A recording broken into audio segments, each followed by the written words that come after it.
Hakchangda dakfam tahanda sokhalliba wakhalda singjang yansinbagum kanna phawriba chaina una khangna kokhanba ngamdrabasu nushina pirang phawba irik macha amata taithopiba ngamdraba solaba thamoine adubu soliba thamoise nanga mana solanmane nangi kizaba meeting amana so pangal thokna pirang to taithokpa changsinbasu ngamkidre masamakna laktana inthorakpana thangzinbasu thingbiba kanthokpasu ngamdraba marini nang aigi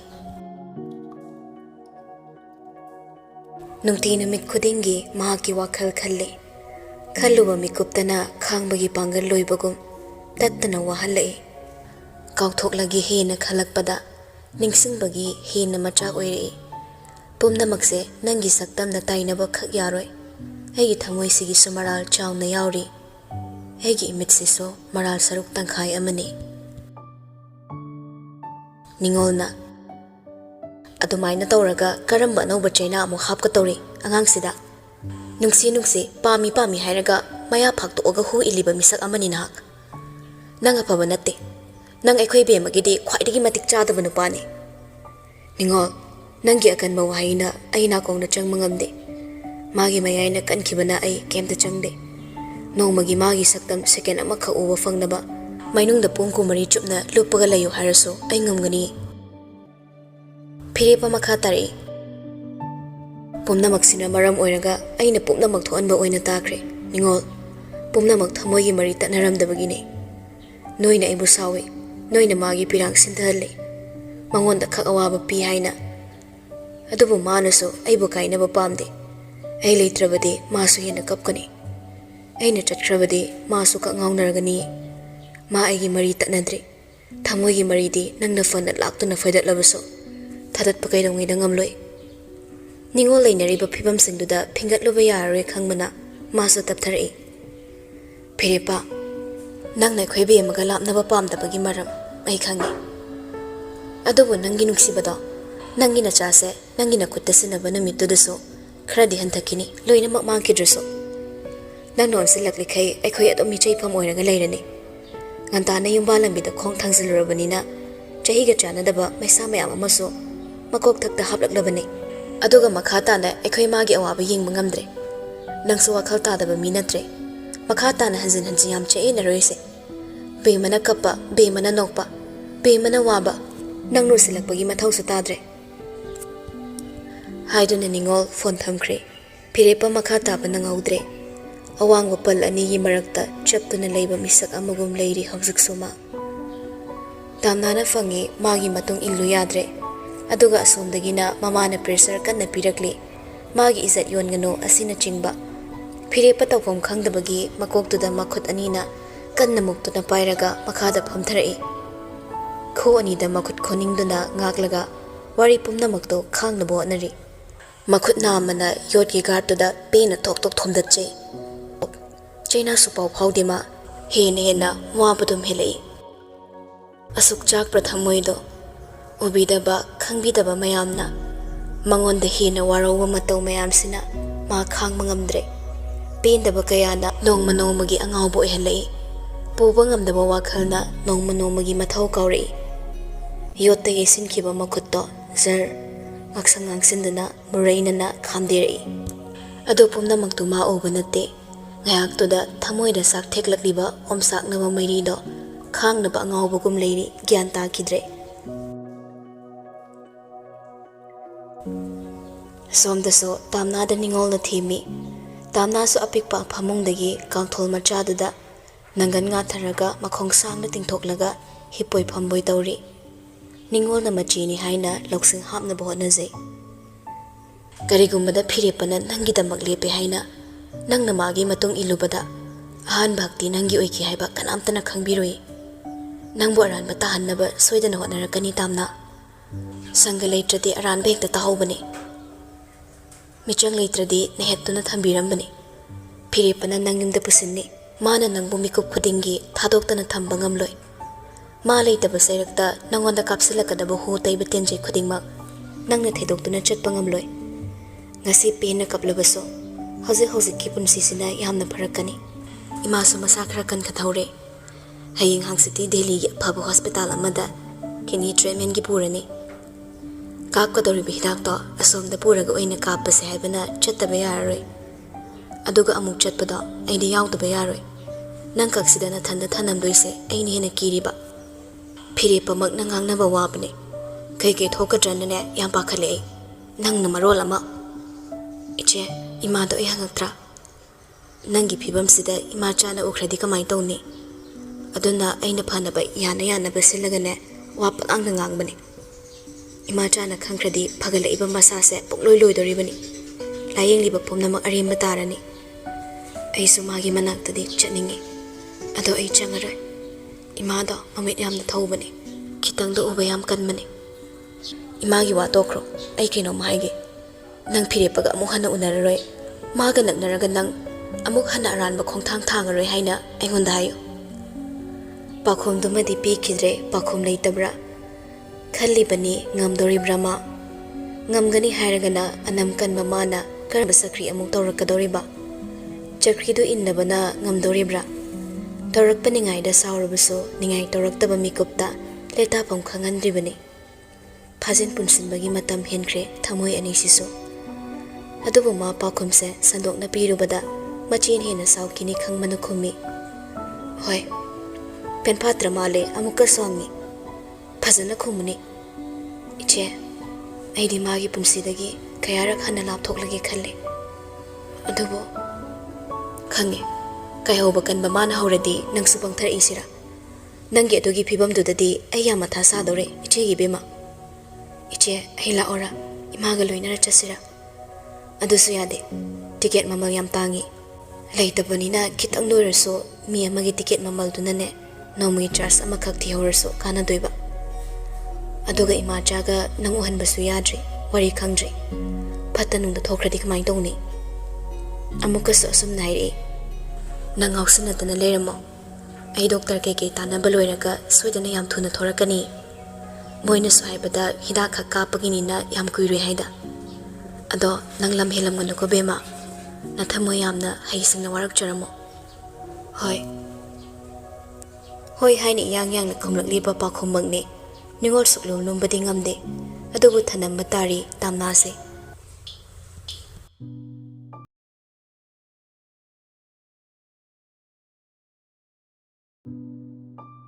Numit nini haukre phirepa masu tuminna leikre. Tamnada hanjin call tawraktuna mabu ningsi haiduna ningai tawraktre. Tamna wai ama sangadra khallaga mabu hena uninglakpagumna khoirang magi manakta laklaga mana sakri tawrakpada mayamna ukhraga kai khankini haina mi paisana leibaduna hena wakal pathabagum phawraklami. Onthoknasu layong kankhraboire nungshigi layong siso. Phirepagi mapaw tadabada malay taba ngamdre. Mayamna ngangmanbana khongpam handokhrabra amuk supuni nushire. Numittu ningol na mama puraga Delhi changadawba numitni. Anabagi ticket reserve oina tongana kakre. Thoina ningol thinma chatki tamnadi chatlamde. Thabadagi lotlibani machanupise makhoi mayam changduna. Arunba warisi khangkhrabadi natuna leiba thaba kari oiba haiduna lota yadabagi lotlibani. Mamaga machigana chatkibadagi hangbagum nungaitre. Thabuk mafamdai sungantan hale. Masa ngamde haiduna lipdok thorakle. Imung mangol motraso wai amuka hana sichillaga thong thingzillaga ka manung changlaga ngak hippi. Phone sumeli awabu pathabagumna ikang khangawdana photo haptaba account amadagi phirepana magi makut samaga chingaga Firepagi gari manungda hapagi video mate amakhakna wai side na leramle fuk hawalaga yengi share the 15k leramle comment off tawrami like na 295k ni lerami do angry masing ni yami post iriba caption duna ni mayam ne react tawrakli bado angry gi caption dana Mistress of Kanglasa Enterprises Director Yadaba Laite Selo Party Loini Yai Nupi Sumasak Haikat Tana Fazabam Loriba Aduga Open Idea House Kanse Tamnana phone park by the Mana Kangdavani Video sitting around the Tagalama video ni Video to Nupi Chopa Migi Mimsem Bada Hapchin Bapau Yaure Pasak Fazaba Sel Paiba Nupagi Pukchel Hairaga Mistress Ma Lona Tamaga Yumdana Nupi Yamna Ningzaba Sabagi Mimsni Maramdi Firepase yamna respected person oiriba machin tumkhalakliba businessman cum film producer aphawa masu oiribani tamna hina makok sakre makhoi ni gi warisi nongmata ing mathodo amate thokte da khalli masimang na oibatai ahal sini yadribase haina khanthazari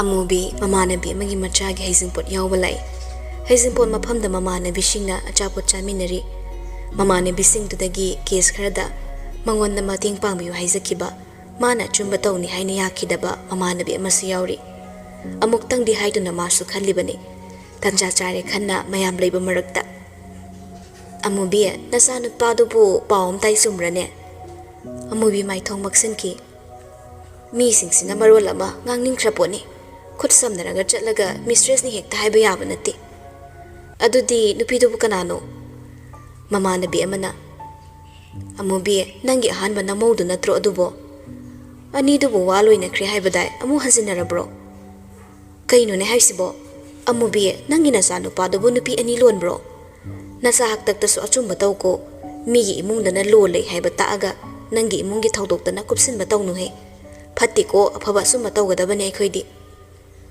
phagi oina haigi matagum hairakpo haida amubi kaibana mamai ngangsanjay matam pumnamakta wa sauna chauna ngangbi amubi ngasidi mamai non kalpa phaw ngamkidre masa haktakta masi pumnamakse thoktana bahaina mafana kanna machawa waraksabani mamang thodokta amubina surubu yaning kidaba leikhraso aron balamchat amachat le khangkhrabaso imung kairani haina machada mapurebada khanganda lona thamlakbani aduna kanamtada mana manamani naikidabani Mikuptuda ma tamnabu nungshibadi phawkre adubu hanzilaklabadi imong karani haina kizakibani suruga phiripaga khainabagi matangdadi tumina tokpa yaro heba ma khangi laikidraba imungni amubi maithongdo nomi nobi ukhinaba sembada wabam kuina leithaba tanbana thuna chatnaba pambai thirei wari hek tawbaga chatpaduso khangkini khanbana ngahakti phaminare aduga mayam ai kitang halamage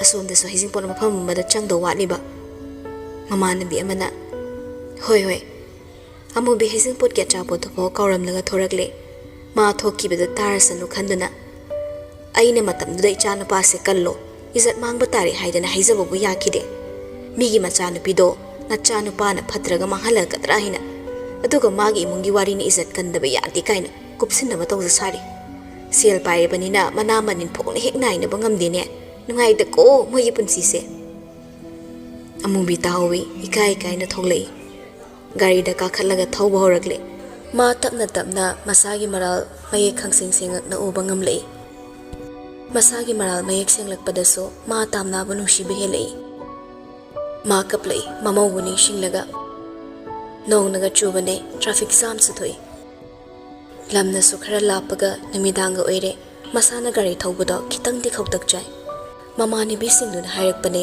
mana tamna chatkhiba iza solaktanaba lorsinkiba mayamduga ma pakhanda khanjinkhre tawbikhiba mayamdo lale khangasu izatna maruni khankibado mana migi machanupidubo kayam subo halluriba mangduna gari thauringe mamangda lakpa gari du hawdre horn hauna khongjilakpada khangpre khangna side ta jar thaijinki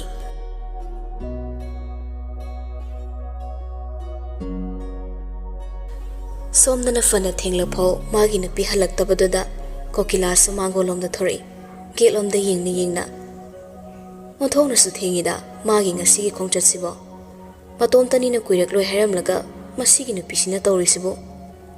Boris tara male. Ho hanu thangna khambandana tawrano. Imagi unsai bi malaba phibamduda labam te loe. Hairaga masu thongzil kanthoraklaga satki sofaduda phamthai. Kokila makhwang metlaga gate lomda yingli. Hai, pungse thenglabani ne. Nipan tarak tawrabani ne. Ai phone tawgese. Hairaga mamagi number da phone tawbada phirepana pai. Boris na. Tamo, ima halak minarabo. Som da khoi pabung na moi sai halak trena war tawri. Ima da masaga chana ba chayin pura laoi. Phirepa phone do pat kakthale. Gate ta gari thawzile. Phirepa gi ni gari do amubina thawkiba natte. Sumang du da khamaga kansilakli ba nong du da masado chot kisano nachung da tamna kumtharak laga gari gi thong do gam thingzile. Phukpa ngamdaba asauba nung ama yalaga thanglakba khongthang do. Phuk hagotuna lakpa obada. Mapam chani do kaidorabano haiduna ngai. Phirepa mangol chair da tapna kakhalai. Kokila changsilaga. Phirepa namadi. Phirepa chablekre. Masado machum tap tai. Kokila machana pagi phibam duda chingnaba sum helei. Machana pagi pambom duda makhut ani na pairaga mangon onsilale. Ipagi bungo nama kadai lehorage haibani. Boris meambe manak changsilaga. Tamo, imagi phone na tamo na pairang halaga tamo na imakrai thanamage. Phirepa magi phone do kokila da tapna pirei. Aduga Pabong se imagi phone se thamsilo. Imadi halaklarai. Kokila suai lawi piroina ba meeting na hairakli ba machagi wangang da Boris khakpre khangkrabani kokila na. Karino nang na harisibo namakrai chatki dawribano halakloi harisibo. Tamo, kaino tamo yaina haidubo imakrai chatki ge tamo. Phirepa na khumkida baduda kokila amukka sungai ngamda. Ipagi bungo ipana sarang halise nang amukta ko halo. Nama kadai lehorage nama kadai sakhrige. Pabong Boris ima amuk hanna yumsida halaklai. Ekhoi loine hundok lamaga chatkre. Hairaga kapkhalai kokila maningda masado khangan halli. Boris na mapabu ngakpirei masu kappe mayambagi wahida. Phirepa sumakhada khokhuda kullaga ngek pamthare. Ailanjare Pabong. Ainu se mabu yamna wahankre. Kokila kappi masado changpu wangamdabagom makhada tu tharakpada. Boris na amukka sungakpiraga masu pamthare. Kokila Phirepa yenglaga. Namado. Handaksi wakhal mangduna yam leibani. Namado wana dum ekoi hundok lamaga satkraba. Nama puraktrabadi nangne yumda halakpiyar. Nang namana halaktrabadi halakanu yadro. Kokila si hairaga Phirepa gi ngaksam gi collar do pairaga kanna chingkhalai. Phirepa su kapna hawalai. Kokila machanu pa bo laktana illaga. Chalo. Nang yumsida halakino. Chalo. Nama puraktribok sangakpiyar. Nama lorso. Nama tuna lorso. Phirepa mapagi fibam yengba ngamdre. Mapabu chena kolaga kapche. Boris su mayambaga mapaga pulapna kolaga kappi.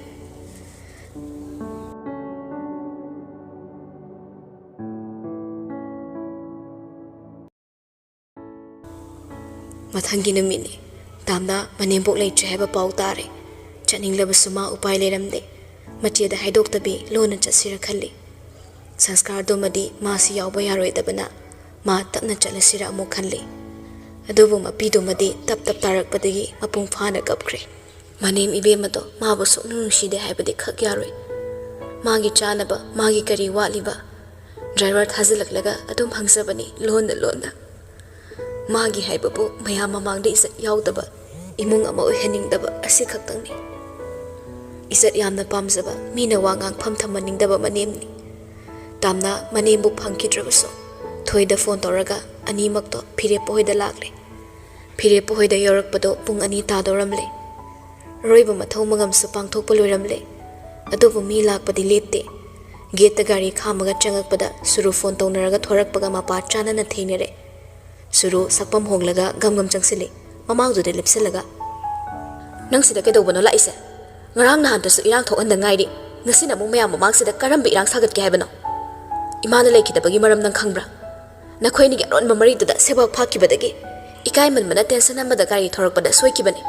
ꯑꯅꯧꯕ ꯏꯔꯥꯡ ꯑꯃꯨꯛ ꯁꯥꯒꯠꯂꯛꯑꯅꯨ ꯊꯣꯏ ꯅꯪ ꯆꯪꯒꯦꯁꯨ ꯆꯪꯉꯣ ꯃꯥꯗꯤ ꯃꯌꯥꯝ ꯃꯥꯡꯗ ꯄꯨꯁꯜꯂꯛꯄ ꯌꯥꯔꯣꯏ ꯊꯣꯏꯅ ꯁꯨꯔꯣ ꯂꯩꯈꯤꯗ꯭ꯔꯤꯁꯦ ꯅꯪ ꯈꯛꯀꯤ ꯅꯅꯦꯝꯄꯣꯛ ꯅꯠꯇꯦ ꯃꯥꯒꯤꯁꯨ ꯃꯅꯦꯝꯄꯣꯛꯅꯤ ꯃꯥꯒꯤꯁꯨ ꯏꯃꯨꯡ ꯃꯅꯨꯡꯅꯤ ꯁꯤꯗ ꯅꯪꯅ ꯊꯤꯡꯕꯒꯤ ꯃꯊꯧ ꯇꯥꯗꯦ ꯁꯨꯔꯨꯅ ꯃꯗꯨꯒꯤ ꯋꯥꯔꯤ ꯀꯅꯥꯝꯇꯅ ꯈꯪꯗꯦ ꯑꯗꯨꯒ ꯑꯩꯅ ꯌꯨꯝꯁꯤꯗ ꯂꯥꯛꯈꯤꯕꯁꯨ ꯁꯤꯒꯤ ꯋꯥꯔꯤꯁꯦ ꯑꯩ ꯈꯪꯗꯦ ꯌꯨꯝꯁꯤꯗ ꯑꯩꯅ ꯂꯥꯛꯈꯤꯕꯗ ꯃꯥ ꯂꯩꯔꯝꯗꯦ ꯁꯤꯔ ꯐꯥꯎꯕ ꯏꯃꯥꯒꯤ ꯊꯋꯥꯏꯅ ꯄ꯭ꯔꯛ ꯄ꯭ꯔꯛ ꯆꯥꯛꯀꯗꯕ ꯊꯕꯛ ꯇꯧꯍꯟꯅꯤꯡꯗꯦ ꯇꯥꯝꯅꯥꯗ ꯑꯃꯨꯛ ꯌꯦꯡꯂꯒ ꯅꯪꯅ ꯏꯃꯥꯁꯦ ꯅꯨꯡꯁꯤꯕ ꯇꯥꯔꯒꯗꯤ ꯌꯨꯝꯁꯦ ꯊꯥꯗꯣꯛꯑꯒ ꯌꯥꯝ ꯊꯨꯅ ꯆꯠꯄꯤꯈ꯭ꯔꯣ ꯃꯤ ꯌꯥꯝ ꯇꯤꯟꯗꯧꯔꯤ ꯃꯤꯒꯤ ꯃꯥꯡꯗ ꯏꯀꯥꯏꯖꯩ ꯄ꯭ꯂꯤꯖ ꯑꯩ ꯈꯨꯔꯨꯝꯗꯅ ꯍꯥꯏꯔꯁꯨ ꯍꯥꯏꯖꯔꯒꯦ ꯅꯪ ꯍꯦꯛ ꯆꯪꯉꯛꯄꯗ ꯃꯌꯥꯝꯅ ꯋꯥꯍꯪ ꯃꯅꯝ ꯃꯅꯝ ꯅꯣꯁꯤꯜꯂꯛꯑꯅꯤ ꯏꯃꯥꯒꯤ ꯋꯥꯔꯤ ꯇꯣꯛꯈ꯭ꯔꯒ ꯅꯪꯒꯤ ꯋꯥꯔꯤꯗ ꯂꯥꯛꯑꯅꯤ ꯑꯩ ꯑꯗꯨ ꯄꯥꯝꯗꯦ ꯏꯃꯨꯡꯒꯤ ꯃꯤ ꯑꯃꯇꯅꯁꯨ ꯄꯥꯝꯃꯣꯏ ꯁꯤꯔꯕ ꯃꯇꯨꯡ ꯐꯥꯎꯕ ꯏꯃꯥꯅ ꯄꯥꯝꯗꯕ ꯊꯕꯛ ꯁꯨꯝ ꯊꯣꯛꯂꯛꯄ ꯄꯥꯝꯗ꯭ꯔꯦ ꯊꯣꯏꯅ ꯁꯨꯔꯨꯕ ꯅꯝꯈꯥꯏꯔꯒ ꯆꯠꯀꯦ ꯇꯧꯏ ꯇꯥꯝꯅꯥꯅ ꯈꯥꯝꯃꯛꯏ ꯊꯣꯏ ꯃꯥꯅ ꯍꯥꯏꯁꯦ ꯆꯨꯝꯃꯦ ꯃꯤꯅ ꯑꯩ ꯎꯔꯒ ꯑꯅꯧꯕ ꯋꯥꯔꯤ ꯑꯃꯃꯨꯛ ꯁꯥꯟꯅꯅꯕꯒꯤ ꯃꯔꯝ ꯑꯣꯏꯔꯅꯤ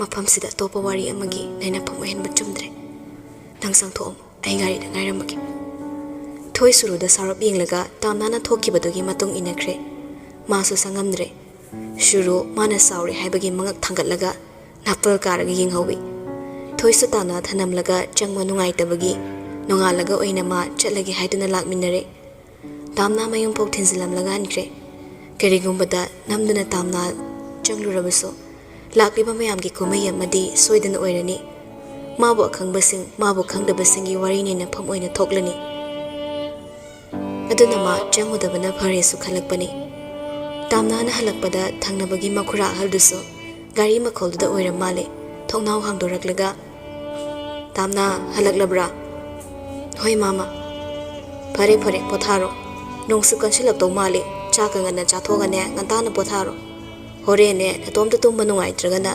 ꯅꯅꯦꯒ ꯁꯤꯗ ꯇꯨꯝꯒꯦꯁꯨ ꯂꯥꯛꯑꯣꯀꯣ ꯌꯥꯅꯤꯗ ꯃꯥꯃꯥ ꯀꯩꯁꯨ ꯀꯥꯏꯗꯤꯌꯦ ꯀꯤꯔꯒ ꯍꯥꯏꯔꯛꯑꯒꯦ ꯏꯅꯦꯗ ꯐꯣꯟ ꯇꯧꯔꯛꯀꯦ ꯐꯔꯦ ꯐꯔꯦ ꯆꯠꯂꯣ ꯆꯠꯂꯣ ꯆꯪꯉꯣ ꯇꯥꯝꯅꯥꯅ ꯆꯪꯈꯤꯕ ꯉꯥꯏꯔꯒ ꯑꯍꯜꯗꯨꯁꯨ ꯊꯣꯡꯅꯥꯎ ꯊꯤꯡꯖꯤꯟꯈ꯭ꯔꯦ ꯌꯨꯝꯒꯤ ꯊꯕꯛ ꯏꯪꯈꯥꯡ ꯂꯣꯏꯁꯤꯜꯂꯒ ꯂꯥꯏꯗꯣꯛꯁꯨ ꯀꯠꯊꯣꯛꯈꯤꯗꯨꯅ ꯆꯥꯛ ꯈꯔ ꯀꯥꯝꯈꯠꯈ꯭ꯔꯦ ꯀꯌꯥꯗꯤ ꯆꯥꯅꯤꯡꯗ꯭ꯔꯕꯅꯤ ꯑꯗꯨꯕꯨ ꯍꯤꯗꯥꯛ ꯆꯥꯗꯧꯕ ꯂꯩꯕꯅꯤꯅ ꯆꯥꯛꯈꯣꯝ ꯑꯃꯇꯪꯗꯤ ꯆꯥꯁꯤꯟꯅꯕ ꯆꯨꯝꯒꯅꯤ ꯈꯟꯕꯅꯤ ꯏꯟꯁꯥꯡꯗ ꯊꯣꯡꯗ꯭ꯔꯦ ꯑꯃꯨꯕꯤꯗꯣ ꯃꯥꯒꯤꯁꯨ ꯃꯅꯦꯝꯅꯤ ꯑꯗꯨꯅ ꯃꯥꯅꯁꯨ ꯅꯨꯡꯁꯤꯕꯅꯤꯅ ꯌꯥꯗ ꯉꯥꯔꯤ ꯃꯆꯦꯠ ꯑꯃꯐꯥꯎ ꯇꯪꯕ ꯇꯜꯂꯝꯃꯤ ꯊꯨꯝꯒ ꯇꯣꯠꯂꯒ ꯆꯥꯛꯈꯣꯝ ꯑꯅꯤ ꯆꯥꯁꯤꯟꯈ꯭ꯔꯦ ꯑꯗꯨꯒ ꯀꯣꯜ ꯂꯨꯈꯥꯛ ꯂꯣꯏꯁꯤꯜꯂꯝꯂꯒ ꯃꯅꯤꯡꯊꯣꯡꯗꯣ ꯄꯨꯅꯥ ꯆꯦꯠꯅ ꯂꯣꯠꯁꯤꯜꯂꯝꯃꯒ ꯀꯥꯗ ꯆꯪꯉꯛꯏ ꯅꯣꯡꯅꯒ ꯆꯨꯕꯅ ꯉꯟꯇꯥꯅ ꯐꯃꯨꯡ ꯀꯥꯈꯠꯂꯦ ꯅꯣꯡꯒ ꯃꯩꯒ ꯃꯔꯤ ꯂꯩꯅꯕꯒꯨꯝ ꯅꯣꯡꯅ ꯀꯟꯁꯤꯜꯂꯛꯄꯗ ꯃꯩꯁꯨ ꯃꯨꯠꯈ꯭ꯔꯦ ꯇꯥꯝꯅꯥ ꯐꯣꯟꯗꯣ ꯊꯥꯟꯒꯠꯂꯒ ꯍꯧꯒꯠꯂꯨꯔꯒ ꯂꯦꯝꯇꯟꯗꯨꯃ ꯃꯩꯔꯤ ꯄꯤꯛꯅ ꯆꯨꯈꯠꯇꯨꯅ ꯌꯨꯝꯌꯥꯏꯗ ꯊꯝꯈ꯭ꯔꯦ ꯇꯨꯝꯕꯅꯗꯤ ꯌꯥꯗ꯭ꯔꯕꯅꯤꯅ ꯑꯃꯗ ꯑꯃꯨꯛ ꯆꯦꯞ ꯑꯃꯗ ꯑꯃꯨꯛ ꯑꯣꯟ ꯇꯧꯔꯒ ꯂꯩꯔꯤ ꯇꯞꯊꯔꯛꯄ ꯅꯣꯡꯂꯛꯇ ꯍꯧꯕ ꯃꯈꯣꯜ ꯑꯃ ꯃꯄꯥꯟꯂꯣꯝꯗꯒꯤ ꯇꯥꯔꯛꯄꯗ ꯎꯏꯁꯤꯜꯂꯝꯕ ꯃꯃꯤꯠꯇꯣ ꯈꯪꯄꯥꯡ ꯄꯥꯡꯊꯣꯔꯛꯏ ꯀꯤꯕꯅꯁꯨ ꯂꯣꯏꯔꯦ ꯃꯃꯤꯠ ꯃꯅꯥ ꯂꯪꯇ꯭ꯔꯤꯛ ꯀꯔꯤꯕꯨ ꯑꯣꯏꯔꯤꯕ ꯈꯜꯂꯛꯏ ꯄꯨꯡꯗꯨ ꯌꯦꯡꯕꯗꯁꯨ 10:30 ꯈꯔ ꯍꯦꯜꯂꯛꯄ ꯇꯥꯟꯖꯥ ꯑꯣꯏꯔꯝꯂꯦ ꯐꯣꯟꯒꯤ ꯃꯩꯉꯥꯜ ꯑꯃꯅ ꯁꯠ ꯂꯥꯎꯅ ꯉꯥꯟꯈꯤꯕꯗꯣ ꯊꯣꯡꯅꯥꯎꯒꯤ ꯑꯍꯣꯕ ꯃꯆꯦꯠꯇꯒꯤ ꯇꯥꯝꯅꯥꯅ ꯎꯈ꯭ꯔꯦ ꯇꯞꯅ ꯍꯧꯒꯠꯂꯛꯂꯒ ꯊꯣꯡꯅꯥꯎ ꯑꯍꯣꯕꯗꯒꯤ ꯀꯅꯥꯅ ꯎꯕ ꯐꯪꯕ꯭ꯔꯥ ꯌꯦꯡꯒꯦ ꯈꯟꯅ ꯆꯦꯞꯊꯔꯒ ꯎꯅꯕ ꯍꯣꯠꯅꯩ ꯃꯩꯗꯨꯁꯨ ꯇꯥꯟꯖꯥ ꯆꯥꯅ ꯁꯠ ꯍꯦꯛ ꯂꯥꯛꯄꯗꯩ ꯑꯇꯩ ꯀꯅꯥ ꯑꯣꯏꯔꯝꯗ꯭ꯔꯦ ꯐꯤꯔꯦꯞꯄ ꯅꯣꯡꯅ ꯄꯨꯔꯨꯠ ꯂꯨꯞꯄ ꯇꯨꯜꯁꯤꯕꯣꯡ ꯃꯃꯥꯡꯗꯨꯗ ꯂꯦꯞꯄ ꯂꯩꯔꯤꯕꯗꯨ ꯎꯔꯦ ꯃꯈꯣꯟꯗꯨꯅ ꯃꯥꯅ ꯇꯨꯁꯤꯜꯂꯨꯕꯒꯤ ꯃꯈꯣꯜ ꯑꯣꯏꯕꯖꯥꯠꯅꯤ ꯃꯩꯒꯤ ꯃꯩꯉꯥꯜꯗꯨꯗ ꯑꯄꯧꯕ ꯅꯣꯡꯅ ꯀꯨꯡꯅ ꯀꯨꯡꯅ ꯖꯔ ꯖꯔ ꯍꯩꯊꯔꯛꯄꯗꯨꯁꯨ ꯃꯌꯦꯛ ꯁꯦꯡꯅ ꯎꯔꯛꯏ ꯐꯤꯔꯦꯞꯄ ꯃꯥꯒꯤ ꯐꯤꯕꯝꯗꯨꯃꯛꯅꯤ ꯀꯟꯁꯤꯜꯂꯛꯂꯤꯕ ꯅꯣꯡꯒꯤ ꯐꯤꯕꯝꯃꯛꯅꯤ ꯇꯥꯝꯅꯥ ꯃꯁꯥꯗ ꯐꯤ ꯃꯆꯥꯗꯨꯕ ꯏꯟꯁꯤꯜꯂꯒ ꯊꯣꯡꯒꯤ ꯄꯨꯅꯥ ꯁꯠ ꯍꯥꯡꯂꯒ ꯐꯤꯔꯦꯞꯄꯕꯨ ꯀꯧꯗꯨꯅ ꯊꯣꯔꯛꯏ ꯅꯨꯡꯁꯤꯕ ꯃꯥꯒꯤ ꯑꯁꯨꯛ ꯍꯣꯡꯕ ꯐꯤꯕꯝꯗꯨꯗ ꯇꯞꯅ ꯆꯠꯄ ꯐꯥꯎ ꯉꯥꯏꯉꯝꯗ ꯁꯨꯃꯥꯡ ꯇꯥꯅ ꯆꯦꯟꯊꯔꯛꯏ ꯐꯤꯔꯦꯞꯄ ꯀꯩꯅꯣ ꯅꯣꯡꯂꯛꯁꯤꯗ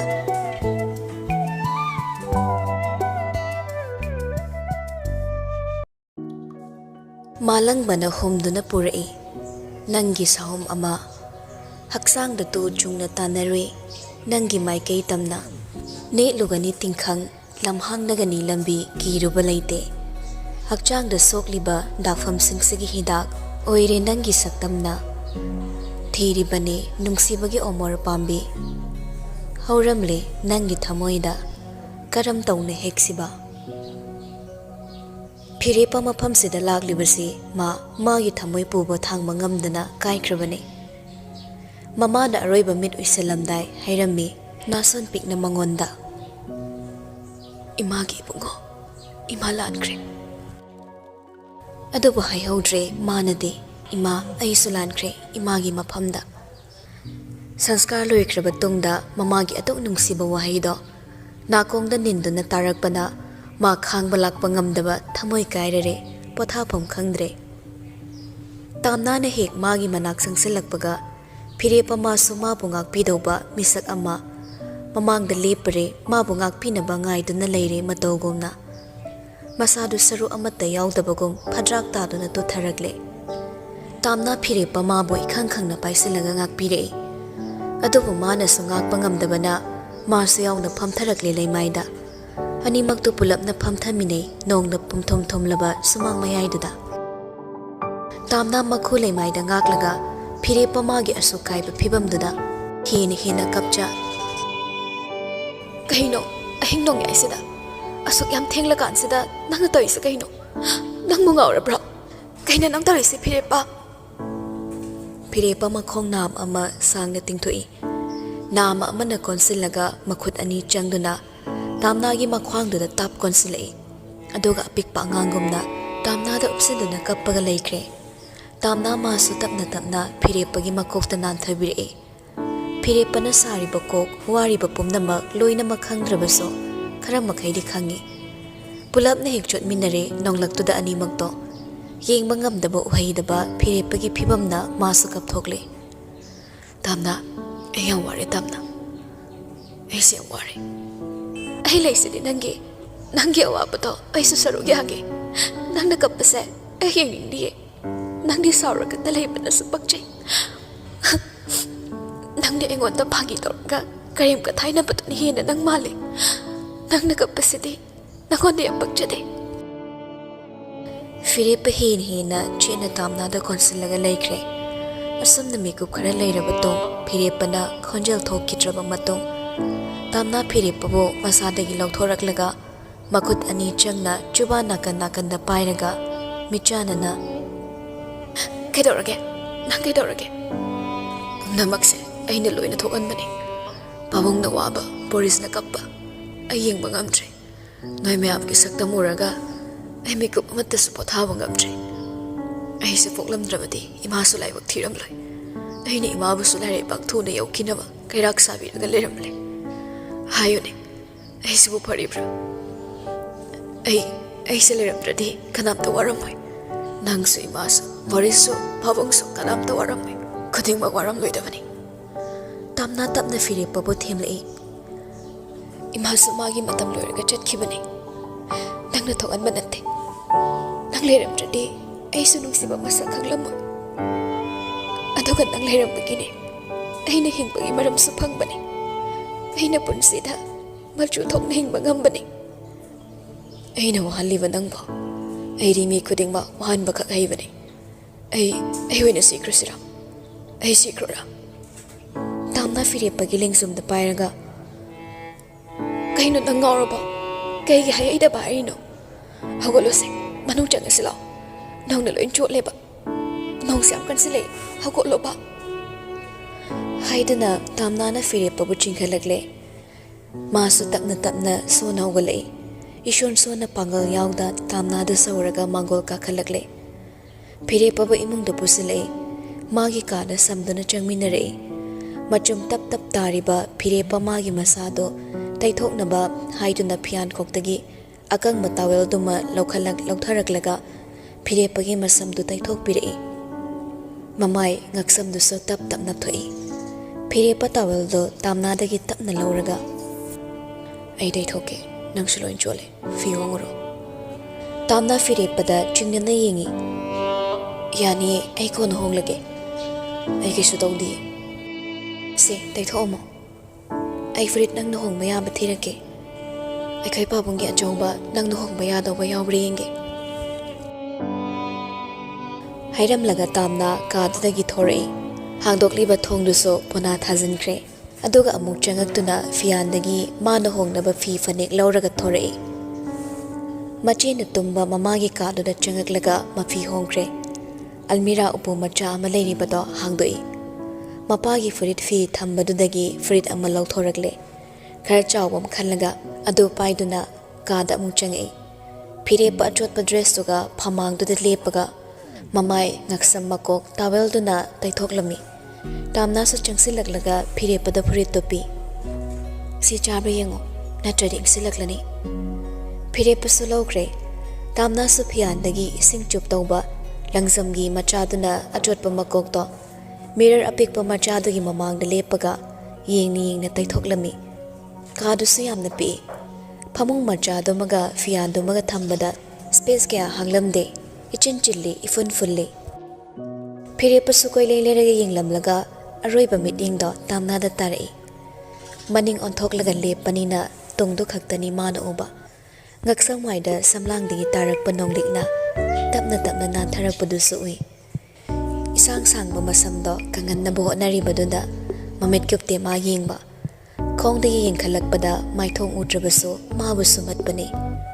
Mikupsida ningsinglai adu ngai ningthau palingi matamda ningthen kaya konungi achoba thaugai puba kaya khudum channaba ahingda liber oina thabi sagen bising. Magi irai lai thokpa punsi lanphamda nongdambana liber oina tharakpi magi thamoiba phajindaubi lairembi amara chingnerai. Tamna su firepada furit to hongba thokraba haidana khangli helexilakbani. Yamna thuna firepana naksilambana mathanungda pulap hilaiki masa pumbado.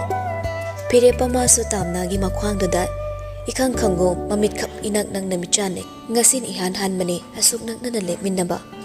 Tamnagi mipaina holakliba sorgi makholduna hina firepa mangonda nungsi sapu amana kanna humjilakpagum mihulgi dak dak songba khonjelna nilai. Ingan ngana michana zaramba anido.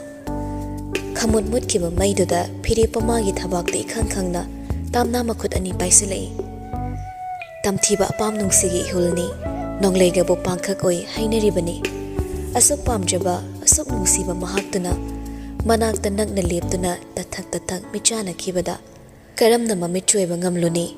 Aranba khongthang oi kini khan numit chupa ama jaksina thangsaba khongthang do yamna laina mikup amadasu thogai biki. Kansilaklaba nonglikna jinga mathakta tarakpagi khonjelna ininilli. Apikpa laira khangpoksangdo musi maingal lakta thamoi aniso amatta oikido. Khingakliba mobile gi vibration khak oiba ringtone duso nongliki makholna takidre amatta so.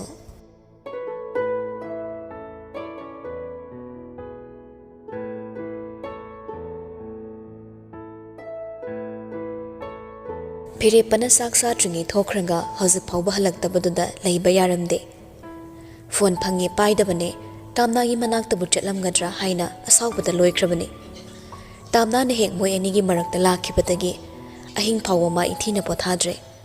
Tamna se firepanaga khanjabane firepa se mana chingduna pokhidra haina mahusa mana tamnadagi chingthorakkibagumna ngasi nahongdana ningsinglai numitto. Firepana kauduna suruga unai. Master loiraba tongda masa masagi profession ihan hana paina bahorakpa matamdani. Surusu suti thorakpaga firepana suti thorakpaga matamdani.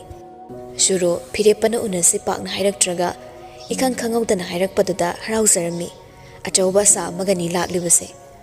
Anidu hek unabaga wari hek hongnade atopa awanungai lairik tambagi journey gi matangda wari sanai. Coffee amamam thaklaga adugi matung firepana tapna wa hongdorei. Wase mayek singnadradi nungaiti haidana aina nanga unaba pambane. Nanga igagi maraktabu mayek singdaba leibrani. Hozikti nang ay mating loin charani. Firepa, nanga igi relationship continue to wayaba matam oire. Firepa tapna. Suro, college matam da ikhoy ni iheng sing tami faude. Makata na khangna kumsa aikibado nakoy na ay nanganak na mapamdabangini. Suru sapam khangan hanjilakle firepa magi apambado khanganingba na makhatare. Nangsu khangiduni ay luonga mamisak amane. Makhata na ay nangaloina basu pamde. Matamduda ay nawapong na manghaikibadabagi maramdi nangna difting khara tawbaduda career mangadrana khanbane. Ay na chapsawa pa kumpikidabasu nangna amu wantha amu hospitalize tawbana haiba chumde khankibane. Hawzikti wakal fasana khantaba ngamnare natra. Aduna hawdokpa matam chare khanbane.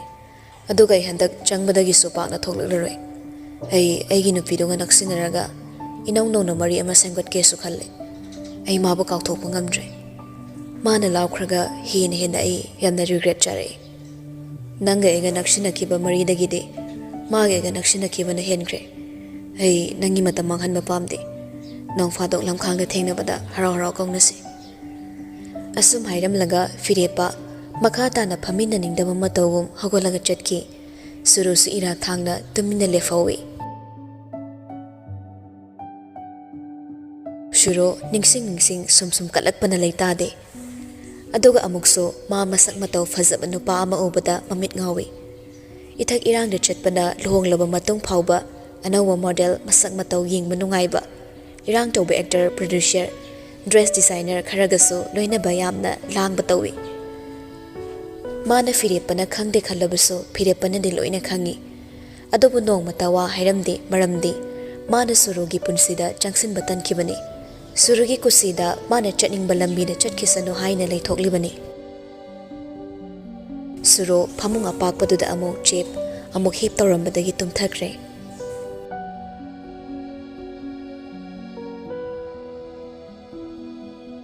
ꯅꯣꯡꯉꯥꯜꯂꯝꯗꯥꯏ ꯄꯨꯡ 3 ꯈꯔ ꯍꯦꯜꯂꯛꯄ ꯑꯗꯨꯋꯥꯏꯅꯤ ꯇꯥꯝꯅ ꯑꯆꯣꯠꯄ ꯃꯁꯝꯗꯣ ꯀꯪꯐꯥꯠꯇ ꯇꯨꯝꯈꯤꯕꯒ ꯃꯀꯣꯛꯇꯣ ꯍꯝꯂꯛꯏ ꯆꯤꯛꯏ ꯑꯗꯨꯅ ꯃꯤꯀꯞ ꯊꯣꯔꯛꯂꯦ ꯃꯁꯝꯗꯣ ꯃꯈꯨꯠ ꯅꯥꯝꯃꯅ ꯅꯥꯆꯦꯞ ꯑꯣꯏꯅ ꯁꯥꯡꯅ ꯍꯥꯏꯗꯣꯛꯂꯒ ꯀꯪꯍꯟꯅꯕ ꯍꯣꯠꯅꯩ ꯐꯤꯔꯦꯞꯄꯗꯤ ꯍꯧꯖꯤꯛꯁꯨ ꯐꯃꯨꯡ ꯃꯆꯥꯗꯨꯗ ꯅꯤꯡꯉꯥꯏꯗꯅ ꯇꯨꯝꯂꯤ ꯅꯨꯃꯤꯠ ꯃꯁꯤꯡ ꯌꯥꯝꯃꯕꯅꯤ ꯃꯥꯗꯤ ꯇꯨꯝꯕ ꯆꯥꯕ ꯃꯊꯣꯡ ꯃꯔꯝ ꯈꯪꯂꯛꯇꯕ ꯇꯥꯝꯅꯥꯁꯨ ꯍꯧꯒꯠꯂꯛꯂꯒ ꯃꯁꯝꯗꯨ ꯀꯪꯍꯟꯅꯕ ꯁꯨꯝ ꯄꯥꯏꯔꯝꯕꯗꯒꯤ ꯆꯞ ꯑꯃꯨꯛ ꯃꯈꯨꯠ ꯂꯦꯞꯄꯒ ꯃꯪꯗꯨꯅ ꯂꯩꯈ꯭ꯔꯦ ꯉꯥꯏꯍꯥꯛ ꯃꯤꯀꯨꯞ ꯈꯔ ꯇꯔꯪ ꯑꯃꯗ ꯂꯩꯔꯝꯕꯗꯩ ꯐꯤꯔꯦꯞꯄꯗ ꯑꯃꯨꯛ ꯑꯣꯟꯁꯤꯜꯂꯒ ꯌꯦꯡꯂꯛꯂꯝꯃꯤ ꯐꯤꯔꯦꯞꯄ ꯃꯥꯒꯤ ꯃꯨꯁꯤꯟ ꯃꯨꯕ ꯄꯤꯁꯨꯝ ꯁꯥꯡꯇꯛ ꯇꯧꯕ ꯂꯥꯏꯕꯛ ꯅꯥꯇꯣꯟ ꯁꯨꯃꯥꯡ ꯆꯤꯝꯕꯥꯜ ꯀꯟ ꯂꯥꯎꯕ ꯆꯩꯔꯣꯡ ꯑꯗꯒꯤ ꯈꯧꯔꯤ ꯎꯇꯣꯡ ꯂꯣꯏꯅꯃꯛ ꯍꯦꯛ ꯁꯨꯝꯃꯠꯂꯤ ꯍꯥꯏꯕꯗꯨꯅꯤ ꯄꯪꯊꯩ ꯃꯥ ꯇꯔꯪ ꯆꯠꯂꯤ ꯊꯥꯒꯩ ꯁꯦꯡꯅ ꯁꯛꯇꯝꯗ ꯎꯕꯗ ꯋꯥꯈꯜ ꯈꯟꯊꯕ ꯉꯝꯗꯕꯈꯩ ꯁꯨꯝꯈꯤ ꯃꯇꯝ ꯑꯃꯗ ꯐꯪꯅꯤꯡꯅ ꯐꯪꯈꯤꯗꯕ ꯅꯤꯔꯁꯨ ꯄꯤꯕꯤꯈꯤꯗꯕ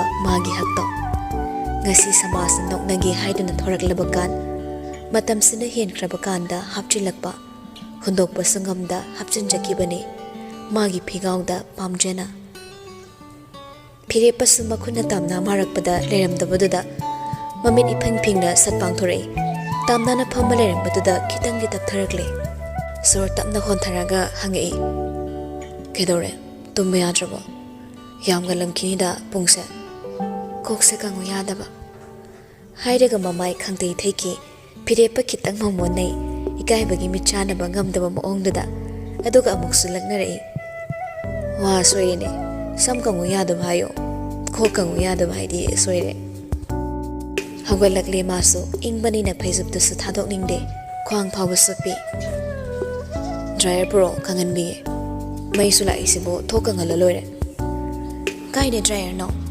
ꯂꯥꯏꯔꯕꯤ ꯄꯥꯅꯤꯡꯊꯧꯒꯤ ꯄ꯭ꯔꯤꯟꯁꯦꯁꯅꯤꯅ ꯗ꯭ꯔꯥꯏꯌꯔꯁꯨ ꯂꯩꯇꯦ ꯐꯦꯟꯁꯨ ꯂꯩꯇꯦ ꯑꯝꯇ ꯍꯦꯛ ꯂꯩꯇꯦ ꯑꯩꯗꯤ ꯂꯩꯁꯤꯗꯤ ꯑꯝꯇ ꯂꯩꯇꯦ ꯀꯥꯏꯅ ꯇꯨꯡ ꯑꯣꯟꯁꯤꯜꯂꯛꯑꯣꯅꯦ ꯑꯗꯨꯗꯤ ꯀꯩꯒꯤ ꯃꯟꯇ꯭ꯔ ꯑꯃ ꯇꯧꯒꯦ ꯁꯝ ꯀꯪꯍꯟꯅꯕ ꯌꯥꯔꯅꯤ ꯅꯪ ꯇꯨꯝꯃꯣ ꯐꯤꯔꯦꯞꯄ ꯇꯥꯝꯅꯥꯒꯤ ꯄꯥꯝꯕꯣꯝꯗꯣ ꯁꯠ ꯄꯥꯏꯔꯒ ꯃꯅꯤꯡ ꯑꯣꯟꯊꯣꯛꯎ ꯃꯇꯥꯒꯨꯝ ꯏꯪꯒꯤꯠ ꯇꯧꯏ ꯇꯥꯝꯅꯥꯁꯨ ꯃꯅꯤꯡ ꯑꯣꯟꯊꯣꯛꯏ ꯐꯤꯔꯦꯞꯄ ꯃꯈꯨꯠ ꯈꯨꯠꯁꯥꯁꯤꯡꯗꯨꯅ ꯄꯥꯏꯔꯒ ꯇꯥꯝꯅꯥꯒꯤ ꯃꯁꯝꯗꯣ ꯈꯔ ꯁꯟꯗꯣꯛꯀꯨꯝꯅ ꯃꯈꯨꯠꯅ ꯐ꯭ꯔꯪ ꯇꯞꯂꯤ ꯀꯟꯊꯣꯛꯇꯨꯅ ꯄꯥꯏꯗꯨꯅ ꯁꯥꯟꯅꯕꯤꯔꯝꯃꯤ ꯆꯤꯛꯂꯤꯕ ꯃꯀꯣꯛꯇꯨꯗꯁꯨ ꯃꯁꯥꯖ ꯇꯧꯕꯤꯔꯛꯏ ꯄꯥꯏꯕꯣꯏ ꯅꯝꯕꯣꯏ ꯐꯃꯨꯡꯗꯩ ꯀꯨꯝꯊꯈ꯭ꯔꯒ ꯐꯤꯌꯥꯟꯗꯒꯤ ꯐꯗꯤ ꯑꯀꯪꯕ ꯃꯌꯥꯜꯂꯝꯃꯤꯗꯣ ꯑꯃꯨꯛ ꯂꯧꯔꯒ ꯇꯩꯊꯣꯛꯄꯤꯔꯝꯃꯤ ꯁꯨꯛꯂꯦꯞ ꯂꯦꯞꯇꯕ ꯅꯣꯡꯗꯣ ꯍꯧꯖꯤꯛꯁꯨ ꯄꯗ꯭ꯔꯠ ꯇꯥꯔꯛꯂꯤ ꯗ꯭ꯔꯤꯡꯒ ꯃꯊꯛꯇ ꯃꯈꯣꯜ ꯇꯥꯔꯤ ꯏꯆꯤꯛ ꯆꯤꯛꯄ ꯑꯍꯤꯡꯗꯨꯗ ꯑꯅꯤꯗꯣ ꯉꯔꯪ ꯋꯥꯔꯤ ꯆꯠꯊꯩ ꯁꯣꯏꯗꯅ ꯅꯥꯕ ꯇꯥꯔꯦ ꯅꯁꯥꯗꯣ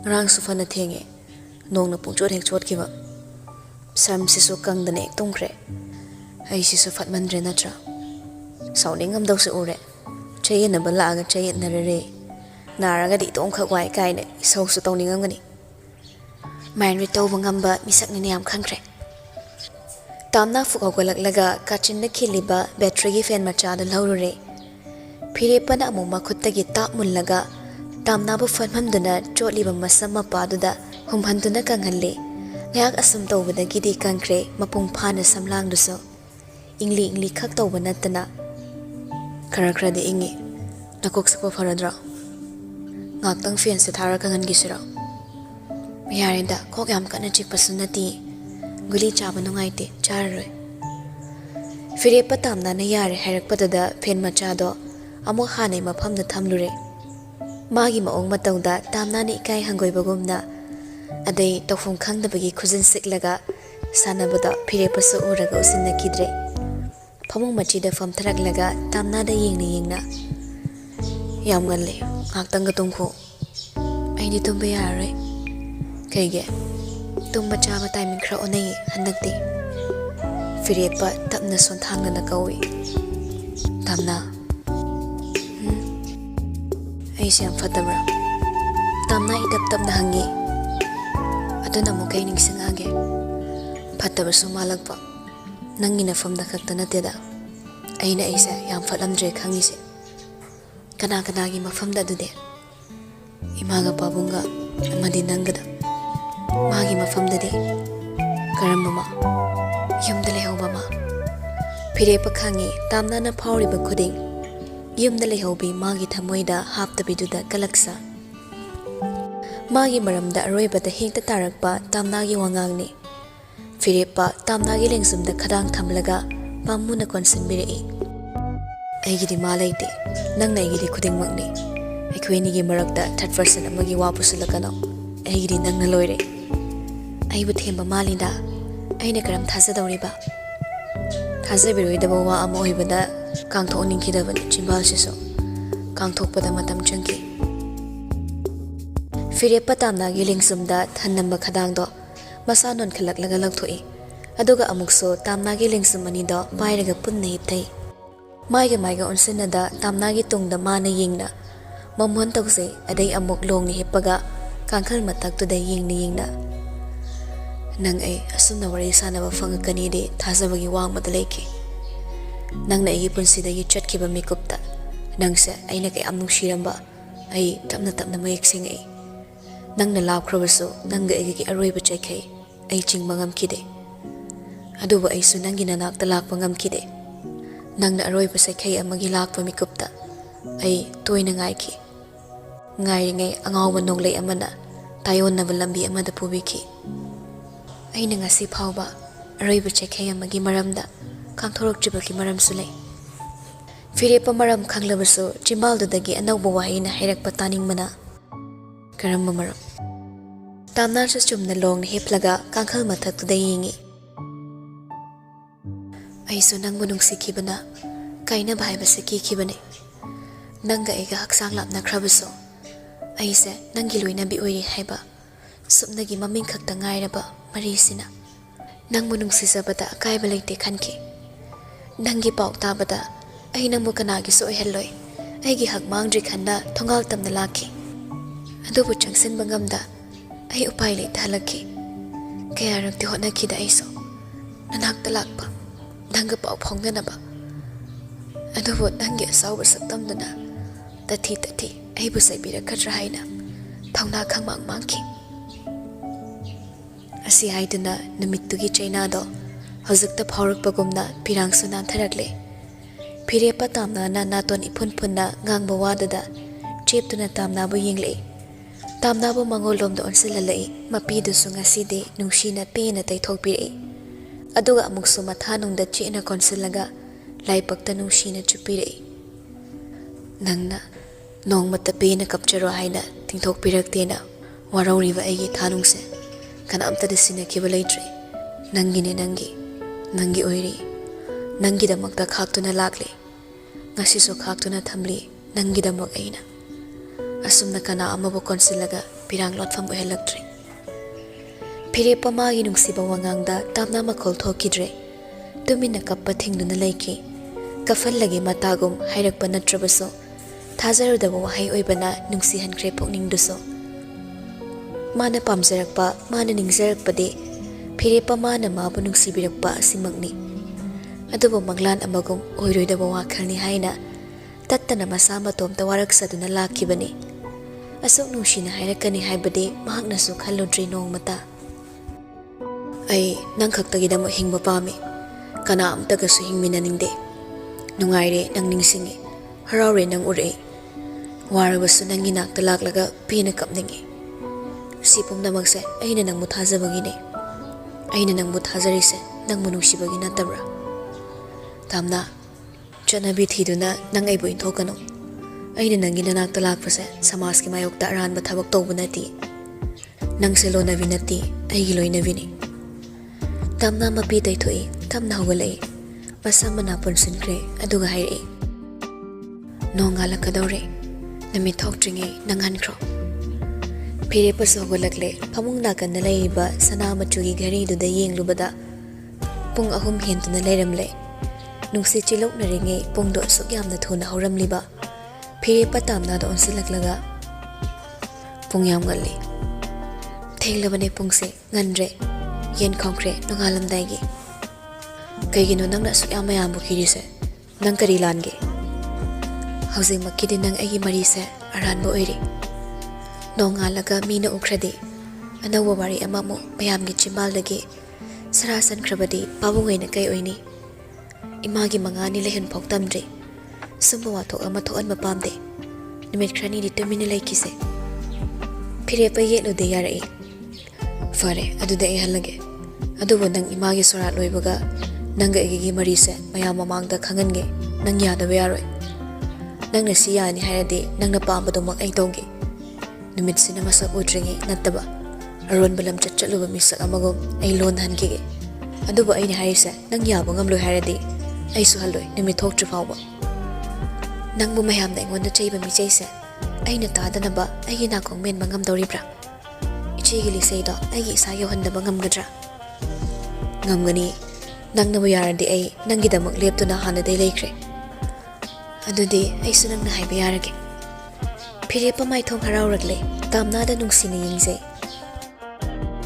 nang na khangdawagi wani ay di kuire nang gidamak hingkiba adubo lona hingba so pamde phone na nang se ay gini hayna takpagi matam su yore nang ni yadabagi ay su tumin na laybani handak so ay na yadradi nang tumin layki gadra hauzikti ay na tumin laybagi matam su ay dre ichana waraw kini tamna famung day kumtharagle mi hawan naraglani nanghankro phire pasu phamang dagi kumtharagle chair atek paduda yalama purito kangbri yengi kangphatri achum da badi loikre aduli doktor paduda pabongi pris adum litkro sidi kangri thanamo ai hing suramage phire pasu tamna na harak pado yarammi phone su pai khale screen ngalak paduda chongthorakli be miss call mayam do ma yengludre satmuthatki phire panaka dagi thorak pado tamna samatung inaragle thongsal kan thoklamdai tamna da laisilai nakna changsilaklaga laibakta nungshina chupirakle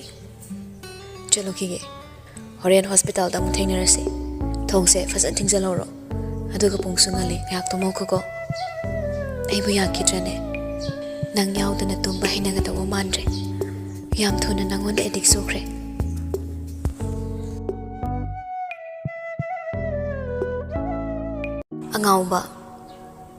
angauba nangso ngauning na ngau kibrane tambi kiba nungsibaduna ngahon biramba natabra adobun nangi wakhalna mapham marang khangdana ai thamoi sibo koyu hodana pubi krabaso phatmande haina chaibagi mahot hin pubiro haina isana yana chongsille sathida nungsibi nangse aibo asuk sumatba adobu jagoi sabi apsarana layam lising pangthan kibagi wari leiribani apsarani nangna nungsibata lining oisariba aigi thamoi hubi phire pathange tawramba makhong phokpa ngamdabagumna chaplepki tamna amuka sanok fe tawraga lagnabani hallo adune hena pethakre phire padi khongthang somu phabikre na taw yingbane aina itaw yenge haraga aingonda kai hobadi chumdabani nangso yare hankro mama ya hongan bane ngak leiri de hawalaglani mama no khradi wang mayam amma machimal daki preprik soraga hanglaglani kana no hangadi kei kumdori adu khumngai leira kabo nang hankhraina aina koi tan tan gadra khumngai pa khumdi leida nang na khumba tan bakhaktani matam cha ꯆꯥꯗꯅ ꯃꯄꯥꯟ ꯁꯥꯔꯛꯄ ꯎꯍꯩ ꯑꯃꯠꯇꯅꯦ ꯎꯍꯩ ꯑꯣꯏꯅ ꯃꯄꯨꯡ ꯐꯥꯔꯒ ꯆꯥꯕ ꯐꯪꯗꯕꯅꯦ ꯃꯇꯥꯡ ꯆꯥꯗꯕ ꯅꯪꯒꯤ ꯋꯥꯔꯤꯁꯤꯅ ꯃꯥꯂꯦꯝ ꯁꯔꯥ ꯁꯟꯈꯤꯕꯗꯤ ꯆꯨꯝꯅ ꯆꯨꯝꯅ ꯂꯥꯜꯍꯧꯒꯅꯤ ꯅꯪꯁꯨ ꯋꯥꯔꯤ ꯇꯥꯔꯕ꯭ꯔꯥ ꯇꯥꯔꯦ ꯎꯔꯦ ꯈꯔ ꯂꯩꯔꯒ ꯇꯞꯅ ꯈꯗꯥꯡ ꯆꯣꯛꯊꯔꯒꯅꯦ ꯐꯈꯤꯅꯤꯗ ꯚꯤꯗꯤꯑꯣ ꯊꯥꯒꯠꯂꯛꯄ ꯈꯨꯗꯤꯡꯃꯛ ꯁꯥꯏꯕꯔꯗ ꯇꯥꯈ꯭ꯔꯕꯅꯦ ꯚꯤꯗꯤꯑꯣꯁꯨ ꯐꯪꯂꯔꯣꯏ ꯌꯥꯝ ꯋꯥꯁꯜꯂꯅꯨ ꯍꯜꯂꯒꯦ ꯊꯣꯡꯁꯨ ꯐꯖꯅ ꯊꯤꯡꯖꯤꯜꯍꯧꯔꯣ ꯐꯤꯔꯦꯞꯄ ꯑꯁꯤ ꯍꯥꯏꯔꯝꯗꯨꯅ ꯊꯣꯔꯛꯂꯦ ꯇꯥꯝꯅꯥꯅ ꯊꯣꯡꯖꯗ ꯂꯦꯞꯍꯧꯋꯤ ꯐꯤꯔꯦꯞꯄ ꯃꯥꯁꯨ ꯊꯣꯡꯒꯥꯜꯂꯣꯝꯗ ꯊꯣꯛꯈ꯭ꯔꯦ ꯇꯞꯂꯤ ꯇꯞꯂꯤ ꯆꯨꯔꯤꯕ ꯅꯣꯡꯂꯛꯇ ꯂꯩꯈꯣꯝ ꯏꯊꯣꯛ ꯊꯣꯛꯄ ꯊꯣꯡꯒꯥꯜꯗꯨꯗ ꯇꯞꯂꯤ ꯇꯞꯂꯤ ꯃꯥꯒꯤ ꯃꯤꯠꯌꯦꯡꯗꯒꯤ ꯇꯥꯝꯈꯤ ꯒꯦꯠ ꯋꯥꯡꯃ ꯂꯥꯜꯂꯝꯗꯥꯏ ꯍꯥꯏꯔꯞ ꯑꯣꯟꯁꯤꯜꯂꯒ ꯍꯩꯅꯧ ꯃꯆꯥ ꯑꯃꯁꯨ ꯇꯧꯁꯤꯜꯂꯝꯃꯤ ꯒꯦꯠ ꯋꯥꯡꯃ ꯂꯥꯟꯈ꯭ꯔꯦ ꯒꯥꯔꯤ ꯊꯧꯈꯤꯕꯒꯤ ꯃꯈꯣꯜꯗꯨꯅ ꯏꯆꯤꯛ ꯆꯤꯛꯄꯅ ꯏꯅꯤꯟ ꯅꯤꯟꯅ ꯅꯣꯡꯂꯤꯛꯀꯤ ꯃꯈꯣꯜꯒ ꯌꯥꯟꯁꯤꯟꯅꯔꯒ ꯇꯥꯍꯧꯔꯤ ꯒꯥꯔꯤꯒꯤ ꯈꯣꯟꯖꯦꯜꯗꯨꯃꯁꯨ ꯇꯥꯈꯤꯗ꯭ꯔꯕꯗ ꯄꯨꯡꯁꯤꯛ ꯍꯦꯛ ꯁꯤꯛꯍꯧꯋꯤ ꯏꯍꯥꯡ ꯍꯦꯛ ꯍꯪꯉꯛꯎꯏ ꯃꯥꯁꯨ ꯏꯃꯨꯡꯅ ꯆꯪꯉꯕꯁꯨ ꯄꯥꯝꯗ꯭ꯔꯦ ꯐꯤꯔꯦꯞꯄꯅ ꯃꯣꯂꯤ ꯃꯣꯂꯤ ꯊꯣꯡꯒꯥꯜꯂꯣꯝꯗ ꯊꯣꯛꯈꯤꯕꯗꯣ ꯍꯧꯖꯤꯛꯁꯨ ꯃꯤꯠꯃꯥꯡꯗ ꯁꯥꯒꯠꯂꯒ ꯐꯤꯔꯦꯞꯄ ꯃꯥꯒꯤ ꯃꯑꯣꯡ ꯃꯇꯧ ꯌꯦꯡꯂꯤꯕꯅꯤ ꯈꯜꯂꯤ ꯑꯃꯨꯛꯁꯨ ꯀꯔꯤꯒꯨꯝꯕ ꯑꯃ ꯀꯥꯎꯊꯣꯛꯂꯝꯂꯦ ꯍꯥꯏꯗꯨꯅ ꯑꯃꯨꯛꯀ ꯆꯪꯉꯛꯀꯗ꯭ꯔꯥ ꯑꯗꯨꯕꯨ ꯑꯣꯏꯔꯣꯏꯗꯕꯅꯤ ꯊꯣꯡꯖꯤꯜ ꯀꯥꯟꯊꯣꯔꯛꯂꯦ ꯃꯥꯡꯒꯣꯜ ꯗꯥꯔꯤꯗ ꯐꯝꯃꯤ ꯎꯈꯣꯡꯗꯨꯗ ꯅꯪꯒꯟ ꯉꯥꯊꯩ ꯅꯨꯃꯤꯠ ꯃꯁꯛ ꯎꯗ꯭ꯔꯤꯕ ꯑꯃꯝꯕ ꯑꯌꯨꯛꯇꯨꯗ ꯈꯤꯒꯠꯂꯤꯕ ꯑꯏꯪꯕ ꯅꯣꯡꯂꯤꯛꯅ ꯍꯦꯟꯅ ꯅꯨꯡꯁꯤꯕ ꯇꯝꯕꯤꯔꯝꯂꯦ ꯑꯗꯨꯒ ꯑꯃꯨꯛꯁꯨ ꯈꯜꯂꯛꯏ ꯅꯪꯒ ꯑꯩꯒꯁꯤꯅ ꯀꯔꯣꯝ ꯊꯣꯛꯂꯒꯗꯧꯕ ꯅꯨꯡꯁꯤꯕ ꯀꯧꯕꯅꯤꯅ ꯀꯥꯏꯅꯕꯁꯨ ꯀꯤꯖꯩ ꯀꯥꯏꯅꯕ ꯄꯥꯝꯗꯦ ꯍꯥꯏꯔꯒ ꯑꯩꯅ ꯅꯪꯕꯨ ꯂꯩꯈꯥ ꯇꯥꯍꯟꯕ ꯑꯣꯏꯅ ꯊꯣꯛꯂꯒꯗꯧꯔꯤꯕ꯭ꯔꯥ ꯅꯪꯕꯨ ꯃꯥꯡꯍꯟꯕꯗ ꯃꯇꯦꯡ ꯑꯣꯏꯒꯗꯧꯔꯤꯕ꯭ꯔꯥ ꯑꯐꯣꯡꯕ ꯅꯪꯒꯤ ꯂꯣꯏꯅꯕꯤ ꯑꯣꯏꯅ ꯃꯇꯝ ꯑꯃꯗ ꯑꯣꯏꯈ꯭ꯔꯕꯁꯨ ꯃꯅꯥ ꯃꯅꯤꯜ ꯅꯥꯏꯗꯅꯕ ꯂꯣꯅꯕꯤ ꯑꯣꯏꯅ ꯇꯨꯃꯤꯟꯅ ꯁꯨꯝ ꯂꯩꯔꯁꯤꯔꯥ ꯅꯨꯡꯁꯤꯕ ꯃꯤꯀꯨꯞ ꯑꯃ ꯀꯥꯎꯊꯣꯛꯅꯤꯡꯗꯕ ꯇꯥꯡꯀꯛ ꯑꯃ ꯈ꯭ꯋꯥꯏꯗꯒꯤ ꯅꯨꯡꯉꯥꯏꯖꯈꯤꯕ ꯄꯨꯡꯖꯥ ꯑꯃ ꯊꯃꯣꯏꯅ ꯑꯄꯦꯟꯕ ꯑꯣꯏꯈꯤꯕ ꯈꯣꯡꯊꯥꯡ ꯑꯃ ꯏꯄꯦꯟꯇ ꯄꯦꯟꯖꯕ ꯃꯤꯀꯨꯞ ꯑꯁꯨꯛ ꯁꯥꯡꯕ ꯄꯨꯟꯁꯤꯗ ꯉꯁꯤ ꯅꯣꯡꯃꯈꯛ ꯃꯤꯀꯨꯞ ꯈꯔ ꯀꯥꯏꯊꯣꯛꯂꯨꯅ ꯄꯤꯕꯤꯔꯝꯕꯗ ꯍꯔꯥꯎ ꯍꯔꯥꯎꯅ ꯍꯧꯈꯤꯕ ꯑꯋꯥꯕꯒꯤ ꯇꯥꯡꯀꯛ ꯀꯌꯥ ꯂꯥꯏꯅ ꯀꯥꯎꯊꯣꯛꯈꯤꯕꯒꯨꯝ ꯏꯌꯥꯡ ꯌꯥꯡꯂꯤꯕ ꯃꯁꯥꯗꯣ ꯅꯨꯡꯁꯤꯕꯗ ꯇꯥꯎꯖꯕꯒꯤ ꯃꯥꯕꯨ ꯅꯨꯡꯁꯤꯕꯒꯤ ꯅꯣꯛꯃꯤꯕ ꯁꯛꯇꯝ ꯑꯃꯅ ꯃꯥꯏꯊꯣꯡꯗ ꯂꯩꯇꯦꯡꯈꯤ ꯄꯨꯟꯁꯤꯒꯤ ꯏꯀꯪ ꯊꯣꯛꯂꯕ ꯇꯥꯏꯕꯪ ꯑꯃꯗ ꯈꯤꯛꯄꯤꯔꯛꯇꯨꯅ ꯅꯣꯡꯂꯤꯛ ꯃꯌꯣꯜ ꯇꯦꯛꯂꯝꯕ ꯄꯥꯝꯕꯤꯁꯤꯡ ꯑꯅꯧꯕ ꯃꯌꯣꯜ ꯆꯣꯡꯍꯜꯂꯛꯇꯨꯅ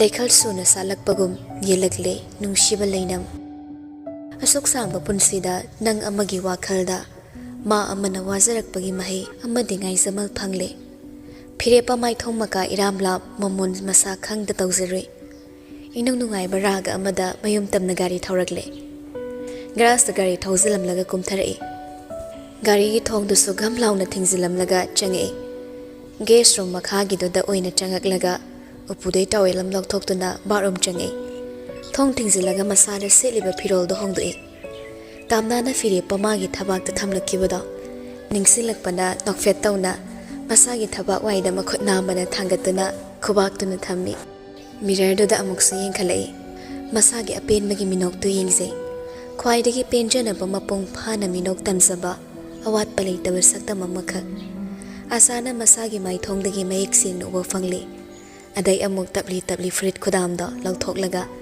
ꯃꯁꯥꯒꯤ ꯁꯛꯇꯝ ꯁꯕꯥꯟ ꯑꯗꯨ ꯌꯦꯡꯖꯔꯤꯕꯅꯤ ꯆꯦꯞ ꯆꯦꯞꯇꯅ ꯑꯃꯨꯛ ꯇꯥꯋꯦꯜꯗꯣ ꯍꯣꯡꯗꯣꯛꯂꯒ ꯁꯥꯋꯔꯗꯣ ꯑꯣꯟ ꯇꯧꯏ ꯕꯣꯗꯤ ꯋꯥꯁꯇꯨꯅ ꯃꯁꯥ ꯄꯨꯝꯕ ꯅꯣꯏꯗꯨꯅ ꯏꯔꯨ ꯂꯨꯖꯊꯣꯛꯏ ꯑꯗꯨꯕꯨ ꯑꯃꯨꯛꯁꯨ ꯃꯈꯨꯠ ꯆꯞ ꯂꯦꯞꯄꯒ ꯅꯣꯛꯂꯨꯏ ꯂꯨꯖꯕ ꯂꯣꯏꯈ꯭ꯔꯦ ꯑꯀꯪꯕ ꯐꯗꯤ ꯑꯃꯅ ꯃꯁꯥ ꯇꯩꯊꯣꯛꯂꯒ ꯇꯥꯋꯦꯜ ꯑꯃꯅ ꯑꯃꯨꯛ ꯍꯣꯡꯗꯨꯅ ꯊꯣꯔꯛꯂꯦ ꯃꯥꯅ ꯁꯦꯠꯂꯛꯄ ꯗ꯭ꯔꯦꯁꯇꯨꯁꯨ ꯂꯩꯈꯣꯝ ꯈꯔ ꯄꯛꯄ ꯏꯆꯣꯠ ꯆꯣꯠꯄꯗꯣ ꯋꯥꯁꯤꯡ ꯃꯦꯆꯤꯟꯗꯨꯗ ꯍꯥꯞꯆꯤꯜꯂꯝꯃꯒ ꯗ꯭ꯔꯥꯏꯌꯔ ꯇꯧꯈ꯭ꯔꯦ ꯑꯗꯨꯒ ꯑꯃꯨꯛ ꯄꯨꯊꯣꯔꯛꯂꯒ ꯑꯥꯏꯔꯟ ꯅꯝꯕ ꯍꯧꯔꯝꯃꯤ ꯃꯐꯤ ꯍꯣꯡꯕꯒ ꯅꯠꯇ꯭ꯔꯤ ꯃꯗꯨꯅ ꯃꯔꯨꯅꯤ ꯈꯜꯂꯤ ꯕꯣꯔꯤꯁꯁꯨ ꯌꯥꯍꯧ ꯌꯥꯝ ꯉꯜꯂꯤ ꯉꯁꯤꯗꯤ ꯉꯟꯇꯥꯅ ꯍꯧꯒꯠꯂꯛꯏ ꯔꯨꯝ ꯃꯩ ꯑꯃꯠꯇ ꯊꯥꯟꯗ꯭ꯔꯒ ꯒꯦꯁ ꯔꯨꯝ ꯃꯩ ꯊꯥꯜꯂꯝꯕꯗꯨꯗ ꯆꯪꯉꯛꯄꯅꯤ ꯃꯌꯥꯝꯕꯅ ꯇꯧꯔꯤꯗ ꯎꯔꯦ ꯑꯁꯨꯛ ꯉꯟꯅ ꯀꯩꯅꯣ ꯃꯥ ꯇꯧꯔꯤꯁꯤꯅ ꯈꯟꯅ ꯈꯟꯅ ꯆꯪꯉꯛꯏ ꯁꯣꯐꯥ ꯁꯥꯏꯠ ꯑꯃꯗ ꯐꯝꯊꯔꯛꯏ ꯇꯥꯃꯣ ꯑꯁꯨꯛ ꯉꯟꯅ ꯀꯩꯅꯣ ꯇꯧꯔꯤꯁꯤꯅ ꯎꯗ꯭ꯔꯣ ꯑꯥꯏꯔꯟ ꯅꯝꯃꯤꯅꯤ ꯌꯥꯝ ꯑꯔꯖꯦꯟ ꯑꯣꯏꯕ ꯊꯕꯛꯀ ꯆꯠꯇꯧꯕ ꯂꯩꯕ꯭ꯔꯥ ꯍꯥꯏꯕꯅꯤ ꯂꯩꯇꯦ ꯁꯤꯒꯤ ꯗ꯭ꯔꯦꯁꯁꯦ ꯑꯩꯒꯤ ꯂꯛꯀꯤ ꯗ꯭ꯔꯦꯁꯅꯦ ꯑꯗꯨꯅ ꯀꯩꯒꯨꯝꯕ ꯑꯦꯆꯤꯞꯃꯦꯟ ꯑꯃ ꯇꯥꯟꯅꯗꯧꯕꯒꯤ ꯊꯕꯛ ꯆꯠꯄꯗ ꯁꯤ ꯑꯣꯏꯅ ꯁꯦꯠꯀꯦꯅ ꯊꯝꯖꯤꯟꯈ꯭ꯔꯒꯦ ꯇꯧꯕ ꯑꯁ ꯑꯁꯤꯕꯨ ꯋꯥꯅꯤꯅ ꯑꯉꯥꯡ ꯃꯆꯥꯗꯧꯅ ꯀꯩꯅꯣ ꯃꯤ ꯈꯨꯗꯤꯡꯃꯛ ꯗ꯭ꯔꯦꯁ ꯁꯦꯠ ꯆꯥꯕꯗ ꯗꯥꯎ ꯁꯨꯛꯌꯥ ꯌꯥꯗꯕ ꯗ꯭ꯔꯦꯁ ꯗꯥꯎ ꯌꯥꯝ ꯌꯥꯕ ꯗ꯭ꯔꯦꯁ ꯂꯣꯏ ꯂꯩ ꯑꯩꯒꯤꯅ ꯁꯤꯒꯤ ꯗ꯭ꯔꯦꯁꯁꯦ ꯆꯥꯟꯅꯈ꯭ꯔꯦ ꯇꯥꯃꯣ ꯉꯔꯥꯡ ꯀꯌꯥꯝ ꯊꯦꯡꯍꯜꯂꯛꯀꯦ ꯐꯤꯔꯦꯞꯄ ꯀꯌꯥꯝ ꯊꯦꯡꯉꯛꯀꯦ ꯍꯥꯏꯔꯛꯄꯗꯨꯗ ꯃꯁꯥꯗꯣ ꯈꯤꯇꯪ ꯍꯦꯛ ꯊꯛꯀꯠꯂꯤ ꯍꯧꯖꯤꯛꯈꯛ ꯍꯜꯂꯛꯄꯅꯤꯅ ꯃꯥ ꯄꯥꯈꯨꯝꯗꯣ ꯁꯠ ꯍꯦꯛ ꯄꯤꯔꯨꯕꯗ ꯑꯣꯏꯗꯕ ꯉꯥꯡꯕꯒꯤ ꯂꯠ ꯇꯨꯁ ꯇꯧꯔꯤꯕꯅꯤ ꯈꯔ ꯊꯦꯡꯉꯦ ꯁꯨꯔꯨꯅ ꯊꯣꯡꯖꯤꯜꯗꯒꯤ ꯈꯔꯗ ꯅꯠꯇꯦ ꯌꯥꯝꯅ ꯊꯦꯡꯈ꯭ꯔꯦ ꯅꯪꯅ ꯍꯜꯂꯛꯈꯤꯕꯗꯨꯁꯨ ꯑꯩꯅ ꯎꯏ ꯑꯗꯨꯒ ꯅꯪꯅ ꯀꯔꯥꯏ ꯆꯠꯂꯨꯏ ꯍꯥꯏꯕꯁꯨ ꯑꯩꯅ ꯈꯪꯉꯤ ꯑꯁꯥꯎꯕꯒꯤ ꯁꯥꯎꯝ ꯑꯃꯒ ꯂꯣꯏꯅꯔꯒ ꯀꯥ ꯃꯅꯨꯡ ꯆꯪꯂꯛꯏ ꯐꯤꯔꯦꯞꯄ ꯅꯨꯡꯉꯥꯏꯖꯔꯝꯕ ꯁꯛꯇꯝ ꯍꯟꯖꯤꯟꯈꯤ ꯁꯨꯔꯨ ꯐꯤꯔꯦꯞꯄꯒꯤ ꯃꯃꯥꯡꯗ ꯂꯦꯞꯄꯒ ꯁꯪꯒꯠꯂꯒ ꯍꯪꯉꯤ ꯅꯪ ꯉꯔꯥꯡ ꯀꯥꯏ ꯆꯠꯂꯨꯏ ꯌꯨꯝꯁꯤꯗ ꯑꯩ ꯑꯃ ꯂꯩꯅ ꯅꯪꯅ ꯑꯩꯒꯤ ꯃꯥꯏ ꯀꯩꯁꯨ ꯌꯦꯡꯗꯕ ꯅꯠꯇ꯭ꯔꯣ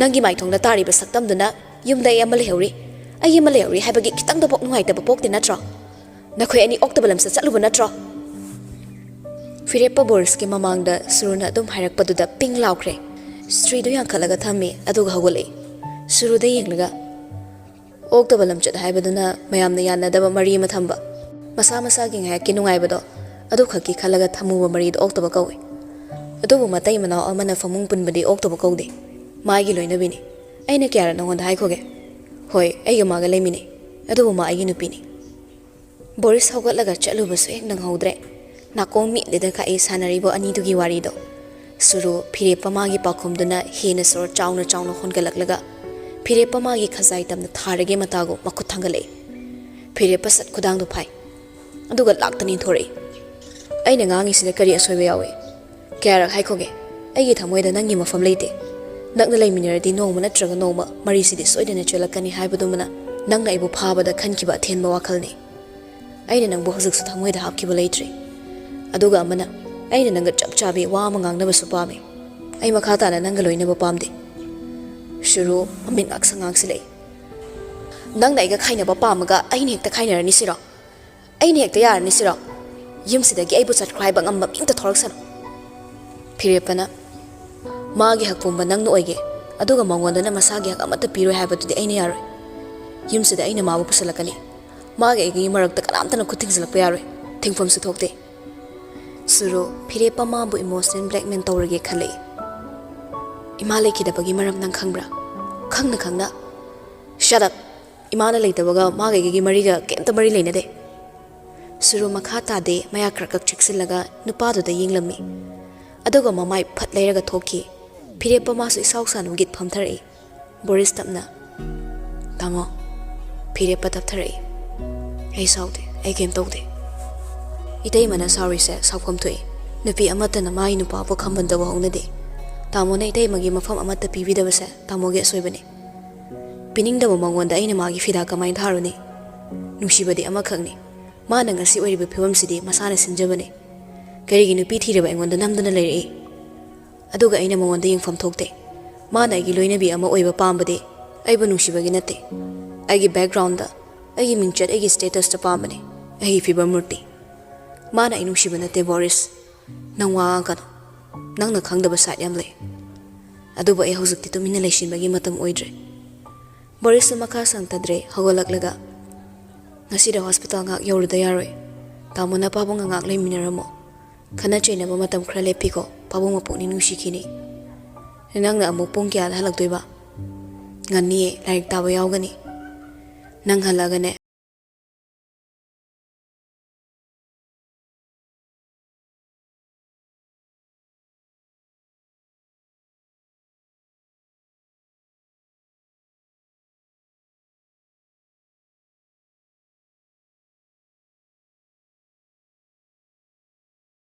ꯑꯗꯨꯒ ꯐꯤ ꯑꯅꯥꯟꯕ ꯃꯇꯦꯛ ꯑꯃꯁꯨ ꯏꯜꯂꯤ ꯕ꯭ꯌꯨꯇꯤ ꯁ꯭ꯄꯥꯗ ꯆꯪꯂꯛꯂꯒ ꯅꯣꯡꯊꯥ ꯄꯤꯛꯑꯞ ꯇꯧꯗꯨꯅ ꯔꯦꯁꯇꯨꯔꯦꯟꯠ ꯑꯃꯗ ꯆꯪꯃꯤꯟꯅꯔꯛꯂꯦ ꯑꯅꯤꯗꯨ ꯄꯨꯟꯅ ꯐꯝꯃꯤꯟꯅꯔꯒ ꯆꯥꯅꯕꯁꯨ ꯑꯣꯔꯗꯔ ꯇꯧꯈ꯭ꯔꯦ ꯅꯣꯡꯊꯥꯡꯅ ꯀꯩꯅꯣ ꯅꯪꯕꯣ ꯁꯣꯔꯥꯠꯁꯨ ꯂꯣꯏꯗ꯭ꯔꯤ ꯁꯥ ꯉꯥ ꯆꯥꯗꯣꯏꯁꯤ ꯌꯥꯔꯕꯣ ꯁꯨꯔꯨ ꯏꯌꯥꯡ ꯌꯥꯡꯅ ꯃꯤꯒꯤ ꯃꯇꯝ ꯂꯣꯏꯗꯅ ꯆꯠꯆꯈ꯭ꯔꯕꯗꯨꯕꯨ ꯀꯩꯒꯤ ꯉꯥ ꯍꯦꯟꯗꯣꯏꯅꯣ ꯌꯨꯝꯗ ꯐꯪꯉꯦ ꯀꯩꯝ ꯆꯥꯗ꯭ꯔꯦ ꯃꯣꯏꯅ ꯊꯣꯛꯄ ꯄꯪꯎꯪꯗ ꯎꯪꯅꯩ ꯑꯗꯨꯗ ꯑꯩꯅ ꯑꯃꯨꯛ ꯆꯥꯛ ꯏꯁꯤꯡ ꯊꯣꯡꯉ ꯆꯥꯊꯣꯛꯑꯒꯅꯅꯦ ꯀꯩꯅꯣꯝꯃ ꯈꯟꯈꯤꯗꯣꯏꯕ ꯑꯩ ꯆꯥꯛ ꯂꯥꯝꯈꯠꯂꯛꯇꯅ ꯊꯣꯛꯂꯛꯑꯕꯅꯤ ꯂꯥꯏꯔꯤꯛ ꯇꯥꯗ꯭ꯔꯗꯤꯅꯦ ꯆꯥꯛ ꯊꯣꯡꯕ ꯌꯥꯗꯦ ꯑꯩꯈꯣꯏꯅ ꯉꯥ ꯍꯦꯜꯂꯒ ꯁꯤꯈ꯭ꯔꯕ ꯃꯤꯗꯣ ꯑꯃꯨꯛ ꯍꯜꯂꯛꯀꯗ꯭ꯔꯕ ꯈꯔꯁꯨ ꯈꯟꯗꯣꯛꯄ ꯇꯝꯕꯅ ꯐꯩ ꯑꯩꯈꯣꯏ ꯙꯔꯃꯁꯦ ꯈꯔꯁꯨ ꯍꯥꯛꯃꯟ ꯂꯥꯛꯃꯟꯈ꯭ꯔꯦ ꯌꯥꯏ ꯌꯥꯗꯦ ꯑꯗꯨ ꯑꯗꯥ ꯑꯁ ꯕꯣꯔꯤꯡ ꯌꯥꯝ ꯆꯨꯏꯌꯦ ꯅꯅꯦꯝꯄꯣꯛꯅ ꯅꯪ ꯌꯥꯝ ꯂꯨꯅ ꯇꯧꯕꯅꯤꯀꯣ ꯅꯪ ꯀꯩꯝꯇ ꯍꯦꯛ ꯅꯨꯡꯁꯤꯕꯒ ꯐꯥꯎꯗꯕ꯭ꯔꯥ ꯈꯪꯗꯦ ꯃꯤꯅ ꯎꯈ꯭ꯔꯒ ꯐꯖꯗꯦ ꯇꯧꯕꯅꯤ ꯉꯥꯡꯅꯤꯡꯕ ꯃꯌꯥꯝꯁꯤꯅ ꯑꯃꯨꯛ ꯉꯥꯡꯅꯕꯤꯈ꯭ꯔꯗꯤꯅ ꯑꯗꯨꯅꯕꯨ ꯎꯔꯣꯏꯗꯕ ꯃꯐꯝ ꯑꯃꯗ ꯂꯥꯛꯏꯁꯤꯅꯤ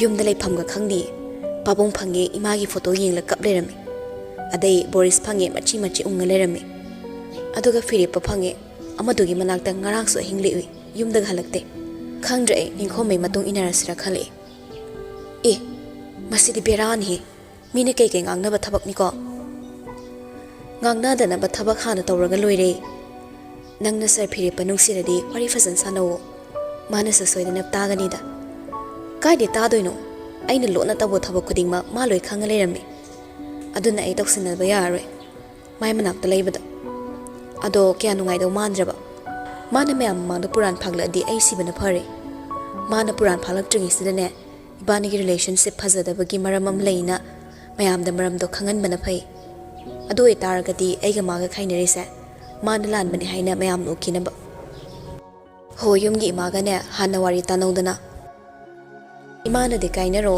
ꯑꯗꯨꯒꯤ ꯏꯖꯠꯇ ꯄꯤꯁꯦꯜ ꯈꯌꯥꯝ ꯇꯥꯜꯂꯛꯑꯣ ꯁꯤꯅꯤ ꯅꯨꯡꯉꯥꯏꯔꯣꯏꯗꯧꯕ ꯑꯣꯏꯇꯥꯔꯒꯗꯤ ꯃꯇꯝ ꯂꯩꯔꯤꯉꯩ ꯇꯣꯛꯅꯍꯧꯔꯒ ꯑꯩꯁꯨ ꯑꯇꯣꯞꯄ ꯑꯝꯗ ꯌꯨꯝ ꯄꯥꯟꯅꯕ ꯀꯟꯅ ꯍꯥꯏꯔꯤ ꯀꯩꯒꯨꯝꯕꯗ ꯑꯩꯒꯤ ꯁꯥꯏꯠꯇꯒꯤ ꯑꯁꯣꯏꯕ ꯍꯥꯟꯅ ꯆꯤꯡꯊꯣꯔꯛꯂꯗꯤ ꯑꯩꯒꯤ ꯀꯦꯔꯤꯌꯔꯁꯦ ꯌꯥꯝ ꯁꯣꯛꯑꯅꯤ ꯃꯥꯏ ꯁꯥꯏꯠꯇꯒꯤ ꯑꯁꯣꯏꯕ ꯍꯥꯟꯅ ꯃꯌꯥꯝꯗ ꯎꯍꯟꯕꯅ ꯆꯨꯝꯃꯤ ꯑꯗꯨꯁꯨ ꯌꯥꯏ ꯈꯟꯅꯕ ꯁꯔ ꯐꯤꯔꯦꯞꯄꯅ ꯅꯪꯉꯣꯟꯗ ꯑꯣꯟꯁꯤꯜꯂꯛꯑꯣꯏꯗꯕ ꯑꯣꯏꯔꯗꯤ ꯅꯪꯒꯤꯁꯨ ꯀꯥꯟꯅꯕ ꯈꯔ ꯂꯧꯍꯧꯕꯅ ꯐꯔꯅꯤ ꯗꯤꯄꯥꯔꯠꯃꯦꯟꯇꯦꯜ ꯁ꯭ꯇꯣꯔꯁꯤꯃꯗꯤ ꯁꯦꯠꯇꯅ ꯑꯩꯅ ꯂꯧꯔꯅꯤ ꯑꯣꯔꯗꯔꯁꯨ ꯄꯨꯁꯤꯜꯂꯛꯂꯦ ꯋꯥꯔꯤ ꯉꯥꯏꯍꯥꯛ ꯂꯦꯞꯄꯤ ꯆꯥꯔꯝ ꯊꯛꯂꯝ ꯈꯪꯗ꯭ꯔꯕꯁꯨ ꯆꯥꯅꯕꯗꯣ ꯍꯥꯎꯅ ꯆꯥꯏ ꯅꯣꯡꯊꯥꯛꯁꯨ ꯆꯥꯕ ꯍꯧꯔꯦ ꯉꯥꯏꯍꯥꯛꯇꯤ ꯇꯨꯃꯤꯟ ꯇꯨꯃꯤꯟ ꯆꯥꯅꯩ ꯑꯅꯤꯗꯣ ꯄꯨꯛꯅ ꯈꯔ ꯊꯜꯂꯛꯄ ꯑꯗꯥꯏꯗ ꯁꯨꯔꯨꯅ ꯍꯥꯏꯔꯛꯏ ꯍꯣꯁꯄꯤꯇꯥꯜ ꯆꯠꯂꯒꯅꯦ ꯀꯨꯝꯃꯩ ꯑꯃ ꯇꯧꯔꯨꯒꯦ ꯏꯇꯣꯝ ꯆꯠꯄꯗꯤ ꯅꯨꯡꯉꯥꯏꯇꯦ ꯅꯪꯁꯨ ꯌꯥꯎ ꯆꯠꯂꯨꯁꯤꯗꯅ ꯅꯪ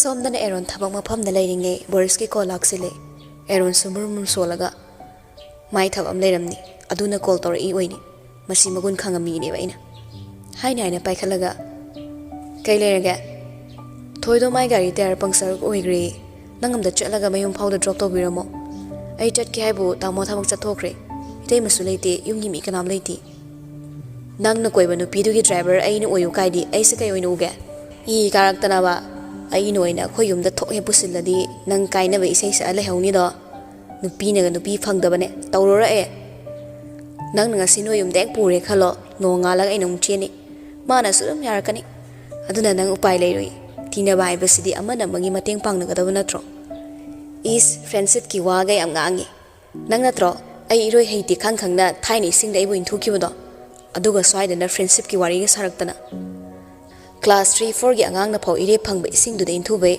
ꯍꯧꯖꯤꯛꯐꯥꯎ ꯅꯪ ꯑꯩꯉꯣꯟꯗ ꯋꯥꯔꯧꯔꯒ ꯂꯩꯕꯤꯔꯝꯃꯤ ꯑꯗꯨ ꯑꯣꯏꯔꯁꯨ ꯏꯁꯤꯡ ꯌꯥꯔꯦ ꯋꯥꯊꯤ ꯇꯧꯔꯣꯅ ꯐꯣꯟ ꯑꯃꯨꯛꯁꯨ ꯇꯧꯁꯤꯜꯂꯦ ꯑꯗꯣ ꯑꯝꯇ ꯆꯠꯂꯣ ꯅꯪꯕꯣ ꯏꯟꯇꯔꯟ ꯂꯥꯛꯄ ꯑꯉꯥꯡꯁꯤꯡꯅ ꯌꯥꯝ ꯉꯥꯎꯅꯕꯅꯦ ꯃꯌꯥꯝꯗꯨꯗꯤ ꯑꯃꯅ ꯍꯥꯞꯄꯒ ꯆꯠꯈ꯭ꯔꯗꯤ ꯑꯩꯗꯤ ꯃꯥꯡꯖꯔꯦ ꯍꯣꯏ ꯊꯕꯛ ꯃꯌꯥꯝꯁꯤꯒ ꯅꯪꯒꯤꯕꯣ ꯅꯪ ꯍꯥꯏꯔꯒ ꯀꯣꯜ ꯀꯛꯊꯠꯂꯦ ꯏꯁꯧ ꯂꯥꯡꯗꯅ ꯍꯧꯒꯠꯂꯦ ꯑꯃꯁꯨ ꯊꯕꯛ ꯖꯣꯏꯟ ꯇꯧꯕꯗ ꯉꯥꯏꯔꯤ ꯑꯅꯥꯕꯒꯤꯅꯤꯅ ꯁꯨꯇꯤ ꯍꯦꯛꯇ ꯂꯧꯔ ꯆꯠꯈꯤ ꯀꯨꯁꯤꯔꯥꯁꯤ ꯌꯥꯝ ꯇꯧꯔꯦ ꯍꯣꯁꯄꯤꯇꯥꯜꯗꯅꯤ ꯐꯤꯔꯦꯞꯄ ꯀꯦꯟꯇꯤꯟꯗꯨꯗ ꯂꯥꯛꯑꯦ ꯑꯣꯔꯗꯔ ꯇꯧꯐꯝꯗꯨꯗ ꯆꯪꯉꯛꯂꯒ ꯗꯦꯛꯁꯇꯨꯗ ꯉꯥꯊꯔꯞ ꯂꯦꯞꯄꯒ ꯀꯣꯐꯤ ꯑꯝꯇ ꯁꯦꯝꯒꯦꯔꯥ ꯇꯥꯝꯅ ꯐꯤꯔꯦꯞꯄꯅ ꯇꯧꯔꯛꯂꯤꯕ ꯏꯔꯥꯡꯗꯣ ꯎꯁꯤꯟꯅꯈꯤꯗ꯭ꯔꯦ ꯃꯌꯥꯝ ꯃꯃꯥꯡꯗꯨꯗ ꯆꯣꯞꯄ ꯅꯪꯒꯅꯤ ꯈꯟ ꯌꯦꯡꯈꯠꯂꯛꯂꯒꯐꯥꯎ ꯃꯤꯠꯆꯥꯟꯅꯗ꯭ꯔꯕꯅꯤ ꯍꯣꯏ ꯀꯣꯐꯤ ꯃꯦꯆꯤꯟꯗꯨꯗꯒꯤ ꯀꯣꯐꯤ ꯌꯥꯔꯤꯉꯩ ꯐꯤꯔꯦꯞꯄꯅ ꯂꯞ ꯐ꯭ꯂꯦꯚꯔ ꯈꯔ ꯆꯥꯏꯁꯤꯜꯂꯣ ꯇꯥꯝꯅ ꯃꯤ ꯇꯥꯛꯈꯤꯅꯤ ꯈꯟ ꯑꯅꯛꯄꯗ ꯀꯅꯥ ꯂꯩꯒꯦ ꯀꯨꯌꯦꯡ ꯌꯦꯡꯂꯒ ꯀꯣꯐꯤ ꯀꯞꯇꯣ ꯐꯤꯔꯦꯞꯄꯗ ꯄꯤꯔꯛꯏ ꯅꯣꯛꯃꯤ ꯄꯦꯠ ꯇꯧꯔꯝꯂꯒ ꯀꯣꯐꯤꯗꯨ ꯄꯥꯏꯗꯨꯅ ꯇꯦꯕꯜ ꯑꯃꯗ ꯆꯪꯁꯤꯜꯂꯒ ꯐꯝꯈ꯭ꯔꯦ ꯀꯣꯐꯤꯁꯨ ꯐꯅ ꯀꯨꯏꯅ ꯊꯛꯏ ꯇꯥꯝꯅꯥꯒꯤ ꯗ꯭ꯌꯨꯇꯤ ꯃꯇꯝ ꯂꯣꯏꯕ ꯉꯥꯏꯕ ꯑꯣꯏꯅ ꯏꯟꯇꯔꯟ ꯂꯥꯛꯄ ꯗꯣꯛꯇꯔ ꯄꯥꯈꯪ ꯃꯆꯥꯁꯤꯡ ꯒ꯭ꯔꯨꯞ ꯍꯧꯅꯔꯒ ꯍꯦꯛ ꯀꯣꯐꯤ ꯊꯛꯄ ꯂꯥꯛꯏ ꯇꯥꯝꯅꯥꯗ ꯉꯥꯎꯖꯕꯁꯨ ꯌꯥꯎꯔꯕꯅꯤ ꯉꯁꯤꯁꯨ ꯂꯥꯛꯂꯒ ꯐꯤꯔꯦꯞꯄꯒ ꯇꯦꯕꯜ ꯊꯪꯅꯅ ꯐꯝꯊꯔꯛꯏ ꯃꯌꯥꯝꯗꯨꯗꯩ ꯑꯃꯅ ꯑꯣꯔꯗꯔ ꯇꯧꯕ ꯆꯪꯈ꯭ꯔꯒ ꯐꯝꯍꯧꯔꯤꯕꯁꯤꯡꯗꯨꯅ ꯋꯥꯔꯤ ꯅꯨꯡꯉꯥꯏꯔꯤ ꯑꯃꯁꯨ ꯅꯨꯡꯗꯥꯡꯒꯁꯦ ꯀꯦꯟꯇꯤꯟ ꯐꯝꯕꯤ ꯋꯥꯔꯤ ꯉꯥꯛꯇꯅꯤ ꯑꯩꯈꯣꯏꯗꯤ ꯐꯅꯌꯥꯝ ꯍꯜꯂꯝꯅꯤꯗ ꯍꯜꯂ ꯀꯩꯗꯧꯔꯒꯦ ꯁꯦꯜ ꯄꯥꯏꯗꯣꯏꯅꯤ ꯅꯨꯄꯤꯅ ꯍꯜꯂꯗꯤ ꯅꯣꯡꯃꯇ ꯀꯦꯟꯇꯤꯟꯁꯤꯒꯤ ꯋꯥꯡꯃꯗ ꯁꯨꯛꯂꯣꯏ ꯍꯦꯛ ꯊꯣꯛꯂꯛꯄ ꯎꯗꯦ ꯑꯩꯈꯣꯏꯅ ꯇꯥꯟ ꯆꯥꯗꯕꯩꯔꯣ ꯇꯥꯏꯃꯤꯡꯁꯤꯅ ꯃꯔꯣꯜ ꯑꯃ ꯐꯔꯛ ꯇꯥꯕꯅꯦ ꯃꯃꯤꯡꯕꯨꯗꯤ ꯈꯪꯉꯦꯅꯦ ꯑꯩꯅ ꯑꯃꯁꯤꯗ ꯍꯥꯏꯗꯣꯛꯑꯣꯏꯅ ꯍꯥꯏꯗꯣꯛꯇꯕꯅꯤ ꯈꯔꯒ ꯆꯥꯛꯍꯟꯈꯤꯒꯦꯅ ꯅꯠꯇꯦ ꯂꯩꯁꯥꯕꯤꯅꯦꯕꯨ ꯀꯟꯐꯥꯔꯝ ꯑꯣꯏꯔꯕꯣ ꯑꯣꯏꯔꯝꯃꯅꯤꯗ ꯃꯧ ꯃꯥꯟꯗꯦ ꯐꯤꯔꯦꯞꯄꯅ ꯑꯉꯥꯡꯅꯤꯅ ꯃꯍꯩ ꯇꯝꯐꯝ ꯊꯣꯛꯄ ꯇꯨꯃꯤꯟ ꯇꯝꯗꯦ ꯃꯧꯗ ꯑꯃꯨꯛ ꯉꯥꯎꯁꯤꯜꯂꯦ ꯐꯤꯔꯦꯞꯄ ꯃꯥꯒꯤ ꯃꯣꯕꯥꯏꯜꯗꯨꯗ ꯇꯥꯝꯅꯥꯗ ꯀꯣꯜ ꯇꯧꯁꯤꯜꯂꯤ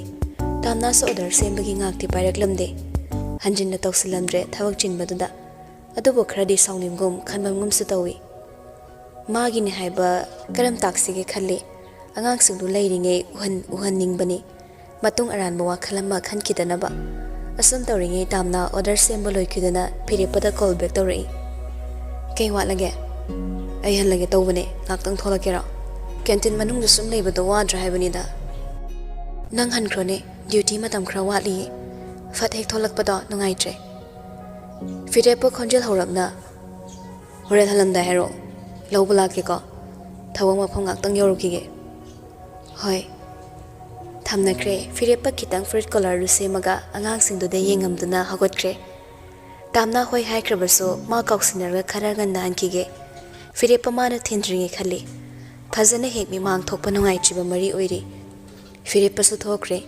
ꯇꯥꯝꯅꯥꯁꯨ ꯃꯥꯒꯤ ꯃꯊꯧꯗ ꯃꯥꯏ ꯑꯣꯟꯁꯤꯟꯈꯤ ꯉꯥꯏꯍꯥꯛꯀꯤ ꯃꯇꯨꯡꯅꯤ ꯁꯨꯔꯨ ꯀꯦꯟꯇꯤꯟ ꯂꯣꯝꯗ ꯂꯥꯛꯂꯦ ꯇꯥꯝꯅꯥꯕꯨ ꯊꯤꯔꯤꯕꯅꯤ ꯃꯥꯏꯀꯩ ꯁꯤꯟꯕ ꯊꯨꯡꯅ ꯀꯣꯌꯦꯡ ꯌꯦꯡꯂꯤ ꯆꯥꯅꯅ ꯇꯥꯝꯅꯥꯁꯨ ꯗ꯭ꯌꯨꯇꯤ ꯂꯣꯏꯕꯒꯤ ꯍꯟꯅꯕ ꯍꯥꯏꯗꯨꯅ ꯊꯣꯔꯛꯂꯦ ꯃꯥꯗꯤ ꯐꯅꯦꯛ ꯐꯤ ꯏꯟꯗꯦ ꯆꯠꯊꯣꯛꯄꯗ ꯃꯁꯥꯗ ꯐ꯭ꯔꯤ ꯑꯣꯏꯕ ꯑꯌꯥꯡꯕ ꯗ꯭ꯔꯦꯁ ꯁꯦꯠꯂꯤ ꯃꯈꯣꯡ ꯌꯥꯝꯕꯅꯤꯅ ꯀꯨꯔꯇꯤ ꯈꯔ ꯐ꯭री ꯑꯣꯏꯕ ꯁꯦꯠꯂꯤ ꯃꯁꯥꯒꯤ ꯐꯤꯕꯝ ꯃꯌꯥꯝ ꯈꯪꯗꯅꯕ ꯍꯥꯏꯗꯨꯅ ꯂꯣꯠꯁꯤꯟꯖꯃꯒ ꯑꯗꯨꯒ ꯀꯨꯔꯇꯤꯗꯨꯒꯤ ꯆꯨꯅꯤ ꯃꯆꯥ ꯑꯃ ꯌꯥꯜꯂꯒ ꯊꯣꯔꯛꯄꯗ ꯁꯨꯔꯨꯅ ꯃꯃꯥꯡꯗ ꯊꯠꯆꯤꯟꯕ ꯂꯦꯞꯁꯤꯜꯂꯛꯏ ꯇꯥꯝꯅꯥꯁꯨ ꯋꯥꯍꯩ ꯑꯃꯠꯇ ꯍꯥꯏꯔꯛꯇꯕꯗ ꯁꯨꯔꯨꯗ ꯈꯧꯇꯛꯅꯅ ꯌꯦꯡꯂꯤ ꯋꯥꯍꯩ ꯑꯃꯠꯇ ꯍꯥꯏꯔꯛꯇ꯭ꯔꯕꯁꯨ ꯐꯤꯔꯦꯞꯄꯒꯤ ꯃꯇꯥꯡꯒꯤ ꯃꯔꯝ ꯑꯣꯏꯅꯤ ꯍꯥꯏꯕꯁꯤꯗꯤ ꯃꯥ ꯏꯔꯥꯏ ꯂꯥꯏꯅ ꯈꯪꯕꯅꯤ ꯑꯩꯅ ꯅꯪꯒꯤ ꯅꯃꯥꯡ ꯊꯛꯆꯤꯟꯕꯗ ꯅꯪ ꯉꯥꯏꯍꯥꯛꯇꯤ ꯆꯞ ꯂꯦꯞꯄ꯭ꯔꯥ ꯑꯁꯨꯝꯅ ꯅꯪꯅ ꯑꯩꯒꯤ ꯂꯝꯕꯤꯗꯁꯨ ꯊꯠꯄꯅ ꯑꯩ ꯑꯃꯗꯤ ꯑꯩꯒꯤ ꯍꯁꯕꯦꯟꯁꯨ ꯃꯥꯡꯂꯣꯝꯗ ꯆꯠꯈꯠꯄ ꯉꯝꯗ꯭ꯔꯦ ꯃꯔꯛꯇ ꯆꯞ ꯂꯦꯞꯄꯒ ꯂꯩꯈ꯭ꯔꯦ ꯍꯥꯏꯅꯤꯡꯕ ꯋꯥꯗꯣ ꯃꯐꯝ ꯆꯥꯗꯦ ꯁꯨꯔꯨ ꯂꯩꯔꯤꯁꯤꯡꯒꯤ ꯀꯨꯝꯍꯩ ꯌꯦꯡꯍꯜꯂꯒꯦ ꯈꯟꯅ ꯅꯪꯅ ꯇꯧꯔꯤꯕ ꯂꯝꯆꯠꯇꯨꯗꯤ ꯃꯐꯝ ꯆꯥꯕ꯭ꯔꯣ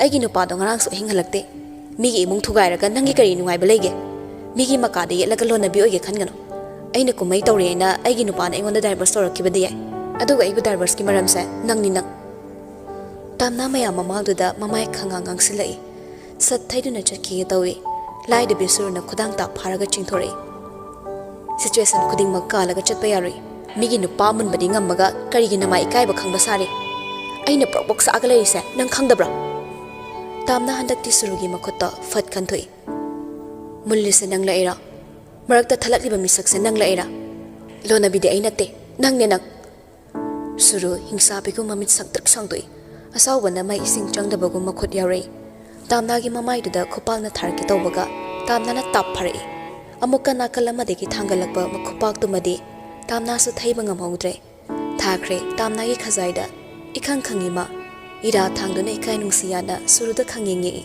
ꯁꯨꯔꯨꯅ ꯑꯩꯒꯤ ꯈꯨꯠꯄꯥꯛꯀꯤ ꯗꯥꯛꯐꯝꯁꯤꯅ ꯀꯔꯤꯒꯨꯝꯕꯗ ꯃꯥꯡꯈ꯭ꯔꯕꯁꯨ ꯆꯩꯅꯥꯗꯤ ꯀꯥꯎꯗꯕ ꯑꯣꯏꯌꯨ ꯑꯩꯒꯤ ꯅꯨꯄꯥꯗꯒꯤ ꯂꯥꯞꯅ ꯂꯩꯌꯨ ꯈꯪꯉꯕ ꯍꯥꯏꯔꯝꯂꯒ ꯁꯨꯔꯨ ꯃꯁꯣꯡ ꯐꯟꯅ ꯒꯝꯒꯝ ꯆꯠꯈ꯭ꯔꯦ ꯑꯗꯨꯕꯨ ꯅꯨꯄꯤꯗꯨꯗꯤ ꯃꯈꯣꯡ ꯐꯨꯛꯄ ꯉꯝꯍꯧꯗ꯭ꯔꯦ ꯃꯌꯥꯝꯅ ꯉꯔꯪ ꯉꯔꯪ ꯋꯥꯔꯤ ꯁꯥꯟꯅꯗꯨꯅ ꯌꯦꯡꯁꯤꯜꯂꯛꯄꯒ ꯃꯔꯨ ꯁꯨꯝ ꯁꯨꯝ ꯂꯨꯞꯊꯈꯤꯕꯗ ꯂꯩꯃꯥꯏꯗ ꯂꯥꯏꯕꯛꯅ ꯊꯦꯡꯒꯗꯧꯔꯦ ꯂꯥꯛꯏ ꯄ꯭ꯔꯞ ꯄ꯭ꯔꯞ ꯇꯥꯝꯅꯥꯒꯤ ꯈꯨꯗꯥꯡ ꯐꯠ ꯁꯝꯂꯒ ꯆꯤꯡꯗꯨꯅ ꯄꯨꯊꯣꯔꯛꯂꯦ ꯄꯤꯕꯥꯅ ꯇꯥꯝꯅꯥ ꯍꯧꯖꯤꯛ ꯈꯛꯇꯗ ꯈꯤꯇꯪ ꯁꯣꯔ ꯍꯣꯟꯕ ꯉꯝꯃꯛꯏ ꯈꯔ ꯇꯥꯝꯅ ꯄꯨꯊꯣꯔꯛꯂꯒ ꯆꯞ ꯂꯦꯞꯄꯤ ꯄꯤꯕꯥ ꯇꯥꯝꯅꯥꯗ ꯑꯣꯟꯁꯤꯜꯂꯛꯂꯒ ꯇꯥꯝꯅꯥ ꯅꯪꯕꯨ ꯁꯨꯃꯥꯏꯅ ꯍꯤꯡꯕ ꯌꯥꯗꯧꯔꯤꯕ꯭ꯔꯥ ꯑꯗꯨꯒ ꯅꯣꯡꯃ ꯅꯣꯡꯃꯒꯤ ꯍꯣꯡꯉꯛꯏꯕ ꯅꯪꯒꯤ ꯐꯤꯕꯝꯁꯤꯗꯅ ꯑꯃꯨꯛ ꯀꯌꯥ ꯑꯃꯅ ꯋꯥꯍꯪ ꯂꯤꯁꯤꯡ ꯂꯤꯁꯤꯡ ꯍꯪꯉꯛꯈꯤꯅꯤ ꯅꯪꯒꯤ ꯇꯨꯡꯒꯤ ꯄꯨꯟꯁꯤ ꯂꯝꯕꯤꯁꯦ ꯀꯩꯅꯣ ꯅꯪ ꯁꯨꯃꯥꯏꯅ ꯁꯨꯝ ꯂꯩꯕꯗꯤ ꯌꯥꯔꯣꯏ ꯅꯪꯅ ꯐꯗꯣꯛꯀꯦ ꯍꯥꯏꯔꯕꯁꯨ ꯅꯪꯒꯤ ꯑꯁꯨꯝꯅ ꯐꯗꯣꯛꯀꯦ ꯍꯥꯏꯕ ꯑꯃꯠꯇ ꯊꯣꯛꯂꯛꯂꯣꯏ ꯑꯗꯨꯅ ꯅꯁꯥꯅ ꯅꯁꯥꯒꯤ ꯂꯝꯕꯤꯁꯦ ꯂꯥꯟꯊꯦꯡꯅꯕꯒꯤ ꯃꯇꯝ ꯑꯣꯏꯔꯦ ꯅꯪꯉꯣꯟꯗꯒꯤ ꯃꯨꯟꯈꯤꯕ ꯍꯛ ꯅꯪꯅ ꯂꯧꯒꯗꯕꯅꯤ ꯄꯤꯕꯥ ꯇꯞꯅ ꯑꯃꯨꯛ ꯑꯩꯅ ꯅꯨꯡꯁꯤ ꯈꯪꯅ ꯈꯪꯅ ꯅꯪꯒꯤꯗꯃꯛ ꯑꯩꯅ ꯍꯤꯡꯖꯒꯦꯁꯨ ꯅꯪꯅ ꯐꯤꯔꯦꯞꯄ ꯈꯛꯇꯃꯛ ꯂꯥꯏꯅꯤꯡ ꯑꯣꯏꯈꯤ ꯅꯪꯅ ꯂꯥꯏꯅꯤꯡ ꯑꯣꯏꯖꯔꯤꯕ ꯃꯤꯁꯛꯇꯨꯁꯨ ꯑꯩꯅ ꯃꯨꯊꯠꯄ ꯉꯝꯈꯤꯗꯦ ꯅꯪꯒꯤ ꯊꯃꯣꯏꯕꯨ ꯑꯩꯅ ꯔꯦꯁꯄꯦꯛ ꯇꯧꯏ ꯇꯧꯗꯨꯅꯁꯨ ꯂꯥꯛꯈꯤ ꯅꯪꯕꯨ ꯅꯨꯡꯁꯤꯕꯅ ꯅꯪꯅ ꯄꯥꯝꯖꯕ ꯂꯝꯕꯤꯗ ꯆꯠꯈꯤꯕꯗ ꯑꯩꯅ ꯊꯤꯡꯕ ꯄꯥꯝꯗꯦ ꯑꯗꯨꯕꯨ ꯇꯥꯝꯅ ꯅꯪꯅ ꯅꯨꯡꯉꯥꯏꯅ ꯂꯩꯈꯤꯕꯗꯣ ꯑꯩ ꯌꯦꯡꯅꯤꯡꯉꯤ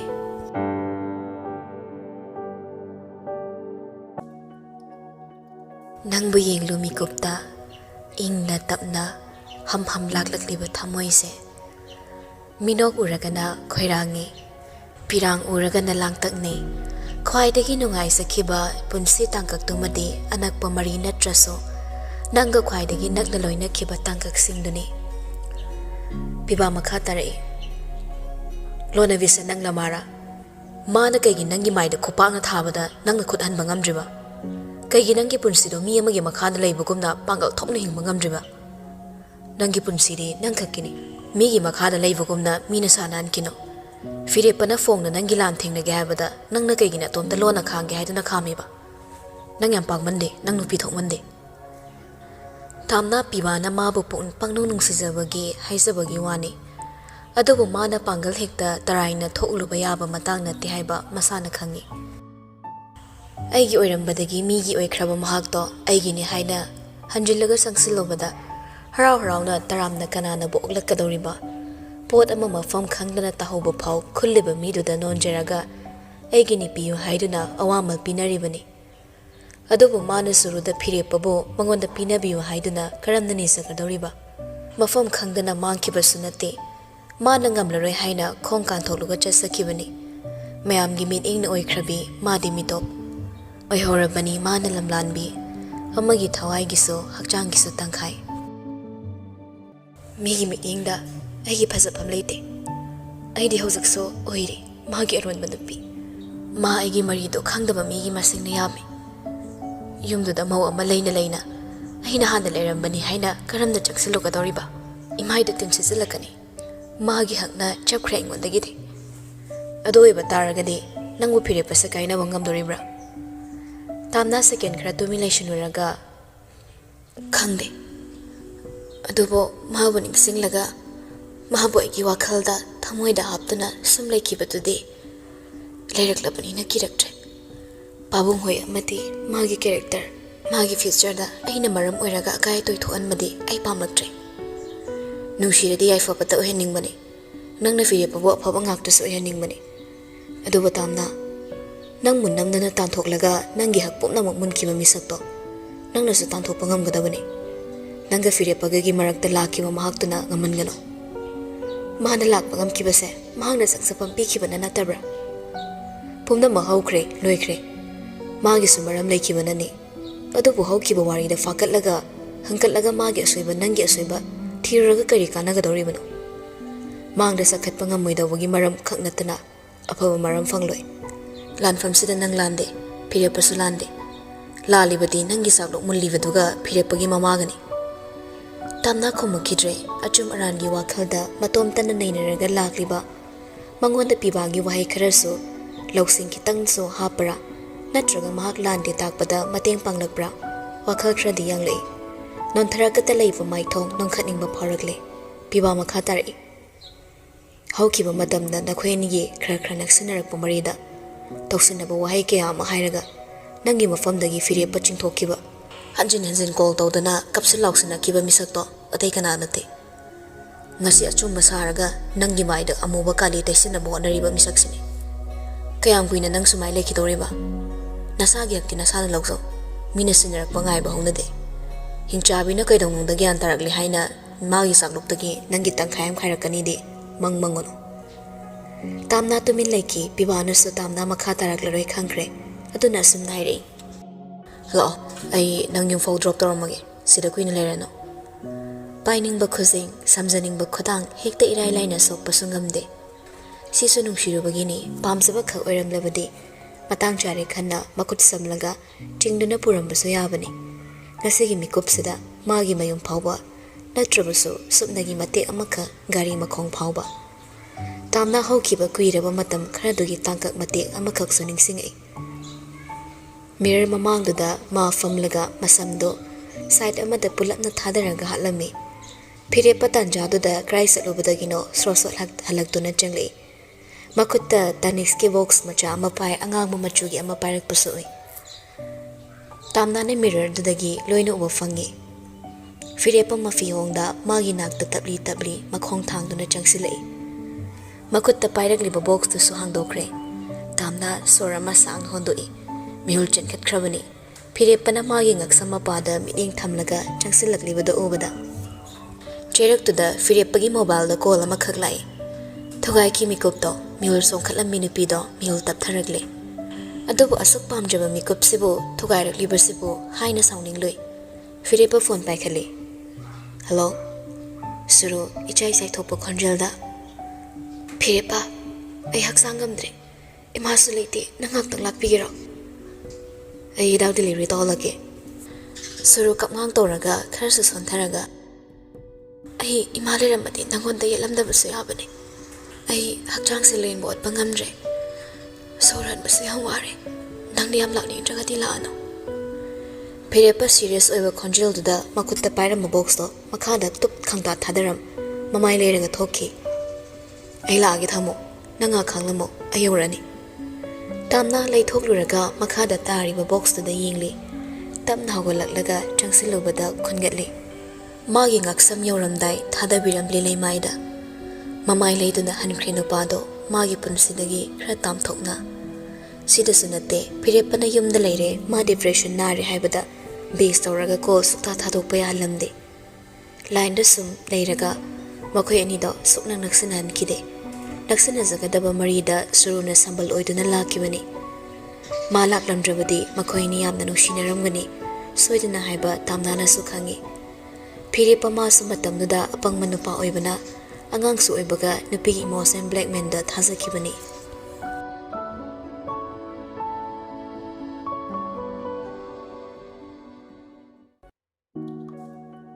Nungshiba ama pamjaba lising Pamjaba ama atat akham leitaba kalakpagi ihul Ngaujaba ama apenba leita kharangzaba Pamjaba ama migi meeting changkibada kalakpa ihul na hingsabigumna Laikha tahallange haina mairi khangsu surakpa Kalak pamsa kawido apaba nati masimaso Shuro lan ama soknaramlaga mapamlumdo oina halaklami Kumhay ama icham samzabi sati amana Magi mapuroi bakidama hingsabigi saklon logi saramlaga mayumda changlubada magi nupana torakadaba hingchayay tamagi saktam no mahagna kise nongma khudum change khanzaba nongma amana asum magi manaktagi lapkhiba mahaktuna laktringe kaya thoina khallude adubu ngasidi luri phibam apam lamdamda ngasi simade leithoklage aduga kumai maka sathage haina khalakle miga onsinnabada akiba mache leitaba magi apamba phangnaba honabada hingsa yai tambi onbise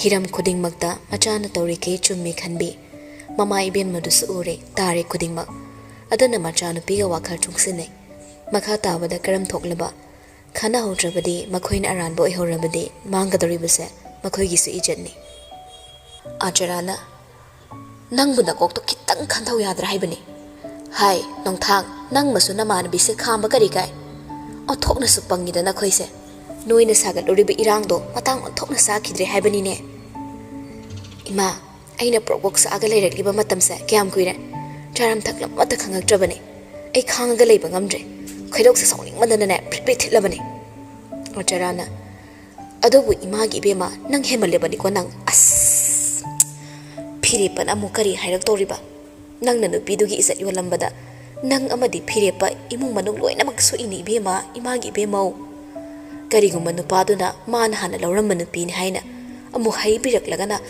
magi isat kan bikragana kamdauba nupiduga maga di luhongkine nakhoini luhongkide ne hei kariguma nangna Phirepa bo pharaga leirakpani haibase masi haikradi migi makade yetpase nang tahogani ne adu oiba yaroi adu itaragana isado engonda piyo aigi chani haiba taredana angang do aiga Phirepa gi chani nupidi machana ti kaiguma mana wahai ama he kangakpada angang dugi maramda anauba irang ama sagat pataredana ima engonda kanamtana pangen henjinbadi yaroi angang do mapaduna namdana laukragana nangmuna khainaraklagana kamdauba angang do aina si tholakpa yai khangdana gri taktana ne yumgi ahal ani duda ningai tawdana namdana yahalaurini misak sik tangga nupido oiramdradine kyam nungairamgadauba adubu ima yada yadridana izat ki mamal oina lupa lak yankhe aduga magi company amaga aina lawni asra mathabak pairaga haima imagi bema Phirepa apangba natene nana tawbado kaisu yaro ai koi bema yaro aidaba thabak sine aina tawdoise adoi taragadi ai sumaga kaina bangammoi haidoriba waloina bagi sign tawba ngammoi sikang khangni yengba taridana nupidugi damak mana magi property engona sinarakprana nungsiba kaina nungsibadagi magi business magi mingsana hena maru ai habasa aina chapchana utkani my company dusu kaisu mana kana amada khusina thoi aina khangbulai Nongthangna Suro nang yam sawa thumale Nangi asawbaduna nang mai thirappasu yai Ai kanamtana haiba tarui aina phai khan mathaba aina tawani Asara machan pi makokta kaksi halaga nang nani khombaga koiba langba tawbadi yabra ha mi pangmanati loina khangangani nang su ka mi hemali phajaba posta ba luxury leiba nupa yam ngawini phare ne phire pana nangonda hanna yengtabai tawrini hairase adubu nupiduga nanga thengna dringai matamdagidi nang ninkhombaga loina de hayo nayumdu oidaba ngangdana sida laga ninkhombaga pa dana langba natro yu thakminadana langminadana yam tawkhidaine nang suna puroibadane awokpa naide phajaba posta ba nupa khudingmak irang tawningba natro phajaba khudingmak nangi loina oiningba natro mina nangona ngausilaga nangna napal kazaba mina nangbu pamena tanaraga haraudana hene ino hakatpa lamsa to phabani haigero aidi nangna phire panungsi pami haidana lan tawbaduda isa nangi na dingta thungjarabati na khallubani chumi mama ibe mana sawna cherakliba shuruda awokpa naide mangonda mi khudingmak na ngawhanningi ngawdaba mi su leite phajai yingma nungai tagat ti sense of dressing skin color makeup hairstyle makhal gi chanaba khanba saikre masa ma o phaba masak matau yingma nungai ba modeling da khongdarak pana khudingma mani irang husili aduga irang gi ten kapnabani manasu masak matau da sathina fajare aduga phau misak oire irang pamba modeler khara amadi maga naknabada khudong chawa phangani khanna adum loinabani ngawminabani matamgi chilna purakpa apenba awokpa leitaba chanabi oirakliba amotpa ipaksida tawtharaga sargani khanduna hingliba apangba miyoibani hawjiksu ma masada lale haiba wakhal machet ama phawwa khandre mani hena dom napal kari phajaba phawba kaya loinaraklaba misakni magi sanga watni haina apangba napi oibisingi wakhalda phajaba luxury leiba nupana thengge hairakle haina harauba phawre adubu khangde makse makhoina iyada yapini hongna uri thenglamlaga chatkidawribani haibadumadi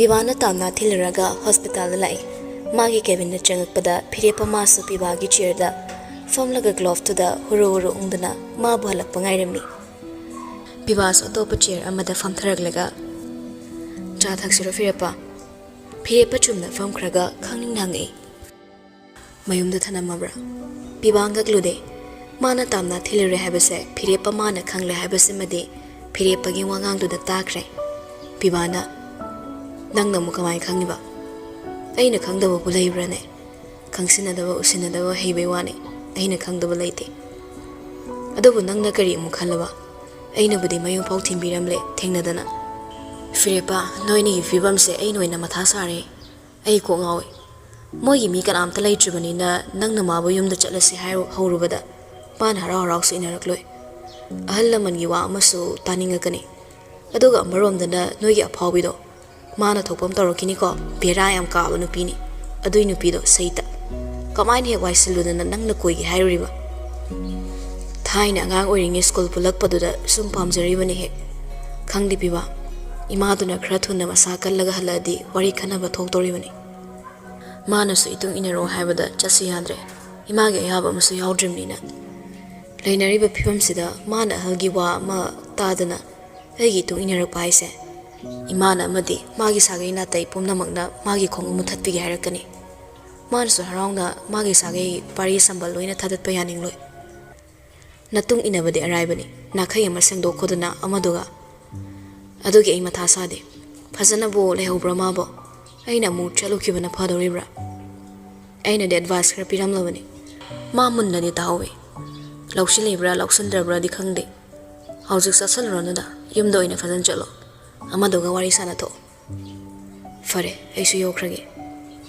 haiduna fire pawalagle adum thokre biwana thindok pangai ngamdre fire pamagi makok sariba khuding ubada pibasu nungai sade mama mulai kidre nungsiba nupi phange manakta thamba ngamdre yang na nungsiba macha lak tore haibagi nong matamaka lamna nokpa phangkidrebani keza tawba mama oibiduso manakta thamlaga awat apa yengba keza hanbasu phangkidre awatpana pik thanduna thamanbirabani phirepa masu pumnamakse khaluraga masadu laiman khangse wakhal khanna khana lakpana mayum yoragle gari du thabak amuka chatkidawbana samangda mamai leithoklaga khamlamduna imung changi suru koi thirakpada halaklamdri haiba khangle ka manungna changi sofa da sumjing sangsilaga phomthai makok do non khalaga sofa da nga thai kai tawsige khanbana wakhal thoktabana maikhu samkhalai machai ani ahum minute amada loishille adai amu ngaingam da suru packet ama irai laina loikre ka manung du maikhuna pumamam ki thong thongnaw ga hangdok tabaga manam du koi pai pai ranga lei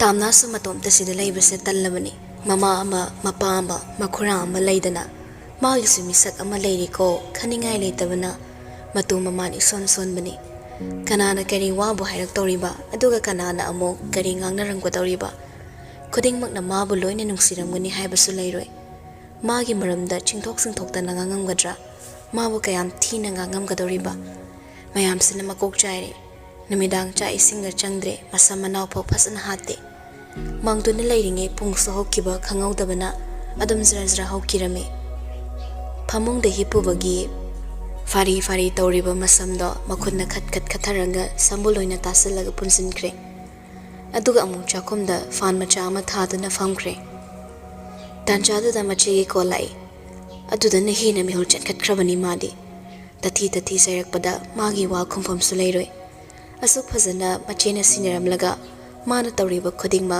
taina onaba ngaktani lamke phimana tawribase paikhattabasu yadabana paikhatle nakongda ikikina thangalaga santhangna kawi iche ningolna mai fire paiduna kai ningsing age noini luhong kibagi kanglasa group ta photo amuk thagala isina nang mai langda pangthaba yaroi ko kusira sek ta toba yaroi mana wahai du da masu swai lawi kaino ne khalle aduga amuk so mache na ngasai gi thodog du madi paw khangkidre habase madi khangle khara wai amek sangi ipang pangzaba sadu na minam lei iche ai kem ta khangde ima su hidak ahan bagi kape janara male kaisu thoidok pa symptoms laktre hidak kap to badi wali masa su kan khale kuchu ku men ga se khralai ma hidak se ka pek loi baga ne putharani som da transfer to ba yarni boris ke mama na panina mayang doctor su yam phai nungai ba pauk se tam ngin torok pani chai sing thong abo kamai dore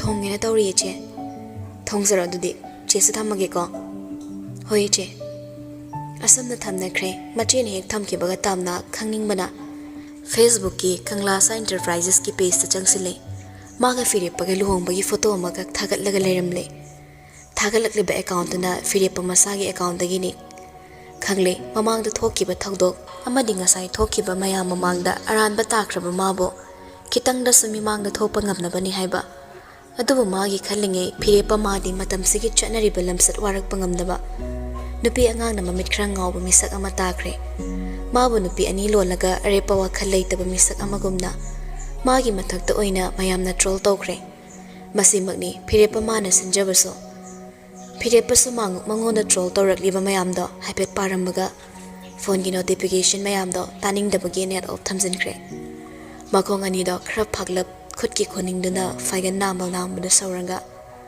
mamai makhut anina kanna taktuna hangat hanana lami mamai mamit khrangangi boris na kagi thong hanglaga changakpada chirup ki maikhu mayamduna khanga hare ngasai deki phunjinduna leirambani non stop ta thabani na ka du so hare makhunda kanthok laga lo khu khuduna changlei as tamwe khaino tawside fire pachurup madamda da changaning dabana sira changakano boris mayambagi matha khangi aduna chikpa thogai ba changa ibani khaino khoi tamwe aina chingki ba surup ki maikhu mayam sina swais de heaven ola leiram he reels nambi chanu pm ga leiram madi ha ba changoi kazing le upaga ne heaven sagi harakani ngang dana mayam me manak phamjilai mayam bagi lengsum da tap momo noibire seba ga phajille tamwe sumaina pai ba sunu ngaibra pai biura boris ngakta chalo ai tumina ngakta laigeba haina dabun loire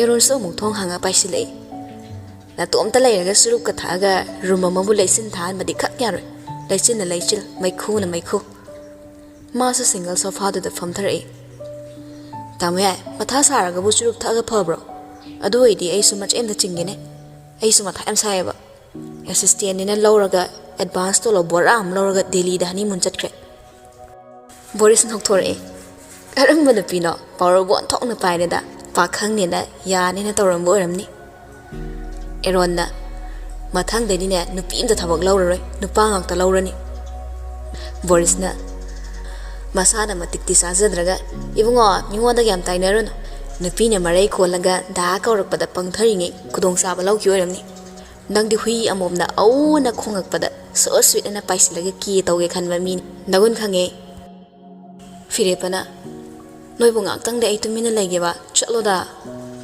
Boris na tamo firepa sarangna Boris chalo ai wakhal ngakta ingna lege noi thokro tamo se wakhalam khallibane chonamane thokro Boris eron dagolo haidana ingit pikre eron sogolaga thoki murum hope saba nupi ama mai nupi oirambe I kari kansida muana namage hatomba Boris na nari leira halo ha nana yam singa kano itomta murum sonjabani ngangna nan thokre phirepa sorama sangno hontai aduga mu sofa sangbadu da long ni hepi tanjadu da mobile ringtone da su khingjilai adubu ma paide amura khak toram laga hanjina torok tabadu da kanano yenglubada tamnagi miss call oirami phirepa sat hawalai chumna mu phammi aduga call back tawi directly phirepana taudre tora amane natomta leiba nungai tabra idei ma thara ora aigi da sum khalaga lei nangi na kamdauba phirepa kitang mamodoi nangna wara ise kui mankre aina saruk tang khaya malawbadi kaidena tamna nang matha amata sagano nangi nungai ba khudingma aina loina piningi ai kem tawade aina thengnari ba mayam sidi nangai gi tungine aigi thodang aina lawjabani aina mir usilaga hanjin wakhal me ama khalle wakhal mayam sidagi aina khwaidagi khanmada kikiba wakhal se karigumba ingondagi nangi yumde hele khankhraga nangi naktagi satkraba imana igi tung illabadi sagai ga mari thadatkani inthokini haibada nangna waduna talaglaba pirang kangmanai kidraba imagi pirang taithoknaba agi khut thadoklamlabadi haiba wakhal sina khwaidagi tu chungba wakhal am oikre nang ai mudi thadokloi haina nangi simbalduna muktayo ai yam lai tadre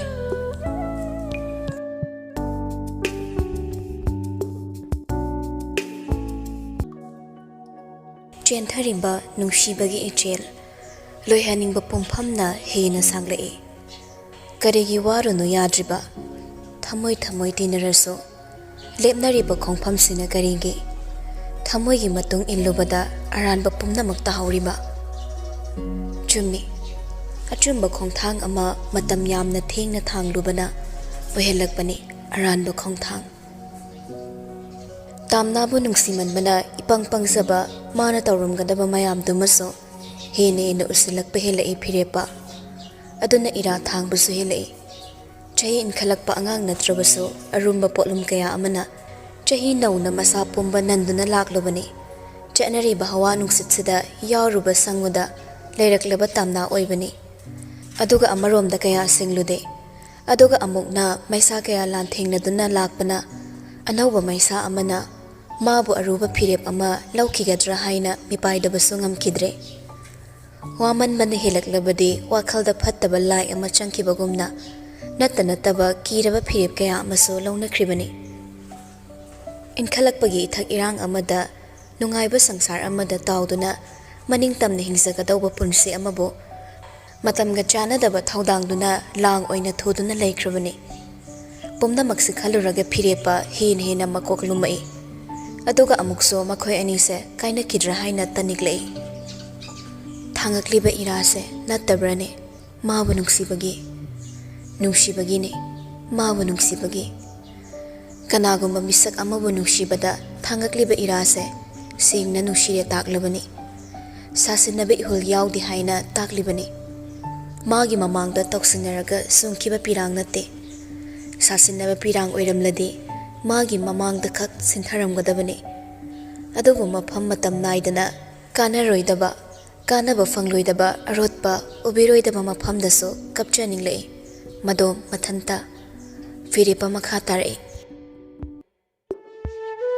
nangbu inakta thamage nangbu kauba soidana chatke haina khallabasu aina tawkiba mayamduna amukso nangi wakhalna hongamgadra haibagi firepse chapyungna lepasu ngamkide adubu simadi khanki aina tawkiba mayamdugi paf aina soidana puzage adubu aigi papsida nangbu susingtharaga aina thamure nangbu nushibana aigi paf oiduna nangbu wahallabasu lamna chalankibadi aisu pamde nangbu inthoklaga chalankibasu ai ngamdre tamna sorhonthai tamna amana warakleba matamda manasu wasillaga pirang sungminaba mak pamde aduna matha mayamdana thairamlaga ingna tamna haire kaino churolgumna jaza yam ganglide ai ke shuwadi aidi suawade aina pamsaba makhakti laiki madudi nongma nangna ibanung shirakpa sini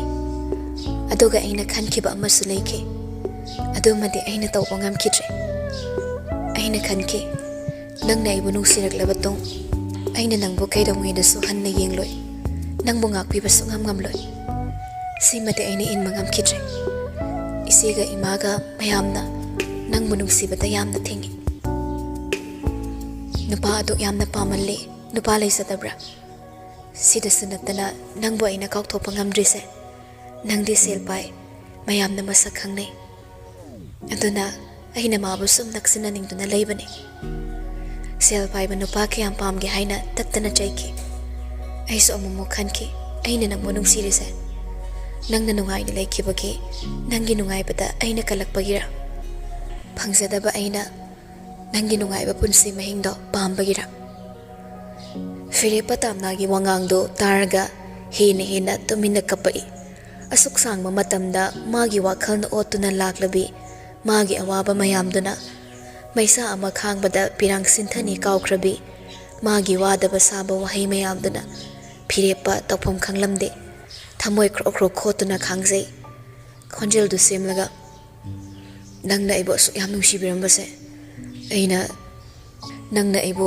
sigi changse nungshiramgani haibagi thazaduna oholaga thamkiba changdudagi helamle pumnamakna ibo nangi nungaiba yaifaba punsida nangi ake amaugi punsida kalaktuna nangbo kawba ngamdabani hairaso mayamna aibo aranbane chairaso aina nangbudi nungsirage khangamde aduna bu mayamgi miche marakta ona thoina laikraso sina thokibane aigi nushibado nangonda fire patumin hena machinbal fazalaga kapi makhol fazalaga wangang na bohana rakpada makhol niglai ayam pothade aina pothadri base mayam na aivo troll tawre haibagi maramna di oide aivo troll tawbaga nangi su saruk aina thungbi bagini asum khanjala di kamdongba kharasu kaukthoklasei kaukthokpa haise ai nangi na tongda inage haina khankrabane nangna afaba mi ama oiraso nangna phattaba mi ama bu oiraso ai nangi na tongda inagani nang kaisho ai gidi wangano phirepa masado tamna shemlaga amo ado nangmu na tomta nungai dawribra cha ising chu saram thaklam khanglam roi aina nangona tawbise kaino isu ba tadre haima ai kaisu khanre nangna ai gisu maraga leire ai di saksar roi ye khalasu chada bayade tumaro ye khalasu tumda bayade ai gidi cha leire icha na chirol tawduna hairakpada ai di indaba ngamdi aduna chaksu chani aduga tumsa tumni nangna amu kanana haiba indawriba aduna ne aina haiba in bataba nangsu yam khanjulurano thoba malaksani warasu nungairasu laina tamba madum lakpani pheba nangi wangang amada aina hena nangbu ninglakba heli tamna ai nangbu yam uningi uninglasu lao haiduna kawba ngamdre aina yam tola trapunsise nangbu ai uningra nangna uningladi nangna mitna kupada ai lake ai yorake ꯇꯥꯝꯅ ꯑꯃꯨꯛꯁꯨ ꯃꯉꯣꯟꯗ ꯀꯔꯤ ꯌꯥꯏ ꯄꯥꯏꯒꯦ ꯃꯤꯠꯅꯒ ꯀꯨꯞꯄꯗ ꯌꯧꯔꯛꯄ ꯉꯝꯗꯣꯏꯁꯦ ꯎꯅꯤꯡꯗꯦ ꯍꯌꯦꯡ ꯎꯅꯁꯤ ꯍꯌꯦꯡ ꯉꯁꯤꯗꯤ ꯎꯅꯔꯒꯨꯝꯁꯦ ꯐꯤꯔꯦꯞꯄ ꯃꯈꯥ ꯁꯝꯊꯔꯒ ꯋꯥꯔꯤ ꯁꯥꯕ ꯉꯝꯗ꯭ꯔꯗꯨꯅ ꯁꯝꯖꯤꯜꯂꯛꯏ ꯐꯔꯦ ꯆꯥꯛ ꯏꯁꯤꯡ ꯊꯣꯡꯉꯒ ꯐꯖꯅ ꯆꯥꯔꯣꯀꯣ ꯑꯩꯁꯨ ꯍꯣꯔꯦꯟ ꯑꯃꯨꯛ ꯇꯧꯔꯛꯑꯒꯦ ꯅꯇꯣꯝꯇ ꯂꯩꯕ ꯅꯨꯡꯉꯥꯏꯇ꯭ꯔꯁꯨ ꯑꯩꯉꯣꯟꯗ ꯍꯥꯏꯔꯛꯑꯣ ꯍꯣꯏ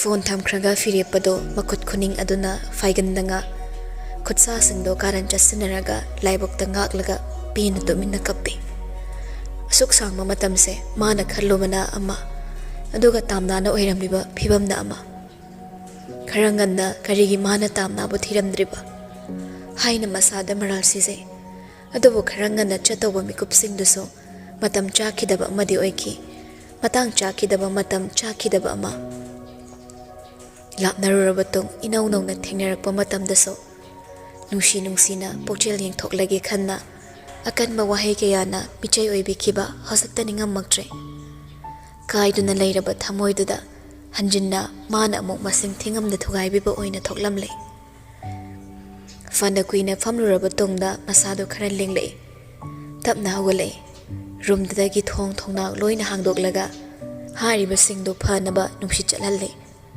ꯃꯁꯥꯗꯣ ꯂꯦꯡꯉꯝ ꯁꯥꯡꯉꯝꯗꯕꯒꯨꯝ ꯀꯨꯏꯅ ꯆꯪꯉꯤ ꯑꯗꯨꯒ ꯑꯃꯨꯛꯁꯨ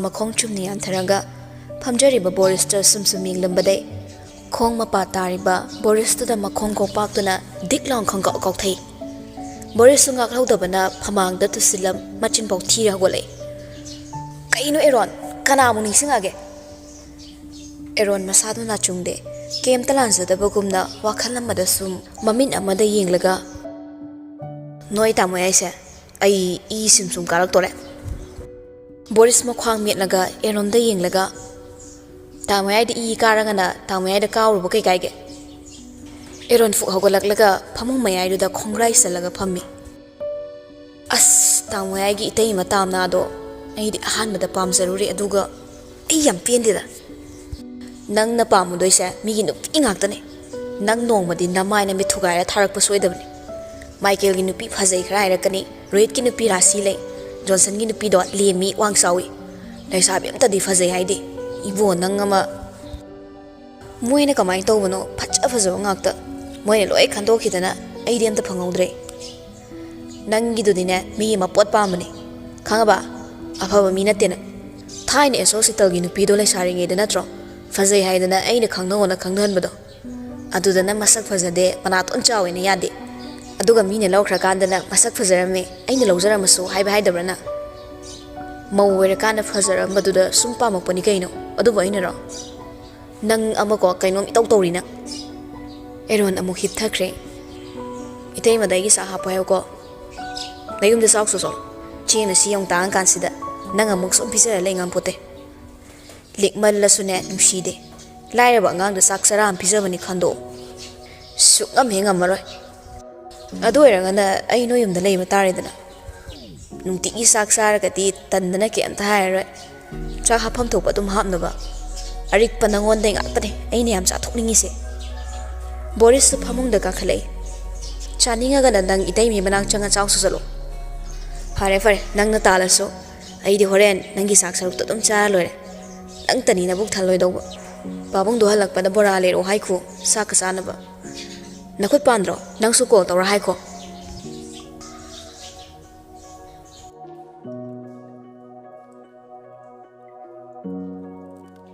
ꯁꯨꯔꯨ ꯅꯤꯡꯈꯣꯝꯕꯒ ꯍꯣꯇꯦꯜ ꯑꯃꯗ ꯎꯅꯔꯝꯃꯤ ꯄꯨꯡꯗꯨ 6 ꯈꯔ ꯍꯦꯜꯂꯛꯂꯦ 7 ꯇꯥꯔꯛꯀꯗꯧꯔꯦ ꯃꯈꯣꯏꯗꯤ ꯉꯟꯇꯥꯅ ꯗꯤꯅꯔ ꯇꯧꯊꯣꯛꯂꯨꯔꯒ ꯄꯣꯊꯥꯔꯒꯦ ꯍꯥꯏꯅ ꯆꯪꯉꯛꯂꯤꯕꯅꯤ ꯑꯗꯨꯕꯨ ꯄꯨꯡꯗꯨꯅ ꯌꯥꯝꯅ ꯉꯟꯕ ꯑꯣꯏꯕꯅ ꯑꯄꯥꯛꯄ ꯐꯃꯨꯡꯗꯨꯗ ꯃꯥꯅ ꯊꯣꯛꯄ ꯂꯩꯅꯔꯤ ꯐꯣꯟ ꯑꯃꯃꯝꯒ ꯅꯥꯏꯠ ꯗ꯭ꯔꯦꯁꯁꯨ ꯂꯣꯏꯅ ꯍꯣꯡꯗꯣꯛꯅꯔꯦ ꯅꯤꯡꯈꯣꯝꯕꯁꯨ ꯐꯣꯟꯗꯣ ꯃꯦꯠꯄ ꯋꯥꯔꯛꯂ ꯃꯥꯜꯂꯦ ꯇꯦꯕꯜ ꯃꯊꯛꯇ ꯊꯝꯈ꯭ꯔꯒ ꯁꯨꯔꯨꯒꯤ ꯇꯝꯄꯥꯛꯇ ꯆꯪꯁꯤꯜꯂꯒ ꯃꯣꯟ ꯈꯥꯡꯂꯔꯦ ꯇꯨꯝꯃꯁꯤꯔꯣ ꯇꯨꯝꯅꯤꯡꯂꯕꯣ ꯅꯤꯡꯈꯣꯝꯕ ꯁꯨꯔꯨꯗ ꯌꯦꯡꯂꯒ ꯅꯣꯛꯃꯤ Khangde, mina hainabado chummina sum khalli aidi. Bets manababudi chahi khara kanabana hena fai haido. Nangna chahi hanbanina aigidammak khanbiba wabibasa yamna hele. Aidi aiga loinaba mi khutingmak afaba mi amamam loina uhendaba yadena khalle. Thak mananaba phawa ngamdaba midi loina ningde. Nangsa hojikti mayamna pamnaba misak ama oiredana. Credit aingonda bifam thoi. Pitho loire gaino. Nang handa anawba ngang sangakpadusu kaino iranga kapnaiduna. Ai leina adumai tawbadi yaharoi ko ide. Mayam mamangduda lanzaam torokadawna ide. Suro mamon ga tawzai. Magidama mabu khambalbaga adumna ningkhomba naga hairakpado. Tanzaduda hotel gi thongdo kokok thilakpada ningkhomba hogolaga thorai. Thong hanglubada police karaga hostel dogi HR amadi manager ga oirami. Ningkhomba ingangakna Kay matangi oirabano. HR na. Warobi bayade sir. Jingnaba amalay baday sarwina mapamsida check lakpani. Ningkhomba SP da onsilaga. Sir, karamba jingnaba yaba wafamgi oibirabano. SP do room manungda magak hypet chaptharaga yengi. Antuga, may I come in? Ay sang bayani ko. Ningkhomba khara pakhalay, thingu wasungamdre. Magi mai thonggi expression duda singkrabe SP do patchanglay. SP do na changakpada suru lerambaduda SP do ani si arwan balamchat amadi tawre singnare. Suru su phamungdagi prabha komtharaklaga lepi. Thongzalda lehoba singdo changsinare. SP suru ga ningkhombaga da yenglaga. Nakoi ani se maming leraba misak amamam su oiraga swaida lona lerami sa kaigino. Suru na. Sir, wa masum khanaramba. SP na. Wa se am luba wa mali ne ha. Lainaram liba phibam singduga. Mayamna respect tawnagadaba misak noina swaida oktabagi film namlaga leirene. Noi profession se yam cheksingadabani. Nakoidi mayamna mataw tamnarakadawba artist oibanina. Afaba khaktamak tawnabu hotnagadabani. Noigi arwan athupta aikoina yam ningsulagadawbadi nante. Adubu naram chatsingdudi yam lalene. Amada muk thawdakre. Ngasi fagalakpa mi khudingmaki list ikhalo. Photo kapo. Shuruna. Sir, adumna tawbino. Aikhoigi mai khara yengbiyo. Makha tarakpada aikhoi asumna tawraroi. Ningkhomana. Sir, aikoi adu khakna society da singnaraga tawzabana chade. Suruna. Mane sir, aikhoigi sumai kitang yengbiramo. Matungda aikoi sumaina tawzararoi. SP na. Noi gi nasak namingsi madi aikoi haparoi. Noi gi career gi khalaga. Tawbatabu sakngairaba maraktagisu nattabalam chatchalami haina hapkani. GM da mon silaglaga. Noi su business e mudingdravadi khunai manghanbada mating pangano. Atopa room sing loin check to ngasi thengnaba mi amta lemna thaba yaroi. Asi hairam lage SP do room dadagi thokre. Leihoriba ani du so wai amhek sangnei. Kuina leiba chumde khanna hana selakpa mafi marol sasat hongdoknaki. Chance ama piringe satchalhobana fagani haina Kuina pantharamdana thorakpada laibakna thirisu sumthu utanambana kokila ga ground floor da mayoknare kokila matomta natte mamanaba masu yauri mamanaba dugi hotel ni police ki kambu amana somda mi khra phagile haibagi pauda kokila su pulambana punna lakminabani anido thika su tawminabani na thika mafam amada chatlubagi halakpada somda hanjin minarakpani kokila mamaugi saktam ubada maithongi phibam khangan hanjinki Suru thairga satpa nang haukidre. Huran bahaidu oirabanina yang na makubusu kauba ngamkidre. Masana masa lale haibase maithongi expression duna irai laina takthokre. Kokila mamana bagi mamangdasu ikaigumto mamaudasu hangai. Ibema nangna sida kaidawramliba. Suruna pabo thabaki meeting am tawramba ai khara halamage. Haiduna ningkhomba ingit piraga chatse haina mana mang tharaga gamgam satkre. Ningkhomba su hal ani duda nokphet tarom laga satkre. Kokila satkibaga ani do haipet yengnarga amuk laisilaktu mamana baduga manunglom changsinkre.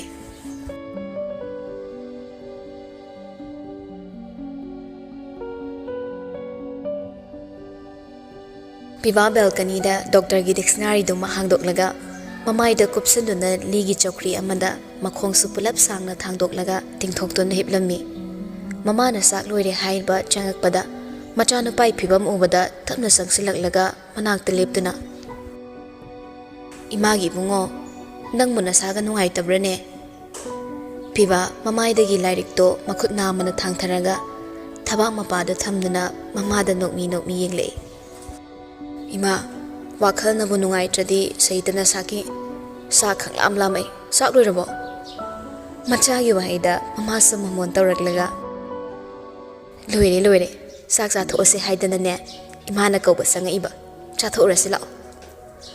Mama na kay sunungai tabag kan maman na ba mataw uraga, may thong da mamon minok tamzabado obada, pibaso lam heduna awawa kalkalaga, mamagi may thong do thasigi ahingum na, mamhan na pamlamde, hagwalaga chapal tingzan kre, mana maang tharo na thoklaga. Ima kande chaksa those. Ani dawari sa na la kadagi thorak minay. Kari wakal dano, nang naong na layramisibo.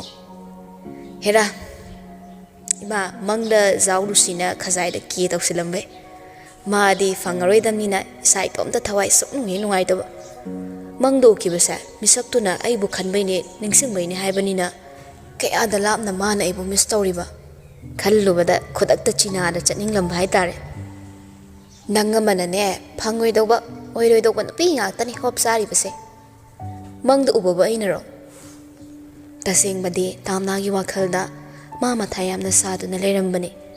Adobo magi tawazariba mama sida. Oiroi daba wari siliraga mama bu makok sahanba. Mahak na pamde. Wasoi da nganglaga sing bathamagi wa amatta. Mahak na mama da kangthok tabani. Chakum da changminaraklaga saksa na ba pamthanare. Mama na sumnanglay. Phirepagi pao matari sina kamdawano imagi bungo.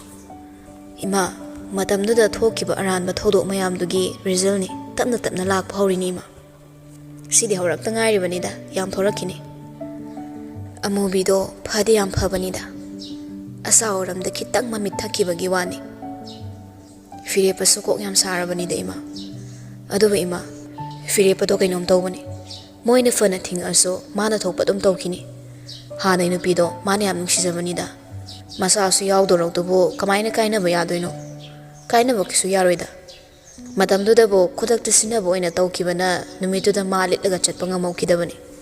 Ay di ngakpunga ine. Law bulak biyu haina mi masado bo kaubire. Aduga muksu theng na thila ine yakta nupi thiraba nupaduda lampi pisalakpa. Moy ahal singdo aphamani haidoribro. Number line da banate machado na theng na nganba haibado phone da su hangna ba yai. Moy na law chatpi basu yai dana. Fire pana thila ani haibada. Hoi phari na hainare adumai leinare. Adugi hikta makhura maton mayam sangduna hatida khaagani moina kutakto nupi pisilakpado moina phaba halam oiramnadi fana aranba tawruri haira phawba macha nupido migi nupi leiraba nupadu da pisilakpa honadeda chen machong matho phawba phadoknaribani adubu moigi halsingdudi phirepa put namdana phabani phatmande nupi mamasu makhura dusu nangna nangi marupki wazabase onthokna suwaide imagi ibungo piwa tapna Ima, firepagi yumba na kaibada, ay na kamay ni yung mangam doino. Adoy sumathagta, mana lauri batam na do, yam fay. Masak su phazabani, adogi angang do. Masak phazaba wathok sawi hay do, hikto ido. Masak phazaba na maram oiraga wathok sawa natida. Mangondo su tay na biro no, maray bagta tamlambay ni. Mamado na. Chak saw ni nang bo, sadre ni sakto.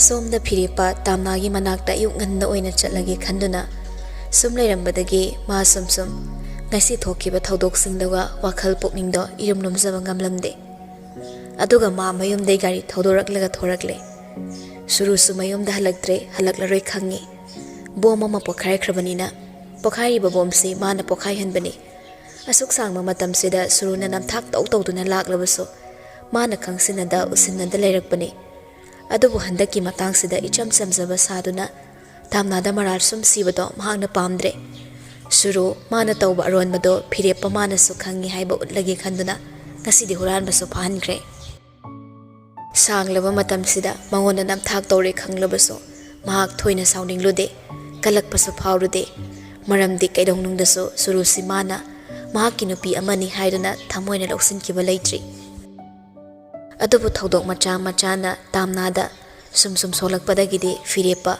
ꯄꯥꯡꯗꯕ ꯑꯃꯒꯨꯝꯅ ꯇꯥꯝꯅꯥꯗ ꯁꯨꯝ ꯁꯣꯛꯍꯜꯂꯒ ꯊꯝꯕ ꯄꯥꯝꯂꯝꯗꯦ꯫ ꯐꯤꯔꯦꯞꯄ ꯁꯨꯝ ꯂꯥꯛꯄꯅ ꯇꯥꯝꯅꯥꯒꯤ ꯊꯣꯡꯒꯥꯜ ꯃꯄꯥꯗ ꯒꯥꯔꯤ ꯈꯥꯝꯃꯤ꯫ Get ꯃꯅꯨꯡꯗ ꯒꯥꯔꯤ ꯊꯧꯖꯤꯟꯕ ꯆꯟꯗꯕꯅꯤ꯫ ꯃꯐꯝ ꯆꯥꯅ ꯒꯥꯔꯤꯗꯣ ꯁꯥꯏꯠ ꯇꯧꯔꯒ ꯊꯅꯝꯂꯦ꯫ ꯑꯗꯨꯒ ꯑꯃꯨꯛ ꯀꯨꯝꯊꯔꯛꯇꯨꯅ ꯆꯪꯉꯛꯏ꯫ ꯒꯦꯠꯇꯨ ꯅꯝꯂꯨꯕꯗ ꯍꯥꯡꯗꯨꯅ ꯂꯩꯔꯝꯂꯦ꯫ ꯄꯨꯡꯗꯨꯒ ꯊꯦꯡꯕꯒ ꯆꯦꯛꯁꯤꯟꯗꯅ ꯍꯦꯛ ꯂꯩ ꯈꯜꯂꯤ꯫ ꯀꯩꯅꯣ ꯒꯦꯠꯁꯦ ꯍꯧꯖꯤꯛꯐꯥꯎ ꯏꯍꯥꯡ ꯍꯥꯡꯗꯣꯛꯑ ꯊꯝꯃꯝꯃꯤꯁꯤꯅ? ꯍꯥꯏꯗꯨꯅ ꯒꯦꯠ ꯃꯅꯨꯡꯗ ꯂꯥꯟꯁꯤꯜꯂꯛꯂꯒ ꯒꯦꯠꯇꯨ ꯃꯥꯅ ꯊꯤꯡꯖꯤꯜꯂꯝꯂꯒ ꯆꯪꯉꯛꯂꯦ꯫ ꯅꯨꯃꯤꯗꯥꯡꯅꯤꯅ ꯂꯥꯛꯀꯅꯤ ꯍꯥꯏꯗꯨꯅ ꯂꯥꯛꯄꯗꯣ ꯃꯥꯅꯁꯨ ꯈꯪꯉꯨꯗꯕꯅ ꯄꯥꯈꯠꯈꯤꯅꯤ ꯍꯥꯏꯅ ꯀꯣꯜ ꯇꯧꯁꯤꯜꯂꯤ꯫ ꯇꯥꯝꯅꯥꯁꯨ ꯄꯥꯏꯈꯠꯂꯛꯏ꯫ ꯏꯔꯥꯡ ꯂꯥꯡꯕ ꯀꯨꯀꯔ ꯀꯥꯝꯕꯒꯤ ꯃꯈꯣꯜ ꯂꯥꯛꯇꯅ ꯈꯔ ꯍꯧꯔꯞꯅ, "ꯍꯜꯂꯣ ꯐꯤꯔꯦꯞꯄ, ꯒꯦꯠꯀ ꯏꯍꯥꯡ ꯍꯥꯡꯗꯣꯛꯑꯒ ꯅꯪꯅ ꯀꯩꯗꯧꯔꯤꯕ?" "ꯑꯩꯗꯤ ꯉꯁꯥꯏꯗꯩ ꯃꯄꯥꯟ ꯊꯣꯛꯇ꯭ꯔꯤꯌꯦ, ꯑꯗꯨꯅꯅꯦ ꯆꯥꯛ ꯇꯣꯛꯑꯒ ꯆꯦꯛ ꯇꯧꯔꯒꯦꯅ ꯊꯅꯝꯂꯕ." "ꯍꯥꯟꯅ ꯀꯨꯞꯅ ꯌꯦꯡꯒꯗꯕꯅꯤ, ꯏꯃꯨꯡꯒꯤ ꯊꯕꯛꯅ ꯀꯣꯟꯅ ꯇꯧꯒꯗꯕ, ꯃꯇꯝꯁꯦ ꯃꯤ ꯌꯥꯝ ꯐꯠꯇ꯭ꯔꯕꯅꯤ." "ꯍꯣꯏ ꯕꯥ, ꯈꯪꯉꯦ." ꯋꯥꯔꯤ ꯁꯥ-ꯁꯥꯅ ꯐꯤꯔꯦꯞꯄ ꯃꯥꯡꯒꯣꯜ ꯀꯥꯈꯠꯂꯛꯏ꯫ ꯆꯤꯐꯦꯠ ꯆꯤꯐꯦꯠ ꯇꯥꯕ ꯅꯣꯡꯅ ꯋꯦꯗꯔꯗꯨꯁꯨ ꯏꯁꯦꯡ ꯁꯦꯡꯍꯟꯗꯕꯅꯦ꯫ ꯑꯏꯪꯕ ꯅꯨꯡꯁꯤꯠꯅ ꯂꯤꯔꯤ ꯂꯤꯔꯤ ꯍꯨꯝꯖꯤꯜꯂꯛꯏ꯫ ꯐꯤꯔꯦꯞꯄꯅ, "ꯑꯩ ꯂꯥꯛꯏ" ꯍꯥꯏꯅ ꯍꯥꯏꯅ ꯏꯃꯨꯡ ꯀꯥꯟꯁꯤꯜꯂꯛꯂꯦ꯫ ꯐꯣꯟ ꯇꯥꯔꯤꯕ ꯈꯣꯟꯖꯦꯜꯗꯨꯅ ꯅꯨꯄꯤꯗꯣ ꯀꯗꯥꯏꯗ ꯂꯩꯔꯝꯒꯅꯤ ꯈꯪꯕꯅ ꯆꯥꯛꯈꯨꯝꯗ ꯆꯪꯂꯛꯏ꯫ ꯇꯥꯝꯅꯥꯅ ꯅꯥꯀꯣꯡꯗ ꯐꯣꯟꯗꯨꯃ ꯆꯞꯄꯒ ꯒ꯭ꯌꯥꯁꯇ ꯀꯥꯡꯍꯧ ꯀꯟꯅ ꯑꯣꯠꯂꯤꯗꯣ ꯃꯃꯣꯟ ꯊꯣꯡꯖꯤꯜꯗꯒꯤ ꯂꯦꯞꯄꯒ ꯌꯦꯡꯂꯤ꯫ ꯇꯥꯝꯅꯥꯗꯤ ꯎꯗ꯭ꯔꯤ꯫ "ꯅꯪꯅ ꯀꯔꯝ ꯀꯥꯟꯗ ꯂꯥꯛꯏꯕ? ꯌꯨꯝꯗ ꯆꯪꯉꯛꯄ ꯌꯥꯔꯣꯏ, ꯍꯜꯂꯣ." "ꯑꯦ, ꯍꯥꯟꯅꯁꯨ ꯆꯪꯊꯣꯛꯎꯔꯦ ꯑꯩꯗꯤ." ꯑꯁꯦꯡꯕ ꯈꯣꯟꯖꯦꯜꯒ ꯃꯣꯕꯥꯏꯜꯒꯤ ꯈꯣꯟꯖꯦꯜꯒ ꯄꯨꯂꯞꯅ ꯑꯃꯨꯛ ꯇꯥꯔꯛꯄꯗ ꯐꯠ ꯑꯣꯟꯊꯣꯛꯂꯨꯏ꯫ ꯐꯤꯔꯦꯞꯄ ꯏꯋꯥꯡ ꯋꯥꯡꯅ ꯂꯦꯞꯄ ꯂꯩꯔꯝꯕꯗ ꯏꯈꯪ ꯈꯪꯉꯤ꯫ ꯐꯣꯟꯗꯨꯁꯨ ꯅꯥꯀꯣꯡꯗꯒꯤ ꯊꯥꯡꯊꯔꯒ, "ꯍꯩꯃꯥ, ꯀꯔꯝꯕ ꯁꯔꯛꯇ ꯂꯥꯛꯏꯕ ꯅꯪꯅ ꯑꯃꯨꯛ?" ꯐꯤꯔꯦꯞꯄ ꯃꯣꯔꯣꯛ ꯑꯀꯥꯕ ꯃꯅꯝꯗ ꯅꯥꯇꯣꯟ ꯈꯪꯉ ꯍꯥꯏꯔꯗꯨꯅ ꯃꯅꯥꯇꯣꯟ ꯃꯦꯟꯁꯤꯜꯂꯒ ꯈꯥꯛꯊꯤꯁꯨ ꯀꯟꯅ ꯈꯟꯒꯠꯂꯛꯏ꯫ "ꯀꯩꯅꯣ, ꯎ ꯃꯣꯔꯣꯛ ꯉꯧꯔꯤꯔꯣ ꯀꯥꯡꯍꯧ ꯇꯧꯔꯤꯔꯣ? ꯁꯤꯗꯤ ꯅꯥꯇꯣꯟ ꯑꯝꯇ ꯌꯥꯗ꯭ꯔꯦ ꯅꯪꯁꯨ. ꯅꯨꯄꯤ ꯅꯪ ꯑꯗꯨ ꯆꯥꯔꯗꯤ ꯆꯈꯥꯎꯒ ꯂꯣꯏ ꯁꯣꯛꯄ ꯇꯥꯔꯦ. ꯀꯔꯤ ꯆꯥꯛꯁꯥꯏ ꯊꯛꯅꯣ ꯑꯗꯨꯕꯣ, ꯁꯤꯕ ꯇꯥꯔꯦ." "ꯇꯥꯅꯤꯡꯗꯦ ꯑꯝꯇ. ꯍꯥꯏꯔꯒꯅ ꯃꯄꯥꯟ ꯐꯝꯕꯁꯨ ꯆꯠꯂꯣ. ꯁꯤꯗ ꯆꯪꯉꯛꯑꯣ ꯀꯅꯥ ꯍꯥꯏꯒꯦ? ꯃꯥꯏ ꯂꯥꯏꯐ ꯃꯥꯏ ꯔꯨꯜꯅꯤ ꯁꯤꯗꯤ. ꯅꯪꯒꯤ ꯆꯈꯥꯎꯔꯣ ꯁꯤꯕꯣ, ꯀꯨꯁꯤꯅꯤ. ꯈꯔ ꯍꯥꯗ꯭ꯔꯗꯤ ꯆꯥꯛ ꯆꯪꯗꯦ."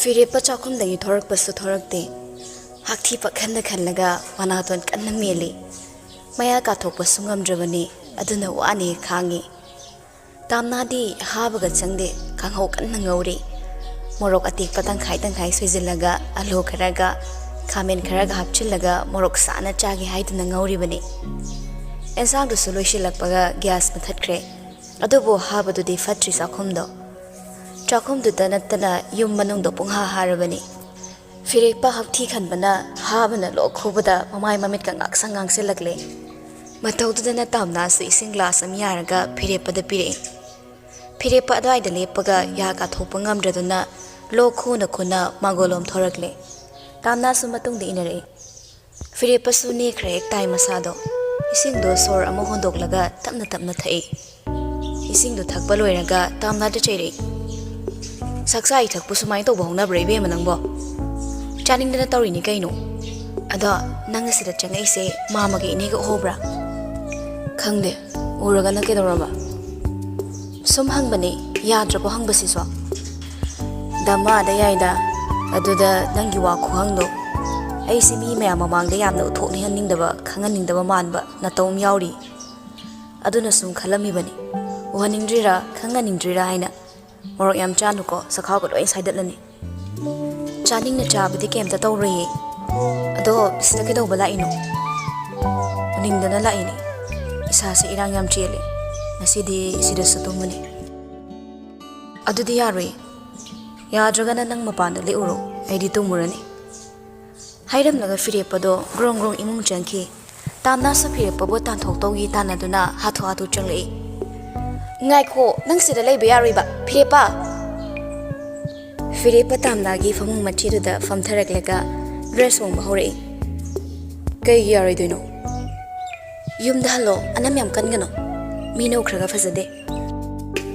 "ꯃꯤꯅ ꯎꯔꯒ ꯀꯩꯗꯧꯔꯕ? ꯑꯩꯁꯤꯕꯨ ꯃꯐꯝꯁꯤꯗ ꯑꯣꯛꯇꯕꯗꯤ ꯆꯠꯄ ꯂꯥꯛꯄꯁꯤ ꯉꯥꯏ. ꯑꯩꯅ ꯑꯩꯒꯤ ꯅꯨꯄꯤꯒꯤ ꯃꯅꯥꯛ ꯂꯥꯛꯆꯕꯕꯨ ꯀꯅꯥꯅ ꯀꯩ ꯐꯠꯇꯅ ꯉꯥꯡꯅꯗꯧꯔꯤꯕ?" "ꯉꯥꯡꯅꯕ ꯌꯥꯝꯅ ꯋꯥꯈ꯭ꯔꯦꯗ, ꯃꯤꯅ ꯌꯥꯔꯣꯏ ꯍꯥꯏꯔꯒ." Tanjadada Fireppadasu call kana toxile. Fireppa yenglubada mapa oiduna leiramle. Sadaramba warido chap lebne. Kenaduna taramba wayakom pibam hanjinne. Fireppa phone paikalaga. Hello, Pabo. Kokilana. Nang nakadai da leiriba, yumda halaktawana kayang waliba. Ipa nanga wari ama sananingi. Kay matangino Pabo. Aruba wari nine. Lambi da leiragadi hanzalaknaba tawro khara thuna lao.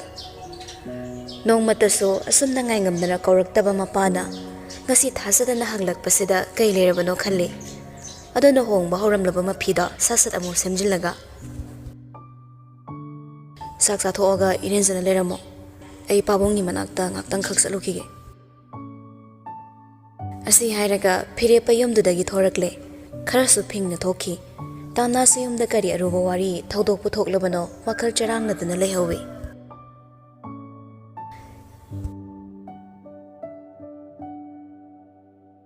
Yum yorakle Fireppa imungda gurungong changakpada Kokila, Boris Eron, Tilo pulapna yumyaiduda paringsana famlaga leirammi. Ma changakpa ubada maithong ama tawduna mangolomdi yingle. TV dusu thaduna leirammi. Fireppa mayamsingdugi manak naksilakna TV apakpaduda yingbadadi hotel dagi faraba mi singi lista suruga ningkhombaga gi mamingsi yaurammi. Maming khakta natana photo passport amamamso mamingdugi mathakta hapkatlaktuna pau loisilakpagi maruiba pau repeat tawrakpada yaurakle. Paudana natai chadaba phibamdo hotel da leirambadiki Impal West ki team na fagalakpani haina mayek singni yauri. Borisna Kaina bu mayek mangbra haidani hana dagi su sumani am tawbani. Kokilana Hai atomba nang wangangano.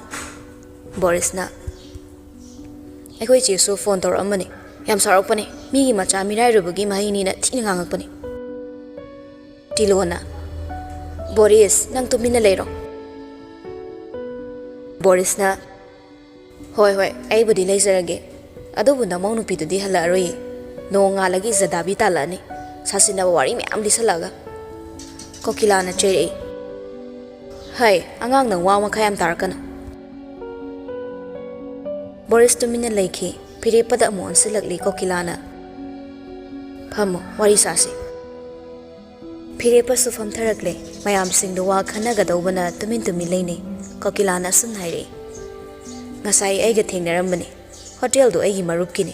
Hotel do gi mi singna mabu masak yamna munna khangawi. Yamna toina lakpa mini hairi. Aduga hojik phawbo yumda su halakte. Ma kharadi henmalli. Fireppana Pabo aina magi punsida khothingjinba pamde. Mana magi aina aigi. Ngasi phawda ai noi mayamgi khalaga natro. Asuk wan hing aise. Karigumba hataki khongphamsida Mana mayam mamangda sarak salak amdradi nakoi sumagi mayokta wa macen phonganga amoy. Ai boran batahalaga adum lakini. Ai bu pukchel waraktabani haikini. Ai bu imungi khandaba mapa mamagi isat yonba misakni suserak langbani. Kasi phawda ai lankide. Ai suklan sulalaktre. Nakoi mayam changduna namdana mabai gi kutta sinarakpa matamda ai di magi makut samkidena. Numituda ai bu mayam changduna phuba henmanbana ai bu siranina pabungi magana namdana mabai ngonda sinarakpa natra. Pabo, aibu matamda lan kibrane. Aidi thawai phaba thado oge khanna Fireppa hongkidabani. Kokilana Haukiba warida makha sangthanaragumse. Hojiki wari khanasine. Fireppana Pabo, aigi wa haibabu aide gi nupi lei. Ai maga mari amata leinade. Tanjadada Kokilada asarana call torakle. Mayam singdu sanarambo warido chap lemnakre tumin leinaki. Kokila phone do paikali loudspeaker thadori Asarana Tada pau sinasi yaurabanina tado hoisu pau taramlani aduna ichana pi tharaklaroi icha sinasi gi phewam yauraklibase kari maramgino haiba tada khangbibra khanglabasu khangsinaroi Boris machin khumgi haina masadu lenglakpada enon lengzumda tap phaduna thinki Kokilana Nasanu pina mapuksel warakpa ngamdraga Aikhoida bandana pibadi yaro yasara. Fana oiduna su handaki khongpham sidadi nasanu pidolale. Acharana Wase koi thokpa nungairaroi. Aduna aroiba oina wa ngangthoknabana aikhoi numit ama thazarage. Isagi punsibu su lekha tahalabani na noi nungaibadi phangoi. Isana thamoida propok saibase ꯅꯣꯏꯗꯁꯨ ꯐꯪꯕ ꯑꯣꯏꯌꯨ ꯍꯥꯏꯗꯨꯅ ꯑꯁꯔꯥ ꯋꯥ ꯀꯌꯥ ꯁꯥꯡꯊꯅ ꯉꯥꯡꯅꯗꯕ ꯇꯥꯟꯖꯥ ꯄꯤꯔꯝꯗ call ꯀꯛꯊꯠꯈ꯭ꯔꯦ ꯀꯣꯀꯤꯂꯥꯗꯤ ꯅꯨꯄꯤ ꯂꯩꯈꯤꯗꯕꯒꯤ ꯊꯥ ꯐꯥꯎ ꯐꯥꯗ꯭ꯔꯤ ꯅꯨꯄꯤ ꯀꯥꯏꯅꯕꯒꯤ ꯃꯩꯁꯥ ꯂꯥꯡꯂꯤꯉꯩꯗ ꯗꯁꯥ ꯃꯔꯤ ꯃꯔꯤ ꯇꯥꯔꯛꯄꯒꯨꯝꯅ ꯃꯀꯣꯛ ꯁꯥꯈ꯭ꯔꯦ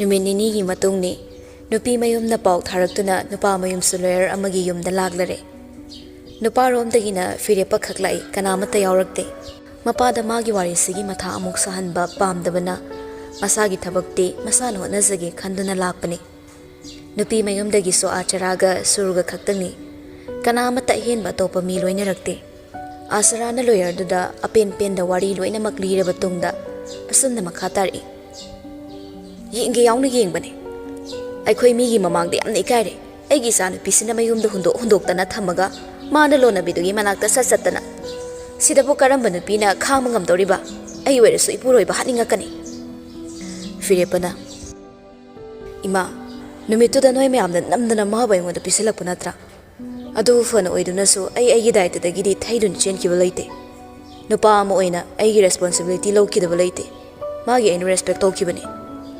ꯁꯨꯔꯨꯅ ꯔꯦꯁꯄꯣꯟꯁꯤꯕꯤꯂꯤꯇꯤꯗꯨꯅ ꯌꯥꯕ꯭ꯔꯥ ꯅꯪ ꯑꯩꯒꯤ ꯃꯔꯤꯁꯦ ꯔꯦꯁꯄꯣꯟꯁꯤꯕꯤꯂꯤꯇꯤ ꯈꯛꯇꯅ ꯑꯣꯏꯕ ꯌꯥꯕ꯭ꯔꯥ ꯃꯄꯨꯔꯣꯏꯕ ꯑꯃ ꯑꯣꯏꯅ ꯅꯪꯕꯨ ꯉꯁꯤ ꯐꯥꯎꯕꯗ ꯑꯩꯒꯤ ꯍꯛꯆꯥꯡꯁꯦ ꯑꯃꯨꯛꯇꯪꯐꯥꯎ ꯁꯣꯛꯈꯤꯕ꯭ꯔꯥ ꯇꯝꯕꯗ ꯍꯪꯒꯣꯏꯔꯕ ꯋꯥꯅꯤ ꯑꯩꯅ ꯄꯥꯏꯔꯝꯕ ꯐꯤ ꯐꯥꯎ ꯅꯪꯅ ꯊꯦꯡꯕꯅ ꯇꯟꯕ ꯅꯠꯇ꯭ꯔꯣ ꯑꯗꯨꯒ ꯂꯣꯅꯕꯤꯗꯨꯒꯤ ꯃꯅꯥꯛꯇ ꯑꯍꯤꯡ ꯁꯨꯕ ꯑꯃ ꯂꯩꯈꯤꯕ ꯅꯔꯝꯆꯠ ꯑꯔꯥꯟꯕ ꯆꯠꯃꯤꯟꯅꯔꯨꯔꯒ ꯌꯨꯝꯗ ꯍꯜꯂꯛꯇꯕ ꯉꯝꯕ ꯃꯤꯅꯦ ꯅꯪ ꯐꯤꯔꯦꯞꯄ ꯁꯣꯔ ꯍꯣꯟꯗꯣꯛꯏ ꯑꯩꯗꯤ ꯍꯥꯟꯅꯅ ꯍꯥꯏꯗ꯭ꯔꯣ ꯅꯪ ꯑꯩꯒꯤ ꯃꯔꯤꯁꯦ ꯑꯐꯕ ꯑꯣꯏꯔꯣꯏꯅ ꯅꯣꯏ ꯃꯌꯥꯝ ꯆꯪꯗꯅ ꯑꯩꯕꯨ ꯐꯥꯎꯕ ꯅꯠꯇ꯭ꯔꯣ ꯁꯨꯇꯤꯡꯗꯒꯤ ꯑꯃꯨꯛꯇ ꯂꯧꯕ ꯂꯥꯛꯄꯤꯌꯨ ꯏꯃꯥꯗꯁꯨ ꯍꯥꯏꯈ꯭ꯔꯦ ꯍꯥꯏꯅ ꯑꯩꯕꯨ ꯅꯝꯗꯅ ꯀꯧꯔꯒ ꯄꯨꯡ ꯊꯦꯡꯍꯜꯂꯒ ꯊꯝꯗꯨꯅ ꯅꯈꯨꯔꯥꯡꯅꯇꯣꯟ ꯃꯌꯥꯝ ꯆꯪꯗꯨꯅ ꯑꯩꯕꯨ ꯅꯦꯠꯄ ꯀꯥꯎꯕ ꯇꯧꯔꯒ ꯅꯪꯕꯨ ꯅꯝꯗꯅ ꯄꯤꯁꯤꯜꯂꯛꯈꯤꯕ ꯅꯠꯇ꯭ꯔꯥ ꯅꯨꯄꯤ ꯂꯩꯔꯦ ꯑꯩ ꯅꯪꯕꯨ ꯂꯧꯕ ꯉꯝꯃꯣꯏ ꯍꯥꯏꯗꯨꯅ ꯀꯣꯏꯂꯥꯎ ꯂꯥꯎꯕꯗ ꯑꯩꯒꯤ ꯋꯥ ꯀꯅꯥꯅ ꯇꯥꯕꯤꯈꯤ ꯃꯤꯒꯤ ꯃꯆꯥꯗꯨꯒꯤ ꯈꯟꯕꯤꯗ ꯅꯣꯏꯒꯤ ꯅꯆꯥꯁꯤꯒꯤꯗꯃꯛ ꯃꯤꯒꯤ ꯃꯆꯥꯗꯨꯒꯤ ꯃꯀꯥꯗ ꯌꯦꯜꯂꯛꯈꯤꯕ ꯅꯠꯇꯕ꯭ꯔꯥ ꯑꯗꯨꯒꯤꯁꯨ ꯃꯊꯛꯇ ꯑꯩ ꯈꯛ ꯄꯥꯝꯕ ꯅꯠꯇꯅ ꯑꯇꯣꯞꯄ ꯅꯨꯄꯥꯁꯤꯡꯕꯨꯁꯨ ꯄꯥꯝꯕ ꯃꯤꯁꯛ ꯑꯃ ꯑꯣꯏꯗꯕ꯭ꯔꯥ ꯅꯪ ꯊꯥꯏꯂꯦꯟꯗ ꯆꯠꯂꯒ ꯁꯤꯡꯒꯥꯄꯨꯔꯗ ꯅꯨꯄꯥ ꯑꯃꯒ ꯌꯥꯔꯛꯄ USAꯗ ꯀꯅꯥꯒ ꯂꯣꯟꯅ ꯆꯠꯄ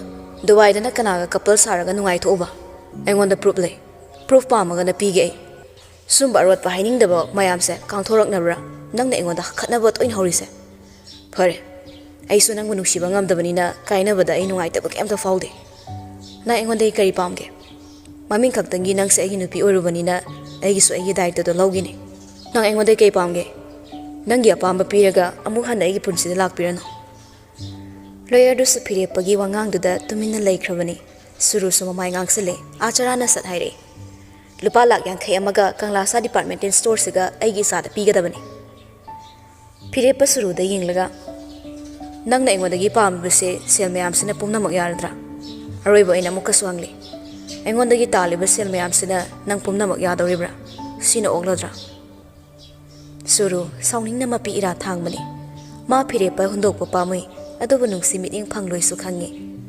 ꯊꯣꯛꯈ꯭ꯔꯤꯕ ꯊꯧꯗꯣꯛꯇꯨꯅ ꯃꯔꯝꯁꯨ ꯑꯣꯏꯔꯒ ꯀꯅꯥꯝꯇꯅ ꯃꯥꯕꯨ ꯊꯥꯖꯔꯔꯣꯏꯁꯨ ꯈꯪꯉꯤ ꯌꯥꯔꯦ ꯐꯤꯔꯦꯞꯄꯅ ꯐꯔꯦ ꯑꯗꯨꯗꯤ ꯍꯌꯦꯡꯃ ꯀꯪꯂꯥꯁꯥ ꯗꯤꯄꯥꯔꯠꯃꯦꯟꯇꯦꯜ ꯁ꯭ꯇꯣꯔꯁꯦ ꯃꯁꯤ ꯆꯦ ꯆꯥꯡ ꯂꯣꯏꯁꯤꯟꯅꯕ ꯍꯣꯠꯅꯔꯨꯒꯅꯤ ꯆꯦꯛ ꯑꯣꯏꯅ ꯂꯨꯄꯥ ꯂꯥꯛ 50 ꯑꯃꯒ ꯑꯩꯅ ꯉꯁꯤꯃꯛ ꯃꯤ ꯊꯥꯗꯨꯅ ꯊꯤꯜꯂꯛꯀꯅꯤ ꯍꯥꯏꯔꯒ ꯇꯦꯕꯜꯗ ꯇꯥꯔꯤꯕ ꯋꯥ ꯂꯣꯏꯅꯕꯒꯤ ꯄꯦꯄꯔꯗꯨꯗ ꯁꯥꯏꯟ ꯄ꯭ꯔꯞ ꯇꯧꯈ꯭ꯔꯦ ꯑꯗꯨꯒ ꯀꯝꯄꯅꯤ ꯃꯉꯣꯟꯗ ꯁꯤꯟꯅꯔꯦ ꯍꯥꯏꯕꯒꯤ ꯑꯏꯕ ꯆꯦꯔꯣꯜ ꯑꯃꯁꯨ ꯁꯥꯏꯟ ꯇꯧꯈ꯭ꯔꯦ ꯐꯤꯔꯦꯞꯄꯅ ꯄꯦꯄꯔꯁꯤꯗ ꯅꯪꯁꯨ ꯊꯨꯅ ꯁꯥꯏꯟ ꯇꯧ ꯏꯃꯤꯠꯅ ꯎꯗ꯭ꯔꯕꯗꯤ ꯑꯩ ꯅꯪꯕꯨ ꯊꯥꯖꯕ ꯉꯝꯗꯦ ꯁꯨꯔꯨ ꯀꯞꯂꯤ ꯁꯥꯏꯟ ꯊꯨꯅ ꯇꯧꯈ꯭ꯔꯦ ꯑꯗꯨꯒ ꯍꯦꯛ ꯂꯣꯏꯕꯗꯒꯤꯗꯤ ꯐꯤꯔꯦꯞꯄ ꯀꯨꯏꯅ ꯂꯩꯔꯝꯗ꯭ꯔ ꯄ꯭ꯔꯞ ꯊꯣꯛꯈ꯭ꯔꯦ ꯁꯨꯔꯨ ꯐꯤꯔꯦꯞꯄꯅ ꯆꯠꯈꯤꯕ ꯃꯥꯏꯀꯩꯔꯣꯝꯗ ꯌꯦꯡꯍꯧꯏ ꯃꯥ ꯄꯦꯟꯕ ꯋꯥꯠꯂꯤ ꯐꯤꯔꯦꯞꯄꯁꯦ ꯇꯥꯝꯅꯥꯒꯤ ꯑꯣꯏꯈꯤꯅꯤ ꯈꯜꯂꯨꯕꯗ ꯈꯟꯕꯟꯕꯅ ꯈꯣꯏꯔꯥꯡꯉꯤ ꯃꯁꯥꯗꯨ ꯆꯥꯅꯤꯡ ꯇꯥꯔꯝꯗꯦ ꯐꯤꯔꯦꯞꯄꯅ ꯏꯍꯥꯟ ꯍꯥꯟꯅ ꯕꯤꯖꯤꯅꯦꯁ ꯍꯧꯗꯣꯛꯈꯤꯕ ꯊꯋꯥꯏꯃꯛꯅꯤ ꯈꯜꯂꯤꯕ ꯂꯨꯝꯅ ꯂꯧꯖꯔꯤꯕ ꯈ꯭ꯋꯥꯏꯗꯒꯤ ꯆꯥꯎꯕ ꯗꯤꯄꯥꯔꯠꯃꯦꯟꯇꯦꯜ ꯁ꯭ꯇꯣꯔꯁꯦ ꯅꯨꯡꯁꯤꯕ ꯑꯃꯒꯤꯗꯃꯛ ꯀꯩꯁꯨ ꯂꯩꯇꯅ ꯀꯠꯊꯣꯛꯂꯝꯂꯦ ꯁꯤꯃꯗꯤ ꯃꯥ ꯑꯦꯛꯁꯄꯦꯛ ꯇꯧꯔꯨꯗꯕꯅꯤ ꯃꯥꯒꯤ ꯊꯃꯣꯏꯅ ꯄꯦꯟꯒꯗ꯭ꯔꯥ ꯇꯧꯔꯨꯕ ꯈꯨꯗꯤꯡꯃꯛꯇꯨꯅ ꯍꯦꯟꯅ ꯃꯥꯗ ꯑꯗꯨꯝ ꯀꯜꯂꯛꯇꯨꯅ ꯂꯩꯍꯧꯏ ꯁꯨꯔꯨ ꯌꯥꯝꯅ ꯊꯨꯅ ꯆꯦꯜꯂꯛꯂꯒ ꯐꯤꯔꯦꯞꯄꯕꯨ ꯇꯥꯟꯅꯔꯛꯏ ꯐꯤꯔꯦꯞꯄꯒꯤ ꯃꯃꯥꯡꯗ ꯈꯪꯂꯦꯞ ꯂꯦꯞꯁꯤꯜꯂꯛꯏ ꯐꯤꯔꯦꯞꯄꯅ ꯀꯔꯤ ꯑꯃꯨꯛ ꯋꯥꯠꯂꯒꯦ ꯅꯪꯅ ꯑꯩꯕꯨ ꯅꯨꯡꯁꯤꯕ ꯉꯝꯗ꯭ꯔꯁꯨ ꯑꯩꯉꯣꯟꯗ ꯄꯥꯝꯖꯕ ꯑꯣꯏꯔꯁꯨ ꯅꯣꯡꯃꯇ ꯌꯦꯡꯕ ꯉꯝꯗ꯭ꯔꯤꯁꯦ ꯀꯩꯒꯤꯅꯣ ꯐꯅꯣꯏꯗꯨꯅꯁꯨ ꯑꯩꯅ ꯉꯁꯤ ꯅꯉꯣꯟꯗꯒꯤ ꯂꯥꯞꯅ ꯆꯠꯂꯤꯕꯁꯦ ꯅꯪꯅ ꯑꯩꯕꯨ ꯍꯟꯅ ꯌꯦꯡꯕꯤꯗꯕꯒꯤꯅꯤ ꯐꯤꯔꯦꯞꯄ ꯅꯨꯡꯉꯥꯏꯇꯕ ꯐꯥꯎꯔꯗꯤ ꯄꯤꯔꯥꯡꯗꯣ Nupa aikoidi amuk hanna yenglaroi khankiba nupido mitchina fau yengdaba ngami. Nangna ningkhomaga leinakiba aronba marido khanglakpa numitagi nangna ibu nangi punsidagi hena tanthokhrabani. Aina maga loinakibagi maramdi nang khanglabra. Adusu aina muhangko haibra. Aingonda tainarakkadoribra. Nangbu aingonda nungsina mukta fau yenglakibra. Mamingtagi aingonda nangi hakpiba haiba thoknaba nangna ai apambada khutthingsinaba khaktuna yabra. Nangi natau mayamduna hena aingonda pirang sinthanbagi marama mo oiki. Ai nangi nungsibado pame. Ai nangi nungsib phangba pame. Nangi nungsibado na phanglablabadi ai aranba khongthang mayamse hangi khalamdabasu ye. Phirepa tapna. Aina nangbu nungshiba ngamdabasisu aigi irala. Suro mayakra kakchiksile warauna yengduna laikre phirepasu makha tarai. Aina tamnabu thamoida suga hapta lamna inthoklaga thambu mikupta. Madi hak amata aingonda force toragasu emotion oiragasu talakkide. Aingonda nongmata kaihorakide. Maduna hena aina mabu pamjaba nungshiba helai. Yamsillaga thamba poti thirabasu magul leibani. Fana fazarasu hangdoklaga thamba posakti hanna yengningdabani haibase nang khangdabra. Ai nangi fazabado pamde magi magundo ai pami. Nangdi hojiksu aingondagi property tanaba honari. Aduna matung tarakpada kaigumba kanda nong fadok nangbu ningsinglaklabasu nangbu hena sawningba phaurakpagi maram ama oirani. Nangbu aigi punsida punchi chuppagi oina thamogdaba fai khalakani. Chaluki aibu chamotnaba marisidagi ningtamanbibagidamak thagatjari. Hairamdaga Phirepada garida kakhatkre hanna yenglamda gari thoduna chatkre. Suru Phirepana chatkiba maikaida yengna ma phazillaga kapai. Nangmakna aibu nuksiba ngamdaba. Nangna aibu nuksina loinebirablaga bo aina sudna tawramgadra. Lalibase aihakla. Nang lale. Nangna wagadaba. Nangna sawningdaba thabakni khanduna siluba. Sisu isa itomda changnaba sinba oiramle. I hate you, Phirepa. I hate you.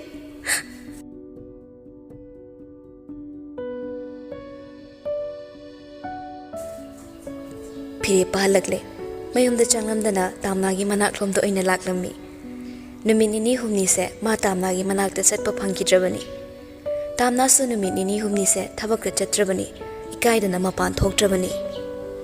Phirepa thongalda gari khamamaga changlei.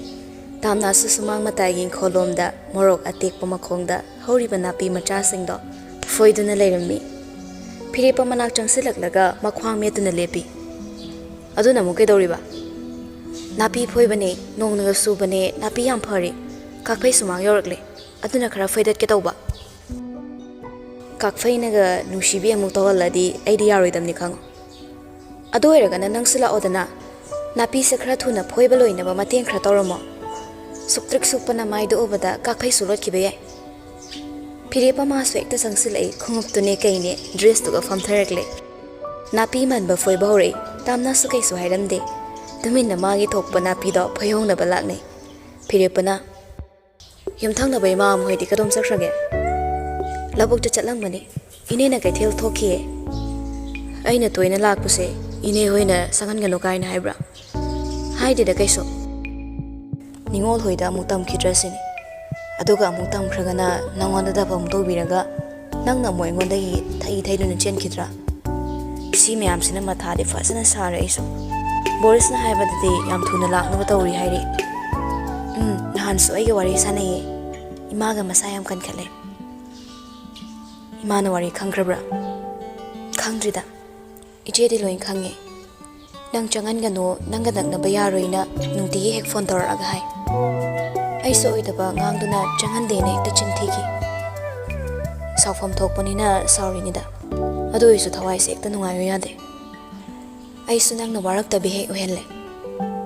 Nangse phatti phatteda. Nangi haktakte ichene ibu phuanba. Nangi haktakta mayam mangda ikaibasu nanghanba. Aduga nangi haktakta nungsibasu khutikiba. Aduga amukso nangna nangna nungsibase yamna phajaina uhalakle. Nangse karamba nangno ai chamamne. Amamuksu khale. Phaiboklana aphaba ma phattaba ma. Phirepa noi. Nangne ngang thorakpasima. Aina ngangbase kedoraba. Tabada nungaiba ngakta hek oyeba. Khonjella rasira amadi thomjiliya tamna. Matam amadadi khwaidagi sauningba khonjel amasu oikiko. Haurakledo kochi. Laknaduna hairaklasu tabada ikai nungsi yanai. Achumba ngakto oirabnina. Nokshinaraga tarasu thamoidadi thilai chaksak. Pabungdubu kamdaurige.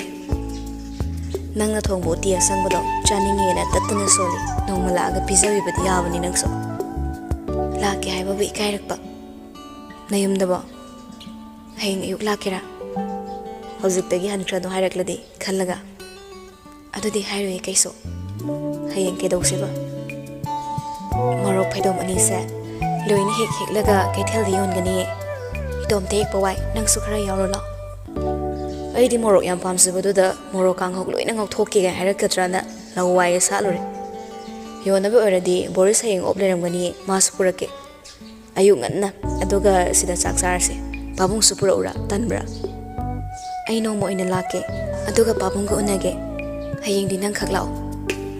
Hoy hoy. Tamna afoi bana pisingdo pulapna khonggatlaga phokhe khawalakpada masado hairang tawduna makhada kit famtharei. Phire pasu phing na makhut aniduna khonbe ngakpoi. Kadore. Pakhum pirakte marol mari thokta phazilaga laikhrabani. Phire pata phe konkhale adoge engkholdagi puthoraklaga imungda busilei. Apikpa phamung machaduda hifale. Makhuttu sile khomkhara pakli. Hato phire pa chakhumda muchensilei. Ising yagi yenglubada filter du ising amata yawramdre. Ko yengi ising kon amata leiramde. Maana udrabra khanduna hanjin yengbada amata su hek udre. Kona amu ising thampam hangi haina mamai leirakpada makhong chaklepi. Kaigu malaksinga malakpagomna handuna amu mamai leisilaklaga chengpu hangduna yengbada chengkhuba mama mahek yawramdre.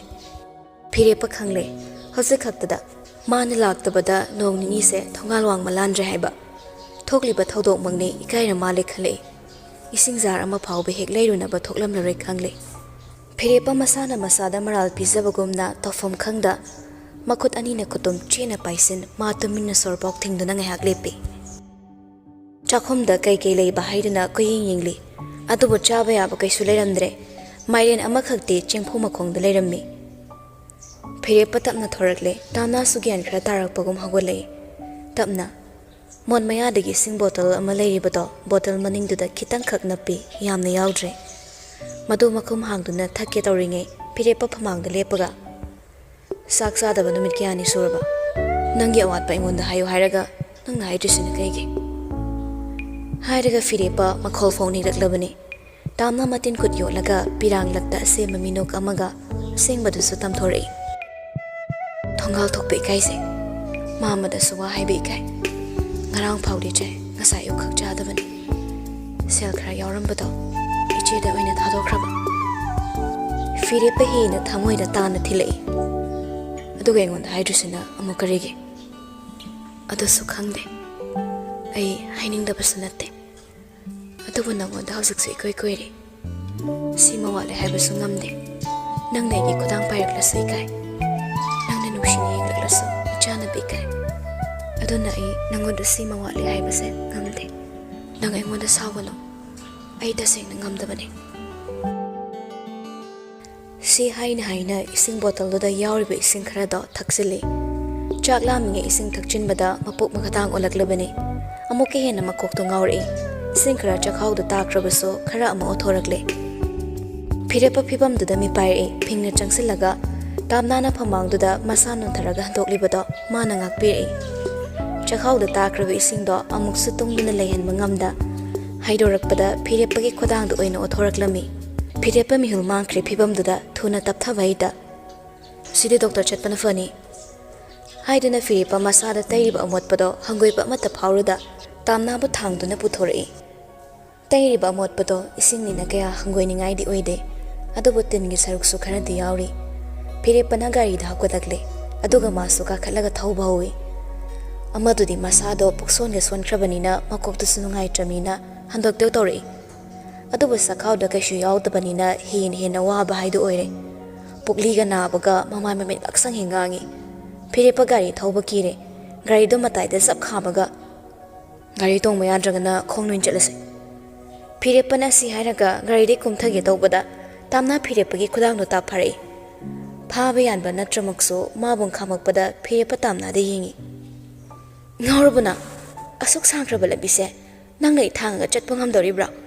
ꯉꯥꯏꯍꯥꯛ ꯉꯥꯏꯈꯣ, ꯇꯞꯅ ꯇꯞꯅ ꯐꯔꯛꯀꯅꯤꯕ꯫ ꯁꯥꯏ ꯒ꯭ꯂꯥꯁꯁꯦ ꯑꯗꯨꯝ ꯍꯥꯏꯊꯔꯛꯑꯣ, ꯅꯨꯡꯁꯤꯠ ꯈꯤꯇꯪ ꯆꯪꯍꯟꯁꯦ꯫ ꯃꯁꯥ ꯃꯇꯣꯝꯇ ꯇꯦꯟꯁꯟ ꯄꯍꯥꯞꯇ ꯍꯥꯞꯄꯤ꯫ ꯏꯁꯣꯟ ꯁꯣꯟꯅ ꯍꯥꯏꯔꯛꯏ꯫ ꯐꯤꯔꯦꯞꯄ ꯒꯥꯔꯤꯗꯨꯗꯒꯤ ꯁꯥꯏ ꯒ꯭ꯂꯥꯁꯇꯣ ꯂꯣꯏꯅꯃꯛ ꯍꯥꯡꯗꯣꯛꯏ꯫ ꯑꯗꯨꯒ ꯃꯥꯒꯤ ꯄꯣꯀꯦꯠꯇꯒꯤ ꯔꯨꯃꯥꯜꯗꯣ ꯂꯧꯊꯣꯔꯛꯂꯒ ꯈꯤꯇꯪ ꯄꯥꯛꯅꯁꯨ ꯊꯣꯞꯂꯒ ꯇꯥꯝꯅꯥꯒꯤ ꯁꯤꯠꯇ ꯉꯥꯊꯔꯒ ꯃꯃꯤꯠ ꯎꯏꯁꯤꯟꯗꯨꯅ ꯍꯤꯞꯄꯤꯗꯨꯗ ꯍꯨꯃꯥꯏ ꯍꯨꯝꯒꯠꯂꯛꯏ꯫ ꯇꯥꯝꯅꯥꯒꯤ ꯍꯨꯃꯥꯡ ꯃꯔꯤꯛ ꯃꯔꯤꯛ ꯀꯥꯔꯤꯕ ꯂꯥꯏꯕꯛꯇꯨꯁꯨ ꯔꯨꯃꯥꯜꯗꯨꯅ ꯇꯞ ꯇꯞꯅ ꯊꯣꯛꯏ꯫ ꯑꯗꯨꯒ ꯑꯃꯨꯛꯁꯨ ꯏꯁꯤꯡ ꯕꯣꯇꯜ ꯌꯥꯎꯔꯤꯗꯣ ꯄꯥꯏꯈꯠꯂꯒ ꯃꯈꯨꯝ ꯍꯥꯡꯗꯨꯅ ꯔꯨꯃꯥꯜꯗꯨꯗ ꯆꯣꯠꯍꯜꯂꯒ ꯁꯨꯡꯗꯣꯛꯇꯨꯅ ꯇꯥꯝꯅꯥꯒꯤ ꯃꯃꯥꯏꯗꯣ ꯇꯩꯊꯣꯛꯄꯤꯔꯛꯏ꯫ ꯋꯥꯒ ꯉꯥꯡꯁꯤꯟꯗꯦ, ꯃꯥ ꯁꯣꯔꯐꯥꯎ ꯃꯈꯣꯜ ꯀꯌꯥ ꯀꯟꯅ ꯍꯣꯟꯕ ꯅꯠꯇꯦ꯫ ꯇꯥꯝꯅꯥ ꯑꯃꯨꯛꯁꯨ ꯐꯣꯛ ꯍꯧꯒꯠꯂꯛꯏ꯫ ꯒꯥꯔꯤꯒꯤ ꯊꯣꯡꯗꯣ ꯍꯥꯡꯕ ꯅꯪꯗ꯭ꯔꯦ꯫ ꯒꯥꯔꯤꯗꯨꯗ ꯑꯃꯨꯛꯁꯨ ꯍꯟꯗꯣꯛꯈ꯭ꯔꯦ꯫ ꯆꯈꯥꯎꯗꯤ ꯑꯔꯣꯏꯕꯤ ꯊꯥꯛꯇ ꯁꯣꯛꯂꯕꯅꯤ, ꯆꯥꯕ ꯊꯛꯄ ꯆꯥꯡ ꯅꯥꯏꯗꯕꯒꯤ꯫ ꯐꯤꯔꯦꯞꯄ ꯇꯥꯝꯅꯥꯒꯤ ꯅꯪꯒꯟꯗꯨꯗ ꯇꯞꯅ ꯇꯞꯅ ꯅꯥꯟꯊꯩ꯫ ꯆꯥꯔꯝ ꯆꯗꯠꯅꯕꯒꯤ ꯅꯨꯄꯤꯗꯨꯗꯤ ꯋꯥꯕꯅꯁꯨ ꯈꯝ ꯊꯦꯡꯈ꯭ꯔꯦ꯫ ꯇꯥꯝꯅꯥ ꯀꯞꯂꯤ ꯀꯞꯂꯤ꯫ ꯐꯤꯔꯦꯞꯄ, ꯑꯩ ꯍꯟꯗꯣꯛꯏꯁꯤꯗ ꯆꯈꯥꯎ ꯃꯅꯨꯡꯒꯤ ꯃꯔꯤ ꯃꯔꯥꯡ ꯌꯥꯎꯔꯛꯄ꯭ꯔꯥ? ꯄꯨꯛ ꯃꯅꯨꯡꯗ ꯑꯝꯇ ꯌꯥꯎꯗ꯭ꯔꯕ ꯀꯩꯅꯣꯝ ꯇꯧꯔꯦ, ꯉꯛꯇ ꯐꯨꯜꯂ ꯂꯩꯈ꯭ꯔꯦ꯫ ꯐꯤꯔꯦꯞꯄ ꯇꯥꯝꯅꯥꯅ ꯌꯥꯝ ꯁꯤꯔꯤꯌꯁ ꯑꯣꯏꯅꯒ ꯄꯥꯈꯠꯅ ꯀꯛꯉꯥꯡꯒ ꯇꯧꯔꯒ ꯍꯥꯏꯖꯤꯜꯂꯛꯄꯗ ꯄꯥꯈꯠꯄ ꯃꯔꯛꯇꯨꯗ ꯑꯃꯨꯛꯁꯨ ꯅꯣꯛꯅꯤꯡꯈꯠꯂꯛꯏ꯫ ꯊꯦꯝꯃꯛꯏ ꯐꯤꯔꯦꯞꯄꯅ꯫ ꯌꯥꯎꯔꯛꯇꯦ, ꯄꯥꯈꯠꯀꯅꯨ, ꯀꯩꯝ ꯇꯧꯔꯣꯏ꯫ ꯅꯁꯥꯗꯣ ꯐ꯭ꯔꯤ ꯑꯣꯏꯌꯨ, ꯁꯣꯔ ꯇꯞꯅ ꯍꯣꯜꯂꯣ, ꯑꯗꯨꯒ ꯇꯞꯅ ꯇꯞꯅ ꯐꯔꯛꯀꯅꯤ꯫ ꯇꯥꯟꯖꯥꯁꯤꯗ ꯏꯟꯇꯦꯟꯁꯇꯥꯏꯟ ꯃꯌꯥꯝ ꯑꯣꯟꯊꯣꯛꯈ꯭ꯔꯅꯤꯅ ꯑꯃꯨꯛ ꯄꯥꯈꯠ ꯂꯩꯔꯦ꯫ ꯄꯤꯔꯒꯦ ꯅꯐꯝꯗ ꯇꯥꯏꯕꯪ ꯄꯨꯝꯕꯅ ꯀꯂꯛꯅꯔꯤꯕ ꯑꯁꯦꯡꯕ ꯅꯨꯡꯁꯤꯕ, ꯀꯂꯛꯅ ꯁꯣꯟꯅꯍꯧꯁꯅꯣ ꯑꯩꯅ ꯅꯪꯕꯨ ꯀꯤꯍꯟꯕꯗ, ꯄꯥꯝꯃꯨꯅ ꯁꯣꯜꯍꯧꯁꯅꯣ ꯑꯩꯅ ꯅꯪꯕꯨ ꯅꯨꯡꯁꯤꯕꯗ, ꯅꯪ ꯑꯩꯒꯤꯁꯨ ꯁꯦꯝꯂꯁꯤ ꯄꯨꯋꯥꯔꯤ ꯑꯃ꯫ ꯇꯥꯝꯅꯥ ꯐꯤꯔꯦꯞꯄꯅ ꯂꯛꯅꯕ ꯃꯥꯜꯂꯞꯅ ꯋꯥ ꯉꯥꯡꯉꯛꯄꯗꯨꯗ ꯑꯃꯨꯛꯁꯨ ꯍꯥꯏꯔꯛꯏ꯫ ꯍꯟꯗꯣꯛꯄꯗ ꯏꯟꯇꯦꯟꯁꯇꯥꯏꯟ ꯌꯥꯎꯔꯒ ꯍꯟꯗꯣꯛꯑꯗꯤ ꯃꯤ ꯁꯤꯗꯣꯏꯅꯦ꯫ ꯂꯥꯗ ꯌꯥꯔꯒ ꯌꯥꯅꯨꯡꯗ ꯑꯃꯨꯛ ꯍꯨꯛꯆꯤꯟꯈꯤꯕ ꯌꯥꯏ ꯍꯥꯏꯕꯅꯤ, ꯀꯩꯁꯨ ꯇꯧꯔꯣꯏꯌꯦ꯫ ꯑꯩ ꯆꯦꯜꯂꯒ ꯂꯥ ꯍꯦꯛꯎꯒꯦ꯫ ꯃꯤ ꯀꯔꯦꯝꯅꯕ ꯌꯥꯝ ꯍꯩꯕ꯭ꯔꯥ ꯍꯥꯏꯕꯕꯨꯀꯣ? ꯐꯤꯔꯦꯞꯄ ꯇꯨꯃꯤꯟ ꯂꯩꯈꯤ꯫ ꯇꯥꯝꯅꯥꯁꯨ ꯆꯨꯝꯅ ꯑꯃꯨꯛ ꯐꯝꯈ꯭ꯔꯦ꯫ ꯐꯤꯔꯦꯞꯄ ꯃꯥꯁꯨ ꯇꯥꯝꯅꯥꯕꯨ ꯐꯖꯅ ꯁꯤꯠꯇꯨꯗ ꯉꯥꯊꯍꯜꯂꯒ, ꯈꯔ ꯐꯕ꯭ꯔꯣ?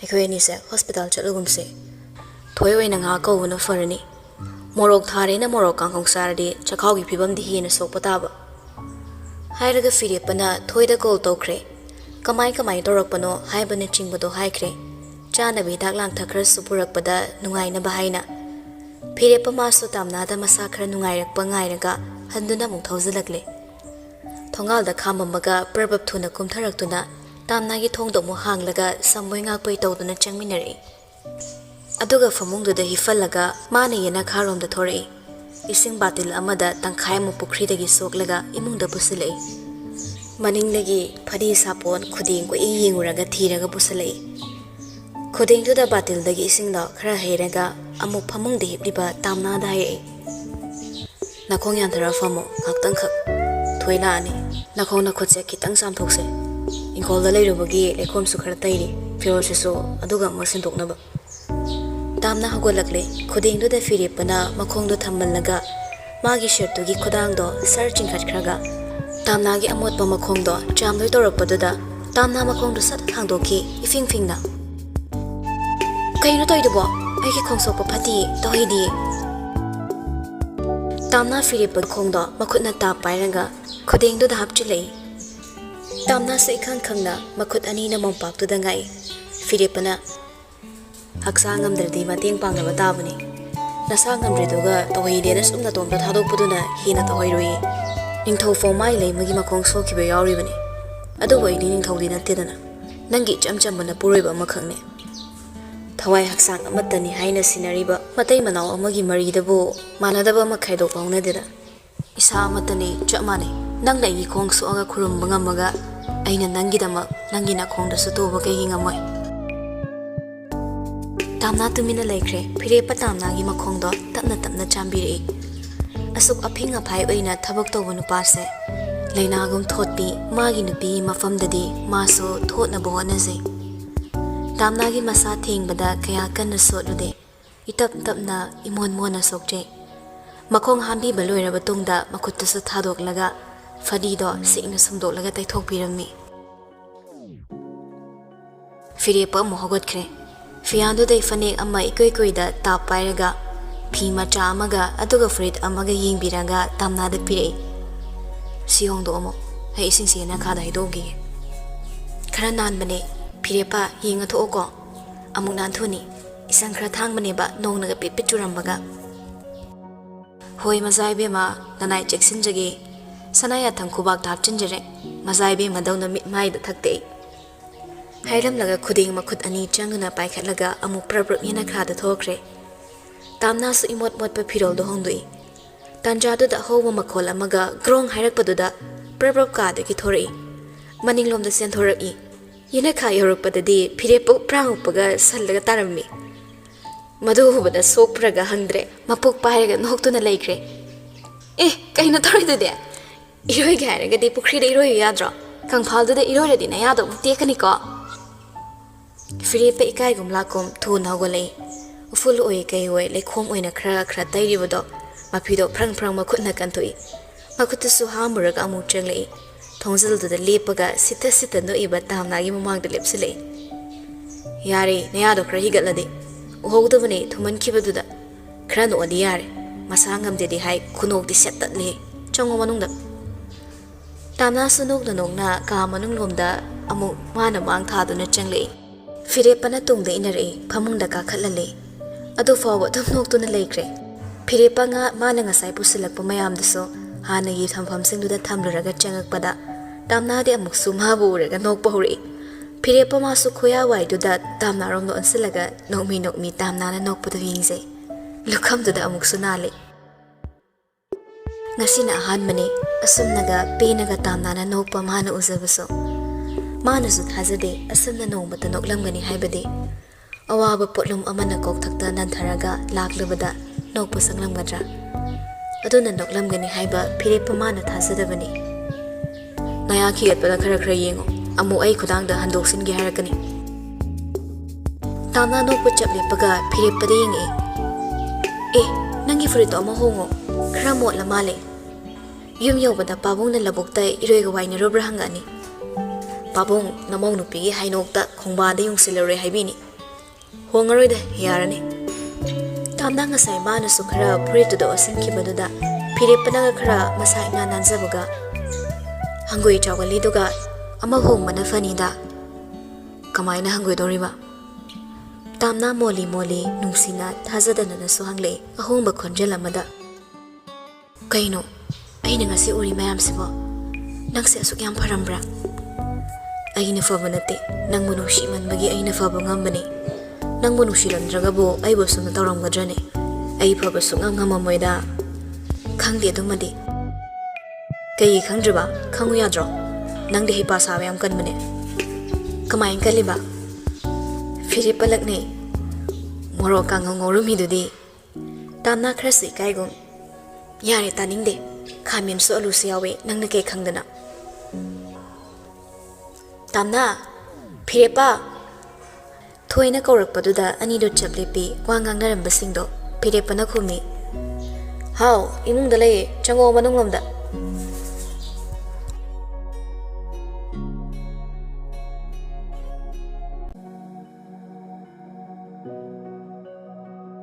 Boris mana thabong mafamdagi halakpado pung 3 tagadawre. Bar amadagi bulldog to 5 mung leiraga eron pick up tawba beauty spa da lai. Pau phongnaraga lakpani. Yumda sulang manungai tabnina beauty spa da oina pullasi haina thaknabaduga panaba chanaba order tawkhraga anido ka amada phaminarami. Security gi ahing lekpham ka ma chadudani staff sing tu loina hanakhrabani. Yum sangbo oina thamba security dumadile. Adusu maninglomda madi thakpa chaba langba yaude. Kaya pamde aduna yaude hanadagi haunaso. Chana mangaringe pibana Boris ta phone tawsilaknami. Boris itantanna. Pilawani kari mu haidoribasina. Kainomdi hairani. Yatchaningba timing chen pokhaiba yamboina hek tawradana. Haina paikhali pibana. Boris, nangna kaida leiba. Yumda halladoira hangyen tawraga nangdi leiramdrena. Angangnina swai mangadana. Tamo, nasidi erongi aiga yam luba thabam tawgen tawre. Kay hage haino aruba thabak disinar ano sangaroy.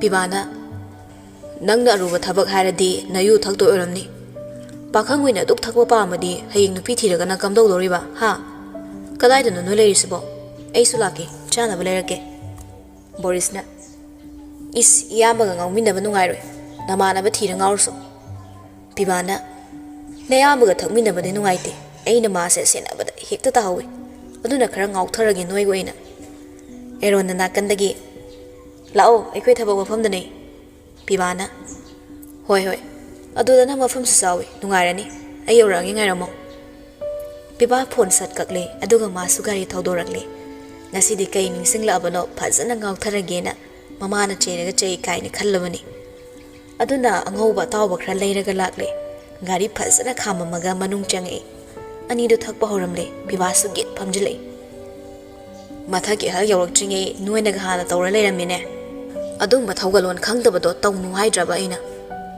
ꯕꯣꯔꯤꯁꯅ ꯅꯈꯥꯒꯤ ꯑꯉꯥꯡꯒ U ꯊꯛꯃꯤꯟꯅꯕꯗꯤ ꯌꯥꯕ꯭ꯔꯥ ꯑꯦꯔꯣꯟ ꯍꯤꯛ ꯍꯤꯛ ꯀꯞꯂꯛꯏ ꯕꯣꯔꯤꯁꯀ ꯄꯤꯕꯥꯒ ꯄꯨꯂꯞꯅꯤ ꯑꯦꯔꯣꯟꯗ ꯌꯦꯡꯉꯤ ꯑꯦꯔꯣꯟꯅ ꯅꯨꯄꯤ ꯑꯝꯇ ꯀꯣꯏꯗꯕꯁꯦ ꯌꯥꯝ ꯆꯥꯛꯑꯦ ꯑꯩꯅ ꯊꯧꯔꯤꯕ car ꯑꯩꯅ ꯇꯥꯜꯂꯤꯕ ꯁꯦꯜ ꯃꯌꯥꯝꯁꯦ ꯂꯣꯏꯁꯤꯟꯕꯅꯕ ꯅꯨꯄꯤ ꯑꯝꯇꯗꯤ ꯀꯣꯏꯅꯤꯡꯉꯤ ꯑꯩꯁꯨ ꯇꯥꯜꯂꯤꯕ ꯁꯦꯜ ꯃꯌꯥꯝꯁꯦ ꯑꯁ ꯏꯇꯣꯝꯇꯅ ꯂꯣꯏꯅ ꯁꯤꯖꯤꯟꯅꯊꯣꯛꯄꯁꯨ ꯍꯦꯛ ꯇꯜꯂꯦ ꯄꯤꯕꯥꯅ ꯆꯠꯂꯣꯗ ꯑꯉꯥꯡ ꯅꯣꯏꯗꯤ ꯇꯣꯛꯈ꯭ꯔꯣ ꯑꯩ ꯐꯥꯎꯕ ꯐꯪꯗ꯭ꯔꯤꯁꯤꯅꯤ ꯐꯖꯩꯅ ꯌꯦꯡꯉꯨꯅꯤ ꯍꯦꯛꯇ ꯅꯨꯄꯥ ꯀꯣꯏꯔꯝꯃꯤ ꯀ꯭ꯂꯥꯁ 6ꯇꯒꯤ ꯆꯤꯊꯤ ꯏꯅꯕ ꯍꯧꯔꯦ ꯑꯗꯨꯅ ꯐꯪꯗ꯭ꯔꯦ ꯑꯉꯥꯡꯅꯤ ꯀꯥꯏꯅ ꯏꯈꯠꯂꯦ ꯈꯠꯂꯗꯅ ꯃꯣꯏꯅ ꯉꯟꯇꯥꯅ ꯈꯠꯂꯒ ꯅꯨꯄꯥꯗꯣ ꯈꯪꯅꯔꯕꯅꯤꯅ ꯑꯉꯥꯡ ꯑꯣꯏꯅ ꯈꯠꯍꯧꯗꯕ ꯃꯇꯝ ꯆꯥꯔꯀꯥꯟꯗ ꯀꯣꯏꯒꯦ ꯈꯟꯖꯕ ꯑꯩꯈꯣꯏꯗꯤ ꯐꯣꯔꯁꯥ ꯇꯥꯍꯧꯔꯦꯗꯅ ꯕꯣꯔꯤꯁꯅ ꯐꯪꯗꯕꯁꯦ ꯌꯥꯝ ꯋꯥꯕ꯭ꯔꯥ ꯇꯥꯃꯣ ꯄꯤꯕꯥꯁꯨ ꯊꯛꯄ ꯍꯧꯔꯦ ꯈꯗꯥꯡꯁꯨ ꯅꯤꯁꯥ ꯄꯥꯟꯗ꯭ꯔꯤꯉꯩꯗꯒꯤ ꯅꯣꯝꯕ ꯍꯧꯔꯦ ꯋꯥꯏ ꯃꯤ ꯃꯃꯥꯡꯗꯁꯨ ꯌꯥꯝ ꯏꯀꯥꯏꯖꯩ ꯑꯗꯨ ꯅꯠꯇꯦꯅꯦ ꯏꯃꯥꯟꯅꯕ ꯌꯣꯡ ꯃꯥꯟꯕ ꯑꯊꯤ ꯑꯊꯤꯕ ꯃꯌꯥꯝꯁꯤꯅ ꯀꯃꯥꯏꯅ ꯇꯧꯕꯅꯣ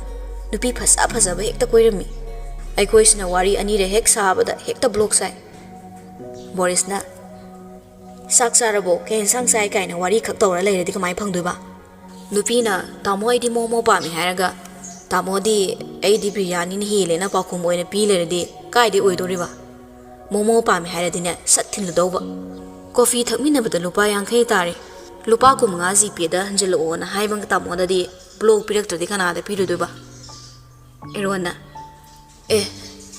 ꯍꯌꯦꯡ ꯂꯩꯊꯣꯛꯑ ꯆꯠꯈ꯭ꯔꯗꯤ ꯁꯦꯜꯁꯨ ꯇꯤꯡ ꯅꯨꯄꯤꯁꯨ ꯐꯪꯍꯧꯗ ꯇꯧꯗꯧ ꯁꯔꯨꯛꯇꯤ ꯁꯦꯜ ꯀꯨꯞꯁꯤꯟꯕꯅ ꯐꯠꯇ꯭ꯔꯣ ꯕꯣꯔꯤꯁꯅ ꯑꯗꯨꯏꯗꯤ ꯐꯪꯗ꯭ꯔꯦꯗꯅ ꯋꯥꯀꯠꯄꯗꯣ ꯋꯥꯀꯠꯂꯥꯅꯨ ꯇꯥꯅꯤꯡꯗꯦ ꯇꯥꯜꯂꯤꯕ ꯁꯦꯜ ꯃꯌꯥꯝꯁꯦ ꯀꯅꯥ ꯂꯣꯏꯁꯤꯟꯕꯤꯗꯣꯏꯅꯣ ꯀꯥꯏꯅ ꯐ꯭ꯔꯨꯇꯤ 10 ꯄꯤꯕ ꯑꯃꯐꯥꯎꯗꯤ ꯄꯤꯊꯛꯅꯤꯡꯗꯦ ꯄꯤꯕꯥꯅ ꯍꯦꯔꯥ ꯂꯤꯛꯃꯜꯂꯦ ꯅꯨꯡꯉꯥꯏꯅꯤ ꯈꯜꯂꯒ ꯌꯥꯔꯛꯀꯗ꯭ꯔꯥꯅ ꯇꯧꯔꯨꯕꯅꯤ ꯊꯦꯡꯅꯔꯤꯕ ꯅꯨꯄꯤꯁꯤꯡꯁꯦ ꯑꯄꯪꯕ ꯉꯥꯛꯇ ꯑꯣꯏꯅ ꯇꯧꯔꯗꯅ ꯕꯣꯔꯤꯁꯅ ꯍꯧꯖꯤꯛꯀꯥꯟꯗꯕꯨ ꯑꯉꯥꯡ ꯀ꯭ꯂꯥꯁ 12 ꯀꯥꯕ ꯑꯃꯅ ꯒꯤꯞ ꯂꯨꯄꯥ 10 10 ꯂꯩꯔ ꯄꯤꯕ ꯉꯝꯃꯀꯥꯟꯁꯤꯗ ꯅꯣꯏꯅ ꯆꯨꯏꯡꯒꯝ ꯑꯃꯐꯥꯎ ꯐ꯭ꯔꯤꯗ ꯁꯥꯏꯌꯣꯅ ꯄꯤꯗꯦ ꯇꯣ ꯇꯥꯅꯤꯡꯗꯦ ꯌꯨ ꯉꯥꯎꯒꯦ ꯌꯥꯝ ꯂꯥꯡꯒꯅꯨ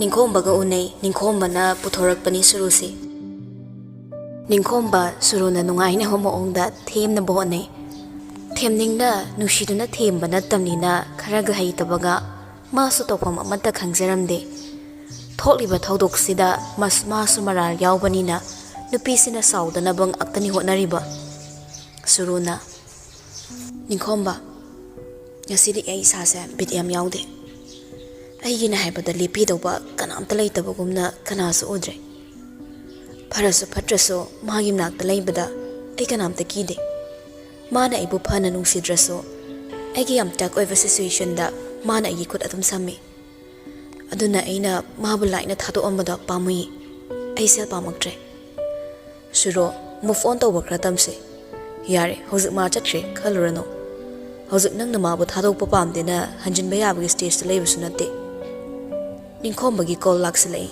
ꯗꯤꯔꯦꯛꯇꯔꯒꯤ ꯀꯣꯜ ꯑꯣꯏꯔꯝꯃꯤ ꯑꯗꯨꯅ ꯅꯤꯡꯈꯣꯝꯕꯁꯨ ꯀꯟꯇ꯭ꯔꯦꯛ ꯑꯃꯒꯤ ꯑꯣꯏꯔꯝꯒꯅꯤ ꯈꯟꯕꯅ ꯄꯥꯏꯈꯠꯂꯤ ꯍꯜꯂꯣ ꯅꯤꯡꯈꯣꯝꯕ ꯅꯪ ꯍꯧꯖꯤꯛꯃꯛ ꯂꯥꯛꯇꯕ ꯌꯥꯗ꯭ꯔꯦ ꯍꯌꯦꯡ ꯗꯦꯜꯂꯤꯗ ꯃꯅꯤꯄꯨꯔꯒꯤ ꯃꯍꯨꯠ ꯁꯤꯜꯂꯒ ꯆꯠꯀꯗꯕ ꯃꯣꯗꯦꯜ ꯑꯃꯅꯦ ꯃꯈꯣꯡ ꯇꯦꯛꯇꯨꯅ ꯂꯩꯔꯦ ꯑꯗꯨꯒꯤ ꯃꯍꯨꯠ ꯅꯪ ꯁꯤꯜꯍꯟꯒꯦ ꯇꯧꯕꯅꯤ ꯑꯣꯔꯒꯅꯥꯏꯖꯔ ꯀꯥꯡꯕꯨꯅ ꯅꯪ ꯎꯅꯒꯦ ꯍꯥꯏꯔꯤꯅꯦ ꯅꯪꯅ ꯌꯥꯗ꯭ꯔꯒꯅ ꯑꯇꯣꯞꯄ ꯑꯃ ꯊꯤꯗꯣꯔꯤꯕ ꯅꯤꯡꯈꯣꯝꯕ ꯒꯣꯜꯗꯟ ꯆꯥꯟꯁꯅꯤꯅ ꯃꯥꯡꯍꯟꯕ ꯄꯥꯝꯃꯨꯔꯝꯃꯤ ꯑꯗꯨꯅ ꯍꯣꯏ ꯇꯥꯃꯣ ꯑꯩ ꯐ꯭ꯔꯤ ꯑꯣꯏꯌꯦ ꯂꯥꯛꯀꯦ ꯍꯥꯏꯗꯨꯅ ꯅꯤꯡꯈꯣꯝꯕ ꯐꯣꯟꯗꯣ ꯊꯝꯈ꯭ꯔꯦ ꯑꯗꯨꯒ ꯁꯨꯔꯨꯗ ꯍꯥꯏꯔꯛꯏ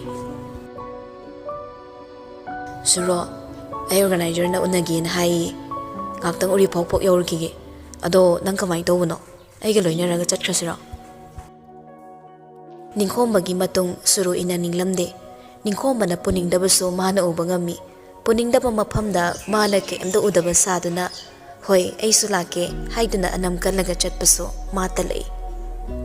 Nang chatlurone ay ngaktang famokige. Mapamsi makata ba nang dringe ningkomba yam harawna. Pare adudi ko. Hairam laga ningkomba chencha chatkre yamna thuna. Nang harori matagum na mapamdo thuna yawning kibagumna. Suru ningkomba gi matawda ma sumsum pire pabuk kalak pilay. Nungsina kidraba makoy anigi marida pau suru na waba tanjada. Pire pana suru bunay tom kaktahal lamde. Suru asum na pamlinge ma nong thangda amu call tawi. Nong thang supay Suru kay layrage. Nang tabak halandi ay ngактang lakira. Ay Triple X cafe da laye. Nong thang na ay imaga tabam chathoe. O hoy pare dudi. Hairaga phone do kaktalaga amuk tumina fami. Manato susachin khat pasahораgle. Mapuk ni nushi behelakpana sum khallu raga ma phire pa kaina ramdradi phani da haiduna ningamagtre.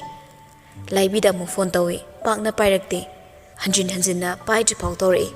Laibi sa last da pai suruna saurap. Dinaba marup na minam lambasi ay khang biang wai. Ay nang budi am thazakibani. Laibi di oidaba ngangba yaba minate. Aduna mano ina sawalai. Suro nasana lala haiba yazaba ngamdradi kaidong nungda nang afaba oiba ngamloi. Nangi fattaba wakhalduna nangbu ngasi wahanbani. Suro kanna lauri. Yare lepo. Noi miyam changlaga ay bo pang basirambani. Ay di nangi best friend oiramdre. Tamnaga thoi ka punbasi ubada ay kalai. Matam pumnamakta thoi na tamna bu support awi. Aduka tamna na su thoi bu support awi. Adubo ay gidi jana ba marup na namthak. Phana nang na yaning da balay raso ay ngon na si tawgano na children na dong bata haikibra. Ay na haiba matam dadi nang takrabra. Ay na haiba wada nang inba yawkrabra. Pire pa na koy ni relation gi matang da nang ingon da haikibra. Nang angang yawa pam da bagi lo na yawan da bani hairanga pire pa no ay ni yung ban bagi mariso amata tamlamde. Nang na best friend ni haidana ay bukhalam lagadi nang adoy ngon da kay giloli. Pire pa na koy ni warida ay nakangtap ang talaytre. Aduna ay di fire pa na si tawsi na haibadu wadu da lo na melakpa wada ay niyakibani. Suro makata ning dramale. Phone do pat kakto na table mathakta mamay non tharaga kapi. Mahakta sing na nga sidi na itom taaba haibadu oire. Mana waraklakanda pirang tekthokpige haina kana amata layramdre. Mana di magi maruf ani layri khalluba. Maruf ani magna betray tawbi matari matik chadabay ama oiramle. Machana pina yumda hanzilaktabada mama oibidu sa phone tawzari. Suru loudspeaker tharaga thambi. Mamana. Imagi bema nangbu thengle halakna ba tawro. Suru na. Ima. Ngasidi ay yam kapningi. Ay naloy na lan matahuri sa kay gino. Kanamta na ay gimitsin na leptre sa kay gino. Ay siyal mayam do kalagtre. Piripa na pirak pa siyal mayam do. Ay matalaw ningdre. Magi company duso ay pamdre.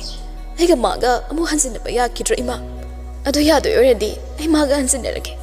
Ay nataw kiba pataba mayam do. Mahabunong si bagine. Kay gino ima tamna si piripa na oy grise. Ay namungan na namdo na laiki ba do. Ay namabu pamsaro bagine ima. Asara machan nagi yumdaga laytana. Asam na kapaga wangangagpada mipaizay. Ibima yumda halaw. Aduga ne imaga pas na wari sana se. Lao yumda halak na batoro ima nang bungay. Ima nang mudi pire pa ni hena lumbi. Ma na hena nungsi. Ima na ingay ba to ay pamde. Hoy ne adobo yumda halaw hayba. Nang lambida thoga ne wakal pangkhanda khansin laga seran turan tawnu ko. Thammo ima ay kan amta na wangang bataning de. Hairaga suro kapna phone do kaktali. Phirepa ki number da amuk tawsili. Phirepa do dukan da leiringay tanjani. Phone do tamna gi oiram gadra haini yenglubada suru oiram bada fat kaktalaga pocketa mo hapsankre. Aduga tamna na chana thaknaba khara shopping tawbirami. Pot chei leiba loiraga amu halagle. Gari thongal da khamaga pot yama ma leiraga ꯆꯟꯕꯣꯏ ꯆꯟꯗꯕꯣꯏ ꯉꯝꯕꯣꯏ ꯉꯝꯗꯕꯣꯏ ꯆꯪꯉꯛꯂꯝꯃꯤ ꯆꯥꯛꯈꯨꯝ ꯃꯆꯥꯗꯨꯗ ꯄꯨꯂꯞꯅ ꯊꯝꯂꯝꯂꯒ ꯈꯥꯗ ꯆꯪꯉꯛꯄꯗ ꯇꯥꯝꯅꯥꯗꯨ ꯏꯁꯤꯁꯤꯅ ꯇꯨꯝꯗꯨꯅ ꯂꯩꯔꯝꯂꯦ ꯍꯧꯗꯣꯛꯂꯨꯗ꯭ꯔꯦ ꯉꯁꯥꯏ ꯊꯣꯏꯅ ꯐꯝꯕꯒꯤ ꯂꯩꯍꯧꯕ ꯃꯣꯔꯥ ꯃꯆꯥꯗꯨꯗ ꯆꯪꯁꯤꯜꯂꯒ ꯇꯨꯃꯤꯟꯅ ꯐꯝꯃꯤ ꯇꯥꯝꯅꯥꯒꯤ ꯃꯃꯥꯏ ꯃꯄꯥ ꯅꯛꯅ ꯌꯦꯡꯂꯒ ꯂꯩꯖꯩ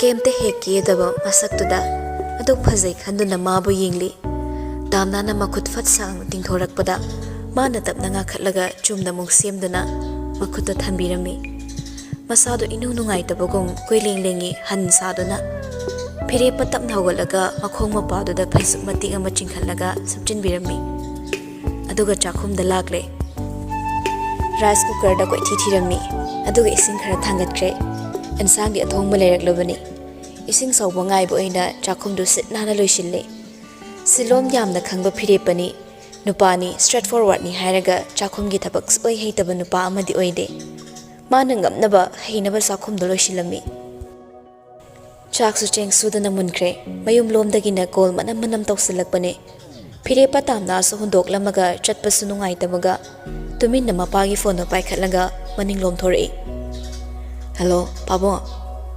ꯀꯣꯀꯤꯂꯥꯅ ꯅꯪꯕꯨ ꯀꯗꯥꯏꯗ ꯂꯩꯕꯒꯦ ꯖꯣꯏ ꯑꯩꯈꯣꯏꯗ ꯂꯥꯛꯏꯅꯦ ꯊꯕꯛꯀꯤ ꯃꯇꯥꯡꯒꯤꯅꯤ ꯍꯥꯏ ꯐꯣꯟ ꯇꯧꯕꯁꯨ ꯄꯥꯏꯗꯦ ꯍꯥꯏ ꯅꯪꯕꯣ ꯄꯥꯕꯨꯡ ꯇꯥꯝꯅꯥꯗꯣ ꯉꯁꯥꯏ ꯃꯁꯥ ꯉꯝꯃꯛꯇꯗꯅ ꯊꯣꯏ ꯀꯧꯕ ꯍꯧꯖꯤꯛꯇ ꯍꯟꯈꯤꯗ ꯉꯥꯏꯔꯤ ꯑꯩ ꯉꯁꯤꯒꯤꯗꯤ ꯁꯤꯗ ꯂꯩꯔꯒꯦ ꯃꯥꯒꯤ ꯊꯕꯛꯀꯤ ꯃꯇꯥꯡꯗꯣ ꯍꯌꯦꯡ ꯁꯥꯔꯁꯤꯅ ꯈꯔ ꯍꯥꯏꯕꯤꯔꯣ ꯄꯥꯕꯨꯡꯅ ꯐꯅꯕ ꯏꯁꯦ ꯀꯌꯥꯝ ꯀꯟꯅ ꯉꯝꯗ꯭ꯔꯤꯕ ꯃꯇꯣꯝꯇ ꯂꯩꯕꯗꯣ ꯅꯨꯡꯉꯥꯏꯔꯝꯃꯣꯏ ꯑꯗꯨꯅꯅꯤ ꯍꯣꯏ ꯍꯣꯏ ꯏꯄꯥ ꯍꯥꯏꯔꯒꯦ ꯆꯥꯛ ꯏꯁꯤꯡꯒꯗꯣ ꯈꯔ ꯐꯖꯅ ꯌꯦꯡꯂꯝꯃꯣ ꯃꯁꯥ ꯉꯝꯗ꯭ꯔꯗꯤ ꯃꯇꯣꯝꯇ ꯊꯅꯝꯒꯅꯨꯀꯣ ꯍꯣꯏ ꯄꯥꯕꯨꯡ ꯐꯣꯟ ꯊꯝꯈ꯭ꯔꯦ ꯐꯤꯔꯦꯞꯄ ꯆꯥꯛꯇꯣ ꯄꯨꯈꯝ ꯑꯃꯗ ꯈꯥꯏꯗꯣꯛꯈ꯭ꯔꯦ ꯑꯗꯨꯒ ꯏꯁꯤꯡ ꯕꯣꯇꯜ ꯑꯃꯒ ꯄꯨꯗꯨꯅ ꯇꯥꯝꯅꯥꯒꯤ ꯃꯅꯥꯛꯇ ꯑꯃꯨꯛ ꯂꯥꯛꯂꯦ ꯃꯣꯔꯥꯗꯨꯗ ꯆꯥꯛꯇꯨ ꯊꯝꯂꯒ ꯇꯥꯝꯅꯥꯕꯨ ꯍꯧꯗꯣꯔꯛꯏ ꯇꯥꯝꯅꯥ ꯇꯥꯕ꯭ꯔꯣ ꯁꯦ ꯆꯥꯛ ꯂꯣꯏꯔꯦ ꯆꯥꯛ ꯈꯔ ꯆꯥꯊꯣꯛꯁꯦ ꯇꯥꯝꯅꯥ ꯃꯃꯤꯠ ꯇꯞꯅ ꯄꯥꯡꯊꯣꯔꯛꯏ ꯍꯧꯗꯣꯛꯄꯗ ꯋꯥꯗ ꯒ꯭ꯌꯥꯟ ꯁꯠ ꯇꯥꯏ ꯍꯧꯒꯠꯂꯛꯂꯒ ꯐꯝꯃꯤ ꯆꯥꯛꯂꯨꯛꯇꯨ ꯁꯨꯔꯛꯏ ꯆꯥꯛꯂꯨꯛꯇꯨꯗ ꯌꯦꯡꯂꯒ ꯑꯦ ꯆꯥꯛꯁꯤꯅ ꯀꯅꯥ ꯂꯩꯔꯛꯏꯕ ꯅꯪꯅ ꯂꯩꯔꯨꯏꯔꯣ ꯂꯩꯕ ꯅꯠꯇꯦ ꯊꯣꯡꯉꯤꯅꯦ ꯑꯦ ꯑꯩꯗꯤ ꯇꯨꯝꯊꯔꯤꯉꯩꯗ ꯑꯝꯇ ꯈꯪꯍꯧꯗ꯭ꯔꯦꯗꯅ ꯆꯥꯛꯁꯦ ꯆꯥꯊꯣꯛꯑꯒꯅꯦ ꯑꯃꯨꯛ ꯅꯨꯡꯉꯥꯏꯅ ꯇꯨꯝꯃꯣꯅ ꯇꯧꯕꯅꯦ ꯇꯥꯝꯅꯥꯁꯨ ꯅꯦ ꯇꯥꯅ ꯐꯝꯈ꯭ꯔꯦ ꯐꯝꯕꯗꯨꯁꯨ ꯃꯈꯣꯡ ꯅꯥꯝꯃ ꯇꯤꯡꯊꯣꯛꯂꯒ ꯅꯥꯝꯃ ꯑꯃ ꯁꯨꯞꯆꯤꯜꯂꯤ ꯃꯁꯥꯒ ꯋꯥꯏ ꯁꯪꯗꯕꯒ ꯏꯔꯨꯝ ꯂꯨꯝꯕꯗꯧꯅ ꯁꯨꯛꯅꯨꯡ ꯅꯨꯡꯉꯥꯏꯕ ꯅꯠꯇ꯭ꯔꯦ ꯃꯁꯥꯗꯣ ꯐꯤꯔꯦꯞꯄꯅ ꯑꯣꯏꯅ ꯆꯥꯛꯇꯣ ꯏꯟꯗꯧꯒꯤ ꯇꯣꯜꯂꯛꯏ ꯇꯥꯝꯅꯥꯅ ꯑꯗꯨꯏ ꯁꯔꯨꯛ ꯅꯪꯁꯨ ꯆꯥꯎꯋꯣ ꯅꯪꯒꯤ ꯆꯥꯛꯂꯨꯛ ꯑꯃ ꯁꯦꯝꯃꯛꯑꯣ ꯄꯨꯟꯅ ꯆꯥꯃꯤꯟꯅꯔꯁꯦ ꯁꯤꯗ ꯄꯨꯟꯅ ꯆꯥꯁꯦ ꯑꯩꯁꯨ ꯆꯥꯔꯒꯦ ꯅꯪꯁꯨ ꯆꯥꯎ ꯇꯧꯍꯩꯗꯤ ꯐꯠꯇꯤ ꯐꯠꯇꯕ ꯊꯕꯛ ꯇꯧꯒꯨꯝꯁꯦ ꯐꯠꯇꯕ ꯑꯃꯇꯁꯨ ꯑꯣꯏꯅꯤꯡꯗꯦꯕ ꯐꯤꯔꯦꯞꯄ ꯍꯥꯏꯕ ꯏꯟꯈ꯭ꯔꯦ ꯆꯥꯛꯂꯨꯛ ꯑꯃ ꯁꯦꯝꯃꯨꯔꯒ ꯑꯃꯨꯛ ꯂꯥꯛꯏ ꯆꯥꯛꯂꯨꯛ ꯑꯃꯅ ꯃꯣꯔꯥꯗ ꯊꯝꯃꯛꯏ ꯑꯗꯨꯒ ꯑꯃꯅ ꯃꯈꯥꯗ ꯊꯝꯂꯒ ꯃꯥꯅ ꯂꯩꯕꯥꯛ ꯃꯈꯥꯗ ꯉꯦꯛ ꯐꯝꯊꯩ ꯇꯥꯝꯅꯥꯁꯨ ꯃꯈꯥꯗ ꯐꯝꯗꯣꯏ ꯇꯧꯔꯛꯄꯗ ꯑꯩ ꯐꯥ ꯂꯧꯔꯨꯒꯦ ꯌꯥꯔꯅꯤ ꯂꯧꯔꯨꯔꯅꯣ ꯅꯨꯡꯉꯥꯏꯒꯗ꯭ꯔꯅꯦ ꯌꯥꯅꯤꯕ ꯆꯥꯛ ꯆꯥꯕ ꯍꯧꯔꯣ ꯐꯤꯔꯦꯞꯄ ꯆꯥꯛꯇꯣ ꯀꯣꯊꯔꯒ ꯆꯥꯕ ꯍꯧꯈ꯭ꯔꯦ ꯇꯥꯝꯅꯥꯁꯨ ꯃꯈꯥꯗ ꯑꯃꯨꯛ ꯀꯤꯠ ꯐꯝꯂꯒ ꯃꯣꯔꯥ ꯑꯅꯦꯝꯕ ꯃꯆꯥꯗꯨꯗ ꯆꯥꯛ ꯄꯨꯈꯝꯗꯣ ꯊꯥꯡꯒꯠꯂꯒ ꯊꯝꯈ꯭ꯔꯦ ꯆꯥꯕ ꯍꯧꯏ ꯐꯤꯔꯦꯞꯄ ꯑꯦꯟꯁꯥꯡꯗꯣ ꯄꯨꯈꯝ ꯃꯆꯤꯗ ꯈꯤꯇꯪꯈꯛ ꯍꯥꯞꯊꯍꯧꯔꯒ ꯇꯥꯝꯅꯥꯗ ꯂꯣꯏꯅ ꯄꯤꯊꯣꯔꯛꯏ ꯇꯥꯝꯅꯥꯁꯨ ꯃꯉꯣꯟ ꯇꯧꯔꯤ ꯑꯁꯨꯛ ꯃꯄꯨꯛ ꯆꯥꯎꯈ꯭ꯔꯕ ꯃꯥꯅ ꯇꯥꯝꯅꯥꯒꯤꯗꯃꯛ ꯂꯣꯏꯅ ꯄꯤꯊꯣꯔꯛꯄꯗꯣ ꯅꯨꯄꯥꯁꯤ ꯃꯄꯨꯛ ꯊꯟꯕ ꯉꯝꯂꯣꯏ ꯈꯪꯉꯤ ꯑꯗꯨꯕꯨ ꯃꯃꯥ ꯃꯆꯥꯗꯣ ꯃꯄꯨꯛ ꯊꯟꯕ ꯉꯝꯈꯤꯔꯣꯏ ꯃꯃꯥ ꯃꯆꯥ ꯃꯄꯨꯛ ꯊꯜꯍꯟꯕꯅ ꯃꯥꯒꯤ ꯗꯥꯏꯇꯅꯤ ꯍꯥꯏꯅ ꯋꯥꯖꯔꯤꯕ ꯃꯇꯤꯛ ꯆꯥꯔꯕ ꯃꯄꯥꯁꯤ ꯎꯕꯗ ꯅꯨꯡꯁꯤꯕꯅ ꯊꯨꯝꯍꯠꯂꯛꯏ ꯌꯥꯝ ꯄꯤꯖꯅꯤꯡꯕ꯭ꯔꯥ ꯍꯥꯏꯕꯣ ꯄꯨꯛꯅꯤꯡ ꯁꯠꯀꯥꯔꯅꯤꯌꯦ ꯌꯥꯝꯃꯟꯈ꯭ꯔꯦ ꯃꯤ ꯑꯅꯤꯒꯤ ꯆꯥꯛ ꯁꯔꯨꯛ ꯆꯥꯕ ꯅꯪꯅ ꯀꯩꯒꯤ ꯌꯥꯝꯃꯤꯕ ꯆꯥꯁꯤꯜꯂꯣ ꯍꯌꯦꯡ ꯑꯉꯥꯡ ꯃꯌꯥꯝ ꯀꯪꯗꯅꯕ ꯏꯆꯥ ꯃꯌꯥꯝ ꯀꯪꯉꯗꯤꯅꯦ ꯃꯄꯥꯅ ꯄꯤꯖꯅꯤꯡꯃꯟꯗꯕꯩ ꯀꯪꯉꯤꯅꯦ ꯍꯥꯏꯅꯈꯤꯅꯦꯕ ꯇꯥꯝꯅꯥ ꯃꯃꯣꯟꯗꯣꯛꯏ ꯑꯗꯨꯒ ꯑꯃꯨꯛ ꯆꯥꯏ ꯑꯦꯟꯁꯥꯡꯗꯤ ꯈꯪꯗꯦ ꯆꯥꯛꯇꯤ ꯌꯥꯝ ꯍꯥꯎꯔꯦ ꯄꯨꯖꯥꯔꯤ ꯑꯅꯧꯕ ꯈꯨꯠ ꯌꯥꯝ ꯍꯩꯈ꯭ꯔꯦ ꯍꯩꯔꯝꯃꯣꯏꯗ꯭ꯔꯅ ꯈꯟꯕꯅꯦ ꯍꯩꯅꯕ ꯊꯣꯡꯉꯗꯤ ꯍꯩꯕ ꯇꯥꯕ ꯑꯁꯨꯝꯅ ꯆꯥꯃꯤꯟꯅꯕ ꯂꯣꯏꯈ꯭ꯔꯦ ꯆꯒꯨꯝ ꯈꯔ ꯇꯥꯕꯗꯨꯁꯨ ꯐꯤꯔꯦꯞꯄꯅ ꯁꯦꯡꯒꯠꯂꯛꯏ ꯀꯣꯟꯗꯨꯃꯗꯤ ꯇꯥꯝꯅꯥꯅ ꯃꯥ ꯐꯦꯡꯂꯒꯦ ꯍꯥꯏꯅ ꯍꯧꯒꯠꯂꯛꯏ ꯃꯈꯣꯏ ꯑꯅꯤꯅ ꯆꯥꯕꯒꯤ ꯀꯣꯟꯗꯣ ꯌꯦꯅꯈꯥꯗ ꯄꯨꯊꯣꯛꯂꯒ ꯐꯦꯡꯉꯤ ꯃꯅꯤꯡꯒꯤ ꯃꯩ ꯊꯥꯗꯕꯅꯤꯅ ꯐꯤꯔꯦꯞꯄꯅ ꯃꯥꯒꯤ ꯐꯣꯟꯒꯤ ꯇꯣꯔꯆ ꯂꯥꯏꯠꯇꯣ ꯀꯥꯞꯄꯤ ꯀꯣꯟ ꯐꯦꯡꯕ ꯂꯣꯏꯈ꯭ꯔꯦ ꯃꯈꯨꯠ ꯃꯁꯥ ꯍꯥꯝꯗꯣꯛꯅꯈ꯭ꯔꯦ ꯁꯦꯡꯅ ꯐꯤꯔꯦꯞꯄꯅ ꯇꯥꯝꯅꯥꯅ ꯆꯥꯒꯗꯧꯕ ꯍꯤꯗꯥꯛꯁꯤꯡ ꯄꯤꯖꯩ ꯑꯗꯨꯒ ꯇꯨꯝꯁꯤꯟꯕꯁꯨ ꯉꯜꯂꯤ ꯍꯥꯏꯅ ꯃꯣꯔꯥꯗꯨꯗ ꯉꯥꯏꯍꯥꯛ ꯐꯝꯍꯜꯂꯤ ꯇꯥꯝꯅꯥꯗꯣ ꯑꯗꯩ ꯐꯤꯔꯦꯞꯄꯅ ꯐꯝ ꯁꯦꯝꯕꯤꯔꯝꯃꯤ ꯁꯦꯝꯕ ꯂꯣꯏꯈ꯭ꯔꯦ ꯐꯤꯔꯦꯞꯄ ꯃꯥꯁꯨ ꯐꯃꯨꯡ ꯃꯆꯤꯗ ꯐꯝꯂꯒ ꯏꯅꯨꯡ ꯅꯨꯡꯉꯥꯏꯅ ꯃꯃꯣꯟ ꯅꯣꯛꯂꯒ ꯍꯥꯏꯔꯛꯏ ꯁꯤ ꯑꯣꯏꯔꯦꯀꯣ ꯃꯤꯅ ꯌꯨꯝ ꯄꯥꯟꯕꯒꯤ ꯅꯨꯡꯉꯥꯏꯕ ꯍꯥꯏꯔꯤꯁꯦ ꯑꯩ ꯉꯁꯤꯗ ꯈꯪꯉꯤ ꯍꯧꯖꯤꯛ ꯈꯛ ꯐꯪꯕ ꯄꯨꯟꯁꯤꯒꯤ ꯈ꯭ꯋꯥꯏꯗꯒꯤꯁꯨ ꯅꯨꯡꯉꯥꯏꯕ ꯇꯥꯡꯀꯛ ꯑꯃ ꯍꯥꯏꯗꯣ ꯁꯤ ꯑꯣꯏꯔ ꯃꯥꯜꯂꯦ ꯑꯗꯨꯕꯨ ꯁꯤꯗꯩ ꯍꯦꯟꯅ ꯅꯨꯡꯉꯥꯏꯕ ꯇꯥꯡꯀꯛꯁꯨ ꯂꯥꯛꯈꯤꯅꯤꯀꯣ ꯅꯪ ꯑꯩꯒꯤ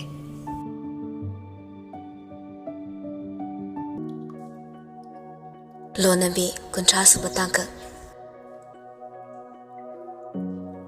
ꯐꯤꯔꯦꯞꯄ ꯅꯨꯃꯤꯠꯇꯣ ꯇꯥꯝꯅꯥꯒꯤ ꯃꯅꯥꯛꯇ ꯂꯦꯛꯇꯨꯅ ꯂꯩꯔꯝꯃꯤ ꯑꯗꯨꯒ ꯑꯌꯨꯛꯇ ꯍꯟꯈꯤ ꯑꯁꯨꯝꯅ ꯅꯨꯃꯤꯠ ꯈꯔꯅꯤꯗꯤ ꯍꯧꯈ꯭ꯔꯦ ꯍꯧꯈꯤꯕ ꯈꯔꯅꯤꯁꯤꯗ ꯐꯤꯔꯦꯞꯄ ꯇꯥꯝꯅꯥꯒ ꯄꯥꯎ ꯌꯥꯝ ꯀꯥ ꯍꯦꯟꯅ ꯇꯣꯏꯅ ꯐꯥꯎꯅꯕꯃꯛꯁꯨ ꯑꯣꯏꯔꯝꯗꯦ ꯌꯨꯝꯊꯪꯅꯕꯒꯤ ꯑꯍꯜꯁꯤꯡꯁꯨ ꯂꯩꯕꯅꯤꯅ ꯐꯤꯔꯦꯞꯄꯅ ꯍꯦꯛ ꯆꯪꯊꯣꯛ ꯆꯪꯁꯤꯟ ꯇꯧꯕꯗꯣ ꯃꯤꯅ ꯋꯥꯍꯪ ꯑꯃ ꯍꯪꯂꯛꯀꯅꯤ ꯑꯍꯜ ꯂꯃꯟꯅ ꯌꯨꯝꯗ ꯂꯩꯕ ꯅꯠꯇꯕꯅꯤꯅ ꯂꯥꯛꯀꯅꯨ ꯍꯥꯏꯅ ꯇꯥꯝꯅꯥꯅꯁꯨ ꯊꯤꯡꯕꯅꯤ ꯑꯗꯨꯕꯨ ꯅꯣꯡꯃꯒꯤ ꯉꯥꯏꯍꯥꯛ ꯉꯥꯏꯍꯥꯛꯇꯤ ꯑꯋꯥ ꯅꯨꯡꯉꯥꯏꯒꯤ ꯋꯥꯔꯤ ꯁꯥꯟꯅꯩ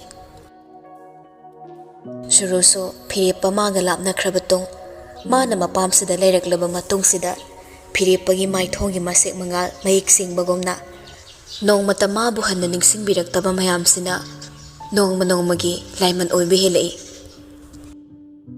ꯇꯥꯝꯅꯥ ꯃꯈꯣꯏ ꯑꯅꯤꯒꯤ ꯅꯛꯁꯤꯟꯅꯕꯒꯤ ꯋꯥꯔꯤ ꯇꯥꯔꯒꯅ ꯍꯦꯜꯂꯤ ꯂꯩꯇꯥꯖꯗꯕ ꯉꯁꯤꯁꯨ ꯃꯃꯥꯅ ꯃꯆꯥꯒꯤ ꯃꯅꯥꯛꯇ ꯆꯪꯉꯛꯄꯗ ꯊꯕꯛ ꯆꯠꯊꯣꯛꯎꯕ ꯃꯆꯥꯅꯨꯄꯤꯗꯣ ꯃꯐꯤꯒ ꯑꯃꯠꯇ ꯍꯣꯡꯗꯅ ꯁꯣꯐꯥꯗꯨꯗ ꯇꯔꯪ ꯑꯃꯗ ꯐꯝꯂꯝꯕ ꯎꯔꯒ ꯁꯣꯔ ꯑꯃꯨꯛ ꯍꯣꯟꯗꯣꯛꯂꯒ ꯊꯦꯝꯕ ꯆꯪꯂꯛꯏ ꯎꯪꯉꯤꯗꯨꯒꯤ ꯃꯔꯝ ꯈꯪꯗꯕ ꯁꯥꯗꯨꯅ ꯍꯩꯃꯥ ꯀꯌꯥꯝ ꯀꯨꯏꯔꯕ ꯍꯜꯂꯛꯄ ꯁꯨꯔꯨ ꯋꯥꯈꯠꯂꯛꯏ ꯍꯜꯂꯛꯇ ꯉꯥꯏꯔꯤ ꯏꯃꯥꯗꯤ ꯈꯪꯍꯧꯗ꯭ꯔꯦꯗꯅ ꯃꯅꯤꯡꯂꯣꯝ ꯂꯩꯔꯤꯉꯩ ꯁꯨꯔꯨ ꯃꯥꯏꯊꯣꯡ ꯑꯃ ꯍꯟꯖꯤꯜꯂꯒ ꯏꯃꯥ ꯐꯤꯔꯦꯞꯄꯗꯣ ꯉꯁꯥꯏꯁꯨ ꯊꯦꯡꯅꯩ ꯑꯩꯕꯨ ꯍꯟꯅ ꯌꯦꯡꯂꯝꯗ ꯆꯠꯈꯤ ꯅꯨꯡꯉꯥꯏꯔꯤꯕ꯭ꯔꯥ ꯐꯥꯎꯕ ꯍꯪꯂꯛꯇꯦ ꯅꯨꯄꯤꯗꯨꯅ ꯃꯔꯝ ꯑꯣꯏꯔꯒ ꯑꯩ ꯈꯖꯤꯛꯇꯐꯥꯎ ꯅꯤꯡꯁꯤꯡꯕꯤꯔꯛꯇ꯭ꯔꯦ ꯅꯨꯄꯤꯗꯨꯅ ꯑꯩꯉꯣꯟꯗꯒꯤ ꯌꯥꯝꯅ ꯍꯦꯟꯈ꯭ꯔ ꯃꯥꯜꯂꯦ ꯅꯨꯄꯤꯗꯨꯒꯤ ꯃꯅꯥꯛꯇꯒ ꯌꯥꯝ ꯆꯠꯄ ꯃꯥꯜꯂꯦ ꯀꯔꯤꯒꯤꯅꯣ ꯃꯥꯅ ꯅꯨꯄꯤ ꯂꯩꯔꯕ ꯅꯨꯄꯥꯗꯣ ꯀꯣꯏꯀꯧ ꯀꯧꯔꯤꯗꯨꯅ ꯃꯤꯒꯤ ꯏꯃꯨꯡ ꯀꯥꯏꯅꯤꯒ ꯀꯔꯤꯝꯇ ꯈꯪꯗꯕ꯭ꯔꯥ ꯐꯅ ꯑꯣꯏꯗꯨꯅꯁꯨ ꯃꯈꯣꯏ ꯑꯅꯤꯅꯦ ꯍꯥꯟꯅ ꯌꯥꯝ ꯅꯛꯅꯔꯝꯃꯤ ꯍꯥꯏꯔꯁꯨ ꯅꯪ ꯃꯥꯒꯤ ꯅꯨꯄꯤꯅꯤ ꯁꯤꯗ ꯃꯥꯅ ꯌꯦꯜꯂꯛꯄꯒꯤ ꯅꯠꯇ꯭ꯔꯣ ꯄꯨꯝꯅꯃꯛ ꯊꯣꯛꯍꯜꯂꯤꯕꯁꯦ ꯌꯥꯝꯅ ꯑꯆꯨꯝ ꯑꯔꯥꯟ ꯈꯪꯕꯤ ꯃꯃꯥꯗꯨꯅꯤ ꯃꯥꯅ ꯁꯥꯔꯤꯕꯁꯦ ꯃꯇꯝꯗꯨꯗ ꯃꯆꯥꯅ ꯃꯤꯒꯤ ꯏꯃꯨꯡ ꯊꯨꯒꯥꯏꯈꯤꯕꯗꯨꯗꯤ ꯈꯪꯕ ꯅꯠꯇ꯭ꯔꯤ ꯃꯥꯁꯨ ꯌꯥꯎꯅ ꯊꯨꯒꯥꯏꯔꯤꯕꯅꯤ ꯑꯐꯕ ꯃꯤ ꯑꯣꯏꯕꯅ ꯃꯥꯒꯤ ꯃꯤ ꯑꯣꯏꯅꯤꯡꯕꯅ ꯃꯥꯅꯁꯨ ꯃꯆꯥꯅꯨꯄꯤꯗ ꯐꯩ ꯐꯠꯇꯦ ꯍꯥꯏꯅ ꯅꯣꯡꯃꯇ ꯉꯥꯡꯈꯤꯗ꯭ꯔꯕꯅꯤ ꯍꯦꯟꯅ ꯑꯗꯨꯝ ꯈꯜꯂꯛꯂꯒ ꯃꯆꯥꯅꯨꯄꯤꯅ ꯃꯤꯒꯤ ꯏꯃꯨꯡ ꯊꯨꯒꯥꯏꯕ ꯄꯥꯝꯈꯤꯕꯅꯤ ꯃꯆꯥꯅꯨꯄꯤꯅ ꯈꯤꯇꯪ ꯃꯁꯥ ꯈꯦꯡꯉꯛꯄꯗ ꯃꯥꯅ ꯃꯁꯥ ꯄꯥꯟꯁꯤꯜꯂꯤ ꯍꯥꯏꯗꯨꯅꯤ ꯊꯣꯛꯈꯤꯕꯗꯣ ꯃꯇꯝꯗꯨꯗ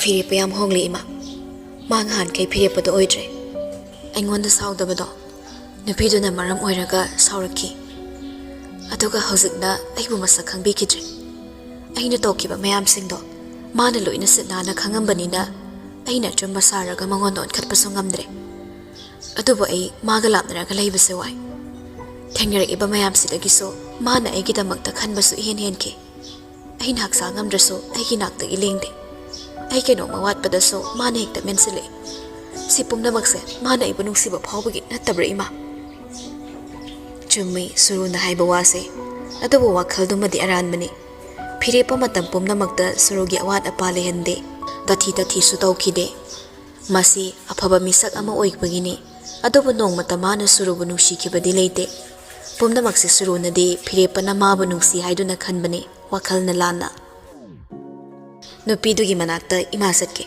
ꯑꯗꯨꯒꯅꯦ ꯑꯩ ꯄꯦꯟꯅ ꯑꯃꯨꯛꯇ ꯉꯥꯡꯊꯠꯂꯝꯒꯦ ꯃꯤꯒꯤ ꯌꯨꯝ ꯊꯨꯒꯥꯏꯕꯤꯗꯣ ꯃꯥꯁꯨ ꯑꯐꯕꯗꯤ ꯈꯛ ꯑꯣꯏꯕ ꯉꯝꯂꯣꯏ ꯏꯃꯥ ꯃꯥꯅ ꯐꯤꯔꯦꯞꯄꯗ ꯇꯝꯊꯣꯛꯈ꯭ꯔꯗꯤ ꯃꯈꯣꯏꯅꯤ ꯍꯦꯟꯅ ꯅꯛꯁꯤꯟꯅꯅꯕ ꯃꯔꯝ ꯑꯃ ꯑꯣꯏꯔꯛꯈꯤꯅꯤ ꯑꯩ ꯈꯛ ꯅꯥꯏꯇꯣꯝ ꯇꯥꯍꯧꯔꯅꯤ ꯑꯩꯕꯨ ꯍꯦꯟꯅꯁꯨ ꯅꯨꯡꯁꯤꯔꯛꯂꯔꯣꯏ ꯑꯣꯟꯊꯣꯛꯅ ꯁꯥꯎꯅꯤꯡꯈ꯭ꯔꯦꯗ ꯅꯨꯄꯤ ꯑꯉꯥꯡ ꯂꯩꯔꯕ ꯅꯨꯄꯥꯁꯤ ꯅꯠꯇ꯭ꯔꯕꯗꯤ ꯃꯥꯕꯨ ꯅꯨꯄꯥ ꯑꯃꯠꯇ ꯂꯩꯇ꯭ꯔꯕ꯭ꯔꯥ ꯁꯤꯅꯤ ꯋꯥꯈꯜ ꯌꯥꯝ ꯈꯟꯊꯃꯟꯗꯦ ꯍꯥꯏꯕꯅꯤꯗ ꯅꯪꯒꯤ ꯅꯨꯄꯥꯗꯨꯅ ꯂꯥꯏꯔꯕ ꯅꯣꯡꯃꯒꯤ ꯁꯨꯔꯒ ꯆꯥꯕ ꯃꯤꯁꯛ ꯑꯃ ꯑꯣꯏꯔꯕꯅꯤꯅꯦ ꯃꯥ ꯀꯩꯁꯨ ꯍꯜꯂꯛꯂꯝꯃꯣꯏꯅꯦ ꯏꯃꯥ ꯇꯧꯒꯦ ꯏꯃꯥꯅꯦ ꯃꯥꯏ ꯃꯅꯥꯛ ꯆꯠꯂꯒ ꯋꯥꯔꯤ ꯁꯥꯒꯦ ꯏꯃꯥ ꯑꯩ ꯃꯥꯒ ꯋꯥꯔꯤ ꯁꯥꯟꯅꯗ꯭ꯔꯗꯤ ꯁꯨꯄꯣ ꯄꯣꯊꯥꯕ ꯌꯥꯔꯔꯣꯏ ꯃꯥꯒ ꯋꯥꯔꯤ ꯁꯥꯟꯅꯗ꯭ꯔꯤꯐꯥꯎ ꯃꯉꯣꯟꯗꯒꯤ ꯋꯥꯍꯩ ꯑꯃ ꯇꯥꯗ꯭ꯔꯤꯐꯥꯎ ꯑꯩ ꯏꯁꯥꯁꯦ ꯂꯥꯏꯃꯟ ꯀꯥꯡꯂꯒ ꯁꯨꯝ ꯂꯩꯔꯅꯤ ai pina mukta ngang mangonda phano iduna so mana maram oiraga phire pai khoi ni yumban kai re achumba saraga pangang da ngangi makhoi gi wakal da khali bado achumba wakal amadi oiraga matam du da di makhoi masagi khakhan bada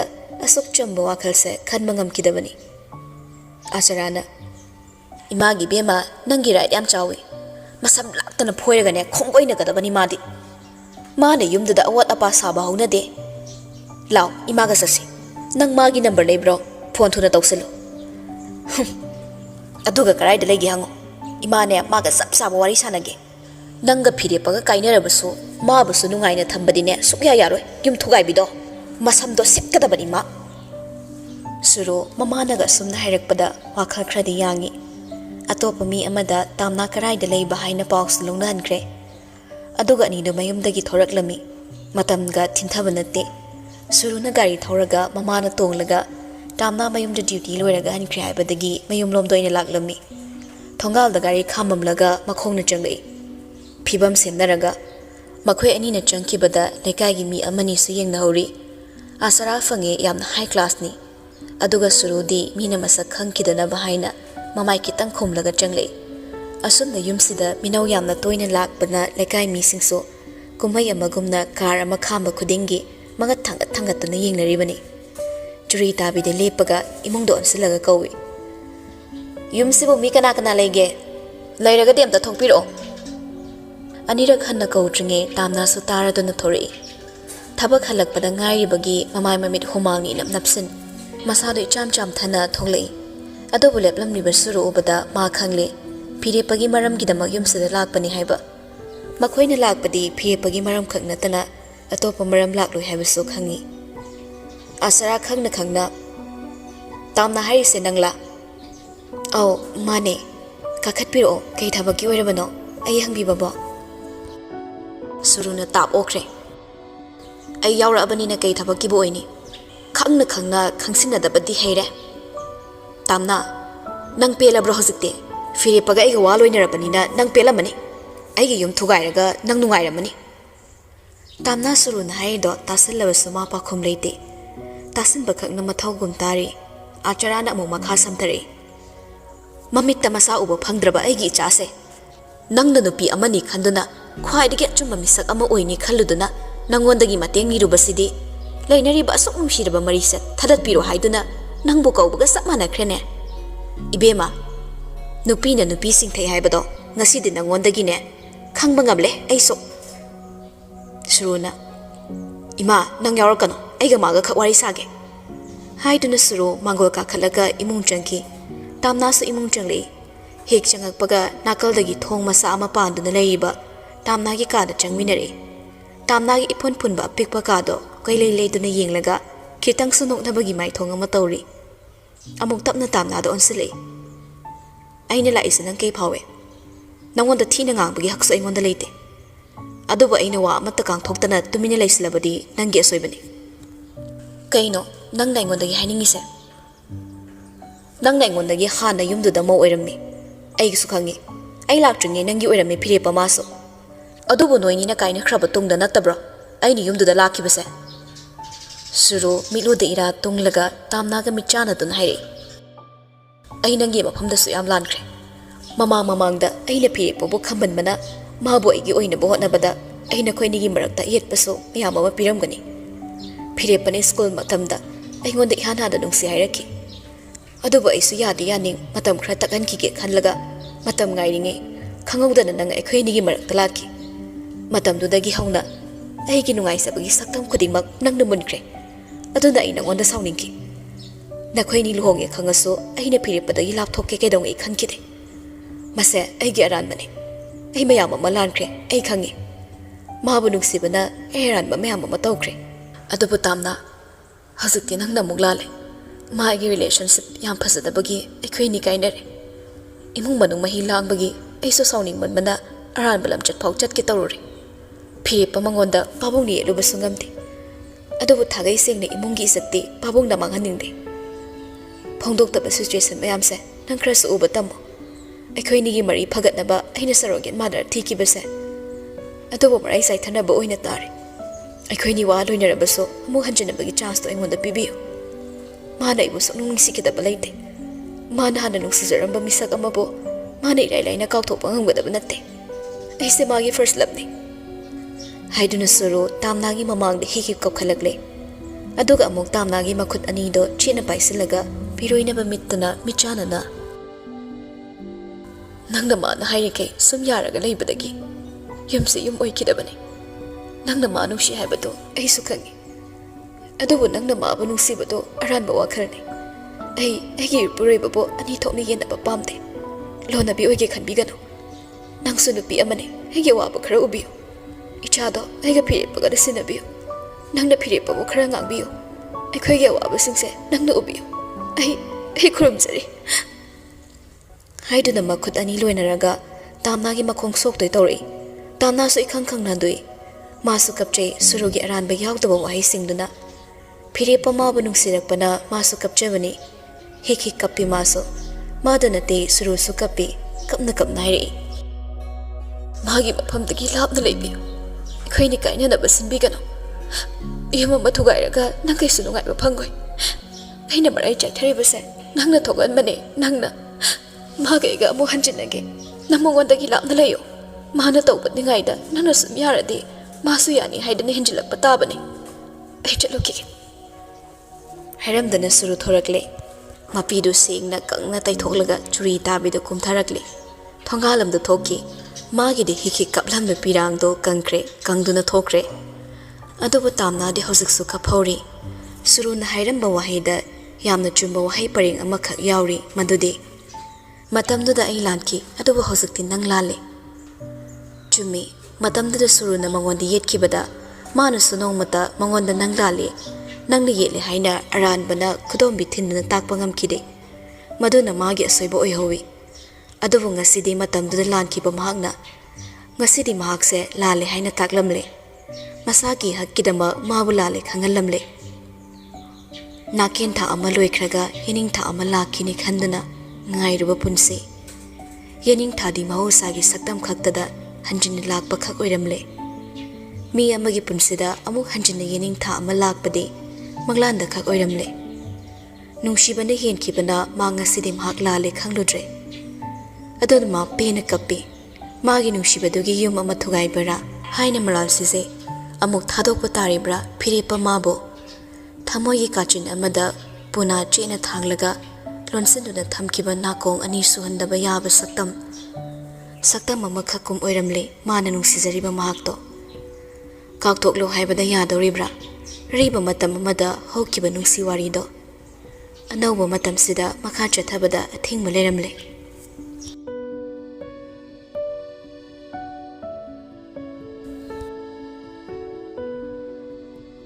ꯅꯨꯃꯤꯗꯥꯡꯅꯤ ꯐꯤꯔꯦꯞꯄꯁꯨ ꯇꯨꯝꯂꯒꯦ ꯍꯥꯏꯅ ꯐꯃꯨꯡ ꯀꯥꯈꯠꯂꯛꯏ ꯇꯥꯟꯖꯥꯗꯨꯗ table ꯃꯊꯛꯇ ꯂꯩꯍꯧꯕ ꯐꯣꯟꯗꯨꯁꯨ ꯈꯤꯡꯂꯛꯏ ꯐꯤꯔꯦꯞꯄ ꯑꯃꯨꯛ ꯀꯨꯝꯊꯩ ꯑꯗꯨꯒ ꯃꯣꯕꯥꯏꯜꯗ ꯌꯦꯡꯂꯨꯕꯗ ꯇꯥꯝꯅꯥ ꯑꯣꯏꯔꯝꯂꯦ ꯇꯠꯈꯤꯕ ꯍꯥꯟꯕꯅ ꯄꯥꯏꯕ ꯅꯪꯍꯧꯗ꯭ꯔꯦ ꯑꯗꯨꯕꯨ ꯃꯍꯥꯛ ꯀꯣꯜ ꯕꯦꯛ ꯇꯧꯁꯤꯜꯂꯤ ꯍꯦꯛ ꯄꯥꯏꯔꯛꯄꯒ ꯄꯥꯏꯒꯦ ꯇꯧꯔꯒ ꯇꯠꯈꯤꯕꯅ ꯍꯟꯗꯣꯛꯈ꯭ꯔꯦ ꯇꯨꯝꯗ꯭ꯔꯤꯕꯣ ꯅꯪꯕꯣ ꯄꯨꯡꯁꯨ ꯌꯥꯝ ꯊꯦꯡꯉꯦꯗ ꯅꯪ ꯊꯕꯛ ꯆꯤꯜꯂꯝꯒꯗ꯭ꯔꯅ ꯑꯩꯅ ꯈꯔ ꯊꯦꯡꯅꯒ ꯇꯧꯔꯒꯦꯅ ꯈꯟꯕ ꯍꯌꯦꯡꯁꯦ ꯅꯪ ꯊꯕꯛ ꯌꯥꯝ ꯆꯤꯟꯕ꯭ꯔꯥ ꯆꯤꯜꯂꯒꯅ ꯑꯁꯪꯕ ꯅꯨꯃꯤꯠ ꯑꯃꯗ ꯑꯩ ꯂꯧꯕ ꯂꯥꯛꯀꯦꯔꯣ ꯃꯇꯦꯛ ꯑꯃꯁꯨ ꯀꯣꯏꯕ ꯆꯠꯅꯤꯡꯉꯤ ꯐꯤꯔꯦꯞꯄ ꯇꯥꯝꯅꯥꯅ ꯀꯣꯏꯕ ꯆꯠꯁꯤ ꯍꯥꯏꯕꯗ ꯍꯔꯥꯎꯏ ꯃꯥ ꯁꯪꯒꯅꯤ ꯑꯌꯨꯛ ꯆꯥꯛ ꯆꯥꯗ꯭ꯔꯤꯉꯩꯗ ꯂꯥꯛꯀꯦ ꯆꯥꯛꯁꯨ ꯂꯣꯛꯇꯥꯛ ꯆꯠꯂꯒ ꯆꯥꯔꯨꯁꯤꯗꯅ ꯅꯪ ꯆꯠꯁꯨ ꯆꯠꯅꯤꯡꯉꯝꯒꯅꯤ ꯆꯠꯇꯕꯁꯨ ꯀꯨꯏꯔꯝꯕꯅꯤ ꯇꯜꯂꯦ ꯑꯗꯨꯗꯤ ꯍꯌꯦꯡ ꯅꯨꯡꯊꯤꯜꯗ ꯉꯥꯛꯇꯪ ꯂꯥꯛꯑꯣ ꯃꯇꯦꯛ ꯑꯃ ꯀꯣꯏꯊꯣꯛꯎꯁꯦꯕ ꯑꯅꯛꯄꯗ ꯁꯤ ꯍꯥꯏꯒꯦꯅ ꯇꯧꯔꯛꯄꯅꯤ ꯊꯝꯃꯒꯦ ꯇꯨꯝꯁꯨ ꯇꯨꯝꯅꯤꯡꯉꯦ ꯊꯝꯖꯔꯣ ꯊꯨꯝꯖꯔꯣ ꯍꯌꯦꯡ ꯊꯦꯡꯅꯅꯕ ꯍꯥꯏꯗꯨꯅ ꯐꯤꯔꯦꯞꯄ ꯐꯣꯟ ꯊꯝꯈ꯭ꯔꯦ ꯑꯗꯨꯕꯨ ꯃꯥ ꯇꯨꯝꯒꯦ ꯇꯧꯔꯝꯕꯗꯣ ꯇꯨꯝꯕ ꯀꯥꯎꯈ꯭ꯔꯦ ꯐꯣꯟꯗꯨ ꯇꯦꯕꯜ ꯃꯊꯛꯇ ꯊꯅꯝꯂꯒ ꯎꯄꯨ ꯍꯥꯡꯗꯣꯛꯏ ꯍꯌꯦꯡꯗꯤ ꯀꯔꯝꯕ ꯐꯨꯔꯤꯠ ꯂꯤꯠꯁꯤꯒꯦ ꯈꯜꯂꯤ ꯃꯉꯣꯟꯗ ꯁꯦꯠꯄꯗ ꯄꯛꯆꯒꯗꯕ ꯐꯨꯔꯤꯠꯀꯤ ꯃꯆꯨ ꯊꯤꯔꯤ ꯈꯔꯁꯨ ꯐꯣꯔꯃꯦꯜ ꯑꯣꯏꯕ ꯗ꯭ꯔꯦꯁ ꯄꯥꯝꯃꯤ ꯁꯦꯠꯄ ꯋꯥꯏꯠ ꯕ꯭ꯂꯦꯛꯁꯤꯗꯤ ꯅꯨꯡꯇꯤꯒꯤ ꯁꯨꯝ ꯑꯗꯨꯝ ꯂꯤꯠꯂꯕꯅꯤꯅ ꯑꯣꯐꯤꯁ ꯋꯦꯌꯔ ꯃꯥꯜꯂꯦ ꯑꯗꯨꯅ ꯄꯥꯝꯗ꯭ꯔꯦ ꯀꯔꯝꯕ ꯂꯤꯠꯁꯤꯒꯦ ꯌꯦꯡꯕꯗ ꯒ꯭ꯔꯦ ꯀꯂꯔꯒꯤ ꯃꯦꯟ ꯁꯔꯠꯇꯨ ꯎꯔꯛꯏ ꯁꯠ ꯂꯧꯊꯣꯛꯑꯒ ꯗ꯭ꯔꯦꯁꯤꯡ ꯇꯦꯕꯜ ꯃꯃꯥꯡꯗ ꯊꯣꯔꯛꯂꯦ ꯐꯨꯔꯤꯠꯇꯨ ꯄ꯭ꯔꯞ ꯂꯤꯠꯁꯤꯜꯂꯒ ꯁꯦꯜꯐꯤ ꯇꯧꯏ ꯑꯗꯨꯒ ꯄꯤꯕꯥꯗ ꯐꯣꯇꯣꯗꯨ ꯊꯥꯖꯤꯜꯂꯤ ꯁꯤ ꯄꯛꯆꯕ꯭ꯔꯥ ꯑꯩꯅ white ꯂꯤꯠꯄꯒ black ꯂꯤꯠꯄꯒ blue ꯂꯤꯠꯄꯒ ꯃꯌꯥꯝꯗꯨꯒ ꯆꯞ ꯃꯥꯟꯅꯕ꯭ꯔꯥ ꯅꯠꯇ꯭ꯔꯒꯅ ꯇꯣꯉꯥꯟꯕ ꯁꯛ ꯑꯃ ꯊꯣꯛꯄ꯭ꯔꯥ ꯂꯨꯛꯁꯦ ꯆꯦꯟꯖ ꯇꯧꯕ꯭ꯔꯕ ꯃꯗꯨꯗꯤ ꯇꯨꯝꯈ꯭ꯔꯕꯅꯤꯅ ꯁꯤꯟꯐꯧ ꯇꯧꯔꯛꯇ꯭ꯔꯦ ꯐꯤꯔꯦꯞꯄ ꯀꯣꯜ ꯑꯣꯏꯅ ꯇꯧꯁꯤꯜꯂꯤ ꯎꯏꯔꯤ ꯄꯥꯏꯔꯛꯏ ꯍꯜꯂꯣ ꯀꯩꯅꯣ ꯄꯨꯡ 12 ꯃꯈꯥꯏ ꯇꯥꯕꯗ ꯉꯥꯏꯔꯤ ꯉꯟꯇꯥ ꯇꯨꯝꯃꯤꯗꯦ ꯄꯤꯕꯥ ꯃꯃꯤꯠ ꯃꯅꯥ ꯈꯤꯇꯪ ꯂꯪꯊꯣꯛꯑꯒ ꯑꯣ ꯄꯨꯡ 12 ꯃꯈꯥꯏꯁꯦ ꯉꯜꯂꯦꯗꯤ ꯅꯪꯉꯣꯟꯗ ꯀꯅꯥ ꯍꯥꯏ ꯂꯟꯗꯟꯗꯗꯤ ꯄꯨꯡ 1-2ꯗꯅꯤ ꯇꯨꯝꯅꯔꯤꯁꯦ ꯅꯪꯅ ꯂꯩꯔꯤꯁꯦ ꯂꯟꯗꯟ ꯅꯠꯇꯦ ꯃꯅꯤꯄꯨꯔꯅꯦ ꯅꯪ ꯀꯥꯎꯔꯕꯣ ꯅꯪ ꯋꯥꯈꯜꯗ ꯅꯪ ꯂꯩꯔꯤꯁꯦ ꯂꯟꯗꯟꯒꯤ 4 Seasons ꯍꯣꯇꯦꯜꯅꯤ ꯀꯥꯏꯅ ꯈꯜꯂꯨꯔꯕꯣ ꯑꯁ ꯌꯥꯔꯦ ꯈꯗꯥ ꯑꯗꯣ ꯑꯩ WhatsAppꯇ ꯐꯣꯇꯣ ꯑꯃ ꯊꯥꯈꯤꯕꯅꯦ ꯑꯗꯨ ꯀꯃꯥꯏꯅ ꯇꯧꯒꯦ ꯑꯝꯇ ꯌꯦꯡꯉꯨ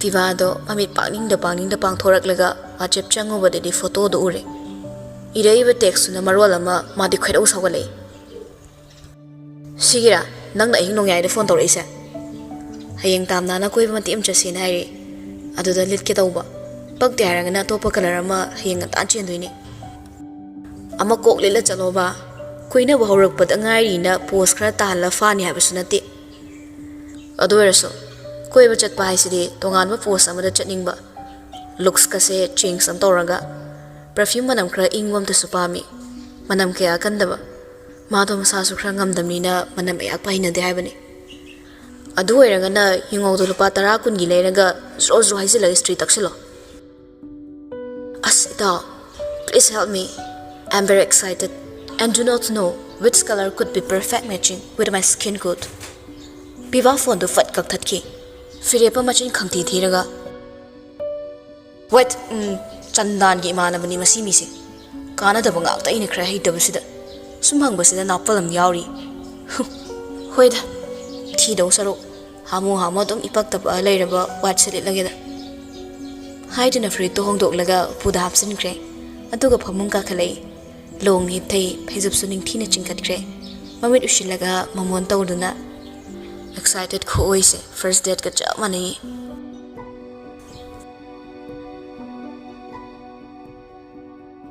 mathang gi namini kokila ma fa macha do chakhum da sa thakmine kokila na boris ka fire pagada ngasi se mit yam chongi thabai khang sa thokpada khra yengno ko aduga fire pa ipa nangwanda wa khra so hainingi babo kewano ipa na nangwanda yaningdaba wa yam leiko wa ama loisilambada ai taklamdana prapap na tomta loisilambadu fatte handak surugi imung manungna yamna soirabasu nangsu yam soiko nupiduna phana lalabasu lale haidana hekta mi du win thobasu fatte nang bab taba khra wale aina sigi wase nahan ki hodoktabadi noi loina ma emotions amamam ta laikibana hodokidabani borisna babo mina pamdadana khaina khrabudu makha taba nangda kokilana wakhal tajiba ngangsing du chairi hai lohong bai base sak thong bisanaba nattene migi macha du laidi nattene matam kra sanaram laga tok payaba sana posu natte lohong duna lawraba nupi amabu pamdre haidana sat khaina thoga anauba nupi amamu pusilak paunade achumba lamsatuna mi amagi mamal kaisu leitana khanba mi amabu respect tawba haitaba imungda chanabani ipana hingli phawdi adumba amata thokaningde adubu thokre babo ai nupani aina thokpa tawgani ngamni haina tawkibani ai gi wari gi dama pabung hoida kok san basu pamde ai tamna ga kaina badi ngamloi hanadagi su haikre hairam daga firepa cha thakpa loi fatana hogotkre mapana wa makha tarakadoriba wado hanana mana bab takrabnina ma makha taningdre aduna hogotuna thokibani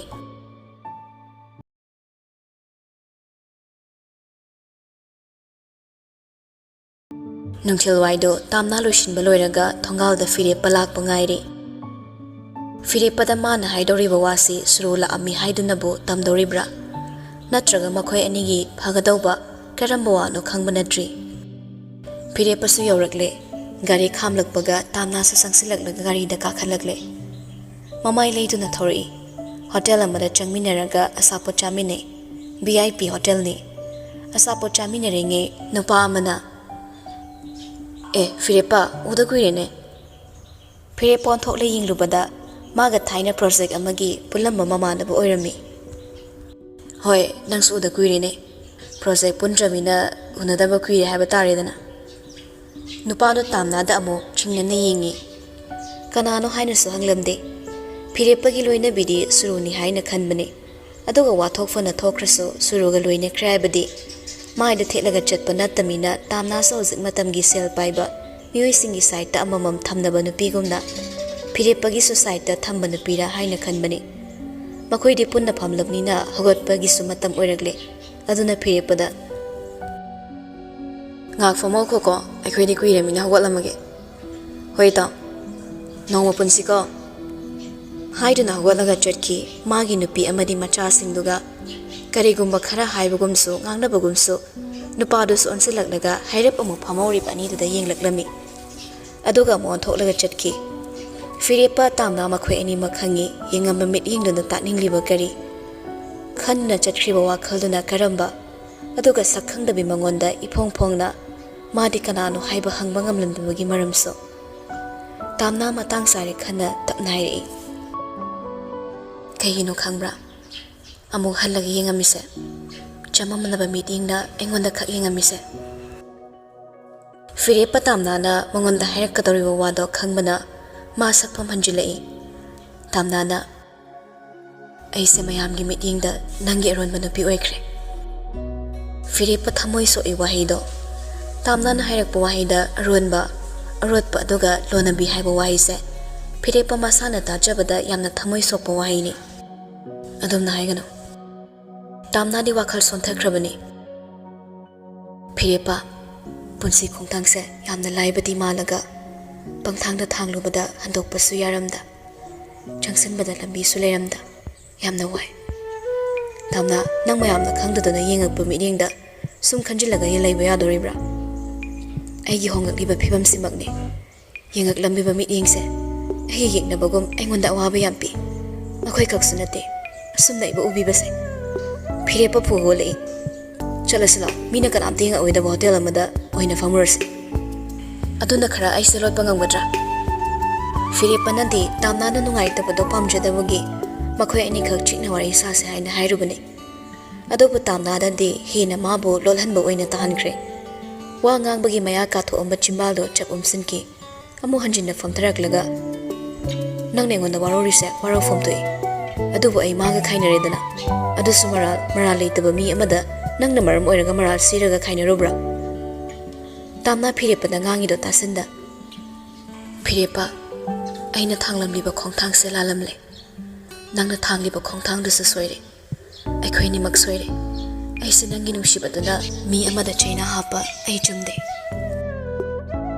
Firepa khazikhtagi mihul kang bahore maro ina mayam gi misai kibise kiduna chen kidra haiba wakhal sinaso hena laita da bahoraklabani masoi ngangano tamna ai sum jinaragle nangne bu na sai na thazadana kobu yimaram jinari badu su chumme aina thangzal bahoram laba khongthangse thangdokpana chumgadauba ngasidi nangbu nungsibana aina thangreba khongthangsina maram oiraga aigi michangda kanamta leiramdre nang maga kainagano mangondusu nangi nungsibado sarok thongbiyo matamduda ai chumki Firepa adubu aina chumi haina lanthengarodaba aigi asoibani adubu hozikna aina amu migi makada yetpa haibado thoklare nang mabu miraigano ai yumthogai bi oiba pamde Firepa mayam mamangni kawi khanglaw lawduna cheri pamdabada pamo nungsidabada nungsiyu aigi oiningdabada aigi oyu pumnamak mayamsina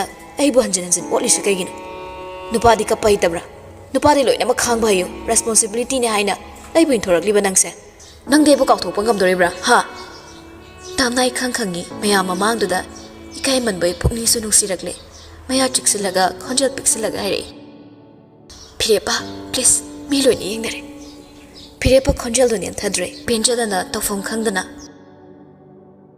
yengsana nangidamo aina honakiba mayamse kanaguma misat amagi subnagi meeting amakhakna nangi pokningbo olankiba nangina tawse ai khangba ngamde ai su nangumna chaina khangliba misakni adubu nangde aiga tamna dorena khawabani aduga aina de noyanibo namana chanibo aigi mitmangdagi mangkini haina ngauchatnabani nangni nangta leire haina ai tangdu leitana hingamni khanbra nangna wakhal homkradi nangna ibona thairamladi haina ai source po honba kawrabani sida nangna tok yamna thamoi kalido kaigino nangai se kyam kaina ningi hek engondagi lapna satkrabadi ai ꯑꯩ ꯋꯥ ꯃꯈꯥ ꯇꯥꯕ ꯉꯝꯗ ꯁꯣꯔ ꯐꯩꯅ ꯐꯣꯟꯅ ꯍꯣꯜꯂꯛꯏ ꯑꯗꯨꯒ ꯑꯃꯨꯛꯁꯨ ꯃꯤꯑꯣꯠꯄꯤ ꯑꯣꯠꯂꯣ ꯄꯦꯟꯗ꯭ꯔꯤꯐꯥꯎ ꯑꯣꯠꯂꯣ ꯃꯇꯝꯗꯨꯗ ꯑꯩꯅ ꯑꯣꯠꯈꯤ ꯍꯥꯏꯕꯒꯤ ꯑꯣꯠꯂꯣ ꯄꯦꯟꯗ꯭ꯔꯤꯐꯥꯎ ꯄꯦꯟꯅꯕ ꯑꯣꯠꯂꯣ ꯅꯪ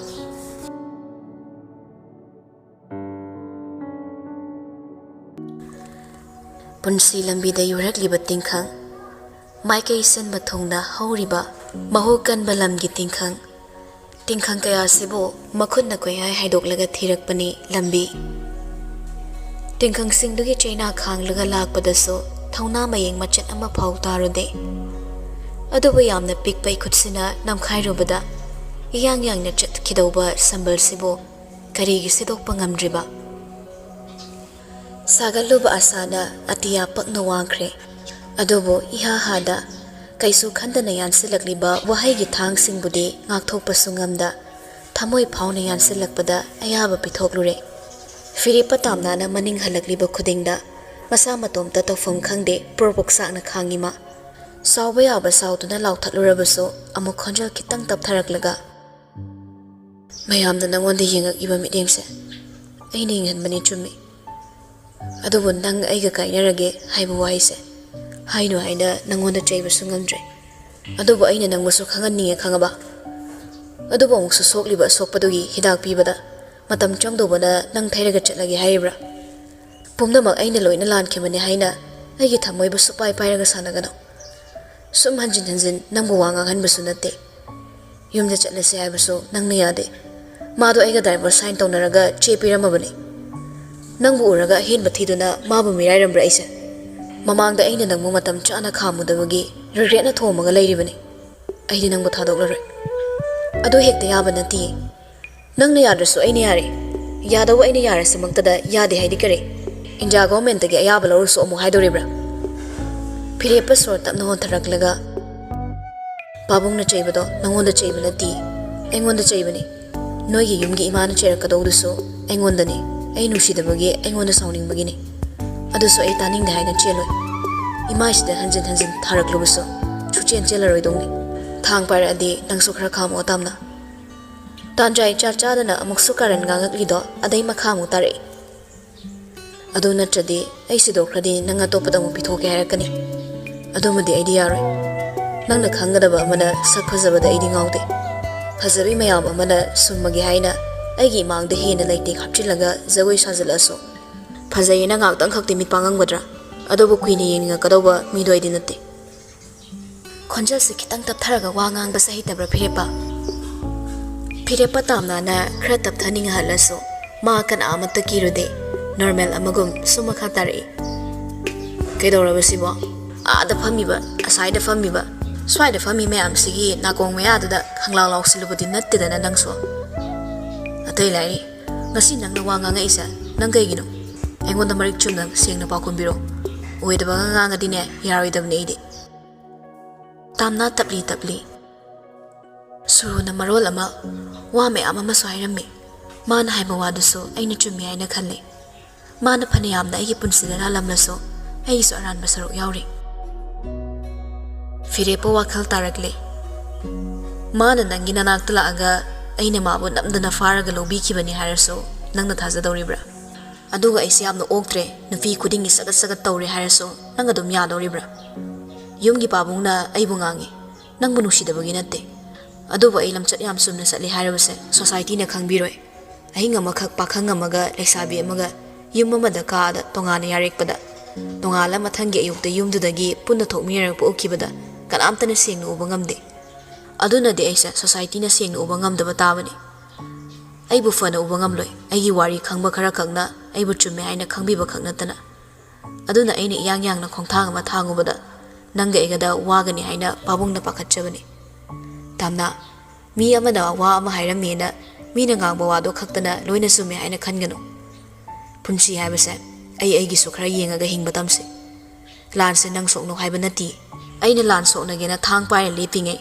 ꯇꯨꯡ ꯍꯜꯂ ꯌꯦꯡꯉꯛꯄꯗ ꯐꯝꯅꯤꯡꯉꯥꯏ ꯇꯥꯡꯕ ꯂꯩꯔꯝꯗꯕꯩ ꯐꯤꯕꯝꯗꯣ ꯇꯥꯍꯜꯂꯛꯀꯅꯣ ꯅꯪꯅ ꯉꯁꯤꯁꯤꯗ ꯑꯩ ꯀꯧꯔꯛꯏꯁꯦ ꯀꯥꯏꯅꯕꯩ ꯋꯥ ꯍꯥꯏꯒꯦꯅ ꯀꯧꯔꯛꯏ ꯑꯣꯏꯔꯝꯅꯤꯅꯦ ꯍꯥ ꯑꯩꯅ ꯍꯔꯥꯎ ꯍꯔꯥꯎ ꯌꯥꯊꯣꯔꯛꯀꯅꯤ ꯀꯥꯏꯅ ꯈꯜꯂꯤꯔꯕ ꯑꯉꯥꯡ ꯅꯪꯅ ꯀꯔꯤ ꯅꯀꯣꯛ ꯂꯤꯡꯗꯅ ꯑꯍꯜ ꯑꯩꯉꯣꯟꯗ ꯋꯥ ꯑꯃ ꯗꯣꯡ ꯍꯦꯛꯇ ꯍꯥꯏꯔꯨꯒꯦ ꯀꯥꯏꯅ ꯀꯧꯔꯤꯕ ꯅꯨꯡꯁꯤꯗꯅ ꯀꯧꯔꯤꯔ ꯈꯜꯂꯨꯔꯒ ꯅꯨꯡꯁꯤꯔꯝꯗꯕ Firepabu tamnana.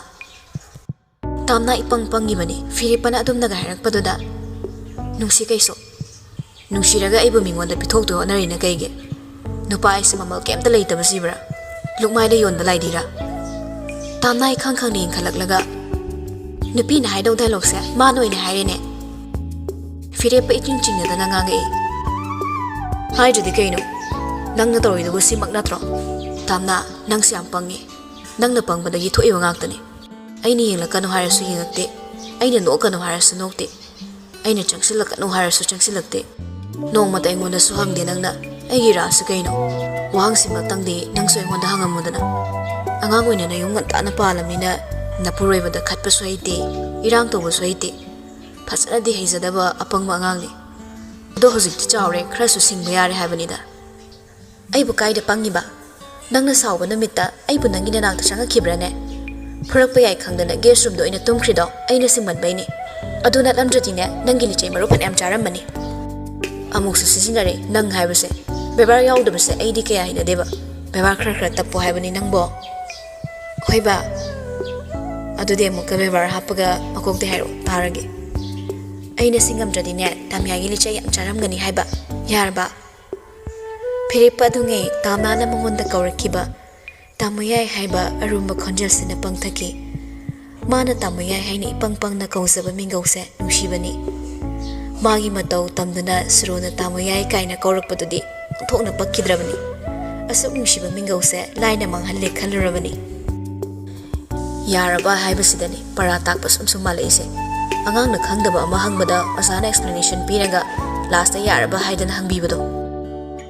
Tamyagi maraise loiba suknai naide. Maray amuk tahalabra nangso.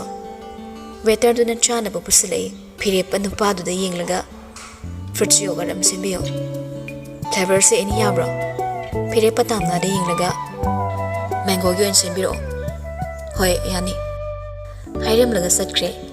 Firepa puthorakpa mocktail sweet sunrise jo amathai. Tamna na fit sandwich jo charami. Pikpa makhyatuna launa kathoga charido. Firepa munna yengmana. Tamna se magi mit manungda pura hapsin krabagum hekningi. Asuk yamna sukalakna yengba honabra mayam mamangsida. Gaise ahuba singna magi nupi yengbabo ipong hepongna pamune hek yengbade. Cafe manungda laitingi thari balairang sing ikai khabra maruluk thana sale. Mamai asuk kanba mai thaba nupa se ubada. Asuk thina lau thatlam kiba khonjel. Maong matau mikupta asuk nungshina imon mona uhalle. Saurabaso nungsina saujaba aduna oiba tai thuna monthakiba amaga kausira aduna odra ainu de amaga su pijaninge tamna inung hek nungsiradana khazai nam amada mayana chikiba sandwich to umsilaga pairaga thammi yarni sine sendi senge ko nusibiraga na yumna chana balai bigesu yai sida chabadi yare Firepa laknare nungsidraga na lairanu sira Nungsirasu layo, nungsidrasu layo. Horan yumda charuge. Mayam saragane, mina wangang nabada ngaman kradine, eidik da sauningaktuiba. Tamna handa mukti saurang yingi, chana balay biyu haibada kochi tangi, nonzahli matagum. Firepa momondog le. Laknabanida, yengi wadi nang niying bakuying am ektingo. Faini yengera, chumni yengera, sipagi yengakera. Yengning bengso. Udoba igi mit anisidi nongbato nangbu thini yenge se fangde na chinti aini adum he nungshire ayeng kudingi phajaba haibasida phajayena paiba sokningbu phawi aduga nungshiba haibasida na chathokningba me phawi tamyai na ngangak pawasima hekta su ikai halagane hekta su homduna pui kaina tikno wakhalga taba ngamje waiter amana yogurt pusulei Firepa tamna na pamjaba sandwich to ani amaga bake tobina bahaikre. Firepa na waiter do da chip thalak nasip oina onsilaga lepiba waiter do da magaga thanga bake tobina wari sabada tamna momon tawraga table do da khoning na sauraga chuba metla yengle. Mamina amada yengasu amana tawba thabak ado Firepa ni mami holdi kaino ma tawsarasu ushinna kidre. Athingba piningde Manasu hina dum pamjay mit yingde magi loyalty oibada ngausabi tamnani ado maknasu sinaraklibani thawai du mangonda ꯋꯦꯇꯔꯗꯨꯁꯨ ꯆꯪꯈ꯭ꯔꯦ ꯐꯤꯔꯦꯞꯄꯅ ꯍꯦꯛ ꯑꯣꯟꯁꯤꯜꯂꯛꯄꯒ ꯇꯥꯝꯅ ꯌꯥꯝꯅ ꯍꯩꯕꯤ ꯁꯥꯔꯒ ꯌꯦꯡꯗꯕ ꯁꯥꯗꯨꯅ ꯆꯨꯝꯅ ꯐꯝꯈ꯭ꯔꯦ ꯐꯤꯔꯦꯞꯄꯗꯤ ꯀꯌꯥ ꯆꯥꯗꯦ ꯇꯥꯝꯅꯥꯗꯤ ꯆꯥꯕꯅꯦ ꯁꯪꯂꯤꯕꯁꯤ ꯏꯃꯥꯒꯤ ꯃꯇꯥꯡꯗꯨꯁꯨ ꯑꯩꯅ ꯕꯣꯔꯤꯁꯇ ꯍꯪꯕꯅꯦ ꯊꯨꯅ ꯊꯣꯔꯛꯅꯕ ꯇꯧꯔꯅꯤ ꯍꯥꯏꯔꯒ ꯊꯣꯔꯛꯄ ꯌꯥꯗꯕꯒꯤ ꯃꯔꯝꯗꯣ ꯑꯗꯨꯗ ꯃꯈꯥ ꯇꯥꯅ ꯍꯧꯔꯛꯇꯅꯕ ꯈꯔꯁꯨ ꯀꯨꯞꯅ ꯕꯣꯔꯤꯁꯇ ꯌꯦꯡꯍꯟꯕꯅꯦ ꯅꯪ ꯏꯃꯥ ꯍꯣꯏꯅ ꯊꯨꯅ ꯊꯣꯔꯛꯇꯦꯅ ꯌꯥꯝ ꯅꯨꯡꯁꯤꯅ ꯑꯃꯨꯛ ꯈꯜꯂꯒ ꯂꯩꯔꯝꯅꯤꯀꯣ ꯏꯆꯦꯅꯁꯨ ꯍꯥꯏꯔꯛꯑꯦ ꯑꯩ ꯑꯗꯨꯒꯤꯗꯤ ꯀꯩꯁꯨ ꯈꯟꯗ꯭ꯔꯦꯗ ꯑꯗꯨꯗ ꯏꯆꯦꯗꯣ ꯑꯦꯗꯚꯥꯟꯁ ꯁꯦꯂꯔꯤꯁꯨ ꯃꯌꯥꯝ ꯂꯧꯊꯣꯛꯑꯒ ꯊꯕꯛꯁꯨ ꯀꯨꯏꯅ ꯂꯦꯞꯄ ꯑꯣꯐꯤꯁꯇꯒꯤ ꯆꯦ ꯊꯥꯔꯛꯄ꯭ꯔꯅ ꯍꯪꯉꯛꯑꯝꯃꯦ ꯑꯗꯨꯒꯤꯗꯤ ꯀꯩꯁꯨ ꯈꯜꯂꯨꯅꯣ ꯃꯥꯅ ꯊꯕꯛ ꯇꯧꯔꯤꯗꯣ ꯑꯩꯒꯤ ꯕ꯭ꯌꯨꯇꯤ ꯁ꯭ꯄꯥꯗꯅꯦ ꯃꯥ ꯊꯣꯔꯛꯄ ꯑꯗꯨꯝ ꯂꯥꯛꯄ ꯌꯥꯅꯤ ꯅꯪꯅ ꯃꯌꯥꯝꯒꯤꯅ ꯄꯥꯈꯟꯗ ꯈꯜꯂꯤ ꯑꯩ ꯃꯇꯥꯡꯗꯅ ꯑꯩꯅ ꯈꯟꯕꯩꯔꯥ ꯏꯔꯥꯏ ꯍꯦꯛꯇ ꯂꯥꯏꯊꯣꯛꯏ ꯑꯣꯔꯗꯔꯁꯨ ꯂꯣꯏꯈ꯭ꯔꯦ ꯆꯥꯕꯁꯨ ꯂꯣꯏꯔꯒ ꯐꯤꯔꯦꯞꯄ ꯇꯥꯝꯅꯕ ꯄꯨꯔꯒ ꯊꯣꯔꯛꯂꯦ ꯌꯨꯝ ꯐꯥꯎꯕ ꯑꯃꯨꯛꯁꯨ ꯊꯤꯟꯕꯤꯔꯨꯔꯦ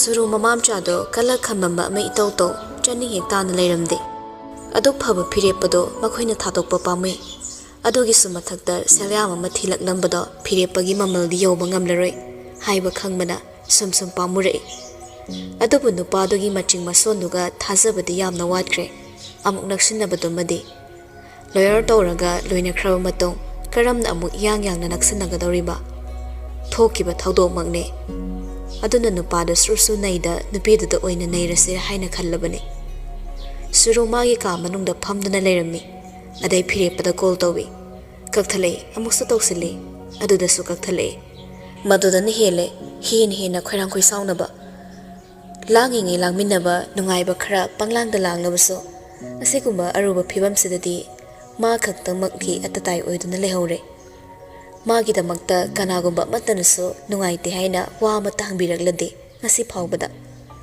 ꯃꯤꯀꯨꯞꯁꯤꯗꯗꯤ ꯃꯥꯕꯨ ꯅꯨꯡꯁꯤꯗ꯭ꯔꯤꯕ ꯐꯤꯔꯦꯞꯄ ꯃꯥꯒꯤ ꯂꯣꯌꯦꯜꯇꯤ ꯃꯥꯒꯤ ꯔꯦꯁꯄꯦꯛ ꯈꯨꯗꯤꯡꯃꯛꯅ ꯂꯥꯛꯆꯔꯛꯈꯤꯕꯅ ꯀꯂꯛꯄ ꯁꯨꯝ ꯍꯦꯟꯒꯠꯂꯛꯏ ꯃꯇꯣꯝꯇ ꯍꯦꯛ ꯅꯥꯏꯇꯣꯝ ꯇꯥꯏ ꯐꯤꯔꯦꯞꯄ ꯃꯥꯅ ꯍꯦꯛ ꯉꯝꯗꯨꯅ ꯆꯠꯈꯤ ꯑꯔꯥꯏꯕ ꯍꯦꯟꯖꯤꯟꯕ ꯌꯥꯗꯕ ꯐꯤꯔꯦꯞꯄ ꯑꯣꯏꯈ꯭ꯔꯦ ꯑꯗꯨꯕꯨ ꯃꯥꯅ ꯑꯃꯨꯛ ꯌꯦꯠꯂꯔꯣꯏꯒꯦ ꯃꯅꯤꯡ ꯍꯜꯂꯒꯦ ꯍꯥꯏꯕꯗꯨꯃꯗꯤ ꯃꯥꯅꯁꯨ ꯍꯧꯖꯤꯛ ꯐꯥꯎꯕ ꯈꯟꯕ ꯉꯝꯗ꯭ꯔꯤ ꯎꯄꯥꯏ ꯂꯩꯇꯕꯅ ꯋꯥ ꯂꯣꯏꯁꯤꯟꯅꯈ꯭ꯔꯕꯁꯨ ꯐꯨꯛ ꯍꯧꯒꯠꯂꯛꯇꯨꯅ ꯃꯐꯤ ꯍꯣꯡꯉꯤ ꯑꯗꯨꯒ ꯌꯨꯝꯗꯒꯤ ꯊꯣꯔꯛꯂꯦ ꯐꯤꯔꯦꯞꯄꯅ ꯍꯦꯛ ꯐꯝꯒꯟꯕ ꯑꯣꯐꯤꯁꯇ ꯂꯥꯛꯏ ꯐꯤꯔꯦꯞꯄ ꯃꯥꯁꯨ ꯀꯦꯕꯤꯟꯗ ꯃꯍꯧꯁꯥꯒꯨꯝ ꯐꯝꯗꯨꯅ ꯂꯩꯔꯝꯂꯦ ꯆꯪꯉꯛꯀꯦꯒ ꯍꯥꯏꯔꯗꯤ ꯃꯅꯥꯛꯇ ꯆꯪꯁꯤꯜꯂꯛꯇꯨꯅ ꯇꯦꯕꯜ ꯋꯥꯡꯃꯗ ꯊꯥꯔꯤꯕ ꯆꯤꯌꯔꯗꯨꯗ ꯒꯤꯠ ꯍꯦꯛꯇ ꯐꯝꯖꯤꯜꯂꯛꯏ ꯇꯥꯃꯣꯌꯥꯏꯅ ꯇꯧꯔꯤꯁꯤ ꯀꯩꯅꯣ ꯁꯥꯎꯅꯔꯦ ꯍꯥꯏꯅ ꯑꯩꯅ ꯀꯥꯏꯅꯔꯁꯤ ꯍꯥꯏꯗꯨꯅꯕꯨ ꯍꯦꯛꯇꯤ ꯍꯔꯥꯎ ꯌꯥꯊꯣꯔꯛꯄꯁꯤꯕꯨ ꯍꯧꯅꯕ꯭ꯔꯥ ꯐꯤꯔꯦꯞꯄꯅ ꯅꯪꯕꯨ ꯀꯅꯥꯅꯣ ꯁꯨꯔꯨ ꯏꯔꯥꯡ ꯊꯥꯡꯒꯠꯂꯛꯏ ꯇꯥꯃꯣꯌꯥꯏ ꯐꯤꯔꯦꯞꯄ ꯏꯍꯥ ꯍꯥꯗꯅ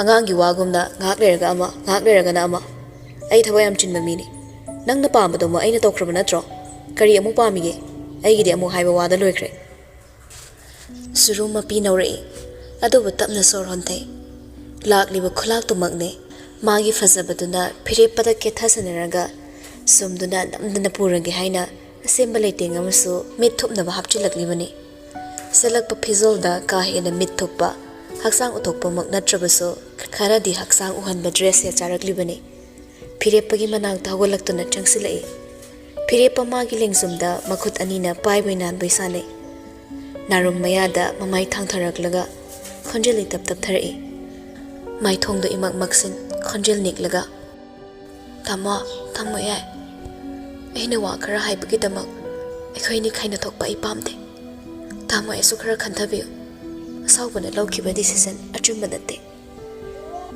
ꯐꯤꯔꯦꯞꯄ ꯈꯤꯇꯪ ꯅꯣꯡꯂꯛꯏ ꯑꯩ ꯍꯧꯖꯤꯛꯇ ꯈꯪꯉꯤ ꯃꯤꯡꯒꯧ ꯑꯅꯤꯁꯦ ꯑꯃꯅ ꯀꯧꯔꯛꯄꯅ ꯌꯥꯡꯅ ꯆꯠꯂꯤ ꯑꯗꯨꯒ ꯑꯃꯅ ꯂꯨꯝꯅ ꯆꯠꯂꯤꯁꯦ ꯃꯥꯅ ꯀꯧꯔꯛꯄꯅ ꯇꯥꯃꯣꯌꯥꯏ ꯅꯪꯅ ꯀꯧꯔꯛꯄꯅ ꯇꯥꯃꯣꯌꯥꯏ ꯁꯤꯗ ꯑꯣꯏꯔ ꯃꯥꯜꯂꯦ ꯇꯥꯃꯣꯌꯥꯏ ꯋꯥꯁꯣ ꯌꯥꯝ ꯉꯥꯡꯒꯅꯨꯕ ꯉꯥꯡꯅꯒꯨꯝꯁꯦ ꯋꯥꯔꯤꯗ ꯂꯥꯛꯁꯦ ꯑꯩꯈꯣꯏ ꯑꯅꯤꯈꯛ ꯂꯩꯔꯤꯉꯩ ꯇꯥꯟꯖꯥꯁꯤꯗꯗꯤ ꯃꯥꯒꯤ ꯋꯥꯔꯤ ꯄꯨꯁꯜꯂꯛꯀꯅꯣ ꯐꯤꯔꯦꯞꯄ ꯃꯥꯏꯊꯣꯡ ꯍꯟꯖꯤꯜꯂꯛꯏ ꯑꯗꯨꯒ ꯁꯨꯔꯨꯅ ꯊꯝꯃꯛꯂꯤꯕ ꯃꯈꯨꯠꯇꯣ ꯃꯊꯛꯇ ꯃꯥꯒꯤ ꯃꯈꯨꯠꯅ ꯄꯥꯏꯔꯛꯏ ꯁꯨꯔꯨ ꯅꯣꯛꯐꯦꯠ ꯇꯧꯏ ꯑꯗꯨꯒ ꯈꯔ ꯅꯣꯟꯈꯠꯂꯛꯄꯗꯨꯅ ꯐꯤꯔꯦꯞꯄꯒꯤ ꯇꯝꯄꯥꯛꯇ ꯒꯤꯠ ꯐꯝꯖꯤꯜꯂꯛꯂꯦ ꯐꯤꯔꯦꯞꯄꯒꯤ ꯉꯛꯁꯝꯗ ꯃꯈꯨꯠ ꯑꯅꯤꯅ ꯀꯥꯔꯟ ꯆꯠꯂꯒ ꯆꯠꯁꯤꯟꯅ ꯌꯦꯞꯁꯤꯟꯈ꯭ꯔꯒ ꯑꯗꯨꯕꯨ ꯐꯤꯔꯦꯞꯄꯗꯤ ꯍꯥꯏꯐꯦꯠ ꯈꯛꯇꯃꯛ ꯁꯨꯔꯨꯗ ꯌꯦꯡꯂꯝꯂꯒ ꯊꯪꯅꯕ ꯃꯤꯀꯨꯞꯇ ꯆꯨꯝꯅ ꯏꯁꯇ꯭ꯔꯦꯠꯇ ꯌꯦꯡꯈꯤ Irang pubi suro phiri pamagi mamai ngaksam wai masa thinglap. Tana dana wa ngangli. Ngarang handagi ay tumba chaba wakal amata tade. Tamayay udaba hing masingamakli. Ay na haikiba mayamdo. Nang bukay na ningbagi haikiba na ti. Ay na sauning manbagi haikiba ni. Suro, may thonggi fazaba kak na tamoy mafabadi kay shungamoy. Miding dumading hakanggi oy na pantahan mangamlubaso. Tamoy mo phazan badi kay dong nung dangamloy. Nang yasok phazaba na sakto na ay tamoy da ching pawalahon mangamdre. Mahi lang thokhan mangamde hanas waikre. Ay di nang bupamde nang manushide. Aduga ay na nang bu thadokibada ay iral yaude. Iral sulaitaba ay na responsibility lo ina pu haibado di langani. Ngatu thengduraga famlam basuro khazai ngak tak toraklami. Hagole tapni kaibado pirang on kiduna. Tamo aina lalise aina nang bu phangna bu hana kibasira. Adodi nasana nasada hangzo. Pakhum leitaba wahang leroi. Wahang leitana pakhum sulaiba yaba natte. Ani do loinaraga chatkadabani. Wahang dugi pakhum di nasada hangzo. Laina kiba marido kaisu natte haiba yaribra. Mapong phakide haina khudong chaba lawba yamna malena. Bibado yamna respect tawraga ay bu tawba ngamdri kaygino. Uhay ubada tin chumdaba miyoy babu leibra. Aduba ay asinba uhay di hainade. Masak su fazaba thumsu thumba komla gumba sem gumba na hen hainay. Miyoy ba manabo uhay ama kaksay haiba nang takrabra. Nungay thukpa punsigi tangkakta punsigi matil amagumna. Yanaba masil ngayak tawtana baso konggay nido. Nang nayanong da ilakiba uhay do kitang kak yaton tenglubada. Isin-sinki, aduna burchaki dabani. Hawag tuba uhay do, machinang pong, ahaw basarok tiraga, kara jaraga lang tokibadi nattidana. Ado so ay nisa na isa paw gyan tadringi uybagi, yaton do pong tanglubani. Mit masin marangkiba na, aduga na landradi, hanna fog yang lamoy. Siyang na hairabada, panggal tok daba. Wakal maang do na layringay, nang nukudong chaba lawkibani. Numito da tawkiba mayam do, ay nanupi mo oram na di, rep ni haikrani. Drug pisiraga kudong chaba lawkiba rep gas. Aduk kanba wahay, haiba yaba yadaba thidana phirepa moli chay bahori. Nang muna chindu na hayone, ay kaktanga mari thamba pamki haidana. Nang nakana amaga mari laynaba, ay na matasithadana khangi. Aduba ay topa mi amaga manade. Nasagi punsida, nasan nungay ga daba maong de hingzabani, hay na khandoi. Independent woman oyna nang laikiba natra. Kaygumba ay natawri kudingse, tamna na tawbo iramadi mangoda su nang kemta hairoi moidra khumune maga nang gasangdam nar kanone lamsat na nang nafazadraga mi busing sila kano sanari wari se ma yaude just you and me sida third person ama maras fulai leitana involve torok pagi darkar tade ma gi napini aduna masana masaya am reserve oiba misakni suru makol sum nik pele phire pada blame tong da ba tom honare pumna makse nang na thokan bani nang na karigumba ay banuksin na loinabi ramagabo ay mit ngarom gadra phamong mo mataba himinara pau nang bunong matay ngon nung sinon sindu da yeng lakibra pire pa khanglaw law re yare ay boran basin na mohonara kano anjin hanjin haikraba wado ningsing hairaklano pumna mangam mani haina nang ay ngak samda kundo hokiba natra numito dagi hauna ay di nangonda kayar khanna sengdokre hanjin responsibility gi mingda engonda lang thangna basila kano lang da thuga daba fire panate nang sat ki bayarni he thaba khra sulai lohong base fagira nupi thira ba wa loina triba aibo nogi na khurana ton mayam sangdana force nang ba ikutta sinarak panatra sero mama khata ramdre fire pamagi mamang da pirang sinthaduna pen daba wakat padi nung de ising chai bagong kana ba kai sulai roi khangkre moli thot na meng na lak lakan bido asaw bagi sawm amaga loina na thonglom da thokre thong adu makol yak na thingambado phirepa kaisu na chungda magi thabak tamai onsili thoka thaka tawradana nupi haiba nupi se kibam hek yaure amana marol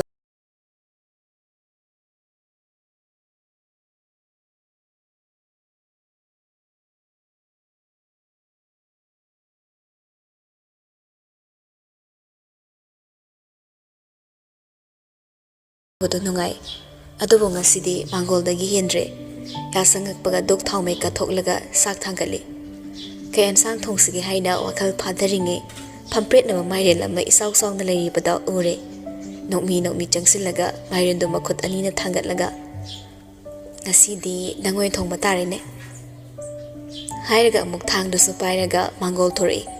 Yumthangnabagi mamado sumangda lepna kawi. Mama, mama. Kanami kumaktre leramloi pata chatlamlani khale. Aday amuk hanjilaglaga mangolgi fan asangbaduda phammi. Mairindu kolaga. Aday amuk wakhal laktuna imung changlagle. Magi kadani mon mayade fondo lokhalaga thori. Fanduda amuk phamjillaga Mairindu photo kapaga phirepagi WhatsApp ta thazali. Khabinaba leitre. Thakibaga blue tick khangkot khole. Green machuda typing thole ido mangai ngamde. Lambida hale ayoraga khairage chak sapamo. Tamna mamon nok ni reply hale. Hai. Nokmi toraga sakhumna changlaga ensang thongbada hapkadaba machaldi loina sem saduna thamkre. Adubo Mairial thongbaga yamna chanaba mayang mamatondu madi wale. Kaithel da thokpra yengugi haina amuk thorakle. Pofam phambi ahallamada yauramlaga lupa 10 gi lerega hagolakpada. Maningda lepama misak amada tonghe waisiloi. Tamnasu ikhang khangna. Sorry, uhaudre. Napadu nokmi. Kaishu kaideda. Tamnasu halakle nupadu da handuna amuksu maning onthokle yenglubada. Mangonda nokmi yengduna su leramle. Mit yengduda masu ikhang khangom mamai sat leraga mayumlomda gamgam halakle. Ngaya kitung ikui da phirepa masu yoragle. Imung na leramgani khangna kaudana hek changakpasu nungaitabana kaura change. Ayore hairaga change. Tamnana fan macha amada thang suri amma makhut pairaga mabung haiduna leramle. Phirepa changsilaga makhut nama sauraga dress to tamna dei thang du lauraga Mairin du mayai tangkhai tok ta thui. Ayruzana makhudai biyo. Yana khala chai tharaga ne ensang du ayoin thongage. Nang nungai na fama leizo. Haigadra ne. Hai kaina di hairoida Mairin si horamdraga na badanam aina chabaga ngamoy. Aduna thongge. Thongaga mahau yengo. Lao, khudai empiro lao ne. Natraga mafam taglo ai thizawrage. Nang na sur sang holaga ku chat pado. Ay nang muthanga puning bipibam mamadalay. Tamna amuksu laibukta makhutna nammaga hawalay. Aduga phirepadagi hengatlaga chatlaga mapagi kaday khudai ama langthoklaga phirepada pire. Se ado aikhoi pukri singni phuri tho emu hairang toira. Hairida nangsu aibu yamna wa pet patonan boin ubraba. Phirepa khudai do tamna gi kada puraklaga hongdoi. Tamna ni chakhom lomna changaga lehore.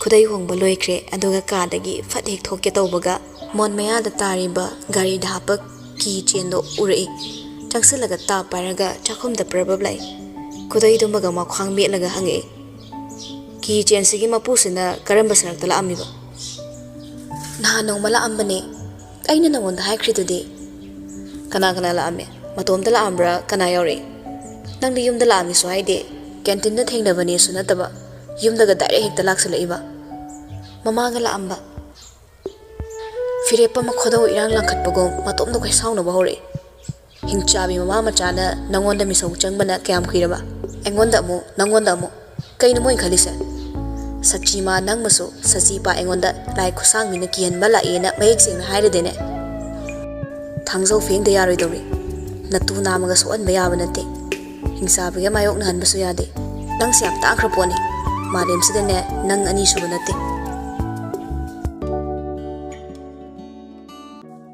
Hinglage nangi damak laklaba aibo inthoktu nadi thambi khino nungshi lairembi. Laisage bandi oina nangi nungshi ipaksida. Nangi nungshi saktamda tautu na laisage. Nangonda lupsaraba ihakte. Nang maso hingchabi yum yoksali na harideba ha. Kamdawa mamalo nangbo. Anthokpa mamani.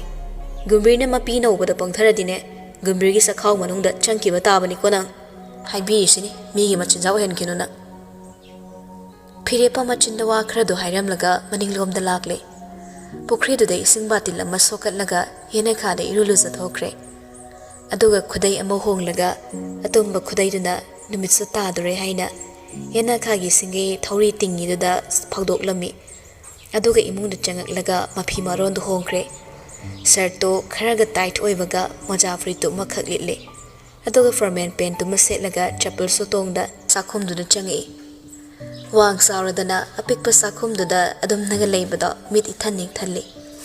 Yingba nungai gas thagatkre. Ensang thongnaba kondu thangatkre. Tamna sumaroi mapangda gas nakanna thammi. Pirepana pocket dagi gari sodo satoklaga tamna da pire. Se gari manungdane thabiga gazarge hawuni. Laksalo ai khuthadokpa yadreba chakhum changamnina. Tamna so lauraga mapalom thorai. Aduga thongal la khamiba gari do hangdoktuna yenglubada ensang napi khrasu leiraklami. Khawdo pulap yala changi. Sakhum yorokpada sorma pi mohondui. Asuk yam ensang se kanana chabi nina leiba. Ensang sibu nangna chana ba leiraktridi noi pukri mapanda goga khongba hangoi sida pizadoribra. Rasiam kangi nupani kaina. Adudi nang lengonda ken khrise rasi da natrene. Kaidono haibada homdi khangni ida. Adudi tamyai ai tummas am tumningi ngaktomugi natomda sakhumda lehoba tanbro kisabraba. Tumsiluranoda kuiroi chagrogane chara tumo. Yam tumsinbado fatte. Aingondabu kizabra kai nangsu balo he. Sum tumina natom talaibado tangadrana hangbibanida mutta kibra hangbanati. Nangi sense ambu fauradi I don't feel lonely. Saiga ngangdana heiba heitaba heinaba ensang kanna thongli. Namidangdo firepa amuksu halaktre. Chak hapambanu haina Boris ngantan haikramina bakhoi mapa macha do khak sak samine. Kokila de yumgi mising sudabado nungairamde. Macha nupa makne manangang mandana mai manakta sulak nunja haina khallabani. Kanagida amuk leiramdoriba aduna. Onthokpanida aigi chase. Mana gyan khara tagadra hairagane ngangnaba sum warakle. Aina wa ama hairuni mana thoba ma tawramani. Nati thagai singna mabu company dubu suruda pithoani hairabro. Au pido male pabo. Departmental store di mana matomda tawjakhibanina mana pirage haina khalla male. Che sanga loina rasu male. Aduda amadusu thabakara male pabo. Kangla sada khwaidigi profit leibadi beauty spa gi mathangda departmental store simani. Sima khaidokhrabadi pamdi pamuida. Khangde nasanu pana kai khanmano. Adubu pabung sukhradi chakthoksaramganida. Karamna ngangna yadaba nacha nupa se nattaba maram mokpa yama imana pokpirambagi haitare. Yaribo nanga ngangna dawsaro ngangna daba yadaba nayamba se asi ngangna bana phai. Mina uni haini nangna wani yelakani. Chummi lali khangdana kangyet amasu yetke yauna yelakani do. Nangi nupido gi khanbadane ai hosukte hona mathadum saibu. Nupi gyantai khana chainaba sukthok thoe. Aina haisini thajau. Ado pabo aina babung de yam khakningba madi leiri. Kari amu khangninge nangna. Akhoi ma do pharaga lori hai kamai phai. Haidi mi kya satkeba. Aduga thaibana kai there. Faraba matungdi imana kamai khumei.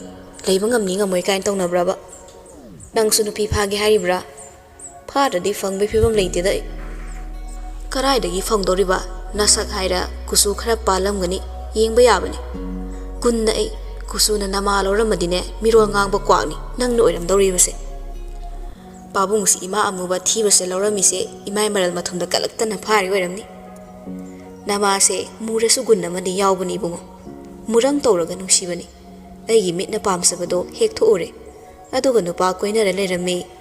Imanabi amagi haisingpot halakminabada sinaragane aina khoyumda oina gari thaujanbani.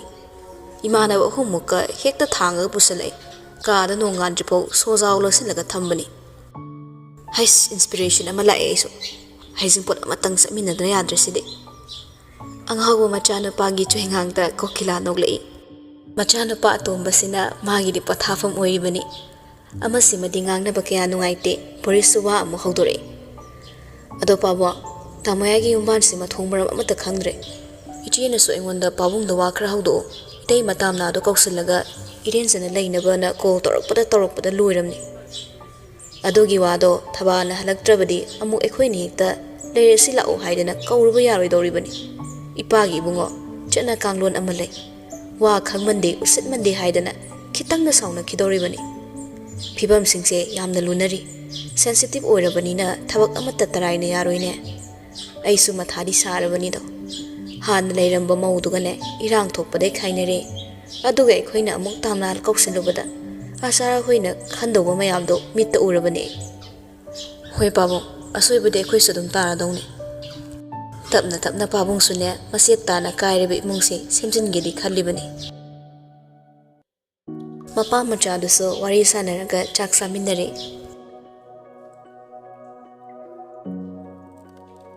ꯐꯤꯔꯦꯞꯄꯅ ꯃꯌꯨꯝ ꯌꯧꯔꯛꯄꯗ ꯄꯨꯡ 12 ꯇꯥꯒꯗꯧꯔꯦ꯫ ꯐꯅ ꯊꯦꯡꯉꯦ, ꯃꯥꯗꯤ ꯑꯍꯤꯡ ꯂꯦꯛꯊꯣꯛꯑꯒꯦ ꯇꯧꯔꯕꯅꯤ꯫ ꯃꯌꯨꯝꯗ ꯇꯨꯝꯕ ꯆꯥꯕ ꯌꯥꯗꯕꯅꯤꯅ ꯃꯥꯄꯟꯅꯤ ꯄꯥꯜꯂꯦ ꯍꯥꯏꯅ ꯐꯠꯇꯦ ꯈꯪꯕꯅ ꯍꯜꯂꯛꯄꯅꯤ꯫ ꯀꯥ ꯃꯅꯨꯡ ꯍꯦꯛ ꯌꯧꯔꯛꯄꯗ ꯃꯤꯁꯀꯣꯜ ꯐꯅ ꯌꯥꯝ ꯂꯩꯔꯝꯃꯤ꯫ ꯑꯣꯐꯤꯁꯀꯤꯁꯨ ꯌꯥꯎꯔꯦ꯫ ꯐꯤꯔꯦꯞꯄꯁꯨ ꯀꯣꯜ ꯕꯦꯛ ꯇꯧꯁꯤꯜꯂꯤ꯫ ꯔꯁꯤꯌꯥ ꯄꯥꯏꯔꯛꯏ꯫ ꯁꯔ ꯐꯤꯔꯦꯞꯄ, ꯑꯩ ꯊꯕꯛ ꯄꯣꯊꯥꯒꯤꯁꯨ ꯄꯣꯊꯥꯔꯣ ꯀꯥꯏꯅ ꯁꯔ ꯑꯦꯔꯣꯟꯅ ꯍꯥꯏꯔꯛꯏꯁꯦ ꯀꯩꯒꯤꯅꯣ?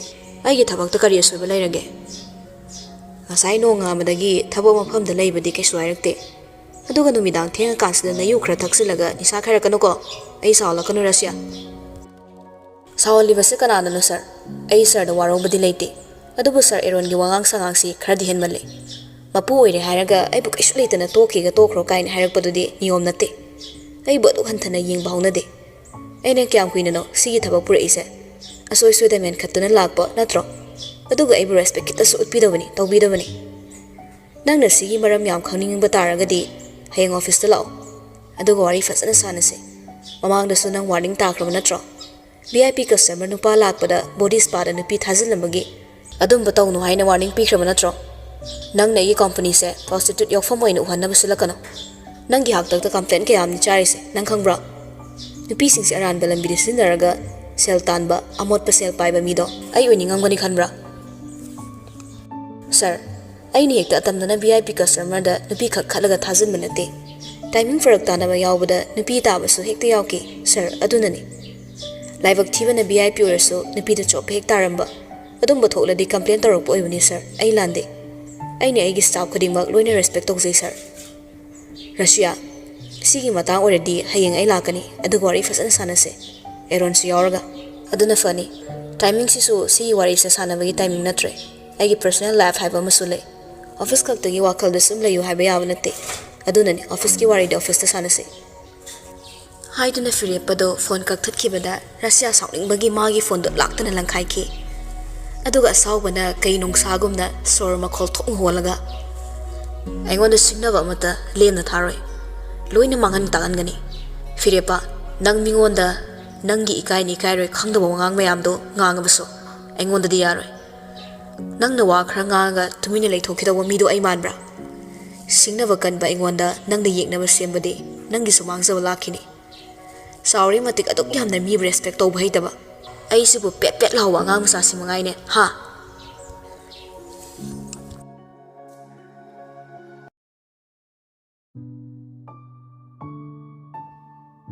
ꯃꯊꯪꯒꯤ ꯅꯨꯃꯤꯠꯅꯤ ꯇꯥꯝꯅ ꯊꯕꯛ ꯃꯐꯝꯗ ꯂꯥꯛꯂꯦ꯫ ꯐꯤꯔꯦꯞꯄꯅ ꯂꯧꯕ ꯊꯤꯟꯕ ꯇꯧꯕꯅꯤ꯫ ꯉꯁꯤꯁꯨ ꯐꯤꯔꯦꯞꯄꯅ ꯊꯤꯜꯂꯛꯂꯝꯃꯤ꯫ ꯊꯕꯛ ꯃꯐꯝ ꯌꯧꯔꯛꯄꯒ ꯃꯥꯒꯤ ꯗ꯭ꯌꯨꯇꯤ ꯍꯧꯏ꯫ ꯃꯌꯥꯝꯒꯤ ꯆꯥꯅꯕ ꯁꯦꯝꯕ, ꯑꯗꯩ ꯄꯦꯛꯀꯤꯡ ꯇꯧꯕꯅ ꯇꯧꯕ꯫ ꯉꯁꯤꯗꯤ ꯑꯌꯨꯛ ꯇꯥꯕꯅꯤꯅ ꯄꯨꯡ 2ꯗ ꯊꯕꯛ ꯂꯣꯏꯔꯦ꯫ ꯑꯗꯨꯅ ꯍꯟꯅꯅꯕ ꯊꯣꯔꯛꯂꯦ꯫ ꯐꯤꯔꯦꯞꯄꯁꯨ ꯊꯕꯛ ꯆꯤꯟꯕꯒ ꯑꯍꯥꯟꯕ ꯀꯣꯜ ꯇꯧꯕꯗ ꯄꯥꯏꯔꯛꯇꯕꯗ ꯑꯅꯤꯔꯛ ꯍꯟꯅ ꯇꯧꯁꯤꯜꯂꯝꯗꯦ꯫ ꯑꯗꯨꯅ ꯑꯣꯇꯣ ꯑꯃ ꯈꯥꯝꯂꯒ ꯃꯌꯨꯝꯗ ꯍꯜꯂꯛꯂꯦ꯫ ꯃꯥꯅ ꯊꯣꯡꯒꯥꯜ ꯌꯧꯔꯛꯄꯗ ꯀꯦꯕ ꯁꯔꯚꯤꯁꯀꯤ ꯀꯥꯔ ꯑꯃ ꯈꯥꯝꯃꯝꯕꯗꯨ ꯎꯔꯦ꯫ ꯌꯨꯝꯗ ꯀꯅꯥ ꯂꯥꯛꯄꯅꯣ ꯈꯟꯅ ꯆꯪꯉꯛꯄꯗ ꯁꯨꯃꯥꯡ ꯃꯇꯣꯟꯗ ꯆꯩ ꯃꯩ ꯊꯥꯈꯤꯕꯒꯤ ꯎꯠ ꯂꯩꯔꯤꯕꯗꯣ ꯎꯕꯗ ꯃꯥꯡꯒꯣꯜꯂꯣꯝꯗ ꯌꯦꯡꯉꯤ꯫ ꯃꯥꯅ ꯍꯦꯛ ꯆꯪꯉꯛꯄꯒ ꯅꯤꯉꯣꯜꯅ ꯃꯄꯥꯟꯗ ꯊꯣꯔꯛꯄꯒ ꯆꯞ ꯍꯦꯛ ꯆꯥꯅꯩ꯫ ꯊꯥꯖꯗꯕꯒ ꯉꯛꯄꯒ ꯃꯄꯥ ꯆꯥꯅꯈ꯭ꯔꯦ꯫ ꯇꯐꯤꯡ ꯃꯈꯣꯡ ꯊꯥꯡꯂꯒ, ꯑꯦ ꯏꯆꯦ, ꯀꯩꯅꯣ ꯉꯁꯤ ꯌꯧꯔꯛꯀꯅꯤ ꯑꯗꯨ ꯑꯗꯥꯒ ꯀꯩꯝꯇ ꯍꯥꯏꯔꯛꯇꯦꯅꯦ ꯑꯩꯉꯣꯟꯗ?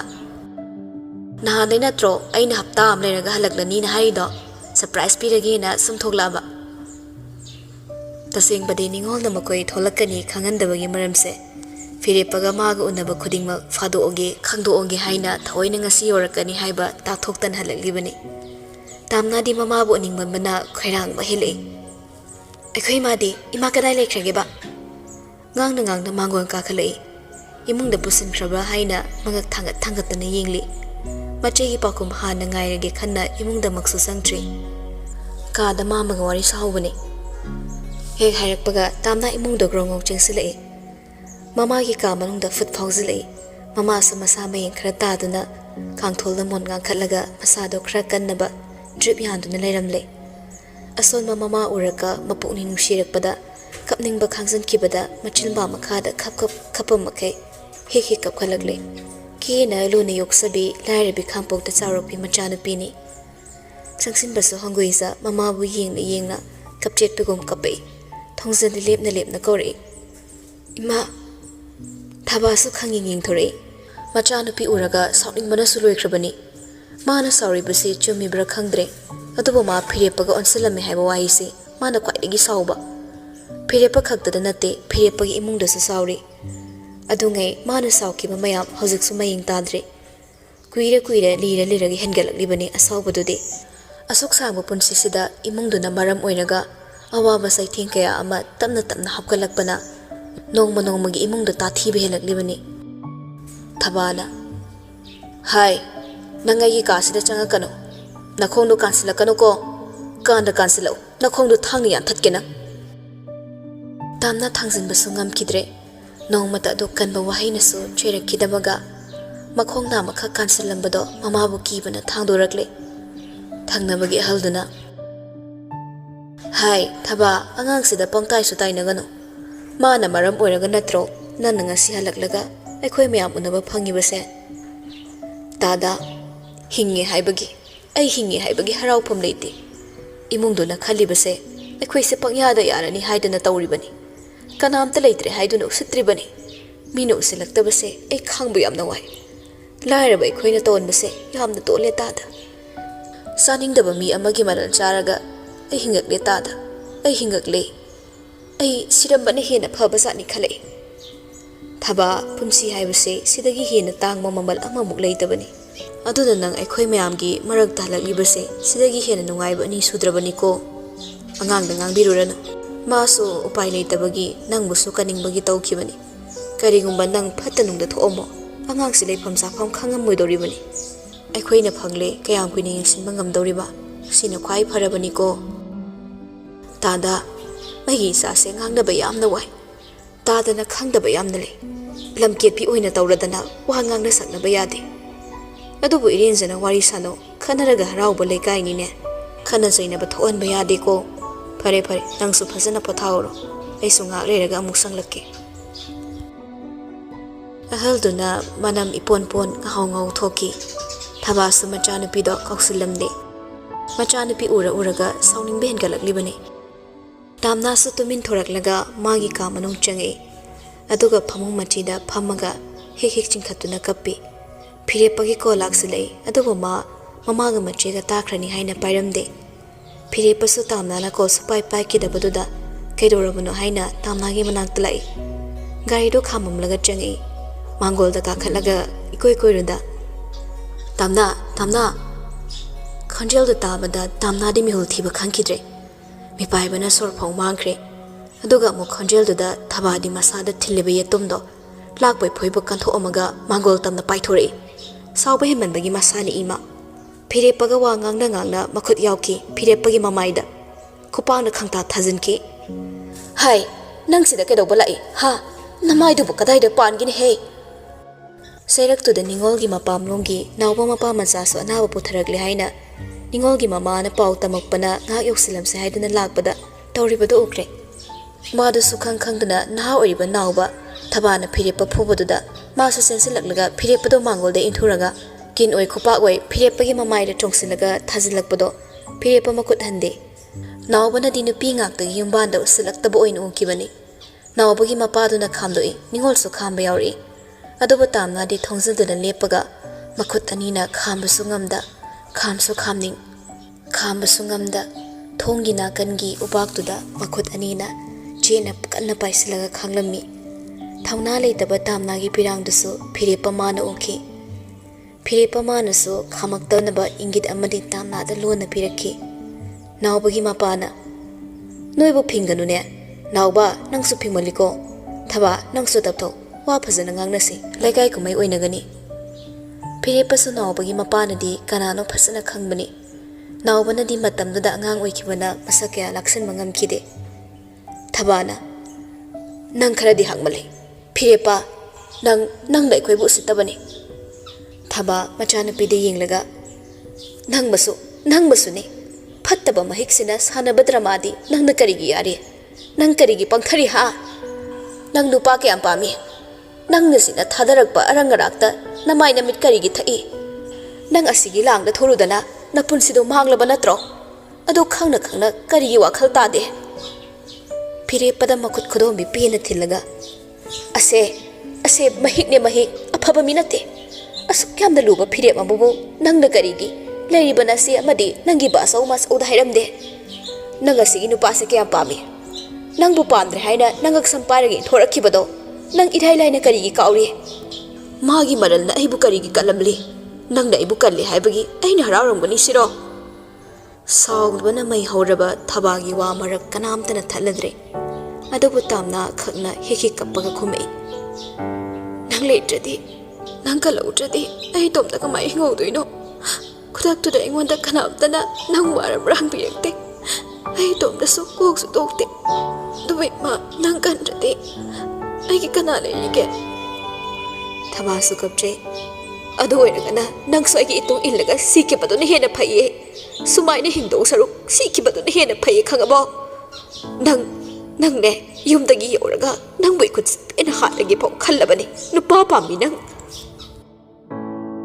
phire pamana su wahi amatana thabagi chimbal meladre asuk pen khidraba imungni pen dabana omkhalakliba mari do grang sa thokraga pharakani haiba khangbana ma kaisu haidabani thabani khitang taptharak pangairami mayam singduso ningol sukapi khudingmak loina tumin leine khudingmak masa na marale haina khanaduna wa marak thatpasu ngamnaramde matam chana makhoina tamnagi imung puyeng silhaudabagi lale khanje thaba phire pada yenglaga apangba isase nang karigi phage khalli isagi punsi se matapno da manghalambadagi hendoktana punsi chupagi oina manghallage khallibani ne nanga pabanate hazuksu isase mige yum thugaibi migi makari episu tahanbiba nang da siraga ai pelani he nang phingna wangang lambadai sordu su tapna hontharakle khonjel sup tapthare mi usittaba lairari haina sanapot oina uba ahallaman masak khangdaba minung sileitaba imung isaba biyo haida pigau sana sararaba maduga mukso tanthok pirakpa sagi imung phire pasu kapi thabada makhut ani lolaga mapi tap tare ima na sawa maram chai chumna saudorakpa imagi wahaina achai suningam da tare tawkiba ranba mayamdo amuktang ima na halaktuna hingarabadi ikut ani shi chena lonaraga lale haizage khanna aina ngasi sungairam liban imabu imana ibu thina chebada khut thabada nasa warobu leisade aina tawbada aina fangbani adubu ima firepa tamna de yengi tamna so haireklano hairakadoriwa magi wahaiduda thabada mai chusinba oina thoglani khan mangak hairei adubu saurakane khangna firepa tamna na khamba yakidre haidokre adubu ai tamna ga kainabadi ngamoi he horakpadagi hauna aina thamoi manungda losillaga thamjabadi ma kaktani imana piningbadandi pibada nachana fi ausana yazage adu maga kaino haiba wahisimadi nachagi nagongda tahanbigano haina phirepa thabada kaptun haise wangang behik loikibada pidu satat akham leitana hena nan tharaglaga kapse phirepa magi singlaba pire thaba urabasu ukidre nangna igi nakta laklaga aingona senglungnaba tanja masing thingamdana pikre mamang dasu adubu hozikti matam henkre nangna haisabagi kanabasu leiraroi adubu lamketpi warakpa ngamdabi mabu aigi aningbagi makhada satlu haibadane lam henkini aduna ngasigidi tanja ama pige hairaga tamnagi manangta prabhap changsilaga khudang paiduna so singthorei adu kanba khuchingduda phirepa masadu fatlengi soiba ngamba yaukiduna khudi thikrabadi mi paise asu nungsisabi thabana machana piduda onsile nang imung ani gi marakta ama khanda tabani nang na magi matung inagi hairagana imung siga mari tatnaba aduga yumsida legi hairagana maga mukhana unaba yaroi ani sida nang karambana pami nasigi numita hozimak yam thun ama khallo tamna phirepada pirangna pomthum thom yinglei upai leitaba mi ingni phirepa ma banungsi na thadok legi haiba mi ingni ngarang kak magi punsida lakba phirepa magi dama mabu pokliba mama manawari chirenduna talaklaba mama manawaraugadaba thamak tawba karamna ngamudoriba Phirepa masu ira thangna tamnada mamit amuktang khap mana lawningi ba decision do lawru hain ayaba pikre tamna hiki kapi tami hai nang halo ai nangin atong in mangamaroi nang hankro tami hai hairaga hina makhol thokna hiki kapkre Jimalna haikrabaso pirang tumadi asing mo pakum pikrabani Phirepa kappa thingkatpagi khanau manung sumuktuna matin kut yosilli nungsiba machagi mamadubu kainarase haina harau kaisuna chungdana hoi haina hundoklamgadoribra manung kanba ngangnaba yadaba Phirepa mana kari amu hairaktoriba ningolna Phirepa nang hallo amu hana yumsida su changaklano nanguraga aikhoi hojikso matamdugi nangdo ningsingakduna pendabana khangmagamde Phirepa sintharagliba mapido makhut ani changlaga phatpat taithoki aduga thabada hai ima sukuiba matamda tamnabu sagai atopa amada thazada ngasisu imana cheksina thambirambagi maramna cha khangsai aina fana phatrabaso mabu inthina loina khidraso sagai onkrabini migi oikrabani haina atopa karam sawa magi maphamda mitapum ohenda senaduna thambirakpase ima mana na chanu pigi mangani shuan ba pam da bagini aduba ima aina so haidoktana lona matam chuppada mahakse makhutin du nairi mahakse ka nushiraga lai amu haldugi makhongda turaduna makhong sokna khurumai mapidu so khakpa leite ingagi akan manong sudum sinthara mari malim leimai da taki tap ima aini imagi wada anam kallaga wa khumba sugamdre adubu ima mama machaga aiga labda anbigano aigi punside makhoi ani sini imana cheksina senaraga thamjarakpi makse nachai gi punsi oikrabani mage ga kaino haiba waise ima sitangde mayamna aingonda haibigano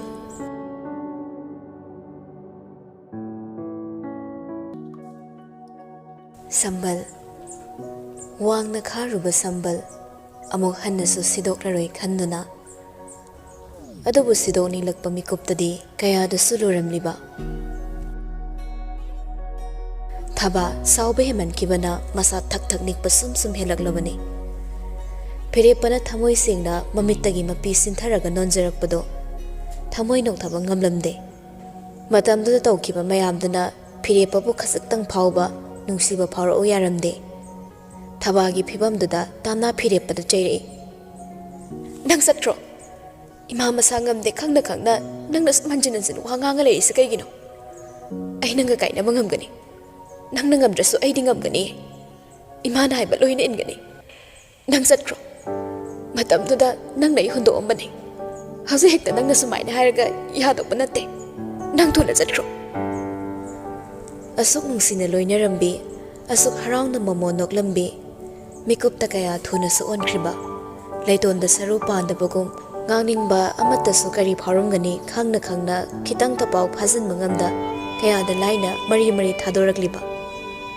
thadorakpa wai singduso wakhalda khak sangkhiba natana thamoi manungda yausankhibana nantharagle atatpa leitaba pirangduso hina ngayaktangduda kumhai amani oiribado thabagi apikpa sumang machaduda yumthangnabana khoning kangduna yengnaraklabani Phirepa masa khangson son khibagumna khu kullaga leirambado phamlambado hawatpa sungam kidre maruluk thaduna leiribani mikuptuda tamna Phirepa mabo makut ani changduna magi pamomduda china pairaklaga chingkhalakle adoga khodangduda khangpai mu paisilaktuna khara katna inthorei thabana penjagadawa maongda nang yam thu chatkhrusal nang lerdi man hene saurani aini nangi punsida hanjilaga lakibase kanagi maramgino phana oidinasu imaga nangagi maraktadi Phirepa imana yamna hele nangna miraiduna laknaba ise minok paisa masing thingamdana nangi maramna khanglakpaga nangde aigidamak laikide aigidamak laikiba misakti aigi masi khaktani ai kautre imaga igana tumina hingaya kaminakibado ai kautre Phirepa thadokningde mafamse khwaidagi maga chanaba mafam ama oibagum mafamsidagi chatkrabadi ising nungsit amata phangdana khudakta thawai mangki gadawbagum thadokningdrema ꯑꯗꯨꯕꯨ ꯊꯕꯥꯒꯤ ꯐꯤꯕꯝ ꯇꯥꯝꯅꯥꯒꯤ ꯄꯤꯔꯥꯡ ꯅꯤꯡꯉꯣꯜꯒꯤ ꯑꯁꯥꯎꯕ ꯈꯨꯗꯤꯡꯃꯛ ꯂꯣꯏꯅ ꯎꯔꯕꯗ ꯃꯥ ꯃꯈꯥ ꯇꯥꯅ ꯃꯉꯣꯟꯗ ꯋꯥꯔꯧꯔꯤꯕꯁꯤꯡꯒꯤ ꯐꯍꯟꯕ ꯉꯝꯂꯔꯣꯏ ꯈꯪꯕꯅ ꯃꯄꯤꯗꯨ ꯃꯈꯨꯠ ꯑꯅꯤꯅ ꯑꯃꯨꯛꯇꯪ ꯅꯥꯟꯊꯗꯨꯅ ꯇꯩꯊꯣꯛꯈ꯭ꯔꯒ ꯊꯣꯡꯒꯥꯜꯂꯣꯝꯗ ꯇꯞꯂꯤ ꯇꯞꯂꯤ ꯊꯣꯛꯈ꯭ꯔꯦ꯫ ꯇꯥꯝꯅꯥꯁꯨ ꯐꯤꯔꯦꯞꯄꯅ ꯆꯠꯈꯤꯕ ꯃꯥꯏꯀꯩ ꯌꯦꯡꯂꯒ ꯀꯞꯍꯧꯔꯤ꯫ ꯃꯤꯀꯨꯞꯇꯨꯗ ꯃꯥ ꯐꯤꯔꯦꯞꯄꯅ ꯌꯥꯝꯅ ꯊꯨꯅ ꯆꯠꯈꯤꯅꯕ ꯐꯤꯔꯦꯞꯄꯅ ꯋꯥꯔꯧꯒꯗꯕ ꯋꯥꯍꯩ ꯀꯌꯥ ꯑꯃ ꯋꯥꯈꯜꯗꯒꯤ ꯍꯥꯏꯗꯣꯛꯈꯤ꯫ ꯊꯃꯣꯏꯗꯒꯤ ꯍꯥꯏꯈꯤꯕꯗꯤ ꯅꯠꯇ꯭ꯔꯤ꯫ ꯑꯗꯨ ꯅꯠꯇ꯭ꯔꯕꯗꯤ ꯁꯣꯟꯗꯨꯅ ꯂꯩꯔꯤꯕ ꯋꯥꯔꯧꯕꯅ ꯈꯝ ꯊꯦꯡꯂꯤꯕ ꯃꯃꯥꯅ ꯀꯔꯤ ꯑꯣꯏꯒꯗꯧꯔꯤꯕ? ꯋꯥꯗꯨꯅ ꯂꯥꯛꯂꯕ ꯃꯃꯥꯒꯤ ꯋꯥꯔꯧꯕ ꯍꯦꯟꯅꯕ ꯊꯧꯑꯣꯡ ꯃꯍꯥꯛꯅ ꯄꯥꯝꯂꯝꯗꯦ꯫ ꯇꯝꯅ ꯃꯃꯥꯏ ꯂꯩꯁꯤꯜꯂꯛꯂꯦ, ꯑꯗꯨꯒ ꯃꯃꯥꯗꯁꯨ ꯌꯦꯡꯂꯒ ꯍꯤꯛ ꯍꯤꯛ ꯀꯞꯆꯩ꯫ ꯏꯃꯥ, ꯃꯥ ꯇꯥꯟꯊꯣꯛꯈ꯭ꯔꯦ ꯏꯃꯥ꯫ ꯑꯩ ꯏꯃꯥꯅ ꯌꯥꯗꯕ ꯑꯝꯇ ꯇꯧꯔꯣꯏꯌꯦ꯫ ꯏꯃꯥꯒ ꯑꯩꯒ ꯈꯛ ꯑꯍꯤꯡꯕꯁꯤꯡ ꯊꯦꯡꯉꯝꯗꯅ ꯀꯞꯃꯤꯟꯅꯈꯤꯕꯁꯤꯡ ꯑꯩ ꯑꯃꯠꯇ ꯈꯪꯗꯦ꯫ ꯅꯤꯡꯉꯣꯜꯅ ꯃꯃꯥꯒꯤ ꯃꯅꯥꯎꯄꯥ ꯃꯥꯒꯤꯅ ꯃꯥꯝꯕꯗꯨꯗ, ꯃꯥꯃꯥ, ꯃꯅꯨꯡ ꯆꯪꯉꯁꯦ, ꯃꯅꯨꯡꯗ ꯑꯣꯏꯅ ꯐꯝꯃꯨꯔꯁꯦ, ꯃꯤ ꯂꯣꯏ ꯌꯦꯡꯅꯔꯛꯑꯦ꯫ ꯑꯗꯨꯕꯨ ꯑꯁꯥꯎꯕ ꯅꯦꯝꯊꯠ꯭ꯔꯤꯕ ꯊꯕꯥ ꯃꯆꯥꯅꯨꯄꯤꯗ ꯈꯨꯗꯣꯝꯕꯤ ꯊꯤꯜꯂꯒ, ꯅꯪꯅꯦ, ꯅꯪ ꯑꯁꯤꯒ ꯅꯛꯅꯕ ꯁꯨꯛꯌꯥ ꯌꯥꯔꯣꯏ꯫ ꯍꯦꯛ ꯅꯛꯅꯔꯝꯕꯗꯅꯦ, ꯅꯪꯒꯤ ꯅꯃꯥꯡꯃꯛꯇꯗ ꯑꯩ ꯊꯋꯥꯏꯁꯦ ꯊꯥꯗꯣꯛꯀꯗꯕꯅꯤ ꯈꯪꯉꯣ꯫ ꯃꯇꯝꯗꯨꯗ ꯆꯍꯤ ꯑꯗꯨꯛ ꯁꯥꯡꯕꯗꯨꯕꯨ ꯅꯪꯕꯨ ꯀꯔꯝ ꯂꯦꯜꯂꯤ ꯍꯥꯏꯅ ꯅꯣꯡꯃꯇ ꯃꯥꯅ ꯍꯟꯗꯨꯅ ꯅꯪꯕꯨ ꯌꯦꯡꯂꯛꯂꯕ꯭ꯔꯣ? ꯃꯤꯅ ꯇꯥꯊꯤ ꯉꯥꯡꯕꯤꯕ, ꯅꯨꯄꯤ ꯑꯃ ꯄꯨꯔꯛꯂꯦ ꯍꯥꯏꯕ ꯄꯥꯎꯗꯨꯗ ꯁꯔꯥꯁꯟꯈꯤꯕꯗ ꯅꯪꯅ ꯄꯦꯟꯖꯈꯤꯗꯕ, ꯅꯪꯅ ꯀꯞꯆꯈꯤꯕ ꯃꯌꯥꯝꯗꯨꯕꯨ ꯅꯪ ꯃꯥꯒꯤ ꯋꯥꯍꯩ ꯑꯃꯅ ꯏꯔꯥꯏ ꯂꯥꯏꯅ ꯀꯥꯎꯊꯣꯛꯂꯅꯨ꯫ ꯏꯃꯨꯡ ꯃꯅꯨꯡꯒꯤ ꯃꯤꯑꯣꯏ ꯑꯃꯠꯇꯅꯅꯦ ꯅꯪꯕꯨ ꯀꯧꯕ ꯂꯥꯛꯈꯤꯕ꯭ꯔꯥ? ꯑꯗꯨꯒ ꯀꯔꯤꯒꯤ ꯅꯪꯅ ꯃꯈꯣꯏꯒ ꯑꯣꯟꯁꯤꯜꯂꯝꯂꯤꯕ? ꯅꯁꯥꯅ ꯅꯁꯥꯕꯨ ꯑꯗꯨꯛ ꯍꯣꯡꯍꯟꯖꯔꯤꯕ ꯀꯔꯤꯒꯤꯅꯣ? ꯑꯣꯔꯛꯇꯕꯤ! ꯃꯥꯒꯤ ꯃꯔꯜꯅ ꯑꯩꯕꯨ ꯀꯜꯂꯝꯗꯧ ꯁꯔꯨꯛꯅꯦ ꯑꯩꯕꯨ ꯍꯥꯠꯇꯣꯛꯂꯝꯕꯅ ꯑꯩ ꯁꯥꯟꯇꯤ ꯐꯪꯂꯝꯒꯅꯤ꯫ ꯅꯤꯡꯉꯣꯜꯅ, ꯏꯃꯥꯆꯥ, ꯁꯦꯕꯥ, ꯆꯪꯉꯁꯦ꯫ ꯑꯄꯪꯁꯤꯗꯤ ꯑꯗꯨꯝ ꯄꯪꯉ ꯂꯩꯔꯝꯅꯤꯅ ꯃꯤꯅ ꯂꯥꯏꯅ ꯁꯥꯟꯅꯕꯤꯈꯤꯕ ꯇꯥꯕꯅꯤ꯫ ꯃꯤꯅ ꯂꯣꯏꯅ ꯌꯦꯡꯅꯔꯤ, ꯃꯅꯨꯡ ꯆꯪꯉꯁꯤ ꯂꯥꯛꯑꯣ꯫ ꯅꯤꯡꯉꯣꯜꯅ ꯊꯕꯥꯕꯨ ꯊꯦꯝꯂꯒ ꯏꯃꯨꯡꯗ ꯁꯝꯂꯒ ꯄꯨꯈ꯭ꯔꯦ꯫ ꯂꯥꯛꯂꯝꯕꯁꯤꯡꯗꯨꯁꯨ ꯃꯇꯨꯡ ꯏꯟꯅꯔꯒ ꯍꯦꯛ ꯆꯪꯈꯤꯕꯒ ꯇꯥꯝꯅ ꯍꯦꯟꯅ ꯂꯣꯠꯁꯤꯜꯂꯝꯕ ꯄꯤꯔꯥꯡꯗꯨꯅ ꯑꯀꯟꯕ ꯏꯉꯥꯒꯤ ꯅꯣꯡꯆꯨꯒꯨꯝꯅ ꯈꯖꯥꯏ ꯊꯛꯇꯨꯗ ꯑꯈꯥꯛꯄ ꯂꯩꯇ ꯅꯥꯟꯊꯔꯛꯂꯤ꯫ ꯇꯧꯐꯝ ꯈꯪꯗꯕꯒꯤ ꯄꯦꯟꯅ ꯀꯞꯆꯩ ꯃꯥ꯫ ꯃꯈꯥꯗ ꯉꯦꯛ ꯐꯝꯊꯔꯒ ꯃꯥꯂꯦꯝ ꯂꯩꯃꯥꯏꯗ ꯄꯦꯟꯗꯅ ꯃꯈꯨꯠꯇꯨꯅ ꯄꯣꯞ ꯄꯣꯞ ꯐꯨꯔꯒ ꯈꯥꯡꯕ ꯉꯝꯗ ꯀꯞꯆꯩ꯫ ꯑꯁꯨꯛ ꯑꯣꯠꯄ꯭ꯔꯥ, ꯑꯁꯨꯛ ꯋꯥꯍꯟꯕ꯭ꯔꯥ ꯍꯥꯏꯅꯁꯨ ꯆꯩꯖꯩ꯫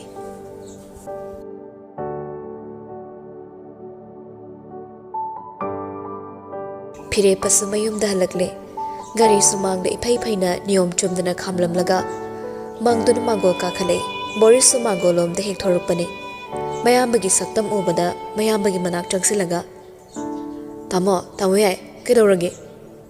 ꯐꯤꯔꯦꯞꯄ ꯍꯟꯗꯛꯃꯨꯛꯇꯤ ꯃꯥ ꯕꯣꯔꯤꯁꯇ ꯆꯦꯅ ꯀꯣꯟꯁꯤꯜꯂꯒ ꯀꯞꯊꯣꯔꯛꯂꯦ꯫ ꯃꯅꯥꯎꯄꯥꯗꯨꯁꯨ ꯃꯌꯥꯝꯕꯒꯤ ꯐꯤꯕꯝꯗꯨꯗ ꯃꯔꯝ ꯁꯨꯈꯪ ꯈꯪꯗ꯭ꯔꯁꯨ ꯃꯥꯁꯨ ꯃꯄꯤ ꯅꯧꯊꯣꯔꯛꯏ꯫ ꯇꯥꯃꯣ, ꯀꯩꯗꯧꯔꯒꯦꯕ? ꯑꯩꯉꯣꯟꯗ ꯍꯥꯏꯌꯣ ꯇꯥꯃꯣ, ꯀꯩꯗꯧꯔꯒꯦ? ꯐꯤꯔꯦꯞꯄ ꯑꯗꯨꯒ ꯈꯨꯝꯕ ꯅꯠꯇꯦ, ꯇꯨꯃꯤꯟ ꯂꯩꯁꯤꯟꯈꯤ꯫ ꯃꯆꯤꯟꯕꯥꯜꯗ ꯌꯦꯇꯨꯝꯅ ꯐꯣꯠꯆꯤꯟꯈꯤꯕꯒꯨꯝꯅ ꯃꯌꯥ ꯎꯝꯁꯤꯜꯂꯒ ꯀꯞꯄꯤ꯫ ꯃꯌꯥꯝꯕꯒꯤ ꯐꯣꯡꯗꯣꯛꯇꯕ ꯑꯋꯥꯕꯗꯨꯅ ꯑꯁꯨꯛ ꯊꯃꯣꯏ ꯀꯥꯏꯍꯜꯂꯤꯕꯁꯤꯒꯤ ꯐꯤꯕꯝ ꯎꯕꯗ ꯕꯣꯔꯤꯁꯁꯨ ꯀꯞꯆꯩ꯫ ꯃꯌꯥꯝꯕꯕꯨ ꯍꯦꯟꯅ ꯆꯦꯠꯅ ꯀꯣꯟꯁꯤꯜꯂꯒ, ꯇꯥꯃꯣ ꯌꯥꯏꯒꯤꯗꯤ ꯑꯩ ꯂꯩꯁꯤꯗꯤ꯫ ꯇꯥꯃꯣ ꯌꯥꯏ ꯀꯔꯤ ꯄꯥꯝꯒꯦ? ꯅꯅꯥꯎ ꯂꯣꯏꯅ ꯇꯧꯒꯦ, ꯍꯥꯏꯌꯣ ꯇꯥꯃꯣ ꯌꯥꯏ꯫ ꯇꯥꯃꯣ ꯌꯥꯏ, ꯅꯪ ꯀꯩꯗꯧꯔꯒꯦ? ꯀꯅꯥꯅ ꯄꯦꯟꯗꯕ ꯊꯕꯛ ꯇꯧꯔꯒꯦ? ꯇꯥꯃꯣ ꯌꯥꯏꯒꯤ ꯁꯛꯇꯝꯁꯦ ꯅꯅꯥꯎ ꯌꯦꯡꯕ ꯉꯝꯗ꯭ꯔꯦ, ꯑꯩ ꯑꯃꯨꯛꯇ ꯎꯈꯤꯗ꯭ꯔꯤ꯫ ꯐꯤꯔꯦꯞꯄ ꯕꯣꯔꯤꯁꯇ ꯀꯣꯜꯂꯝꯕꯗꯣ ꯇꯞꯂꯤ ꯇꯞꯂꯤ ꯊꯥꯗꯣꯔꯛꯂꯦ꯫ ꯑꯗꯨꯒ ꯃꯄꯤꯗꯣ ꯃꯈꯨꯠ ꯑꯅꯤꯅ ꯁꯦꯡꯅ ꯇꯩꯊꯣꯛꯂꯝꯂꯒ ꯃꯥ ꯏꯃꯨꯡꯂꯣꯝꯗ ꯊꯨꯅ ꯆꯪꯁꯤꯟꯈꯤ꯫ ꯀꯥ ꯃꯊꯛꯂꯣꯝꯗ ꯆꯦꯟꯆꯠ ꯇꯧꯗꯨꯅ ꯀꯥꯈꯠꯈꯤꯕꯗꯣ ꯕꯣꯔꯤꯁꯁꯨ ꯃꯌꯥꯝꯕꯕꯨ ꯀꯧꯗꯨꯅ ꯇꯥꯅꯔꯛꯏ꯫ ꯇꯥꯃꯣ ꯌꯥꯏ, ꯉꯥꯏꯈꯣ, ꯀꯩꯗꯧꯔꯒꯦꯕ? ꯃꯔꯝꯗꯣ ꯑꯩꯉꯣꯟꯗ ꯍꯥꯏꯔꯝꯃꯣ ꯇꯥꯃꯣ ꯌꯥꯏ꯫ ꯑꯗꯨꯕꯨ ꯐꯤꯔꯦꯞꯄ ꯕꯣꯔꯤꯁꯅ ꯃꯅꯥꯛ ꯌꯧꯔꯛꯇ꯭ꯔꯤꯉꯩ ꯀꯥꯒꯤ ꯊꯣꯡꯗꯣ ꯈꯪꯇꯤꯡ ꯊꯤꯡꯖꯤꯟꯈ꯭ꯔꯦ꯫ ꯕꯣꯔꯤꯁꯁꯨ ꯊꯣꯡꯖꯤꯟꯗ ꯆꯞ ꯂꯦꯞꯄꯒ ꯂꯩꯈ꯭ꯔꯦ꯫ ꯃꯈꯥ ꯇꯥꯅ ꯃꯌꯥꯝꯕꯒꯤ ꯍꯥꯡꯗꯣꯛꯂꯔꯣꯏꯗꯕ ꯊꯣꯡꯖꯤꯜꯗꯨꯗ ꯂꯦꯞꯄꯒ ꯃꯌꯥꯝꯕꯕꯨ ꯀꯧꯔꯨꯗ꯭ꯔꯦ꯫ ꯇꯨꯃꯤꯟꯅ ꯂꯦꯞꯄꯤ ꯃꯥ ꯂꯩꯇꯥꯗꯦ꯫ ꯃꯌꯥꯝꯕꯁꯦ ꯀꯩꯗꯧꯔꯕꯅꯣ, ꯑꯗꯨꯒ ꯃꯅꯨꯡꯗꯅ ꯀꯔꯝ ꯇꯧꯔꯝꯗꯣꯔꯤꯕ ꯍꯥꯏꯅ꯫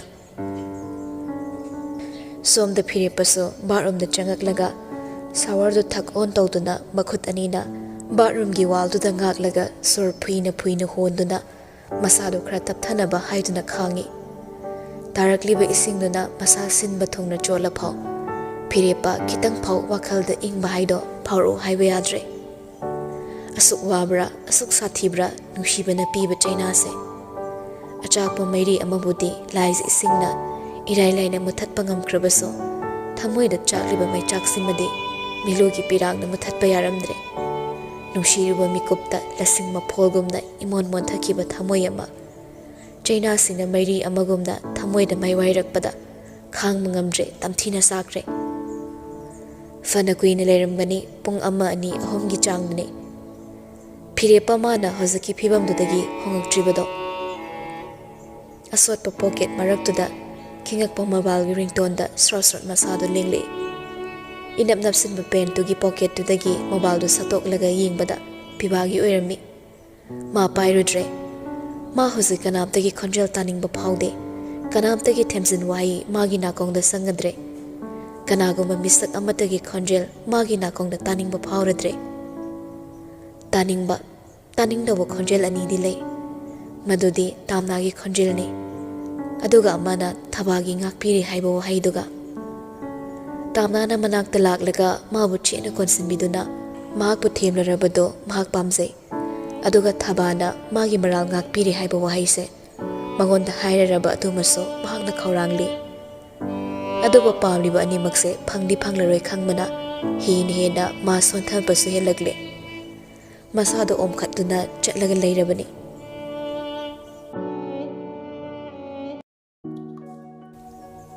Numidangi pung nipan kara helaklami Phirepa mana bathroom day thorakpado masada seliba chotpa phido pau kangli toraklabani Haksangi phong saba maninduna achotpa khudingma masada loina chupsinkrabani Phirepa masado to khrachungi ingthamsalakpagi tokhung chap yungi Wall the attached story ba purit khaktamaki wardrobe tudagi shirt ama lauthoknaba hangdokpada purit paringduda Magi black machugi men shirt ama ningthina yali duda meeting thamkre mamit kupta yingi shirt tu hanger dudagi tapna lauthoraklaga makhut namana pairaga makhutta yansilaga nama mananali nanthari tap khazai duda mapiduso thamogi phibam taklibani pirangduna nangna igi thanungda tasana yana changakkiba numittuda aina litkiba puritse Simasu nangda mama khwadigi yama poshak ama chingan bikre nangna thenglamba nangna soklamba posak khudingma asuk yamna aina pamujabani dubu nangna thenglamba aigi haksang sidi kari oiramgani aina tawkhiba mayamduna kaside aina nangbu punsidagi mangan khibadabagi maram ama oihaladra tamna nangna ibu thadoktuna chatkinuba please nangna ibu thadoklamlabadi Hedi tom tehing mga mauraroi. Makut khunamduna mapidu satay tui. Aduba amukso nanthari. Ngayag leplaga pina shirt to the yingli. Aday amo hanjin na hapkraga atopa shirt ama puthorakle. Upudu tap na tingzilamlaga thorakle. Akang mo mapi ama hongkre. Aduga mamay do semaga mama palom da thorak na basem sakre. Mapan hek thorakpaga mayam na mangonda kari hangagpa. Mana kari khumdoriba khallaba tongda tapna kagi thongdo hangdorakle Phirepa makhada kumtharakle tilosa chakhumdagi thoraklaga angangsa chak thire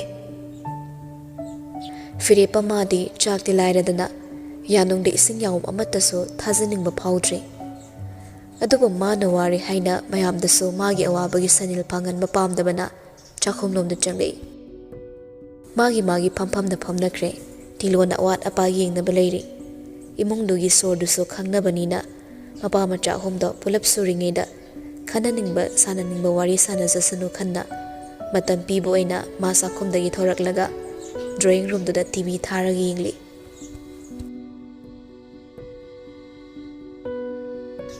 Somdaso tamna ningol pulapna thabagi kaduda chak thangaktuna chaminai. Thabana famungda aduga aniduna makhada. Thabadi ningang phamaga chaba ngamdamnina chakhumda chabadu nungaitabagi phamungda phi ama tharaga pizabani matomda chabasu nungairoi khanbana pulapna chabana pharani khanna pulap chaminai mathilna ironba aduga nga ayaiba ngauba amagani thabagina achamba oina thongle achambana hena pizau thomoro kaya pizakhinu hairakpana thaba magi nga ayaiba sarukto masawai sangdabi machana pidada oina pizaningi Aduna, Ningol, ay di nga si saningdre, nanaw na pida hapiyo. Ningolna Kaino tamnagi de mayam helagani hapise aina aduna imacha imasa oina chatho magi oktraga aina khangdasu ani hum thamambani adu lawruge ai de kaya saning din he adunani mangondo ina pijabiyo Thabana asumna hairakpada ningolna nga ayaibado thabadagi machet ama khairamlaga tamna da hapai thaba amukaso ihe aige mukha amine aina saning de hairaga ningolna Chasalo anaba namung sebaga fazaladana hidaguli chadong ni ne chak me ama chao hai magi sumba matang sidi chaning ba pijaga dawni pok thana sadrabadi agang da khuiraga ipat patlaga ne wet sudana poglai hainari bani hayeng isudo kannaba mama nang khra yamna sasillo mapa sakta nungsidrasu imung do nungsiba ngamdrasu isudu di karim ta khangjaba nate ningol su matang sare khanduna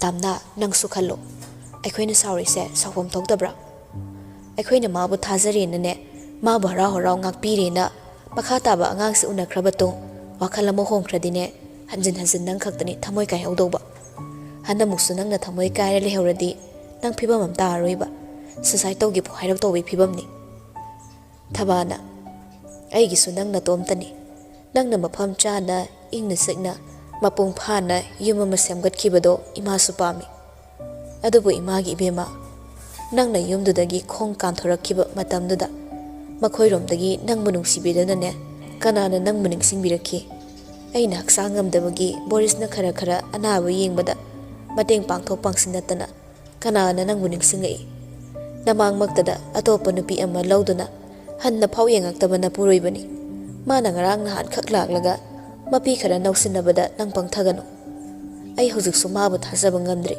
ta tawribani aina sukuina nabada nongmata ma aigi nakta laklaga makpo ngakpiu hairade aina monda waroba sauning bayamna leiri nangi na pukning khangdana moina mamau oige haisaba laklabani do haidana angang oiriba nahina singna pung phana tamjaraga nungaina leisadauba nangbo nangda nungairapati ko haina harau moigi mapamda nangbu sina thoki Madudagi natra nangi punsida akha rau khaktamak nangkibado wangang baloirakpada thaba makhol niglei aduna ngahak tumina muk leiraga makha tari aina social paiba nupi ama oiramlabadi makhoiga mari mata oibada sopamdraba nangbu nupa aduna nungsibitra maksu imungi halsingduna kitangdo isu nungsirambadabani imana lairabi oirambana nangbu nungsiba kana mata tholakide Nangbu kana mata nungsiba ngamkide aduna nang nupaduna chasi hairaga chatba yaroi aikoina mabu suktha thajaba ngamde aduga thajagi haibasu khande magi matam loire tamna tumina tasale pakhum amata pirakte leitabana pakhumso ininning na nakongda thabana tamlakpa pendaba warida hapakpa loksingna ma tamna tasilnaga chumi haina khalakpa matangsi yaure Machina mong thim laga ngangi mama na mong thimi tamnabo makok to brain wash tok na bone phire pa khakta makhal laga leikrabra makok to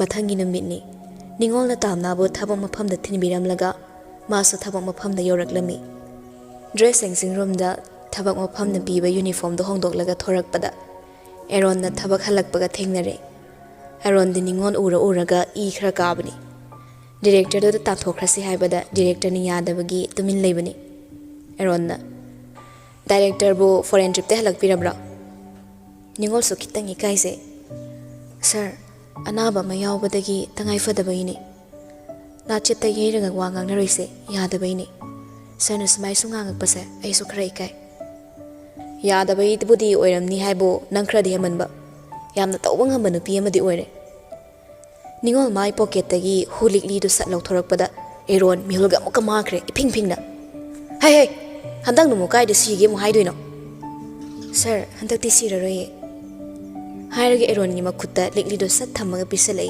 aduga thank you sir imacha na ba phare masakan khale thank you sir Aini hik ngamike hospitality maintain phajanaba business aukhatnaba soidana hotnagani ai isagi company makni khalaga thabak soidana kana sujage Hairamlaga monda inung nungaina thokibado Eron mangak lekthoklaga yenglui aduga amu makhutta piramba hulikli du da yengtharakpada ikhang khangna prap matai da leriba dustbin da krong thadaki mi sina ba yaba thaba license gan pau paidra kansida husi amu khutta pisalami masinu pise makok ami saksai ningol na piramba hulikli si ningol na thaba maphamdagi suti loba namitta paiduna lakhiba hulikli duni suti pibiyo mama masangamdre adu natradi matomta maphamsida sizani haina takmanbadai kappa lauba tawrakpadai soiba ngamba thokpa tari haina suti pithokibani namituda senthokiba mihul hojik phawba mapung phan hanjalaktri haiba yaribani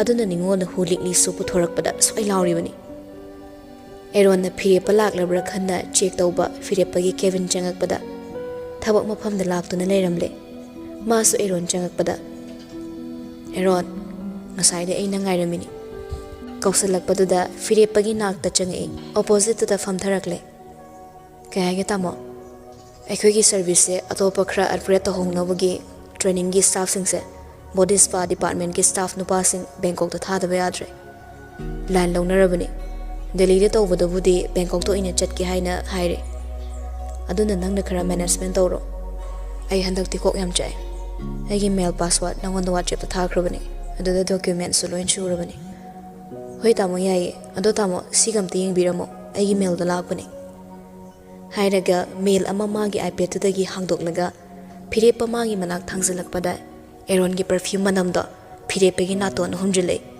phirepa manamda da hangweraduna uge tawraklabani makhutna machin banda manaton pulna meli Eron fingna tamo kedorage hairaga hogotuna amuk changsilakpada phirepa mukasu handoke tawre laktana Eron bu khangin inthoki aduga manatong hak sor thingaga ising bottle do makhum hangaga yanungda prab haisilaga gut gut thaksili Eron suma tawtuda ngak masado manam nam thirabraina shirt amadi sega mapada manaton thangjili sut namaga tamo kedorage ai rusu ruzare perfume su tamo na manam nushina haiba perfume duni phirepa mamit ka ngak sangangsili as sakhausi adrehebo chaba thakpadi chang sunaidre adudi chakhau do dum pharak pataba sakhau guli 15 days ki leira satho oning ba yaragana DSR yawbudu chatho phirepa Eron gi perfume manam dumakne masadu side sum leibada comfortable oiraktre phok hawalaklaga sidi yadre ai pi bai manak tangak tang chaluki hairamlaga manaton melaga thokibado ningol no hore asina musida kedorami ba kaino mana machinga melaga kanna chen krisna asida I oragi hek like kanari phadongni ma chandan se Eron namu thorakpada ningol na phirepa na chatkibadada mangak thangat la yengla leirammaduda hai nupi thiramni seran turan hadaga thori amu puraga ne asi nupa se pidradi fen da thori yala sini kai harakanu ko nupa gi damak si tar he sir suba hairoi kaiso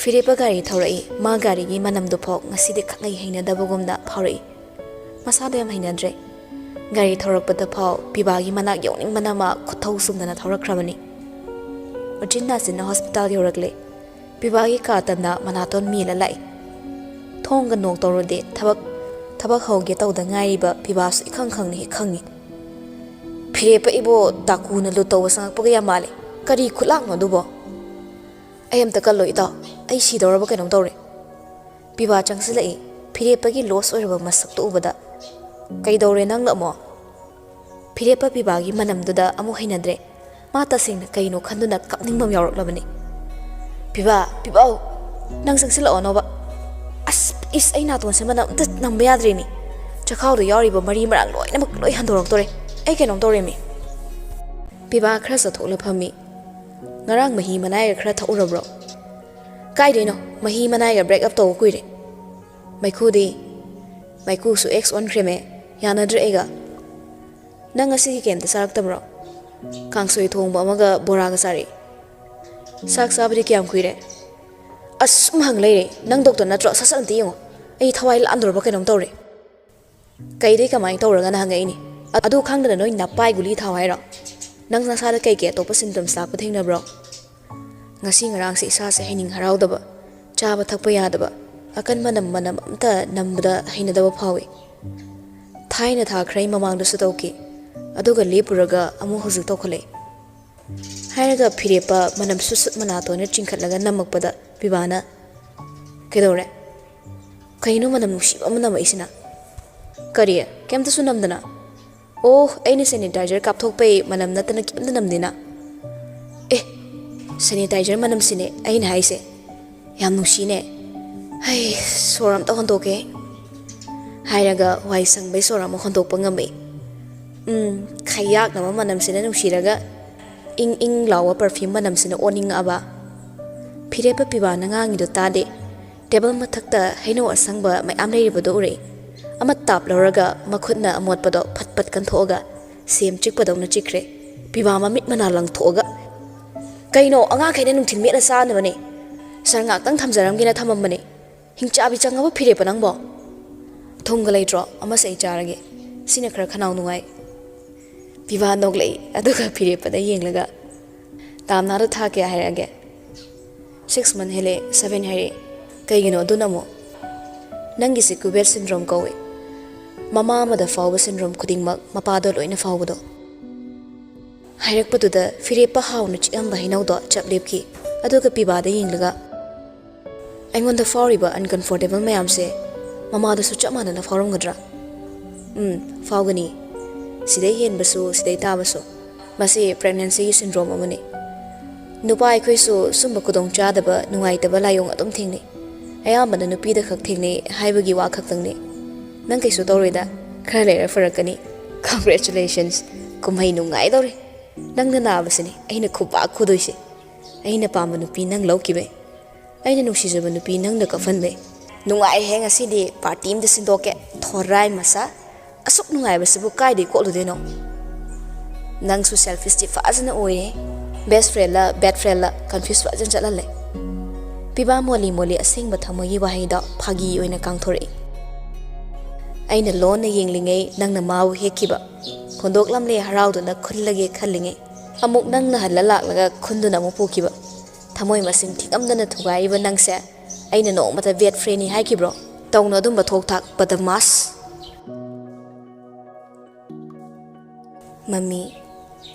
mami amada sagatke aigi oiba khwaidagi chawraba taibang nang aigi nungshiraba taibang mami do da yenglaga mamon su nokloi mami do da yenglaga ongduna su leiki mami do bo uraga kapningba su phauki khwaidagi ngausaba inaningba mami di nangi mami do ni handuna onthoktuna yenglaklaroi magi ma lamna leptuna lona yengningki warobadi leikide sauningba su poklude handuna yenglamdabi mangonda thamoina pamjaba khudingma phangani haiba leitabana ohenki inthoki nangbusu aina phangloidaba pambasingdugi manungda amakha adubu khwaidagi thungna saningkibadi nangbuni migi oikibi aigi oiningbi lamlanbi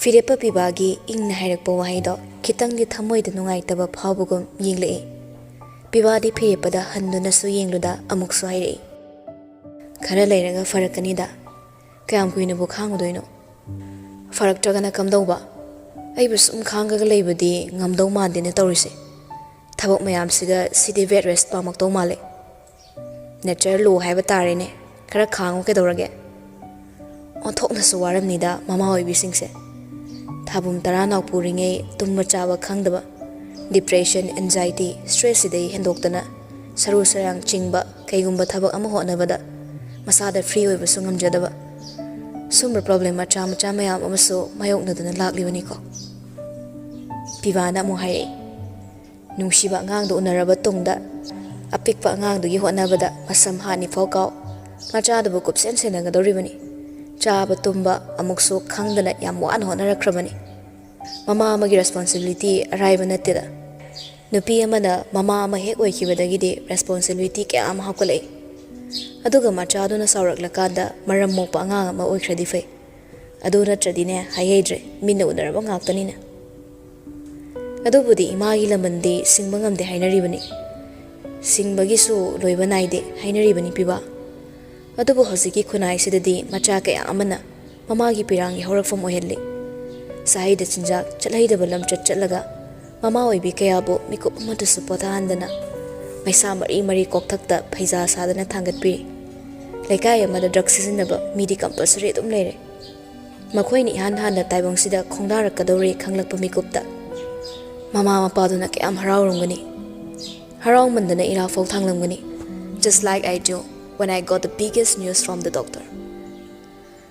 ꯄꯨꯟꯁꯤꯁꯦ ꯌꯥꯝ ꯀꯨꯞꯅ ꯌꯥꯝꯅ ꯃꯍꯥꯎ ꯂꯧꯅ ꯍꯤꯡꯕ ꯍꯩꯔꯕꯗꯤꯅꯦ ꯁꯦꯀꯦꯟ ꯑꯃꯒꯤ ꯃꯔꯨ ꯑꯣꯏꯕꯁꯨ ꯈꯪꯒꯅꯤ꯫ ꯑꯗꯨꯒ ꯑꯔꯥꯟꯕ ꯍꯥꯏꯕꯁꯤꯃꯁꯨ ꯁꯨꯛꯇꯧ ꯇꯧꯒꯦ ꯉꯝꯃꯣꯏ꯫ ꯑꯗꯨꯅ ꯋꯥꯈꯜ ꯈꯟꯕꯁꯤꯃ ꯌꯥꯝ ꯃꯔꯨ ꯑꯣꯏ꯫ ꯑꯍꯜꯁꯤꯡꯒ ꯄꯨꯜꯂꯒ ꯄꯥꯎꯇꯥꯛ ꯇꯥꯕꯁꯤꯁꯨ ꯀꯥꯟꯅꯩ꯫ ꯀꯥꯏꯗꯦ, ꯑꯩꯈꯣꯏ ꯄꯥꯕꯨꯡꯒꯤ ꯃꯅꯥꯎꯄꯥ ꯄꯥꯕꯨꯡ ꯌꯥꯏꯃꯒꯨꯝꯕ ꯑꯗꯨꯝꯕ ꯑꯍꯜꯒ ꯄꯨꯜꯂꯒꯗꯤ ꯄꯥꯎꯇꯥꯛ ꯑꯩ ꯑꯉꯥꯡ ꯂꯤꯁꯤꯡ ꯂꯤꯁꯤꯡ ꯃꯥꯡꯕꯒꯤ ꯐꯤꯕꯝꯅꯤ꯫ ꯀꯥꯔ ꯂꯩꯌꯨ ꯍꯥꯏꯌꯨ ꯌꯥꯗ꯭ꯔꯥ, ꯅꯄꯥꯁꯦ ꯅꯝꯊꯤꯒꯦ ꯄꯥꯏꯔꯤꯗꯣ ꯀꯥꯏꯅ ꯊꯥꯏꯅ ꯌꯥꯝ ꯏꯟꯁꯤꯜꯂꯛꯏꯗ꯫ ꯑꯗꯨ ꯂꯩꯌꯨ ꯑꯗꯥ ꯂꯩꯍꯜꯂꯣ ꯁꯤ ꯍꯥꯏꯌꯨꯅꯆꯤꯡꯕ꯫ ꯑꯄꯪꯕ ꯑꯩꯅ ꯅꯥꯇꯣꯟ ꯆꯞꯐꯨꯃꯛ ꯂꯥꯎ ꯑꯩꯈꯣꯏ ꯄꯥꯕꯨꯡꯗ ꯑꯆꯧ ꯑꯆꯧꯕ ꯗꯤꯃꯥꯟ ꯇꯧꯔꯤꯕꯅꯤꯗꯣ꯫ ꯄꯥꯕꯨꯡ ꯆꯥꯅ ꯇꯥꯛꯄ ꯂꯧꯗꯅ ꯐꯨ ꯀꯥꯝꯃꯤꯕꯅꯤ, ꯄꯤꯌꯨ ꯍꯥꯏꯕ ꯄꯤꯗꯦ, ꯂꯩꯌꯨ ꯍꯥꯏꯕ ꯂꯩꯗꯦꯅ꯫ ꯈꯪꯉꯦꯍꯦ ꯅꯣꯏ ꯄꯥꯕꯨꯡ ꯌꯥꯏꯗꯨꯗꯤ, ꯑꯣꯏꯕꯅ ꯍꯣꯁꯄꯤꯇꯥꯜꯒꯤ ꯁꯦꯀ꯭ꯌꯨꯔꯤꯇꯤ, ꯑꯗꯨꯒ ꯋꯥꯖꯥꯎꯅ ꯄꯨꯔꯥ HR ꯃꯦꯅꯦꯖꯔꯒꯤ ꯁꯥꯔꯤꯕ꯫ ꯍꯩꯄꯥ ꯌꯥꯝ ꯁꯥꯕꯅꯦ꯫ ꯀꯦꯟꯇꯤꯟꯗꯅ ꯁꯥ ꯇꯦꯛꯈꯠꯅꯕ ꯑꯃ ꯊꯧꯁꯤ ꯂꯥꯎ, ꯑꯩ ꯗ꯭ꯌꯨꯇꯤꯁꯨ ꯄꯨꯡꯈꯥꯏ ꯑꯃ ꯋꯥꯠꯂꯤ꯫ ꯐꯤꯔꯦꯞꯄ ꯀꯦꯟꯇꯤꯟ ꯄꯜꯂꯛꯄꯗ ꯉꯁꯥꯏꯈꯩ ꯂꯩꯔꯝꯕ ꯁꯛꯐꯝꯗꯨꯗꯒꯤ ꯁꯛꯐꯝ ꯑꯃꯗ ꯍꯣꯡꯈ꯭ꯔꯦ꯫ ꯃꯥꯕꯨ ꯊꯕꯛ ꯂꯥꯛꯑꯝꯒꯗ꯭ꯔꯣ ꯉꯁꯤꯁꯦ? ꯍꯦꯃꯥ, ꯅꯕꯥꯅꯤ ꯄꯥꯎ ꯐꯥꯎꯅꯗ꯭ꯔꯣ ꯍꯥꯏꯁꯦ? ꯐꯤꯔꯦꯞꯄ ꯃꯥꯏꯊꯣꯡ ꯏꯃꯛ ꯃꯛꯁꯤꯟꯅ ꯐꯥꯎꯅꯗꯦ ꯍꯥꯏꯔꯛꯄꯗꯨꯗ ꯐꯤꯔꯦꯞꯄ ꯍꯜ ꯁꯥꯔꯒ ꯂꯦꯡꯂꯝꯕ ꯃꯁꯥꯗꯨ ꯆꯞ ꯂꯦꯞꯄꯒ ꯆꯞ ꯌꯨꯡꯅ ꯐꯤꯔꯦꯞꯄꯗ ꯌꯦꯡꯉꯛꯏ꯫ ꯀꯔꯤꯒꯤ? ꯉꯔꯥꯡ ꯏꯃꯥ ꯍꯜꯂꯛꯏ꯫ ꯑꯩꯗꯤ ꯈꯪꯗꯕꯅꯤꯅ ꯄ꯭ꯔꯕꯞ ꯆꯪꯉꯨꯔꯦ꯫ ꯏꯃꯥꯅ ꯑꯩꯉꯣꯟꯗ ꯌꯥꯝ ꯊꯤꯅ ꯉꯥꯡꯉꯛꯏ꯫ ꯑꯩꯉꯣꯟꯗ ꯈꯛ ꯉꯥꯡꯉꯗꯤ ꯐꯩ, ꯃꯉꯣꯟꯗꯁꯨ ꯈꯔ ꯐꯨꯕꯤꯈ꯭ꯔꯦ ꯑꯩꯒ ꯅꯛꯅꯔꯝꯕꯒꯤ꯫ ꯑꯗꯨꯗ ꯑꯩ ꯀꯩꯝꯇ ꯇꯧꯕ ꯉꯝꯍꯧꯗ꯭ꯔꯦ꯫ ꯄꯥꯎ ꯐꯥꯎꯔꯒ ꯑꯃꯨꯛ ꯈꯪꯈ꯭ꯔꯒ ꯃꯉꯣꯟꯗ ꯇꯥꯏꯅꯕꯤꯒꯗ꯭ꯔꯅ꯫ ꯐꯤꯔꯦꯞꯄꯒꯤ ꯃꯊꯥꯗ ꯄꯤꯕꯥꯅ ꯍꯦꯟꯅ ꯋꯥꯈꯜ ꯈꯟꯖꯤꯟꯕ ꯍꯦꯟꯈꯤ꯫ ꯃꯇꯥꯎꯒꯤ ꯆꯩꯅꯅꯩꯕ ꯄꯨꯟꯁꯤꯁꯤꯃꯇꯪ ꯂꯩꯈꯥꯏ ꯇꯥꯅ ꯍꯤꯡꯖꯔꯕꯗꯤ ꯍꯥꯏꯅꯁꯨ ꯈꯜꯂꯤꯕꯅꯤ꯫ ꯑꯗꯨꯗꯤ ꯀꯃꯥꯏꯅ ꯇꯧꯗꯣꯔꯤꯕ?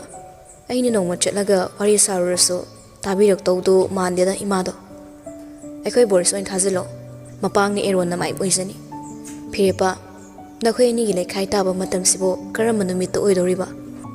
ꯑꯍꯜꯁꯤꯡꯅ ꯃꯔꯣꯜ ꯑꯃ ꯃꯆꯥꯁꯤꯡꯒꯤ ꯑꯋꯥꯕ ꯏꯎ ꯎꯁꯤꯟꯗꯕꯒꯨꯝ ꯒ꯭ꯌꯥꯟ ꯑꯃ ꯇꯥꯗꯦ ꯇꯧꯔꯤꯕ ꯊꯕꯛꯁꯦ꯫ ꯍꯧꯈꯤꯕꯗꯨ ꯁꯨꯝ ꯋꯥꯔꯧꯅꯔ ꯂꯩꯕꯒꯤ ꯃꯇꯝꯁꯨ ꯑꯣꯏꯗ꯭ꯔꯕꯅꯤꯅꯦ꯫ ꯍꯧꯈꯤꯕꯗꯨ ꯁꯨꯝ ꯋꯥꯔꯧꯅꯔ ꯂꯩꯔꯗꯤ ꯀꯥꯡꯈꯣꯡ ꯆꯥꯏꯅꯔꯅꯤ꯫ ꯐꯤꯔꯦꯞꯄ ꯇꯞꯅ ꯍꯧꯒꯠꯂꯛꯂꯦ꯫ ꯀꯩꯗꯤ ꯎꯄꯥꯏ ꯂꯩ, ꯂꯥꯏꯕꯛꯅꯤ꯫ ꯐꯔꯦ, ꯅꯪꯁꯨ ꯗ꯭ꯌꯨꯇꯤ ꯇꯧꯍꯧꯔꯣ, ꯑꯩꯁꯨ ꯍꯟꯈ꯭ꯔꯒꯦ, ꯁꯣꯔ ꯈꯔ ꯍꯣꯜꯂꯝꯅꯤꯅ꯫ ꯍꯥꯏꯔꯝꯂꯒ ꯐꯤꯔꯦꯞꯄ ꯃꯇꯥꯎꯗ ꯚꯥꯏ ꯇꯧꯔꯝꯂꯒ ꯀꯦꯕꯤꯟꯗꯨꯗꯒꯤ ꯊꯣꯔꯛꯂꯦ꯫ ꯍꯣꯁꯄꯤꯇꯥꯜꯒꯤ ꯀꯣꯔꯤꯗꯣꯔ ꯑꯁꯥꯡꯕꯗꯨꯗ ꯏꯇꯟ ꯇꯟꯅ ꯑꯁꯥ ꯑꯃꯠꯇ ꯂꯩꯇꯕꯒꯨꯝ ꯂꯪꯊꯨꯡꯐꯝ ꯈꯪꯗꯕꯒꯨꯝꯅ ꯀꯗꯥꯏꯗ ꯊꯨꯡꯉꯨꯁꯤꯒꯦ ꯈꯟꯅ ꯊꯣꯔꯛꯏ꯫ ꯃꯊꯧ ꯑꯗꯨꯛ ꯆꯤꯟꯕꯗꯣ ꯃꯥ ꯃꯊꯧ ꯑꯃꯠꯇ ꯂꯩꯇꯕꯒꯨꯝ ꯈꯨꯗꯤꯡꯃꯛ ꯏꯔꯥꯏ ꯂꯥꯏꯊꯣꯛꯈ꯭ꯔꯕꯅꯤ꯫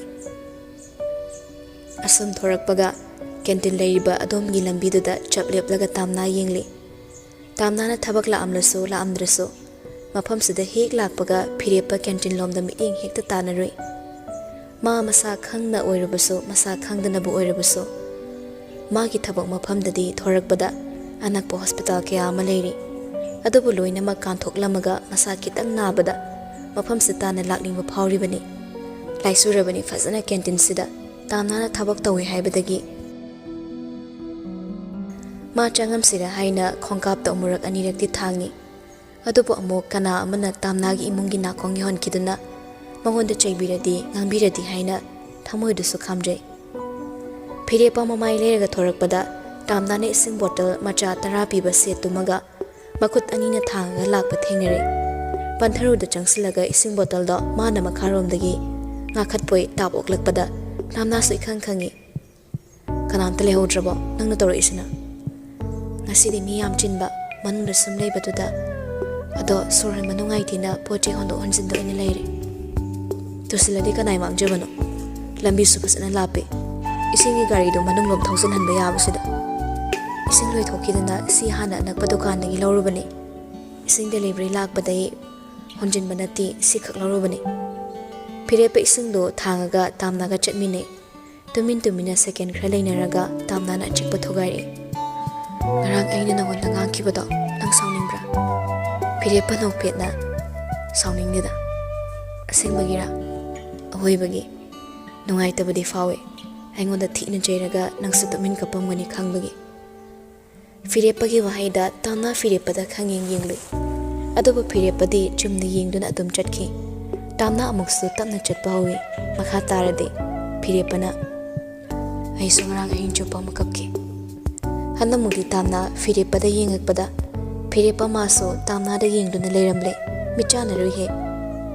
Tamna laithokpado mani ikai khibana michana baga ngamdabani khankrani khanbana mityeng du sat hong mangamde firepa su tamna gi ithak that katpa mityeng du da nofle taraga chatli khangdeda haidokpada ikai bawani lupana bo haidana haina kinina nungshibagi matangdadi pirang sinthaba ngamade sathina misaktu bo nungshire haibasimade aidi fazana khangi handak matangsida amu wa hongai tamna wa khal nungai khire khanbana ado ima bukra kan khat pro chek na kamai dorba haksang gi pibam na kari ni haira ba chek la odi so din hairam gani chek di tham le ra ga chat kani hai ado ga na bati yam kan khat leda masa so chaba thakpa khra yare doctor selai oiram ni nang ne gang basima ai ni ma na ba horok pakanda lining thau ka chin na changa ga sel lei tamni na ima na ba phan bi roina nungti kapada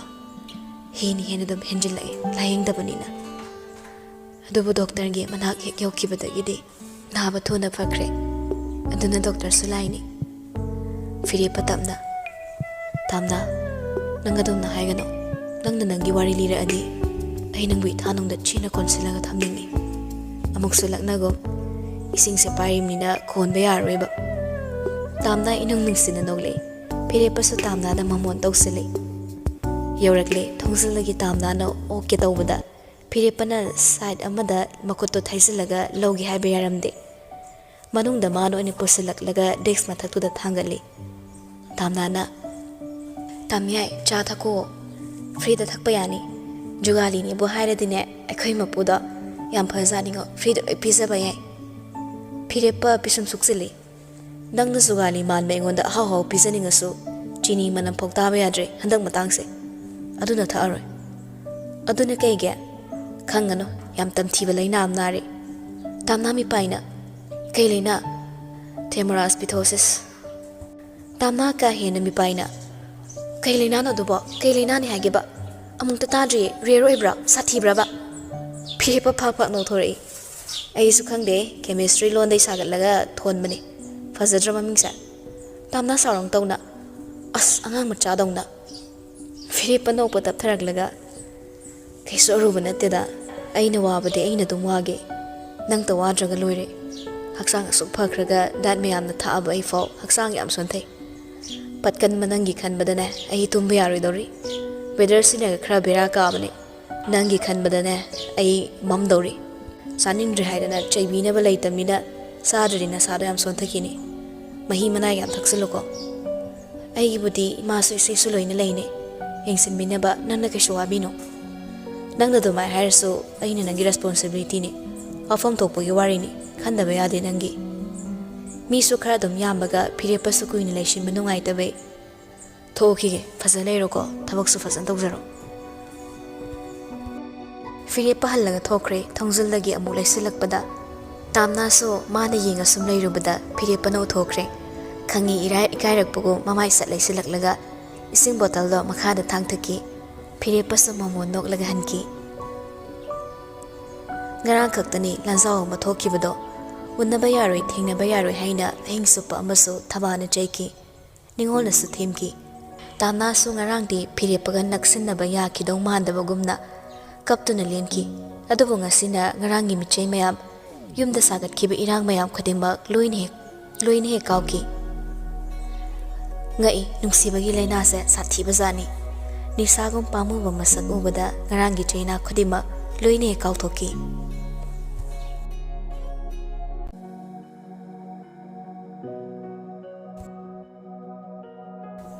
hapta ma hokre thaba suma palupan khra thokle ngasidi thaba do macha sing thabak halak na dri haina matom te imung relation bado omsang nei haina mangol dari sri du da phi macha ma zo tharaga famlinge maga su hek dinabi lekai mama ni biduso ꯑꯅꯥꯕ ꯍꯪꯕ ꯑꯣꯏꯅ ꯉꯥꯏꯍꯥꯛ ꯀꯣꯏꯊꯣꯔꯛꯂꯝꯃꯤ꯫ ꯅꯨꯄꯤꯗꯨꯅ ꯌꯧꯁꯤꯜꯂꯛꯇ꯭ꯔꯤꯉꯩ ꯊꯕꯥꯅ ꯀꯧꯁꯤꯜꯂꯤ꯫ ꯁꯟꯖꯤꯇꯥ ꯂꯥꯛꯏꯔꯣ?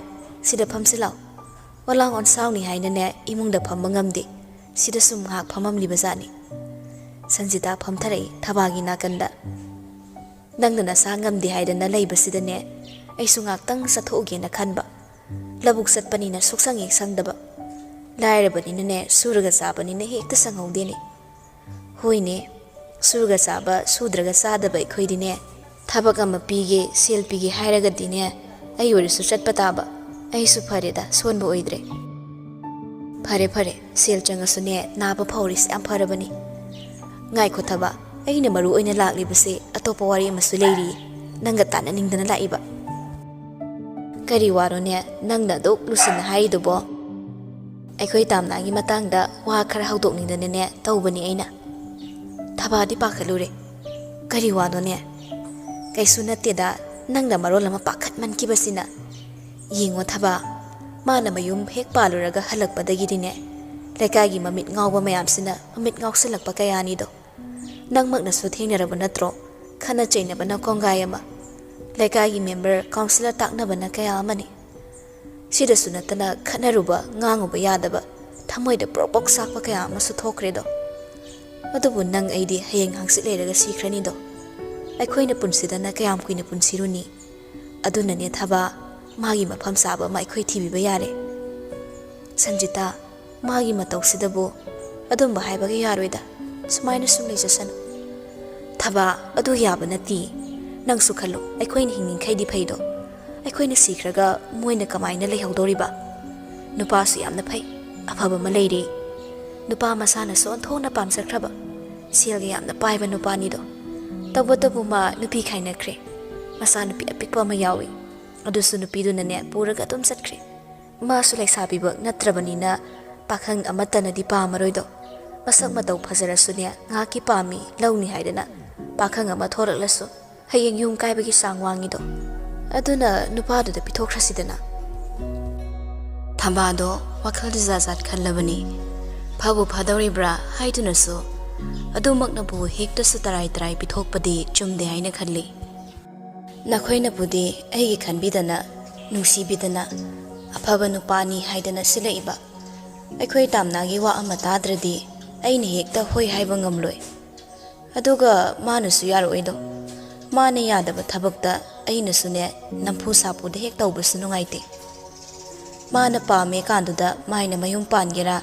ꯀꯔꯥꯏꯗ ꯆꯠꯀꯦꯒꯦ ꯃꯥꯅ ꯇꯧꯅꯤꯡꯕ ꯇꯧꯖꯁꯅꯨ꯫ ꯁꯟꯖꯤꯇꯥ ꯍꯔꯥꯎ ꯍꯔꯥꯎ ꯊꯕꯥꯅ ꯌꯥꯔꯛꯀꯗ꯭ꯔꯥ ꯈꯜꯂꯒ ꯑꯁꯥ ꯆꯥꯎꯅ ꯂꯥꯛꯄꯅꯤ, ꯑꯗꯨꯕꯨ ꯇꯩꯅ ꯑꯣꯟꯅꯕ ꯇꯧꯔꯛꯄꯗ ꯈꯔꯗꯤ ꯁꯥꯎꯅꯤꯡꯂꯦ꯫ ꯍꯣꯏꯗ, ꯑꯗꯨꯕꯨꯗꯤ ꯅꯨꯄꯥꯗꯣ ꯌꯥꯝꯅ ꯐꯃꯟꯕꯗꯨꯗꯅꯦ ꯑꯩꯅ ꯄꯥꯝꯃꯨꯗꯅ ꯇꯧꯕ, ꯂꯩꯖꯒꯦ ꯂꯩꯖꯒꯦ ꯉꯥꯛꯇꯅꯤ꯫ ꯑꯗꯨꯒꯅꯦ ꯊꯕꯥ, ꯅꯨꯄꯥꯗꯣ ꯃꯁꯤꯡ ꯑꯃ ꯇꯧꯕꯅꯤꯀꯣ, ꯃꯥꯅ ꯄꯥꯝꯈ꯭ꯔꯗꯤꯅꯦ ꯂꯧꯗꯅ ꯇꯣꯛꯇꯧ ꯃꯥꯟꯗꯦ꯫ ꯍꯩꯅ ꯁꯤꯡꯅ ꯆꯠꯂꯣꯏ ꯈꯔ ꯅꯆꯥꯅꯨꯄꯤꯗꯣ꯫ ꯊꯕꯥꯁꯨ ꯄꯤꯡ ꯂꯥꯎꯏ, ꯑꯗꯨꯕꯨ ꯈꯣꯟꯖꯦꯜꯁꯨ ꯈꯔ ꯍꯣꯡꯕ ꯅꯠꯇꯅ ꯐꯨꯗꯣꯛꯅꯗꯤ ꯁꯥꯎꯔꯨꯗꯦ꯫ ꯍꯦꯔꯥ ꯁꯟꯖꯤꯇꯥ, ꯍꯧꯖꯤꯛꯀꯤ ꯃꯇꯝꯗꯕꯨ ꯖꯦꯜꯗ ꯆꯪꯅꯕ ꯊꯕꯛꯅꯤ꯫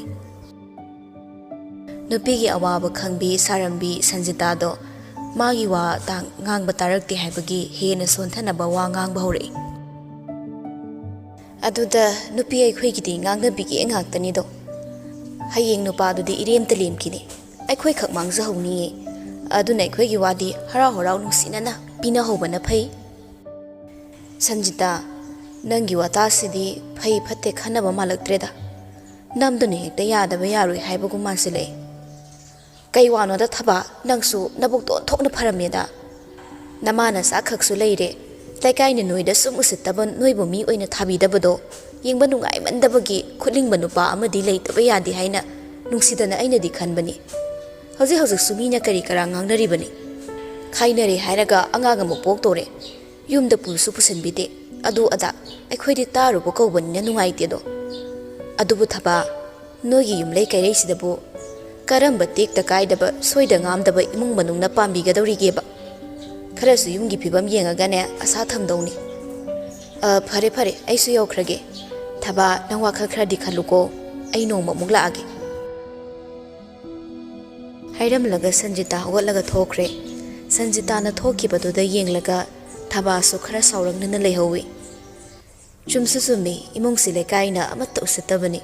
Nupa naha leite haina yu thaksin jasillaga atopa thongala amada urau thorau padi phubinaba ngangbinaba leibana kine. Adobu lukhrabi sigi thongal sida yu ngawpham khanafam oiduna laklobani. Khare karyamna done hek lausilam onsuluragana noidana ti hek mahaiba prok saktuna khangduna laklobani. Khaifam oiduna suleireklobani. Thaba machanupi mafam chaba ama pamlabaso nupi angang khaina kiba nupa amada hekta thazaba mahakna pamde. Nupi lekidabasu nattaba khaina kiba nupa duna phadana kayam phadoriba. Masisu magi wakhalda chingniba phawri. Aduga tine haidunaso Sanjita na nganglamliba mayamduga thabadi mathazum sajai.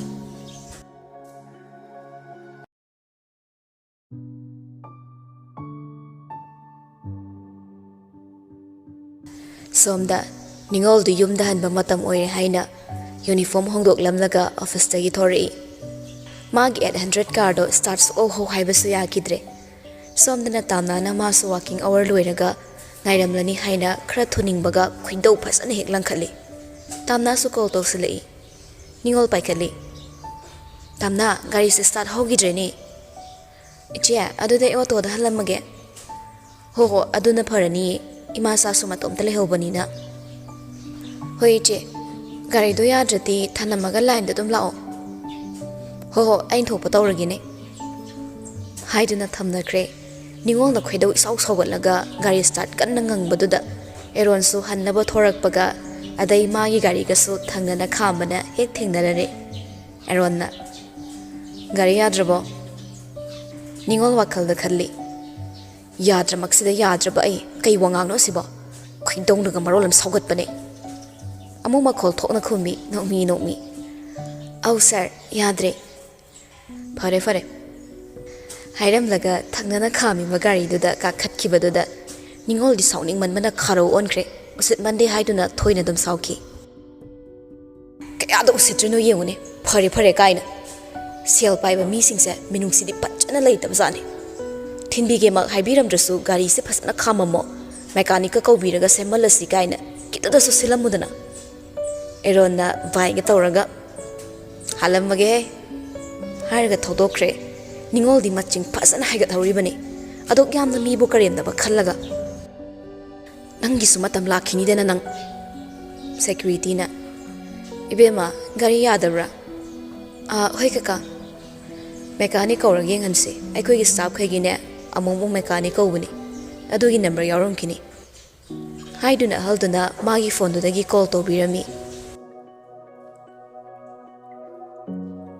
somda satamna mayum da hanna bathori pung mari tare adubu nungsa dudi pung ani ohum da ngai ba gumsai omsak na ba amaga yawbane onthokna sakreda nong amtas amsam haitharak laga ne hek nungai dawni haina thorak laga auto ngai ringi deni nupam khagi gari thausilai tamna nang haladoiro ma bu he khangna hangak paduda tamna khra dingai au halani ai thin biramage dana nang buidom cha thabagi machana pidona tabra au mani yani ai mi ma sungai kido balaiba gari da lakado miro khong noi taragadi punnangai minaraga thinbiramage kaisu sum khalamdabani thinda yade haibagi maong ama sum uba fangakpaduda tamna kainom khale biki ge maga hana thengna khrabasu tamna di biki se ningsing ma thoktrabani biki khaktana bowa khalama khanjamni na sum ningsing zabani gari da lakadabani maga harmina doiba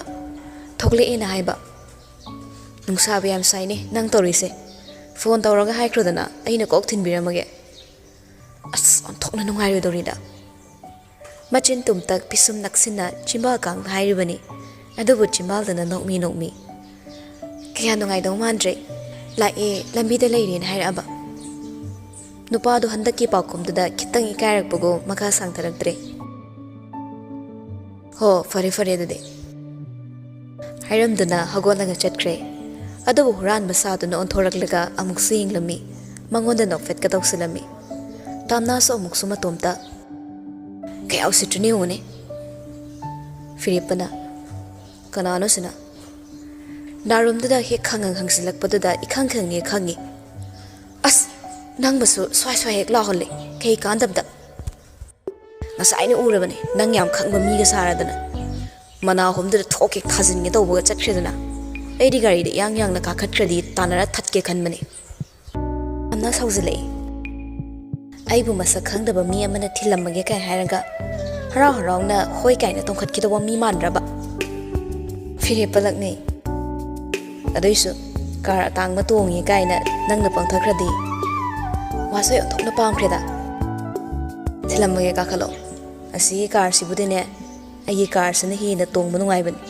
car so ai ni hi li tangba thinbiranu kaiso imana mu cheibini nangonda cheiraga ne ai ni kapninge nangonda phuraga chaina na ngonda phawe firepate thakre adubu natro kapalan harise firepa ma sungrang nahandagi masa nungai tabaga pibana ngasai ga hairambaga masulo na senjage khanbadunabo karangan da tabok mafamdagi haidoraklibani asumna tamna ga leiramgani haibadi khallude adubu lona oirasu senjage khanbani adubu ngasi man okribasina hina nakne loina khidradi makuttagi lainabo munkidori brahaina kitangdi mi pai thabana mabu pamduduna tamnabu khanganda lona nupa amabu silabra pakhalsida mari mari jajat sandahanduna pakhanda khalabani adoiso aidi tumba yade ngarangsu yade mika amata mit ushinde aishu yade aduiwade chamane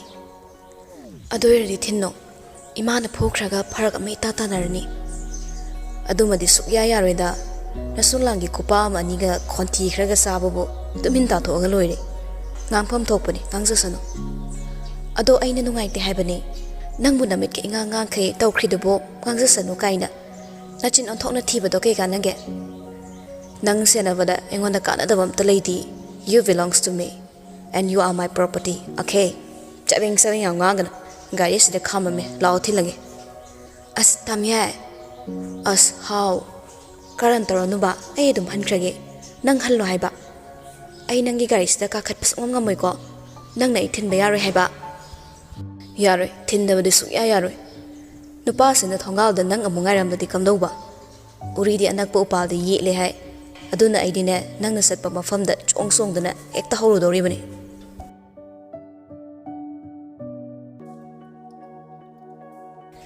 singe leirang leinungsi leirang nangi nungsiba leinamna leikai landuna chatkibada pairakadra leirang nangi khongul liba lamhenba khoimo inakta nakna thamjaduna sambal su chena khajaningi kharage khanduna changlubadasu leirammi nangna ningthina haujariba omdugi mapu ama changsinbasu yarakta kayam kuina asumna lapna yenglaga leidoriba aina tamnana sumsum lemjadaba manba chonglam iwat watpana to amadi loinari loinadaba sukyama hek yadaba dawna ningolna gaida leikraba ma lawbula roi haibra ngaside gari yadrina haye aina adudi line da chatlagena hainaraga thorakpani aigi hawasa line gari ni khallo hore lupa kun piro yare adoidi ma hoina urasu phire pasu line chilena hek haizalo natroga na auto omleiraga nangna thabuk chatpa hanba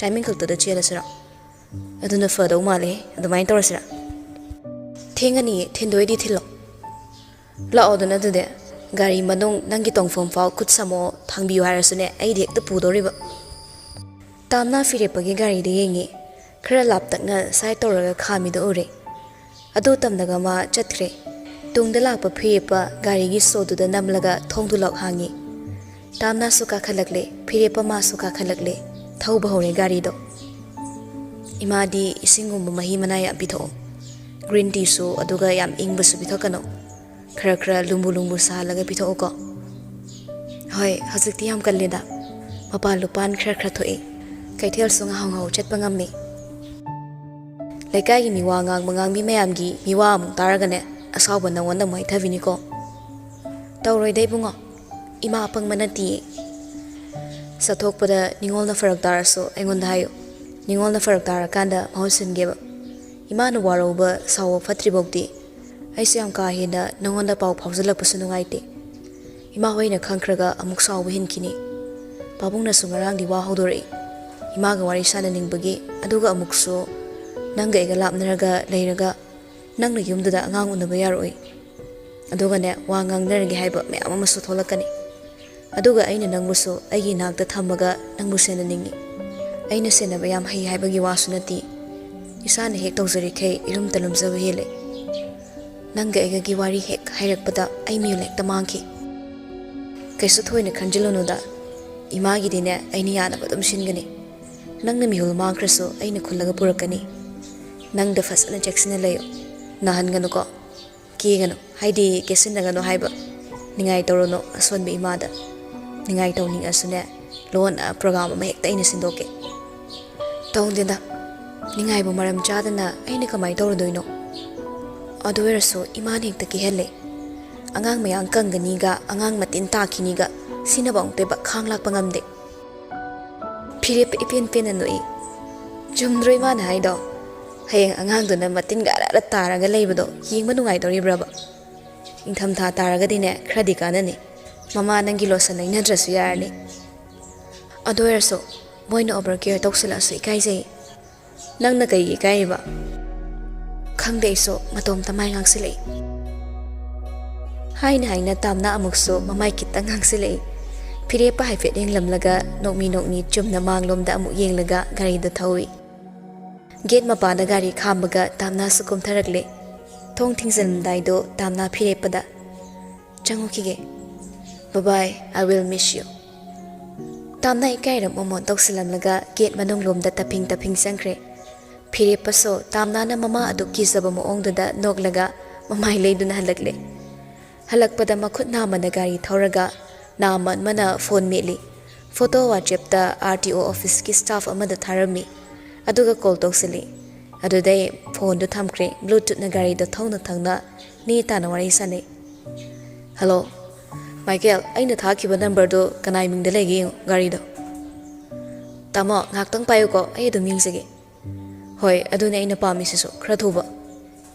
Michael na wa hairakpa phirepa masung hek ngairi. Michael ngak leiraga matungda. Tamo sidi biki laishram. Kwa gaithal mai koi bi haidana lei. Tamo khangdro Home Minister gi pi oibaduni. Nupi yam lonba sakyam kakpaduni da. Social activist thanin morang team gi ex-husband duni. Mamang da kai keno tawramina lanjau thokibado. Tamo bo kawrbo. Phirepa khangni ningsing lei thanil palakpada. Ma gyan pop tare sakso tapna laksin mangamai. Oh, ay khange. Aina kaido na mo ukre na kasay di ningsing ba laknaramini. May gari na mi ga thomambaga yarbo tamo. Yaudida aikoy yumday aina yam tangna thaba layamba mana hurandoy sanga layraba. Aduda kanano namta khangdoki na yingbani. Kaygino mana layduda to yam chopide. Pa maga na kok saram piyu haibasu yabdubo. Variety yam tangro tamo. Phirepa machin na machinglag andhoglay. Kaino laydas open na tro. Mana mi mayumdagi lay puk-puktana pubiraga amumuksu lak-laktana langthokrido. Michael bhaptara mali noghalay. As tamo anhangang buwa sima. Ay di mihi yumdagi gamla thanga puba. Huran bagay am thoknarakpusida away ki huran doy tawbra na khalure. Ado tamo gi itay mo huran gi na khaladi krak kup na seno. Lakpa yam tuubani. Magi di mana pamadi satlagi sida laybani. Maulay sabi am maangamani. May manak sangkradine laydun layman adum challe. Nupi singsa thabak hapini kain tawraga foreign daga honeymoon game chatli haiba pawks yam tai edi. Ekoi ka thikadar du na lirak pawari ni sin. Ma khuthiba mali thengna da tawrini. Ai hak tak ta soidrabani. Farene yam nungare ko. Ado nang boi khoi bori soiga paknu pundrabo. Ekoi daga lakidaba kuirine. Asnanaw pa do nupi koi gibudai ekoi na call to buga semana saw loire. Call ga tawbadane nupi na khatnaba timing ga oramadi khazak kharak thiba khondaga natre ma thadaraise. Phirepa noglei. Nongmala o tamo ga saksaram chaminase. Tamo suda sa mathang tare haiduni. Tanjadu da surogi waiting changsilai.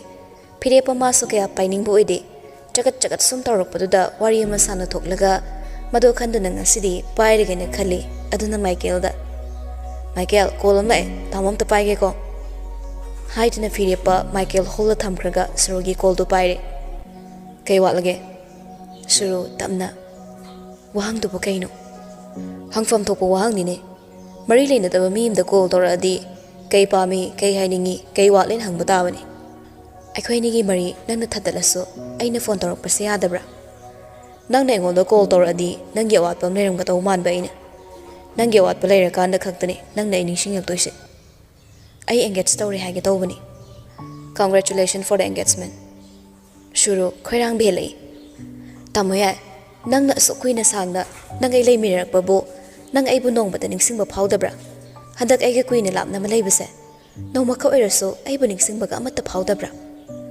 Shuru engage story hairaga engona phone sum nang torok pase. Nang nupado na khangkraga nungai wat kani.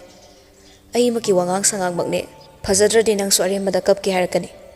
Nupa ay khoi di nupi na bokap sinaradi ne adum lalawre. Nupa ay khoi na kapuraga na nupi do gi future da ayat papi bo intali. Toksina beg ta hoba. Shuru khonjen nigle.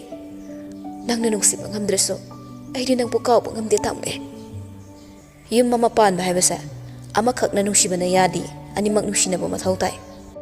Nang yam phatte. Nang yam phabande. Nang gidamak aina tawrakiba sacrifice mayam do. Nang namta uba ngamde. Aduga ay asoibada nang na isilaga thamame. Nang na phone tawra isi sigiro. Sigi oradine angona matam yam mangi. Company macha amsu piraga lupa lakh yakhai amasu ngorok ngong sinaraba. Nangi nasagi mamal sigadi yam thi chanadrabani. Minungsi amta pirabani ko aina. Phare thamo nungai na palo. Adubu namit ngawba hallo nawana puriba punside hainabani. Hairaga firiapa phone kak thali. Masagi oina wa ngangbada pina kiba leitana zap zap ngangthui. Mi amani kai kini haiduna break up habiba nupa nate.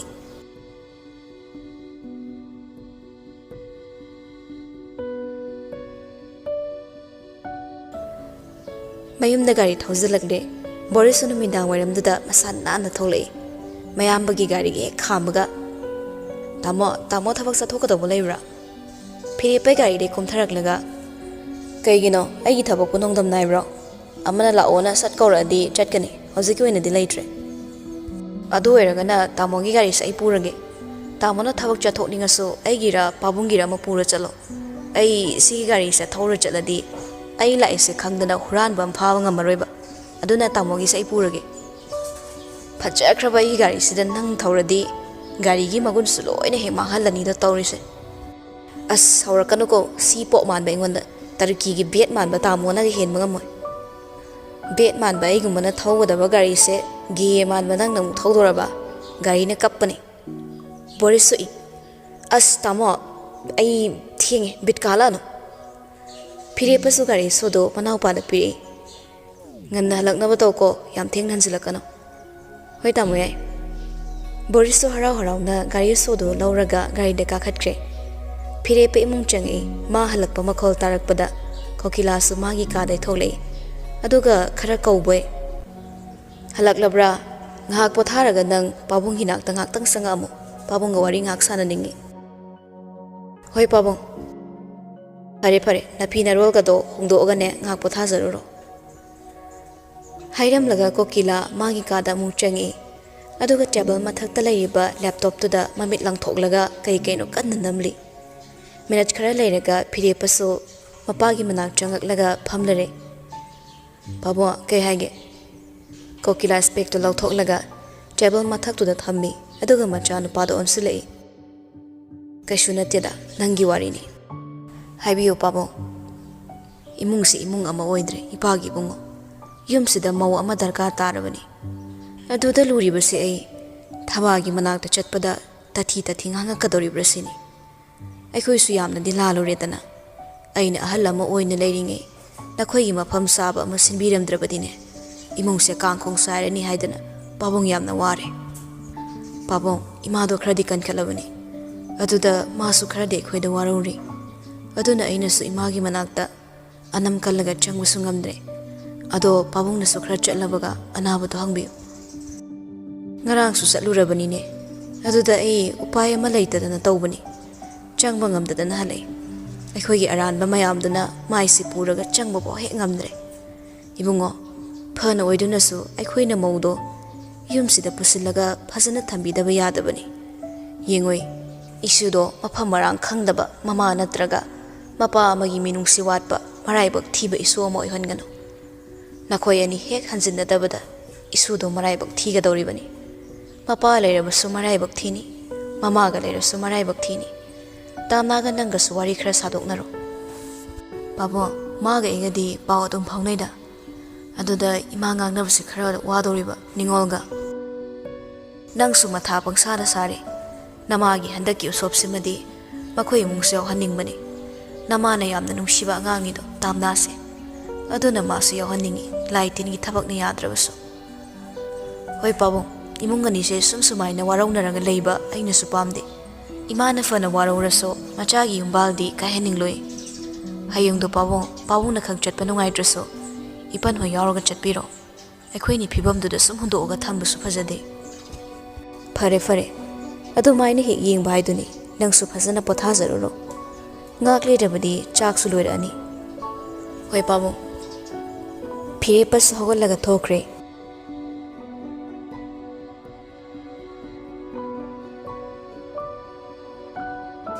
mathangi numitto tamnana thabak chatpai thorakpada biki gari do moi thonga gyo phatringe khamna leirami tamnana gari de ure aduna mache daire iche tu asi gari sini ngarang ingonda thilamage na hairi ina aina haibado meeting na yeng ama mawong matause kainomi tawi ngarang aina halakpada so maidom charomi hoi thongan dukan mapado aduda gari khamle rami masil mana oni do gari da kakhalaga thauba hore makhoi gari gi matungda inaraklega thorakpado ningol su ure maching mata duga ma gari khamaga khanare sit apo khalabani adubu la iba inarakliba mi si karamba mino khangma ngamdabana makha tabada torakpri yenge haiduna leithokle makoina thabak chatkibaga kokila hallamaga lai gari na gate ta khamlamlaga khongna gate lomda gi changle churi ta phamda leplaga thaba leibro noibo kana leige thaba su soli thore kokila oirambaduda khradi sauningi adubu yumda lakpa mi amani khalaga bewardi kairamde kari thabak ki lakpibano kakharpiro tada somda kokila su chapal lauthoklamlaga mangol da kari fana sangbaduda phami lakminaba ahalduso thabadi makhada tum phamthe kokila khrasui kaigom haksang ni khra nungai rabra tada warau biroi lakpagi maramdo hana takpiro kokila amuk suma mai ngangsilli thaba onthone kairida waga haigadawobo nangna sauri base saupam toi masi sumbada ai nangi nakta laklaga lale phawba haiba ngamdre ngarang sulai changba ngamdradana halle adubu thaba aikhoi pangsinaduna leiba yaba matam natredo imause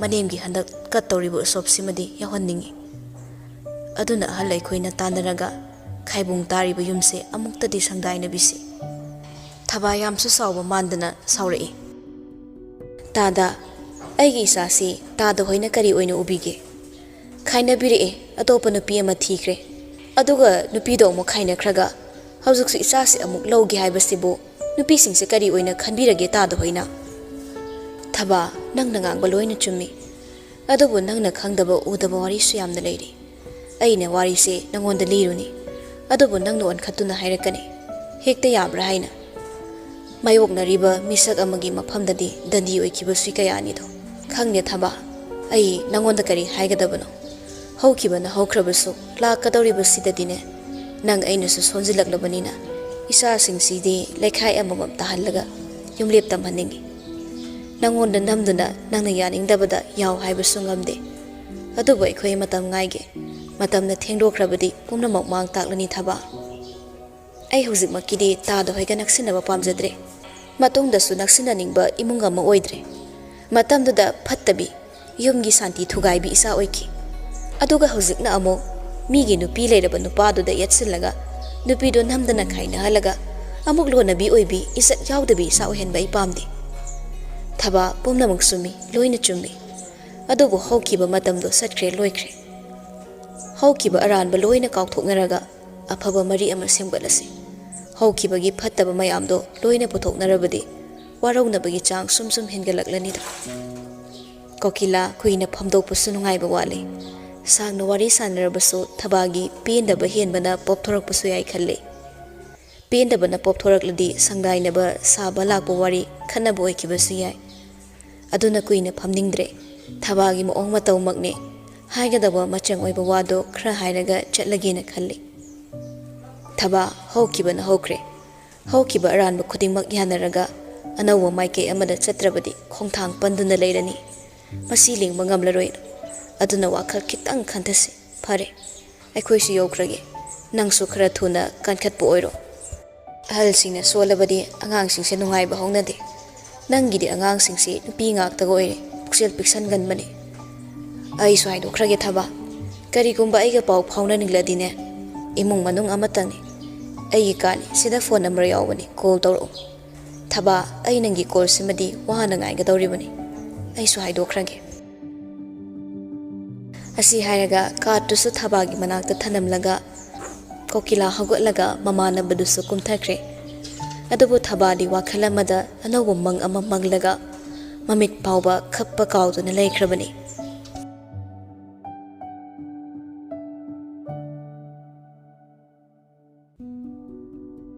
ꯅꯨꯡꯊꯤꯜꯋꯥꯏ ꯇꯥꯝꯅꯥꯅ ꯊꯕꯛ ꯍꯜꯂꯛꯄꯗ ꯅꯤꯡꯉꯣꯜꯕꯨ ꯉꯥꯏꯕ ꯉꯝꯗ꯭ꯔꯗꯨꯅ ꯃꯇꯣꯝꯇ ꯍꯜꯂꯒꯦ ꯍꯥꯏꯅ ꯃꯆꯦꯗ call ꯇꯧꯔꯒ ꯍꯥꯏꯗꯣꯛꯈꯤ ꯃꯥꯒꯤ ꯋꯥꯀꯤꯡ ꯑꯋꯥꯔ ꯂꯣꯏꯔꯛꯄꯒ ꯅꯤꯡꯉꯣꯜꯒ ꯃꯥꯟꯅꯕ ꯈꯔ ꯋꯥꯠꯄꯅꯤꯅ ꯑꯃꯨꯛꯃꯨꯛ ꯈꯔ ꯋꯥꯕ ꯅꯨꯃꯤꯠꯇꯤ ꯃꯆꯦ ꯉꯥꯏꯕ ꯉꯝꯗꯦ ꯑꯗꯨꯅ ꯃꯆꯦꯗ ꯃꯥ ꯍꯥꯟꯅ ꯍꯜꯂꯝꯃꯒꯦ ꯍꯥꯏꯅ ꯑꯣꯇꯣꯗ ꯑꯣꯏꯅ ꯍꯜꯂꯛꯂꯦ ꯃꯥꯅ ꯊꯣꯡꯒꯥꯜ ꯆꯪꯒꯦ ꯇꯧꯕꯗ ꯕꯤꯀꯤꯗꯣ ꯑꯃꯨꯛꯁꯨ ꯃꯥꯕꯨ ꯉꯥꯏꯗꯨꯅ ꯂꯩꯔꯝꯂꯦ ꯃꯥꯒꯤ ꯃꯅꯥꯛ ꯆꯪꯁꯤꯜꯂꯒ ꯇꯥꯝꯅꯥ ꯅꯪꯒꯤ ꯅꯝꯕꯔ ꯑꯃ ꯄꯤꯔꯛꯀꯦꯔꯣ ꯑꯩ ꯅꯪ ꯍꯜꯂꯛꯄ ꯉꯥꯏꯔꯝꯕꯅꯤ ꯅꯣꯏ ꯀꯦꯟꯇꯤꯟꯗ ꯑꯆꯥꯄꯣꯠ ꯈꯔ ꯂꯧꯒꯗꯕ ꯑꯩꯈꯣꯏꯒꯤ ꯀꯦꯟꯇꯤꯟꯗꯤ ꯑꯇꯣꯞꯄ ꯃꯐꯝ ꯑꯃꯗ ꯁꯔꯚꯤꯁ ꯇꯧꯖꯗꯦ ꯕꯤꯀꯤ ꯂꯨꯈꯝ ꯑꯃꯨꯛꯁꯨ ꯅꯥꯜꯂꯒ ꯅꯣꯛꯃꯤ ꯅꯣꯏ ꯃꯥꯅ ꯑꯩ ꯃꯔꯝꯗ ꯄꯥꯎꯒ ꯑꯝꯇ ꯍꯧꯗꯣꯛꯇ꯭ꯔꯣ ꯏꯗꯣꯝꯆꯥ ꯁꯟꯖꯤꯇꯥꯅꯗꯤ ꯍꯥꯏꯈ꯭ꯔꯦ ꯍꯥꯏꯅ ꯇꯥꯏꯗ ꯅꯪ ꯇꯁꯦꯡꯅ ꯑꯩ ꯈꯪꯗꯕ꯭ꯔꯣ ꯇꯥꯝꯅꯥ ꯈꯔ ꯁꯥꯎꯏ ꯀꯩ ꯃꯇꯥꯡꯒꯤꯅꯣ ꯍꯥꯏꯁꯦ ꯏꯃꯥꯗꯤ ꯑꯩꯉꯣꯟꯗ ꯀꯩꯁꯨ ꯊꯣꯏꯗꯣꯛꯄ ꯍꯥꯏꯔꯛꯄ ꯂꯩꯇꯦ ꯍꯥꯏꯔꯝꯂꯒ ꯇꯥꯝꯅꯥꯅ ꯒꯦꯠ ꯃꯅꯨꯡ ꯆꯪꯉꯛꯄꯗꯣ ꯏꯀꯥꯏ ꯈꯪꯗꯕ ꯇꯥꯟꯖꯥ ꯃꯦꯟꯖꯥ ꯈꯪꯗꯕ ꯃꯥꯒꯤ ꯑꯄꯥꯝꯕꯗꯣ ꯈꯛꯅ ꯃꯔꯨꯅꯤ ꯈꯟꯕ ꯕꯤꯀꯤ ꯒꯦꯠ ꯃꯅꯨꯡꯗ ꯅꯨꯄꯤꯗꯨꯒꯤ ꯃꯇꯨꯡ ꯏꯟꯅꯔꯒ ꯆꯪꯉꯛꯀꯦ ꯇꯧꯏ ꯐꯤꯕꯝꯗꯨꯗ ꯇꯥꯝꯅꯥꯗꯤ ꯁ꯭ꯋꯥꯏ ꯂꯥꯎꯈ꯭ꯔꯕꯅꯤ ꯏꯈꯪ ꯈꯪꯕꯣꯏ ꯇꯥꯝꯅꯥ ꯒꯦꯠꯇꯨ ꯁꯠ ꯂꯣꯟꯁꯤꯜꯂꯝꯂꯒ ꯏꯃꯨꯡꯗ ꯆꯪꯈꯤꯕꯗꯨꯁꯨ ꯑꯅꯦꯝꯕ ꯒꯦꯠꯇꯨꯒꯤ ꯋꯥꯡꯃꯗ ꯂꯦꯞꯂꯒ ꯈꯨꯅꯤꯡ ꯀꯥꯡꯗꯨꯅ ꯍꯥꯏꯍꯧꯏ ꯅꯣꯏ ꯃꯥꯗ ꯁꯟꯖꯤꯇꯥꯅ ꯍꯥꯏꯔꯛꯄ ꯅꯨꯄꯥꯅ ꯑꯝꯇ ꯍꯪꯉꯣ ꯇꯥꯝꯅꯥ ꯇꯥꯁꯤꯟꯅꯔꯝꯗ ꯄ꯭ꯔꯞ ꯆꯪꯉꯛꯏ ꯃꯥꯡꯒꯣꯜ ꯍꯦꯛ ꯀꯥꯈꯠꯂꯛꯄꯗ ꯅꯦꯠ ꯇꯥꯏ ꯃꯁꯥꯗꯣ ꯑꯗꯨꯕꯨ ꯃꯥ ꯃꯥꯡꯒꯣꯜꯗꯨꯁꯨ ꯂꯩꯅꯤꯡꯗ꯭ꯔꯦ ꯏꯃꯨꯡꯗ ꯄ꯭ꯔꯞ ꯆꯪꯉꯛꯏ ꯅꯨꯄꯥꯗꯨꯒꯤ ꯐꯤꯕꯝꯗꯣ ꯃꯥ ꯀꯤꯔꯣꯏ ꯈꯟꯕ ꯉꯝꯈꯤꯗ꯭ꯔꯦ ꯐꯤ ꯍꯣꯡꯗ꯭ꯔꯤꯉꯩ ꯃꯃꯥꯏ ꯃꯅꯥꯛ ꯆꯪꯉꯛꯏ ꯃꯃꯥꯗꯣ ꯍꯤꯞꯇꯨꯅ ꯂꯩꯔꯝꯃꯤ ꯏꯃꯥ ꯅꯁꯥ ꯉꯝꯗꯕ꯭ꯔꯣ ꯉꯝꯃꯤꯗ ꯅꯣꯏ ꯀꯅꯥꯝꯇ ꯍꯜꯂꯛꯇꯕꯗꯨꯗꯅꯦ ꯏꯇꯣꯝꯇ ꯂꯩꯕꯗꯣ ꯇꯜꯂꯕ ꯑꯗꯨꯅ ꯉꯥꯏꯍꯥꯛ ꯍꯤꯞꯀꯦꯅ ꯍꯤꯞꯄꯅꯤꯗ ꯇꯥꯝꯅꯥ ꯃꯃꯥꯒꯤ ꯐꯃꯨꯡ ꯃꯆꯤꯗ ꯐꯝꯊꯔꯛꯏ ꯏꯃꯥ ꯏꯅꯣꯝꯆꯥ ꯁꯟꯖꯤꯇꯥꯒ ꯏꯃꯥꯒꯅ ꯑꯩꯒꯤ ꯅꯨꯄꯥ ꯑꯃ ꯁꯦꯝꯕ꯭ꯔꯣ ꯑꯩ ꯈꯪꯍꯟꯗꯅ ꯃꯤꯗꯣ ꯌꯥꯝ ꯍꯩꯅꯗꯦꯀꯣ ꯍꯧꯖꯤꯛꯁꯨ ꯒꯦꯠꯇ ꯆꯪꯉꯛꯀꯦꯅ ꯇꯧꯔꯛꯏꯅꯤ ꯑꯩ ꯀꯤꯃꯟꯗꯅ ꯒꯦꯠꯀ ꯊꯤꯡꯖꯤꯜꯂꯝꯃꯒ ꯆꯪꯉꯛꯏ ꯃꯤꯗꯣ ꯀꯩꯅꯣꯝ ꯏꯇꯧ ꯇꯧꯏ ꯉꯥꯎꯔꯤ ꯐꯩꯁꯨ ꯃꯥꯜꯂꯤꯀꯣ ꯅꯣꯏꯁꯨ ꯋꯥꯁꯦ ꯑꯩꯉꯣꯟꯗ ꯀꯩꯝꯇ ꯍꯥꯏꯕꯤꯗ꯭ꯔꯤ ꯀꯩꯒꯤꯅꯣꯕ ꯏꯃꯥ ꯑꯩꯒꯤ ꯑꯅꯤꯡꯕ ꯑꯄꯥꯝꯕꯁꯨ ꯑꯃꯠꯇ ꯍꯪꯕꯤꯗꯦ ꯅꯣꯏꯅ ꯊꯕꯥ ꯐꯨꯛ ꯍꯧꯒꯠꯂꯛꯏ ꯀꯩꯅꯣꯅꯦ ꯍꯥꯏꯁꯤꯕꯣ ꯉꯍꯥꯟ ꯑꯩꯉꯣꯟꯗ ꯍꯧꯗꯣꯛꯑꯝꯕꯅꯤ ꯑꯩꯅ ꯌꯥꯈꯤꯗꯕꯅꯤ ꯅꯪꯅ ꯌꯥꯔꯣꯏ ꯈꯪꯕꯒꯤ ꯑꯗꯨꯗ ꯏꯃꯥꯅ ꯅꯪꯉꯣꯟꯗ ꯍꯥꯏꯗꯕꯅꯤ ꯅꯨꯄꯥꯗꯨꯅ ꯑꯃꯨꯛ ꯀꯃꯥꯏꯅ ꯃꯐꯝ ꯈꯪꯗꯅ ꯂꯥꯛꯏꯕ ꯇꯥꯝꯅꯥ ꯃꯃꯥꯅ ꯌꯥꯈꯤꯗꯦ ꯍꯥꯏꯗꯨꯗ ꯈꯔꯗꯤ ꯌꯥꯡꯉꯤ ꯃꯁꯥꯗꯣ ꯈꯪꯗꯦ ꯑꯗꯨꯗꯤ ꯉꯔꯥꯡꯁꯨ ꯏꯆꯦꯅ ꯒꯥꯔꯤ ꯌꯥꯗꯕꯩ ꯑꯩ ꯏꯇꯣꯝꯇ ꯍꯜꯂꯒꯦꯅ ꯑꯣꯇꯣ ꯉꯥꯏꯔꯤꯉꯩ ꯑꯩ ꯊꯤꯜꯂꯝꯃꯒꯦꯅ ꯁꯤꯈꯥꯡ ꯈꯥꯡꯗꯨꯅ ꯇꯧꯔꯤꯅꯤ ꯑꯩ ꯀꯤꯕ ꯑꯃ ꯌꯥꯎꯏ ꯃꯥꯏ ꯃꯑꯣꯡꯗꯣ ꯏꯁ ꯀꯌꯥꯗ ꯉꯝꯃꯤꯕ ꯃꯤꯅꯣꯅꯦ ꯑꯩ ꯁꯟꯖꯤꯇꯥꯗ ꯍꯥꯏꯒꯦ ꯑꯉꯧꯕꯤꯗꯒꯤ ꯅꯝꯕꯔ ꯂꯧꯔꯒꯅꯦ ꯐꯣꯟ ꯇꯧꯒꯦ ꯃꯥ ꯑꯩ ꯀꯧꯒꯦ ꯏꯃꯥ ꯑꯗꯨꯏ ꯃꯤꯗꯣ ꯃꯅꯥꯁꯨ ꯏꯀꯟ ꯀꯟꯕ ꯑꯃ ꯌꯥꯎꯔꯤ ꯉꯥꯎꯔꯤ ꯐꯩꯔꯤꯕ ꯑꯣꯏꯅ ꯇꯧꯏ ꯌꯥꯝ ꯅꯣꯔꯃꯦꯜ ꯑꯣꯏꯗꯦꯀꯣ ꯃꯤ ꯑꯇꯩꯒ ꯃꯥꯟꯅꯗꯦ ꯑꯩꯅ ꯌꯥꯗꯦ ꯁꯥꯎꯔꯛꯑꯦꯅ ꯈꯔ ꯍꯥꯏꯈꯣ ꯍꯥꯏꯔꯤꯕꯅꯤꯅꯦ ꯑꯩꯅ ꯁꯣ ꯅꯪ ꯃꯊꯥ ꯁꯥꯔꯨꯅꯨꯀꯣ ꯁꯤꯒꯤ ꯏꯃꯥꯅ ꯊꯣꯛꯄ ꯉꯥꯡꯅꯒꯦ ꯏꯃꯥ ꯍꯥꯏꯒꯤꯁꯦ ꯇꯥꯝꯅꯥꯁꯨ ꯍꯧꯒꯠꯂꯛꯂꯒ ꯃꯥꯒꯤ ꯀꯥꯗ ꯆꯪꯉꯛꯏ ꯃꯐꯤ ꯍꯥꯟꯅ ꯍꯣꯡꯂꯒ ꯐꯃꯨꯡ ꯃꯆꯤꯗ ꯉꯦꯛ ꯐꯝꯊꯩ ꯃꯥ ꯍꯧꯖꯤꯛꯀꯤ ꯊꯦꯡꯅꯈꯤꯕ ꯅꯨꯄꯥꯗꯨꯒꯤ ꯃꯑꯣꯡ ꯃꯇꯧꯗꯣ ꯁꯨꯝ ꯅꯤꯡꯁꯤꯡꯂꯒ ꯊꯣꯡꯒꯥꯜ ꯊꯣꯛꯄꯐꯥꯎ ꯇꯜꯂꯛꯀꯗꯧꯔꯦ ꯃꯁꯥꯗꯨ ꯃꯤꯍꯨꯜ ꯑꯃ ꯆꯦꯡꯒꯥ ꯆꯦꯡꯒꯨꯝꯅꯔꯤꯉꯩꯗ ꯐꯣꯟ ꯈꯤꯡꯖꯤꯜꯂꯛꯏ ꯈꯪꯄ꯭ꯔꯦꯛ ꯈꯪꯉꯤ ꯌꯦꯡꯂꯨꯕꯗ ꯐꯤꯔꯦꯞꯄꯒꯤ ꯑꯣꯏꯔꯝꯃꯤ ꯄꯥꯏꯈꯠꯂꯒ ꯇꯨꯃꯤꯟꯅ ꯃꯃꯥ ꯇꯥꯈꯤꯅꯤ ꯍꯥꯏꯅ ꯆꯤꯔꯣꯜ ꯑꯣꯏꯅ ꯃꯈꯣꯜ ꯐꯥꯖꯤꯜꯂꯒ ꯍꯜꯂꯣ ꯑꯩ ꯌꯨꯝ ꯌꯧꯔꯦ ꯃꯦꯁꯦꯖ ꯑꯣꯏꯅ ꯊꯥꯔꯛꯑꯣ Phire pathik thing dong lei. Nungai ni ha nangai wari se. Sa po hing has dangai re lak to ba. Aduga chahi su da ba ngang na romance taw badong na. On thok wa na sapau phone da. Lo na phone pai ra ga nupa koi bado yam ma le bo si de. Ai sum sum dong ning e. Ai wan ta daw re. Wan thara ge ising kitang ki pira kira.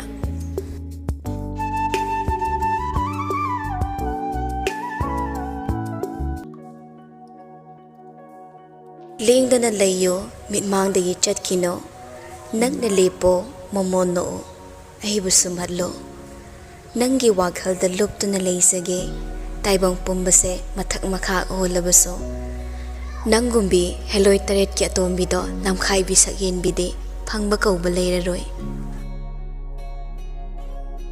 Tamna firi panamaya higalak padoda pinglauki. Kai thu enanaya higalino. Imana thina ngambi bado nungbu nungai bra haibani da. Aina magi da makhan biraga mana kyam lai thu ino. Phire pan hok padodi khra tap tharak laso nokning bagi raga dodi leiri. Ado erso yam nokning ngak pa ingasi de. Saw gi haina phone ni dorok pani. Saw bangam dana namdana nangna aisa hek no halle dana. Aingonda saw gi haina kaige. Ningong la thabak sangdraga na aingonda hair o hairaga auto dan hatom chatlam mindudi. Nangna de khanga maroi kain khalamni. Ai utringe da lona khuning ka anga thabak tawsariba.